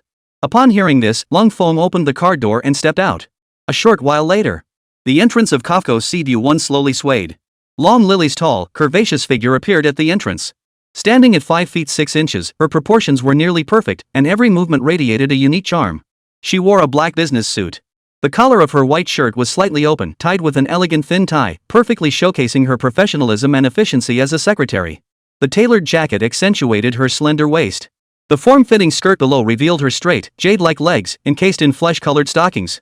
She had just received a call from Wang Yu, informing her that they needed to finalize the company's office location today. She also needed to assist with registering the company. Long Lily had just finished gathering and organizing the necessary documents when Wang Yu unexpectedly arrived downstairs so quickly.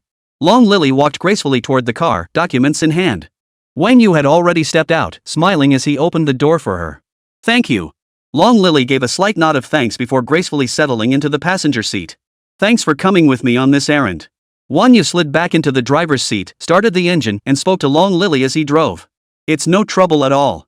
Serving you well is my duty." Long Lily replied respectfully. "No need to be so formal." Wang Yu said casually, "We've known each other for so long. Relax around me, I'm not that strict." "MHM." Long Lily replied, a hint of shyness in her voice.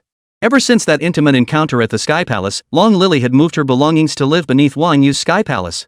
Lying on the luxurious bed, Wang Yu's handsome face and deep, affectionate gaze kept replaying in her mind. And the sensation of their embrace that made her heart race. Her heart was filled with conflict and struggle. On one hand, she yearned for a deeper connection with Wang Yu, to live the life of the wealthy. On the other hand, She knew full well that Wang You had multiple girlfriends, and pursuing this path would undoubtedly drag her into a complicated emotional entanglement. Over the next few days, Wang Yu was away on business, and as his private butler, she found herself with nothing to do. Long Lily had thought she could use this time to sort through her thoughts, put everything related to Wang Yu behind her, and return to her peaceful life. However, when life suddenly became empty, she found she simply couldn't do it. Memories of her time with Wang Yu kept flooding her mind.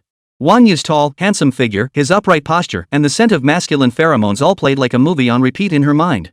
Long Lily knew she was done for. Completely lost. Have you had lunch? Wang Yu glanced at Long Lily, noticing her dazed expression, and asked. Not yet. Long Lily snapped back to reality and replied. Alright, let's grab lunch first. 10 minutes later. Wang Yu parked the car in front of a 3-story Western-style house. Long Lily looked up in confusion, only then realizing. Wang Yu had already stopped the car. Let's go. Wang Yu unbuckled his seatbelt, opened the door, and stepped out. The moment Long Lily stepped out, she saw a historic Western-style house. Its weathered walls seemed to whisper tales of bygone eras. It stood in stark contrast to the modern skyscrapers surrounding it, yet somehow felt strangely harmonious. Lingjiang Banquet? This restaurant's cuisine is quite distinctive. They say it's the pinnacle of Jiangsu Zhejiang cuisine. I'm sure you'll love it.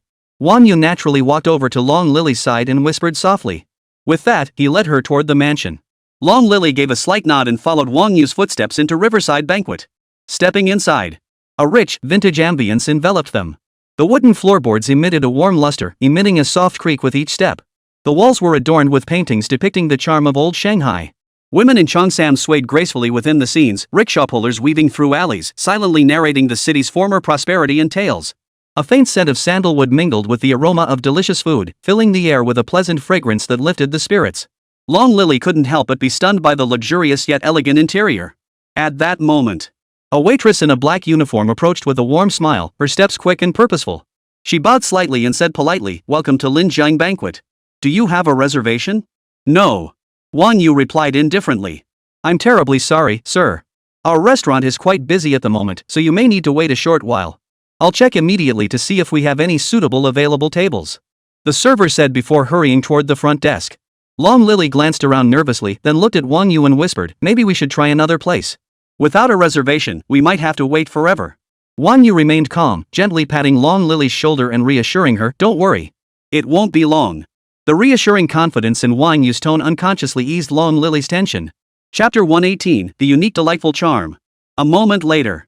The waiter hurried back, his polite smile still in place. "Sir, we're very fortunate a Riverside booth just became available." "It's not a private room, but the location is excellent. Would that work for you?" "Alright, let's do it here." Wang Yu nodded and said.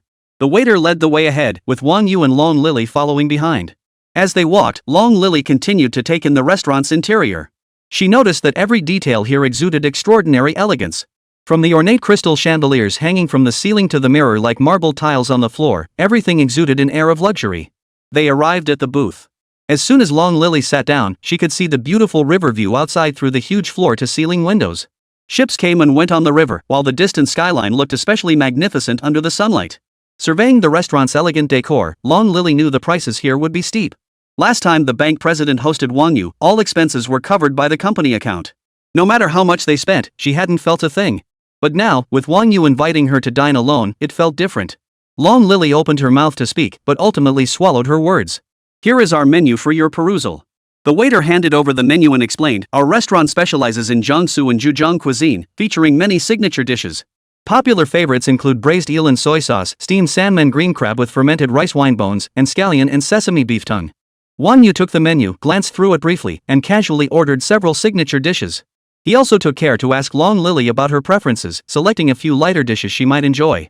After Wang Yu finished ordering, the server smiled again and said, "Our restaurant provides complimentary appetizers and specialty tea for every table. We'll bring them to you shortly. Should you require anything else, please don't hesitate to call me." With that, she gave a slight bow and turned to leave.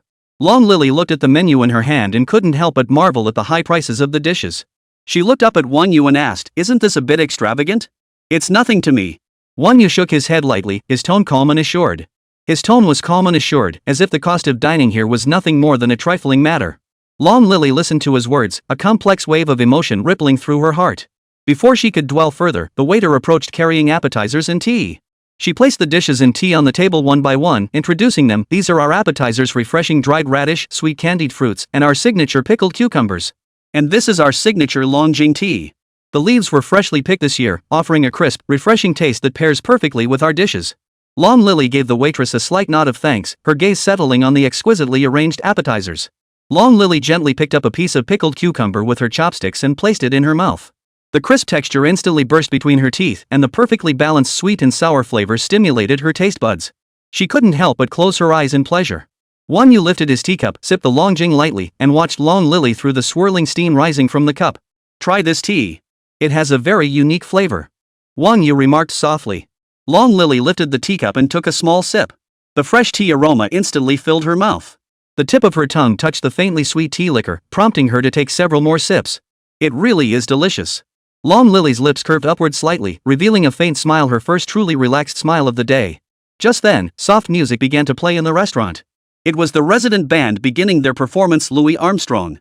The soothing melody flowed like a gentle stream, permeating every corner and adding a touch of romance to the entire restaurant. The waitstaff carried elegant serving trays with steady hands, placing each dish on the table one by one. The first dish to catch the eye was the meticulously prepared braised eel. The fish glowed a deep, tempting red, its every inch coated in a rich, savory sauce. Even before getting close, the mellow aroma filled the air. Next came the steamed salmon green crab with fermented rice wine. The crab's shell displayed a deep, glossy greenish-brown hue, standing out vividly on the plate. The unique aroma of the fermented bones blended with the crab's natural sweetness, creating an irresistibly complex flavor. Although Long Lily felt a bit of a mental burden about the prices here, she found herself irresistibly drawn to the visually stunning, aromatic, and delicious dishes as they were served one after another. Braised organic eel tubes. Steamed salmon blue crab with fermented bone sauce. Caviar marinated crab with avocado tartare. Jasmine tea smoked cod. Black truffle braised three treasures. Matsutake mushroom and silken tofu soup. Steamed river fish with fermented rice and lion's head meatballs. The waitstaff methodically presented each signature dish, meticulously arranged on elegant plates like works of art. Caviar topped drunken crab avocado tartare featured tender crab meat nestled in avocado, accented with caviar for a rich, layered texture. Jasmine tea smoked cod, with its golden crust and tender flesh, bursts with the delicate fragrance of floral tea with every bite. Black truffle braised trio blends black truffle with mushrooms, creating an intensely rich and mellow aroma. Matsutake mushroom and silken tofu soup presents a delicate amber hue, clear and translucent. Served in an exquisite white porcelain bowl, it resembles a work of art. Upon closer inspection, the hair-thin strands of tofu appear and disappear in the broth, like a delicate ink painting. Each dish radiates the distinctive, heartwarming charm of Jiangsu Zhejiang cuisine. Long Lily instinctively reached for her phone to take a photo.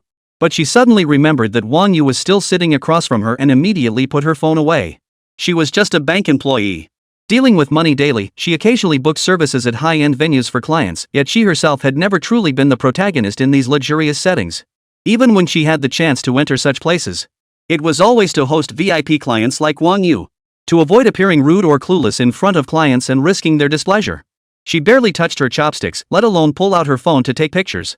In front of Wang You, Long Lily feared that taking photos would make her seem petty and disrupt the delicate atmosphere of the moment. Wang Yu noticed her subtle hesitation, and a faint smile touched his lips as he spoke. "Don't be so stiff. If you want to take a photo, just go ahead." "No, thank you. That would be impolite. I'm your personal assistant. Out in public, it might affect how others perceive you." Long Lily hastily declined. "Aren't we just eating? No one will notice us." Wang Yu chuckled softly.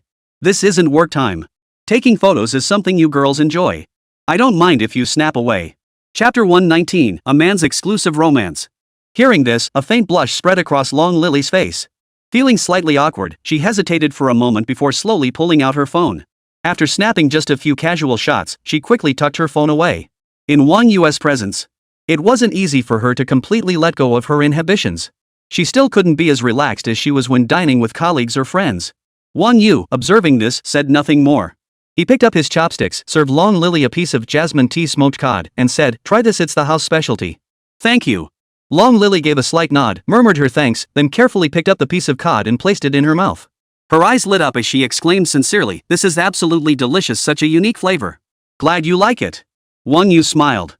Although Wang Yu had told Long Lily not to be so formal around him, she still instinctively prioritized him during meals. He rarely picked up his chopsticks himself, spending most of his time serving Wang Yu tea and water. Wang Yu didn't press her too hard. Time breeds affection. As they spent more time together, Wang Yu believed Long Lily would gradually relax. Most importantly, Long Lily's meticulous care made Wang Yu feel relaxed and content. Wang Yu glanced at Long Lily absent-mindedly and noticed her hair was slightly disheveled, a strand playfully hanging near the corner of her mouth. "Don't move." A smile touched Wang Yu's lips. Without hesitation, he reached out, threaded his fingers through the strand, and tucked it behind Long Lily's ear. Long Lily's body instantly tensed as if struck by lightning. Her already fair complexion flushed bright red, like a perfectly ripe apple. Her eyes widened in shock and panic, and she nearly dropped the chopsticks she held. She never imagined Wang Yu would suddenly make such an intimate gesture. "Your hair's messy." Wang Yu's voice was low and magnetic. Thank you." Long Lily lowered her head slightly, her long lashes fluttering like two startled butterfly wings above her flushed cheeks. She couldn't meet Wang Yu's eyes, her heart pounding wildly in her chest as if it might burst through her ribcage. The meal ended amidst Long Lily's shyness. Wang Yu glanced at his watch. It was about time. He motioned for the waiter to come over and settle the bill. Moments later, a uniformed server approached briskly, holding a card reader and the bill. The server bowed slightly, gently placing the bill before Wang Yu and politely stated, "Sir, here is your bill. Your total for today comes to 8,890 yuan. We currently have a membership recharge promotion. If you top up your membership with this payment, you'll receive a 20% discount and an additional gift." "No, thank you. Just process the payment." "Card payment." Wang Yu replied indifferently. "Certainly, sir. Please wait a moment." The server took the card with both hands, bowed slightly again, and said, "Please enter your PIN." Wang Yu raised his hand to enter the PIN. Payment successful. The server returned the card to Wang Yu with both hands, smiling as she said, "Mr. Wang, thank you for your visit. We look forward to welcoming you again." The two rose and walked toward the restaurant entrance. Wang Yu led Long Lily to the car. He raised his hand and gently pressed the key fob. With a soft click, the doors slowly lifted upward like a butterfly unfurling its wings. The unique opening mechanism instantly drew the attention of those around them. Wang Yu slid into the driver's seat first, followed by Long Lily, who carefully climbed in. He gently pressed the accelerator. The LaFerrari shot forward like a crimson bolt of lightning. The car smoothly merged into the bustling street, weaving through the dense traffic. Luxury cars and beautiful women. Since ancient times, this has been a romance reserved solely for men. As the two chatted, the LaFerrari pulled up to its destination, stopping beneath the towering skyscraper. This was the heart of the metropolis, the Central Tower. The Central Tower stood as China's tallest building and the world's third tallest structure. Under the dazzling sunlight, the Magic City Center Tower pierced the clouds. Its unique spiral-rising architectural form resembled a mighty dragon poised to soar. The building's glass curtain walls shimmered brilliantly in the sunlight, like countless tiny diamonds embedded upon its surface. When Wang Yu stepped out of the car, the property manager he had arranged to meet with Long Lily was already waiting outside. "Good day, Mr. Wang, Miss Long. I'm Lei Hui, the property manager here. You may call me Xiao Lei." A middle-aged man in his 40s, dressed in a black suit, hurried forward, bowed slightly, and said. He extended both hands warmly to shake Wang Yu's. Wang Yu nodded, shook his hand, and said, "Hello, Manager Lei." Lei Hui smiled in response. "Mr. Wang, you're too polite. Just calling me Xiao Lei is much easier. Please follow me. I'll show you around the office areas of our center tower." With that, he turned and led the way, the three of them entering the building together. The spacious and bright lobby instantly came into view. The soaring space was grand and imposing, with a massive crystal chandelier overhead radiating brilliant light that shimmered off the mirror like marble floors. Wang Yu nodded in admiration. "The lobby is quite well designed. Mr. Wang, your discerning eye is spot on." This lobby design was created by an internationally renowned design team, incorporating multiple cutting-edge concepts, all aimed at leaving a lasting impression on everyone who enters the building. Lei Hui responded with a series of nods. Long Lily looked around as she remarked, "Not only is the design excellent, but the maintenance is impeccable too. The floors and crystal chandeliers are spotless." Li Hui's face lit up with pride upon hearing this. "Our tenants include world-renowned companies like J.P. Morgan Chase and Deshang Law Firm. To provide the finest office environment, we've assembled an experienced property maintenance team. They conduct comprehensive daily cleaning and upkeep throughout the entire building, ensuring it remains in optimal condition 24/7. Upon reaching the elevator lobby, Manager Lei pressed the button. Ding! The elevator doors opened. Manager Lei stood outside the doors, waiting for Wang Yu and Long Lily to enter before stepping inside himself. Then he addressed Wang Yu, "Mr. Wang, shall we start by checking the upper floors?" "Sure." Wang Yu had no objection. He had heard of the Magic City Center Tower, renowned overseas as China's tallest skyscraper. Since they were renting office space in the central tower, why not go for the upper floors? Perched among the clouds, overlooking the entire metropolis. Working here would surely lift one's spirits. Understood. Manager Lei pressed the button for the 118th floor, and the elevator shot upward at a rapid pace. The elevator ascended rapidly, yet so smoothly and quietly that the movement was barely perceptible. 30-odd seconds later, the elevator came to a smooth halt and the doors slowly opened. A wave of fresh air washed over her, carrying the unique coolness and clarity found at over 500 meters above ground. Long Lily couldn't help but inhale deeply, feeling her spirits lift instantly. Chapter 120, He Wouldn't Dare. Mr. Wang, thank you for your support of our center tower. Allow me to give you a brief introduction. Manager Long stood outside the elevator, smiling as she addressed Wang You. Our center tower is located in the Lujiazui financial district of Shanghai, the financial heart of not only the city but the entire nation. Countless banks, securities firms, and multinational corporate headquarters cluster around it. Here, you can access cutting-edge financial intelligence and business trends firsthand, while engaging in close collaboration with top industry talent and enterprises. This unparalleled geographical advantage is difficult for other locations to match. Moreover, our center tower is not only the tallest among Shanghai's three iconic structures, but also stands as China's tallest building and the world's second tallest super skyscraper, reaching a total height of 632 meters with a structural height of 580 meters. This height truly places you among the clouds, with everything within sight at your feet. Manager Long spoke while entering the passcode to unlock the glass doors, guiding Wang Yu and Long Lily into the office space. Now observe the fit-out of our office space, equally top tier.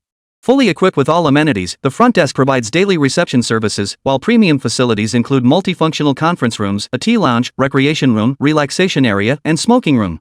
Working here, you'll have panoramic views of the entire metropolis, enjoying unparalleled scenery. Manager Lei smiled, his gaze shifting between Wang Yu and Long Lily. Wang Yu slowly walked to the window, hands clasped behind his back. As far as the eye could see, the walls were almost entirely composed of glass curtain walls. Stepping up to the glass wall, mist swirled outside, as if standing upon the clouds. Outside the window, sunlight bathed the towering skyscrapers, reflecting dazzling glints that wove together into a magnificent panorama of the bustling metropolis. The Huangpu River shimmered with ripples, while cruise ships weaved like a tapestry beneath the bridges connecting both banks. Such a view made him nod slightly, inwardly marveling at the sight. Working here truly was a refreshing experience. Manager Lei had been observing Wang Yu's reactions. Seeing his interest peaked, Lei's face immediately lit up with an even warmer smile. He continued, transportation here is also highly convenient. Our center tower connects directly to subway line 2 on the second basement level and the under construction line 14. Once line 14 opens, commuting will become even more convenient. Employees will be able to easily reach any part of the city, whether for daily commutes or business trips. Plus, the building is equipped with ample parking spaces, so you won't have to worry about parking difficulties at all. Wang Yu listened with keen interest, nodding slightly in agreement. Why hasn't this floor been leased yet? Wang Yu asked curiously. Given the prime location and comprehensive amenities of Center Tower, it seemed unusual for an entire floor to remain vacant. I looked into it before coming. The previous tenant recently moved out due to poor business performance, and we haven't had time to lease it yet. Long Lily replied upon hearing this. Miss Long is always so well informed. Manager Lei paused slightly, then offered an awkward yet polite smile. As you mentioned, the previous tenant encountered financial difficulties and finalized their lease termination last week. He spread his hands in a helpless gesture as he continued, actually, this presents a rare opportunity for Mr. Wang. Since the floor just became vacant, no other potential tenants have entered the picture yet. You two can have first pick and design the office space exactly to your liking. What's the total area of this floor? Wang Yu asked Manager Lei. Mr. Wang, the floor area is 2,600 square meters. Wang Yu nodded. A 2,600 square meter office would be just barely sufficient for a startup company. Once the company grew and needed more staff, they could always buy a larger building later. What's the rent? Wang Yu inquired calmly. Regarding the rent, since you are a VIP client of ICBC, we will certainly offer you the most favorable price. Manager Lei's face held a perfectly measured smile as he continued, under normal circumstances, market rates for this floor are around 600 yuan per square meter per month. For a one-year lease, that would be 18,720,000 yuan. Property management fees are 50 yuan per square meter per month, totaling 1,560,000 yuan annually. If you secure the entire floor, we can offer an 85% discount. Rounded down, the annual rent would be 15,900,000, and the first year's property management fee would be only 1,200,000. This represents the maximum concession our company can provide. Manager Lei smiled. Mr. Wang, would you mind sharing your thoughts on this offer? Wang Yu paused briefly, his gaze sweeping slowly across the empty office floor. The space was a bit small. But with the annual rent and property fees totaling just over 17 million, it was actually quite a bargain. After all, this was one of the most prestigious buildings in the Magic City. Whether it was the location, the surrounding environment, the supporting facilities, or the attentive property services, everything was impeccable. Without further deliberation, Wang Yu stated, "I'll take the entire floor. Let's start with a 1-year lease." "Certainly, Mr. Wang. I'll prepare the contract immediately." Manager Lei's face lit up with delight before he respectfully added, "Please wait a moment. I'll escort you to the lounge downstairs for a brief rest." "No need. Just go prepare the contract. I'll stand here for a moment," Wang Yu said indifferently. "Understood. I'll be right back." Manager Lei naturally had no objections and promptly turned to walk briskly toward the elevator lobby. "So, how about it? Is the place I picked out alright?" Long Lily asked Wang Yu. Wang Yu's lips curved into a slight smile. "It's quite good indeed. Looks like I'll be bothering you more in the future." Long Lily felt as sweet as honey inside upon hearing Wang Yu's praise, yet she feigned modesty on the surface. "It's all part of my job. As long as I can help the company, help you, I'm willing to do anything." Wang Yu nodded with a smile, his gaze meeting Long Lily's for an instant. For that instant, the air seemed to freeze. Just then, Manager Lei approached, holding the lease agreement. His face beamed with a broad smile as he stood respectfully before Wang Yu and said, "Mr. Wang, here is the lease agreement. Please take a look." Wang Yu glanced at Manager Lei and reached out to take the contract. After only a cursory glance, he passed the contract to Long Lily. Long Lily turned and sat down on a stool, carefully examining each clause of the contract. After a moment, she nodded to Wang Yu. Wang Yu didn't pay it much mind. Typically, lease agreements like this were straightforward. It would be difficult to tamper with them. Wang Yu knew Manager Lei wouldn't dare to pull any tricks in front of him, a VIP customer of ICBC. Wang Yu took the ballpoint pen handed to him by Manager Lei and signed his name on each copy of the lease agreement. Then he pressed his thumbprint onto each copy. Led by Manager Lei, the two proceeded to the company's finance office. "Please enter your PIN." Wang Yu took out his bank card and entered the PIN. Over 17 million yuan paid in a single lump sum. Ding. System detects host spending 17,100,000. Double cashback 34,200,000. Ding. Congratulations, host, on earning 1,710 system points. Chapter 121, Intersecting National Fortunes. With Wang Yu's successful payment, Manager Lei handed Wang Yu the contract along with the keys and access codes to the company's main entrance. "Mr. Wang, welcome to Magic City Center Tower. Our property team will provide you with comprehensive, high-quality service 24 hours a day." Manager Lei beamed with enthusiasm before adding, "You may now proceed with your company's move-in." "All right." Wang Yu nodded. Long Lily, ever observant, took the items from him. Accompanied by Manager Lei's warm farewell, the two made their way to the parking lot. "Come on, get in the car." "All right."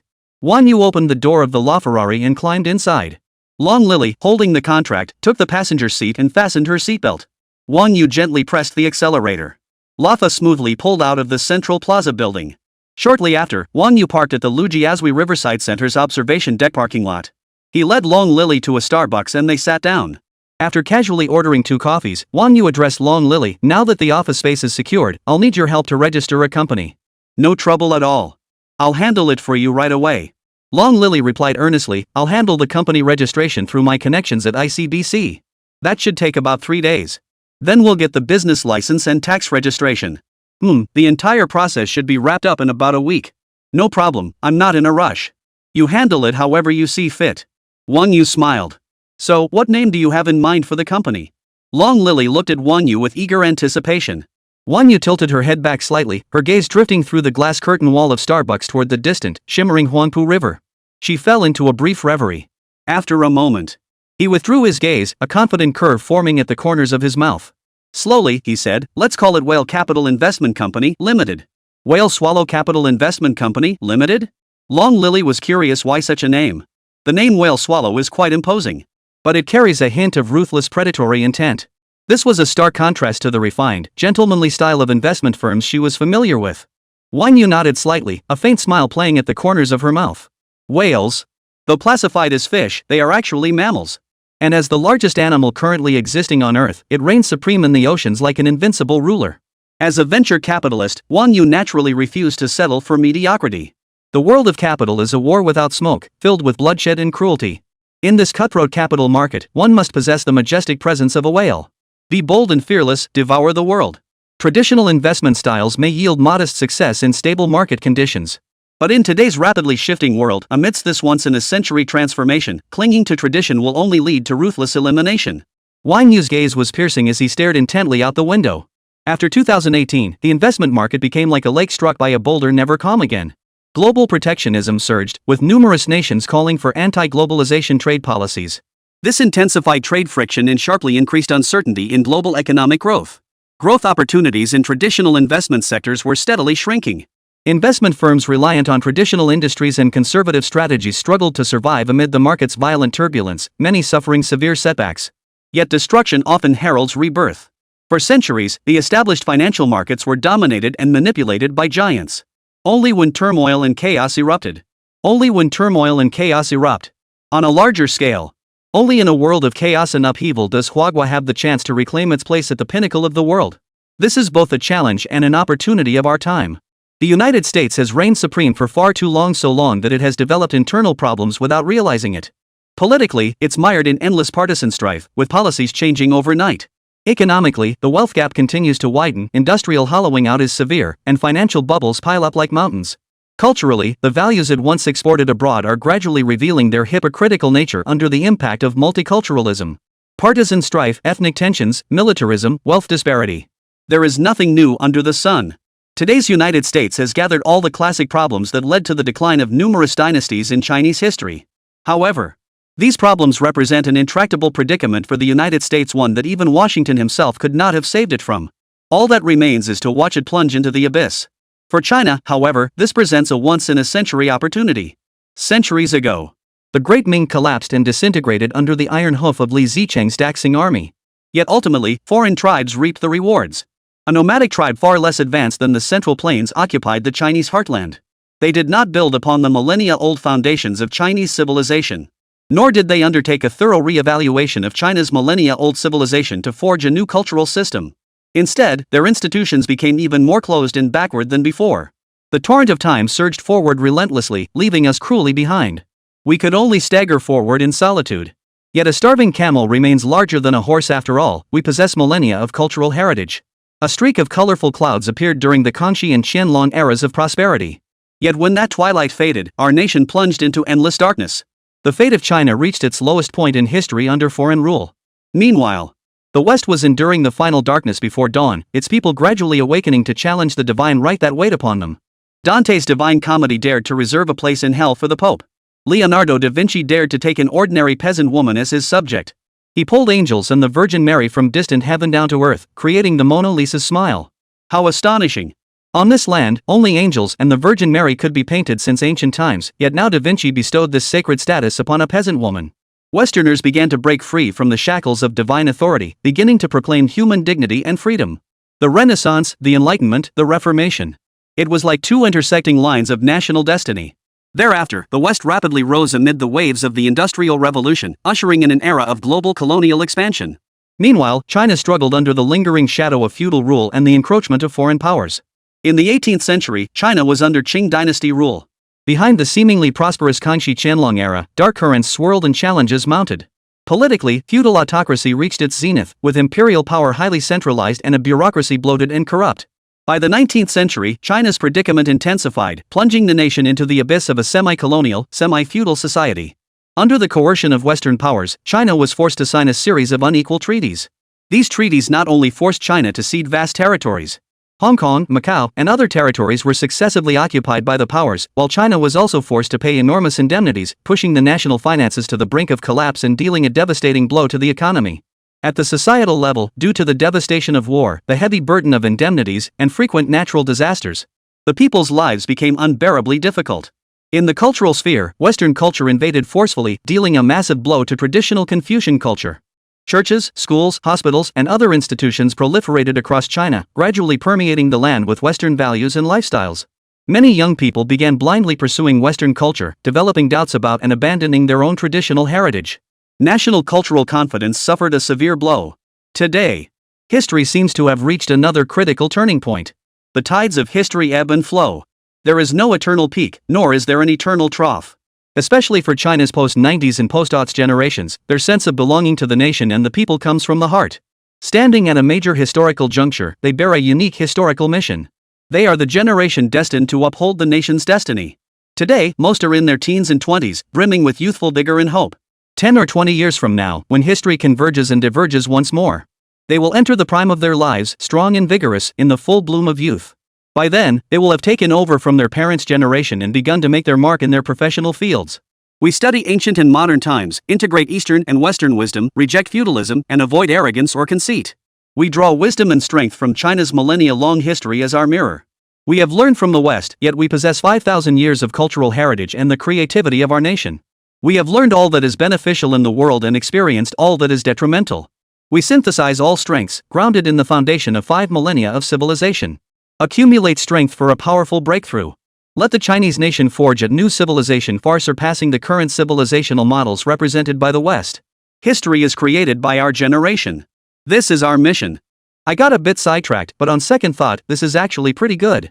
Maslow's hierarchy of needs categorizes human needs into 5 levels from basic to advanced, with self-actualization representing the highest level need.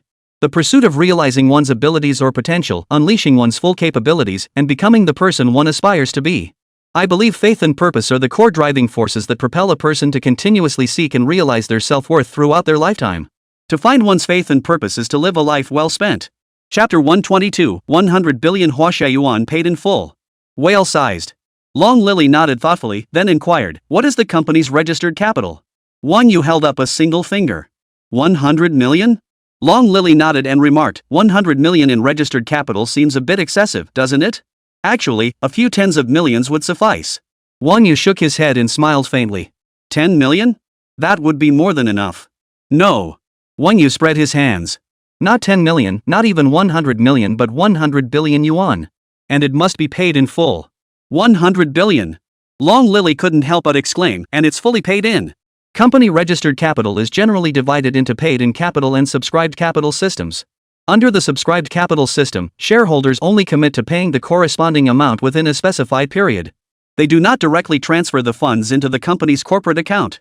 As long as the company remains in existence, the timing of transferring these funds is entirely at the discretion of the shareholders.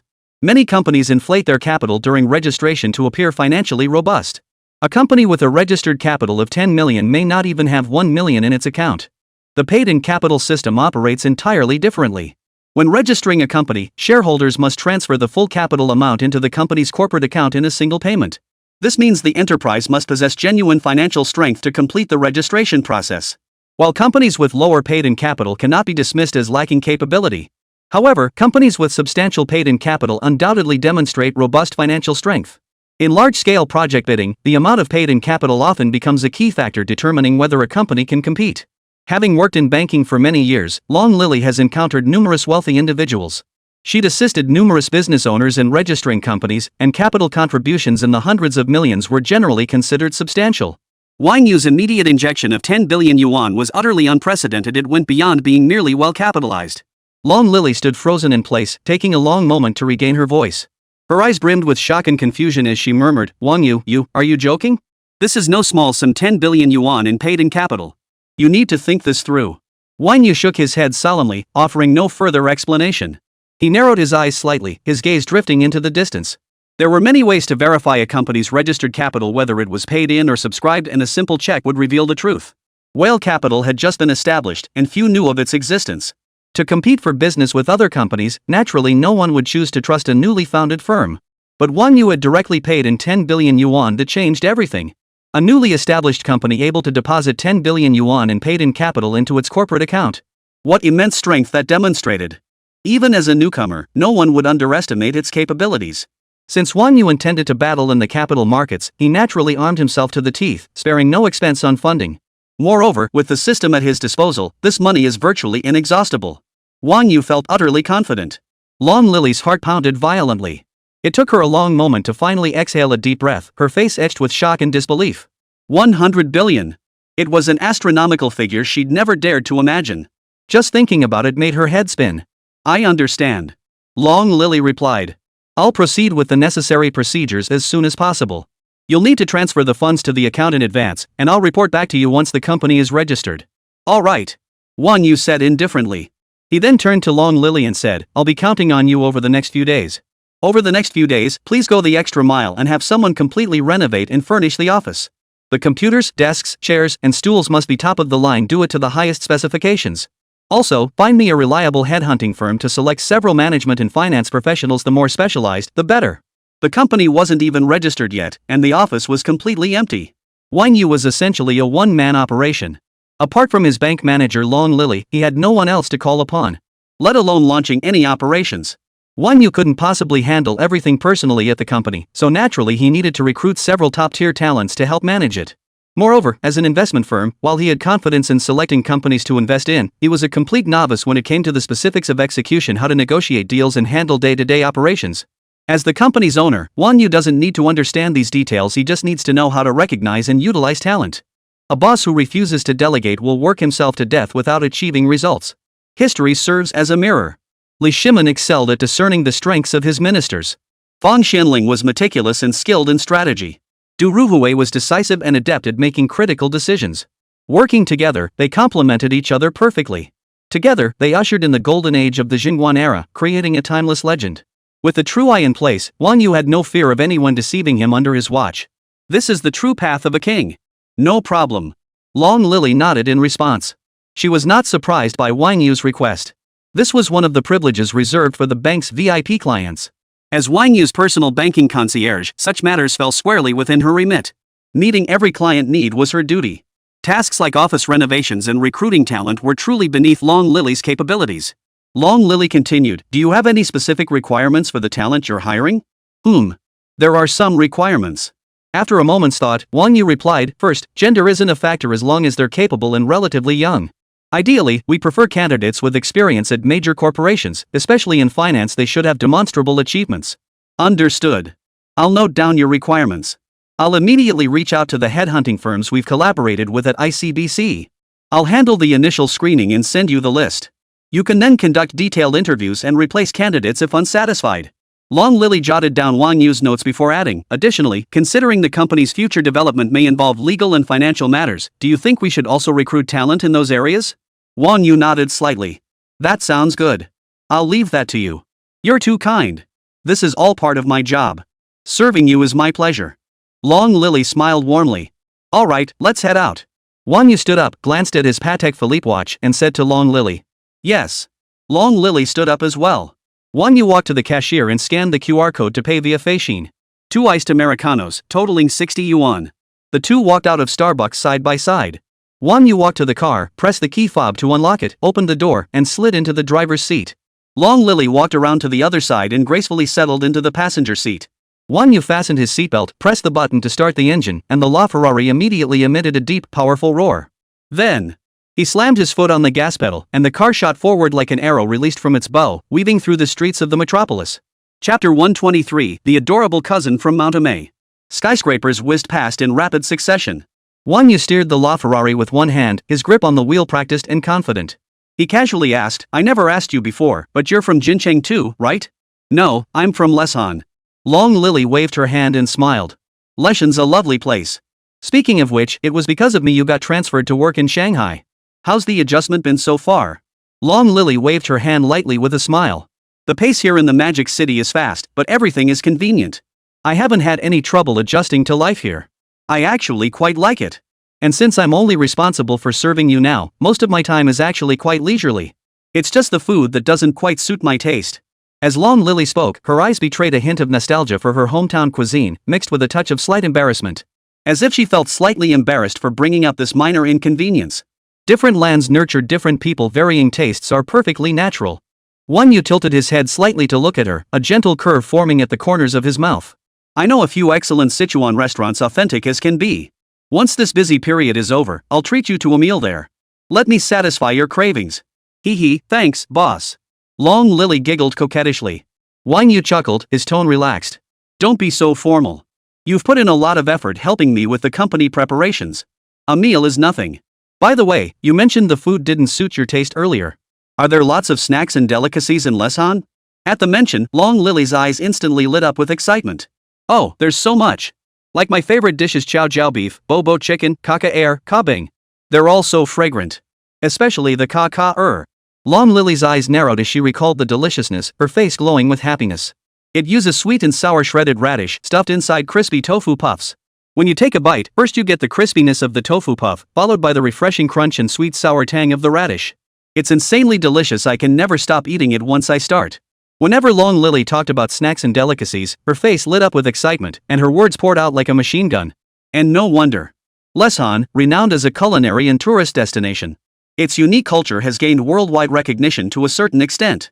In recent years, with the rapid development of the internet and social media, Lesan's stunning landscapes and tempting cuisine have spread globally through various short video platforms and social media apps.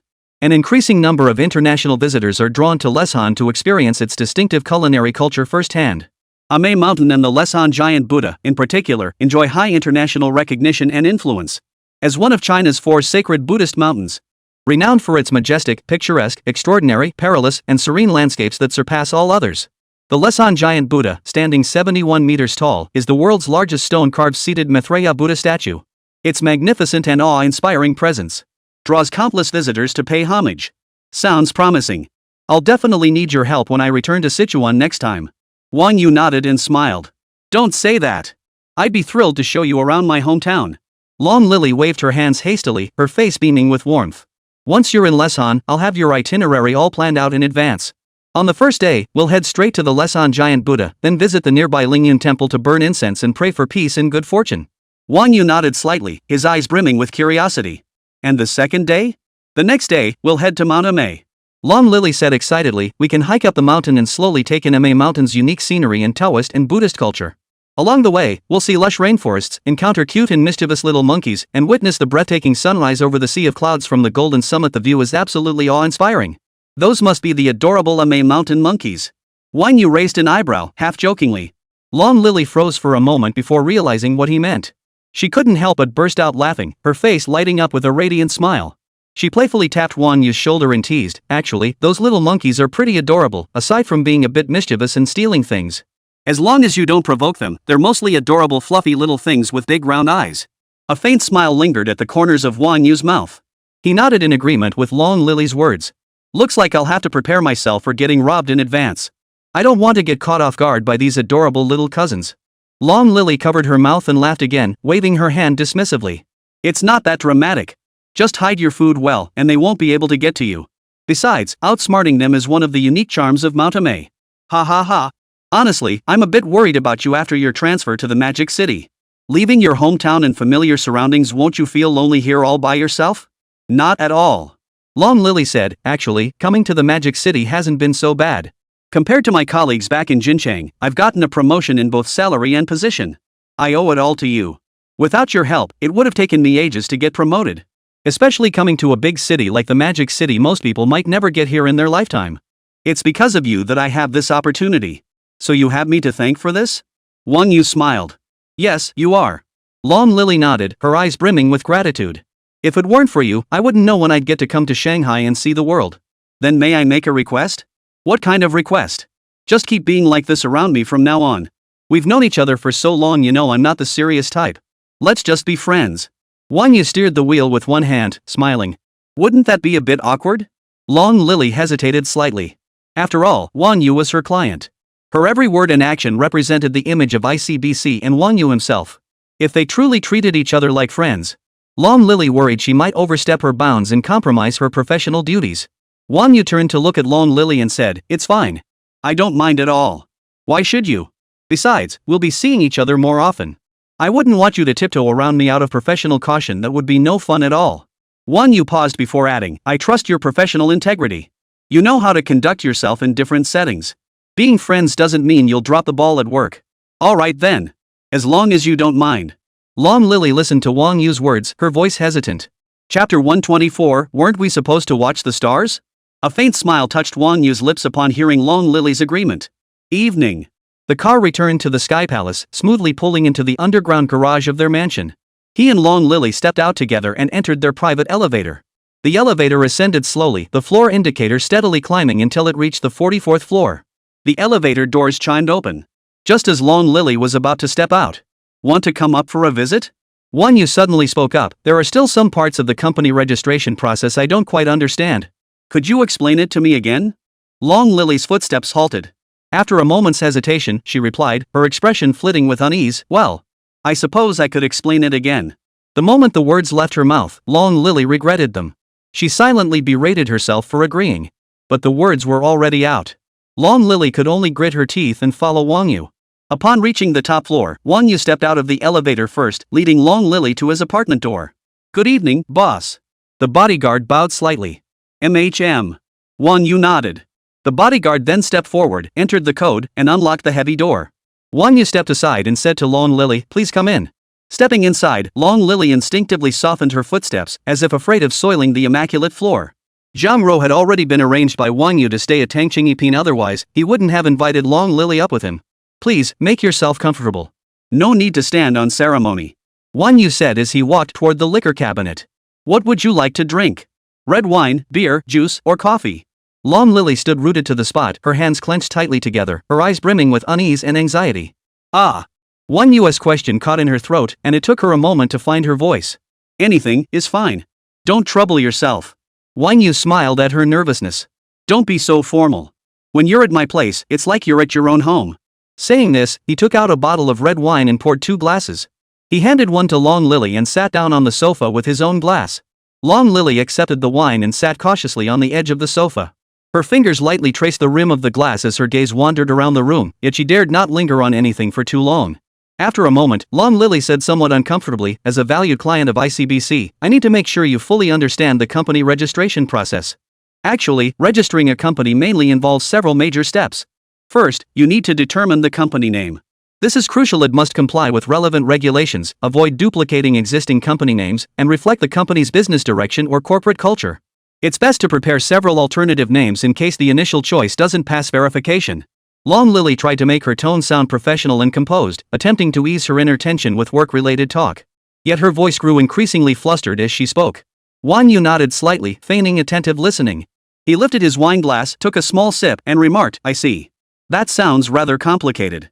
Long Lily took a deep breath and continued her explanation. Wang Yu listened with interest, occasionally asking questions. Finally, he drained his glass of red wine in one gulp and said, "I'm going to take a shower. You can sit here for a bit. We'll continue talking after I'm done." Long Lily wasn't visiting the Sky Curtain Palace for the first time.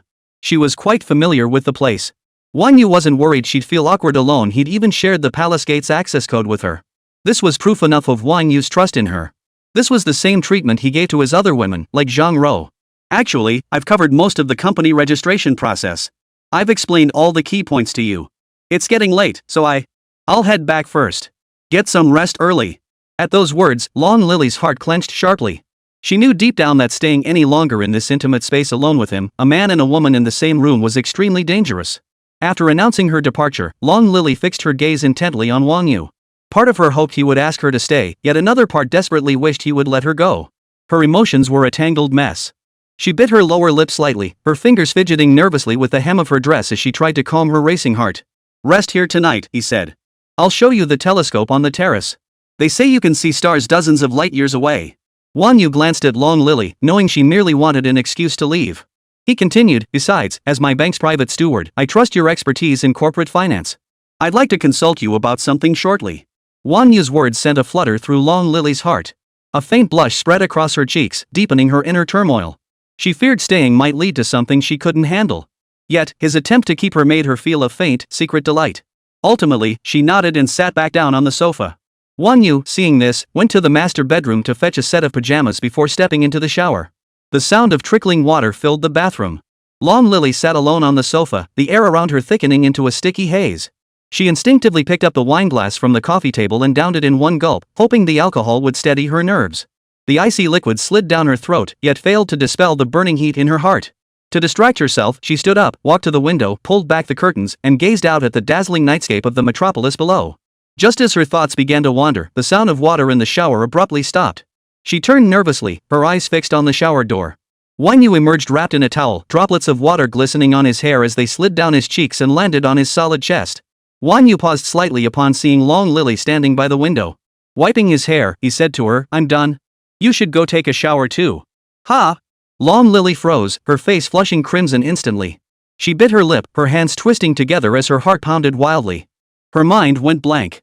After a moment, Long Lily stammered out, "But aren't we going to watch the stars? Why do I need to take a shower? You've been running around with me all day. I'm sure you're exhausted. Take a bath first to ease the fatigue. Then we'll head to the terrace.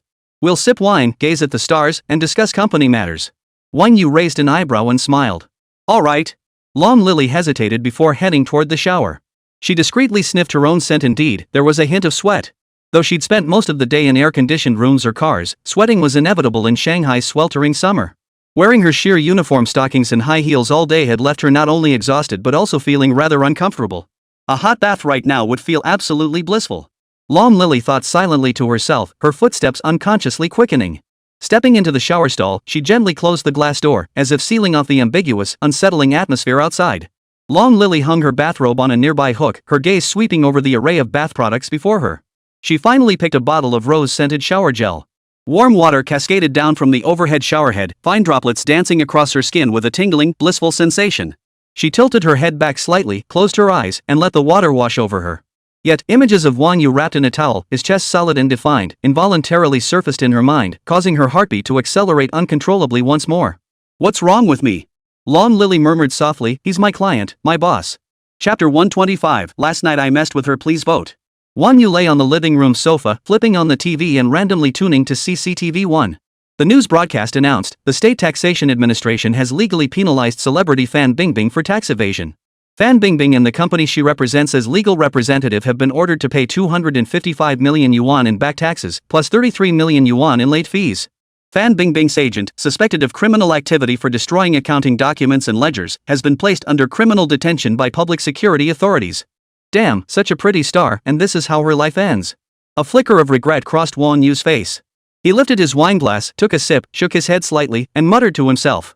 With such high earnings, she still took such a reckless risk with her taxes. I really don't know what she was thinking. Wang Yu reclined comfortably on the sofa, gently swirling the wine in his glass. The ice clinked against the glass, its crisp sound mingling with the rich aroma of the wine, filling the entire living room. He took another small sip, waiting for Long Lily to emerge. Girls usually take their time showering, so Wang Yu wasn't in a hurry. His thoughts drifted back to the news article he'd just seen. Just as Wang Yu had anticipated. An hour later, Long Lily finally emerged from the bathroom wrapped in a bathrobe. Her hair was still damp, with a few strands clinging to her fair, dewy cheeks. The bathrobe's neckline opened slightly, revealing her delicate collarbone. The sash at her waist was tied loosely, accentuating her slender waistline. She radiated a unique blend of allure and coyness. Long Lily instinctively pulled her bathrobe tighter around herself. Wang Yu found his gaze drawn to her, momentarily unable to look away. Long Lily approached Wang Yu and sat down on the nearby sofa.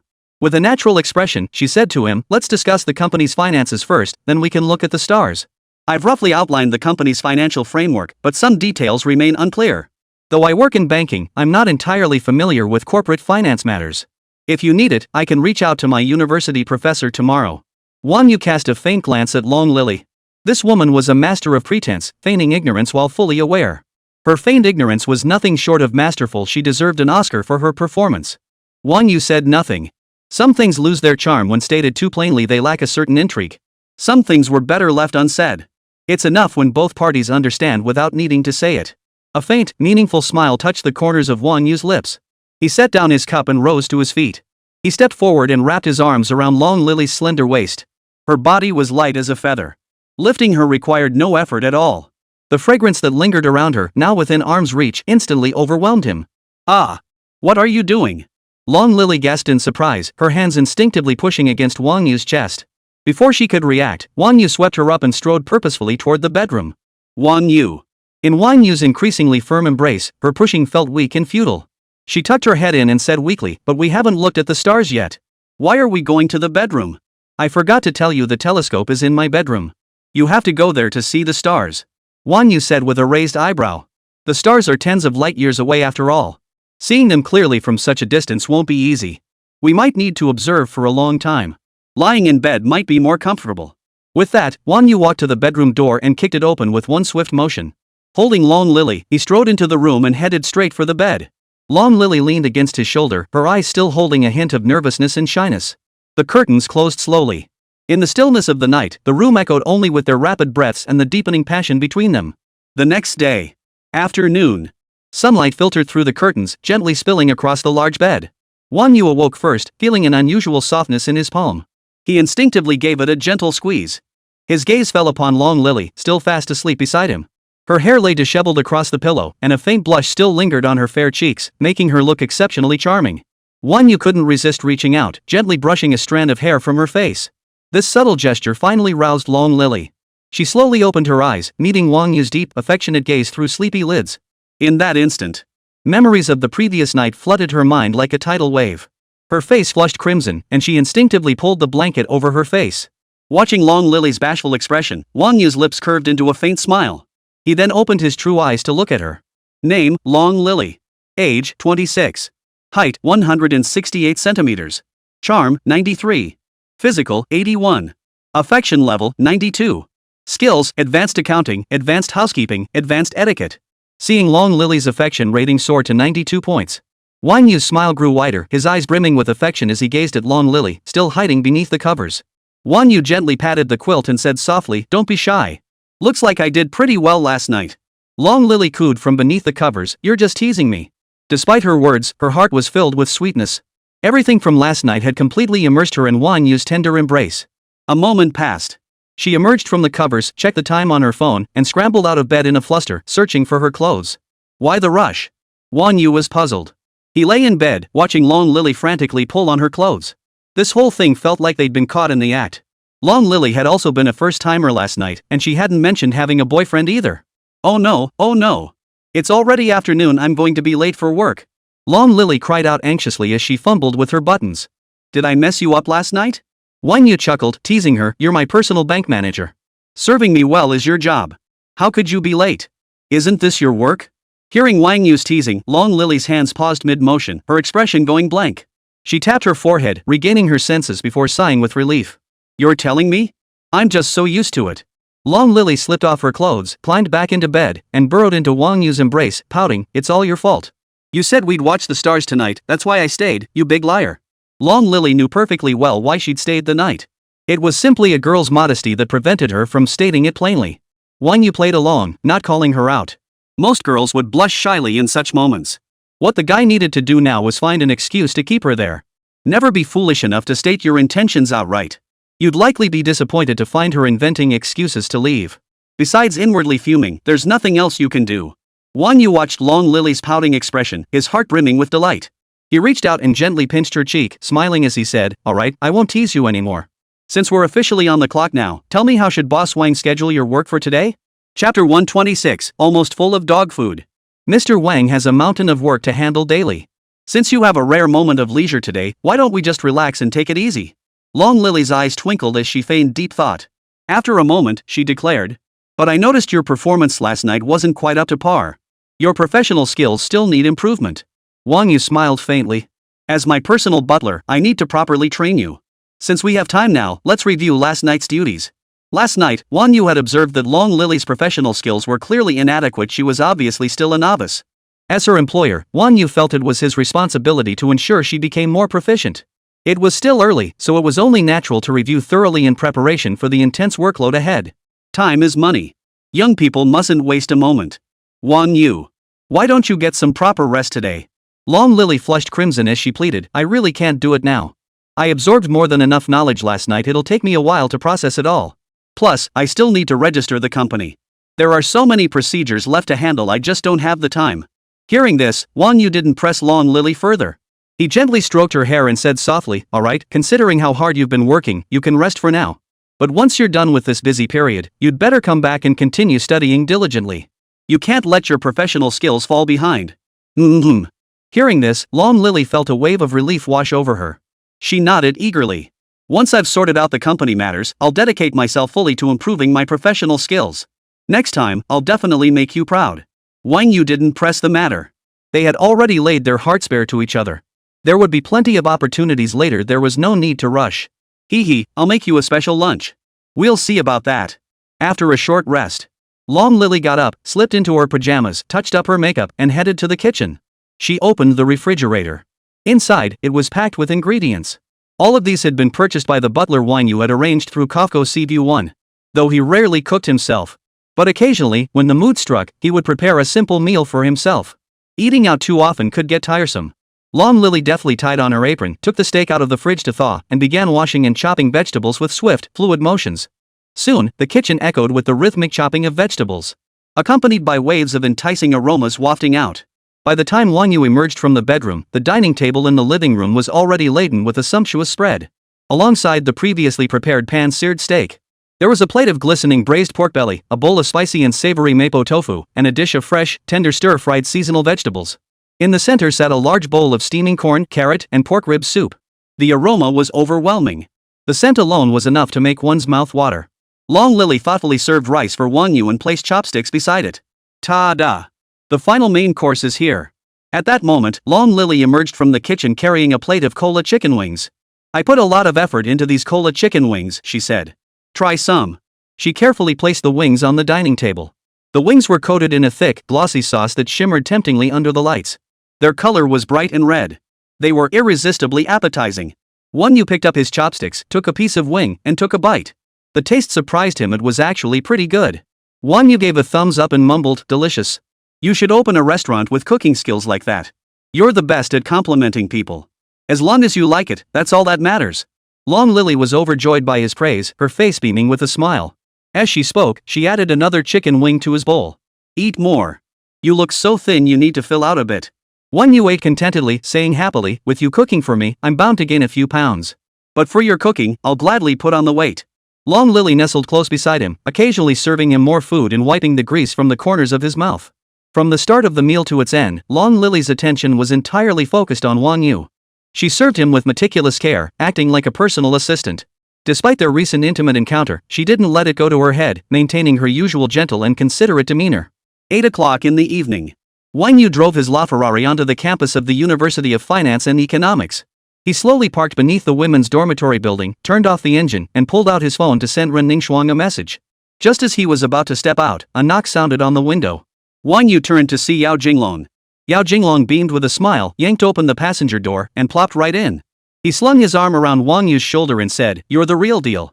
Even with plans tonight, you still remembered to call me. Spotted your car from a mile away, knew you'd be waiting here for me. You're overthinking it.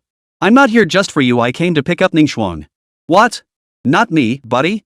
Yao Jinglong looked at him with feigned hurt. You'd really make your best buddy take a taxi to the bar alone? Wang Yu watched Yao Jinglong's pitiful expression, his mouth twitching. He teased irritably, Oh, really? So if I don't drive you to the bar, I'm some kind of historical villain? Before Yao Jinglong could respond, Wang Yu spotted Ren Ningxuang through the car window. She was hurrying down the stairs of the girls' dormitory, heading straight toward the car. Ren Ningxuang wore a light blue dress as she jogged over. Her long, glossy black hair fell casually over her shoulders, the ends curling slightly as they swayed with her movements. Her legs were long and straight, accentuated by a pair of white flat sandals. Each step she took carried an air of grace, drawing the admiring glances of passing male students. As Ren Ningxuang reached the car, Wang Yu opened the door to greet her. Honey, I missed you so much. Ren Ningxuang murmured as she threw her arms around Wang Yu. Having just become a couple, Ren Ningxuang felt a hollow ache in her heart after just one day apart. Now, she held him tightly.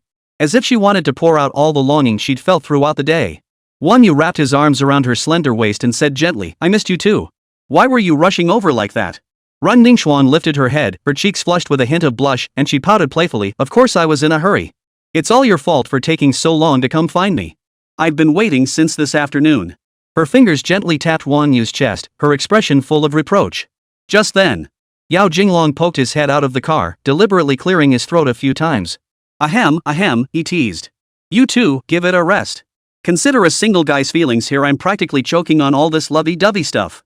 Only then did Ren Ningxuang notice someone else in the car. She blushed even more, her cheeks turning as red as ripe apples, and she awkwardly let go of Wang Yu. She lowered her head slightly and murmured softly, Yao Jinglong, you're here too? Sorry about that, I didn't notice you earlier. Yao Jinglong waved his hand with a smile, replying with a wry grin. No problem, sis-in-law. I'm used to it. Chapter 127, This car's AC sucks. Wang Yu glanced at Yao Jinglong still lingering in the passenger seat, pointed outside the car, and feigned anger. Hey Jinglong, have you seen what kind of car this is? It's a two-seater. How long do you plan to be the third wheel? Get out already. Don't interrupt Ning Shuang and my sweet time. Yao Jinglong looked utterly helpless, spreading his hands in resignation. Fine. You're always ditching friends for girls. You've done this countless times, I'm used to it. As he spoke, he pushed open the door. Ah, poor me, abandoned by my friend. Looks like I'll have to hail a cab all by myself. Ren Ningxuang covered her mouth and giggled, waving at Yao Jinglong. Jinglong, I'm really sorry. Yao Jinglong sighed dramatically, feigning hurt. If my sister-in-law says so, what can I possibly complain about? You two enjoy your alone time. With that, he shot Wang Yu a knowing wink. Wang Yu, you better take good care of my sister-in-law. If she gets the slightest bit upset, I'll be the first to hold you accountable. Cut it out. Get going already. Stop worrying about things that aren't your business. Wang Yu rolled his eyes. Yao Jinglong closed the car door and stood by the roadside, watching the LaFerrari slowly pull away. The nearby convoy of bodyguard vehicles immediately followed suit. Just as Wang Yu's car had barely pulled away, Yao Jinglong suddenly slapped his forehead. He ran alongside the car, shouting, "Wang Yu, you still haven't told me who's at the bar tonight." Wang Yu slowed down, rolled down his window, and shouted, "You'll find out when you get there. Grab a cab and hurry, don't be late." With that, he floored the gas pedal, and the LaFerrari vanished around the street corner in an instant. Yao Jinglong stopped in his tracks, watching the car's departure with a smile and a shake of his head. He muttered under his breath, "Damn, that guy prioritizes women over friends. What's so fun about hanging out with girls? Guys having fun together is where it's at." He then pulled out his phone to hail a ride, not forgetting to post a status update on his social feed, "Abandoned by my color-blind buddy, heading solo to the bar late at night. Anyone out there to rescue this lonely soul?" Before long, several friends replied with playful teasing. He grinned foolishly at his phone, feeling not a trace of the loneliness he'd expected. Inside the car, Ren Ningxuang examined Lafa's interior with mild curiosity. But her brows gradually furrowed. This wasn't quite the luxury car she had imagined. The interior felt a bit too minimalist. The Apollo IE she rode in last time was like this, and now the Ferrari LaFerrari was the same. It bore no resemblance to what one would expect from a multi-million-dollar luxury car. The seats were also quite hard, making them uncomfortable to sit in. They weren't even as comfortable as the old Audi her father had when she was a child. Ren Ningxuang finally couldn't hold back and spoke up, a hint of confusion in her voice. "Honey, why does the interior of this LaFerrari look so simple? It's nothing like the luxurious feel I imagined for a multi-million-dollar supercar." "Why is that? Are you surprised the LaFerrari's interior isn't as luxurious as you imagined, but rather a bit plain?" Wang Yu couldn't help but chuckle at Ren Ningxuang's puzzled expression. "It's uncomfortable to sit in too? Not even as good as a car costing a few $100,000? Ren Ningxuang nodded slightly, her cheeks flushing a little as she murmured, "I'm just a bit curious. In my mind, a multi-million-dollar supercar should be incredibly luxurious and comfortable, but this LaFerrari feels different from what I expected. Top-tier supercars like this are designed this way. They prioritize more than just luxurious interiors. They prioritize extreme performance and lightweight design. The interior is kept simple, and lighter materials are used to reduce the car's weight. This allows it to go faster and handle better. The seats are firm because they use special materials that provide better support and protection for the driver during high-speed driving and aggressive maneuvers." Wang Yu chuckled. "So that's why it can't compare to other cars in terms of comfort or interior design." "I see." Ren Ningxuang nodded, her expression a mix of understanding and confusion. Her fingers lightly traced the seat as she remarked, "I never knew that before. Still, I wish the interior were a bit more comfortable. After all, you don't always drive that fast." Ren Ningxuang looked at Wang Yu with curiosity. "Why do guys like supercars so much? They're not exactly comfortable to sit in." "Well, that's something you wouldn't know." Wang Yu smiled faintly. "Usually, guys who drive sports cars either do it for the cool factor or because they've got their eye on the car's crappy AC. The AC is bad?" Ren Ningxuang looked utterly perplexed. "The AC seems perfectly fine to me. The cooling works just fine." Wang Yu stifled a laugh, deliberately keeping her in suspense. Once Ren Ningxuang's curiosity piqued, he finally spoke slowly. "When I said the AC is bad, I didn't mean it actually doesn't cool well. That was just a joke. You're still in school. There are some things you just don't understand yet. Some rich people buy sports cars purely to show off. Frankly, sports cars are also a symbol of status and prestige." Ren Ningxuang nodded, suddenly understanding. She knew exactly what Wang Yu meant. At school, so many rich kids drove around in sports cars all day, showing off and hitting on girls.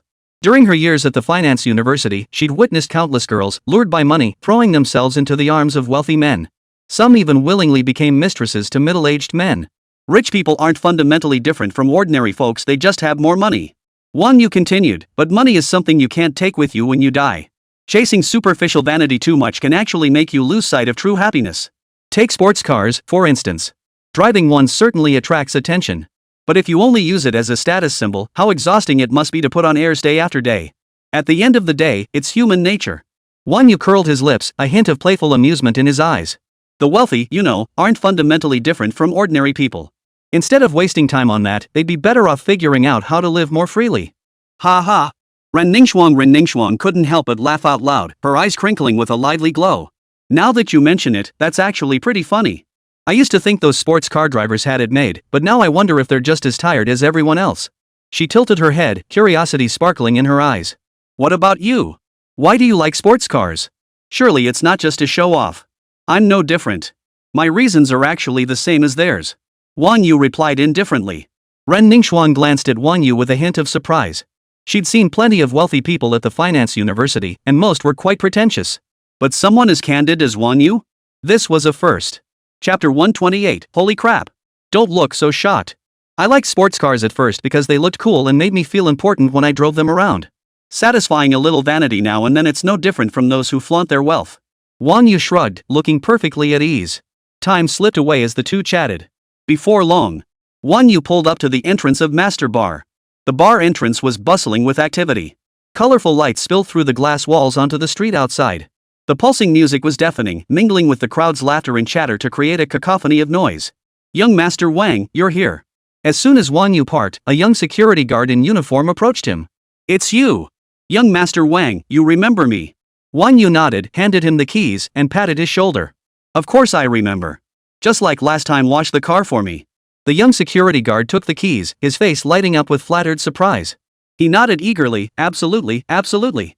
Rest assured, Mr. Wang, I'll make sure the car is spotless. His eyes sparkled with excitement. After washing Wang Yu's car last time, Wang Yu had given him a generous tip, leaving a deep impression on him. The moment Wang Yu reached the entrance, he recognized the young man immediately. He jogged over, thinking he could curry favor with this generous young master and earn another windfall. Just as Wang Yu and Ren Ningxuan were about to enter the bar, a ride-hailing car pulled up nearby. Yao Jinglong jumped out in a fluster. He smoothed his slightly disheveled hair while bellowing, "Wang Yu, wait for me." He sprinted up to Wang Yu, his face aglow with excitement. Eyes wide like a curious child, he scanned everything at the bar entrance. Yao Jinglong kept muttering, "Wow, this place is packed. I'm finally here." He sniffed the air deeply, as if he wanted to inhale the bar's unique blend of alcohol, perfume, and hormones deep into his lungs. "Let me tell you, my parents are super strict with me. This is my first time ever in a place like this." Yao Jinglong leaned closer to Wang Yu and Ren Ningxuan, shouting, "If it weren't for you guys today, I'd never have gotten the chance to come here." His face radiated uncontrollable excitement. As a rich kid, he was a failure. For 18 years, his life had been no different from anyone else's. From childhood onward, the only difference was having more pocket money than others. His life was filled with family rules and academics. His parents always insisted he wait until he was older to experience so-called social settings. At this moment, Yao Jinglong felt like a bird released from its cage, so excited he was almost at a loss. "Let's go inside first," Wang Yu said indifferently. He had already had Yao Jinglong's background thoroughly investigated by his family. It was no wonder Yao Jinglong was so hyped. Families like his were notoriously strict. Most people would have lost their composure long ago. Wang Yu took Ren Ningxuan's hand and led the way into the bar. Ren Ningxuan followed nervously behind Wang Yu, her palms slightly sweaty as she clasped his hand tightly. This was her first time in a bar. The bar was filled with the clamor of voices and deafening music. The flickering, dazzling lights made her feel somewhat uneasy. She instinctively moved closer to Wang Yu, as if seeking reassurance. "Look at that person on stage." Yao Jinglong peered around nervously, trailing closely behind. He pointed at the spotlight-drenched stage, eyes wide with wonder and excitement. "I've only ever seen live performances like this online before, never imagined it'd be this mind-blowing. Holy, that chick is absolutely stunning. I've been living in vain. Holy, what the hell are those two doing? Holy crap, what kind of game is this?" Yao Jinglong's eyes sparkled with excitement as he scanned the room, taking in every new and intriguing detail. His voice rose involuntarily with excitement, drawing glances from those around him, though he remained oblivious. As he passed the dance floor, his steps halted. Watching the crowd move freely to the music, his face lit up with envy and eagerness. "Let's get this party started." The bar's atmosphere grew increasingly charged. A high-energy electronic music video began playing on the large screen. The crowd on the dance floor erupted instantly, everyone swaying wildly to the beat. Yao Jinglong couldn't stand still any longer. "No way, I gotta get out there and bounce around. This vibe is too addictive." Without waiting for Wang Yu or Ren Ningxuan's reaction, he charged into the crowd, bouncing along behind the young woman. Wang Yu watched Yao Jinglong's frantic figure plunge into the dance floor, shaking his head helplessly. Yet, a faint smile couldn't help but curve his lips. He turned to Ren Ningxuan and asked loudly in her ear, "Ningxuan, are you settling in okay here?" Ren Ningxuan bit her lower lip slightly, her gaze shifting between the dance floor and the bustling scenes around them. She shook her head slightly before nodding. "It's a bit too lively. Very different from where I used to be, but it feels quite novel. Let's go. Forget about him. We'll head upstairs first," Wang Yu said indifferently. He then pulled Ren Ningxuan toward the booth in the center of the stage. No sooner had they stepped up. Wang Sikong bellowed from below, "Wang Yu, you finally showed up. We've been waiting for you to kick things off." Qinfen, Chinsu, and the chubby Li Xiang all stood up, waving repeatedly at Wang Yu. The several beauties seated beside him also hurriedly stood up. Wang Yu glanced around and saw only the four of them present. It seemed Su Yuza, Lin Hao, and Wei Jinglan had been excluded from their little circle. Traffic was a bit heavy, so I'm late. Wang Yu replied with a smile, pulling Ren Ningxuang over to join them. Who's this? Xinfun's gaze fell on Ren Ningxuang as he asked Wang Yu. This is my girlfriend, Ren Ningxuang. Wang Yu put his arm around Ren Ningxuang's shoulder and introduced them to the group. Ningxuang, Wang Xikong, and Xinfun. I'm sure you've seen them online. This chubby guy is Li Xiang, and this one is Chen Su. Hello, sister-in-law. Chen Su and Li Xiang exclaimed almost simultaneously, their faces beaming with warm smiles. Li Xiang even stood up to clear more space beside him, making room for Wang Yu and Ren Ningxuang to sit. Wang Yu, you've been keeping this under wraps, haven't you? Such a gorgeous girlfriend, and you never even hinted to the brothers. Wang Xikong approached with a mischievous grin, holding his wine glass. He handed the glass to Wang Yu, then teased Ren Ningxuang. You'll have to keep a close eye on him from now on. With a girlfriend this gorgeous, he still goes around flirting with other girls every day. Ren Ningxuang's cheeks flushed slightly. She smiled shyly and said softly, Hello, everyone. It's a pleasure to meet you. My name is Ren Ningxuang. Ren Ningxuang felt her heart tremble violently, her pulse quickening. She knew Wang Yu was either wealthy or noble, not on the same level as ordinary rich people. But she hadn't expected him to know Wang Xikong and Qinfen, two of the most elite second-generation tycoons in all of China. Moreover, they appeared to share deep, unbreakable bonds. Li Xiang and Chen Su's eyes even revealed a hint of respect toward Wang Yufei. Wang Yu smiled as he accepted the wineglass, clinked it with Wang Xizong's, took a sip, and said, I just didn't want you guys to get jealous. Look at old Wang, this is what a naturally beautiful woman looks like. Yet he goes after internet celebrities. After all these years, his taste hasn't improved one bit. Xinfun's lips curled into a mischievous smile. Chapter 129, Gaining Local Fame. Wang Xizong's eyes widened instantly upon hearing this. He feigned indignation, glaring at Xinfun and making a move to punch his shoulder. What do you know, kid? What's wrong with internet celebrities? They each have their own charm. I'm just keeping up with the times. Don't go around criticizing. Besides, Wang Yu just got lucky finding someone as gorgeous as Ningxuang. I just haven't met a naturally beautiful woman who truly captivates me yet. Otherwise, I'd find one too. Then Wang Xizong held up one finger, waved it in the air, and added with solemn earnestness, besides, internet celebrities are different from other women. I'm experiencing a different kind of life, enriching my life experience. Don't think I'm that shallow. Alright, old Wang, stop making excuses for yourself. Chen Su couldn't help but laugh out loud beside him. Wang Xikong didn't take offense at Chen Su's teasing. He laughed heartily and bellowed, enough with all this nonsense. Everyone, let's drink first. Tonight, we won't go home until we're drunk. He grabbed a bottle of liquor from the table and took a huge swig. Liquor spilled from the corners of his mouth, but he didn't care. He casually wiped his lips with the back of his hand and slammed the glass down hard on the table. Old Wang, don't drink so fast. You don't want to pass out on the dance floor and make a fool of yourself. Wang Yu set down his glass and teased with a smile. Wang Xikong waved dismissively, belched, and retorted, Me, drunk? You've got to be kidding. Hey, Wang Yu, didn't you say you'd bring a friend to meet us? Where is he? Stop playing coy. Xinfen suddenly chimed in. Just as Wang Yu was about to answer, Yao Jinglong appeared, sweating profusely and panting heavily as he pushed his way through the crowd from the dance floor.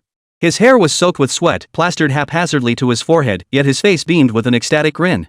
He was even humming a tune that was anything but in tune. Finally found you guys. Yao Jinglong plopped down on an empty seat, grabbed a glass of wine from the table, and gulped it down in one go. Wang Yu pointed at Yao Jinglong with a smile and said to Wang Xikong, This is him, Yao Jinglong. Jinglong, come here. Let me introduce you to everyone. Wang Yu then proceeded to introduce Yao Jinglong to everyone present. When Yao Jinglong heard the names Wang Xikong and Qinfen, his eyes instantly widened in shock, nearly dropping the wineglass from his hand. Stammering, he blurted out, You're Wang Xikong and Qinfen? I see you all the time in the news and online. His face was filled with excitement and disbelief. His hands fidgeted nervously, rubbing against his clothes as if trying to wipe away sweat, yet unsure where to place them. Wang Xikong watched Yao Jinglong's reaction and burst out laughing. What's with all the excitement? We're brothers now, so cut the formalities. Then he asked curiously, What does your family do? Wang Xikong was genuinely curious about Yao Jinglong's background. After all, he was brought by Wang Yu. His background couldn't be shabby. He was familiar with most of the wealthy young men in Huagua, yet this one truly didn't ring a bell. Yao Jinglong's nerves eased slightly at Wang Xizong's words, though his face remained flushed. Scratching his head, he replied somewhat sheepishly, My family, we run a small steel business. It's not huge, but we're somewhat well known locally. Wang Xikong heard this and said, Steel business? Old Wang, don't listen to his nonsense. This kid keeps a low profile. Wang Yu retorted impatiently. Oh, locally known? That must mean it's quite large, right? Chen Su chimed in. This kid's from up in the northeast. His uncle is the chairman of a major steel conglomerate. Wang You raised an eyebrow, his tone carrying a hidden meaning. His dad's in the military, and his grandfather isn't exactly an ordinary man either. Upon hearing Wang Yu's words, the expressions on everyone's faces shifted instantly, their eyes brimming with astonishment and curiosity. Wang Xikong, who had been casually slumped on the sofa, instantly sat up straight. He studied Zhao Jinglong with keen interest, his smile growing warmer. Wow, you're quite the hidden gem, brother. Running a major steel conglomerate isn't something just anyone can pull off. Qinfen's eyes widened slightly, a faint smile playing at the corners of his mouth as he murmured, no wonder. I was wondering, this is a major steel conglomerate, after all. You really keep a low profile, Jinglong. I see. Jinglong, you're really good at keeping things under wraps. Shensu slapped his thigh emphatically. Military background, and you've got the old man backing you up. He leaned in close to Yao Jinglong, his voice brimming with eagerness. If you ever have any cool projects in the future, don't forget to bring me along. Maybe I can tag along and get a piece of the action too. Li Xiang sat nearby, wearing a simple, honest smile. Though silent, his eyes brimmed with admiration. He raised his wineglass, gesturing toward Yao Jinglong in silent tribute. Yao Jinglong felt flustered by everyone's reaction, his face flushing crimson as he waved his hands repeatedly. Everyone, please stop saying that. Enough. Stop being so surprised. This is a rare connection. To have met Jinglong, we absolutely must drink to it. Wang Xizong's lips curved into a smile as he picked up a glass from the table, stood up, and raised it high. Don't be shy. We all genuinely consider you family. If you ever need anything, just ask. If we can help, we won't hesitate. Xinfen stood up too, one hand holding a wine glass and the other slung casually over Jinglong's shoulder. Exactly. Drink up. Tonight, we're drinking until we're drunk. He deliberately raised an eyebrow and turned to Yao Jinglong. Jinglong, don't be a party pooper. Yao Jinglong took a deep breath, suppressing his inner excitement, and declared loudly, I was too reserved before. This cup of wine, I, Yao Jinglong, will drink. Everyone here treats me with genuine kindness. If I keep acting coy, what kind of man would I be? From now on, whether it's business matters or personal troubles, just give me a shout. I, Yao Jinglong, will go through fire and water for you, no question. With that, he tilted his head back and downed the entire cup in one gulp, his face flushing crimson. He even held up the empty cup to show it off, letting the last drops of wine trickle down his chin and onto his clothes, utterly unconcerned. That's the spirit. Qinfen's eyes lit up. This drink today marks the beginning of our brotherhood. From now on, we're bound by a life and death bond. Wang Yu watched Zhao Jinglong's excited state and couldn't help but say, alright, stop urging him to drink. This kid is young and doesn't know his limits. I don't want to end up having to carry him home if he gets drunk. Qinfen waved dismissively, a carefree grin on his face. Tonight's such a rare joy, and Jinglong's being so generous. If we don't drink our fill, wouldn't we be wasting this perfect atmosphere? He grabbed another bottle, poured drinks for himself and Yao Jinglong, and declared, come on, Jinglong, let's have another round. Yao Jinglong's cheeks were flushed crimson, his eyes sparkling with excitement. Without a word, he raised his cup again, clinked it with Qinfen's, and took another large gulp. The alcohol hit his throat, causing him to cough a few times, yet the smile on his face only grew brighter. Wang Yu shook his head helplessly, watching the group's spirits soar higher and higher. He didn't want to dampen everyone's enthusiasm. Chapter 130, a mere few $1 billion. You may all step down now. Wang Xikong suddenly beckoned to the girls beside him, signaling for them to withdraw. Yes, boss. The girls stood up and walked down the booth one by one. Oh, right. Wang Xikong turned and sat beside Wang Yu, saying, there's news about that company you mentioned earlier, the one you were interested in. ByteDance? Wang Yu raised his glass to clink with Wang Xizong's, replying casually. Yes. Wang Xikong smiled. According to inside sources, ByteDance has a funding gap. They'll need to conduct a pre-IPO financing round next month at the latest. That company's been having a rough time. My team's analysis shows ByteDance has only recently found profitable models since its founding. I'm not sure what you see in them. Wang Xikong took a sip of wine and continued, while they now have revenue streams like advertising and e-commerce, the initial investments were massive.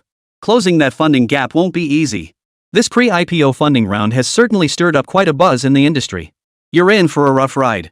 Wang Yu remained impassive, gently swirling his wine glass as he watched the ripples form in the liquid.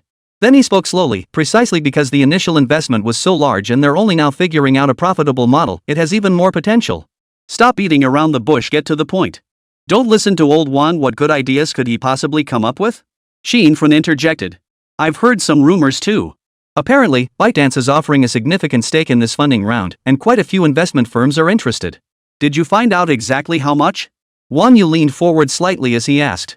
This is ByteDance, after all. The future business empire. The world's most dazzling enterprise, yet in 2018, it was still just a small company. Though ByteDance has no plans to go public, its market valuation has already surpassed 3 trillion yuan. Admittedly, some of that figure is inflated. Among internet companies, it stands as a colossal entity. Especially DY's profit-generating and sales-driving capabilities, which have reshaped the e-commerce landscape in just a few short years. Now is the perfect time to get on board. Having been reborn, how could Wang You pass up this once-in-a-lifetime opportunity? He intends to secure every share ByteDance is releasing this time. Missing this funding round means there will never be another chance to acquire such a large stake. The exact number of shares being released remains unclear at this time. Wang Xikong continued, but given the massive buzz ByteDance is generating drawing attention from companies across the industry, the stake must be substantial. Its value should be in the billions of dollars. Veteran institutions like Sequoia and SoftBank are already itching to act. Snatching shares from them won't be easy. We must seize them regardless of the difficulty. Wang Yu's gaze was unwavering as he declared with certainty. You're really going to invest? Are you out of your mind? This isn't a small sum, and the risks are enormous. ByteDance may seem promising now, but who can guarantee its future success? If this investment goes down the drain, it won't be a laughing matter. Wang Xizong's eyes widened, his astonishment plain on his face. He had only casually asked his team to look into the company as a joke. Although ByteDance had found a profitable model, Wang Xikong wasn't overly optimistic about its prospects. In his view, this company fell into the category of high investment, low returns. He'd be better off investing that money in his own live streaming platform. At least that would generate some returns. It's only a few $billion. I can certainly afford that. Wang You chuckled lightly. Wait, dude, you have that much money? Xinfan's eyes widened like copper bells, his mouth slightly agape, his face etched with utter disbelief. A mere few $1 billion? My old man's got my back anyway. Wang You said indifferently. He currently had 300 billion yuan in his bank account alone, so he didn't need to ask his old man for a single cent. He hadn't mentioned it to Qin Fun and the others, simply to avoid startling them. Ran Ningxuang sat quietly beside Wang Yu, still as a small deer, listening to their discussion about investments. The moment she heard the words billions of dollars, her head buzzed as if struck by a heavy hammer. Her eyes widened, and she spilled a few drops of wine from her glass, completely unaware. Her eyes widened in disbelief, her mouth forming a small O as her expression froze. It was as if Sun Wukong had cast his immobilizing spell upon her. She turned to Wang Yu, her eyes brimming with shock and confusion, as if confirming she hadn't misheard. She couldn't help but inwardly marvel, thank goodness she'd seized the opportunity and grabbed Wang Yu. This is way too generous. Are you out of your mind? Wang Xikong exclaimed in shock. Are you planning to snap up all the shares ByteDance is releasing? That's billions of dollars, hundreds of billions of yuan. If this investment fails, hundreds of billions will vanish. Your dad would beat you with a belt. I've told you before, ByteDance is the most promising project I've seen in recent years. Wang Yu stated, I don't foresee this investment failing. On the contrary, I see it as a once-in-a-lifetime opportunity. If we miss this chance, I doubt I'll encounter another comparable investment opportunity in the next 10 or even 20 years. ByteDance's growth trajectory is undeniable. Its products have become deeply ingrained in everyday life, boasting an immense user base, something countless companies can only dream of.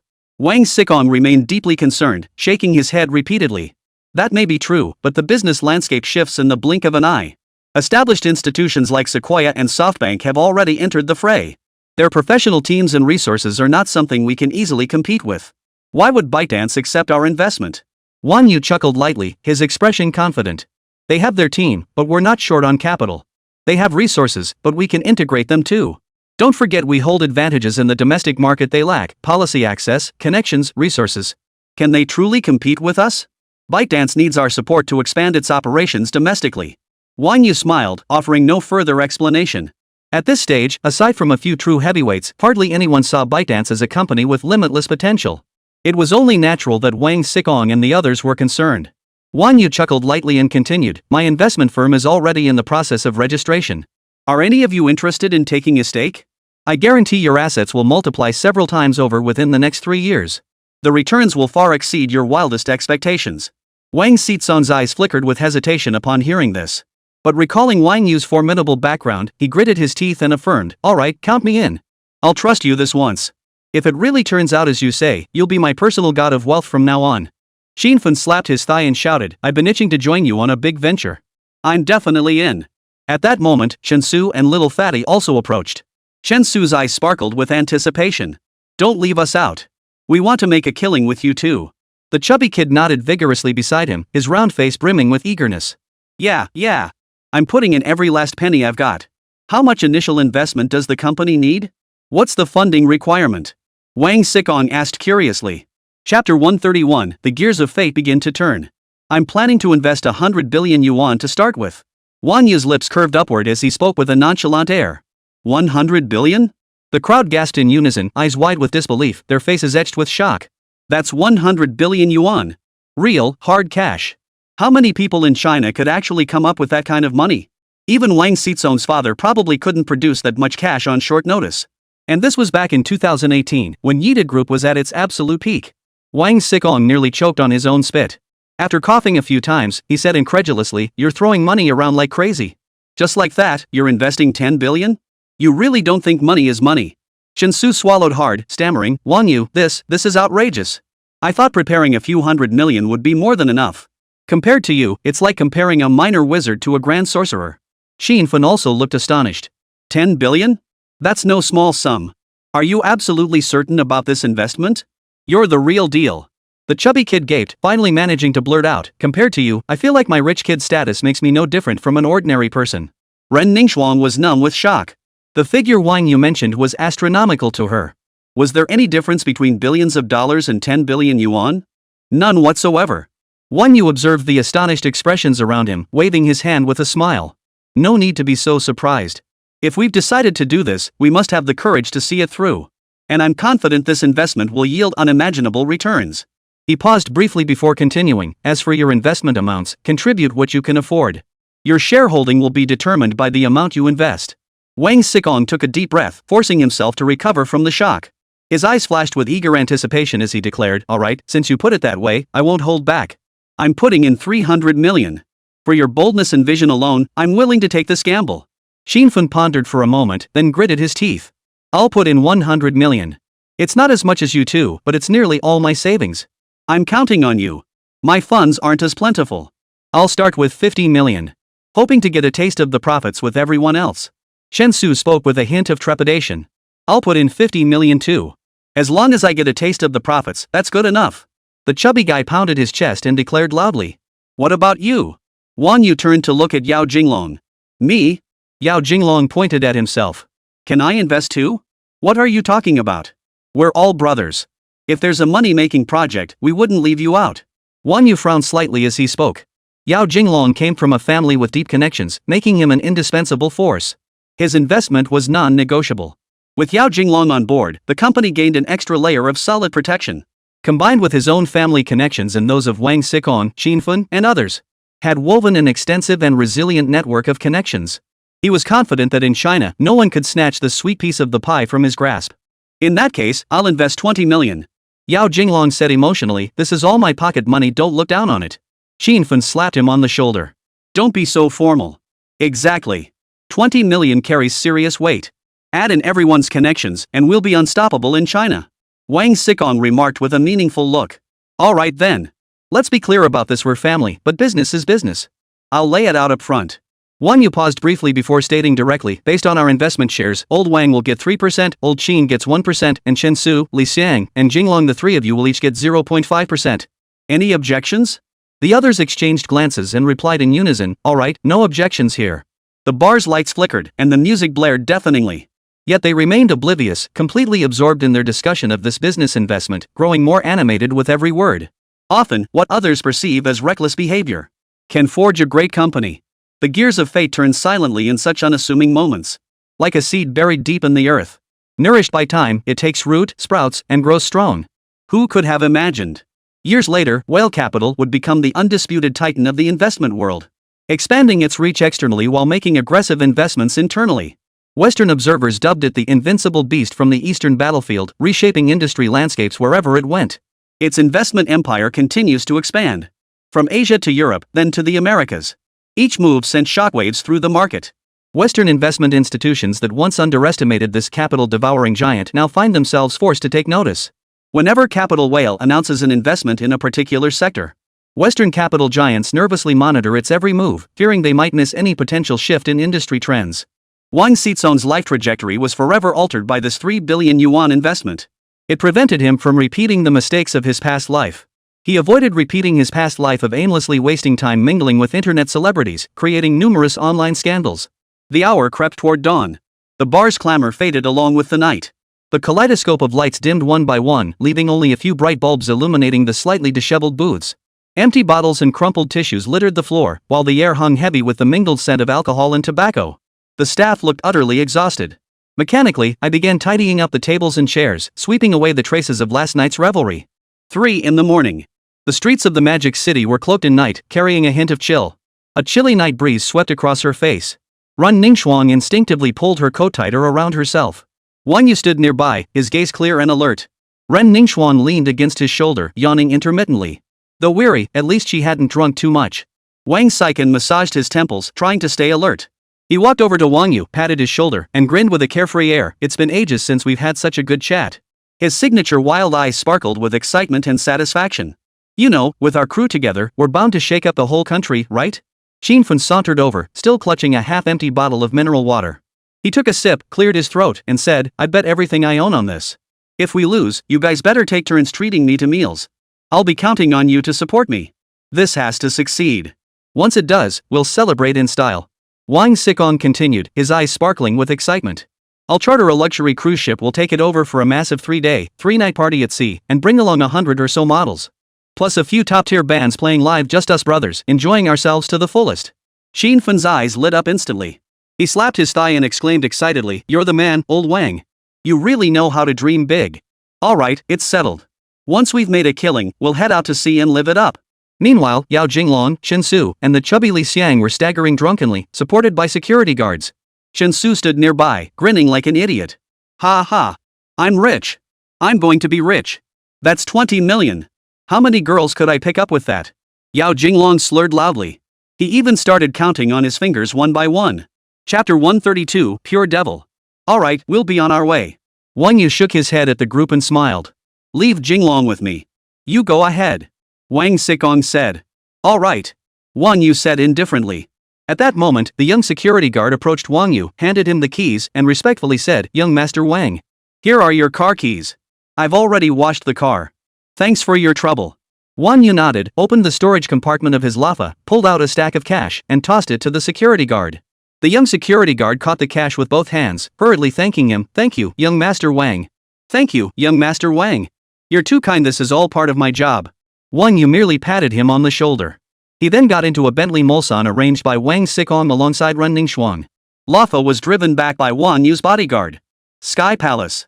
Uniquely shaped geometric chandeliers emitted a soft, subtle glow. Filtered through special lampshades, the light resembled warm golden mist, diffusing harmlessly through the air. On the luxurious king-size bed in the master bedroom, Ren Ningxuang lay naked, clinging tightly to Wang Yu, her head resting on his solid chest as her eyes stared blankly at the ceiling. Wang Yu seemed like an unstoppable machine, not human at all. He was pure devilry. Heaven knew how she'd endured these past hours. Several times she'd nearly fled. Yet her body felt drained of all strength, leaving her limp and helpless in Wang Yu's embrace, unable to move. In the end, she could only surrender to Wang Yu, letting him do as he pleased. It took Ren Ningxuang quite a while to catch her breath. She flexed her aching limbs, furrowing her brow slightly as she murmured reproachfully, "You rascal, you nearly wore me to pieces."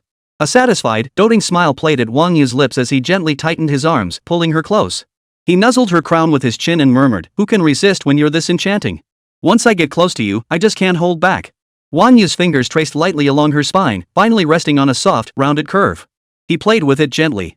Ren Ningxuang's cheeks flushed crimson as she playfully punched his chest. "You're just good at making me happy." Yet the corners of her mouth couldn't help but curve upward, her eyes brimming with unmistakable sweetness. Wang Yu watched Ren Ningxuang's bashful expression, his smile deepening. "Are you rested? Then let's have another round." "Ah. Again. Husband, please spare me." Ren Ningxuang's pink lips pouted slightly, her voice tinged with both petulance and reproach. Her hands instinctively clutched the quilt tightly, half covering herself. As if this thin quilt could become her sanctuary.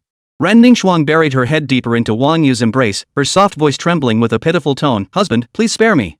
I really have no strength left." She tilted her head back slightly, her large eyes gazing at Wang Yu with pitiful innocence. The light dancing in her eyes was bright and captivating. Wang Yu's heart instantly melted like puddles of water. He could only sigh helplessly. "Alright, I'll let you off this time." At his words, Ren Ningxuang's face, which had been filled with pitiful expression, instantly blossomed with a delighted smile, her eyes crinkling into crescent moons.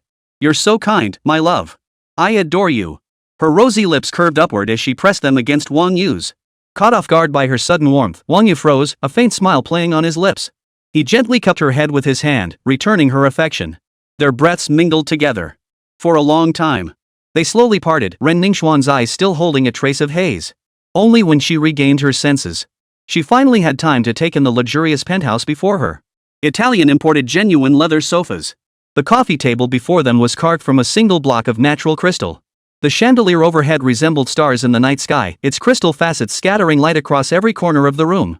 Every detail in the room exuded ultimate luxury. But the most striking feature was undoubtedly the panoramic glass walls encircling the space. Looking out, the entire city unfolds before your eyes without reservation. Towering skyscrapers stand densely packed, ablaze with lights in the night. Far across the river, boats glide slowly, leaving trails of golden ripples that shimmer in harmony with the neon lights along the shore. Ren Ningxuan was utterly awestruck. Only now did she realize a house could be this extravagant. As soon as Ren Ningxuan arrived at the Sky Palace, Wang Yu dragged her into a game, leaving her no time to take a proper look around. Where would she find time to notice these details? Pulling her gaze away from the panoramic glass, Ren Ningxuan exclaimed in awe, "Husband, I never imagined such a beautiful place existed.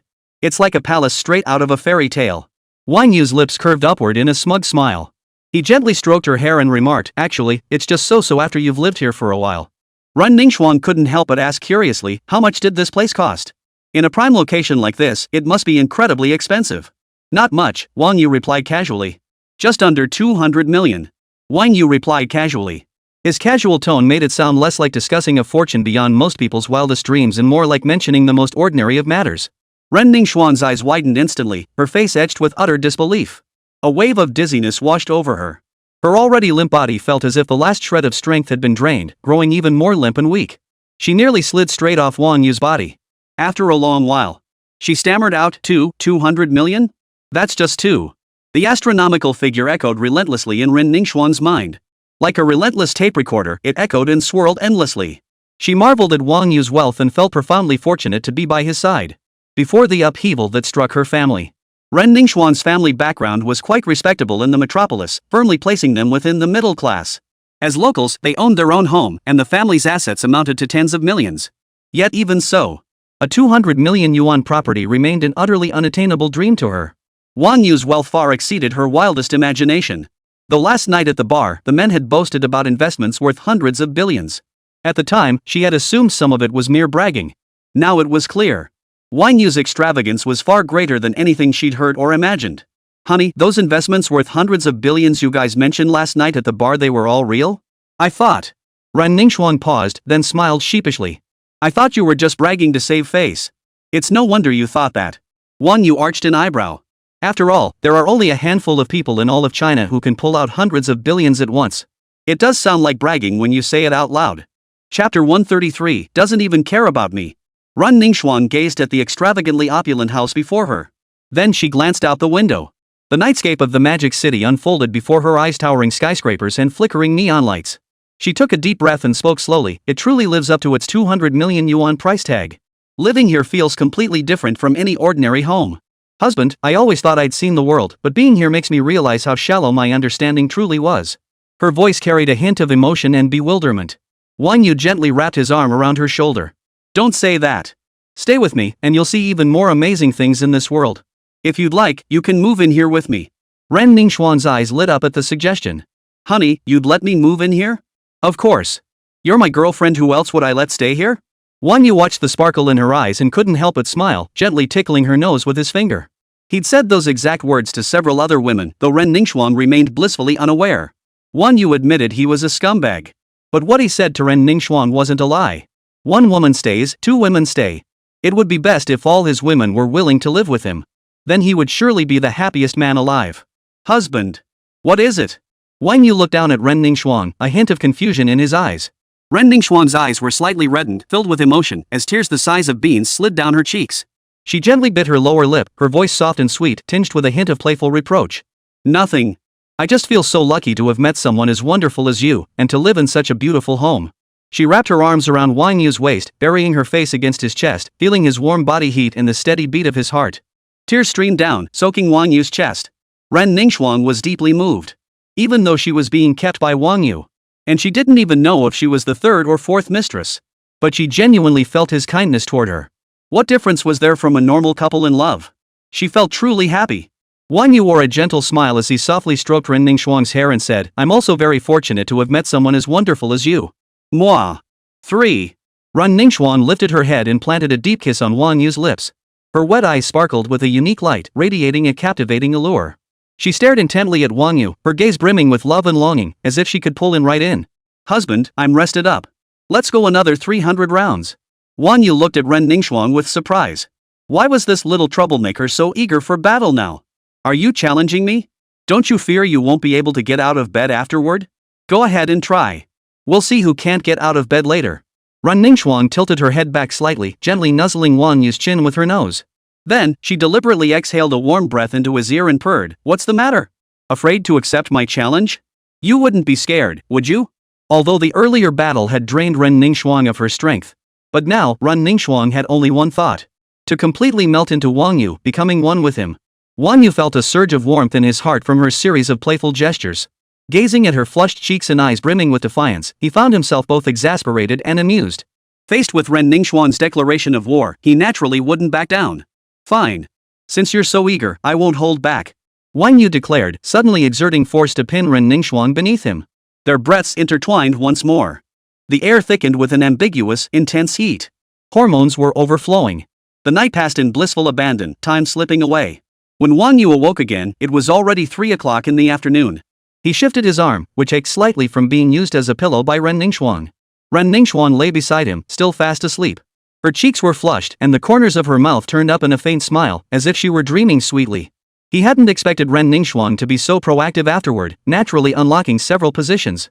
He rose quietly, slipped on his robe, and walked into the bathroom. The warm water washed over his body, gradually bringing him back to full alertness. Recalling last night's passion, a faint smile touched his lips. Ren Ningxuang's passion and boldness deepened his fascination with this woman. After washing up, Wang Yu headed to the kitchen, intending to prepare a belated lunch for Ren Ningxuang. He skillfully opened the refrigerator, retrieved the ingredients, and busied himself in the kitchen. Before long, the kitchen filled with the aroma of cooking. Meanwhile, Ren Ningxuang slowly awoke. She stretched lazily, opened her eyes, and found the bed beside her empty. A pang of disappointment washed over her. But soon, she was drawn by the enticing aroma wafting from the kitchen. She threw on one of Wang Yu's shirts, slipped on her slippers, and followed the scent out of the house. You're awake. Wang Yu turned at the sound of footsteps, smiling at Ren Ningxuang. Come taste my cooking, see if it suits your palate. Ren Ningxuang walked up behind Wang Yu, wrapped her arms around him from behind, pressed her face against his back, and whispered softly, You're so kind. Wang Yu turned around, kissed her forehead, and said, Sit down. It'll be ready soon. After washing up in the bathroom, Ren Ningxuang obediently sat down at the dining table. She watched Wang Yu's busy figure without blinking, her heart brimming with sweetness. Soon, Wang Yu finished preparing the meal. The two of them sweetly enjoyed their belated lunch. After the meal, Ren Ningxuang returned to bed to rest. Facing her reproachful gaze, Wang Yu sighed helplessly, Don't blame me. Last night, you were the one who wanted to keep going. That's true, but are you without fault? You don't know how to show any consideration for others at all. Ren Ningxuang's cheeks instantly flushed crimson. She feigned anger and glared at Wang Yu, her boldness from last night's declaration of war completely gone. Her pink lips pouted slightly, forming a cute little bun. She reached out and playfully pounded Wang Yu's shoulder, her blows appearing forceful but landing softly. And you dare say that? You're full of it now, spouting all these sarcastic remarks. Where was your mercy last night when you were roughhousing with me? I'm so sore all over I can barely get out of bed. Can't you comfort me instead of teasing me? Ren Ningxuang lifted her head, her large, watery eyes sparkling. Her expression was one of profound injustice. All right. It's my fault. My bad. Wang Yu smiled. Seeing her like this, he hurriedly sat down on the bedside and gently pulled Ren Ningxuang into his arms. Once you've rested properly, we'll go out for a bit. Where are we going? Ren Ningxuang asked, puzzled. We'll go out for dinner later, and after that, I'll buy you something. Wang Yu smiled gently. You worked so hard last night, of course I have to treat you properly. At those words, Ren Ningxuang's eyes lit up instantly. She sat up straight, gripping Wang Yu's arms tightly. Her earlier dejected expression gave way to eager anticipation, and she couldn't help but let a smile touch her lips. Really? You better not be lying to me. Of course it's true. When have I ever lied to you? Let's grab a bite to eat first, then we'll go shopping.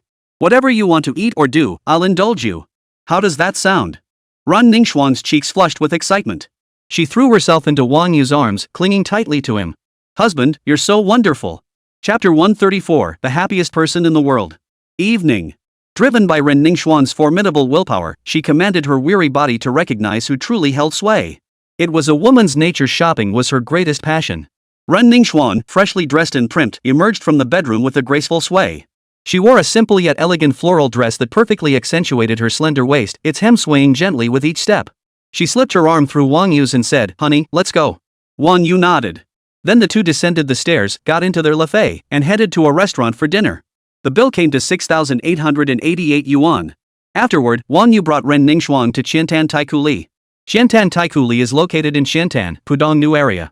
This hub gathers numerous luxury brands spanning fashion, jewelry, beauty, and gourmet dining. At the mall center is an open plaza featuring uniquely designed art installations that infuse the space with an artistic ambience. Surrounding the plaza are numerous open-air cafes and dessert shops. The air is filled with the aroma of coffee and the enticing scent of food, blending seamlessly with the surrounding fashionable ambience to create a unique charm.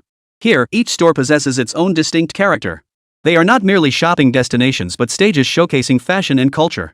Wow, honey, this place really lives up to its reputation. So many high-end brands. Ren Ningxuan pulled Wang Yu excitedly. Let's go in and take a look. Wang Yu nodded with a smile. Hand in hand, they stepped into the Dior flagship store. A sales associate dressed in a sharp business suit immediately approached them with a warm, professional smile. "Welcome to Dior. How may I assist you?" "We'll just browse for now," Wang Yu said casually. "Certainly." The sales associate nodded with a smile and stepped back. She maintained a perfect distance, neither intrusive nor distant, ready to assist at any moment. Ren Ningxuan's gaze was drawn to a row of new dresses prominently displayed. She walked over briskly, her fingers lightly tracing the fabric of each garment. "Honey, what do you think of this pink one?" Ren Ningxuan picked up a puff-sleeve dress and held it up in front of her. Wang Yu stepped closer, studying it carefully. "The color suits you well, but aren't the puff sleeves a bit too dramatic?" The sales assistant, noticing the moment, stepped in to explain, "This is our signature design for the season. Puff sleeves are the hottest trend right now, adding a sweet and fashionable touch to the overall look. Plus, the cinched waist flatters the figure, highlighting the lady's slender waistline." Ren Ningxuan thought for a moment before deciding to try it on. After she entered the fitting room, Wang Yu took a seat in the lounge area. The sales assistant thoughtfully handed him a glass of lemon water. "Please relax for a moment, sir. Call me anytime if you need anything." A short while later, Ren Ningxuan emerged wearing the pink dress, its hem swaying gently with each step. "Honey, do you think it looks good?" Ren Ningxuan looked at Wang Yu with a hint of anticipation. Wang Yu stood up, circled her once, and smiled, "It looks really nice." The sales assistant beamed as she hurried over, her eyes brimming with genuine admiration. "Miss, the moment you slip this on, you look like a model straight off the runway. This dress was practically made for you." The pink complements your snow-white skin beautifully. Combined with the playful puff sleeves and the waistline design accentuating your perfect curves, it's truly stunning. "It is beautiful, but..." Ren Ningxuan gently stroked the hem of the skirt, her brow slightly furrowed. Though her face lit up with a delighted smile at the saleswoman's praise, a flicker of hesitation still crossed her eyes. This dress was quite pricey. Years of frugality had become second nature, ingrained deep within her bones. It made it difficult for her to make a decision right away. Wang Yu noticed Ren Ningxuan's hesitation. He gently wrapped his arm around her shoulder and turned to the salesperson, saying, "We'll take this one. Please wrap it up for us." Ren Ningxuan opened her mouth to speak, but Wang Yu cut her off with his next words. "If you like something, just buy it." Wang Yu gently pinched her cheek and smiled.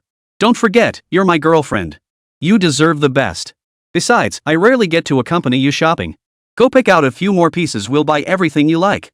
Hearing this, the sales assistant's smile grew even brighter as she hurriedly replied, "Sir, you're so thoughtful." "Miss, we have many more styles in our store. I'm sure you'll find even more that catch your eye. This way, please. The newly arrived dresses over here would suit you perfectly." With that, she enthusiastically guided Ren Ningxuan deeper into the store. Ren Ningxuan, half pushed and half pulled along by Wang Yu, felt deeply touched. This feeling of being cherished made her feel like the happiest person in the world. Guided by the sales assistant, she arrived at the back of the store. There, the new dresses hung under the lights, radiating a captivating glow. Ren Ningxuan's gaze was drawn to a sleek black dress. Its neckline was adorned with delicate rhinestones, simple yet elegant. She gently lifted it and held it up to the mirror, glancing at Wang Yu with a questioning look. "It's fine." Wang Yu nodded in approval. Encouraged by Wang Yu, Ren Ningxuan began browsing the racks again, selecting clothes she liked. Before long, several garments of varying styles were draped over Ren Ningxuan's arms. Wang Yu turned to the sales assistant, who had been attentively assisting them, and said, "These, plus the ones she tried on earlier, take them all. Wrap them up in the same size." A flicker of delight crossed the salesperson's eyes, and her smile grew even more radiant as she hurriedly replied, "Certainly, sir." "Please wait a moment while I make the arrangements." Before long, the sales associate returned pushing a shopping cart filled with garments.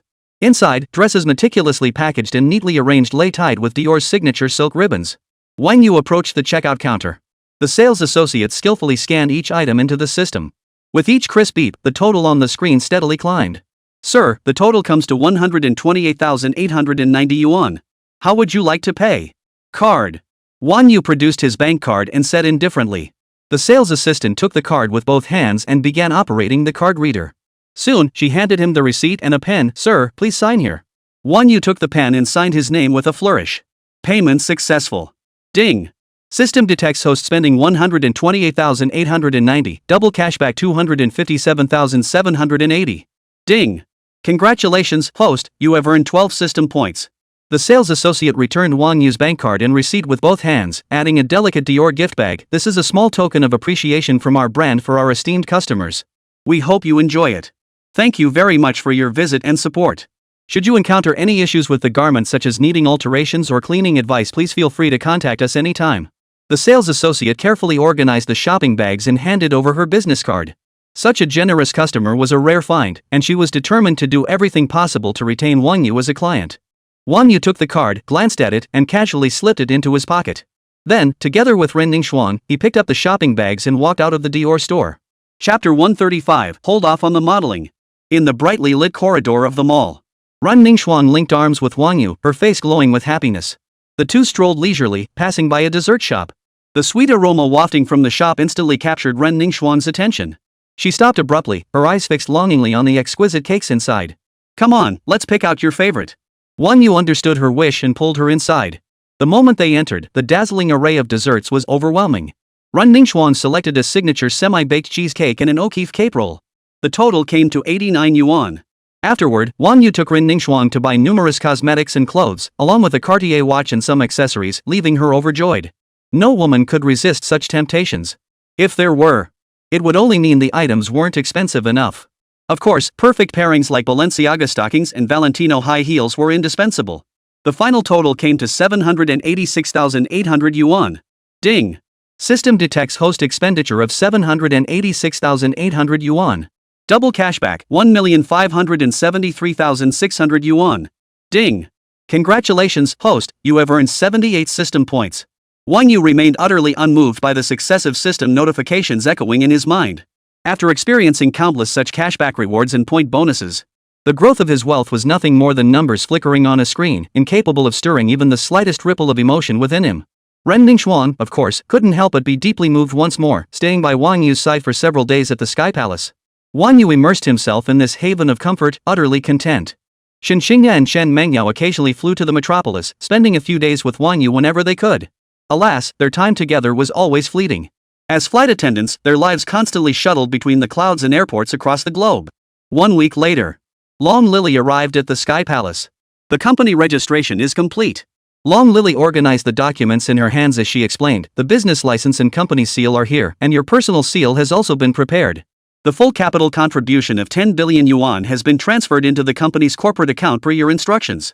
Funds from shareholders like Wang Xikong and Qin Fan have also been secured. I've also had the office renovated and it's nearly complete. Computers and basic equipment have been purchased. The total expenditure was 3,200,000 yuan. Here are the invoices for your review. If everything looks good, I'll transfer the funds to them. Long Lily sifted through a pile of documents, pulling out the relevant invoices and handing them to Wang Yu. Wang Yu casually took the invoices, quickly scanned the itemized details, and nodded slightly. All right, no issues. Go ahead and transfer the funds. With that, he placed the invoices on the nearby coffee table. Got it. Long Lily continued, once the company bylaws are finalized, the company can begin normal operations. Thank you for your hard work. Wang Yu nodded in acknowledgement. He reached out to pull Long Lily toward him, cradling her on his lap as his right hand naturally rested on her black silk-clad leg, gently caressing it. A blush quickly spread across Long Lily's cheeks. She instinctively shifted her body and said, it wasn't hard at all. These procedures may seem complicated, but really, I just needed to coordinate through the industrial and commercial bank. I'm pretty free most of the time. What about the headhunting firm? Wang Yu nodded, continuing to stroke her jade-like leg. Long Lily's legs were naturally long and straight, and the black stockings made them feel even more delicate and silky smooth. Beneath the sheer black fabric, Wang Yu distinctly felt Long Lily's skin, slightly warm to the touch. Delicate yet full of elasticity. This only deepened Wang Yu's intoxication, leaving him utterly helpless. Long Lily's breath caught, a deeper blush spreading across her face. She instinctively clenched her legs together, yet dared not move too sharply, afraid of arousing Wang Yu. She still had to go to the office later. Long Lily shifted uncomfortably, trying to focus her attention on the documents before her. She took a deep breath and continued, the headhunting firm provided a list, and I've done an initial screening. Stop fidgeting, you've snagged your stockings. Long Lily's voice trembled slightly as she steadied herself. We'll review the list at the office later. If any candidates seem suitable, I'll contact them to schedule interviews. All right. Wang Yu responded casually. Yet his hands never ceased the actions that sent Long Lily's heart into a whirl. Have the headhunting firm recruit another batch of employees for me. The requirements don't need to be too high. Let's just build the foundational framework for the company first. Wang Yu said to Long Lily. All the company's formalities had been completed. But it was still just an empty shell. Not only were there no managerial talents, the company didn't even have a single entry-level employee. Right. I've already discussed relevant talent with the headhunting firm. They've provided a list for mid-level positions like finance and HR. You can review it later. Thank you for your hard work. With your help, I feel so much more at ease. Wang Yu gave her cheek a light kiss as he spoke. Long Lily truly lived up to her reputation as a bank's private concierge. She was incredibly professional. Everything Wang Yu could think of, Long Lily had already taken care of in advance. Even things he hadn't considered, Long Lily had anticipated for him. Indeed. Wang Yu made a wise decision in having Long Lily handle company affairs for him. If he had handled it himself, who knows how long it would have taken to get everything sorted out. With Long Lily on board, Wang Yu's days were relaxed and comfortable. Not a trace of the hustle and bustle typical of a startup company. It's just what I should do. Long Lily playfully tapped Wang Yu's chest and teased, actually, most of it was done by my colleagues. I just relayed your requests to them. Though Long Lily claimed she was merely relaying his instructions. Receiving Wang Yu's affirmation still made her heart flutter with delight. Let's leave it at that for now. We'll handle the rest once the company staff are on board. Wang Yu nodded in satisfaction. Startups have a lot on their plate and everything takes time. Wang Yu wasn't in a hurry. Shall we go to the company now? Long Lily asked. Sure, I was just thinking about checking on the preparations. Wang Yu said, releasing one arm from around Long Lily. Long Lily stood up from Wang Yu's embrace, slightly flustered. She frantically smoothed out her wrinkled clothes, each movement radiating coy shyness. Wang Yu couldn't help but chuckle softly at her adorable appearance. This made Long Lily even more embarrassed, and she shot him a reproachful glare.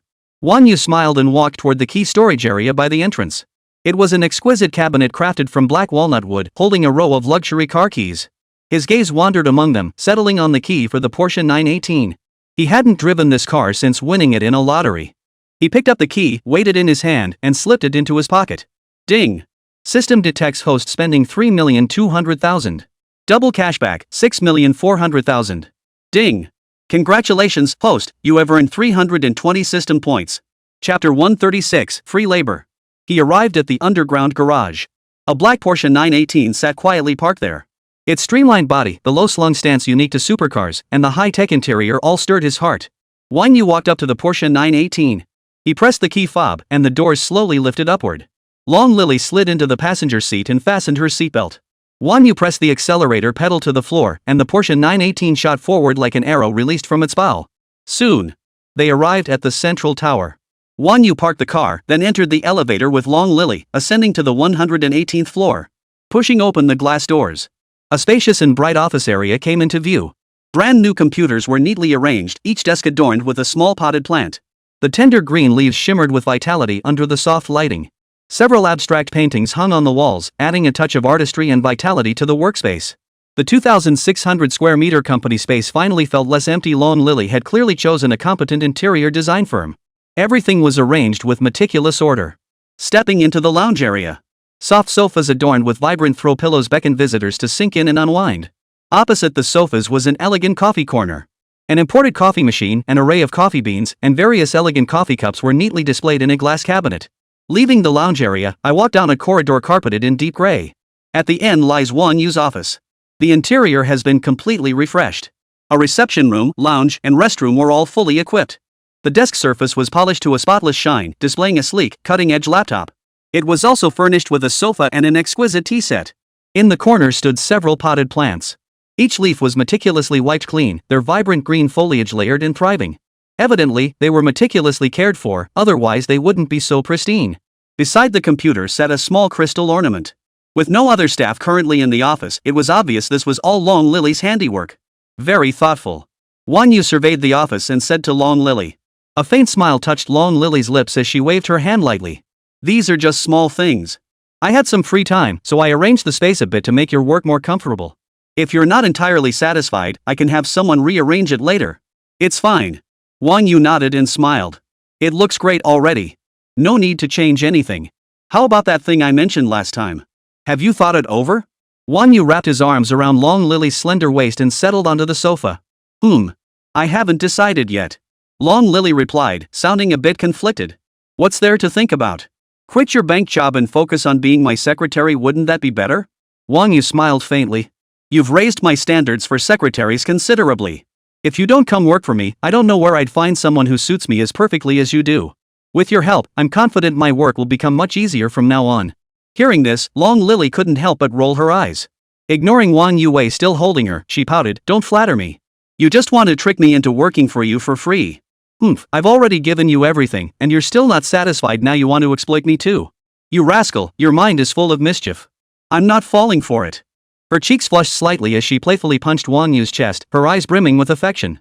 Who said it was free labor? Wang Yu retorted instantly, At the company, you're officially my secretary, but privately, you're the boss's wife. Having you as my secretary means I get to be with you every day. How perfect is that? And the better the company does, the more you'll reap as the boss's wife, right? Hearing Wang Yu's words, a wave of heat instantly washed over Long Lily's face, spreading all the way to her ears. A faint smile tugged at her lips as she pouted playfully, You're just good at sweet-talking me. Long Lily gently slipped out of Wang Yu's embrace. She stood up, walked over to the desk, and pulled a document from her elegant handbag. This is the talent list provided by the headhunting firm. Take a look first. If any candidates seem suitable, I'll send them interview invitations. Long Lily organized the documents and handed them to Wang Yu. There are 6 candidates here I think are quite promising. They all have outstanding professional backgrounds and seem to meet your requirements. Wang Yu took the documents, sat down on the sofa, and began flipping through the resumes. As a new company, attracting these high-caliber talents was initially quite challenging. But once the headhunters learned that Whale Capital has a registered capital of 10 billion, their attitude changed completely. They proactively reached out to many top talents in the industry, and quite a few have expressed strong interest. Long Lily's lips curved slightly, a hint of satisfaction flashing in her eyes. Wang Yu couldn't help but chuckle softly. So what if it's a new company? What investment firms value most is real strength, not some vague history or credentials. 100 billion in paid-in capital, that's the heaviest hitting calling card of all. This is enough to attract any top talent. Wang Yu leaned back on the sofa, his fingers tapping lightly on the armrest as he continued reviewing the resume in his hand. Shen Yu, 29 years old. Position sought, Chief Operating Officer. Graduated from Tsinghua University with an MBA in Business Administration. Formerly served as COO at SoftBank, a leading industry enterprise. Lin Xia, 30 years old. Job objective, Director of Human Resources. Graduated from Imperial Capital University with a Master of Science in Human Resource Management. Previously served as Human Resources Director at Dami Company. Zhang Hui, 35 years old. Job objective, Director of Marketing. Graduated from Fudan University with a master's degree in marketing. Previously worked at major internet companies including Alibaba and Tencent. Zhao Yang, 27 years old. Job objective, Investment Manager. Graduated from MIT with a master's in finance. Previously served as an investment manager at a renowned private equity firm. Sun Yuewan, 29 years old. Job objective, Financial Analyst. Graduated from Renmin University of China with a master's degree in financial engineering. Previously served as Senior Financial Analyst at a securities firm. Li Kai, 28 years old. Job objective, Investment Manager. Graduated from Imperial Capital University with a master's degree in finance. Previously served as investment manager at a financial firm. Wang Yu scrutinized each resume in his hands, his expression growing increasingly focused and serious. These candidates were among the industry's top talent. All graduates of prestigious universities, their academic credentials and work experience were impeccable. Each resume met Wang Yu's high standards. If possible, he wanted to recruit them all to Whale Capital to work for him.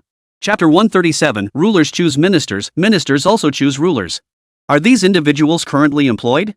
Wang Yu turned to ask Long Lily. A flicker of thought crossed Long Lily's eyes before she replied methodically, I've had detailed discussions with the headhunting firm. Except for Chen Yu, who is currently employed, the others are all unemployed. Wang Yu nodded.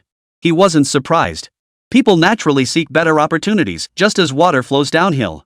In ordinary companies, employees constantly seek better compensation and benefits, leading them to jump ship. This was especially true for top talent, though their resumes had been filled with stints at renowned firms. For truly ambitious individuals, the potential and growth opportunities offered by a platform far outweigh the stability of their current positions. Whale capital may be newly established. Its proven capital of tens of billions speaks for itself. This undoubtedly presents an extremely attractive golden opportunity, more than enough to capture their interest. Regarding the candidate currently employed, is his growth limited at his present company? Long Lily quickly scanned the documents in her hands and replied, Shen Yu has already reached the position of chief operating officer at his original company, so his room for advancement is indeed limited. Moreover, recent internal personnel changes have left him feeling overwhelmed, and he is considering a more challenging work environment. Upon hearing this, Wang Yu turned to Long Lily and said, reach out to them and see if they can come in for an interview now. If possible, have them come over now. The interview will be held in my office. Right now? Long Lily responded with some surprise, wouldn't that be too rushed? And I haven't had time to prepare detailed company materials or the interview process. It's fine. Let's proceed this way. Top talent is scarce and opportunities are fleeting. I'll start by gauging their mindset and capabilities, everything else is secondary. Wang Yu glanced at his watch. It was only 10 in the morning, plenty of time for the interviews. Alright, I'll reach out to them right away. Long Lily said before heading out of the office. She approached the front desk, picked up the company phone, and began calling each of them one by one. 25 minutes later, Long Lily walked back in. I've reached out to everyone. Except for Chen Yu, the others all said they're available and can come in for interviews right now. The earliest one should be here at the company in about half an hour. Li Kai is handling some matters and should arrive in about an hour and a half. Chen Yu is still employed and needs to request time off from his company, so he'll be later, probably around 2 or 3 p.m. Wang Yu nodded, indicating his understanding. For a last-minute interview notice, the fastest candidate could arrive in half an hour. That was remarkably quick. He could afford to wait a little longer. After all, this was a mutual selection process. Top talent was rare and hard to come by. The ruler chooses his ministers, and the ministers choose their ruler. Such talent wouldn't give ordinary companies a second glance, and their demands were naturally extremely high. Half an hour later, the front desk phone suddenly rang. Long Lily trembled slightly in Wang Yu's embrace, slowly opening her eyes as if awakening from a dream. Her gaze still held traces of lingering drowsiness and reluctance. Long Lily shot Wang Yu a sultry glance before reluctantly rising from his embrace. She smoothed her slightly disheveled hair and tugged at the hem of her dress, trying to make herself look more presentable. Then, Long Lily took a deep breath, gently stopping Wang Yu's hand from further mischief, and walked toward the front desk. Hello, this is Whale Capital. A few minutes later, Long Lily entered once more. She gently closed the office door and quickly sat down beside Wang Yu. Long Lily said earnestly, Zhang Hui has arrived at Center Tower and is registering downstairs to come up. Judging by the time, he should be approaching the company entrance shortly. Should we have him come straight in for the interview, or? Once he arrives, just have him come straight to my office. Wang Yu nodded and leaned back slightly against the sofa. Her fingers tapped rhythmically on the armrest as she rapidly reviewed the information about Zhang Hui in her mind. Alright, I'll get ready first. Long Lily finished speaking, realizing she still had time. She pulled out her lipstick from her bag and began touching up her makeup. She applied it lightly to her lips, gazing into the small mirror. The lipstick that Wang Yu had kissed off earlier was now meticulously reapplied, creating a full, defined line. After finishing her lipstick, she took out her powder compact and gently pressed it onto her cheeks to set her makeup. Then she pulled a new, unopened pair of black stockings from her bag and slipped them on. She casually smoothed her slightly disheveled hair, tucking a few stray strands behind her ears. Instantly, she regained the polished and refined appearance of a professional woman. You truly are my secretary, always maintaining a flawless state. Wang Yu nodded slightly at Long Lily, his gaze filled with approval. Long Lily's lips curved upward in a faint smile. It's about representing the company's image, I have to stay mindful of that at all times. She then stepped out of the office to greet the interviewee. A short while later, a knock sounded on the door of Wang Yu's office. Come in, Wang Yu said indifferently. Long Lily pushed open the door, followed by a middle-aged man. He wore a black short-sleeved shirt, was slightly overweight, and wore black-rimmed glasses. Mr. Wang, the interviewee is here. Long Lily stopped before Wang Yu and announced with solemn seriousness. Wang Yu found her demeanor rather amusing. He couldn't help but wink at her, his eyes brimming with teasing, as if to say, why all serious all of a sudden? Long Lily struggled to suppress the corners of her mouth, nearly cracking and laughing out loud. She felt a bit helpless. Most of the time, Wang Yu displayed a maturity that belied his age. Whenever she interacted with him, she always found herself being led by the nose. His maturity and composure held a strong pull for her, yet the occasional flashes of childishness made him feel especially endearing. Just like this moment. Her carefully maintained professional composure nearly crumbled because of him. Fortunately, Wang You merely gave her a wink before swiftly regaining his serious expression and shifting his attention to the interviewee, Zhang Hui. This allowed Long Lily to breathe a sigh of relief. Wang Yu stood up, extended his hand, and said, "Hello, welcome to your interview at Whale Capital. I'm Wang Yu. Please, have a seat." "Hello, Mr. Wang. I'm Zhang Hui. Thank you very much for giving me this interview opportunity." Zhang Hui hurried forward to grasp Wang Yu's hand, bowing slightly. His gaze toward Wang Yu held a hint of surprise. Before arriving, Zhang Hui had researched the company. Though newly registered, its paid-in capital stood at a staggering 10 billion yuan. Its financial strength was formidable, and its owner's background was anything but ordinary. Many in the metropolis were keeping a close eye on Whale Capital. Speculation swirled about the identity of the boss behind Whale Capital, who possessed such boldness to inject 100 billion yuan in paid-in capital. Even Zhang Hui had been speculating before arriving. But he never imagined the boss of Whale Capital would be so young. Once seated, Wang Yu scrutinized Zhang Hui from head to toe. He noticed that though slightly overweight, Zhang Hui's eyes radiated a steady calm and ambition. This ambition wasn't reckless arrogance, but rather a restless eagerness born from years of professional experience. It was just waiting for the right moment to erupt. Chapter 138, just throw money at it. I've reviewed your background. 35 years old, yet you look remarkably youthful. I wouldn't have guessed it at all. Wang Yu's lips curved upward slightly, breaking the silence with a hint of amusement. His seemingly casual words quietly bridged the gap between them. Simultaneously, he was discreetly observing Zhang Hui's reaction. Zhang Hui paused slightly before responding with a knowing smile. "Mr. Wang, you flatter me. Perhaps it's because I've been grinding it out in the corporate world all these years, so my mindset has stayed fairly youthful. Plus, I've always prioritized exercise and self-care, which probably keeps me looking younger than my age." "Mr. Wang, you are the one who remains youthful. To achieve such remarkable success at your age, securing 100 billion in paid-in capital and making waves in Shanghai's financial circles is truly admirable."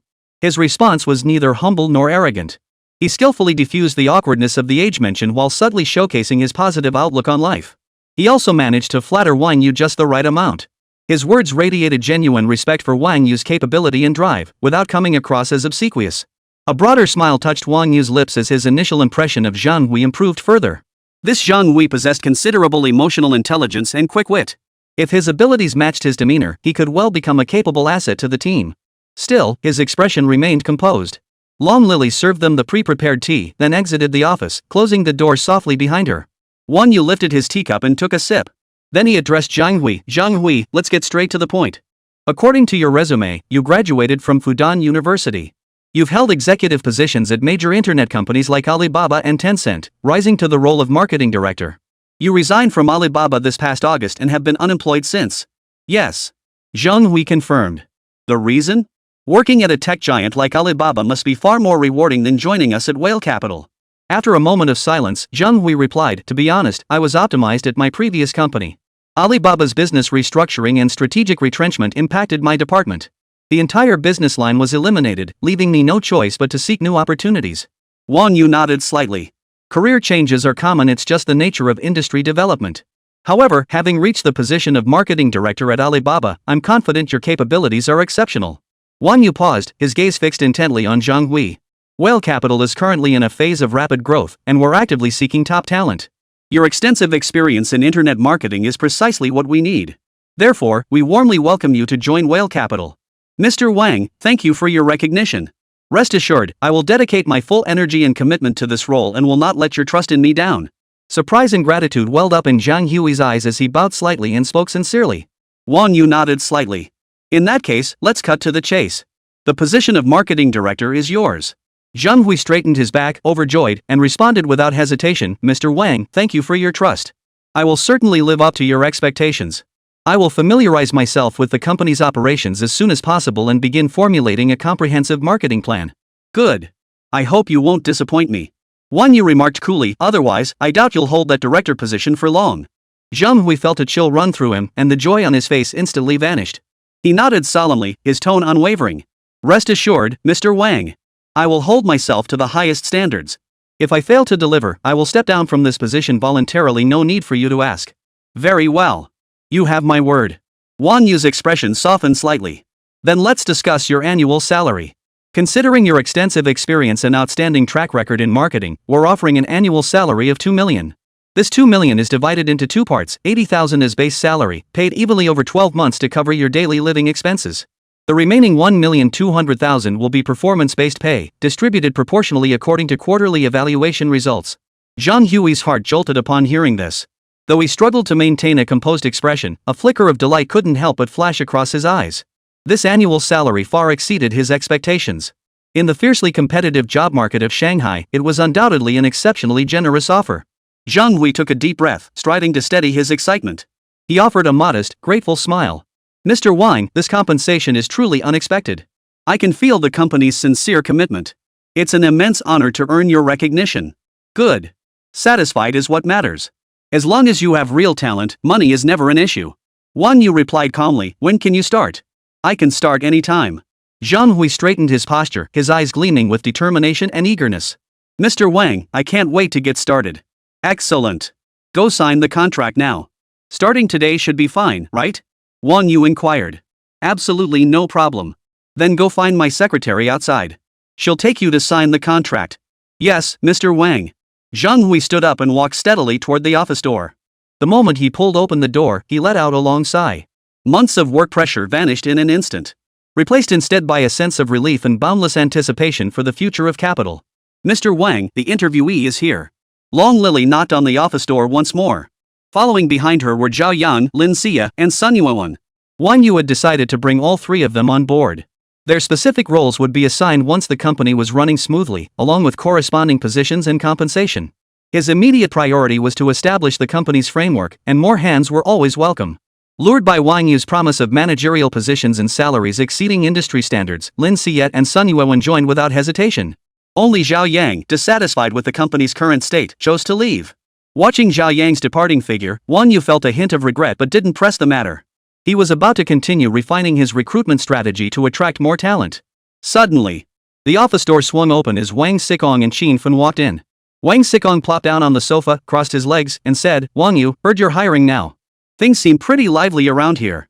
It's going okay. Wang Yu stood up and greeted them with a smile.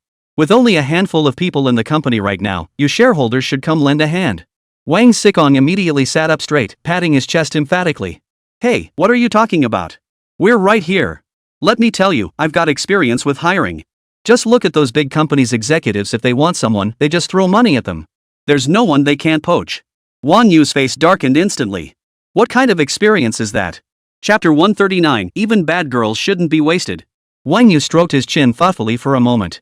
Throwing money at the problem wasn't out of the question. He had more than enough to spare anyway. In the early days of the company when it had no reputation, this wasn't a bad approach. Qin Fen observed Wang Yu's pensive expression and remarked, Old wine, that idea might be blunt and straightforward, but upon reflection, it actually makes a lot of sense. But money alone isn't enough. We also need to provide positions and space for them to showcase their talents.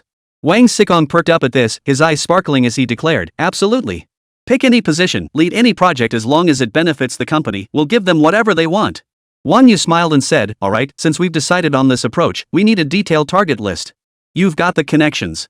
Start by listing influential executives in the industry. See who we can target. Leave that to me. I'll have my team start investigating immediately. Wang Xikong declared with confidence. Qin Fen added, I'll reach out to some headhunter contacts and have them keep an eye out for suitable candidates. With multiple approaches, we're sure to attract plenty of talent. Thanks for taking this on, both of you. Once the list is ready, we'll discuss how to approach them and what terms to offer. Oh, and remember, recruitment shouldn't focus solely on executives. Frontline staff are crucial too. We need to ensure we find the right fit for every position. Wang Yu nodded in agreement. Old Wang, that guy, he might seem unreliable normally, but he's got some real brains when it counts. With that settled, his initial workload was essentially eliminated. The remaining tasks could be handed over to the newly hired HR manager. Wang Yu only needed to make the final decisions. Mr. Wang, Li Kai is here. Long Lily glanced at the open door and walked straight in. Behind her followed a young man in his 20s, wearing a gray suit that had been washed until it appeared slightly faded. Beneath it, a light blue shirt showed a faint yellowing at the collar and slight creases at the cuffs, though the buttons remained neatly fastened, meticulously maintained. Though the style was classic, the subtle wear at the hem hinted at his current financial constraints. The moment he stepped into the office, Li Kai's gaze was instantly drawn to Wang Xikong and Qin Fen. As a financial industry professional, he instantly recognized these two internet-famous second-generation wealthy individuals. Before he could fully process the scene, his gaze locked with Wang Yu's. He froze for a moment, his eyes welling up slightly as he exclaimed excitedly, Brother Wang, it really is you. I finally get to see you again. Long Lily looked at Wang Yu in surprise. Li Kai, unable to hide his gratitude, hurried forward and said, "Brother Wang, do you remember me? When my wife needed surgery and we were short 300,000 yuan, you lent it to me. You're Li Kai." Wang Yu was both surprised and delighted. He gave Li Kai a hearty pat on the shoulder. "Good heavens! When I saw your name on the resume, I thought it might be a coincidence. What about Meng Meng? And how is your wife doing now?" Memories instantly pulled him back 2 months. Li Kai's face, filled with anxiety and helplessness, was still vivid in his memory how he'd sold balloons part-time on the Bund to scrape together money for his wife's surgery. Wang Yu clearly remembered her daughter's name was Meng Meng. Her adorable face was still etched in his mind. Li Kai took a deep breath, trying to steady his emotions. "Brother Wang, my wife is recovering well. She's been discharged and is resting at home now. Meng Meng's still the same, though. Sometimes she cries out wanting to see her handsome uncle." Wang Yu's face lit up with relief. "That's wonderful. Health is the most important thing. Does little Meng Meng still remember me?" Li Kai scratched his head, a slightly embarrassed smile on his face. "Oh, she remembers you perfectly. She talks about you every day, saying she wants to thank the handsome guy who saved her mom." Wang Yu chuckled playfully, "That little sweetheart sure has a way with words. Brother Wang, last time you transferred the money and left right away, we didn't even get a chance to exchange contact info." Li Kai expressed his gratitude. "I've been wanting to find a chance to thank you in person ever since, but in this vast sea of people, I had no idea where to start. Rest assured, I will repay every penny of that 300,000 yuan. Wang Yu waved his hand dismissively. "Don't mention it. I never expected repayment when I helped you. Now that your wife is well and your family is safe and sound, that money was well spent." At that moment, Wang Xikong, who had been standing quietly nearby, couldn't contain her curiosity. Her face lit up with gossipy excitement as she asked, "Wang Yu, what's the whole story here? This is pretty touching. Tell us all about it." "Yeah, tell us." Qin Fan nodded in agreement, his eyes brimming with curiosity. "I'm curious too, Mr. Wang. Just tell us." Long Lily blinked her big eyes and chimed in. Wang Yu smiled. He recounted in detail how he had encountered Li Kai on the Bund 2 months prior, how Li Kai had been selling balloons part-time to raise money for his wife's surgery, and how he had given him 300,000 yuan. After listening, Wang Xikong couldn't help but give him a thumbs up. "Wang Yu, you handled that brilliantly. If it were me, I'd help too. Brilliant, brilliant, absolutely brilliant. Li Kai came to interview at our company today, isn't that fate?" Qin Fan shook his head and couldn't help but express his admiration. As he finished speaking, Qin Fan suddenly seemed to remember something. His gaze shifted between Wang Yu and Long Lily as he asked curiously, "Wang Yu, who is this?" Wang Yu smiled and introduced her directly. "This is Long Lily. She's my girlfriend and also my secretary. Lily, this is Wang Xikong and Qin Fan. I'm sure you know them, they're also shareholders in our company." As soon as Wang Yu finished speaking, Qin Fan's gaze toward Long Lily immediately softened. A flicker of surprise crossed his face before he turned to Wang Yu with a grin. "Holy, you're something else. You really know how to keep things under wraps. A girlfriend this stunning and she's your secretary too? You've got it all covered, work and romance." Wang Xizong's eyes widened in disbelief. "Damn, I'm seriously impressed with you, kid. Is being handsome really that appealing to girls?" Wang Xikong looked utterly dejected. Last time at the bar, Wang Yu had brought an equally stunning girlfriend and now another one. He'd been a ladies' man for decades, surrounded by countless beauties, but most were just plastic surgery-enhanced internet celebrities. Those girls approached him, their eyes reflecting more a craving for wealth than genuine affection. The look Long Lily gave Wang Yu was unmistakably filled with undisguised affection. This only made Wang Xikong feel more uneasy. He couldn't help but let out a long sigh. Slumped on the sofa, Wang Xikong said dejectedly, "I finally get it. All those so-called romantic opportunities I had before were just fleeting. Seeing how Lily looks at you, I finally understand what real affection feels like." Wang Yu smiled as he walked over to Wang Xikong, handing him a bottle of water. "Old Wang, love can't be rushed. Stop fixating on superficial things. Spend more time with decent girls, maybe fate will find you." "I hope so." Wang Xikong sighed deeply, then suddenly turned serious. "Sure, I should meet decent girls, but bad girls aren't worth wasting either." The moment Wang Xikong uttered those words, Qin Fan nearly spit out the mouthful of water he'd just taken. Cough cough. He coughed violently, eyes wide as he stared at Wang Xikong. "Seriously, Wang, could you just think straight for once? Just a moment ago you were acting all reformed, and now you're already scheming again?" Chapter 140, The Landlady's Standing. Wang Yu sighed helplessly, sat back down, and pointed at Wang Xikong. "Old habits die hard, I suppose. You're thinking about not letting good girls slip away and not wasting bad girls. Your mindset is something else. It took Master Tong 23 years to gain this insight." Wang Xikong truly lived up to his reputation as a top-tier second-generation heir, already possessing such profound life wisdom at this age. "Brilliant, absolutely brilliant." Wang Xikong spread his hands innocently. "I was just joking. Look how tense you all got. So, do you guys ever waste things? No. Qianfen shook his head repeatedly. Seeing Qianfen shake his head, Wang Xikong turned his gaze to Wang Yu. He raised an eyebrow and asked, Wang Yu, what about you? Wang Yu chuckled lightly and replied earnestly, of course not. Ha ha ha ha. Wang Xikong threw his head back in laughter, sneering, alright then, my bad for asking. I knew you two weren't upstanding gentlemen. Long Lily stood beside Wang Yu, still in a daze. She had no idea what they were talking about. She never imagined Wang Yu would admit she was his girlfriend. Long Lily had known Wang Yu had girlfriends more than one before they became intimate. But in the end, she hadn't been able to resist his allure. Wang Yu was handsome, tall, and well-built. He radiated an innate, distinctive aura. Frequent interactions with him, combined with her own desires, led to a half-hearted, half-forced relationship with Wang Yu. This relationship was fundamentally different from that of a normal couple. She never expected Wang Yu to grant her any official status. In public, she maintained a strict distance from him, never daring to cross any boundaries. She feared others might discern the hidden, peculiar bond between them. She had always thought that when they were alone, his mention of boss lady was just a playful joke meant to amuse her. Long Lily hadn't taken it seriously at all. Yet now, Wang Yu had publicly acknowledged their relationship before everyone. Not only did he grant her a title, but he also elevated her status within the company. The status of the boss's wife. This changed everything. An underground romance between a secretary and her boss must never be exposed. But now she was Wang Yu's publicly acknowledged girlfriend. This new identity instantly thrust Long Lily into the spotlight. Feeling the gazes of everyone around her, she looked at Wang Yu's handsome face, her heart brimming with emotion. Her eyes instantly turned slightly red, and a layer of sparkling tears quickly gathered at the corners. Yet fearing she might embarrass Wang Yu, she forced herself to hold back the tears and managed a strained smile. She took a deep breath, trying to appear calm and composed. Yet her slightly trembling shoulders betrayed her inner tension and excitement. Wang Yu keenly sensed Long Lily's emotions. He moved closer to Long Lily without drawing attention, wrapping his arms around her waist. Then he gently took her hand and softly rubbed her palm. Changing the subject, Wang Yu addressed Li Kai, let's not stand here. Let's sit down and talk. Brother Wang, congratulations on finding such a wonderful girlfriend. You two look perfect together. Li Kai sat down awkwardly on the nearby sofa and said to Wang Yu. Wang Yu smiled and nodded in thanks. Then he turned to Li Kai, his expression turning serious. Li Kai, since you're here for an interview today, I'd like to set aside our past friendship and discuss this purely from a professional standpoint. I see your job preference is for an investment manager? Li Kai sat up straight at the question, his nervousness instantly replaced by seriousness. He gave a slight nod, his gaze steady as he replied, yes, Mr. Wang. I'm passionate about the investment manager role and believe I possess the necessary capabilities to excel in it. After listening to Li Kai's detailed explanation of his past project experience, investment strategies, and risk management, Wang Yu's eyes grew increasingly appreciative. After consulting Wang Xikong and Qianfen, Wang Yu smiled and nodded. Excellent. Congratulations on joining Whale Capital. We've decided to hire you as an investment manager.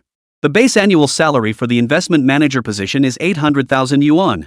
Performance-based bonuses and subsequent earnings will depend entirely on your own performance. Li Kai's eyes instantly welled up with tears as waves of excitement and gratitude surged within him. He swallowed hard, suppressing the turmoil within, his voice slightly choked yet unwaveringly firm. Mr. Wang, I truly can't thank you enough for this opportunity. Joining Whale Capital marks an incredibly precious beginning in my professional journey. Thank you for your trust. He composed himself slightly, stood up, and bowed slightly. Wang Yu smiled as he rose, extending his hand to clasp Li Kai's firmly. Welcome aboard. From now on, we're family. No need for such formality. Li Kai looked at Wang Yu, his eyes brimming with sincerity. Mr. Wang, you extended a helping hand when I faced my greatest difficulties. Now you've given me this job. I can never repay your kindness. Moving forward, I will dedicate my utmost effort to Whale Capital's growth and contribute everything I have to earn your trust. Wang Xikong leaned in, patting Li Kai's shoulder. Kid, work hard. With us, your future's wide open. Qianfen nodded with a smile. Looking forward to seeing what you can do. Go handle your onboarding paperwork first. Wang Yu nodded. Li Kai's eyes welled up with tears. He nodded solemnly, his voice slightly choked. Yes, Mr. Wang. I'll go right away. Noon. Wang Yu and several others dined on authentic Shanghai cuisine at a time-honored local restaurant on the third floor of the Central Plaza. The rich, savory flavors of thick sauces spread across their palates, adding a distinct Shanghai flair to the lunch. The five of them spent a total of 6,880 yuan on the meal. After the meal, Wang Xikong and Qianfen left first. Li Kai intended to stay and assist at the company, but Wang Yu waved him off, instructing him to return to work tomorrow and head home first to care for his patient and child. Deeply grateful, Li Kai thanked him repeatedly before hurrying away. Wang Yu and Long Lily walked back to the company side by side. Along the way, Long Lily felt exceptionally sweet and content. Back at the office, Wang Yu took Long Lily's hand and led her to his private lounge. The moment they entered, Long Lily turned around, wrapped her arms around Wang Yu's neck, and pressed her lips to his. Her kiss was passionate and urgent, brimming with long-suppressed affection and joy, her soft lips trembling slightly. It seemed to express the volcanic eruption of emotion deep within her heart. Wang Yu was momentarily startled, then ignited by her passion. His arms tightened around her waist, pulling her deeper into his embrace as the kiss intensified. Their breaths grew ragged. Wang Yu's kisses traveled downward from her lips, landing on her cheeks, her neck, causing Long Lily to tremble softly, emitting faint whispers. After an unknown length of time, the two slowly pulled apart. Long Lily's cheeks flushed crimson, like a ripe apple, her eyes veiled in a misty haze as she gazed at Wang Yu with overflowing affection. Her chest rose and fell softly as she murmured, "Wang Yu, I truly love you. Thank you for making me the happiest person in the world today." Wang Yu raised his hand, gently wiping away the tears that had spilled from the corners of her eyes in her excitement. His voice was low and tender. "Baby, I love you too. I want." Long Lily's eyes narrowed into seductive slits, her watery gaze fixed on Wang Yu. Wang Yu hesitated no longer, scooping Long Lily up in his arms and carrying her toward the bed. She let out a soft gasp, instinctively wrapping her arms around his neck as her legs curled slightly beneath her. Chapter 141, I Want to Be Selfish Once. 3 o'clock in the afternoon. Company break room. Wang Yu picked up her cup, took a sip of tea, then addressed the man before her. "Why don't you introduce yourself first?" Shen Yu stood tall, his face adorned with a steady, confident smile. He spoke with neither humility nor arrogance. "Hello, President Wang. My name is Chen Yu. I am 29 years old. I graduated from Tsinghua University with a Master of Business Administration degree. I served as COO at SoftBank, a leading company in the industry. Over the past few years, I spearheaded the strategic planning and implementation of multiple major projects at SoftBank. From your resume, it appears you joined SoftBank immediately after graduation and have achieved remarkable results. Logically, you should have been promoted to general manager by now. Yet here you are interviewing at Whale Capital." Wang Yu looked at Chen Yu with curiosity. Chen Yu fell silent. "May I ask why?" After a moment of silence, Chen Yu replied to Wang Yu, "It's really nothing much, just some workplace politics from colleagues." Wang Yu raised an eyebrow slightly, gesturing for him to continue. Chen Yu took a deep breath and slowly explained, "At SoftBank, several projects I led achieved solid results. Perhaps I stood out too much, which upset some colleagues. What's worse, during the promotion review, those who sabotaged me behind my back colluded to distort my work achievements in front of management. They claimed I was overly aggressive and disregarded the company's overall interests. They were the ones playing dirty behind the scenes, yet they painted me as someone who couldn't fit in or collaborate with the team." Chen Yu shook his head with a bitter smile. "Over time, my position within the company grew increasingly precarious. No matter how capable I was, I found it difficult to make an impact." He lifted his head, his gaze fixed firmly on Wang Yu. "Mr. Wang, I'll be turning 30 this year. At this age, one grows increasingly aware of the preciousness of time and opportunity. I refuse to squander my energy on meaningless workplace infighting anymore. Instead, I yearn to carve out a new realm for my career on a platform where I can truly unleash my talents." Chen Yu smiled wryly. "I majored in business administration in college. I know about the world's renowned investors, those who wield immense power in capital markets and create countless legendary stories. You might think I'm an idealist, but my life goal is to become someone like that." Wang Yu gave a slight nod, a hint of approval flashing in his eyes. "It's rare to have such aspirations.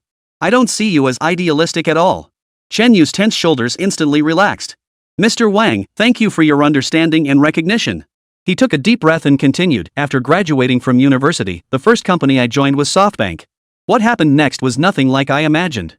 As a newcomer, I had neither the capability nor the authority to decide which companies to invest in. Even after rising to chief operating officer, my work was filled with constraints and frustrations. It was agonizing. I was constantly busy, yet all I did was handle trivial and meaningless tasks. So while I'm still relatively young, I want to be reckless just once." Shen Yu's face broke into a smile, his eyes gleaming with resolve. "As the saying goes, people strive for higher ground, just as water flows downward. I didn't want to waste my days at SoftBank anymore until I discovered your company. Whale Capital registered with over 10 billion yuan and paid in capital right off the bat. That kind of strength and scale is truly rare, it's enough to make anyone's heart race. I came here today for the interview to give myself a chance." Wang Yu's lips curved slightly upward as he nodded. "The investment industry is unique. There's no such thing as a midlife crisis. In fact, the older you get, the more valuable you become. The more projects you handle, the more experience you accumulate, the more it proves your exceptional ability. It's only natural that a high-caliber talent like Chen Yu wouldn't want to be overlooked at SoftBank and would seek opportunities at Whale Capital." "What position are you applying for?" Wang Yu asked directly. "I wonder if your company has already filled the position of general manager." "Not yet. Shen Yu stated confidently, I believe the extensive experience I gained at SoftBank, coupled with my keen market insight and strategic planning capabilities, make me well suited for this role. Moreover, at just 30 years old, I possess the energy and capacity to tackle high-intensity work challenges. Wang Yu tapped lightly on the desk, pondering for a moment before saying, as you mentioned earlier, you haven't held a position of full responsibility before. How can I confidently entrust the role of general manager to you? Shen Yu's expression sharpened as he responded without hesitation, Mr. Wang, while I haven't held the title of general manager before, my responsibilities as COO at SoftBank extended far beyond mere operational management. Moreover, I've been deeply involved in investment projects, personally leading several companies through their IPOs. Not only did they successfully list, but their stock value doubled on the very first trading day. Impressive, but not enough. Wang Yu remarked coolly. The position of general manager is too crucial for the company. He couldn't possibly stay at the company to oversee everything indefinitely. The investment industry is ever-changing. A single misstep in decision-making could expose the company to massive losses. Whale Capital had only recently been established and was in a critical phase of rapid growth. It needed a leader who could comprehensively control the situation, possessing both sufficient courage and wisdom to steer the company forward. Shen Yu paused briefly before clenching his jaw and declaring, I can sign a long-term contract with the company. I don't need a salary. My entire income will be tied to performance. Whether it's a lot or a little depends entirely on my ability. Wang Yu activated his true sight to observe Shen Yu. Name, Shen Yu. Age, 29. Height, 175 centimeters. Charm, 83. Constitution, 78. Favorability, 50. Skills, deep industry insight, precise risk assessment, strategic investment planning, crisis PR management. Seeing these skills, Wang Yu silently nodded in approval. These skills formed a sophisticated business operations system, complementing each other to give Shen Yu comprehensive competitiveness in the investment field. And these very skills were precisely the talent Wang Yu needed. Among the candidates, Wang Yu had already leaned toward Shen Yu for the position of company general manager. After all, he had spent so many years at SoftBank and risen to the position of COO. His capabilities were beyond question, and his academic background and resume were nearly flawless. How could Wang Yu possibly pass up such a top-tier talent? His earlier remarks were merely a further test of Shen Yu's resolve. But he hadn't anticipated this. Shen Yu was being so hard on himself, even refusing his salary. This made Wang Yu feel a pang of guilt. Was he being too much of a capitalist? Wang Yu stood up, extended his hand to Shen Yu, and said, Welcome to Whale Capital.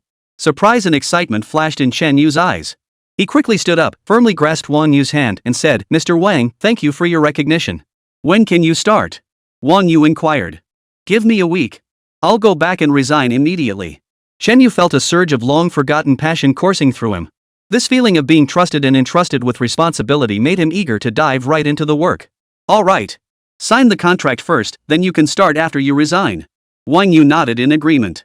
Chapter 142, Four Seasons Mansion. Mr. Wang, rest assured.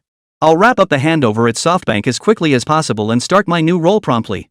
Shen Yu said. Wang Yu instructed Long Lily to fetch the contract. After carefully reviewing the document, Shen Yu signed his name. I won't shortchange you. It wouldn't be right not to give you an annual salary. For now, I'll give you an annual salary of 1 million. As for future dividends and other benefits, that depends entirely on your own capabilities. Wang Yu patted Shen Yu on the shoulder as he spoke. In the Magic City, $1 million annual salary was considered relatively low for a general manager in the financial sector. Some senior investment general managers could command annual salaries reaching millions or even tens of millions. Wang Yu wouldn't offer Shen Yu an astronomical salary right off the bat. After all, salary increases must align with performance and capability. But at the same time, companies that skimp on their subordinates are doomed to fail in the long run. As long as Shen Yu delivers results, why shouldn't Wang Yu offer him a salary exceeding industry standards? Rest assured, Mr. Wang, I will give it my all and live up to your trust. Shen Yu felt genuinely touched. He had proactively suggested foregoing a fixed salary, leaving his compensation entirely dependent on the company's profitability. He expected Wang Yu to simply accept this. But unexpectedly, he was offered $1 million annual salary. In this line of work, everyone was a capitalist. He understood the ruthlessness of capital all too well. In Shen Yu's experience, capitalists were notoriously penny-pinching, prioritizing profit above all else. Yet Wang Yu still offered him a respectable annual salary. This wasn't just recognition of his abilities, it was a rare gesture of respect and trust. Shen Yu took a deep breath to steady his emotions before leaving the company. The next day. Noon. Four Seasons Mansion, Huangpu District, Shanghai. Wang Yu parked his car at the entrance, stepped into the elevator, and ascended to the 5th floor. As soon as he stepped out of the elevator, a uniformed attendant in black immediately approached with a smile, moving swiftly to greet him. She bowed slightly and said respectfully, "Sir, welcome to Four Seasons Harmony Mansion. Do you have a reservation?" "Yes, I believe it's for Ruexian Pavilion." Wang Yu nodded slightly. The attendant swiftly checked the reservation book, her smile broadening as she straightened and gestured elegantly. "Very well, this way please." She led the way, her high heels barely making a sound on the plush carpet. Wang Yu followed at a leisurely pace, his gaze casually taking in the surroundings. His gaze lingered briefly on an oil painting depicting a summer lotus pond. The blooming lotus flowers appeared lifelike, their leaves swaying gently in the breeze, as if one could hear the chorus of frogs. He gave a slight nod and murmured softly, "This painting does live up to the restaurant's name, spring all year round, doesn't it? Mr. Wang, you have excellent taste. Our owner specially collected these renowned paintings related to the Four Seasons to create an immersive dining experience for our guests, awakening your senses from sight to scent." The server overheard and immediately responded with a smile. As they spoke, they arrived at the entrance of Ruexian Pavilion. The attendant gently pushed open the private room door, releasing a soothing melody of classical music that intertwined with the subtle fragrance of sandalwood within.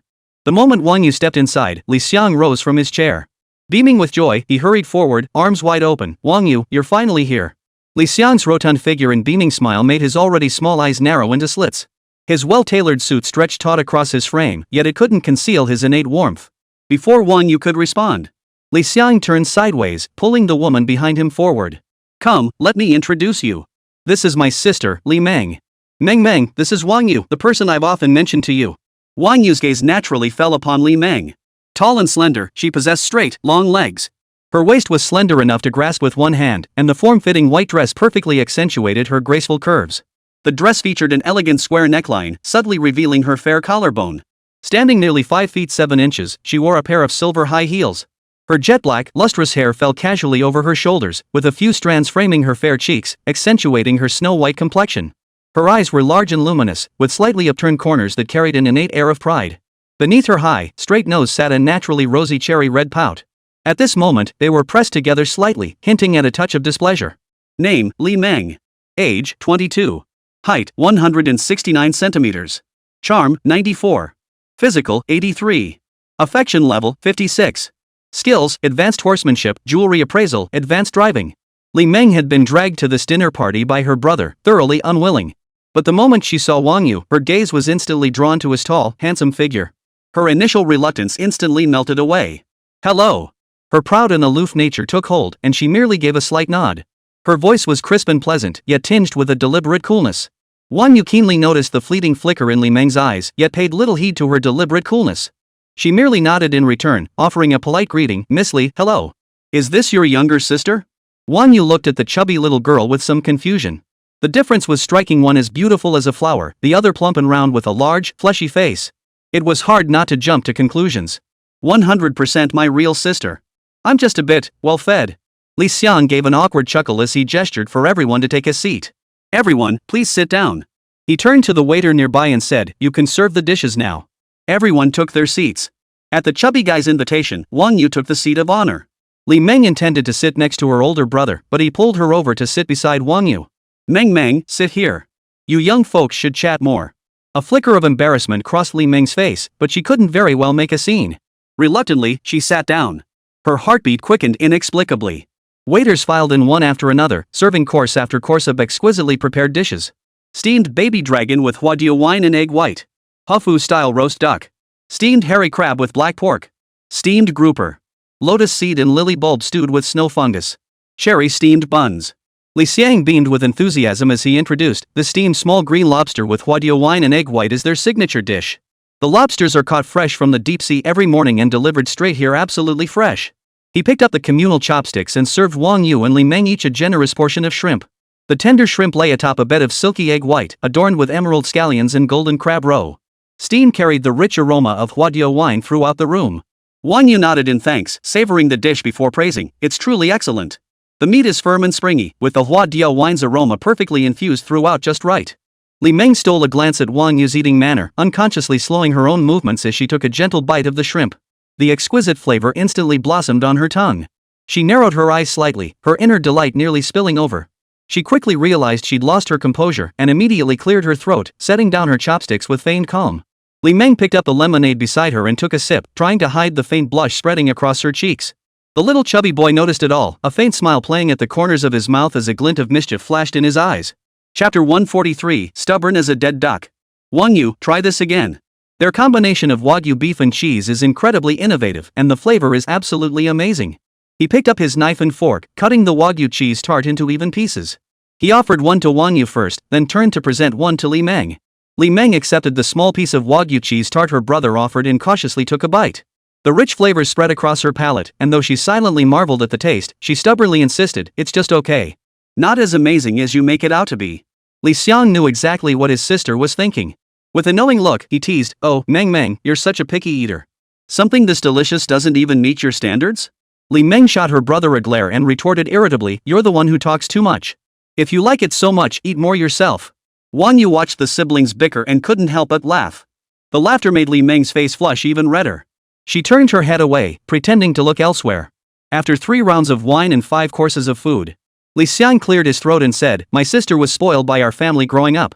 She has a bit of a temper and a strong personality, but she's quite capable. She's been talking about finding a good platform to prove herself. After much thought, our company seems like the perfect fit. With you keeping an eye on her, just consider it a favor to your brother, give her a chance." Li Meng's heart instantly tightened at these words, her hands unconsciously gripping the tablecloth. Originally, Li Meng had no intention of joining Wang Yu's company. But now she'd changed her mind. Working there wasn't so bad. If she could see this tall, handsome man every day, it wouldn't be so terrible. She lowered her head slightly, her long lashes fluttering as she tried to hide the fleeting hope in her eyes. She murmured softly, "Brother, don't make decisions for me." But the resistance had vanished from her tone. Wang Yu found Li Meng's expression quite amusing. A faint smile touched his lips. "Since Miss Li isn't willing, there's no need to force it. Should Miss Li ever change her mind, Whale Capital will welcome you anytime." At those words, Li Meng's heart skipped a beat. Her head, which had been bowed, shot up instantly. A flicker of panic crossed her eyes as she hurriedly protested, I never said I didn't want to. It's just that this sudden decision to work feels a bit rushed." After speaking, she realized her reaction was too obvious. Her cheeks flushed crimson, and she lowered her head again, fidgeting with the hem of her shirt. Li Xiang watched it all unfold beside her, nearly bursting out laughing. A few days ago, he and Wang Sickhong had invested in Wang Yu's company, and somehow the old man back home had found out about it. Surprisingly, this time, instead of scolding him for reckless spending as usual, he had sat down for a rare heart-to-heart talk with Li Xiang. He even said that if the money ran out, Li Xiang could come to him for more. Li Xiang's father, Li Changqing, had spent decades navigating the business world and possessed an exceptionally sharp eye. How could he not grasp the significance of Pioneer Heavy Industries Group? Wang Yu was the only son of the Pioneer Heavy Industry Group's chairman, whose family empire spanned energy, machinery manufacturing, highway terminals, high-end technology, and more. They held pivotal positions within the global commercial landscape. When Li Changqing tried to dig deeper into the Wang family's background, it was like trying to see flowers through a thick fog. All the information seemed shrouded in a dense veil. He tapped into his extensive network cultivated over years in the business world, reaching out to various well-connected intelligence brokers. He even spared no expense in hiring top-tier international business investigation teams. Yet the results were far from satisfactory. A family whose background proved so elusive must harbor unimaginable power behind the scenes, a realization that filled Li Changqing with both apprehension and excitement. That very night, Li Changqing summoned Li Xiang to his study. His expression was grave yet undeniably excited as he declared, "Your investment in Wang Yu's company is nothing short of a godsend. Wang Yu is the only son of the chairman of Pioneer Heavy Industries Group. Their family's businesses span the globe, wielding immense influence. If we can forge a marriage alliance with them, our family's business will ascend to new heights." "How?" Li Xiang asked, puzzled. Li Changqing continued, "From now on, you must spend more time with Wang Yu and find opportunities to deepen your relationship. Also, introduce your sister to him. Ideally, have Meng get a job at his company. Time breeds affection, I'm sure they'll hit it off eventually." Li Xiang scratched his head, hesitating. "Dad, isn't this a bit too contrived? Meng and Wang Yu don't even know each other. And with her temper, would she even agree?"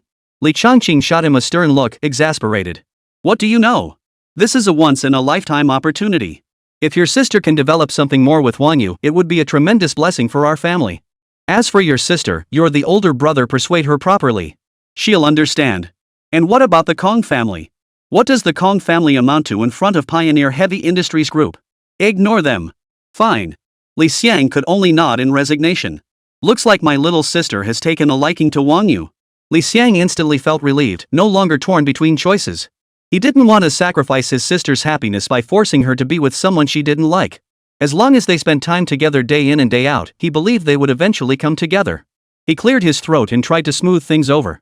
"Wang Yu, you see, she's just putting on a tough front. Deep down, she might already be thrilled about it. Meng, would I ever do anything to harm you? People are practically fighting to get into our company. He winked at Li Meng and teased, why don't you just make up your mind already? Wang Yu responded softly, in that case, I happen to need an assistant. What do you think? That's perfect. An assistant position is great for gaining experience, and you'll get to learn up close from you. Li Xian's eyes lit up instantly. Assistant? Perfect. When there's work, the assistant handles it when there's nothing to do. It's pretty laid back. Li Meng's heart leapt at the words. She gave a light snort and turned her head away, feigning indifference as she said, don't get the wrong idea. I'm only considering this job because it seems challenging, not because of anything else about your company. Oh, my dear sister, stop pretending. Do you really think I can't see through your little thoughts? Li Xiang, seeing her reaction, teased her deliberately, ever since Wang Yu walked in, you haven't taken your eyes off him. Now you're saying it's just the challenge of the job? Who are you trying to fool? Li Meng's face flushed crimson instantly. Stamping her foot in both embarrassment and annoyance, she snapped, Li Xiang. Keep talking nonsense like that, and I'll never forgive you. I'm genuinely interested in the job. What does that have to do with him? She even made a move to hit Li Xiang, who quickly dodged with a laugh. Watching the siblings bicker like this, Wang Yu found it rather amusing. He wondered why the little chubby guy had invited him to dinner here. Turns out his true intentions were elsewhere. He was beginning to understand what the little chubby guy meant. Though somewhat resigned, he knew this was inevitable. Children from prominent families enjoyed a privileged life beyond the reach of ordinary people from a young age, and naturally, they also had to shoulder the responsibilities and expectations bestowed upon them by their families. The family's prestige was both a source of honor and a shackle. Arranged marriages were commonplace in their circles, a means to consolidate family power. Chapter 144, to prevent shrinking after adulthood. The meal lasted nearly 2 hours. The conversation flowed freely throughout, and when the bill came, the total came to over 10,000 yuan. Of course, it was the little chubby one who covered the bill. Stepping out of CG Hafu. Afternoon sunlight bathed them, a gentle breeze carrying the unique stifling heat of summer. Li Xiang patted Wang Yu on the shoulder, a meaningful smile playing on his lips. His gaze darted between Wang Yu and Li Meng. I suddenly remembered I have an important meeting to attend, so I won't be able to stay with you too. Wang Yu, would you mind accompanying Meng around? It'll give you a chance to get to know each other better. You rich kid who spends all day at brothels, what meeting could possibly be more important than that? Wang Yu was speechless. Li Xiang, however, showed no sign of annoyance. With a playful grin, he waved his hand dismissively. My mistake. My dog is about to give birth. I need to head back and check on her. Before Wang Yu and Li Meng could react, he swiftly climbed into his flashy Lamborghini, floored the accelerator, and sped off in a cloud of dust, leaving only the roar of the engine behind. Li Meng stood rooted to the spot, her face flushing hot with embarrassment and irritation. She stamped her foot angrily. That Li Xiang! How dare he leave me here all alone? She glanced at Wang Yu and muttered softly, Mr. Wang, don't listen to my brother's nonsense. If you have things to do, please go ahead. I can get back on my own. Wang Yu observed Li Meng's flushed cheeks and offered a gentle smile. I don't have any plans this afternoon anyway. Why don't I walk you back? We can take in the scenery along the way. Li Meng hesitated, then nodded slightly, her voice barely above a whisper. Well, okay. Thank you for your trouble, Mr. Wang. Call me Mr. Wang at the office, but feel free to use my first name when we're alone. Wang Yu said with a smile. All right. I'll call you Wang Yu then. Li Meng said, lifting her chin slightly. The two strolled along the street, past shops displaying an array of goods, while boats came and went on the river in the distance. You don't look very old. You must have just graduated recently, right? Wang Yu broke the silence first. Li Meng gave a light snort, feigning displeasure. What, are you questioning my abilities? I graduated from Stanford last year, don't underestimate me. Wang Yu waved his hand with a smile. I wasn't underestimating you at all, just curious. I'm actually a few years younger than you. Then you must still be in school? That's right, still in my junior year. Li Meng's face lit up with surprise. You're only a junior? My brother never told me. How did you manage to start your own company while still in school? It's all thanks to my family's support. Wang Yu chuckled softly. Li Meng shook her head in disagreement, a hint of envy in her voice. That just proves how capable you are. Otherwise, your family wouldn't trust you to start a business. Unlike me, my family still treats me like a child. If it weren't for you, I'd probably be working at the family company right now. Whenever I go out with friends, they demand to know every detail, what time I'll be back, who I'm with. I'm an adult now, yet I feel like I have no freedom at all. They treat me like I might get into trouble, keeping a tight leash on me. A flicker of loneliness crossed her eyes before she lifted her gaze to Wang Yu. What about you? Your family supports your business, but they didn't set any rules for you? No. Wang Yu just smiled. Li Meng looked puzzled and pressed. How could there be absolutely no expectations? Don't try to fool me. Honestly, none. Wang Yu shrugged his shoulders. All right. As they chatted, they walked back to CG Hofu. Wang Yu walked to the parking spot. He pressed the key fob. The headlights of his Apollo IE flashed, followed by the crisp sound of the doors unlocking. He turned to Li Meng and said, "It's getting late. Why don't I drive you home? I'm not comfortable with you going back alone." Apollo IE. Li Meng's eyes lit up the moment she spotted Wang Yu's car. She hurried over, circling the car to admire it while murmuring, "This is one of only 10 top-tier supercars in the world. I've only seen it in magazines, never imagined I'd see the real thing today." Then, looking slightly embarrassed, she turned to Wang Yu and asked, "Wang Yu, could you let me take this Apollo IE for a spin?" "You like supercars?" Wang Yu asked, somewhat surprised by Li Meng's excitement. Typically, it's guys who get excited about supercars. Girls usually prefer sedans or coupes. They sought attractive interiors and comfortable driving experiences.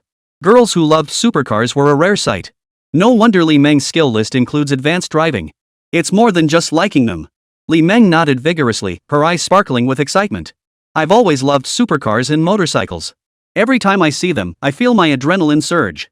That perfect blend of speed and excitement is just so cool." Li Meng pursed her lips, a hint of resignation in her voice.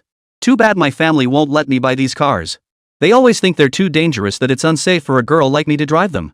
No matter what I say, they just won't agree. To prevent myself from shrinking after adulthood, I guess I'll just have to admire them from afar." Wang Yu wasn't surprised. That's just how the older generation is. To prevent getting shorter as an adult? That's like having your legs broken. As a girl who loves motorcycles and supercars, her family probably thinks she's lost her mind. In the older generation's view, these weren't things a girl should do, they'd never approve. "This bike is yours starting today." Wang Yu pulled out the keys and handed them to Li Meng. "Thanks." Li Meng held the keys, her expression betraying unmistakable delight. She pressed the unlock button. The Apollo IE's signature butterfly doors slowly swung upward. Li Meng's eyes lit up instantly. "So cool," Li Meng murmured to herself. She gently traced the edge of the door, then took a deep breath and slid into the driver's seat. Driving in high heels might be a bit inconvenient. Wang Yu sat in the passenger seat, raising an eyebrow slightly. He pointed at the pair of silver stilettos on her feet. Though he was an experienced driver, he strictly adhered to traffic rules while behind the wheel. Driving in high heels was clearly a major no-no. There are countless roads, but safety comes first. Driving recklessly brings tears to loved ones' eyes. Wang Yozhong had been given a second chance at life and even acquired a system. His promising future was just beginning to unfold. If Li Meng were to crash and die because she was driving in high heels, it would be utterly tragic. "Sorry." Li Meng glanced down at her high heels and immediately realized her mistake. "I got so excited seeing the car, I almost forgot I didn't even take off my heels." A flicker of embarrassment crossed her face before she quickly added, "I'll run to the shop next door to buy a pair of shoes. Wait here for a moment." With that, she swiftly opened the car door and hurried toward the shops lining the street. She usually kept a pair of flat driving shoes in her car. Today, she'd come in her brother's car and, caught up in the moment, hadn't thought to bring them. Chapter 145, please. A moment later. Li Meng returned to the car wearing a pair of white sneakers. "All set. Now I can drive." Her hands gripped the steering wheel firmly, savoring the unique texture of the supercar's wheel as her heartbeat quickened. Wang Yu watched her with a smile, saying nothing. He simply buckled his seatbelt silently. Vroom. As the engine roared to life, the Apollo IE slowly pulled out of the parking spot. Li Meng started off cautiously. After all, this was her first time driving such a high-end supercar. But soon, she was captivated by the car's powerful acceleration and precise handling, gradually letting loose. "Wow, this is so exhilarating. Wang Yu, hold on tight, I'm hitting the gas." Li Meng shouted excitedly as she floored the accelerator. The supercar shot forward like an arrow released from its bow, tearing down the road as the scenery on either side rapidly receded. Upon hearing this, Wang Yu felt a sudden pang in his heart, an inexplicable sense of foreboding rising within him. As expected, as the car sped out of the 60 miles per hour zone, Li Meng's lips curved into a faint smile as her excitement surged. Her eyes burned with a hunger for speed. She glanced at Wang Yu, then slammed the accelerator to the floor. The Apollo IE surged forward with explosive power. The speedometer needle danced wildly, breaking through 120 miles per hour in the blink of an eye. Wind poured through the windows, rustling the items inside the car. Li Meng shouted excitedly, "This is the feeling, whoa. That damn pushback sensation." Wang Yu was pressed flat against the seatback by the sudden acceleration. Gripping the armrests tightly, his heart racing, he shouted, "Li Meng, slow down. This is way too dangerous." This was the city center. But Li Meng showed no intention of slowing down. A series of sharp turns appeared ahead. The car charged toward the curves at breakneck speed, tires screeching against the pavement. "This is so thrilling. Ha ha ha." Li Meng yelled at the top of his lungs, stomping on the gas pedal once more. The engine roared deafeningly, like an enraged beast charging forward recklessly. Slow down. Only Wang Yu's terrified voice echoed in the air. Half an hour later, the car came to a halt beside an unnamed street. Wang Yu and Li Meng walked toward a milk snow ice city shop by the roadside. Li Meng returned the car keys to Wang Yu, still feeling a bit unsatisfied as she remarked, "It truly lives up to its reputation as a globally limited edition supercar. The driving experience was absolutely incredible. Too bad, we could only take it for a spin on the highway. It couldn't show off its true potential." Wang Yu took the keys without a word, unwilling to speak. His stomach churned violently. No sooner had he sat down on a bar stool at the ice cream shop than he clutched his mouth, fighting back the nausea. Seeing this, Li Meng's excitement vanished instantly, replaced by deep concern. "Wang Yu, are you okay? Did you get carsick from driving too fast earlier?" Li Meng hurried over to Wang Yu, her eyes filled with concern. She quickly stood up and jogged to the counter, telling the staff, "Please hurry and get me a room temperature lemonade. Ice is fine too. He's not feeling well." A moment later, Li Meng hurried back with the lemonade, carefully handing it to Wang Yu. "Drink some water and settle down. It's all my fault. I was too impulsive earlier and didn't consider how you'd feel." Her voice carried self-reproach, and her eyes were slightly reddened. Wang Yu took the lemon water, drank a few sips, and felt his stomach discomfort ease slightly. Watching her guilty expression, he waved her off and smiled. "It's fine. Just a moment to recover." Wang Yu finally understood why her family had threatened to break her legs if she dared buy a motorcycle or supercar. If his daughter drove like that, he'd be furious enough to break her legs too. Li Meng usually looked so pretty and ladylike. But behind the wheel, she seemed like a completely different person. Driving like a race car in the heart of Magic City, if she ever hit the track, she'd take off. Wang Yu couldn't help imagining Li Meng standing on a professional track, clad in racing gear and helmet. Noticing Wang Yu's expression, Li Meng's tone softened as she said earnestly, "Why don't I take you for a few laps around the track? You're just a bit unaccustomed to it. A few more laps will help you adjust." Hearing this, Wang Yu's hand holding the lemonade trembled slightly, and the smile on his face instantly froze. His mouth twitched unnaturally as he hastily waved his hands in refusal. "No, absolutely not. I'm still shaken from that last ride. You want to take me back to the track? My heart couldn't handle it." Wang Yu smiled bitterly, recalling how Li Meng had driven him through the city at breakneck speed earlier. The memory still made his scalp tingle. Seeing Wang Yu's intense reaction, Li Meng couldn't help but burst out laughing.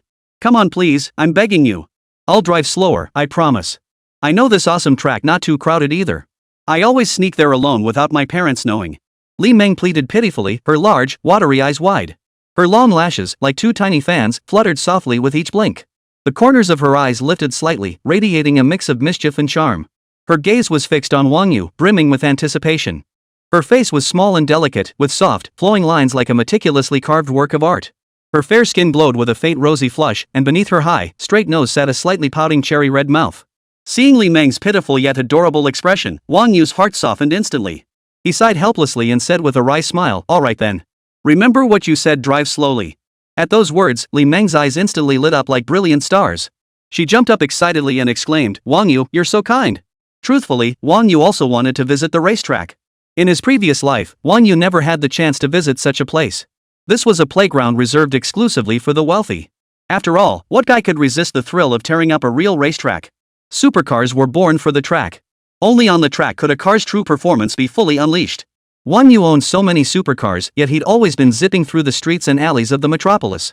Honestly, it's a real waste for these supercars.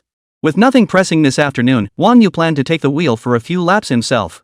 If Li Meng wanted to drive, she could go ahead. Wang Yu certainly wasn't going to sit in the passenger seat with her anymore. If she crashed the car, well, that would be even better. Li Meng could just compensate him by offering herself. Trading an Apollo IE for a beautiful woman's intimate companionship? That deal was a steal no matter how you looked at it. Sitting in the passenger seat of the Apollo IE, Wang Yu watched as the car drove toward the suburbs. He couldn't help asking, "Where are we headed?" They had been driving out of the metropolis for half an hour and had now reached the outskirts. Tianma Mountain Cemetery. Li Meng's lips curved slightly, a hint of mischief flashing in her eyes. "What?" Chapter 146, Accelerate, Accelerate Again. Heh, look how scared you are. Li Meng couldn't help but laugh out loud before explaining, right next to Tianma Mountain Cemetery is the famous Tianma Mountain Raceway in Magic City. Building a professional racetrack like that is incredibly expensive. Constructing it within the city limits of Magic City would cost an astronomical sum, so they built it on Tianma Mountain instead. Tianma Mountain Circuit is basically the budget version of the Magic City International Circuit. I used to sneak here to practice driving. Li Meng continued, too bad the Magic City International Circuit isn't usually open to the public.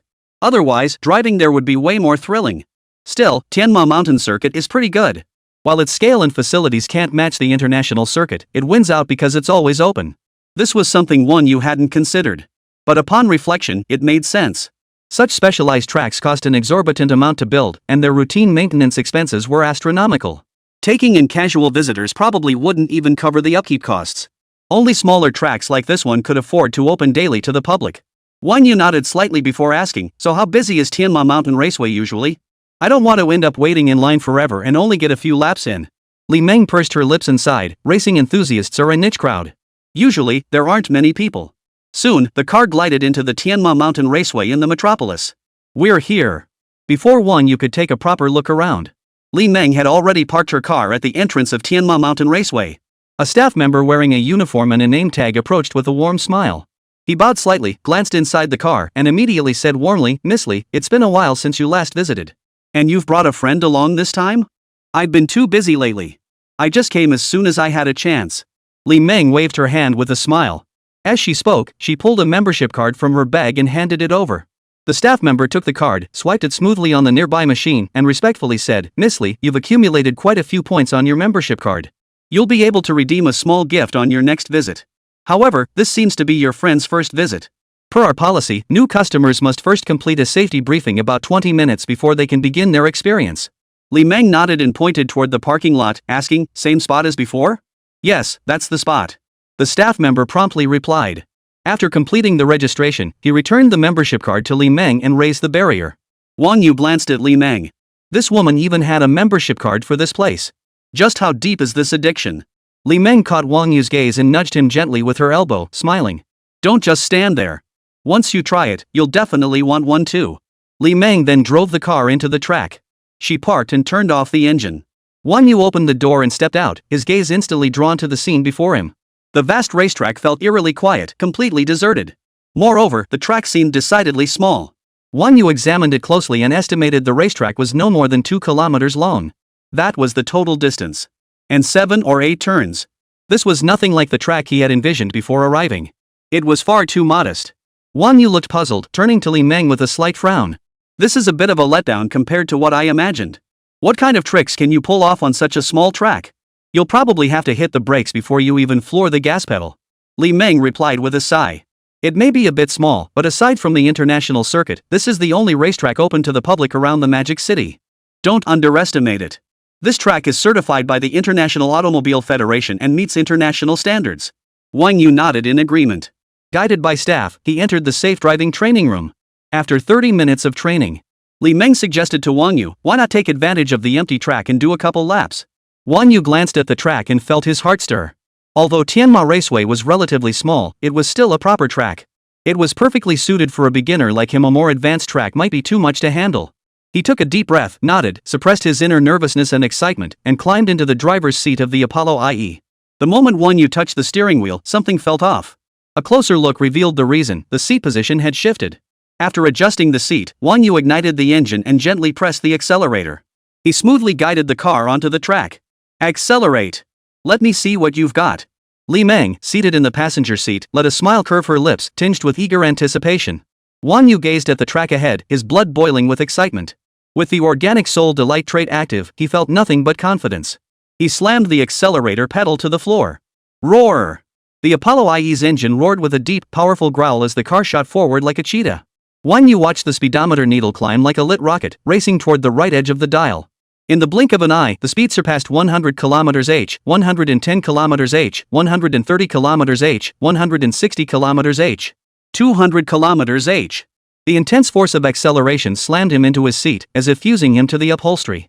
The wind whistled sharply in his ears. Wang Yu felt his head swell, his ears deafened. Even Li Meng's shouts beside him were drowned out. Yet his eyes remained fixed intently on the road ahead, his gaze radiating a near-maddening confidence. This confidence was bestowed upon him by the machine soul's delight. Even as his heart pounded like thunder and blood surged wildly through his veins, he remained utterly certain he could master this machine perfectly. The Apollo IE seemed to have been fully awakened, its speed steadily climbing.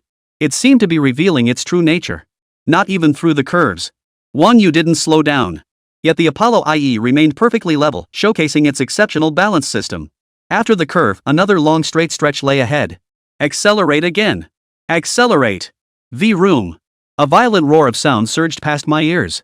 In an instant, the entire track was enveloped by this powerful sonic wave. In just a few dozen seconds, Wang You completed a lap. Without pausing, he yanked the steering wheel and the Apollo IE shot forward like lightning toward the next lap. After several consecutive laps, Wang Yu finally came to a halt, still feeling a lingering sense of satisfaction. Indeed. Driving a supercar demands a professional track. That's the real thrill. Parking the car, Wang Yu removed his helmet and let out a long breath. Wang Yu, I never expected your skills to be this good. You're practically on par with professional racers. Li Meng looked at Wang Yu with surprise. You didn't even slow down for the corners. Is this your first time at the racetrack? Wang Yu smiled faintly. It really was my first time. Li Meng's eyes widened, her face etched with disbelief. That's unbelievable. To perform like this on your first try, did you secretly practice? Maybe I just have a knack for this track. It felt incredibly smooth from the start. Wang Yu shrugged, offering a mysterious smile. Chapter 147, You're not from around here, are you? Wang Yu knew deep down that the machine soul delighted entry had played a crucial role. But he had no intention of letting anyone know about the system's existence. He unbuckled his seatbelt, opened the door, and stepped out. Li Meng also stepped out from the passenger seat. Watching Wang Yu stand motionless beside her, she asked with a hint of puzzlement, Aren't you getting in the passenger seat? I can show you my true capabilities. No need. You drive. I'll just get some fresh air. Wang Yu waved his hand, declining outright. He'd have to be out of his mind to ride in her car. She drove like a maniac in the city earlier. Who knew how crazy she'd go on the racetrack? Though they'd only met less than a day ago, he was still Li Meng's future boss. He had no intention of making another fool of himself. Fine then. Li Meng could only nod helplessly. I've driven this track countless times, but this is my first time in a top-tier supercar. Li Meng took the keys from Wang Yu's hand. He slid into the driver's seat with a crisp motion, slamming the door shut in one fluid motion. The engine roared to life once more. The sound was even more frenzied than when Wang Yu had driven it earlier. The Apollo IE shot forward like an arrow released from its bow. Wang Yu stood by the track, arms crossed over his chest, his eyes darting rapidly as the car sped past. After several laps, Li Meng skillfully downshifted and braked, bringing the car to a smooth stop right in front of Wang Yu.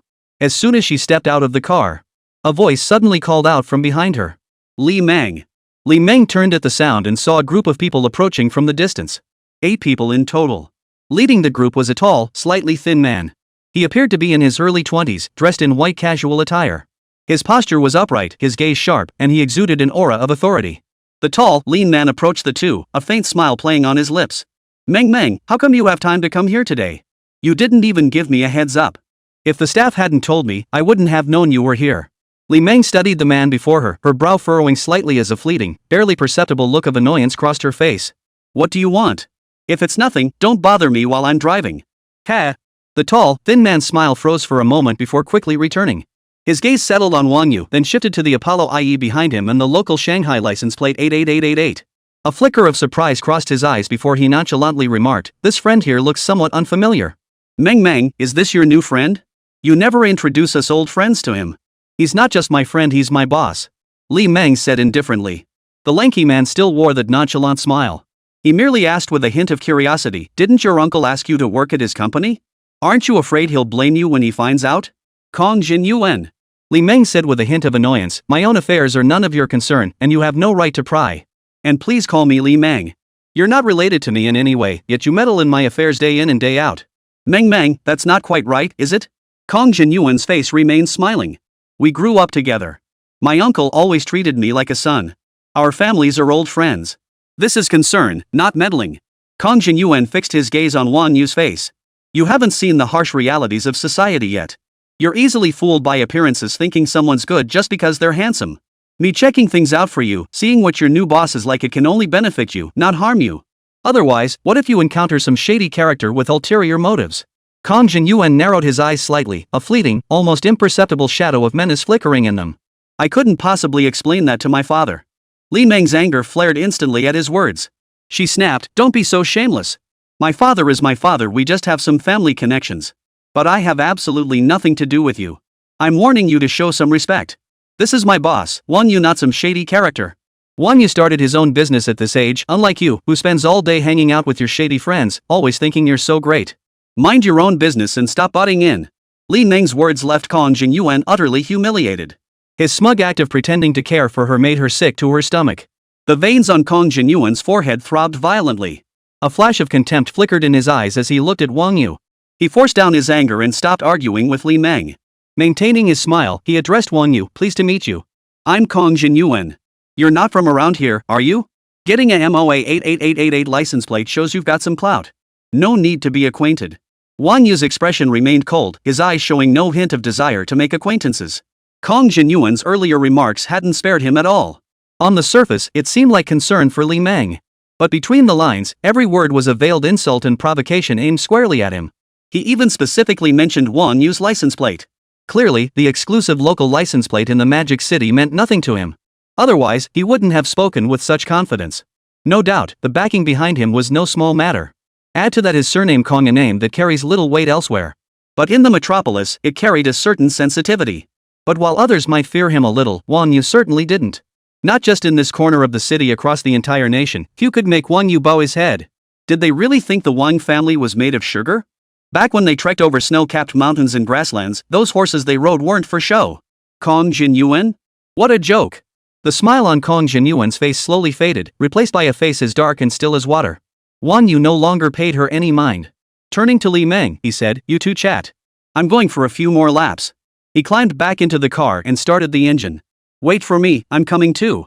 Li Meng hurried toward Wang Yu's car, deftly pulling open the door and sliding into the passenger seat. Wang Yu skillfully maneuvered the car, speeding toward the track. He didn't want to deal with people like that, nor did he care about the relationship between Kong Jinyuan and Li Meng. Today, only the racetrack could spark his interest. Damn, brother Kong, this kid's getting cocky. Yeah, looks like your reputation isn't holding up. Who'd have thought brother Kong would ever be looked down on in the Magic City? Exactly. On our turf, I've never seen anyone this cocky. Young Master Kong, just say the word. We'll charge right in and teach him a lesson. Someone who can get a Magic A88888 license plate at such a young age, he's probably no ordinary guy. A young man wearing black-rimmed glasses, who appeared relatively composed, pushed his spectacles up and frowned as he analyzed the situation. Who cares if he's special or not? A punk with dyed yellow hair beside Kong Jinyuan piped up, who doesn't know Kong's clout around here? Even if he's got some connections, he'd better think twice. Messing with our Kong is just asking for trouble. Chapter 148, You Dare to Hit My Car?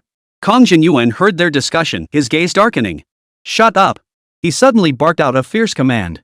Startled by his sudden outburst, the group exchanged nervous glances and fell silent. Seems I've been too low-key lately. It's been ages since anyone dared to disrespect me. His face darkened menacing. Kong Jinyuan immediately turned and strode toward the yellow Lamborghini Huracan LP Spider parked nearby. Brother Kong, what are you doing? The bespectacled young man, sensing trouble, immediately stepped forward to block Kong Jinyuan. Brother Kong, don't act impulsively. This could get us into serious trouble. This racetrack is packed with people and cameras everywhere. We'll get caught on tape for sure. If that footage ends up online, the public backlash won't be good for us. At that moment, the guy with the yellow hair chimed in, Brother Kong, if Wang Yu can get his hands on a license plate like that, he's probably got some powerful connections. If we hurt him, the people behind him won't let it slide. We'll all be in deep trouble. Kong Jinyuan frowned, ignoring their warnings. After getting into the Lamborghini, he started the engine. He slammed his foot down on the accelerator.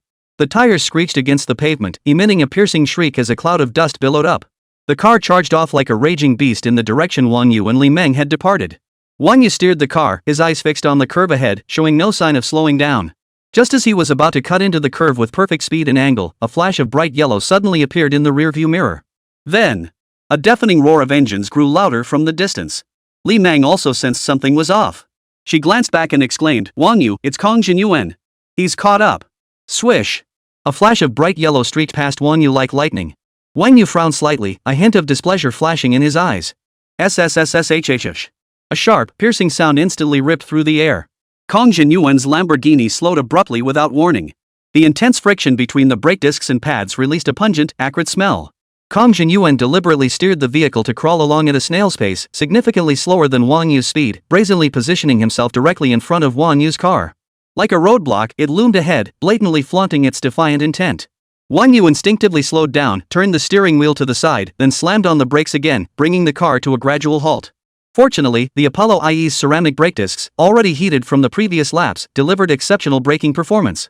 The car came to a steady halt amid the sharp screech of friction. Wang Yu stared at the Lamborghini ahead, his expression dark as water. Li Meng let out a terrified scream. Immediately afterward, her face twisted with fury as she leaned out the window and yelled at Kong Jinyuan's car, "Kong Jinyuan, have you lost your mind? You reckless bastard.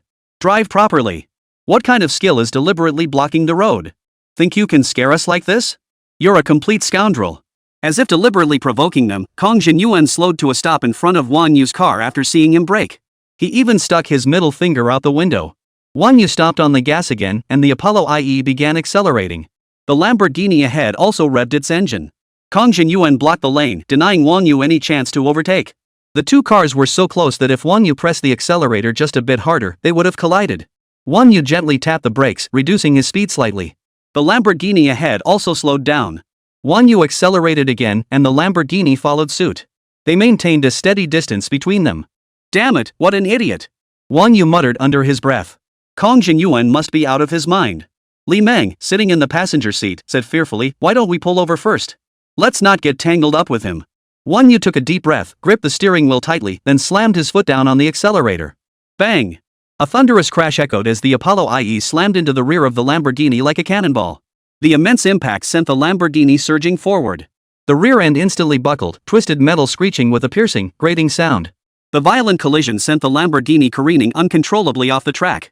Kong Jinyuan was also jolted senseless by the sudden impact, his head nearly smashing into the steering wheel. His eyes widened in terror as he frantically turned the steering wheel, desperately trying to regain control. Squeal! The tires spun wildly on the ground, billowing plumes of blue smoke. The sharp screech of rubber against asphalt left a long, black trail along the track's edge. "No!" Kong Jinyuan screamed in despair. The Lamborghini slammed straight into the track's guardrail. Boom!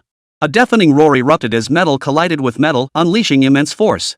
The guardrail twisted and buckled from the impact. The Lamborghini's front end was severely damaged, and the airbags instantly deployed, tightly enveloping Kong Jinyuan. Simultaneously, the Apollo IE's front end caved in due to the impact's recoil force. The bumper was twisted beyond recognition, part of it dangling beneath the front end. The headlights shattered into a scattering of glass fragments across the ground. Kong Jinyuan was tightly restrained in the driver's seat by the airbag. His head slammed against the airbag before rebounding forcefully back onto the seat. His unguarded temple slammed against the steering wheel's edge, instantly splitting open. Bright red blood trickled down his cheek. He gasped for breath, his chest heaving violently, his eyes filled with terror and rage. "Wang Yu, how dare you ram my car?" Kong Jinyuan ignored the wound at his temple for now, staring at his beloved car in its mangled state. His fists clenched, he slammed them against the deflated airbag. "This isn't over. Damn it." Kong Jinyuan didn't have many hobbies, but street racing was one of them. He'd loved cars since childhood. As an adult, he frequented major racetracks, mastering professional racing skills by his early 20s. Lamborghini Huracan LP Spider. To get his hands on it, he pulled countless strings and waited over half a year before finally taking delivery. The entire Shanghai elite knew Kong Jinyuan cherished his cars above all else. This Lamborghini Huracan LP Spider was his absolute favorite. Due to family circumstances, he must maintain a low profile. The higher one's position, the more one must be cautious in speech and action. His family had forbidden him from buying luxury cars, but he simply couldn't resist. He secretly purchased it under a friend's name, keeping it hidden from his parents. He even refused his friends' requests to take it for a spin. He cherished it himself, meticulously wiping down the bodywork before every drive, not tolerating even a speck of dust. Forget about Wang Yu wrecking his car, even the slightest scratch would make Kong Jinyuan make him pay. Wang Yu's expression remained cold. Ignoring Li Meng's terrified screams beside him, he slid the steering wheel, aligning the front of his car with the Lamborghini's body. Roar! Roar! Roar! The Apollo IE roared to life under Wang Yu's command, poised for action. "Trying to scare me?" Kong Jinyuan watched Wang Yu's actions, sneered coldly, and shouted, "Try hitting me again." Chapter 149, Has he always been this brave? Kong Jinyuan sat calmly in the car, as steady as a mountain. He refused to believe Wang Yu would dare to ram him again. Did he really think he was easily intimidated? Based on his experience, the force Wang Yu was building up now would leave him either dead or severely injured, even inside the car. "Go ahead. If you've got the guts, ram me again. Let's see if you're ready to rot in prison for the rest of your life. You spineless coward. Let's see if you've got the guts." Kong Jinyuan's beloved car had been rammed, and he was seething with pent-up rage with nowhere to vent it. He went straight for Wang Yu. Given his status, who in the city would dare touch him? If anything happened to Kong Jinyuan, no matter how powerful Wang Yu's connections were, he'd be skinned alive. This thought bolstered Kong Jinyuan's confidence, his expression growing increasingly arrogant. The next moment, Kong Jinyuan's smile froze on his face. He'd been tinkering with cars since childhood. He knew every detail about a car's performance. Kong Jinyuan knew Wang Yu wasn't joking the moment he heard the increasingly urgent roar of his engine. This was for real. Hell. Kong Jinyuan cursed aloud. The blood drained from his face as he frantically unbuckled his seatbelt, scrambling to open the door and leap out. Kong Jinyuan hit the ground. Shards of glass pierced his body, and excruciating pain instantly overwhelmed him, forcing him to let out an agonized scream. He struggled to his feet, desperate to escape. Just as he managed to stand upright, he saw Wang Yu's Apollo IE crash into his Lamborghini once more. Boom! A deafening roar echoed across the entire racetrack, accompanied by the crowd's gasps and screams. The Lamborghini was completely wrecked by the impact. The entire front end vanished. The entire vehicle was crushed, with only the central section of the body remaining somewhat intact. Wang Yu's eyes were cold and unyielding. Clearly, he wasn't about to let this car off the hook. He backed up a distance, tires screeching against the asphalt. Then the car accelerated once more, crashing into the mangled wreckage of the Lamborghini. Wang Yu, stop. Stop this. Calm down. Li Meng clutched the interior handle tightly, her voice breaking with tears. Wang Yu paid no heed, repeating the same action over and over. Only when the Lamborghini was reduced to a heap of scrap metal did he finally stop. Everyone in the arena watched the Lamborghini. Their expressions varied. The Lamborghini before them was beyond salvage. It was nothing but a pile of scrap metal. There was no point in repairing it. With that money, buying a new car would be a better deal. As for Wang Yu's Apollo IE, it wasn't much better off. The front end is severely mangled. But Wang Yu didn't care. It was just a car worth tens of millions. He felt it was well worth it to trade tens of millions for his last breath. Trapped inside the badly mangled Apollo IE, the doors were twisted shut by the impact and wouldn't budge. Without hesitation, he raised his foot and delivered a powerful kick to the door. With a loud bang, the door burst open, sending shards of broken glass flying everywhere. Wang Yu calmly stepped out of the vehicle. It was just a pity he hadn't brought his bodyguards today. Otherwise, this wouldn't have been as simple as a car crash. He brushed the dust off his clothes. Other than that, not a single scratch marred his body. Wang Yu came to a halt, his gaze sweeping over the surrounding crowd before settling on Kong Jinyuan not far away. Kong Jinyuan sat slumped on the ground, looking utterly disheveled. Shards of broken glass were embedded in his clothes and skin, blood seeping steadily from the wounds, staining his garments crimson. Still shaken, Kong Jinyuan slowly regained his senses. Filled with rage, he strode toward Wang Yu. Several friends, seeing this, followed behind Kong Jinyuan, surrounding Wang Yu completely. Li Meng struggled to extricate herself from the mangled Apollo IE. She didn't bother to fix her messy hair or dust-covered clothes. Stumbling over to Wang Yu, she shouted at Kong Jinyuan and the others, "Don't act rashly. Let's talk this out. Kong Jinyuan, you're the one in the wrong here, not Wang Yu. If you dare lay a finger on him, I'll find your grandfather and have him deal with you." Kong Jinyuan ignored Li Meng, disregarding her attempts to intervene as he fixed his gaze on Wang Yu. "How dare you?" His eyes blazing red, his face contorted with rage, he snarled at Wang Yu, "Do you even know the consequences of what you've done?" His beloved car was destroyed. He'd been scared out of the car, covered in injuries, and lost face in front of his friends. Kong Jinyuan had never been so utterly humiliated in his entire life. Consequences? I've never been afraid of the consequences of my actions. Wang Yu remained calm, a hint of disdain in his eyes as he sneered, "You're not actually heartbroken over your car, are you? No way. No way. A mere few $1 million wreck? Destroyed? So be it. My car worth tens of millions is scrapped, and I, an outsider, couldn't care less. You, a native of this metropolis, surely won't fly off the handle over a single vehicle, right?" Wang Yu crossed his arms, tilting his head slightly as he regarded Kong Jinyuan with a look of pure amusement. "If you're that heartbroken, I'll be generous. I'll compensate you with a toy car. How about that? If that's still not enough, my old Apollo IE might be worth something. Sell it for scrap metal, chip in some cash yourself, and buy yourself a new ride." Wang Yu glanced at the wrecked Lamborghini. "Next time you drive, be careful. You were lucky it was me. If you'd run into someone with a short fuse, it wouldn't just be the car that ended up wrecked." As Wang Yu finished speaking, the surrounding area gradually fell silent. Kong Jinyuan's friends exchanged glances, looking at each other in disbelief. Has he always been this bold? Did he realize this would only enrage Kong Jinyuan completely? The friends accompanying Kong Jinyuan nearly dropped their jaws upon hearing Wang Yu's words. Their eyes were filled with regret. As Kong Jinyuan's friends, they knew all too well the power behind his family. It wasn't as if there hadn't been rich second-generation types who tried to provoke Kong Jinyuan before. But someone as ruthless as Wang Yu, who not only wrecked his car but nearly cost Kong Jinyuan his life, was a first for them. Li Meng also shot Wang Yu a surprised glance. She knew Wang Yu's company had a paid-in capital of 10 billion yuan, and his family's influence was undoubtedly substantial. Otherwise, her brother wouldn't have been trying to curry favor with Wang Yu by introducing her to him. After this brief interaction, Li Meng also recognized that Wang Yu wasn't the type to act without thinking. He possessed a level of composure and calmness uncommon for someone his age. Yet Wang Yu had still acted this way. This signaled that Wang Yu fundamentally held Kong Jinyuan in contempt. His actions must stem from absolute confidence. Watching Wang Yu's composed demeanor, Li Meng couldn't help but feel a pang of unease. Kong Jinyuan's background was no simple matter. Li Meng took a deep breath and urgently warned Wang Yu, "Don't take this lightly. Kong Jinyuan's connections are truly formidable. His family has extensive connections in both political and business circles. He's got a huge network. After you've offended him this badly today, he won't let it go easily." "Now you're scared? Too late." Kong Jinyuan bellowed. "Wang Yu, you think having a little money lets you run wild in Shanghai? How naive. You think I can't make you vanish from this city with a flick of my finger? Your company will end up under my name. Get down on your knees and beg for mercy right now. Maybe I'll show mercy and let you off." Chapter 150, You're all grown up now. "Oh?"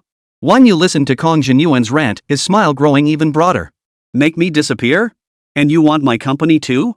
You think you can make me beg for mercy? You must still be dreaming." Wang Yu tilted his head back slightly, a sharp gleam flashing in his eyes. "I'm actually curious, how exactly do you plan to make me disappear? With these few friends of yours? Or those so-called connections in your family? Kong Jinyuan, let's call it a day. Continuing this won't do any of us any good." Li Meng hurried forward, spreading her arms to separate them. "Calm down, everyone. Escalating this won't benefit anyone. Besides, you were in the wrong to begin with. Wang Yu was just acting on impulse." "Li Meng, stop defending him." Kong Jinyuan shot Li Meng a fierce glare. "Me at fault? He rammed my car and humiliated me. If I hadn't reacted fast, I'd be calling an ambulance right now. If I let this slide, how am I supposed to keep my reputation in Shanghai? How will people see me? How will they see the Kong family?" No sooner had Kong Jinyuan finished speaking. The yellow-haired youth beside him leaped forward, pointing an accusing finger at Wang Yu and snarling, "You country bumpkin. Don't think having a few bucks lets you run wild here. You'd better give our young Master Kong a proper explanation today, or you'll regret it." Li Meng took a deep breath and declared, "Wang Yu came with me. If you have a problem, take it up with me." The statement stunned everyone present.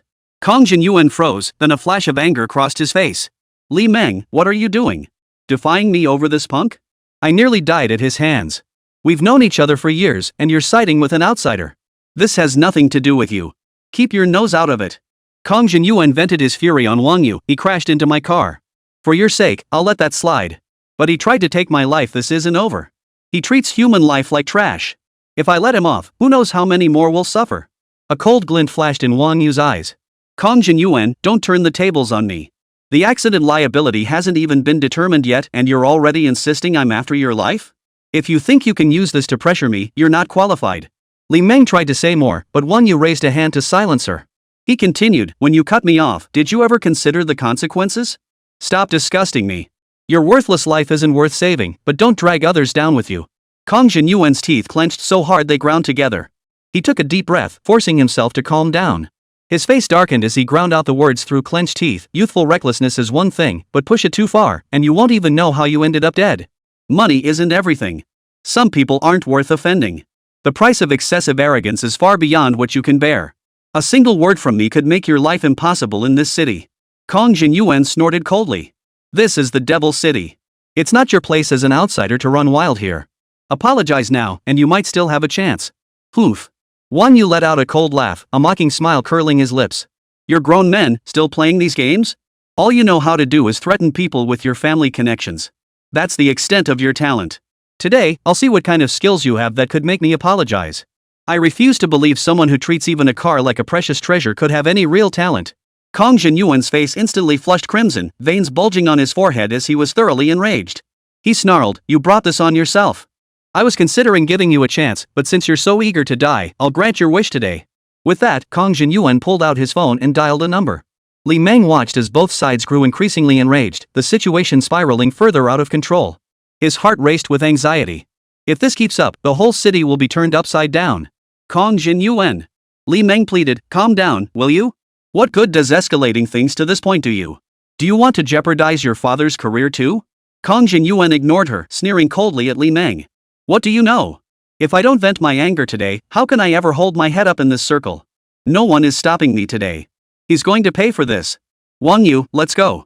Li Meng turned and took Wang Yu's hand, intending to leave first. "This started because of me. I'll handle the rest. You don't need to get involved. Don't get into a fight with him. Kong Jinyuan's lost his mind. Let's just leave, okay? Kong Jinyuan was on the phone. Suddenly seeing Li Meng take Wang Yu's hand of her own accord, he immediately grew frantic. Kong Jinyuan and Li Meng had been childhood sweethearts. In his heart, Li Meng had always been the one he was meant for. He had never even held her hand. At that moment, Kong Jinyuan felt a surge of blood rush to his head. Intense jealousy and rage completely overwhelmed his rationality. Surround both of them. This isn't over yet. Kong Jinyuan shouted at his friends. Kong Jinyuan, do you really want to take this to the bitter end? Li Meng retorted, I'm calling my father right now. Do you really want to escalate this beyond repair and embarrass our elders? With that, Li Meng pulled out her phone, ready to dial. Wang You reached out to stop her. Li Meng looked at Wang Yu with confusion, unsure why he was stopping her. No need for you to intervene. Wang Yu said calmly, the fact that I'm still standing here proves I've got this under control. I've been bored lately anyway. Playing along with him might be a decent way to pass the time. Whether it's his background or anything else, I'll take him on. I'll see it through to the end. Let's see if it's you who dies today, or me who lives. If he doesn't kneel before me today, I'll leave this city myself. No sooner had Wang Yu finished speaking, Kong Jinyuan's friends nearly burst out laughing. They couldn't help but admire Wang Yu's audacity. To dare challenge Kong Jinyuan in the demon city, he must have the guts of a tiger and the heart of a leopard. And to demand Kong Jinyuan kneel and beg for mercy. At first, they'd worried Wang Yu might have some powerful connections. But now it seemed Wang Yu was just a reckless fool, completely ignorant of his own limitations. Did he think the demon city was some backwater? How dare he be so arrogant? This kid must be living in a dream world. The blonde-haired man laughed, slapping his thigh. He actually wants young Master Kong to beg for mercy on his knees? Looks like he doesn't know his own weight. Another obese man chimed in, exactly. In Shanghai, young Master Kong could make the ground shake with a single stomp. And this guy has the nerve to talk big? He'll be crying soon enough. Kong Jinyuan listened to his friend's mockery, his smile only growing wider. He wore no pretense of disdain in his eyes as he spoke into the phone, I'm at Tianma Mountain Raceway. Bring some men over immediately. After hanging up, Kong Jinyuan walked over to his beloved car. Gazing at the wrecked Lamborghini, his expression darkened. His hand gripping the phone clenched unconsciously. Chapter 151, Power is the Ultimate Goal. Wang Yu watched Kong Jinyuan summon his men, his expression unreadable. Li Meng, standing nearby, grew increasingly anxious. Seeing Wang Yu make no move, she couldn't help whispering, Wang Yu, I know your family isn't simple either, but Kong Jinyuan isn't as easy to deal with as you think. His father is the vice mayor of Magic City. He's got connections in both politics and business. How can we possibly compete with him? You should contact your family immediately. This is Magic City, your family's influence won't reach this far. Beads of sweat formed on Li Meng's forehead as she spoke nervously, if your family can't help, I'll contact my dad. Our families have some connections that might make a difference. Don't panic yet. Let's wait a bit longer. Wang Yu shook his head gently. His nonchalant demeanor clearly showed he hadn't taken Li Meng's words seriously.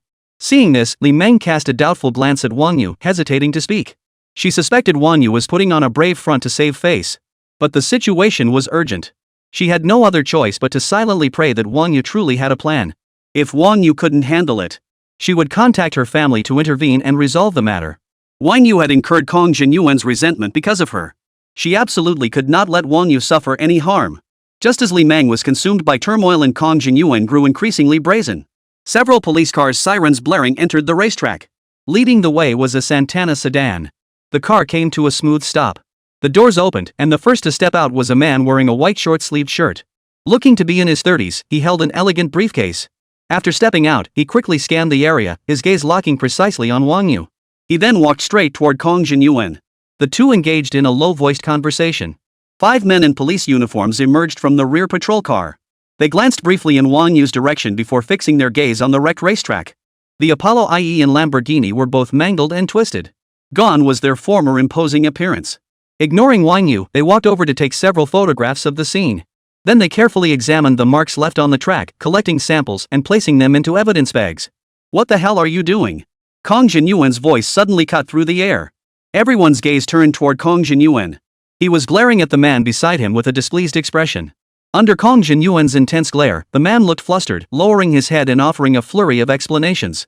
Kong Jinyuan shot a glance toward Wang Yu and whispered, how come we can't find any information on this guy? Doesn't he have a company? Can't we find the registration details? Did you even check? The man pulled a stack of documents from his briefcase, beads of sweat forming on his forehead as he hurriedly explained, Young Master Kong, I've checked everything. But his company's registration details seem deliberately tampered with. All the crucial information is blurred out, and even the legal representative's contact number is invalid. Young Master Kong, I wouldn't dare deceive you. I pulled every string I had, even enlisted help from my connections in the underworld. But this Wang Yu, it's like he materialized out of thin air. Every lead just stops at some point. And his family background? We know absolutely nothing. Kong Jinyuan's brow furrowed as a sense of foreboding washed over him. After a moment of deep thought, he let out a cold laugh. Looks like this kid has some skills after all. No wonder he dares to talk big. He had braced himself for the lack of information on Wang Yu. After all, the man before him was merely a lowly squad leader. His position wasn't particularly high, so it was only natural that nothing could be found. Given Wang Yu's arrogance, it wouldn't make sense if he could be easily investigated. But even if Wang Yu had some connections, Kong Jinyuan didn't give it a second thought. In the Demon City, dragons must coil for him, tigers must lie low. No one was above his authority. Young Master Kong, perhaps we should wait a bit longer? Until we have a clearer picture?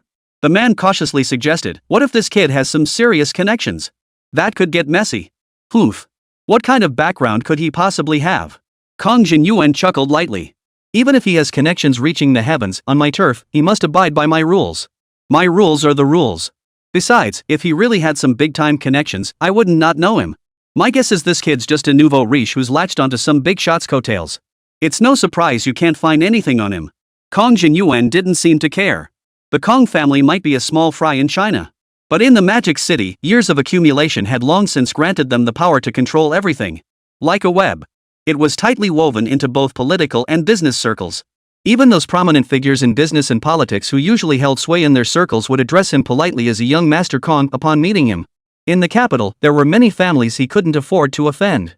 But a nouveau riche upstart from some backwater town? Kong Jinyuan couldn't care less. So what if he was rich? In Huagua, power and influence reigned supreme. With a flick of his finger, Kong Jinyuan could decide the fate of an entire company. All right. Seeing Kong Jinyuan's resolute stance, the man saw no point in further persuasion and turned to walk toward the police officers. He approached them and whispered something in their ears. The officers nodded slightly in understanding. They then approached Wang Yu and stated, Wang Yu, correct? Based on the evidence we currently possess, this incident is riddled with suspicious circumstances. We suspect you may be involved in intentional homicide. We now require you to accompany us to the police station to assist with the investigation. Kong Jinyuan stood nearby, a smug, cold smile playing on his lips. Even now, Wang Yu remained passive and resigned. Clearly at a loss, he didn't know what to do. Kong Jinyuan crossed his arms, adopting a posture of watching a show, ready to relish Wang Yu's panic as he was led away. At least he has some composure. He's still holding it together at this point. Ha ha ha. Kong Jinyuan's grin grew wider as he sneered, what? Still putting on a brave face? Wait till you're in the police station, see if you can stay so calm then. I'll be damned if I don't see how long you can keep this up. Wang Yu sighed in disappointment at Kong Jinyuan's arrogant demeanor. He thought Kong Jinyuan had some thunderous tactics up his sleeve. Turns out it's just these few beat cops. Wang Yu felt a pang of disappointment. Was it really worth involving his family over such a minor matter? He shook his head. He slowly pulled a phone from his pocket and dialed a number. After only a few rings, the call was answered. A deep voice came from the other end. Xiao Yu, why are you calling out of the blue? Wang Yu took a deep breath, forcing his voice to remain calm. Dad, someone is falsely accusing me of intentional homicide. Intentional homicide? Wang Jiangwo sounded exasperated on the other end. As long as you don't start trouble yourself, no one can bully you. Whatever happens, I'll handle it for you. Now they're picking on my son? Who the hell has the nerve? Wang Yu briefly recounted the conflict with Kong Jinyuan. This guy's family isn't simple. Rumor has it he's some deputy mayor of Magic City or something. Now they want to take me away in handcuffs. Wang Yu said with a faint smile. Deputy mayor of Magic City? Yes. Tell me the specifics. Wang Jiangwo replied, his tone turning serious. Chapter 152, preparing to take care of you too. Young Master Kong, this. The man in the short-sleeved shirt beside him glanced at Kong Jinyuan hesitantly. He signaled whether to interrupt Wang Yu's call. What's the big deal? Let's see what tricks he's got up his sleeve. Kong Jinyuan shook his head. I'll see just who's backing him and how powerful they are to dare challenge me. From the moment Kong Jinyuan made that call to mobilize the forces of the state, the nature of this incident changed. This was no longer a conflict between Wang Yu and him. It had become a contest between two families. In this circle of power, resorting to violence was the most primitive approach. Power struggles were commonplace among the privileged class. Beneath the surface, currents of influence swirled, while outwardly, all appeared calm. Now it seemed. Wang Yu was merely putting on a brave face. Wang Yu ignored Kong Jinyuan and explained the situation clearly to Wang Jiangwo on the other end of the phone. The system rationalized it at the cognitive level. Wang Yu disclosed everything, the company's actual payment of 10 billion yuan and the Apollo IE deal, without holding anything back. So what happened after he cut you off? Wang Jiangwo's tone remained flat, showing no surprise at Wang Yu's wealth. He simply assumed it was money from Wang Yu's grandfather or maternal grandfather. Though the amount was substantial, it wasn't a big deal. After all, he was his son, a little indulgence was only natural. He cut me off, nearly causing me to lose control and crash.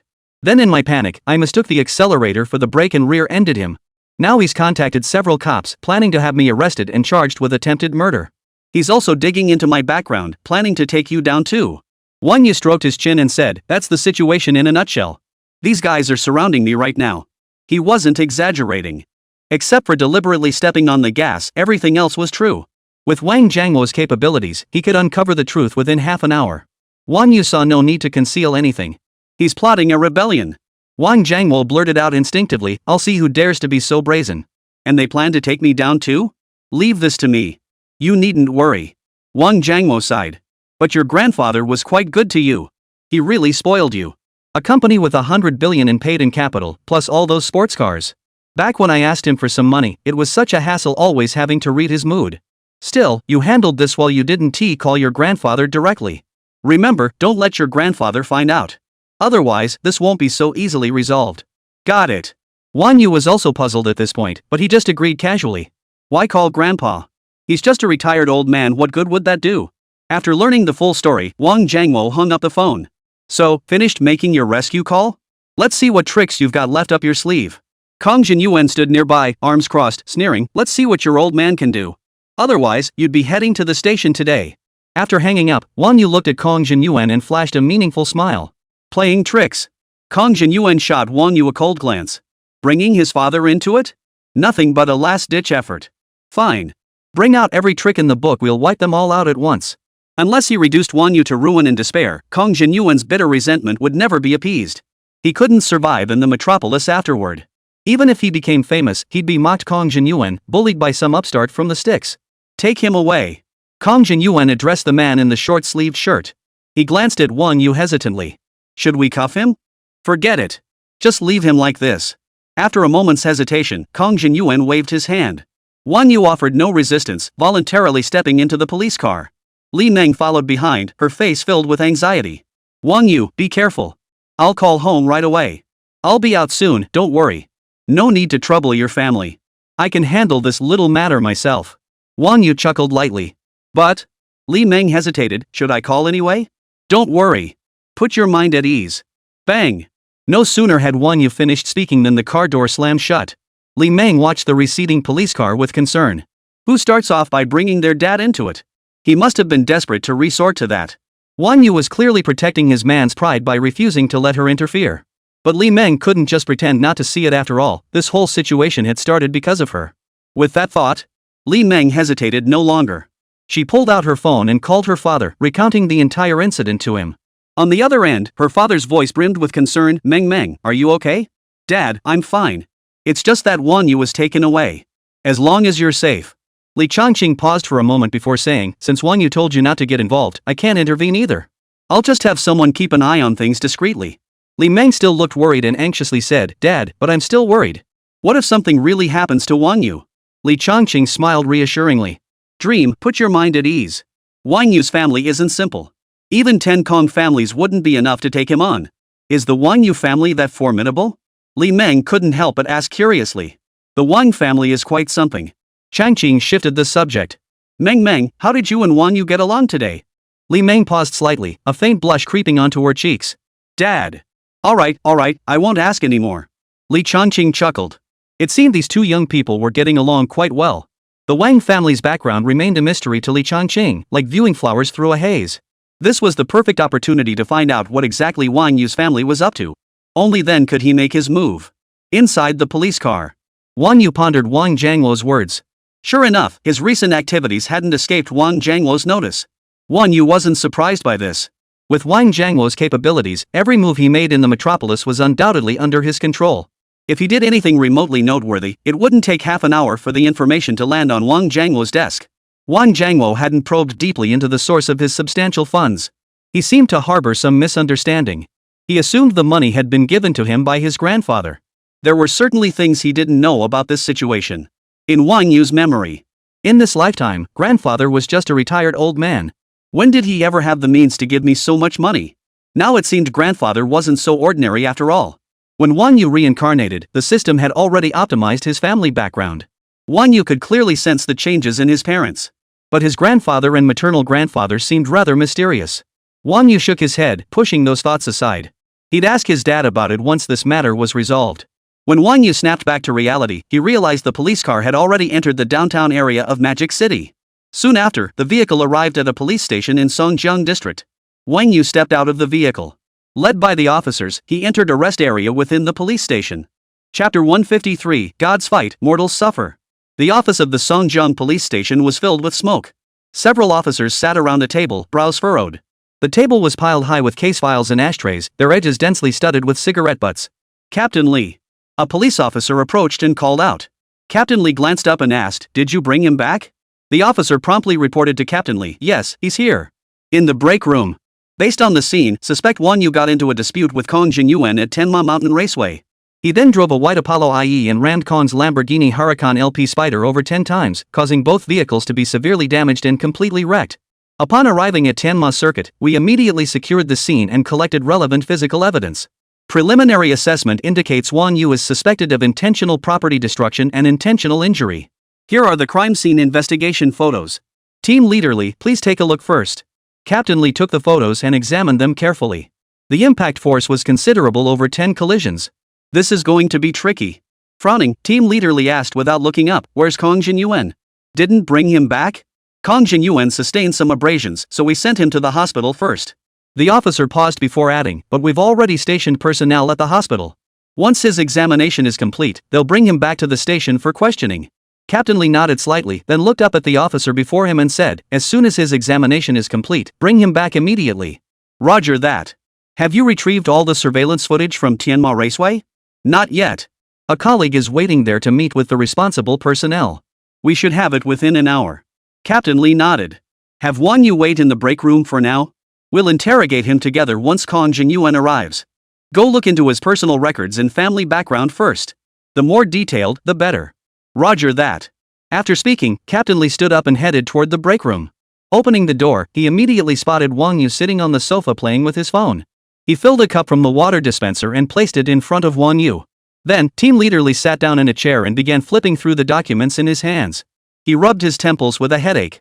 This case had started out as a routine investigation. But now it involved Kong Jinyuan and this Wang Yu, whose background remained unknown. That changed everything.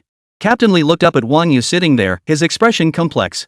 Though little information could be found on Wang Yu, he was clearly wealthy.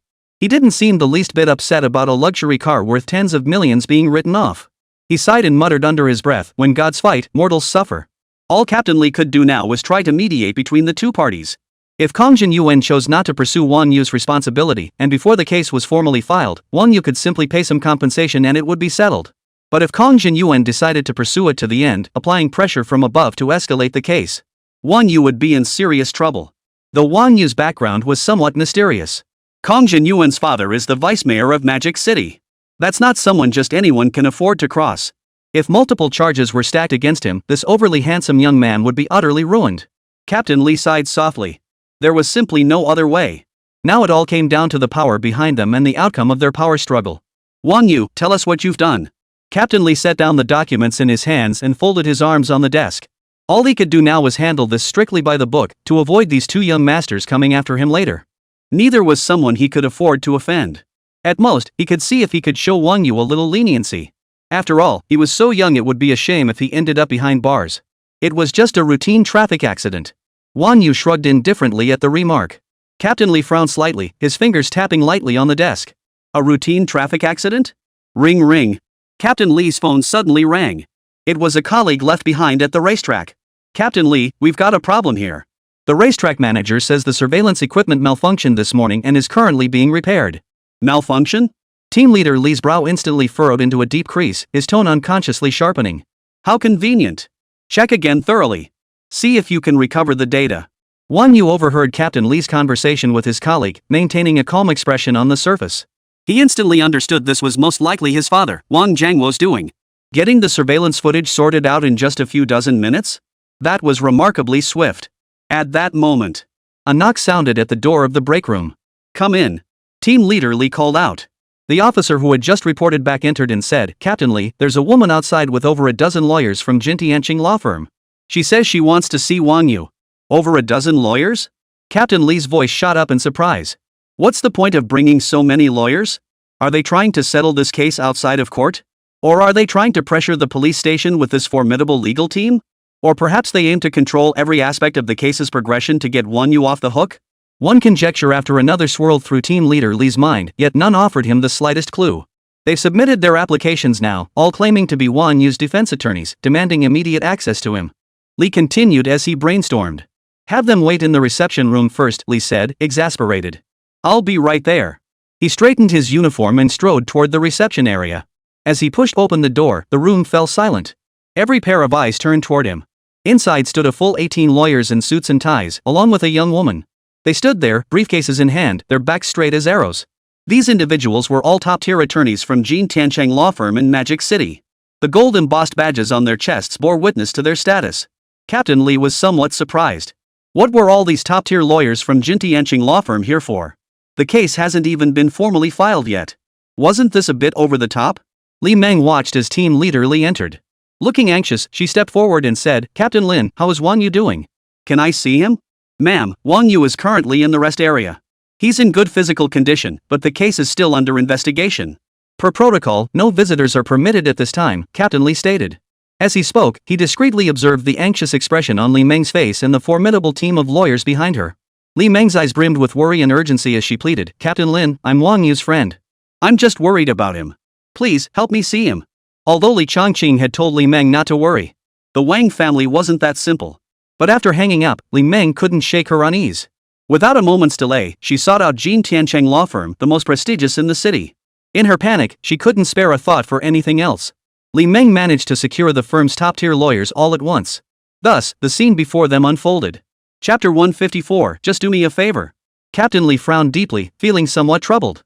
At that very moment, a figure stepped forward from the crowd. He appeared to be in his 50s, with a few strands of gray hair at his temples, wearing a pair of gold-rimmed glasses. He carried a briefcase in his hand. What caught the eye most was the ring on his right ring finger. Its design was simple and elegant. Engraved on the ring face was a distinctive family crest, a token passed down through generations in the legal profession. Only those in the legal profession, where generations of family members have steadfastly upheld legal justice, making the defense of fairness their mission, and accumulated reputation and prestige over generations, are qualified to possess this ring, a symbol of supreme honor and profound heritage. "Captain Li, I'm Wang Yeding, lead attorney at Jintianqing law firm." Captain Li's brow furrowed slightly as he shook Wang Yeding's hand. It's safe to say no police officer enjoys dealing with lawyers. In Huagua, these people were nothing but troublemakers. Beyond following procedures, they rarely play a decisive role. But they sure were a pain. Of course, some lawyers have extensive connections and considerable influence. Even so, they rarely play a decisive role in cases, merely leveraging their connections to navigate the system. Captain Li, I'm here as Wang Yu's defense attorney, hoping to provide him with lawful and professional assistance. Wang Yeding's tone was calm, yet his eyes behind the glasses gleamed with sharpness and unwavering resolve. I understand the rigorous procedures of police investigations and respect your work. But as Wang Yu's attorney, I have a duty to ensure his legal rights are fully protected. Wang Yeding's words were well-reasoned and justified. Captain Li was rendered speechless, finding no grounds to refuse.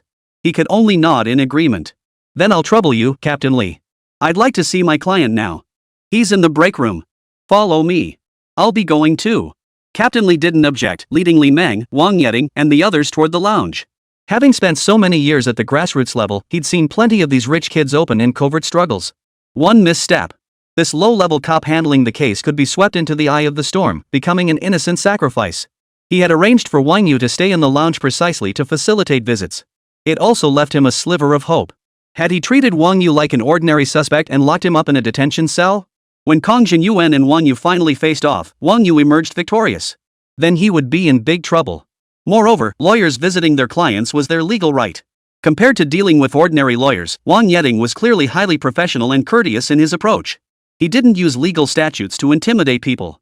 This made it hard for Captain Li to feel any resistance. He might as well grant the request. In the break room, over a dozen lawyers poured in at once. Instead of taking seats, they chose to stand behind Wang Yu. Entering the lounge, Li Meng's gaze was instantly drawn to Wang Yu, seated on the sofa. She hurried over, her voice slightly choked with emotion. Wang Yu, thank goodness you're okay. I was so worried. I'm fine. Sorry to have you worry. Wang Yu raised his hand and gently patted Li Meng's shoulder. His gaze swept over the row of lawyers standing stiffly behind him, his heart filled with emotion. Yet he couldn't help but feel this display was a bit over the top, a hint of helplessness and speechlessness creeping into his expression. Why did you bring so many lawyers? I know you were worried about me, but this is a bit over the top, don't you think? Li Meng sniffed, her voice tinged with embarrassment. I just didn't want you to get taken advantage of. You were taken to the police station. I couldn't think straight. I figured more people meant better protection. Mr. Wang, hello. I'm Wan Yeting, lead attorney at Jintianqing Law Firm. Representing Ms. Li Meng, I will serve as your legal counsel and handle your case entirely. Wan Yeting proactively introduced himself to Wang Yu, extending a well-designed business card. Moving forward, my team and I will spare no effort in providing you with professional legal services, striving to resolve this matter to your satisfaction. Thank you for your help. Wang Yu took the card and slipped it into his pocket, thanking Wang Yeting. You're welcome. It's our duty. Wang Yeting gave a slight nod before continuing, to ensure a comprehensive and precise defense, it is both my obligation and necessity to be present during your police questioning. This not only safeguards your legal rights but also allows me to provide timely advice. After Wang Yeting finished speaking, all the lawyers present shifted their gaze to Captain Li. Under their collective gaze, Captain Li felt the pressure mount. Clearing his throat to steady himself, he addressed Wang Yu, then let's continue with the previous question. Please describe what happened at the time. Hold on, Captain Li, allow me to interrupt. Wang Yeting, standing beside Wang Yu, suddenly interjected, where is Kong Jinyuan, the other party involved in this case? May I ask where he is now? Captain Li frowned slightly and explained, Kong Jinyuan sustained some injuries and is currently receiving treatment at the hospital. He will cooperate with the subsequent investigation once he's finished. Since Kong Jinyuan is not present, my client is fully within his rights to refuse your request. According to relevant legal provisions, when a case involves multiple parties and key individuals cannot be present simultaneously for questioning, my client has the right to remain silent until all relevant parties can participate in the investigative process. Wang Yeting smiled faintly. Before the case is fully clarified, the questions you're asking along with any inaccurate descriptions could potentially cause distress to my client. Captain Li felt both helpless and irritated. Having worked as a police officer for many years and handled all kinds of cases, he had rarely encountered such a difficult lawyer. Based on the scene, Wang Yu and Kong Jinyuan had a conflict. The other party's vehicle sustained severe impact damage, and Kong Jinyuan suffered significant injuries. Wang Yu will inevitably face charges of intentional destruction of property. I'm merely gathering facts here. If you refuse to cooperate with my investigation, it will only make your client's situation more difficult. Captain Li, as a frontline detective, you should know that evidence is paramount in solving cases. Wang Yeting remained calm, speaking deliberately, without solid evidence, any speculation risks creating a miscarriage of justice. Evidence is the cornerstone that determines the course of a case, not hasty conclusions based solely on preliminary on-site assessments. Moreover, according to my client's account, he was driving normally with Miss Li Meng at the racetrack when Kong Jinyuan deliberately cut him off. Our client, momentarily flustered, mistakenly pressed the accelerator instead of the brake, which led to the collision between the two vehicles. Under traffic regulations, our client did not engage in dangerous driving, let alone intentional property damage. If anything, Kong Jinyuan shows a tendency toward dangerous driving, doesn't he? Wang Yeting adjusted his glasses and continued, Captain Li, we've interviewed several eyewitnesses at the scene. They all confirm that Kong Jinyuan engaged in multiple instances of dangerous driving before the incident, frequent lane-cutting maneuvers and excessive speeding posing a serious threat to other drivers on the track.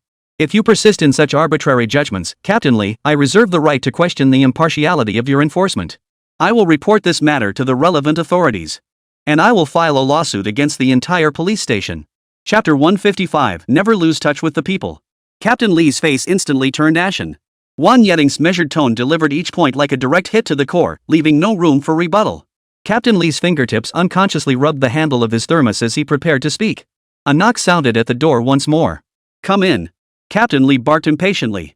The door opened quietly, and the same officer from before cautiously peered inside. Recognizing him, Captain Li cut him off impatiently before he could speak. What is it now? Can't you see I'm busy? A flicker of unease crossed the officer's face. After a moment's hesitation, he quickly stepped closer to Captain Li, leaned in, and whispered into his ear, Captain Li, the mayor is here. He's right outside. What? Captain Li's eyes widened instantly.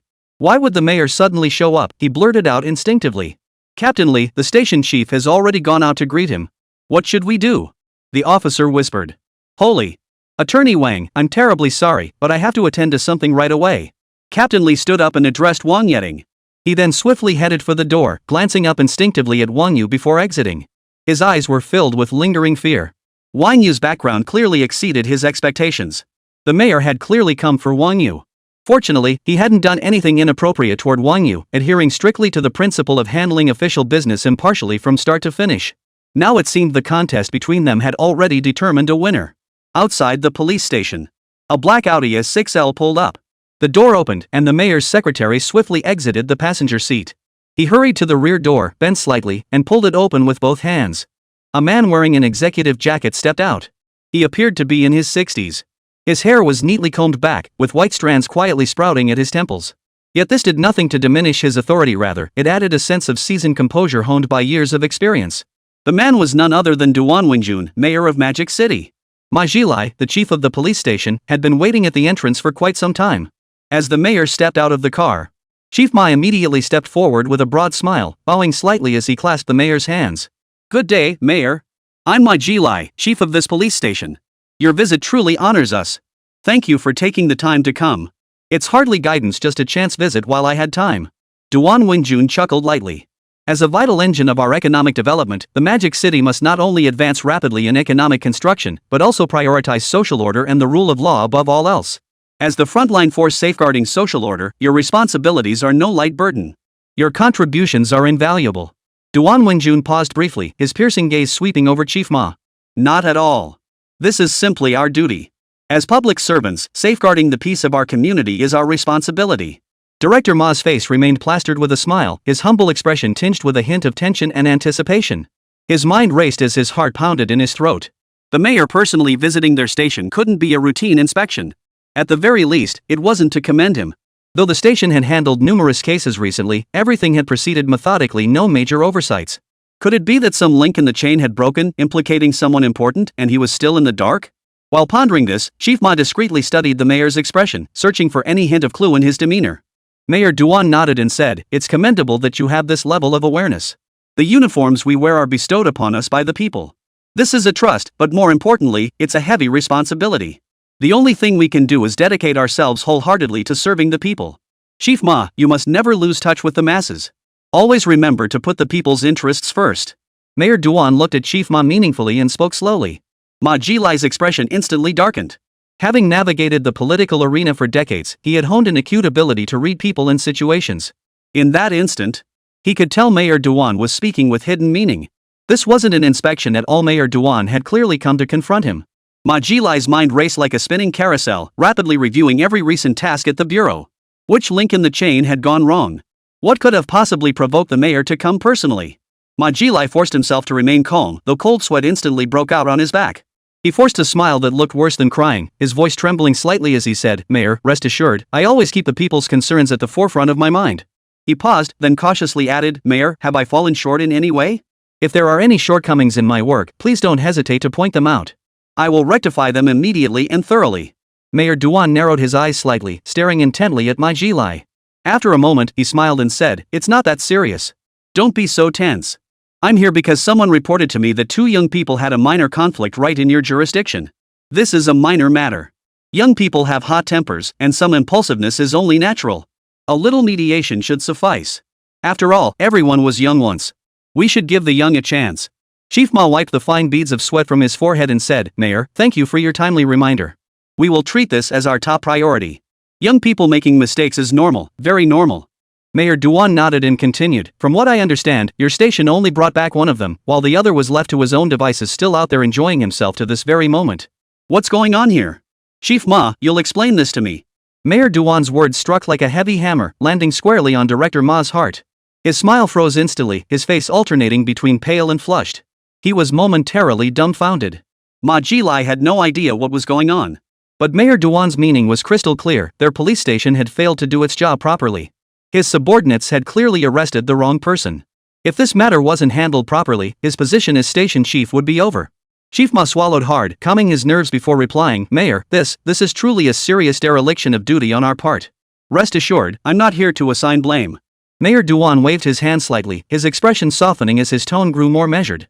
"The urgent priority now is to resolve the issue and handle this conflict properly. Matters involving young people, if handled well, they're minor. If mishandled, they could escalate into major trouble. Every action you take in this position affects the public's trust in us. You must never show bias or let the people down. Chapter 156, Longtime Classmate. Ma Jilai nodded repeatedly. He silently cursed his luck. If this matter wasn't handled properly, he feared he might truly be removed from his post. He took a deep breath and solemnly declared, "Mayor, rest assured. I will conduct a thorough investigation immediately and provide you and the public with a satisfactory response." At that moment, Captain Lee finally rushed out of the break room. Spotting Mayor Duan and the station chief standing at the doorway, Captain Lee froze in place, a flicker of panic crossing his face. He quickly straightened his uniform, strode forward, snapped to attention, and saluted loudly, "Good morning, Mayor." Mayor Duan gave a slight nod. "Captain Lee, you're just in time." Director Ma was racking his brains over how to handle the matter Mayor Duan had mentioned. After all, he didn't know the specifics. Spotting Captain Lee coming out, he immediately waved him over. "Chief, what's up?" Captain Lee approached with a puzzled look upon hearing this. At this point, he knew full well that Mayor Duan was most likely here to see Wang You. But that didn't stop him from feigning ignorance. In front of the mayor, Chief Ma asked directly, "Did our jurisdiction receive a report today? About two young people having a disagreement?" "Yes, there was such a case." Captain Lee replied. "I heard only one was apprehended, and the other is still at large?" "Yes." Captain Lee nodded. Director Ma's eyes suddenly widened in anger as he demanded, "Why wasn't the other one brought back too?" Captain Lee's heart tightened, but he maintained an innocent expression. "Chief, the other suspect sustained some injuries. Our colleagues are taking him to the hospital for treatment." "You're still playing dumb with me?" Chief Ma sneered coldly. "But I heard he's not in the hospital at all, he's out enjoying himself." Hearing this, Captain Lee's face betrayed shock as he waved his hands frantically. That's impossible, Chief. My information was that he was in the hospital. I've been busy handling related matters and haven't had time to personally verify it at the hospital. Clearly, someone slipped through the cracks and got away. I'll verify this immediately. Are you brain dead? Why didn't you assign more people to watch him? Now he's escaped and you didn't even know. I'm giving you 1 hour to find him. If you pull any more stunts, you'd better start packing your things." Director Ma glared fiercely at Captain Lee, his voice thick with rage. This idiot seems sharp enough normally, but pulls off such stupid mistakes when it counts. And now they're arresting people without even notifying him? Fury boiled inside Chief Ma, leaving no room for leniency toward Captain Lee. He was barely keeping his own head above water. How could he spare a thought for him? "Director Ma, please calm down." Mayor Duan waved his hand gently, his tone conciliatory. "Since it's already happened, our priority now is resolving the issue. Frontline work is inherently complex and tedious. Unexpected situations and mistakes are bound to occur. I understand your difficulties." His gaze shifted to Captain Lee as he continued, "This incident is indeed a lesson, but I believe you also bear some responsibility for oversight. Mistakes are part of growing up. What matters is learning from them. Consider this an experience to build your character. I expect you to handle this properly." Captain Lee knew that keeping Kong Jingyuan's involvement hidden at this point would only harm his own position. He volunteered the truth. "Mayor, this incident began when Kong Jinyuan, the son of Vice Mayor Kong, had a confrontation with another individual, Wang You. Since Kong Jinyuan sustained some injuries, our colleagues took him to the hospital for treatment first." "Then why did he run away?" Chief Ma frowned, inwardly groaning. No wonder Mayor Duan took such an interest in this minor case. It turned out to involve Vice Mayor Kong. That explained it. Captain Lee looked troubled, somewhat at a loss. Mayor Duan chuckled softly. "Deputy Mayor Kong? I suppose we won't be calling him that anymore. Where is Wang Yu being held?" Not detained. I've arranged for Wang Yu to be in the lounge." Captain Lee wiped his brow and hurriedly replied. Mayor Duan, upon hearing this, no longer paid attention to Director Ma or Captain Lee. He strode straight into the police station. "What the hell are you still standing around for? Get moving and arrest him." Seeing Team Leader Lee still standing there in a daze, Chief Ma lost his temper. He delivered a swift kick to his backside, bellowing furiously, "Who cares about some rich kid? Don't you know everyone is equal before the law? If you don't bring that guy back within an hour, pack your bags and get the hell out of here." Staggered by the kick, Captain Lee dared not delay a moment longer. Without pausing to brush off the footprints on his back, he dashed back into the office and bellowed, "Everyone, assemble." In the blink of an eye, the officers swiftly formed a line before him, then jumped into their vehicles and sped off into the night. In the break room, Mayor Duan entered with his secretary. Behind him followed Chief Ma, wearing a fawning smile. "You must be Wang Yu?" Mayor Duan's gaze swept across the group before settling on Wang Yu. Wang Yu looked up at Mayor Duan, a hint of confusion in his voice. "And you are?" "My name is Duan Wenjun. I'm here at your father's request to see you." Mayor Duan smiled, his eyes radiating warmth and concern. "Mayor Duan, what brings you here?" Li Meng rose from the lounge sofa, her eyes brimming with disbelief. Mayor Duan turned at the sound, catching a flicker of surprise in Li Meng's eyes. But he quickly resumed his gentle smile. Miss Li, what brings you here? Li Meng's cheeks flushed slightly as she replied nervously, I'm a friend of Wang You. I heard he was in trouble and rushed over to see what happened. I never imagined I'd see you here. I'm so surprised. Mayor Duan? Wang Yu froze. Is Dad really that influential? He even got the mayor here. Your father and I are old classmates from years ago. Just call me Uncle Duan. Duan Wenjun smiled. Your father is very concerned about you. He was afraid you'd been treated unfairly and called me several times, giving me quite the scolding. He was worried you'd be bullied at the police station. He kept insisting I come personally to check on things, even threatening that if I didn't handle it properly, we wouldn't be classmates anymore. Duan Wenjun shook his head helplessly, yet a faint smile lingered on his face. It was clear his relationship with Wang Yu's father ran deep. With those words spoken, the entire room fell silent. What was Wang Yu's father's background that he dared to scold even Mayor Duan? Their gazes toward Wang Yu now carried a hint of awe. Wang Yu stood up, scratched his head, and said, Then I'll call you Uncle Duan. Thank you so much for taking the time to help me with this small matter. Li Meng glanced at Wang Yu beside her, her expression complex. So father had been telling the truth. His family wielded such immense influence that they could even mobilize the mayor. Recalling how she had just been reassuring Wang Yu not to worry, Li Meng felt her face flush. Her toes were digging into the soles of her shoes like they were trying to carve out a 3-bedroom apartment. So embarrassing. Chapter 157, Time to lay low. Standing by the door at the ready, Chief Ma broke out in a cold sweat. Damn it! What kind of person did they arrest? Captain Li had brought back the devil himself. Mayor Duan's earlier words had already revealed a great deal. Setting aside his connection as a classmate of Wang Yu's father, the fact that he was cursed was already highly unusual. This is the mayor of Magic City, after all. A ministerial-level leader.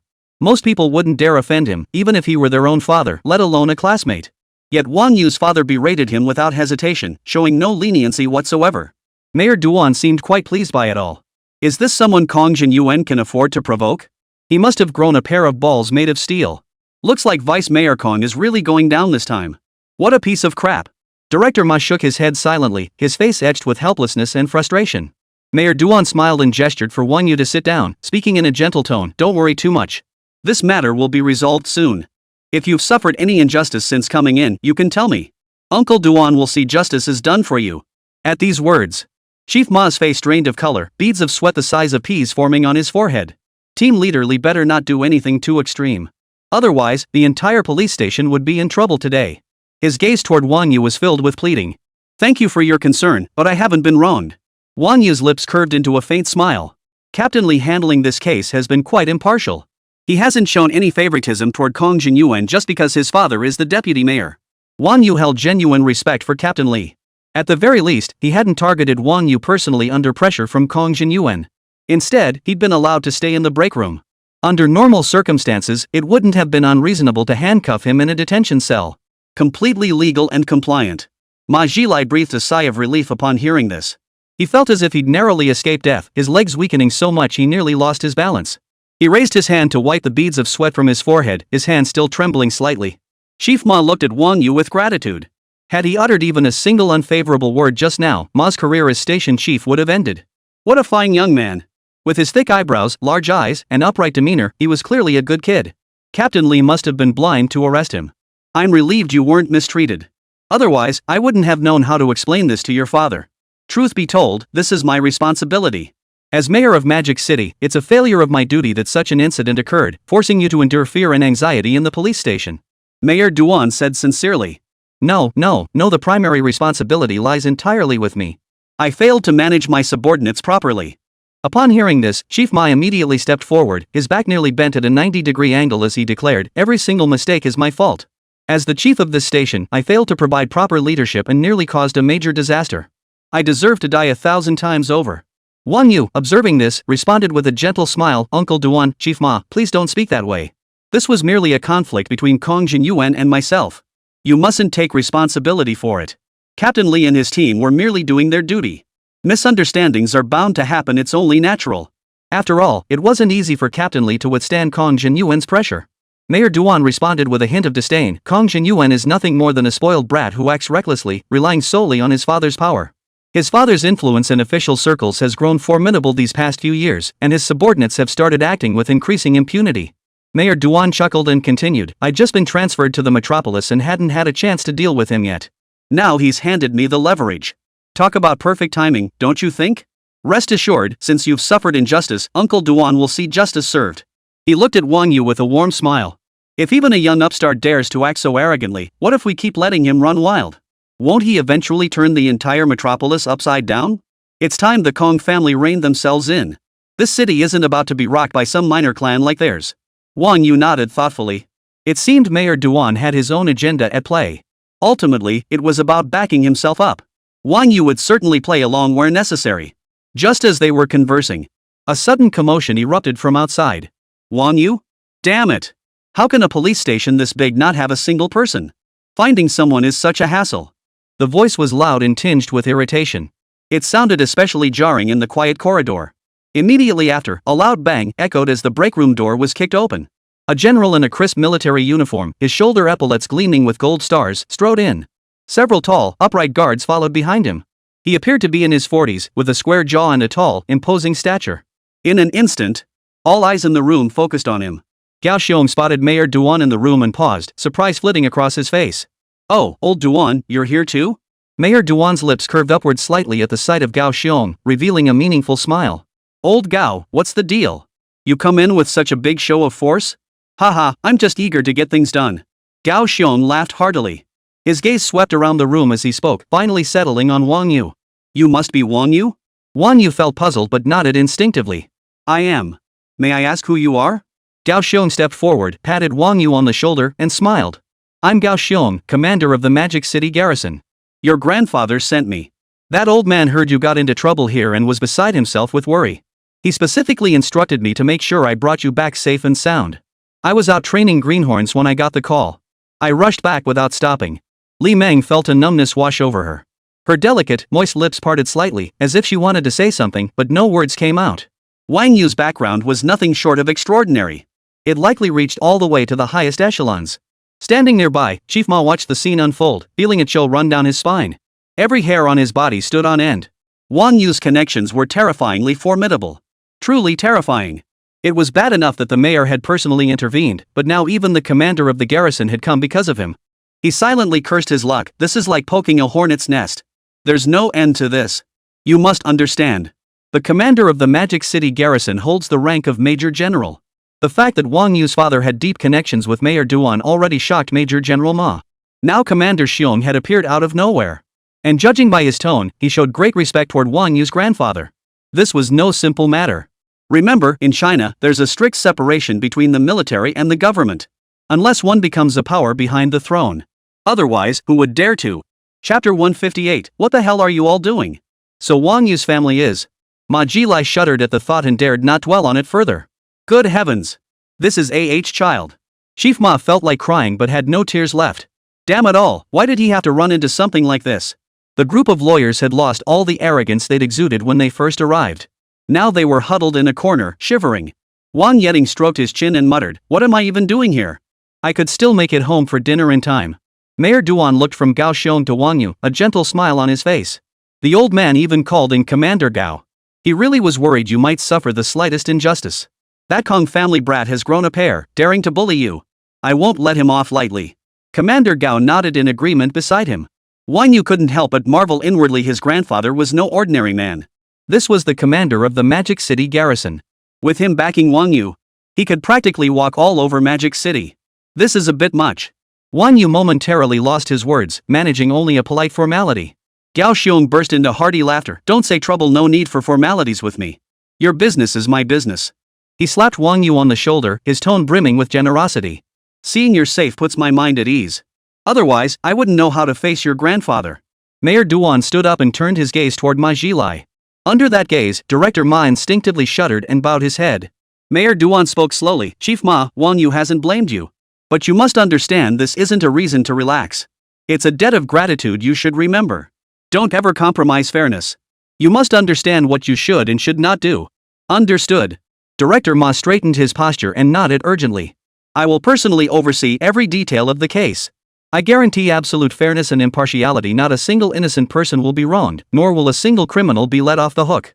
This was the opportunity Mayor Duan had given him. A chance to redeem himself. If he still didn't get it, it would mean he'd wasted decades in the bureaucracy. He would also have squandered Mayor Duan's earnest efforts, completely ruining his own future. Ma Jilai felt even more grateful to Wang Yu. Without his intervention, he might never have even gotten this chance to redeem himself. All right.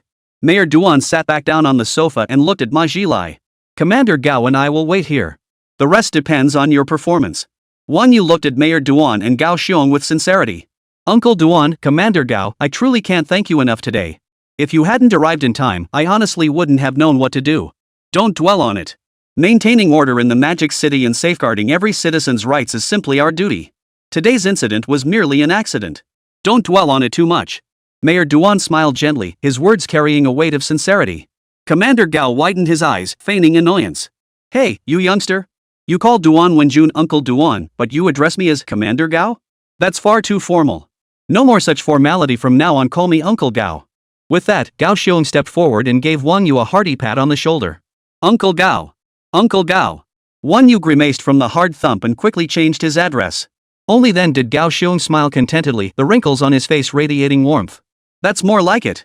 From now on, if you run into any trouble, just tell your Uncle Gao. In this little corner of the Magic City, my word still carries weight. What the hell is going on? What the hell have you all been doing? How long has this been going on? You can't even track down a single piece of information on some outsider? Do I pay you to just sit around doing nothing? Kong Jinyuan slammed his phone onto the tea table. The phone's casing shattered instantly, its components scattering across the floor. He paced back and forth in the room, growing increasingly impatient. After delivering Wang Yu to the police station, Kong Jinyuan remained uneasy. He kept reaching out to his connections. On one hand, he had people continue investigating Wang Yu's identity and background. He also had people work to transfer Wang Yu's company into his own name. But to his surprise, Wang Yu's background yielded no useful information whatsoever. The company seemed shielded by an invisible barrier.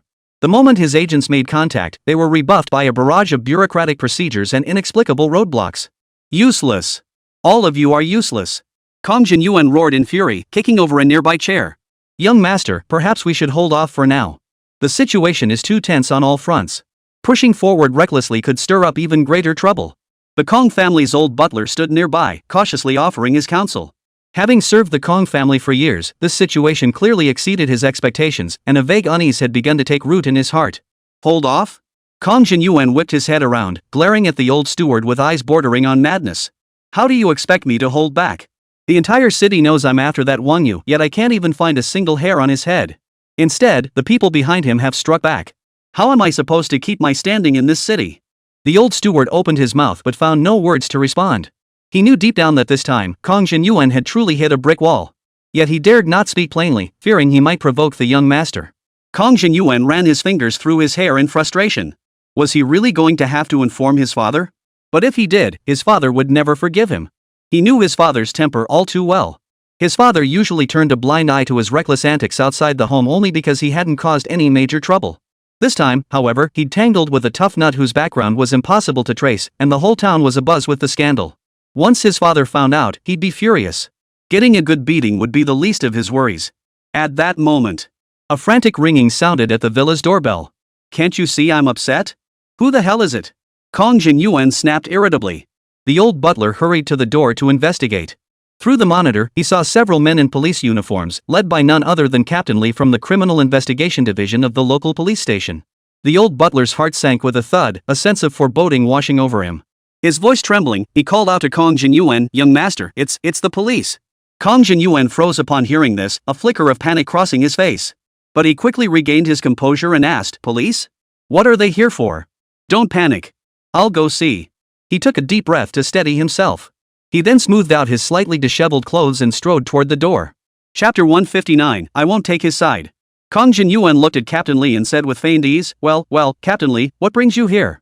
Ignoring his pleasantries, Captain Lee flashed his arrest warrant and said coldly, "Kong Jinyuan, you are formally under arrest on suspicion of malicious assault, dangerous driving, and obstruction of justice. Please come with us." A flicker of panic crossed Kong Jinyuan's eyes, but it was instantly replaced by a fierce glint. A mocking smile curled his lips. "You think a few pieces of paper are enough to arrest me? Captain Lee, are you sure I'm someone you can afford to cross? The evidence is irrefutable. I am following legal procedures. I urge you, young Master Kong, not to resist unnecessarily." Captain Lee remained unmoved, his tone stern. Kong Jinyuan crossed his arms, showing no intention of cooperating. My father is Kong Zongyao. Even your municipal bureau leaders treat me with respect. You decide for yourself, dare you touch me? Captain Li's brow furrowed slightly as he replied in a deep voice, all are equal before the law. No one stands above it. Equal? Kong Jinyuan burst into laughter as if he'd heard the biggest joke in the world. Don't lecture me here. If you dare take me away, this arrest warrant will be revoked within half an hour. Don't regret it then. Captain Li said no more. Turning to his colleague, he ordered, handcuff him and take him back. 2 officers swiftly moved in, subduing Kong Jinyuan in an instant and slapping handcuffs on him. Kong Jinyuan was stunned. He never imagined Captain Li would actually ignore his threats and have him handcuffed. It took Kong Jinyuan a long while to snap out of it. His entire body erupted in fury as he thrashed wildly and bellowed, "Do you know who I am? I'm Kong Jinyuan. My father is Kong Zongyao. We know. That's exactly who we're arresting." Captain Li snapped irritably, "Calm down. We'll talk about this back at the station." It was precisely because of this Kong Jinyuan that he had been harshly reprimanded by the station chief. Naturally, Captain Li had no patience for him. Not using this chance to perform a full memory recovery technique on him. That alone showed his professional restraint. "You just wait. Once I get out, I'll make every single one of you pay. Get him in the car." Captain Li pulled out the hood he carried with him and placed it over Kong Jinyuan's head. Just as Kong Jinyuan was being escorted to the police car, a series of hurried footsteps approached. The Kong family's elderly butler ran over, panting heavily. Seeing Kong Jinyuan in handcuffs and wearing a black hood. "Wait." His face instantly drained of color as he cried out, "Don't take the young master away yet." Captain Li halted, his gaze turning icy as he addressed the old steward. "What else is there?" The butler trembled as he pulled a phone from his coat pocket. "It's Deputy Mayor Kong calling. He wants to speak with you." Captain Li hesitated briefly before taking the phone. Kong Zongyao's deep voice came through the line. "Captain Li, this is Kong Zongyao. I know my son made a mistake and I want to shield him. However, this matter carries significant implications. I hope you will handle it fairly through proper channels and grant me an opportunity to understand the situation." "Deputy Mayor Kong, we are acting according to the law. All procedures will be open and transparent. Rest assured." Captain Li's expression softened slightly as he replied. After hanging up, Captain Li instructed the old steward, "Inform Vice Mayor Kong that he may monitor the case's progress at any time." With that, he signaled his colleagues to escort Kong Jinyuan into the police vehicle. Seated in the police car, Kong Jinyuan felt an inexplicable sense of foreboding rising within him. He had assumed that with his father's intervention, Captain Li would release him immediately. But judging by his father's attitude just now, this matter seemed far from straightforward. Upon arriving at the police station, 2 officers flanked him, practically carrying him inside. Captain Li led Kong Jinyuan straight to the break room and knocked on the door. "Come in." Kong Jinyuan stepped inside and saw Wang You and Li Meng sitting on the sofa. Beside them sat 18 lawyers, along with 2 middle-aged men who looked vaguely familiar. "Wait a minute. It was the mayor and Commander Gao." Kong Jinyuan's face instantly drained of color. "Mayor, Commander Gao, what are you doing here?" Duan Wenjun turned to face Kong Jinyuan, his expression commanding respect without anger. "Kong Jinyuan, you have some nerve." Commander Gao folded his arms, snorting coldly. "Kid, you think you can stir up trouble in the Magic City? Is this how your father raised you?" Kong Jinyuan's lips trembled slightly. Fear choked his throat, preventing any words from escaping. His legs grew weak, threatening to give way beneath him. At this moment, his heart was filled with regret, and his earlier arrogance and tyranny had vanished without a trace. Of course he recognized Duan Wenjun and Gao Xiong. Duan Wenjun was his father's superior and enemy. Yao Xiong was the commander of the security forces in Magic City. Both were figures his father had repeatedly warned him never to provoke. Especially Commander Gao, a powerful major general wielding real authority. If Commander Gao wanted to target his family, he could easily leverage his authority to intervene in crucial matters. The Kong family's illicit enterprises and covert operations would then collapse like dominoes. The Kong family would be uprooted without warning. They would be doomed beyond redemption. Even if they were to invoke the authority of their retired grandfather, it would be utterly futile. Kong Jinyuan never imagined that Duan Wenjun and Commander Gao would both appear here. And judging by their expressions, they were clearly extremely displeased with him. "Mayor, Commander Gao, what brings you here?" Kong Jinyuan shrank his neck and asked cautiously. Mayor Duan snorted coldly. "What we're doing here? You should know that yourself." Commander Gao slammed his fist on the table so hard that the teacups rattled, their clinking echoing through the room. "You little punk. Running rampant in the Magic City, abusing your father's position as deputy mayor to recklessly cut off other drivers, treating people's lives like a game. Do you even recognize the law? Is there any justice left in this world?" Commander Gao's voice reverberated through the lounge, making Kong Jinyuan's ears ring. Startled by the sudden bang, Kong Jinyuan shuddered violently. His legs buckled and he collapsed to the floor. Terror etched itself across his face as cold sweat beaded on his forehead, his back already soaked through. His voice trembled with tears as he pleaded, "Commander Gao. Mayor. I was wrong. I truly understand my mistake now. Please, spare me this once." Even the slowest to catch on would have realized by now. Mayor Duan and Commander Gao were standing up for Wang You. Kong Jinyuan couldn't comprehend it. Wang Yu was just a young man from a small town who came to the metropolis to study. How could he possibly sway these two powerful figures to intervene on his behalf? His mind was in chaos, filled with confusion and dread. Kong Jinyuan was terrified. With Mayor Duan and Commander Gao backing him. Today, it wasn't just him who was going down. Even his father might well be implicated. Chapter 160, Karma Comes Full Circle. The thought sent a chill down Kong Jinyuan's spine. He slumped to the ground. His body trembled uncontrollably. Kong Jinyuan looked up at them, refusing to accept defeat. "Commander Gao, Mayor Duan, this is just a minor disagreement. Surely it doesn't warrant your personal involvement?" "Minor disagreement? You deliberately cut off another vehicle, endangering someone's life, and you call that a minor disagreement? You abused your authority to interfere with police enforcement and had Wang You brought here, you call that a minor disagreement?" Commander Gao's eyes blazed with fury at the words. "I see you as lawless and reckless. Today, you will receive a profound lesson." Mayor Duan spoke calmly. "Wang Yu has only just been brought in by you, yet you're already eager to seize control of his companies. Is this the minor disagreement you speak of? I've also heard you're taking an unusual interest in Wang Yu's family background. What, are you trying to take everything down at once?" Kong Jinyuan's lips trembled slightly. He wanted to argue back but found no grounds to do so. His face grew increasingly pale, his eyes filled with despair and helplessness. I. Kong Jinyuan stammered, cold sweat rolling down his forehead and pooling on the floor before him.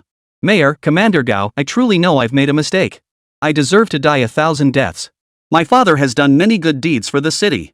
Please spare me and my family." Kong Jinyuan wept, his voice hoarse from sheer agitation. "From the moment you started pulling strings, this wasn't something you could just walk away from. All these years, you've bullied countless people in Magic City, relying on your status as Kong Zhongyao's son. Why didn't you consider the consequences for your family back then?" Mayor Duan remarked coolly. Commander Gao's eyes flashed with disgust. "Now you're begging us? When you were running amok, why didn't you consider the consequences? Do you think a single plea for mercy can undo everything? Weren't you investigating the Wang Yu family's background, planning to take them all down? Fine. Call your father right now and have them all dealt with. I'll be damned if I don't see what kind of farce a deputy mayor and a retired old man from the Kong family can pull off." I can't."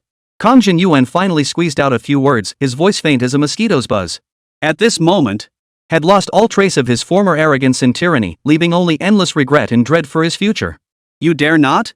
Duan Wengjun stared at Kong Jinyuan's pitiful state, his expression cold and unmoved. "You seemed bold enough before. Now you're scared? Too late." Commander Gao remarked indifferently, "Is it that you refuse to accept this? That you believe Wang Yu only brought you to this point because of our relationship? Let me tell you this, Wang Yu's father is the chairman of Pioneer Heavy Industries Group. To a playboy like you, a company like Pioneer Heavy Industries might seem insignificant. But what if his mother happens to be the founder of Huayao Group? Oh, and you probably don't know who Wang Yu's grandfather is, right? After all, he's just a retired old man, but in China, he's a highly respected figure. Kid, how dare you?" Commander Gao shook his head, his eyes filled with pity as he continued, "You think you can run wild just because of your father's influence, but you have no idea who you've provoked." Kong Jinyuan's eyes widened in shock. His already pallid face drained completely, turning as white as a sheet of paper. Commander Gao's words echoed relentlessly in his mind. The descriptions of the Wang Yu family's background struck him like thunderclaps, booming in his ears. The son of the chairman of Pioneer Heavy Industries Group, the founder of Huayao Pharmaceutical Group is his mother, and his grandfather is a highly respected figure in the central government. These words swirled relentlessly in his mind, plunging his thoughts into utter chaos. "No. This can't be. Impossible." He muttered to himself, his voice faint and trembling, filled with disbelief and deep dread. Kong Jinyuan finally understood why he'd never been able to uncover Wang Yu's family background. Pioneer Heavy Industries Group was a force to be reckoned with, not just for him, but even the two heavyweights standing before him dared not underestimate it. It was a colossus in the nation's industrial landscape, capable of sending shockwaves through the entire sector with every move. As for Huayao Group, it was vital to the national economy and people's livelihoods, and the influence of its founder was unfathomable. As for Wang Yu's grandfather, he was highly respected at the central level. This meant he wielded incalculable influence across the entire political landscape of China. For a retired elder to wield such power could only mean he had once held a crucial position, or perhaps even reached the pinnacle of power. Before such a figure, he and his father are but ants. A single finger could crush them into dust. Kong Jinyuan thought of what he had done to Wang Yu. Overwhelmed by terror, his stomach churned violently, nearly making him vomit. He finally understood why Wang Yu had always maintained such a calm and composed demeanor, while he himself had been spouting reckless threats, vowing to wipe out Wang Yu's entire family. Kong Jinyuan stared at the people before him, opening his mouth to protest. It was Wang Yu who wrecked his car. If he hadn't reacted quickly and jumped out in time, he'd probably still be lying in the hospital right now. This was clearly Wang Yu's fault. How come it was all being pinned on him now? But Kong Jinyuan swallowed his words just as they reached his lips. What was the point of bringing it up now? Besides making himself look even more ridiculous and unreasonable. It wouldn't change any facts. Right and wrong had long since ceased to be something Kong Jinyuan's one-sided words could sway. He knew it deep down. Even if the car accident were true, it was his subsequent abuse of power and malicious retaliation that truly drove him into a corner. He had mistaken Wang Yu for one of those people he could bully at will. But he never imagined. Today, merely a friend brought by Li Meng had plunged him into this inescapable abyss. Once, as the son of the deputy mayor, the fearful gazes and fawning smiles of others had inflated his vanity and arrogance to unbearable heights. In his eyes, his father's power was his golden ticket to immunity. It was his capital to trample rules and act with impunity. Each time he used his connections to smooth things over, it only reinforced his belief that he was superior to others. Laws and morality were nothing but shackles for ordinary people. They had nothing to do with him. Those he victimized could only seethe in silence at his atrocities, which only fueled his arrogance. In his eyes, these people with money but no influence were nothing more than lambs led to slaughter, entirely at his mercy. He felt himself towering above them, capable of manipulating their lives at will. Their wealth was nothing more than a mere trifle in his eyes. He could seize it all at any moment using his father's influence. Within his limited understanding. As long as his father's official position remained secure, he could strut around like a king in this corner of the metropolis. Even the gravest mistakes could be minimized or swept under the rug. This twisted perception dragged him deeper into the abyss of sin, until today, when he faced consequences he could never bear. Truly, what goes around comes around. Everything is predestined, not a single thing is left to human choice. Chapter 161, Are you seriously going to fight me to the death? Kong Jinyuan lifted his head, his eyes brimming with pleading and helplessness. His voice trembled so much it was barely audible. Commander Gao, Mayor Duan, I truly know I was wrong. I won't dare again, never again. Please give me one chance. I'll take full responsibility for everything. Just spare my family. They're innocent. I beg you, show mercy. Kong Jinyuan's gaze fixed intently on Commander Gao and Mayor Duan, his eyes pleading. At this moment, he resembled a traveler parched to the bone in the desert. On the brink of collapse, he glimpsed the last mirage of a distant oasis. Knowing full well it might be a false hope, he still reached out with all his strength to grasp it, even if it was futile. What happened between him and Wang Yu was merely a minor incident. If Mayor Duan and Commander Gao were willing to let him off the hook, there might still be a chance for things to turn around. This thought echoed relentlessly in Kong Jinyuan's mind, as if it were his sole lifeline. At the very least, he had to protect his father's position. His father's position was not only the foundation of the Kong family but also the very source of his arrogance and tyranny over the years. If even that could not be preserved, then the Kong family would truly be finished. Kong Jinyuan, don't you understand yet? Mayor Duan looked at Kong Jinyuan before him, shaking his head with a hint of complexity in his eyes. The Kong family had taken root in the metropolis last century, weathering 100 years of storms and once enjoying great prominence. Yet in this generation, they had produced Kong Jinyuan, a good-for-nothing, spoiled brat. He's caused such a disaster. The Kong family's century-old legacy was likely to be destroyed by his hands. Crossing Wang Yu meant crossing the most powerful faction in the entire nation. And Kong Jinyuan still fails to grasp the gravity of the situation. Would pleading with him and Commander Gao even help? Even if he and Gao Xiong were willing to aid the Kong family, they would be like ants shaking a tree against the colossal Wang family. Moreover, before Wang Yu speaks, Mayor Duan and Commander Gao dare not make any decisions on their own. With Wang Yu's background, not just them, even those higher up wouldn't dare meddle lightly. After all, he was merely a minor S-level official in Magic City, while Commander Gao was just the head of a local J district. If the patriarch of the Wang family had spoken and he dared to intercede on Kong Jinyuan's behalf, he'd have to clear out his office tonight. Kong Jinyuan trembled violently at Mayor Duan's words, as if a bucket of ice water had been poured over him from head to toe. The last shred of hope in his heart shattered completely. Kong Jinyuan slowly raised his head, his gaze sweeping past Mayor Duan and Commander Gao to rest on Wang Yu standing to the side. Wang Yu maintained his usual calm demeanor, his eyes carrying a hint of detachment, as if everything unfolding before him had nothing to do with him. This composure and calm stirred an indescribably complex emotion within Kong Jinyuan. There was both resentment and anger, but more than anything, a profound sense of helplessness. Kong Jinyuan's lips trembled slightly as his voice came out hoarse and low, tinged with suppressed emotion. Wang Yu, I admit defeat on this matter. I apologize to you. Kong Jinyuan bowed his once proud head. He had utterly lost his former pride and dignity, but he had no other choice. Wang Yu glanced at him and rose to his feet. His tone was light and flippant, tinged with mockery. Well, young Master Kong, you're bowing your head already? Where's that arrogance from earlier? Didn't you just say you'd destroy my entire family? What? Changed your tune now? Didn't you call me a nouveau riche? Claimed I'd climbed onto some high branch out of nowhere.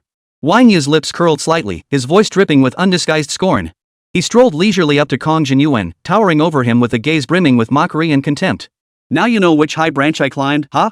I preferred your defiant attitude before. Do me a favor and bring it back.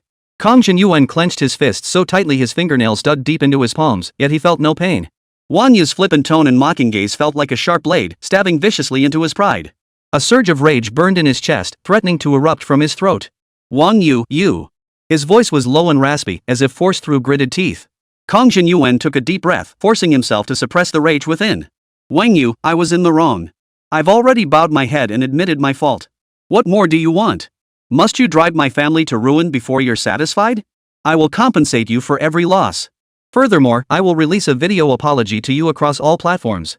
Wang Yu, I know you have powerful connections. I admit defeat. Why not let this go and spare me? Wang Yu listened quietly to Kong Jinyuan's words, a meaningful smile curling at the corners of his mouth. He walked slowly toward Kong Jinyuan, hands in his pockets, towering over him. The mockery in his eyes faded, replaced by an icy, utterly cold gaze. Poof. Now you know to play by the rules? Wang Yu chuckled softly, his voice low and measured. Your past actions aren't something a simple apology can erase. If I recall correctly, weren't you the one who broke the rules first? Ha! You break the rules when facing those less powerful than you, but when confronted by someone mightier, you expect me to let you off so easily? So these rules were made by you? Kong Jinyuan appeared utterly subdued, genuinely repentant.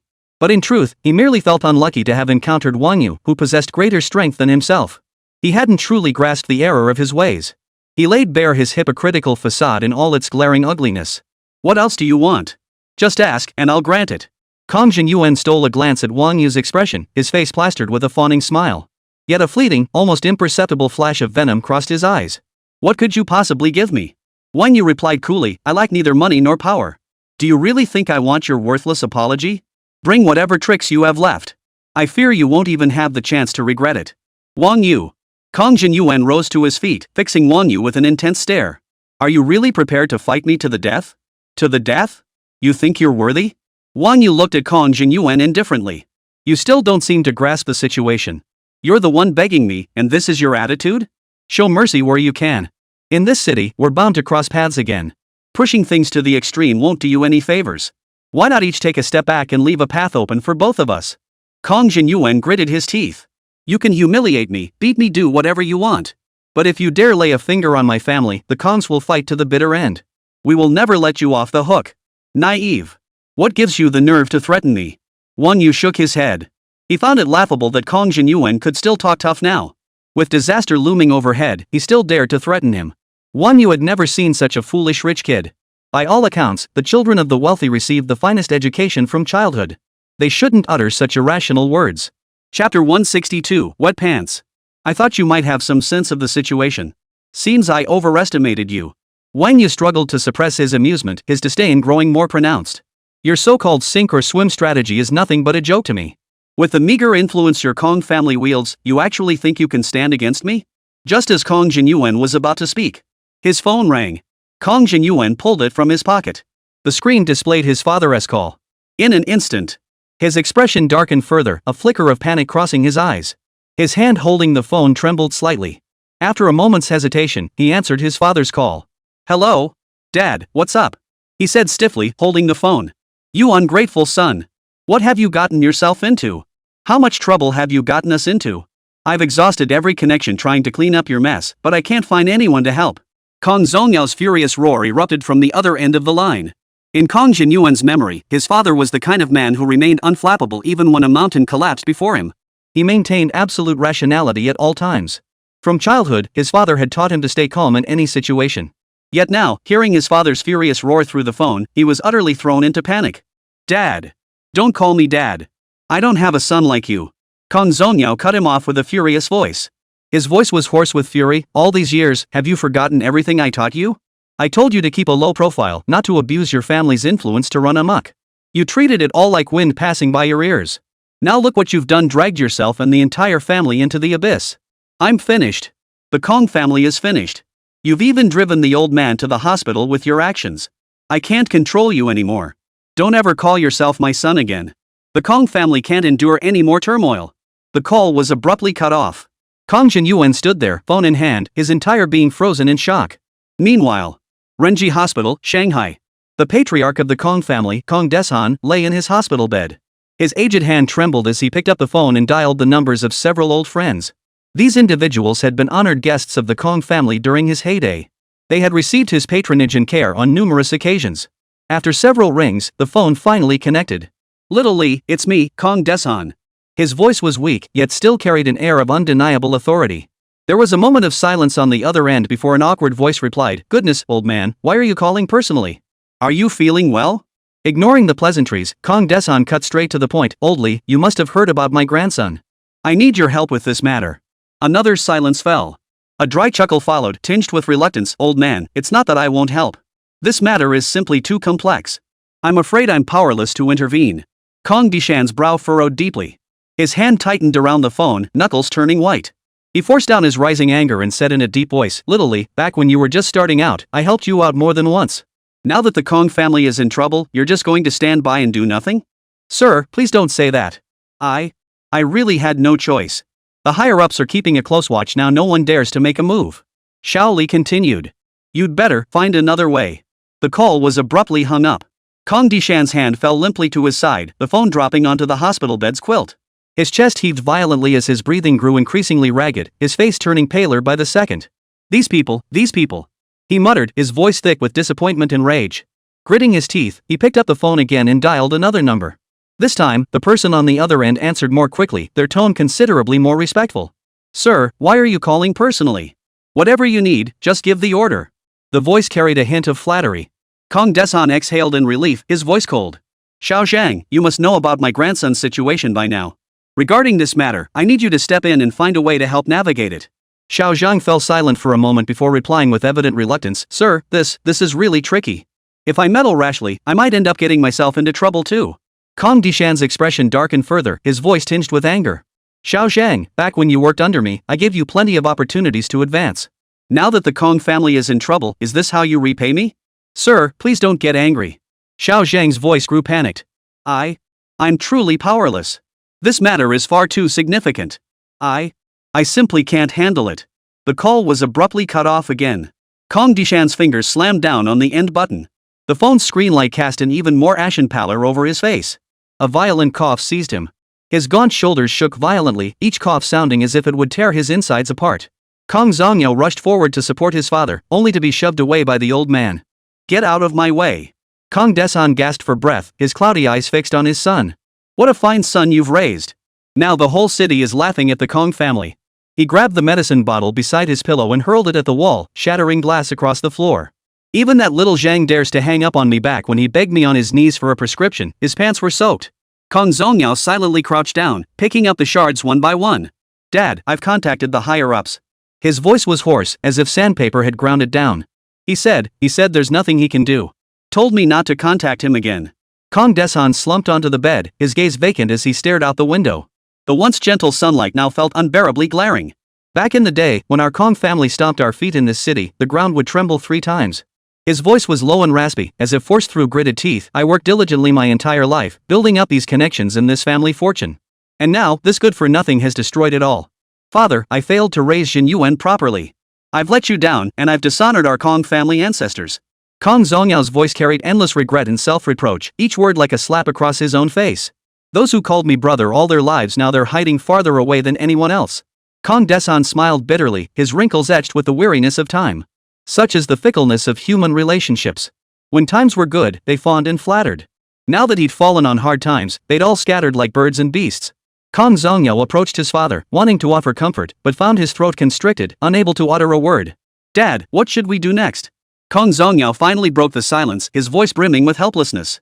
Chapter 163, You Reap What You Sow. "What else can we do?" Kong Desan slowly turned his head, his gaze toward his son heavy with exhaustion and resignation. "Our Kong family has fallen completely this time. We'll just have to swallow our pride. Stop thinking about revenge against Wang You. If we can just keep the entire Kong family alive, it's already a blessing in disguise. He paused, then added, I hope Shen Yuan learns from this mistake. If he remains stubbornly obstinate, our Kong family will truly be finished. Father, I understand. Kong Zongyao nodded silently before turning and leaving the room. He walked to the end of the hospital corridor and gazed out the window at the bustling street below, his heart filled with a complex mix of emotions. Before today, the Kong family had been the envy of this city. And now, they were reduced to humbly begging for forgiveness. At the police station, Wang You heard the roaring voice coming from Kong Zhenyuan's phone and glanced at Duan Wenjun and Gao Xiong. He noticed Duan Wenjun and Gao Xiong were equally puzzled, exchanging bewildered glances. Wang Yu frowned slightly, a flicker of thought crossing his eyes. He had assumed these two were pressuring the Kong family on his behalf, but judging by their reactions, it wasn't them. Most likely, his father or grandfather had intervened through other channels. Since the matter was nearly resolved, Wang Yu saw no need to intervene further. Others would deal with the Kong Zhenyuan family. Wang Yu looked at Chief Ma, who stood frozen in the doorway, and said, Chief Ma, I suppose I can leave now? Director Ma nodded hastily, his face plastered with an ingratiating smile. Of course, young Master Wang, you may leave any time. Today's incident was entirely a misunderstanding. We nearly offended you, my deepest apologies. I'll come to your place later to apologize personally. As he spoke, he kept wiping the cold sweat from his forehead with his sleeve, his eyes filled with fear. Director Ma couldn't wait for Wang Yu to leave. This red-faced kid was a ticking time bomb. Touch him and you'd get blown to bits. If Wang Yu lingered any longer, trouble would be brewing. Clearly, he wasn't about to let this go. Either he himself or his position would have to go. Wang Yu observed Director Ma's visibly anxious demeanor, gave a slight nod in acknowledgement, then turned and walked toward the entrance of the police station. Duan Wenjun, Gao Xiong, and the others saw this and stood up as well. Li Meng stood nearby, witnessing it all. Her gaze turned to Kong Zhenyuan, filled with complexity. Since childhood, the frequent interactions between their families meant their lives often intersected. Yet in Li Meng's heart, those shared moments were nothing but unpleasant memories. Kong Zhenyuan always flaunted his privileged background, acting arrogant and domineering. Even as a child, he frequently bullied other kids, including Li Meng. His unreasonable tantrums and reckless behavior only deepened Li Meng's growing aversion toward him. Seeing Kong Zhenyuan in such a sorry state now, Li Meng felt not a shred of pity, only a sense of satisfaction that he finally got what he deserved. But soon, that satisfaction was replaced by a tinge of melancholy. She couldn't help but marvel at the unpredictability of life. The once prominent Kong family, who had enjoyed boundless prestige in this city. Now, because of Kong Zhenyuan's impulsiveness and foolishness, they faced utter ruin. All the flattery and crowds that once flocked to their doorstep had vanished into thin air. All that remained was the desolation and misery before her eyes. Li Meng's gaze shifted away from Kong Zhenyuan, secretly relieved she'd never become more deeply entangled with him. At the same time, she felt fortunate to have sided with Wang Yu. The Kong family's downfall was entirely self-inflicted. Her future must never again be entangled with such people. Wang Yu had just reached the door of the lounge. A sudden, stumbling set of footsteps echoed behind him. Kong Zhenyuan scrambled to his feet, his knees slamming against the floor tiles. He threw himself at Wang Yu's legs, hands and feet flailing. His hair clung to his sweat-soaked forehead, tears and snot streaming down his face like a broken-backed stray dog. Young Master Wang! Young Master Wang, I beg you! He clung desperately to Wang Yu's calf, his voice trembling with tears as he begged, I'll kowtow to you. I'll be your dog. I'll do anything you ask. I was wrong. Please spare me. Without the Kong family's protection, Kong Zhenyuan's days of tyranny and arrogance were gone forever. Wang Yu looked down at him, pressing the tip of her shoe against his chin. Let go. Wang Yu frowned in disgust, trying to shake him off, but Kong Zhenyuan clung tighter. Kong Zhenyuan's mind was now filled with images of all those he had once bullied. Now that the Kong family's empire was crumbling, how could they possibly pass up his chance for revenge? They would repay him double for all the humiliation they'd endured over the years. He might be beaten to a pulp, left lying in some dark corner, forgotten by all. He might lose all his possessions, reduced to nothing. He would never be able to stand his ground in this city again. At this very moment, Kong Zhenyuan could no longer maintain his haughty pride in face.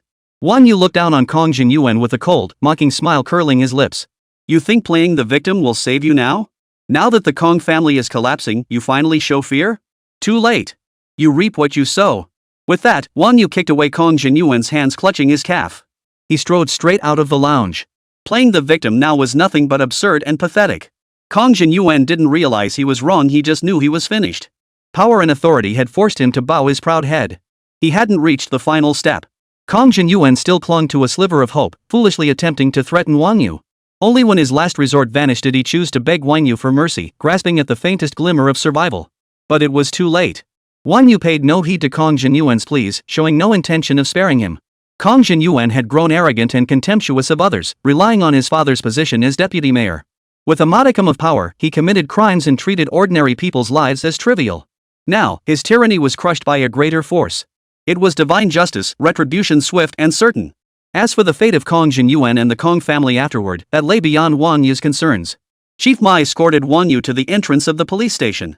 Mayor Duan and Commander Gao were already waiting there. Seeing Wang Yu emerge, both wore gentle smiles. Mayor Duan said cordially, "The matter is mostly settled. I have official duties to attend to, so I'll take my leave first." Hearing this, Wang Yu hurried forward a few steps and smiled. "Thanks to the help of Uncle Duan and Uncle Gao, I really wouldn't have known how to manage this alone. Thank you both. If there's ever anything I can do for you in the future, don't hesitate to ask. You're too formal, young man. In this city, consider it your home. If you need anything, just ask." Mayor Duan waved his hand, a warm smile on his face. "Your decision to study in our city shows your trust in the organization. As mayor of Magic City, it's my duty to ensure your personal safety." Chapter 164, The Worst Luck in 8 Lifetimes. Given what happened, I'm relieved you're not blaming me.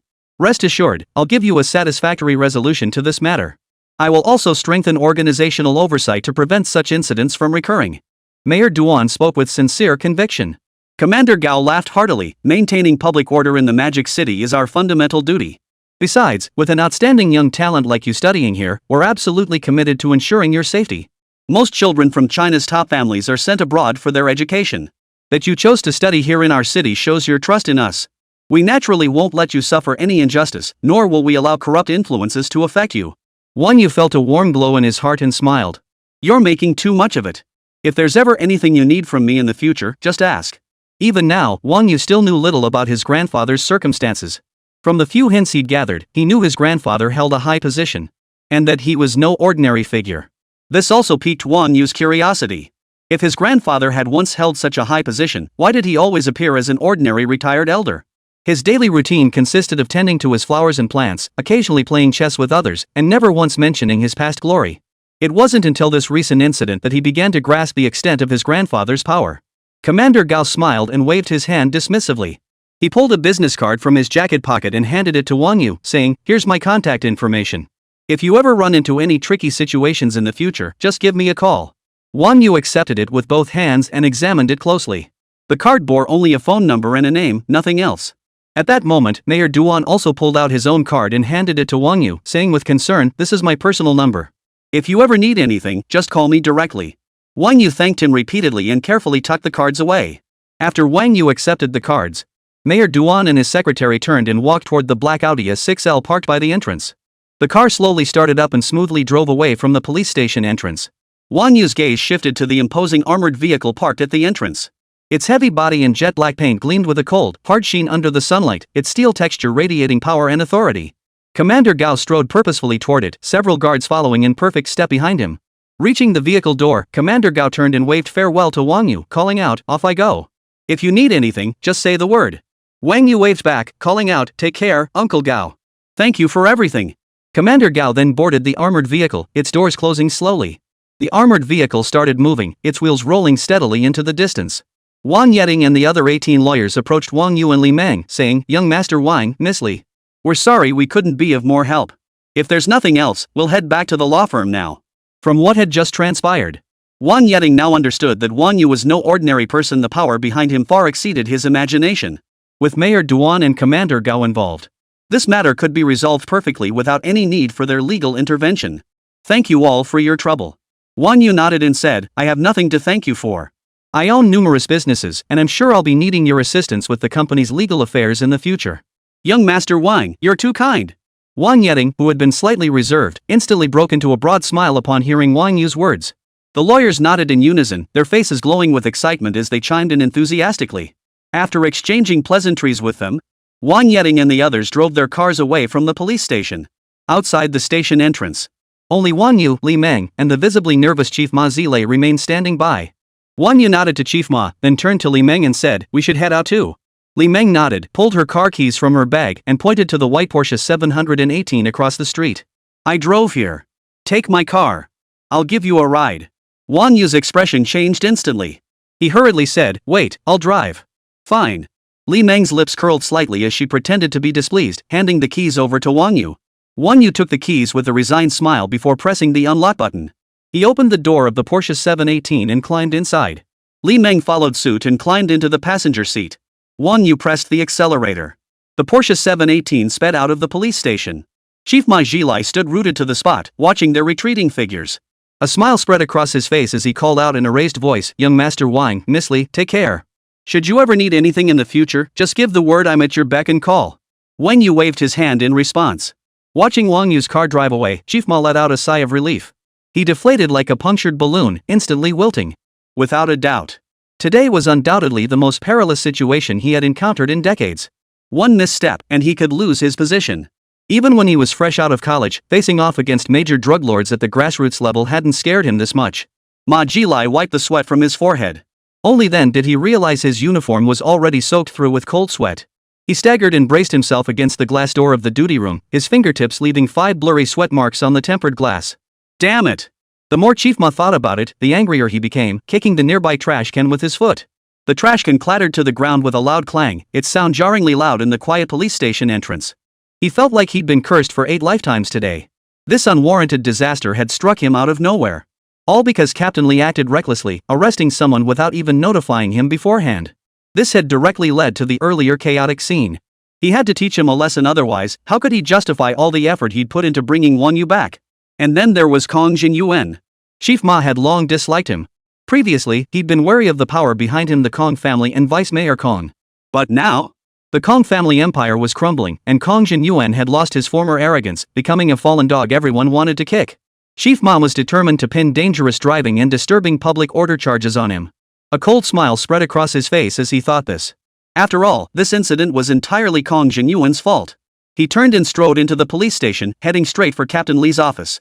Opening the door, he found Captain Li slumped over his desk, listlessly flipping through documents. Spotting Director Ma enter, Captain Li instinctively stood up, a flicker of tension crossing his face. "Chief, is there something you need?" Captain Li began to speak, but was cut off by Chief Ma. "You still know I'm the chief." Director Ma's eyes widened with fury as he slammed his fist on the desk. "Do you even see me as your superior anymore? An arrest is a major operation. You didn't report to me and acted on your own, nearly causing a disaster. Do you even know who we're dealing with this time?" Captain Li hung his head, barely daring to breathe. I received intelligence and acted impulsively out of urgency." "Panic?" Chief Ma snorted coldly. "Your panic nearly ruined our entire station. If it weren't for Wang Xiao's magnanimity today, and Mayor Duan and Commander Gao stepping in, we'd all be in deep trouble." "Chief, I was wrong. I truly understand my mistake now." Captain Li looked remorseful, apologizing repeatedly. Hadn't things always been handled this way before? Chief Ma had specifically instructed that Kong Jinyuan's case be prioritized. Now he was being blamed. Who could have imagined Wang Yu had such powerful connections?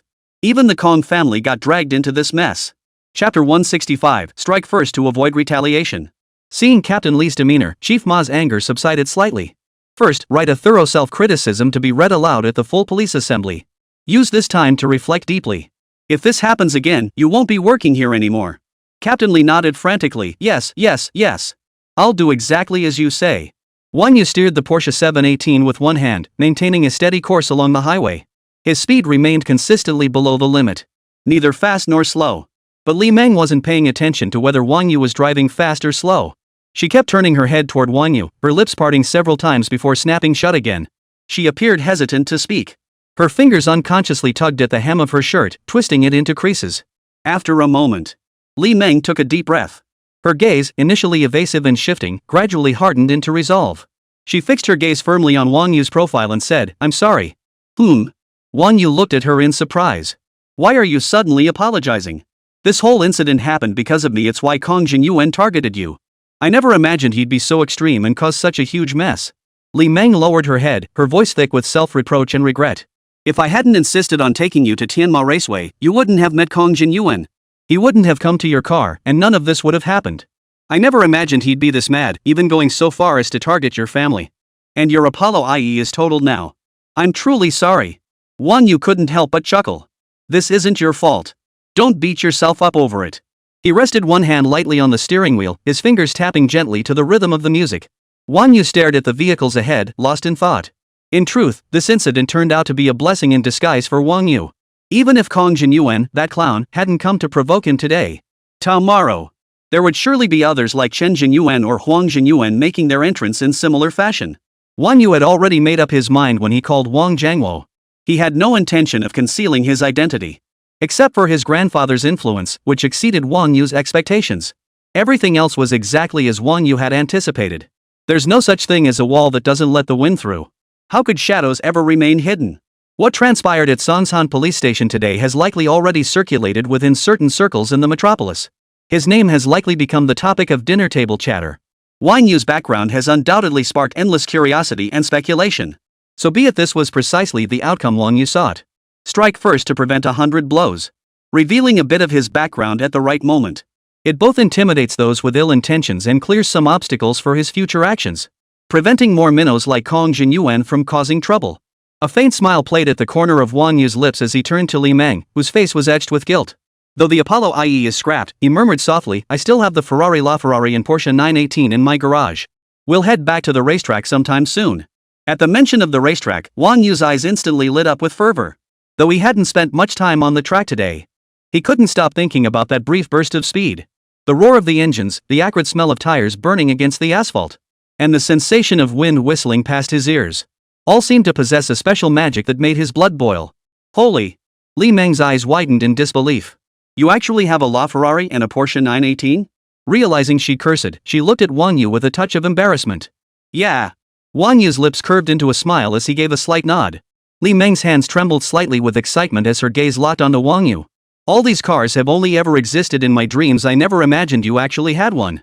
Then we can go to the racetrack sometime in the future. Li Meng's mind kept painting vivid pictures, and she swallowed hard. Wang Yu steered the Porsche 718 back to the Sky Palace. The car glided into the underground garage, where the floor lights illuminated his reserved parking space one by one. Under the soft yet brilliant illumination, row upon row of top-tier supercars stood in perfect alignment, resembling a luxurious automobile museum. The metallic exteriors gleamed with light. Li Meng's gaze was immediately drawn to the Ferrari LaFerrari. Its vibrant red paintwork was dazzling, its sleek lines poised to slice through the wind at any moment. Li Meng slowly approached, gently tracing the surface of the car, feeling the cold yet powerful metal texture. She murmured, so this is the LaFerrari. Not far away, the Porsche 918 and McLaren P1 stood quietly parked. Their unique designs radiated cutting-edge technology. Li Meng paced around the car, unable to tear her eyes away, her breathing quickening. These flowing lines are simply perfect. Li Meng murmured in admiration. If you like it, I'll let you drive it next time. Wang Yu had appeared behind her at some point, smiling as he spoke. Li Meng whirled around, her eyes brimming with surprise and disbelief. Really? I can? Of course, whenever you want. Wang Yu nodded firmly. She cast one last lingering glance at the Porsche 918 before turning to face Wang Yu. Thank you so much for today. If not for you, I wouldn't have known when I'd get another chance to get this close to these supercars. Li Meng said sincerely. Wang Yu waved his hand dismissively. Don't be so formal. There'll be plenty of opportunities in the future. I'll be heading out now. Goodbye. Li Meng waved to Wang Yu, then drove her car away from the Sky Palace. Wang Yu turned to look at the cars in the garage, deep in thought. He then headed toward the elevator. Seems like he'll need to buy some more cars. With the Apollo IE wrecked, his garage now only held the McLaren P1, Porsche 918, and LaFerrari. When he purchased the Sky Palace, it came with numerous complimentary parking spaces. Most of them were still empty. Plus, there were additional spots included with the units below the Sky Palace. He'll have to find an opportunity to fill up these empty parking spots. Otherwise, they're just going to waste. Wang Yu stepped into the elevator and pressed the button for the top floor. Stepping out of the elevator, Wang Yu approached the door. The bodyguard stood vigilantly at his post. Spotting Wang Yu's arrival, he respectfully greeted, "Good day, boss." Wang Yu gave a slight nod in acknowledgement and continued walking toward the house without pausing. Back in the room. To his surprise, Ren Ningxuang was not here tonight. This left Wang Yu feeling somewhat disappointed. He had been looking forward to admiring Ren Ningxuang's exquisite dance once more. Wang Yu let out a soft sigh. He casually hung his coat on the rack, then paced over to the window. Gazing down at the bustling night scene below, his thoughts drifted away unbidden. At that moment, Wang Yu's phone suddenly rang. He picked it up to see. It was his father, Wang Jiangwo, calling. Chapter 166, For Your Little Girlfriends to Stay. Dad, what's up? Wang Yu answered the call and asked. Wang Jiangwo's steady voice came through the line. You've handled this well, you. You haven't brought shame upon the Wang family. But remember, big trees catch the wind. You must be more cautious in your future actions and avoid letting others hurt you. Wang Yu replied earnestly, Dad, rest assured. I know what I'm doing. I understand. I'll definitely be more vigilant in my future actions. I won't bring shame upon the family, nor will I put myself in danger. MHM. Wang Jiangwo paused briefly before continuing. You're back at school now, right? No. I bought a small apartment at Kafko's Seaview 1 to live in. Wang Yu hesitated briefly before answering truthfully. The words left his mouth, and he felt surprisingly at ease. After all, with the system's ability to alter perceptions, Wang Yu had no worries whatsoever that his father would question the source of his funds. After all, Wang Jiangwo had already naturally attributed the money to his grandfather's gift. With that settled, many matters could be easily handled without Wang Yu having to come up with excuses. Kafko's Seaview number 1. That's the residential complex in Lujiazui, right? Yes. After a brief silence on the other end, Wang Jiangwo continued, if you don't want to live on campus, that's fine too. I recall I own quite a few properties in Shanghai. It's a waste to leave them vacant. I'll have the housekeeper gather the documents and send them over. You can pick whichever one you like. Wang Jiangwo said affectionately. No need, Dad. This place is fine, it's just barely enough for me. Wang Yu chuckled helplessly, acknowledging his father's kindness. Actually, I bought several properties nearby to various locations and layouts. It's really more than enough. You little rascal. Wang Jiangwo chuckled upon hearing this, his laughter tinged with playful teasing. They're just sitting empty anyway. Consider these places I'm giving you as places for your little girlfriends to stay. That way, they won't be left without a place to go, and you won't have to juggle arrangements. What? Wang Yu gasped aloud. Dad, how did you know? Ha ha ha. Wang Jiangwo's hearty laughter echoed through the receiver again. You're my son, don't you think I know you? Young people are full of energy and passion. Having a few relationships is perfectly normal. I won't interfere with the rest, but there's one thing you must remember. Wang Jiangwo's tone suddenly turned serious. No matter who you're with, you must understand respect and responsibility. Love isn't a game. Don't hurt someone because of a momentary impulse. And if word gets out, it won't reflect well on the Wang family's reputation. Also, if you feel it's right, don't drag your feet. Wang Jiangwo chuckled softly, then changed the subject. Your grandparents keep talking about wanting to hold great-grandchildren. Bring the kids over more often when you have time, give the old folks some lively company. Seeing how quickly you found a girlfriend, if you're willing, bring more kids home too. Your old man here can still afford to raise them. If all else fails, there's always your grandfather and maternal grandfather. Especially your grandfather, he's practically begging you to produce a few healthy baby boys. Wang Yu couldn't help but laugh bitterly, responding helplessly, Dad, stop teasing me. It's not as easy as you make it sound. Having more kids? That doesn't take time, does it? Wang Jiangwo chuckled. Stop making excuses, kid. I can tell you just haven't had enough fun yet. By the way, Dad, what's the deal with Grandpa? Seeing the situation, Wang Yu quickly changed the subject. Today at the police station, Grandpa had Commander Gao from the Shanghai garrison come over. From the tone of Commander Gao. Before Wang Yu could finish, Wang Jiangwo cut him off. Don't ask about your grandfather. When it's time for you to know, you'll find out. But I'm warning you, don't go causing trouble outside using your grandfather's name. If you have any issues, just tell me. Also, if your grandfather gives you anything else, just take it yourself. Understood. Wang Yu nodded. Wang Jiangwo continued, that old man from the Kong family still has some connections. He came to me begging for mercy. Seeing he's getting on in years, I just made his son step down. That's where this matter ends. They won't be able to stir up trouble in the Magic City anymore. Wang Jiangwo warned, I've handled this situation for you, but don't think you can get away with the same kind of lawlessness as that Kong Jinyuan. If I catch you bullying people or breaking the law out there, I'll be the first to deal with you. Wang Yuan smiled at this. Dad, rest assured. I know my place. How could I ever be like that Kong Jinyuan? You know me, I'm a one-woman kind of guy. I only go for pretty girls. As long as no one messes with me, I'm perfectly well behaved. I know. I have no worries about my son. On the other end of the line, Wang Jiangwo's voice brimmed with pride. His hearty laughter echoed through the phone. Over the years, he and Wang Yu's mother had raised him with strict discipline. He showed none of the arrogance or recklessness typical of wealthy offspring, instead embodying humility and courtesy. Wang Jiangwo didn't demand extraordinary talent from Wang Yu. As long as he stayed on the right path and kept pace with the family, that was enough. Judging by Wang Yu's conduct since coming alone to Shanghai for university, he seemed to be handling it just fine. At the very least, he lacked the vices common among other rich second-generation kids. In both his conduct and actions, he was steady and methodical. As for having multiple girlfriends? For families like theirs, that wasn't a flaw at all. On the contrary, it was a major advantage. If you won't help me, I suppose I could just go straight to grandfather. Wang Yu raised an eyebrow as he spoke. Wang Jiangwo feigned annoyance upon hearing this. You little rascal, now you're using your grandfather to pressure me. After all, Grandpa seems to be more powerful than you. Wang Yu remarked with a faint sigh. Beep beep. Two crisp busy tones signaled Wang Jiangwo had hung up. The abrupt busy tone felt like the final note in this father-son duel. Wang Yu gripped the phone, a triumphant smile spreading across his face. Usually, whenever he faced Wang Jiangwo, he was the one getting lectured. Today, he'd finally gotten one back. This long-awaited sense of victory made his heart leap with joy, and he found it rather amusing. Wang Yu set down his phone and stood by the window, gazing out at Lu Jiazui at this hour. Under the cover of night, the streets were bustling with traffic and throngs of pedestrians. The clamor and bustle intertwined, forming the unique vitality of this city. Wang Yu had once wondered how his father, starting from scratch, could build such a massive pioneer heavy industries group. Moreover, it spanned critical sectors like energy, aerospace, and equipment manufacturing. These weren't industries anyone could just dive into with capability alone. Now it became clear. Grandfather's assistance must have been indispensable. Chapter 167, Judgment from Hell. While Wang Yu was still deep in thought, his phone buzzed again in his pocket. Wang Yu pulled it out and instantly sucked in a sharp breath. He blurted out in shock, "Holy! What the hell is this? Is it a virus?" It was no wonder Wang Yu reacted so strongly. The phone displayed no specific caller ID. Only 2 lines of text appeared on the screen. Urgent call from JW Special Line. Answer immediately. Critical emergency. Hello? This is an urgent call from the Strategic Core Department of the G Corporation. Please immediately confirm your surroundings are safe and private. Stay away from crowded areas and avoid any potential eavesdropping risks. Answer immediately. A scam call?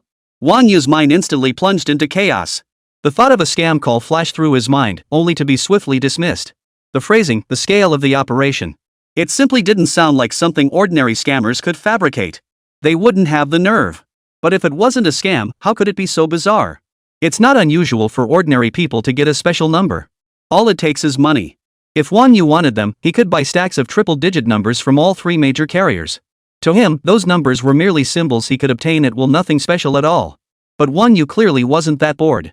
Given his status, he doesn't need such superficial trappings to maintain his image. But the call appearing on his phone now showed no number. Instead, it displayed text. This was the first time Wang Yu had ever encountered such a situation in his 2 lifetimes. After a moment's thought, he formed a tentative guess about the caller. Steeling his nerves, Wang Yu answered, "Hello? What's this, my great-grandson? Can't you even recognize Grandpa's voice?" A hoarse, aged voice came from the other end of the line. "Grandpa, is it really you?" Wang Yu exclaimed in surprise. "Ha ha ha." No sooner had Wang Yu finished speaking than a hearty laugh rang out from the other end of the line. "My eldest grandson indeed. Didn't scare you, did I?" "Not at all." Wang Yu smiled faintly. "And thank you for standing up for me today, Grandpa. Taking care of the Kong family." "Oomph. A mere Kong family dares to bully my precious grandson?" The old man snorted coldly. "If I hadn't stepped in, you wouldn't even have known you were being bullied at the police station. Your father is utterly useless. He seems to be regressing with age.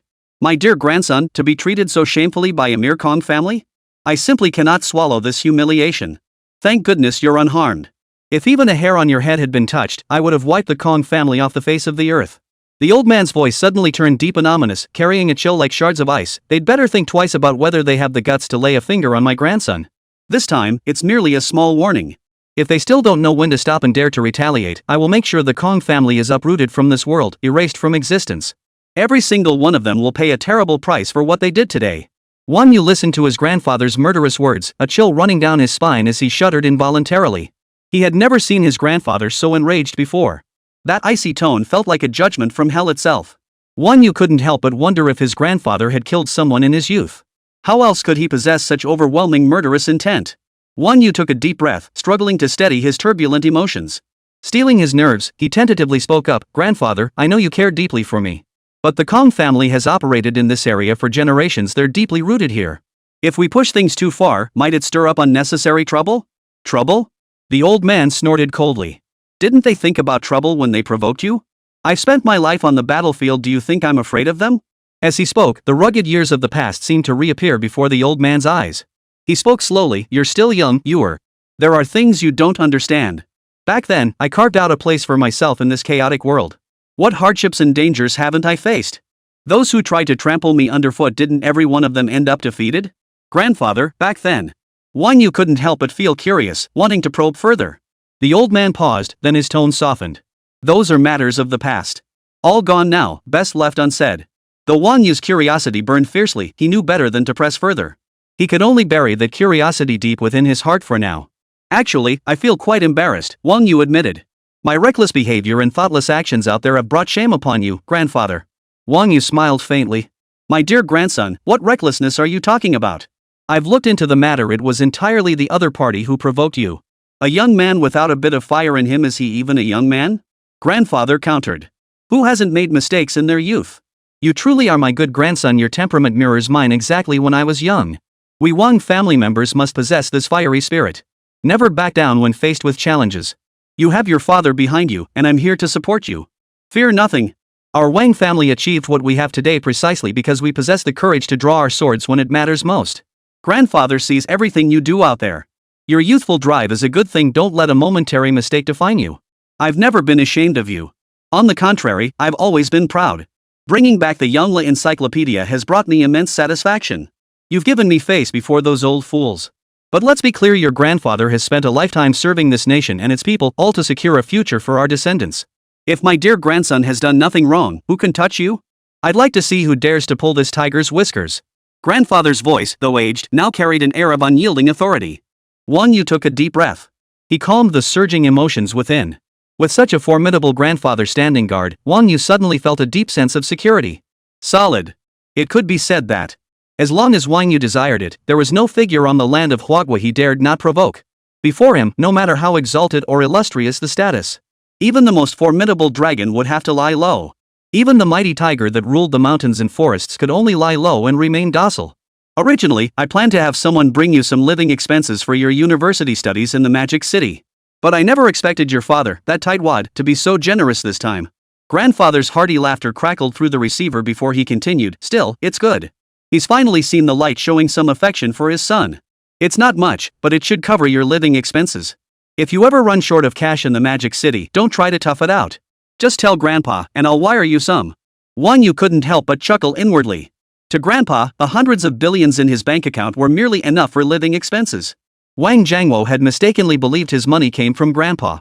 Now Grandpa thought this money came from Wang Jiangwo. How amusing.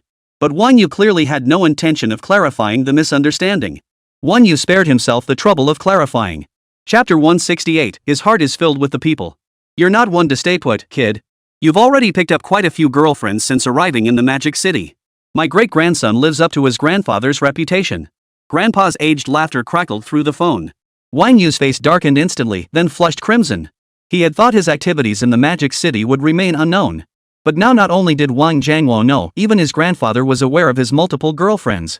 Even with his 2 lifetimes of experience, Wang Yu felt his face burning with embarrassment. Wang Yu stammered, Grandpa, who told you all that? It's not nearly as exaggerated as you make it sound. You little rascal, trying to hide things from Grandpa? Every move you make in the Magic City reaches my ears. Grandfather's laughter grew louder. My dear grandson, work hard and aim to have a few more healthy boys next year. Let Grandfather hold his great-grandchildren soon. Then I'll have no regrets in this lifetime. Wang Yu's face darkened further. He replied with a mix of laughter and exasperation, Grandpa, you're really pushing me into things. Next year? That's way too soon. I'm still just a student. What's wrong with being a student? Grandfather snorted indignantly. When I was your age, I already had your father. People should do what they're supposed to do at each stage of life. You have plenty of girls around you now, that's a good thing. It shows the Wang family genes are strong and attractive. If you're willing, having more kids would be wonderful. Cough cough. Grandpa was about to say more when he suddenly began coughing violently. Grandpa, are you okay? Wang Yu heard the unusual sound of his grandfather's cough and asked anxiously. I'm fine. Cough cough. Grandpa coughed while reassuring Wang Yu, I'm fine, just an old ailment. It'll pass soon. After a long while, Grandpa finally caught his breath and sighed helplessly, getting old. Once you start coughing, it just won't stop. Grandpa, how are you feeling? Wang Yu asked with concern. Don't worry. I've got another 10 or so years left in me. The medical staff takes good care of me every day. It's just that old age brings its share of little ailments. The old man's voice returned to normal. These old bones of mine are tougher than you'd think. Your grandfather has weathered every storm life could throw at him. What hardship hasn't he seen? These minor ailments? They're nothing. At the rate you're finding girlfriends, I should still be able to hold my great-grandchildren. Hearing this, Wang Yu finally relaxed. This was his own flesh and blood grandfather. Blood was thicker than water, and Wang Yu naturally didn't want anything to happen to his grandfather's health. But why did Grandpa keep bringing up his girlfriend? Given his grandfather's personality, it probably wouldn't be long before the entire upper echelon of the capital knew about his affairs. The thought made Wang Yu's face darken further. He pondered whether there was any way to keep things hidden from his grandfather and Wang Jiangwo. In the end, he resigned himself to abandoning the idea. Given Wang Jiangwo and his grandfather's status and influence, there were very few things in Huagua that could be kept from them. If they wanted to, they could find out anything Wang Yu did in the Magic City within half an hour.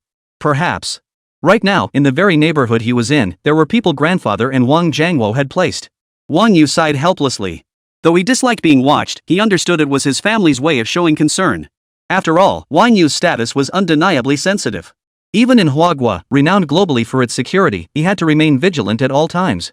He could only wait to see what the system would offer next. Whether it could draw any entries with special effects. Wang Yu silently prayed within his heart that he might draw entries enhancing his personal combat prowess. That way, neither his grandfather nor Wang Jiangwo would have any reason to keep sending people to monitor and protect him. Grandpa won't bother you anymore. You must be sick of my nagging by now. The old man's weary voice came through the phone, tinged with reluctance. You young people have your own ideas. There's really nothing more for me to say. Grandpa, what are you saying? How could I ever resent your nagging? Wang Yu hurriedly replied. In his previous life, the old man had been just an ordinary retired civil servant. Though he held a high position in this life. But in front of Wang Yu, he was still just an ordinary old man. He wanted to chat more, but feared Wang Yu would find his rambling tiresome. No matter how high Grandpa's status may be, or how much respect he commands outside the home. Before me, he was just an old man longing for companionship, afraid of being rejected. We're all mortal beings, family bonds transcend status. This feeling of being cared for by family warmed Wang Yu's heart. It makes me so happy to hear you think that way. Come visit Grandpa and Grandma in the capital whenever you have time. The old man chuckled again. Your grandmother and I do get rather bored in the capital sometimes. Just watching TV and taking walks every day, nothing much happens. Your grandmother misses you terribly. She's been talking lately about making your favorite mapo tofu for you. Wang Yu's eyes instantly welled up with tears. He nodded. I'll make a trip to the capital soon. Even if Grandpa hadn't mentioned it, Wang Yu had already planned to find time to visit them. Having been reborn, he hadn't yet met his grandparents. He wondered if their health was still as robust as it had been in his previous life. Good. When you go, your grandmother will cook you something delicious. Grandfather's voice brimmed with anticipation. He paused briefly before adding, my eldest grandson, I must remind you of a few things. You're on your own in the Magic City. You must focus your mind on your studies. You're at the prime age for striving. Knowledge changes destiny, the truth never fades. Though our Wang family doesn't need you to bring glory, we can't let it fall into ruin on your watch. Grandfather paused to catch his breath before continuing earnestly, and young people naturally have curiosity about relationships. I understand that, but you mustn't get lost in it. The men of our Wang family hold positions of great responsibility. Our hearts are filled with the people. Never let romantic entanglements slow your progress. Grandfather sees you have your own plans, and the company you've started is shaping up nicely. Grandfather is very pleased. If you run into any problems with the company, consult your father. He manages such a large enterprise, his experience far surpasses yours. Listen to his advice, it'll save you countless detours. Grandfather's voice carried the wisdom of years, speaking calmly and deliberately. If anyone dares to give you trouble, remember to call Grandfather immediately. While Grandfather still has influence and can lend a hand. Grandpa hopes you'll steadily rise to the occasion. Don't let the Wang family's standing slip. Your father, well, I can't count on him. You're the only male heir in our Wang family's current generation. Grandpa's counting on you. Your second uncle has now reached a pivotal position. Once I help him solidify his standing over the next few years, things will be secure. Then I can finally rest easy. Chapter 169, just a little misunderstanding. I understand, Grandfather. Wang Yu replied earnestly. On the other end of the line, Grandfather continued, if anyone deliberately causes trouble for you out there, don't be afraid, just drop Grandfather's name. If they still don't get the hint, just have your bodyguards take care of them. They won't dare do anything to you. Hearing his grandfather's commanding words, a wave of warmth washed over Wang Yu, and he couldn't help but let the corners of his mouth turn up slightly. Grandfather remained just as he was in his previous life, always protecting him. Even from his lofty position. He still stood firmly behind him. He hung up the phone. Wang Yu glanced at the nearly hour-long call duration, pondered for a moment, then turned off his phone and tucked it into his pocket. He stretched lazily, feeling utterly exhausted after a day of turmoil. He decided to relax with a hot shower first. Wang Yu stepped into the bathroom and turned on the Hansgrohe showerhead. Warm water cascaded over his body with a steady gush. He closed his eyes in bliss. The fatigue of the day gradually melted away with the flowing water. After a long while. After his shower, Wang Yu wrapped himself casually in a towel and stepped out. Just as he lifted the towel to dry his hair, the front door suddenly swung open. Long Lily walked in. Their eyes met. Long Lily instinctively looked away. She saw Wang Yu's broad shoulders supporting one corner of the towel. His solid pectoral muscles were faintly visible. Below were 8 well-defined abdominal muscles. Each was taut and powerful, like a meticulously carved work of art. Combined with Wang Yu's 6'2" frame, it created an overwhelming visual impact. Wang Chen simply stood there, yet radiated an irresistible aura of masculinity. Long Lily froze for a moment, then a blush spread across her cheeks as she playfully scolded, "Why aren't you wearing any clothes? Just barging in like this. This is my own home, right?" Wang Yu shrugged with a smile, puffing out his chest nonchalantly. "What's the matter? Seeing your boyfriend looking this handsome makes you shy?" "You're such a smart ass." Long Lily shot him a glare, walked over, and playfully punched him. "I passed a cake shop today and got you a cheesecake. It's pretty good. I left it on the table. Remember to eat it later." Long Lily looked at Wang Yu with concern, her eyes filled with worry. "By the way, I heard you got into a fight this afternoon and ended up at the police station? Are you okay?" Warmth spread through Wang Yu's heart. He grabbed her hand and smiled. "I'm totally fine. Just a little misunderstanding. Going to the station was just to give a statement." Long Lily still looked worried, frowning as she said, "I was afraid they might have hurt you." "What if you were injured? I'd be so heartbroken. I know you worry about me. See? I'm perfectly fine." Wang Yu pulled her into his arms and kissed her forehead. "As long as you're not hurt." Long Lily exhaled in relief, the worry finally fading from her face. "You have no idea how worried I was this afternoon. A bunch of men barged into the company looking like demons, demanding I hand over the company ledgers right away. They even said you'd been arrested and taken to the police station." She patted her chest, still shaken as she continued. "I was at a loss when suddenly one of their phones rang. After the call, they immediately started bowing and scraping, apologizing profusely, a complete reversal from their earlier arrogance. They apologized and then hurriedly left."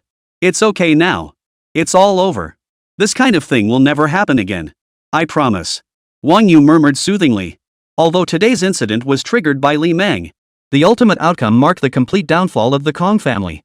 Wang Yu had no time to deal with those minor figures below. They were merely following Kong Jinyuan's orders. "Lily, you've truly gone through so much." He gently cradled Long Lily's face in his hands, his fingers tenderly caressing her cheeks as he spoke with deep affection.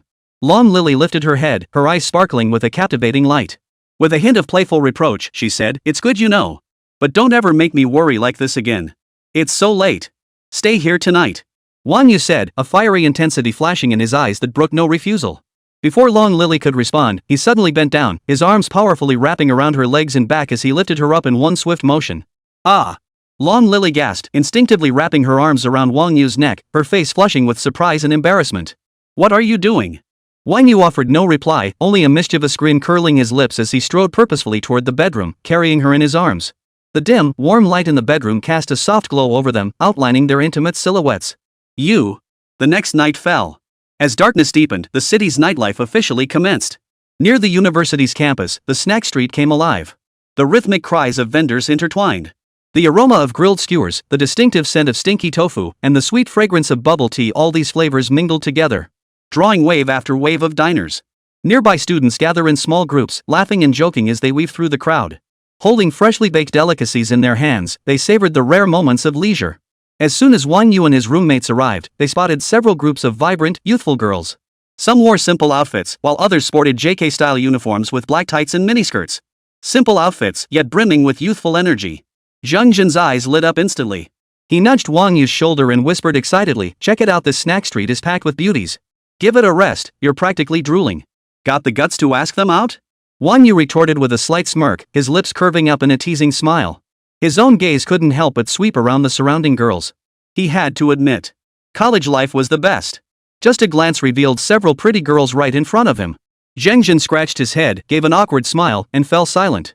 Niu Ben clearly agreed, grinning as he said, "Why don't they dress like this on campus?"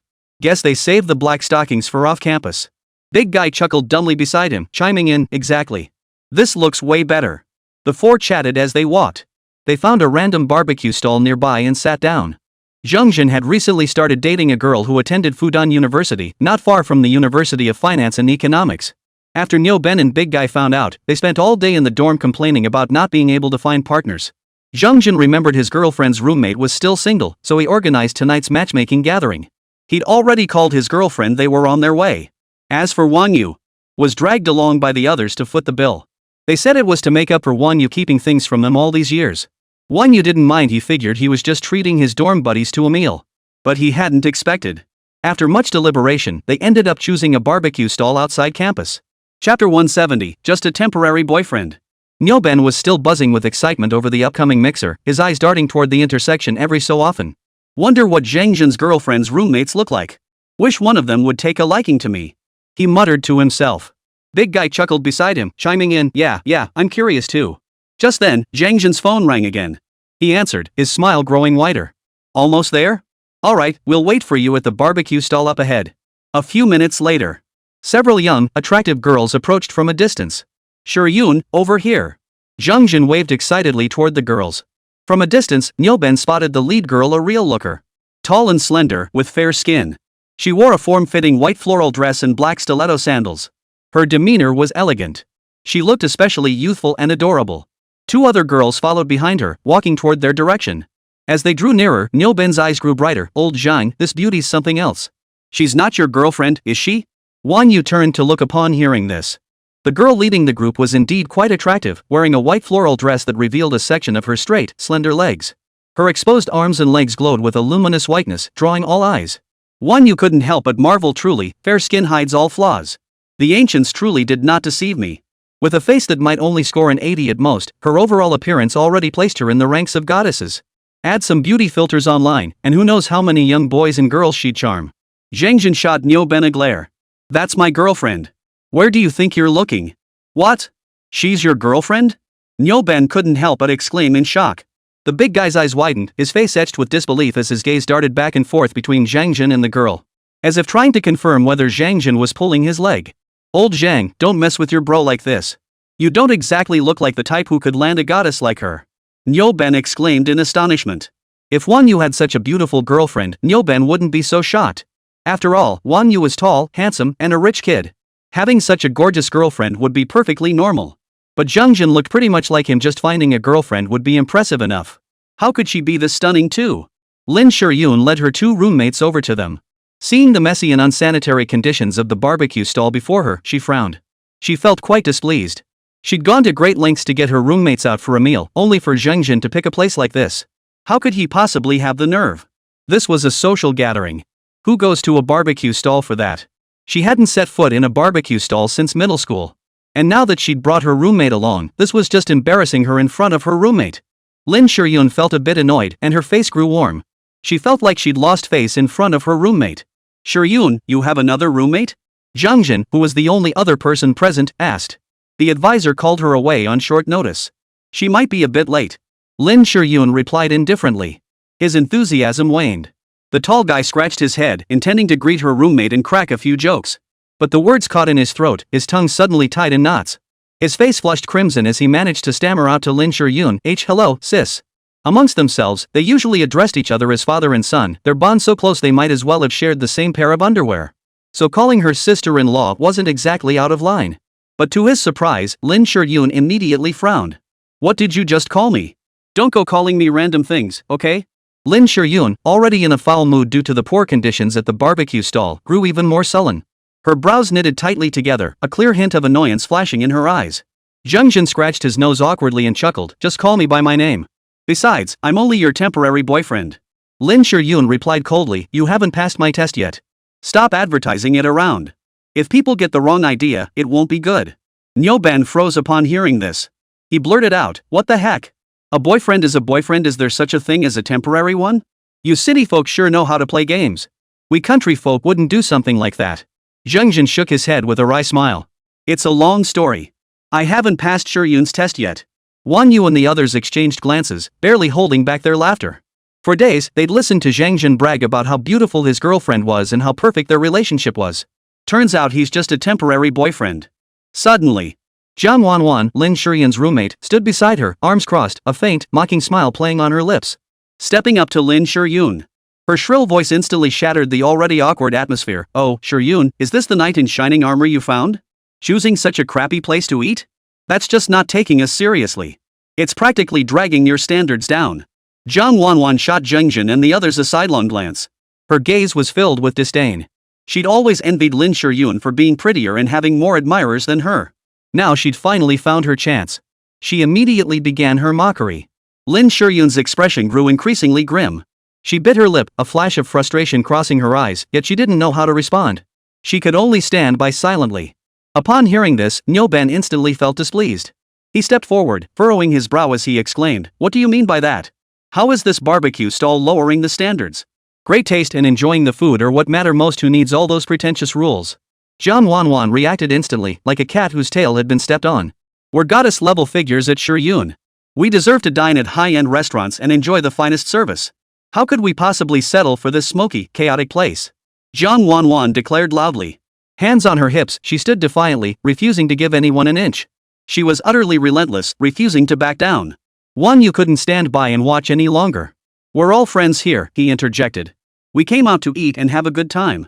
There's no need to be so confrontational. We chose this place with good intentions, hoping for a more relaxed atmosphere. If you really dislike dining here, we can find another spot." Wang Yu's words clearly stated his position while leaving room for compromise. He only hoped the other party wouldn't be ungrateful. Chapter 171, Going out to have fun means staying happy. Jiang Wanwan, however, wasn't grateful. She rolled her eyes and snorted coldly, "You men never respect US girls' feelings. All you care about is your own convenience. Did you even think about Shiyun's feelings?" The big guy stood nearby, scratching his head in frustration. His face flushed crimson as he stammered, "Don't be so unreasonable. Why are you picking on her like this?" Su Xingyao tugged Jiang Wanwan's arm and whispered, "Wanwan, don't get so upset. It's rare for us all to get together. I've been to this place several times. The food is genuinely delicious, and the lively atmosphere is perfect. Let's just sit down first." Her voice was soft as a spring breeze, attempting to dispel the tension hanging in the air. Jiang Wanwan was still being pulled along, her anger not entirely dissipated. But with Su Xingyao tugging her along, she couldn't very well keep fuming. She just muttered under her breath, "If it weren't for you, I wouldn't be eating here." Lin Shiyun shot Su Xingyao a grateful glance, her eyes brimming with appreciation. She sighed softly and addressed Zhang Jin and the others, "I'm truly sorry. My roommate was just looking out for me, but she may have spoken a bit too hastily. Since Xingyao thinks this place is good, let's sit down and eat."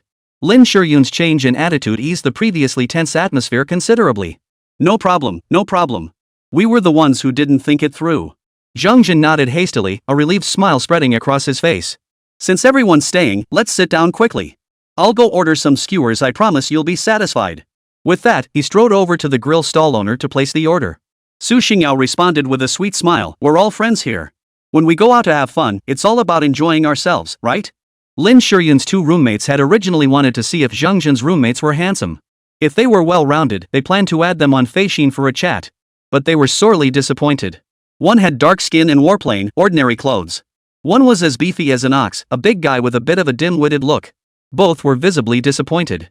Only after sitting down and taking a closer look at the group, they realized just how handsome Wang You actually was. He was incredibly handsome.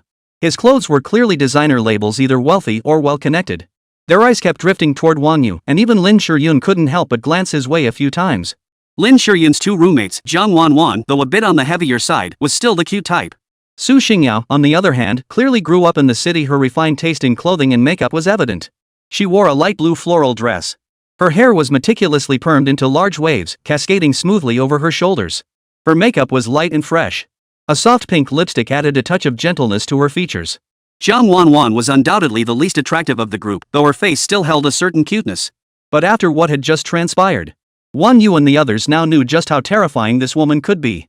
She was not to be trifled with. Everyone introduced themselves to each other, marking their initial acquaintance. Jiang Wanwan spotted Wang Yu's handsome features, and her heart fluttered like a little rabbit, impossible to contain. She discreetly smoothed her hair and tugged at her pink t-shirt, trying to make herself look prettier. Taking a deep breath, she plastered on what she considered her sweetest smile and edged closer to Wang Yu.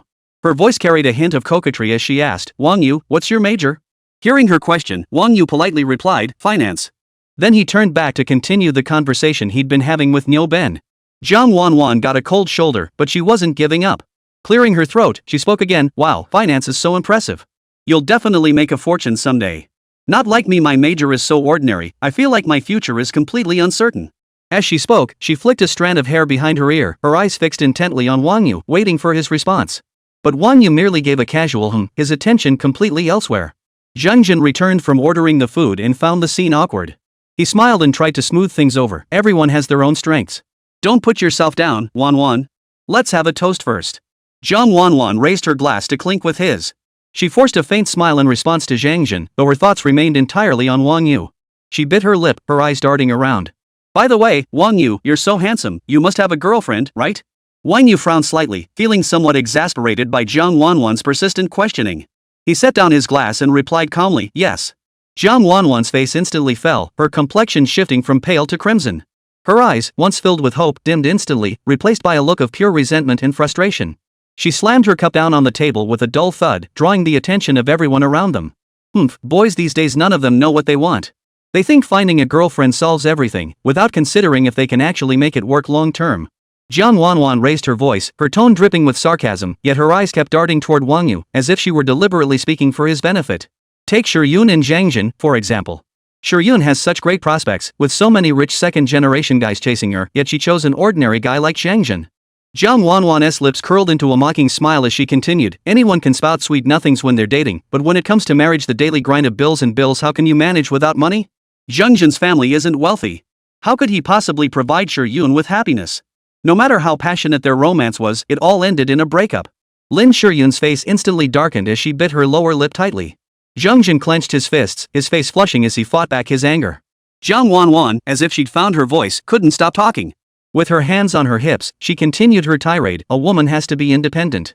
Otherwise, she'll be trapped in the home forever, catering to her husband, raising children, bearing his children, serving an entire family, and in the end, she won't even get a fair deal. Shiyun, you'd better think this through. Don't let love cloud your judgment. Take me, for instance. I'm determined to stand on my own 2 feet, never pinning my future on a man. Unlike some people who turn down a wealthy heir right in front of them and insist on choosing a dead-end loser instead. Jiang Wanwan's gaze swept over Lin Shiyun and Zhang Jin once more, her tone dripping with self-righteousness as if she stood atop the pinnacle of universal truth. My feelings for Shiyun are as clear as day. I'll make her happy, no need for you to stick your nose in. Zhang Jin's chest heaved violently, veins bulging on his forehead. Jiang Wanwan, however, was like a barrel of gunpowder ignited, growing ever more reckless. Whatever you say now is useless. You'll regret it later. A woman only has real confidence when she's capable herself. Relying on men? That's just a pipe dream. She raised her voice. Chapter 172, The Emperor of Smoke's Appearance. Enough. Just as the tension reached a boiling point, Wang Yu looked at Jiang Wanwan and said, you keep saying women need independence, and you're right about that. But you're completely wrong to pit independence against love and family. True independence means mental autonomy and financial self-sufficiency. But that doesn't mean you have to abandon love and family. Tonight is a gathering of friends. If you want to throw punches, save it for home. Jiang Wanwan froze in place, stunned by Wang Yu's words. She opened her mouth but couldn't find a response. Niu Ben, seeing this, quickly chimed in, exactly. Wang Yu is absolutely right. How could you hurt Shiyun and Zhang Jin like this? Su Xingyao stepped forward, took Jiang Wanwan's hand, and gently urged, Wanwan, let's stop this. Everyone needs to calm down. The bustling clamor of the snack street surged like a tide, a cacophony of vendors' shouts and laughter intertwining. Yet within this small circle, the atmosphere had grown bitterly cold. The smoke from the barbecue stall rose steadily, its savory aroma filling the air, yet it couldn't dispel the rift between them. Hey, you guys over there. Found you at last. Suddenly, a distinctive shout cut through the crowd. Everyone turned to look. A tall, exquisitely featured mixed-race girl strode purposefully toward them. She stood nearly 6 feet tall, her figure slender and upright. Her golden, big-wave curls fell casually over her shoulders. She wore a white crop top that perfectly accentuated her slender waist. Paired with light blue denim shorts, her long, straight legs were fully exposed to the air. Her skin was almost translucent white, glowing softly under the street food stall's lights. Her complexion was even fairer than Lin Shiyun's, a unique charm bestowed by her foreign heritage. Her deep blue eyes resembled a pool of azure lake water. Her slightly upturned eyes carried the gentle grace characteristic of Huagua people. Beneath her high, straight nose sat a mouth that always wore a radiant smile. Everyone's gaze was firmly drawn to her, their astonishment unmistakable. Big Guy's mouth, already wide open, now hung agape. The skewered meat in his hand froze mid-air, held there as he stared blankly at the mixed-race beauty, frozen in place as if under a spell. Wang Yu raised an eyebrow slightly, a hint of admiration flashing in her eyes. Instinctively, he activated his mysterious true sight. In an instant, the mixed-race beauty's information appeared before his eyes. Name, Karina Jinxian Lu Ruyan. Age, 20. Height, 181 centimeters. Charm, 96. Physical, 90. Affection level, 45. Skills, language proficiency, advanced dance, bartending, firearms expertise. In the mere seconds it took Wang Yu to review the data, the surrounding crowd remained utterly captivated by Anna's stunning appearance. Even the entire barbecue stall had fallen silent. Many young men stared wide-eyed, skewers suspended mid-bite as they forgot to chew, Adam's apples involuntarily bobbing up and down, their faces radiating awe and admiration. A few bolder ones quietly pulled out their phones, wanting to capture this rare moment. Yet, fearful of being discovered, their movements were cautious, their eyes darting back and forth between their phone screens and Anna. Others began whispering among themselves. Though their voices were low, in the sudden stillness of the barbecue stall, a few murmurs could faintly be heard. That girl is way too beautiful. Is she a model with that height? That figure, that face absolutely stunning. Mom, I'm in love. She's gorgeous, but who taught her that northeastern accent? It's so restrained. My princess, I'll find you the best new potion in the world. As they spoke, they kept nudging their companions with their elbows, as if trying to confirm they weren't dreaming. Some even stood up abruptly, desperate for a clearer view. Completely oblivious to their own awkwardness, their eyes followed her every move. The once bustling barbecue stall now felt as if time itself had frozen in her presence. Everyone was captivated by her beauty. Immersed in this fleeting yet unforgettable moment of awe. Just as everyone was lost in astonishment, the mixed-race girl had already approached.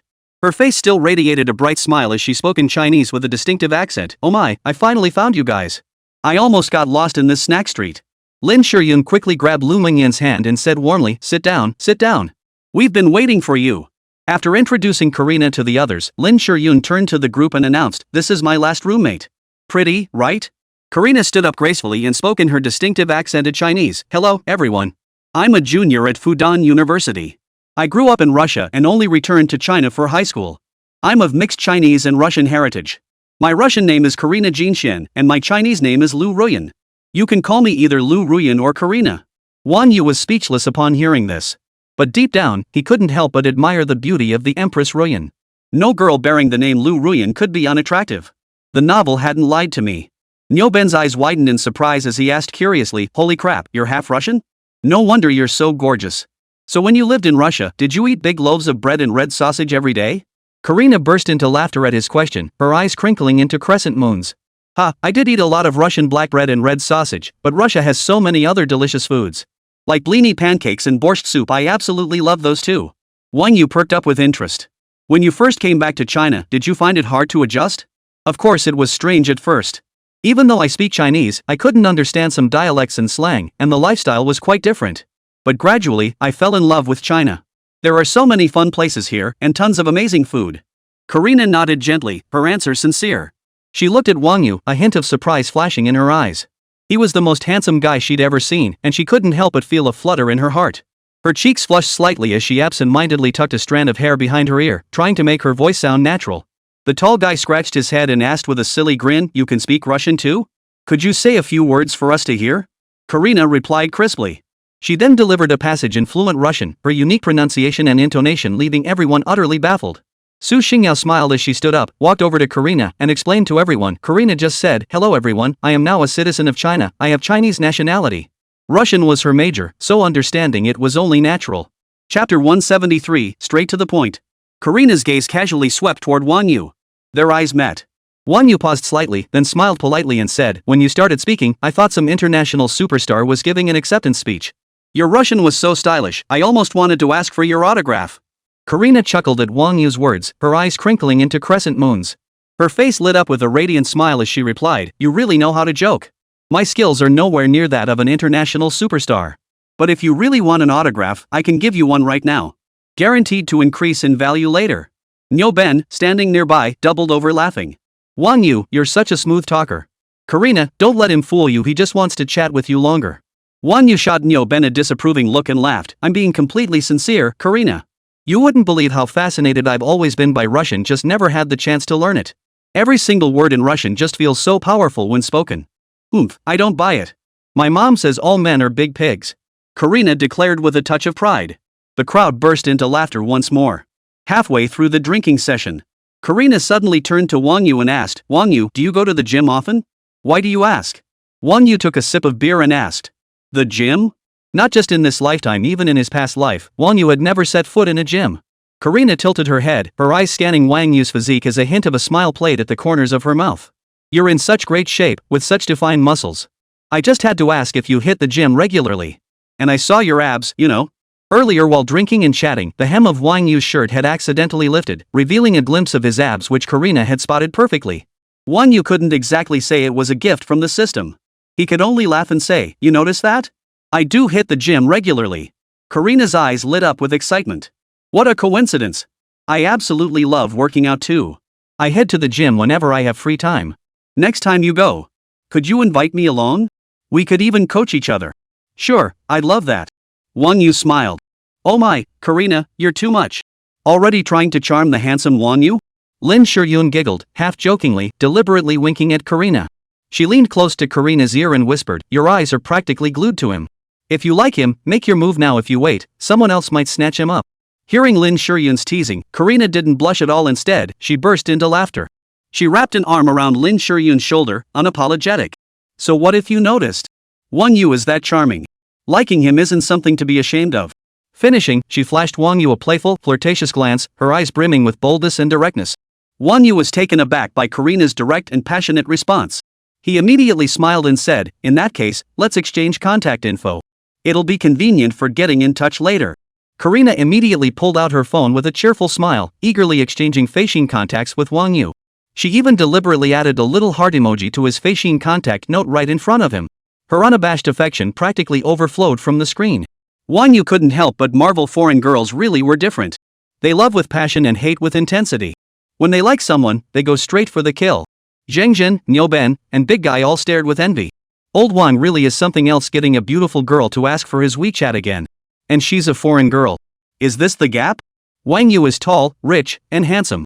If they were girls, they'd definitely like him too. Just as the two were adding each other as contacts, Jiang Wanwan, who had been sitting quietly in the corner watching it all unfold, flashed a look of jealousy and resentment across her face. She stood up with a soft snort and deliberately raised her voice. Some people sure know how to put on a show. It's just exchanging contact info and arranging a workout session, yet they act like they're about to start a relationship. I wonder if they're really that charming. The moment those words left her mouth, the previously lively atmosphere grew noticeably colder. Everyone exchanged awkward glances toward Jiang Wanwan. Karina, however, seemed completely unfazed. She turned her head, a confident smile playing on her lips, and addressed Jiang Wanwan. "If you like someone, you should express it. What's the point of hiding your feelings? Besides, we're just having a normal conversation. If you're so interested, you can join in too. You're not jealous that I added Wang Yu and Feishin, are you? Jealous of you? Are you kidding me?" Jiang Wanwan flushed alternately pale and crimson under Karina's sharp retort. Fuming with embarrassment, she snorted coldly, as Jiang Wanwan, "If I want someone's contact info, I get it.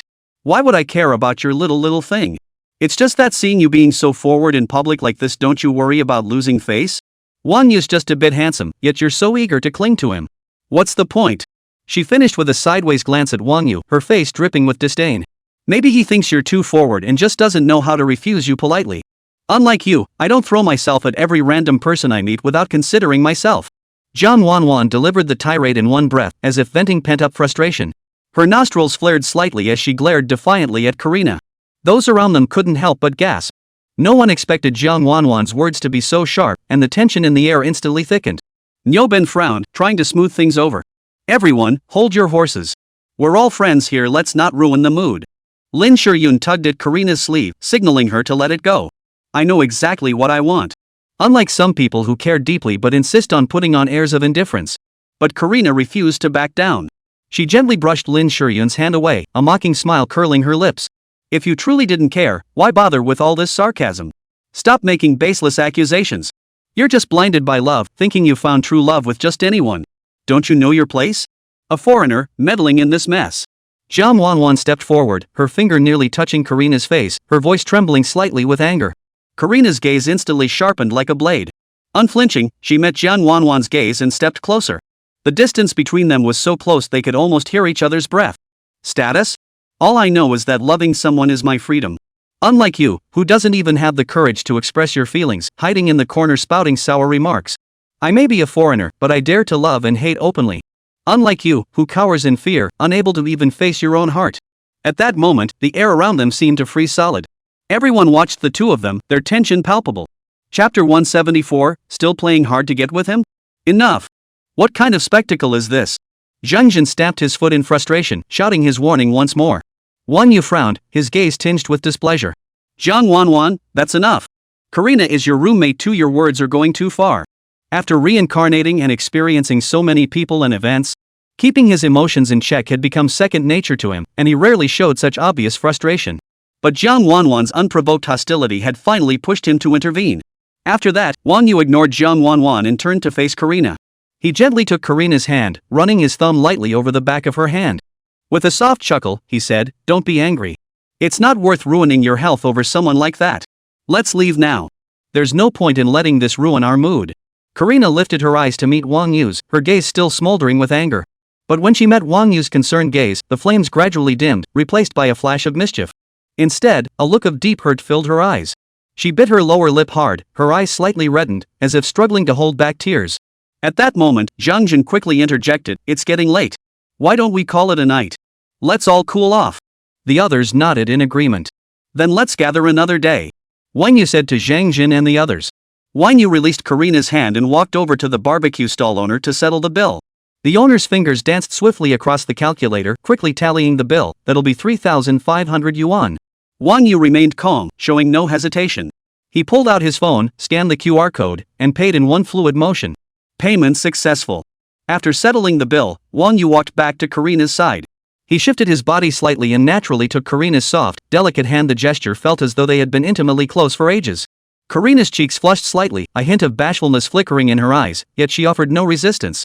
Allowing Wang Yu to pull him along, he turned and headed toward the exit. They exited the snack street. Wang Yu led Karina to the roadside, where a sleek Ferrari LaFerrari sat quietly parked. Its sleek lines glistened with a cold, mesmerizing sheen under the moonlight. Karina's gaze was instantly drawn to the luxury car before her. Her eyebrows arched slightly, a hint of surprise flashing in her eyes. She couldn't help but say, "I didn't expect you to be quite so wealthy." "No big deal. It's getting late. I'll drop you back at school first." Wang Yu smiled and opened the car door. "Thanks." Karina returned a bright smile, bent down, and slid into the passenger seat of the LaFerrari. She reached over and fastened her seatbelt. The car started slowly, gliding smoothly through the city streets. Along the way, Karina curiously examined the interior decor, occasionally letting out an exclamation of surprise. Before long, Wang Yu steered the car into Fudan University. The campus was quiet and peaceful, moonlight spilling over the trees lining the paths, casting dappled shadows. The car came to a gentle stop beneath the women's dormitory building. Karina unbuckled her seatbelt, turned to face Wang Yu, and looked at him with a teasing glint in her eyes. "Thanks to your heroic rescue tonight, how should I repay you? How about I treat you to some traditional Russian cuisine next time? I guarantee you've never tasted anything like it." Her fingers traced the edge of her long, pale leg, her gaze fixed intently on Wang Yu, a meaningful smile playing at the corners of her mouth. Wang Yu's lips curved upward, forming a slightly amused arc. "This is the vibe." Karina was still trying to play hard to get with him. He looked at Karina, a flicker of amusement in his eyes, yet deliberately remained impassive as he said, "Then I'll be looking forward to it." Satisfied with his response, Karina smiled and pushed open the car door to step out. She strode toward the girls' dormitory building. On her way, she didn't forget to turn back and wave at Wang Yu. Her golden hair swayed gently with her movement, shimmering with an enchanting glow under the moonlight. Wang Yu remained seated in the driver's seat, watching Karina's receding figure. He leaned back slightly in his seat, fingers tapping lightly on the steering wheel. A faint smile touched his lips as he murmured softly, "Interesting." A long while passed. Wang Yu finally started the car and slowly drove away from Fudan University. 40 minutes later, the car arrived at Kofco Seaview 1. Wang Yu skillfully maneuvered the car into the underground parking garage, found his designated spot, and parked. He pushed open the door and stepped out, about to head toward the elevator lobby. At that moment, a minivan pulled up slowly nearby. At the same time, a tall, beautiful woman emerged from the adjacent elevator. Her figure was graceful, her legs straight and long, her waist slender enough to fit in one's hand. She wore a form-fitting black dress that perfectly accentuated her curvaceous figure. Though she wore a mask, revealing only a pair of bright, deep eyes, her unique aura and striking figure still drew Wang Yu's gaze. Wang Yu found himself drawn to her. For some reason, he felt an uncanny sense of familiarity with the woman before him, yet he couldn't quite place where he'd seen her before. He furrowed his brow slightly, his gaze lingering on the beauty. She seemed to sense his gaze, turning her head slightly to glance at him. A fleeting, barely perceptible wariness flashed in her eyes before she briskly walked toward the minivan. She deftly pulled open the door, slipped inside, and the van soon glided away. Wang Yu watched the receding vehicle, his mind filled with confusion. He searched his memory relentlessly for any connection to this woman, yet found nothing. He shook his head, dismissing the thought. He turned and walked toward the elevator reserved exclusively for him, pressing the button for the top floor. Ding! The elevator doors slid open. As they opened, Wang Yu immediately spotted the two bodyguards and his butler, Uncle Lee, standing at the doorway. Uncle Lee, why are you here? Why didn't you go inside? Wang You hurried forward, a hint of surprise on his face. The two bodyguards beside him stood tall and straight, offering a slight nod of acknowledgement to Wang You. I just arrived myself. I figured you'd be back soon, so I waited for you at the door. Uncle Lee smiled. Wang Yu hurriedly replied, Uncle Lee, standing outside must be exhausting. Please come inside. Wang Jiangwo truly knew Wang Yu's whereabouts inside out.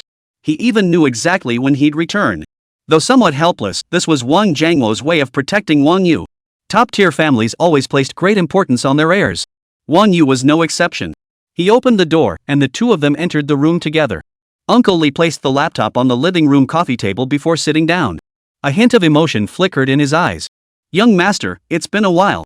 You've grown even more handsome. Wang Yu tossed his car keys onto the entryway cabinet and turned to pour Uncle Lee a cup of tea. Uncle Lee, you're still so polite. What brings you here today? Surely it's not just to visit me? Uncle Lee took the tea, sipped lightly, and said, well, the head of the family asked me to bring you some documents. He opened the laptop and a series of property listings instantly appeared on the screen. Chapter 175, The Ultra-Luxury Auction. These are all properties the master owns in the Magic City. He said you may choose anyone you like. Wang Yu stared at the listings in surprise. There are so many. I don't recall our family being in the real estate business. The screen displayed over 100 properties and villas. He had assumed his father only owned a few properties in the Magic City, but the sheer number was staggering. And these were only Wang Jiangwo's properties in the metropolis. What about nationwide? How many properties could Wang Jiangwo possibly own? A faint smile touched Uncle Lee's face. Young master, some of these properties were purchased by the family head in Shanghai years ago, while others were acquired as collateral assets during business dealings. The head of the family said you could choose any you like. These are the properties closest to you, all listed here. Wang Yu stared wide-eyed at the computer screen, his fingers gliding slowly across the mouse. His gaze swept over the detailed information for each property, his heart filled with shock. He had assumed these were all the properties Wang Jiangwo owned in the metropolis. Little did he know these were merely the ones closest to him. Wang Jiangwo was quite the man, never would have guessed he was so deeply hidden. If he had that many houses, how many mistresses could he keep? Wang Yu took a deep breath, leaned back against the sofa, and waved his hand decisively. Uncle Lee, tell my father I want all of this. Uncle Lee froze slightly, clearly not expecting Wang Yu to claim everything. But he quickly recovered, his face lighting up with a pleased smile. Young master, your boldness truly echoes the spirit of our late patriarch. With a satisfied smile, Uncle Lee said, since you've made your decision, young master, I'll return to report to the head of the family. I'll arrange for these properties to be transferred to your name as soon as possible and ensure all paperwork is processed promptly. Uncle Lee began packing up his computer, preparing to take his leave. Watching Uncle Lee's movements, Wang Yu suddenly called out, Uncle Lee, wait a moment. Uncle Lee paused, turning his head in confusion to look at Wang Yu. Wang Yu furrowed his brow slightly, a thoughtful expression crossing his face. There's someone I need you to look into for me. Uncle Lee sat back down on the sofa and said earnestly, young master, feel free to speak. Whatever I can do, I'll see it done for you. That Russian woman who had barbecue with me tonight, look into her. See if there's anything fishy about her. Wang Yu set down his teacup and spoke. Uncle Lee immediately understood. He couldn't help but marvel inwardly. The young master seemed carefree on the surface, yet possessed remarkable insight. He was already wary of the Russian classmate who had joined them for barbecue tonight. Uncle Lee nodded solemnly. Young master, the moment you made contact with this Russian girl, our people already reported it to the head of the household. The head of the family has already instructed the staff to investigate her background. So far, there doesn't seem to be anything wrong with this girl. Her parents are honest, hard-working people with ordinary jobs in Russia. Her family background is clean. She came to China to study, and her daily behavior at school has been normal. She gets along well with her classmates. Uncle Lee paused, a satisfied smile spreading across his face as he continued, young master, I never imagined you'd become so meticulous and cautious. If the head of the family knew, he'd certainly be proud of you. Wang Yu raised an eyebrow slightly, a faint curve touching his lips. Seems Dad still has the best ideas. A beautiful girl from a foreign land approaching him without warning inevitably stirred layers of suspicion within Wang Yu, making it impossible for him to fully lower his guard. Human hearts are unpredictable. It never hurt to keep your guard up. Uncle Lee's face lit up with an increasingly evident look of satisfaction. He straightened his back slightly as he looked at Wang Yu, his eyes brimming with admiration. Young master, with such foresight, your path ahead will surely be steadier. Since you have no further instructions, I shall return to report to the family head. Wang Yu rose to his feet and personally escorted Uncle Lee to the door. Uncle Lee, I'm truly grateful you made the trip and took the trouble to investigate these matters for me. Be sure to get some rest when you return. Uncle Lee turned back, waving with a smile. Young master, you're too kind. This is simply my duty. Should any news arise, I'll inform you immediately. After Uncle Lee departed, he paced back to the living room and sank back into the sofa. Unbidden, Karina's image surfaced in his mind once more. With the meat practically fed to his mouth, Wang You wouldn't let it slip away. He was determined to see if foreign women were as wild as the rumors claimed. Wang Yu sat on the sofa, a confident smile curling his lips. Ring ring. At that moment, a frantic ringtone abruptly shattered the room's tranquility. Wang Yu picked up his phone and saw the name Qin Fan flashing on the screen. He furrowed his brow slightly and pressed the answer button. Hey, old Qin, what's up so late? Qin Fan's booming voice boomed through the receiver. Yo, Wang Yu. What time is it, and you're already annoyed I'm calling? Not busy getting cozy with some pretty girl, are you? Cut the crap. You know me better than that. I'm not nearly as romantic as you are. Spit it out. What's up? Don't keep me in suspense. Wang Yu scolded with a laugh. Actually, I do have some good news for you. Qin Fan chuckled. Heard about this ultra-luxury auction coming up this weekend? A luxury auction? He paused deliberately, building anticipation before continuing. Yeah, this one's something else. Limited editions and one-of-a-kind pieces will be on display. Exclusive watches with global production caps, top-tier designer haute couture jewelry, you name it. Guaranteed to blow your mind. Wang Yu raised an eyebrow, intrigued. Sounds interesting, but the entry requirements for something like this must be pretty high, right? Qin Fan shrugged nonchalantly. Hey, with our status, you think we wouldn't get in? I've already secured your invitation. Just say the word. Fine. Send me the address later. Wang Yu said indifferently. Upon hearing Wang Yu's agreement, Qin Fan immediately chimed in. Got it. I knew you'd be interested. I'll send you the address in a couple of days. Alright, it's settled then. Oh, and do you have the auction catalog? Send me a copy, I want to study it beforehand. Qin Fan replied, no problem, I'll send it right over.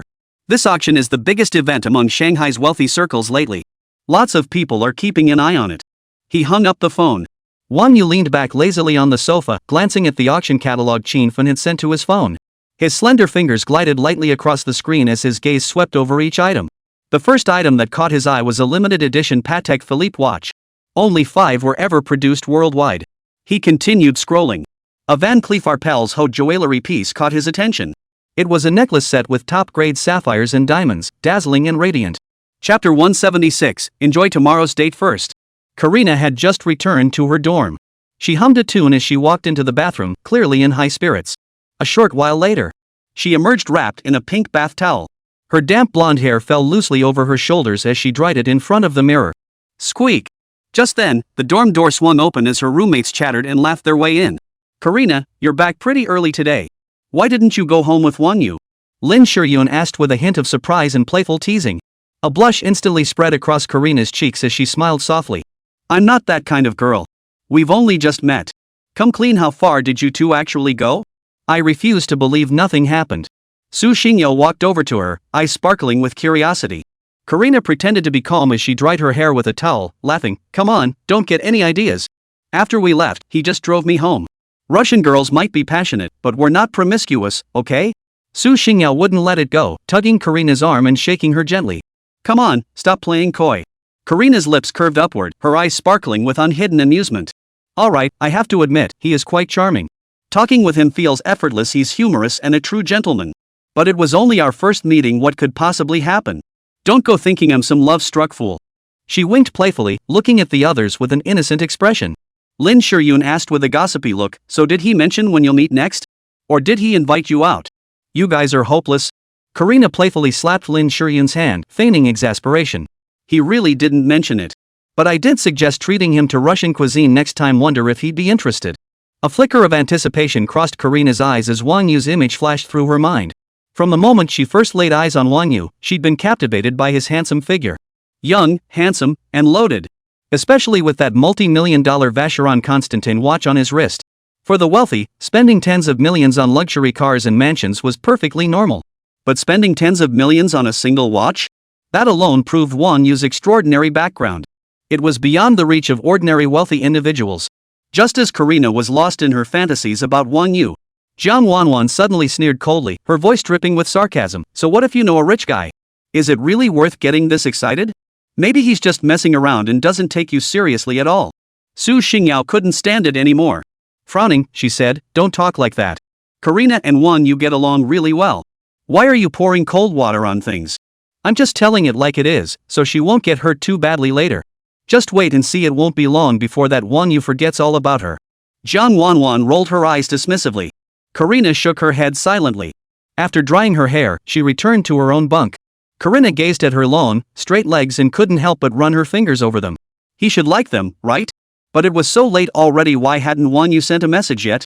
After a while, unable to contain herself, she took the initiative and messaged Wang You, "Are you there?" After sending the message, Karina's eyes fixed intently on the phone screen, its glow reflecting off her face, brimming with anticipation. Every passing second felt like torture, her fingers unconsciously tracing the bedsheets. Minute after minute passed, yet the phone screen remained dead silent. No new message notifications appeared. Karina sighed in disappointment, placed her phone beside the pillow, and turned to lie on her side. But her thoughts raced like a wild horse, impossible to rein in. The more she thought about it, the more irritated she became, tossing and turning in bed. She'd pull the blanket up to her chin, then kick it off again, trying to find a comfortable position, but sleep remained elusive. This wasn't how she'd imagined it. Usually, those rich kids at school would send her messages on Feishin, practically begging for an instant reply. Like eager suitors, they'd go out of their way to please her. The moment she showed the slightest interest, they'd go out of their way to win her favor, sending gifts, inviting her to dinner. Endless attentions. But Wang You? Since they parted ways, he hadn't reached out to her once. Now that she'd reached out, he was taking his sweet time replying. Karina couldn't help but wonder, was she doing something wrong? Or did Wang You simply have no interest in her, and their previous interactions had been nothing more than gentlemanly courtesy? Then she recalled Jiang Wanwan's sharp, cutting words. Could it be that Jiang Wanwan had been right all along? Karina refused to accept being underestimated like this. She bit her lip and decided to wait a little longer. Perhaps Wang You was simply busy and would reply soon. She opened her phone, staring at the chat screen with Wang You. Her fingers slid lightly across the screen, her eyes fixed on the words "Are you there?" Then she typed another message and sent it. Wang Yu was reviewing the auction item details on his phone. Suddenly, a video call request from Karina popped up. He paused for a moment, then a faint smile touched his lips as he pressed the answer button. On the screen, Karina's face appeared, slightly tense yet tinged with anticipation. The moment she saw Wang Yu, her eyes lit up instantly, but she asked cautiously, You finally answered. Were you busy just now? Wang Yu looked at Karina's expression, slightly puzzled. I'm really sorry, I was on the phone with a friend just now. Is there something you need so late? Karina responded immediately, it's nothing particularly important, really. It's just, I don't have any classes tomorrow, and I was wondering if you're free. Would you like to hang out together? She lifted her head, her eyes brimming with anticipation, staring intently at Wang Yu on the screen, fearing she might miss even the slightest flicker of emotion on his face. Wang Yu raised an eyebrow slightly, a look of interest crossing his face. After a moment's thought, he said, Tomorrow, huh? Let me think. Alright, I'm free tomorrow. Hearing Wang Yu agree, Karina's face instantly lit up with a bright smile. Great, she exclaimed excitedly. I'll be waiting for your message tomorrow. No problem. Wang Yu replied with a smile. She hung up the phone. Karina clutched her phone tightly, pressing it against her chest. She lay motionless on the bed, as if frozen in place. After a long while, she snapped out of it. She covered her face shyly, burying herself in the blankets and rolling around on the bed. Her roommates burst into laughter. Lin Shiyun leaned over, teasing with a smile, What's gotten into you? Did you win the lottery? Karina poked her head out from under the covers, her face flushed. Wang Yu agreed to go on a date with me tomorrow. Wow! Su Xingyo exclaimed excitedly, I knew he was into you. Jiang Wanwan, though maintaining her usual detached demeanor, couldn't help but interject, Looks like you're serious this time. Just don't get too deeply involved. Karina waved it off carelessly. Who cares about that now? Let's just enjoy tomorrow's date first. She busied herself again in front of the wardrobe, rummaging through clothes while discussing outfits and date plans with her roommates. Chapter 177, The Real Leg Play Year. Wang Yu glanced at the dozens of messages Karina had sent earlier and couldn't help but chuckle softly. After Karina sent the first message, Wang Yu had activated his Do Not Disturb mode. Sometimes letting things simmer was actually quite good. Maybe rescheduling the date would work out better. He never imagined this girl, raised in Russia since childhood, would be so proactive. Wang Yu tapped to open the message. First came a selfie profile picture with the caption, Back in the dorm today. Suddenly felt like showing you a little glimpse into my living space. This was followed by a series of food photos, all traditional Russian dishes she had prepared herself. From richly colored borscht to delicate blini pancakes. Scrolling further down revealed photos of Karina on campus. Wang Yu's gaze was suddenly drawn to one photo. She wore a form-fitting black cocktail dress, her long, straight legs encased in black stockings, paired with elegant stiletto heels. Below that were photos of her in a black stocking school uniform. especially the photo of Karina in burgundy fishnet stockings. She reclined half lying on a plush sofa, one hand casually resting on the armrest while the other flicked her hair, her gaze languid and alluring. Caption: a whimsical outfit choice, feeling a bit shy about it. Scrolling further down reveals a set of photos of Karina wearing white lace stockings. Silver glitter over the knee stockings? He sat up slightly, his gaze firmly fixed on the photos. A faint smile touched his lips, and a barely perceptible spark of delight flashed in his eyes. Wang You was no stranger to beautiful women in his daily life. Yet these photos of Karina stirred something different within him. A true legs to die for series. As he swiped through the screen, he murmured in admiration, "No wonder she's half Russian, half Chinese. That figure is absolutely stunning." As Wang Yu gazed at Karina's photos, some sweet, some sultry, a surge of heat coursed through his body. His blood began racing through his veins, enveloping him in an indescribable thrill. "Damn, she's a real vixen," Wang Yu muttered under his breath, his fingers frantically swiping across the phone screen to dial Long Lily's number. The moment she answered, he blurted out, "Lily, come up here right now." "It's so late, what do you need?" Long Lily's coquettish voice came through the phone. "I miss you." Wang Yu's tone grew increasingly urgent, his gaze still fixed on Karina's photo. Yet in his mind, images of Long Lily were already beginning to form. He desperately needed another kind of stimulation to calm the restlessness churning within him. "Really? Then I'll come right over." Though slightly puzzled, Long Lily obediently agreed. After hanging up, Wang Yu took a deep breath, trying to calm himself. A moment later, Long Lily walked in. "Calling me so urgently, did you miss me?" Long Lily giggled coquettishly as she threw herself into Wang Yu's arms, wrapping her arms expertly around his neck. Her soft voice was full of playful coquetry. Today she wore a tight-fitting short skirt paired with black stockings, perfectly accentuating her curvaceous figure. Her big, wavy curls fell casually over her shoulders, and a faint scent of perfume wafted from her. Wang Yu instinctively held her close. Yet images of Karina in various stockings kept surfacing in his mind, those alluring or innocent poses. They held his attention captive. "Honey, I wore your favorite black stockings just for you." Long Lily nuzzled against Wang Yu's embrace, cooing sweetly. Wang Yu took a deep breath, forcing the image of Karina from his mind, and slowly refocused his attention on Long Lily before him. His gaze sharpened as he studied the beauty in his arms with earnest attention. Her exquisite little face was mere inches away, her slightly flushed cheeks radiating a touch of innocent charm. Her large, watery eyes brimmed with affection for him. "Baby, you look absolutely enchanting today." Wang Yu's voice was deep and magnetic, his words brimming with sincerity. Then, Wang Yu gently cupped Long Lily's waist, drawing her closer. As if he wanted to merge her into his very being. His lips traced the curve of her forehead, slowly gliding down to her cheek, finally resting on her lips as he kissed her deeply.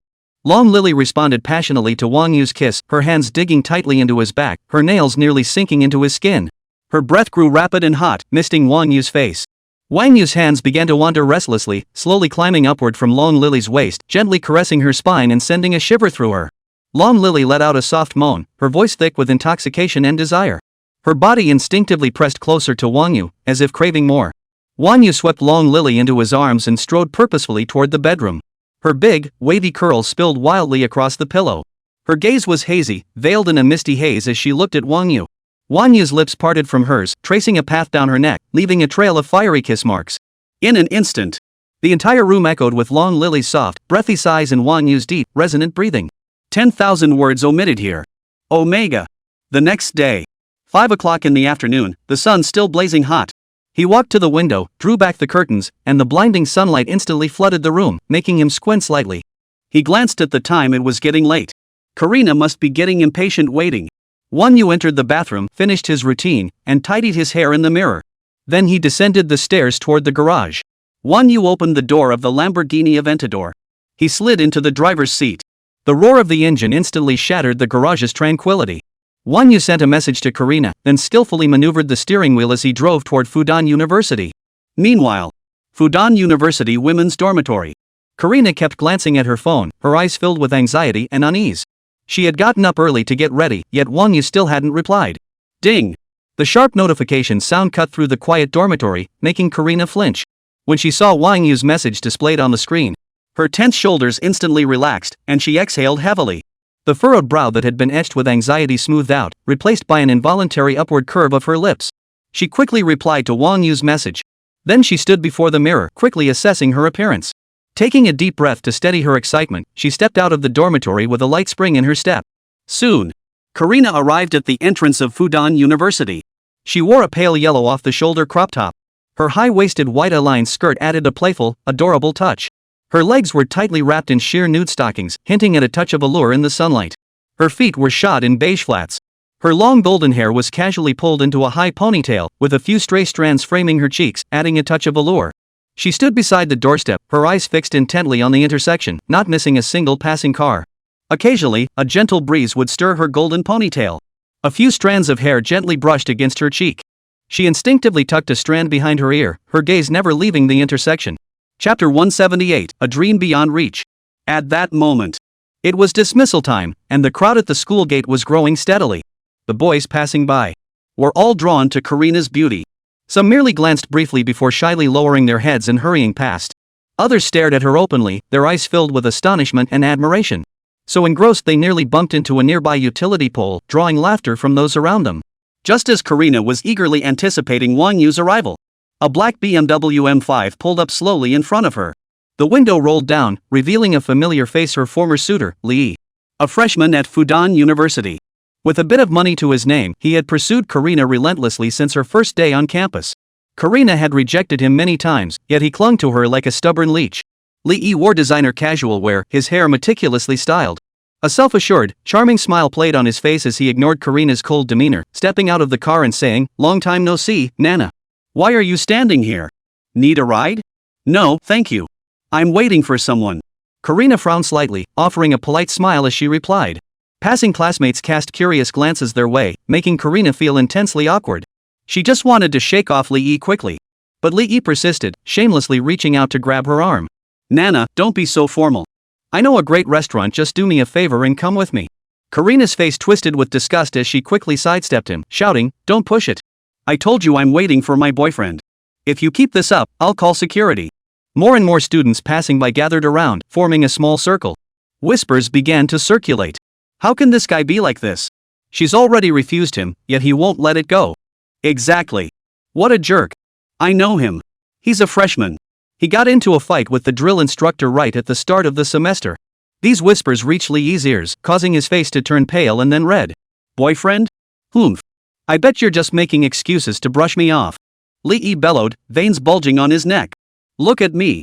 I bought a BMW M5 right after starting college, cost nearly 2 million yuan. What guy could possibly compare to me? Your so-called boyfriend probably shows up in some beat-up old car to pick you up, right? You'll be humiliated. He slammed his fist hard against the BMW's hood, the sharp clang echoing piercingly through the noisy crowd. I don't believe you can find a guy with better credentials than me.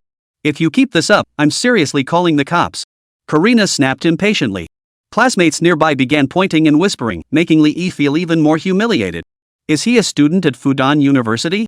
I'll see who dares to steal my woman. Li sneered. Karina felt a wave of irritation wash over her, yet she could do nothing about it. Boom! Boom! Suddenly, a deep, oppressive roar of engines grew louder as it approached. An orange Lamborghini Aventador, like a beast, slowly entered everyone's field of vision. Its body lines were sleek and aggressively styled. The exaggerated air intakes and oversized wheels spoke volumes about its formidable power. The surrounding students were instantly captivated by this sudden appearance of luxury. Those who had been pointing and whispering about Li now gaped in astonishment, their voices filled with awe. Wow, this Lamborghini is seriously awesome. How much must this cost? It's a dream car. That's a Lamborghini Aventador, they say it costs tens of millions. Exclamations echoed in rapid succession. The Lamborghini came to a smooth stop not far from Karina and Li. Its doors slowly rose in the distinctive scissor door style, sparking another stir among the onlookers. Wang You opened the door and stepped out. Standing at a full 188 centimeters tall, his figure appeared even more imposing. He wore a limited edition blue Gucci spring summer casual blazer, its iconic double G embroidery intricate and elaborate, showcasing the brand's unique charm. Underneath, he wore a white Givenchy fitted undershirt. It hugged his form, outlining his firm muscular contours. His lower half featured a pair of black Dior jeans with strategically placed rips. The distressed details were perfectly executed. Stylish yet sophisticated. Distinctive stitching details hint at the high price tag. His feet are clad in a pair of off-white X-Nike collaborative Air Force One sneakers. The iconic structural design and distinctive industrial style lace locks set them apart from the crowd, making them a standout trend of the season. The white leather base is accented with a black swoosh and red fur lettering, creating a minimalist yet distinctive look. The collaborative logo on the tongue further underscores its exceptional status and hefty price tag. He casually adjusted his cuff, inadvertently revealing the Vacheron Constantin Maison de l'Artisanat watch on his wrist. This subtle gesture didn't escape the notice of some girls nearby. Look at his watch. That's a Vacheron Constantin Métiers d'Art, a globally limited edition. They say even money can't guarantee you'll get one. This is too much. He's handsome, has a great body, and is so rich he's practically a dream guy. One girl cradled her face in her hands, stars sparkling in her eyes as she gushed with starry-eyed adoration. Exactly. Now look at that Lee driving a beat-up BMW and still bragging. Just one piece of his outfit would cost me months of savings. Yeah, that Gucci suit and Dior jeans, the whole outfit probably costs as much as an average person's yearly salary. A stylishly dressed girl whispered to her friend beside her, her tone brimming with resignation and admiration. And to top it off, he's driving a Lamborghini Aventador. Another gasp rippled through the crowd. His gaze remained fixed on Wang Yu, as if watching a distant, unattainable dream. Amidst the bustling school entrance, Wang Yu's appearance was like a beam of light, illuminating the mundane world around them while also reflecting the harsh realities of life. The wealthy are born into a world of riches and privilege. Their world is a castle built of luxury goods, a stage adorned with luxury cars and prestigious watches. Just like the Vacheron Constantin Maison de l'Artisanat watch on Wang Yu's wrist. A symbol of exquisite craftsmanship and ultimate luxury. For countless people, it exists only to be admired in magazines. For him, it's merely part of his everyday attire. And ordinary people? They struggle against life's currents, working tirelessly and scrimping and saving just to live a stable life. They might toil for an entire year, yet the money they save still wouldn't buy a single item from Wang Yu's wardrobe. A Lamborghini Aventador. An unattainable dream for ordinary people, one they may never reach. This gap isn't merely a matter of material comparison, it's a world apart in life trajectories. It's not something that can be achieved through sheer effort alone. Ordinary people toil quietly in their mundane lives, content with small moments of happiness. The wealthy, meanwhile, gallop freely through privileged environments, reveling in life's myriad splendors. At this moment, Wang Yu stood there, becoming the stark dividing line between two worlds. Drawing the gaze and envy of all around. Yet also helpless. Chapter 179, a light show just for you. Wang Yu strode steadily toward Karina and Li Yi.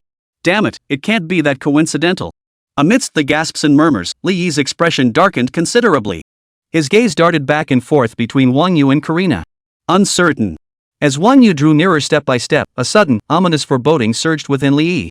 His fists clenched tightly, veins bulging on his knuckles. This can't be. How could it be a Lamborghini Aventador? This is a car I never even dared to dream of owning. Bitterness and resentment filled Li Yi's voice. His once proud BMW M5 instantly lost all its luster in the presence of this orange beast. It had become utterly insignificant. Li Yi had believed his modest wealth could impress Karina. Little did he know that in the presence of true aristocracy, his pride and confidence were utterly fragile. Only when Wang Yu stood firmly beside Karina, naturally wrapping his arm around her slender waist, Li Yi finally snapped out of his daze. He glared at Wang Yu, his voice thick with resentment. You're her boyfriend? Impossible. How could it be you?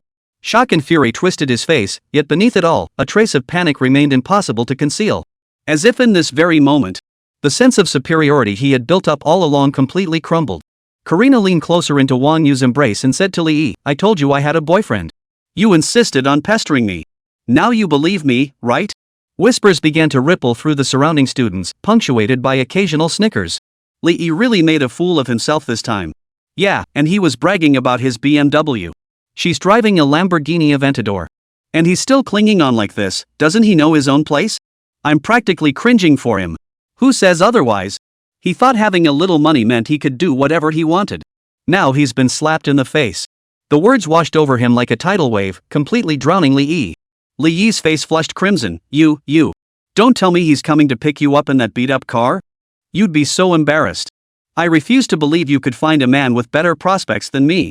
Li Yi recalled his earlier words, and his face burned fiercely, as if he'd been slapped hard across the face.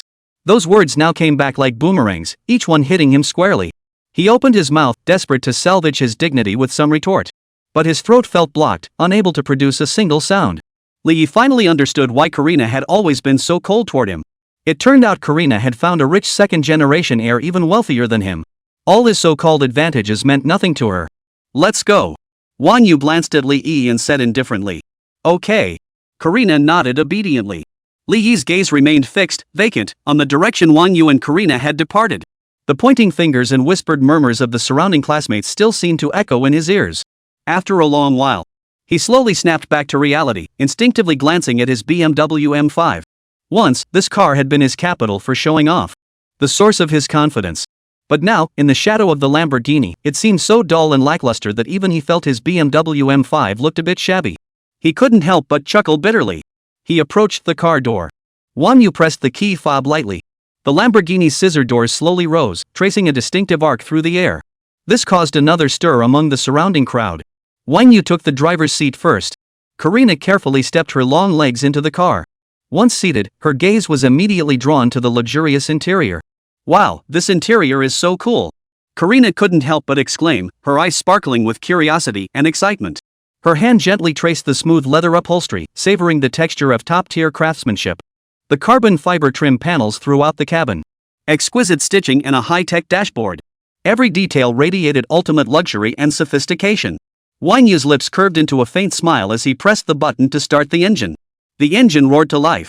A deep, thunderous roar erupted instantly, making the surrounding air vibrate. Like it? It'll be carrying you around a lot from now on. Wang Yu spoke as he skillfully maneuvered the vehicle away from Fudan University. The car slowly merged onto the road. Wang Yu's right hand naturally rested on Karina's long, straight thigh, clad in sheer stockings. The silky smoothness made his hand pause for a moment. He stroked it gently. Karina flinched slightly, a faint blush spreading across her cheeks. Instead of refusing, she shifted her leg closer to him, making it easier for him to touch her. Karina felt the warmth radiating from his palm. Her heartbeat quickened once more. She lifted her eyes to Wang Yu, a hint of a smile playing at the corners of her mouth. You, looking so proper, yet you're quite the smooth operator. Wang Yu chuckled softly, turning his head to look at Karina, his eyes full of amusement. In front of your own girlfriend, that's not called groping. That's called expressing intimacy. As he spoke, he gently squeezed Karina's thigh, his hand moving with effortless ease. Hearing his words, Karina playfully swatted his hand away, feigning annoyance. Who says I'm your girlfriend? We've only known each other for 2 days. Don't go saying things like that. Yet the smile playing at her lips was impossible to hide, her eyes sparkling with playful teasing. Wang Yu paid her no mind. Returning his hand to the steering wheel, he remarked casually, it's only a matter of time, isn't it? The car glided smoothly along the city's main thoroughfare. Karina didn't respond to Wang Yu's remark. After a moment, as if remembering something, she turned to ask Wang Yu, by the way, where are we going now? You'll see when we get there, Wang Yu replied, a faint smile playing on his lips as his gaze remained fixed ahead. His tone was unhurried and deliberate. Keep your secrets to yourself. I don't even care to know. Karina huffed lightly, crossing her arms over her chest in feigned displeasure. Soon. Night fell. The car glided onto the Bund, where a kaleidoscope of lights instantly flooded through the windows, enveloping them both. The Huangpu River shimmered with ripples, its surface dotted with shuttling cruise boats. What are we doing here? Karina's brows furrowed slightly. Dining here is so expensive. Maybe we should find somewhere else. Wang Yu patted her hand and shook his head gently. He pulled the car over to the curb and unbuckled his seatbelt. After turning off the engine, he stepped out. Karina stepped out, slightly puzzled, as the river breeze gently lifted her hair.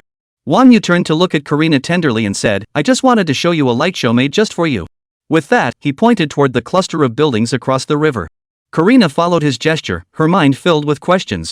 A light show? Chapter 180, worth every penny he spent. At that very moment, the lights on the giant screen of the Zhengda building on the Bund suddenly shifted. The originally dazzling array of lights began to blink and shift rhythmically, as if guided by an invisible hand, gradually forming romantic patterns. First came a giant heart, followed by a sweep of romantic light and shadow. Finally, several sparkling characters appeared. Karina Jean Xian. Accompanied by Karina's portrait. Oh my god. Karina covered her mouth in astonishment, her eyes sparkling with delight. Is this something you arranged for me? She turned to look at Wang Yu, her voice trembling slightly as she asked. Karina was clearly deeply moved by the scene before her. Do you like it? Wang Yu smiled and nodded, gently smoothing her wind-tossed hair. From the moment I first saw you, I wanted to create special memories for you. Wang Yu's gaze was sincere and intense, appearing especially deep and affectionate in the light. Karina's cheeks flushed slightly. Avoiding his gaze, she lowered her head and murmured softly, I really like it. Thank you, Wang Yu. A warm wave washed over Karina's heart. In this moment, she simply wanted to immerse herself in this unexpected romance. Watching Karina's touched expression, Wang Yu felt utterly satisfied. It had been worth every penny of the tens of millions he'd spent. As long as you like it, none of this matters to me. He gently took Karina's hand and spoke softly. Karina lifted her head, tears glistening in her eyes as she gazed deeply into Wang Yu's. Just then, Karina seemed to snap out of it, asking with a hint of confusion, such a spectacular light show must have cost a fortune, right? Actually, it's not that much. A 30-second ad costs about 20,000 yuan. I booked it for 8 hours straight. Wang Yu replied casually. Ding. System detected host spending 19,200,000. Double cashback 38,400,000. Ding. Congratulations, host, you have earned 1,920 system points. That's so expensive. How could you spend so much money on me? Karina's eyes widened in shock at the figure. Her eyes were filled with disbelief. 19,200,000. It was an astronomical sum she'd never dared to imagine. Though her family had some savings, they were still just an ordinary household. She had never seen such extravagant wealth before. With 19 million yuan, Wang Yu casually purchased a light show. And it was only for 8 hours. She could never have imagined Wang Yu would spend money so lavishly and without hesitation for her sake. Karina's heart was filled with a complex mix of emotions, touched, stunned, and a hint of unease, all tangled together. Wang Yu's wealth far exceeded her wildest imagination. She didn't know if provoking Wang Yu. Right or wrong. After a long moment, she finally found her voice, stammering, 19,200,000? This is beyond belief. Her voice carried thick shock and disbelief, the astronomical figure echoing relentlessly in her mind. Karina's hands unconsciously gripped the hem of her dress as her heartbeat raced. Don't overthink it. I just wanted to give you an unforgettable surprise. Wang Yu said softly. He gently pulled Karina closer to him. He lowered his head slightly, meeting Karina's eyes with earnestness. For me, seeing you happy is what truly matters. Money is merely a tool to achieve that. Karina took a deep breath, trying to steady herself. As a Sino-Russian mixed-race woman, Karina possessed both the straightforwardness of a Russian girl and the graceful poise of a Chinese woman. She bit her lower lip, lifted her head, and met Wang Yu's gaze with unwavering sincerity. Wang Yu, I'm deeply grateful for everything you've done for me. This romance will forever remain in my heart. But I don't want you to think I'm with you because of your money. I like you for who you are. From the very first day we met, I've felt your care and respect for me. Wang Yu nodded gently, his eyes filled with understanding and admiration. I understand what you mean. I never thought that either. I simply want to give you the very best. If my actions have made you feel pressured, I'm sorry. It's not pressure. It's just that everything happened so suddenly. I need time to adjust. Karina shook her head. Girls are naturally reserved, even if she grew up abroad. She possessed that distinctive foreign woman's aura deep within her. But she didn't want Wang Yu to think she was a vain woman. Boats drifted slowly across the river. Laughter and cheerful chatter filled the air. Karina took a deep breath, the cool breeze from the river sharpening her senses. I want a genuine connection with you, built on the little moments of daily life, not just these extravagant surprises. I don't think you'll be disappointed. Wang Yu chuckled softly. He understood Karina's feelings perfectly. Just like Xia Zhu in that movie released this year. The extravagant, over-the-top romantic gestures Wang Duoyu created for Xia Zhu ultimately revealed his true feelings to her. Xia Zhu seemed indifferent to money. Yet those lavish displays of romance, built with money, had genuinely opened the door to her heart. Love is indeed a mysterious thing sometimes. It can leave you utterly baffled. Yet while money isn't the sole measure of affection, it can serve as a unique way to express love. I doubt any woman could refuse a light show worth 19,200,000. If there is, then add another one, a fireworks display worth 19.2 million. Wang Yu raised his wrist to reveal his Vacheron Constantin watch and glanced at the time. Before he knew it, it was getting late. It's getting late. Let's go. Where to? To eat. A mysterious smile played at the corner of Wang Yu's mouth as he tilted his chin toward the river. Karina followed the direction of his gesture. There, moored on the river, sat an exceptionally grand luxury cruise ship. Its hull gleamed like polished steel, shimmering brilliantly under the lights. Every detail exuded the height of luxury. Oh my God, are you kidding me? She gasped, her eyes wide with astonishment. Dining on that? That's just too extravagant. Wang Yu shrugged indifferently, gently taking Karina's hand as he said with casual ease, just a simple home-cooked meal. The setting here is perfect. As he led her forward, Karina couldn't help but mutter, your idea of a home-cooked meal is something most people couldn't possibly afford. Though she spoke this way, the sparkle of curiosity and excitement in Karina's eyes was impossible to hide.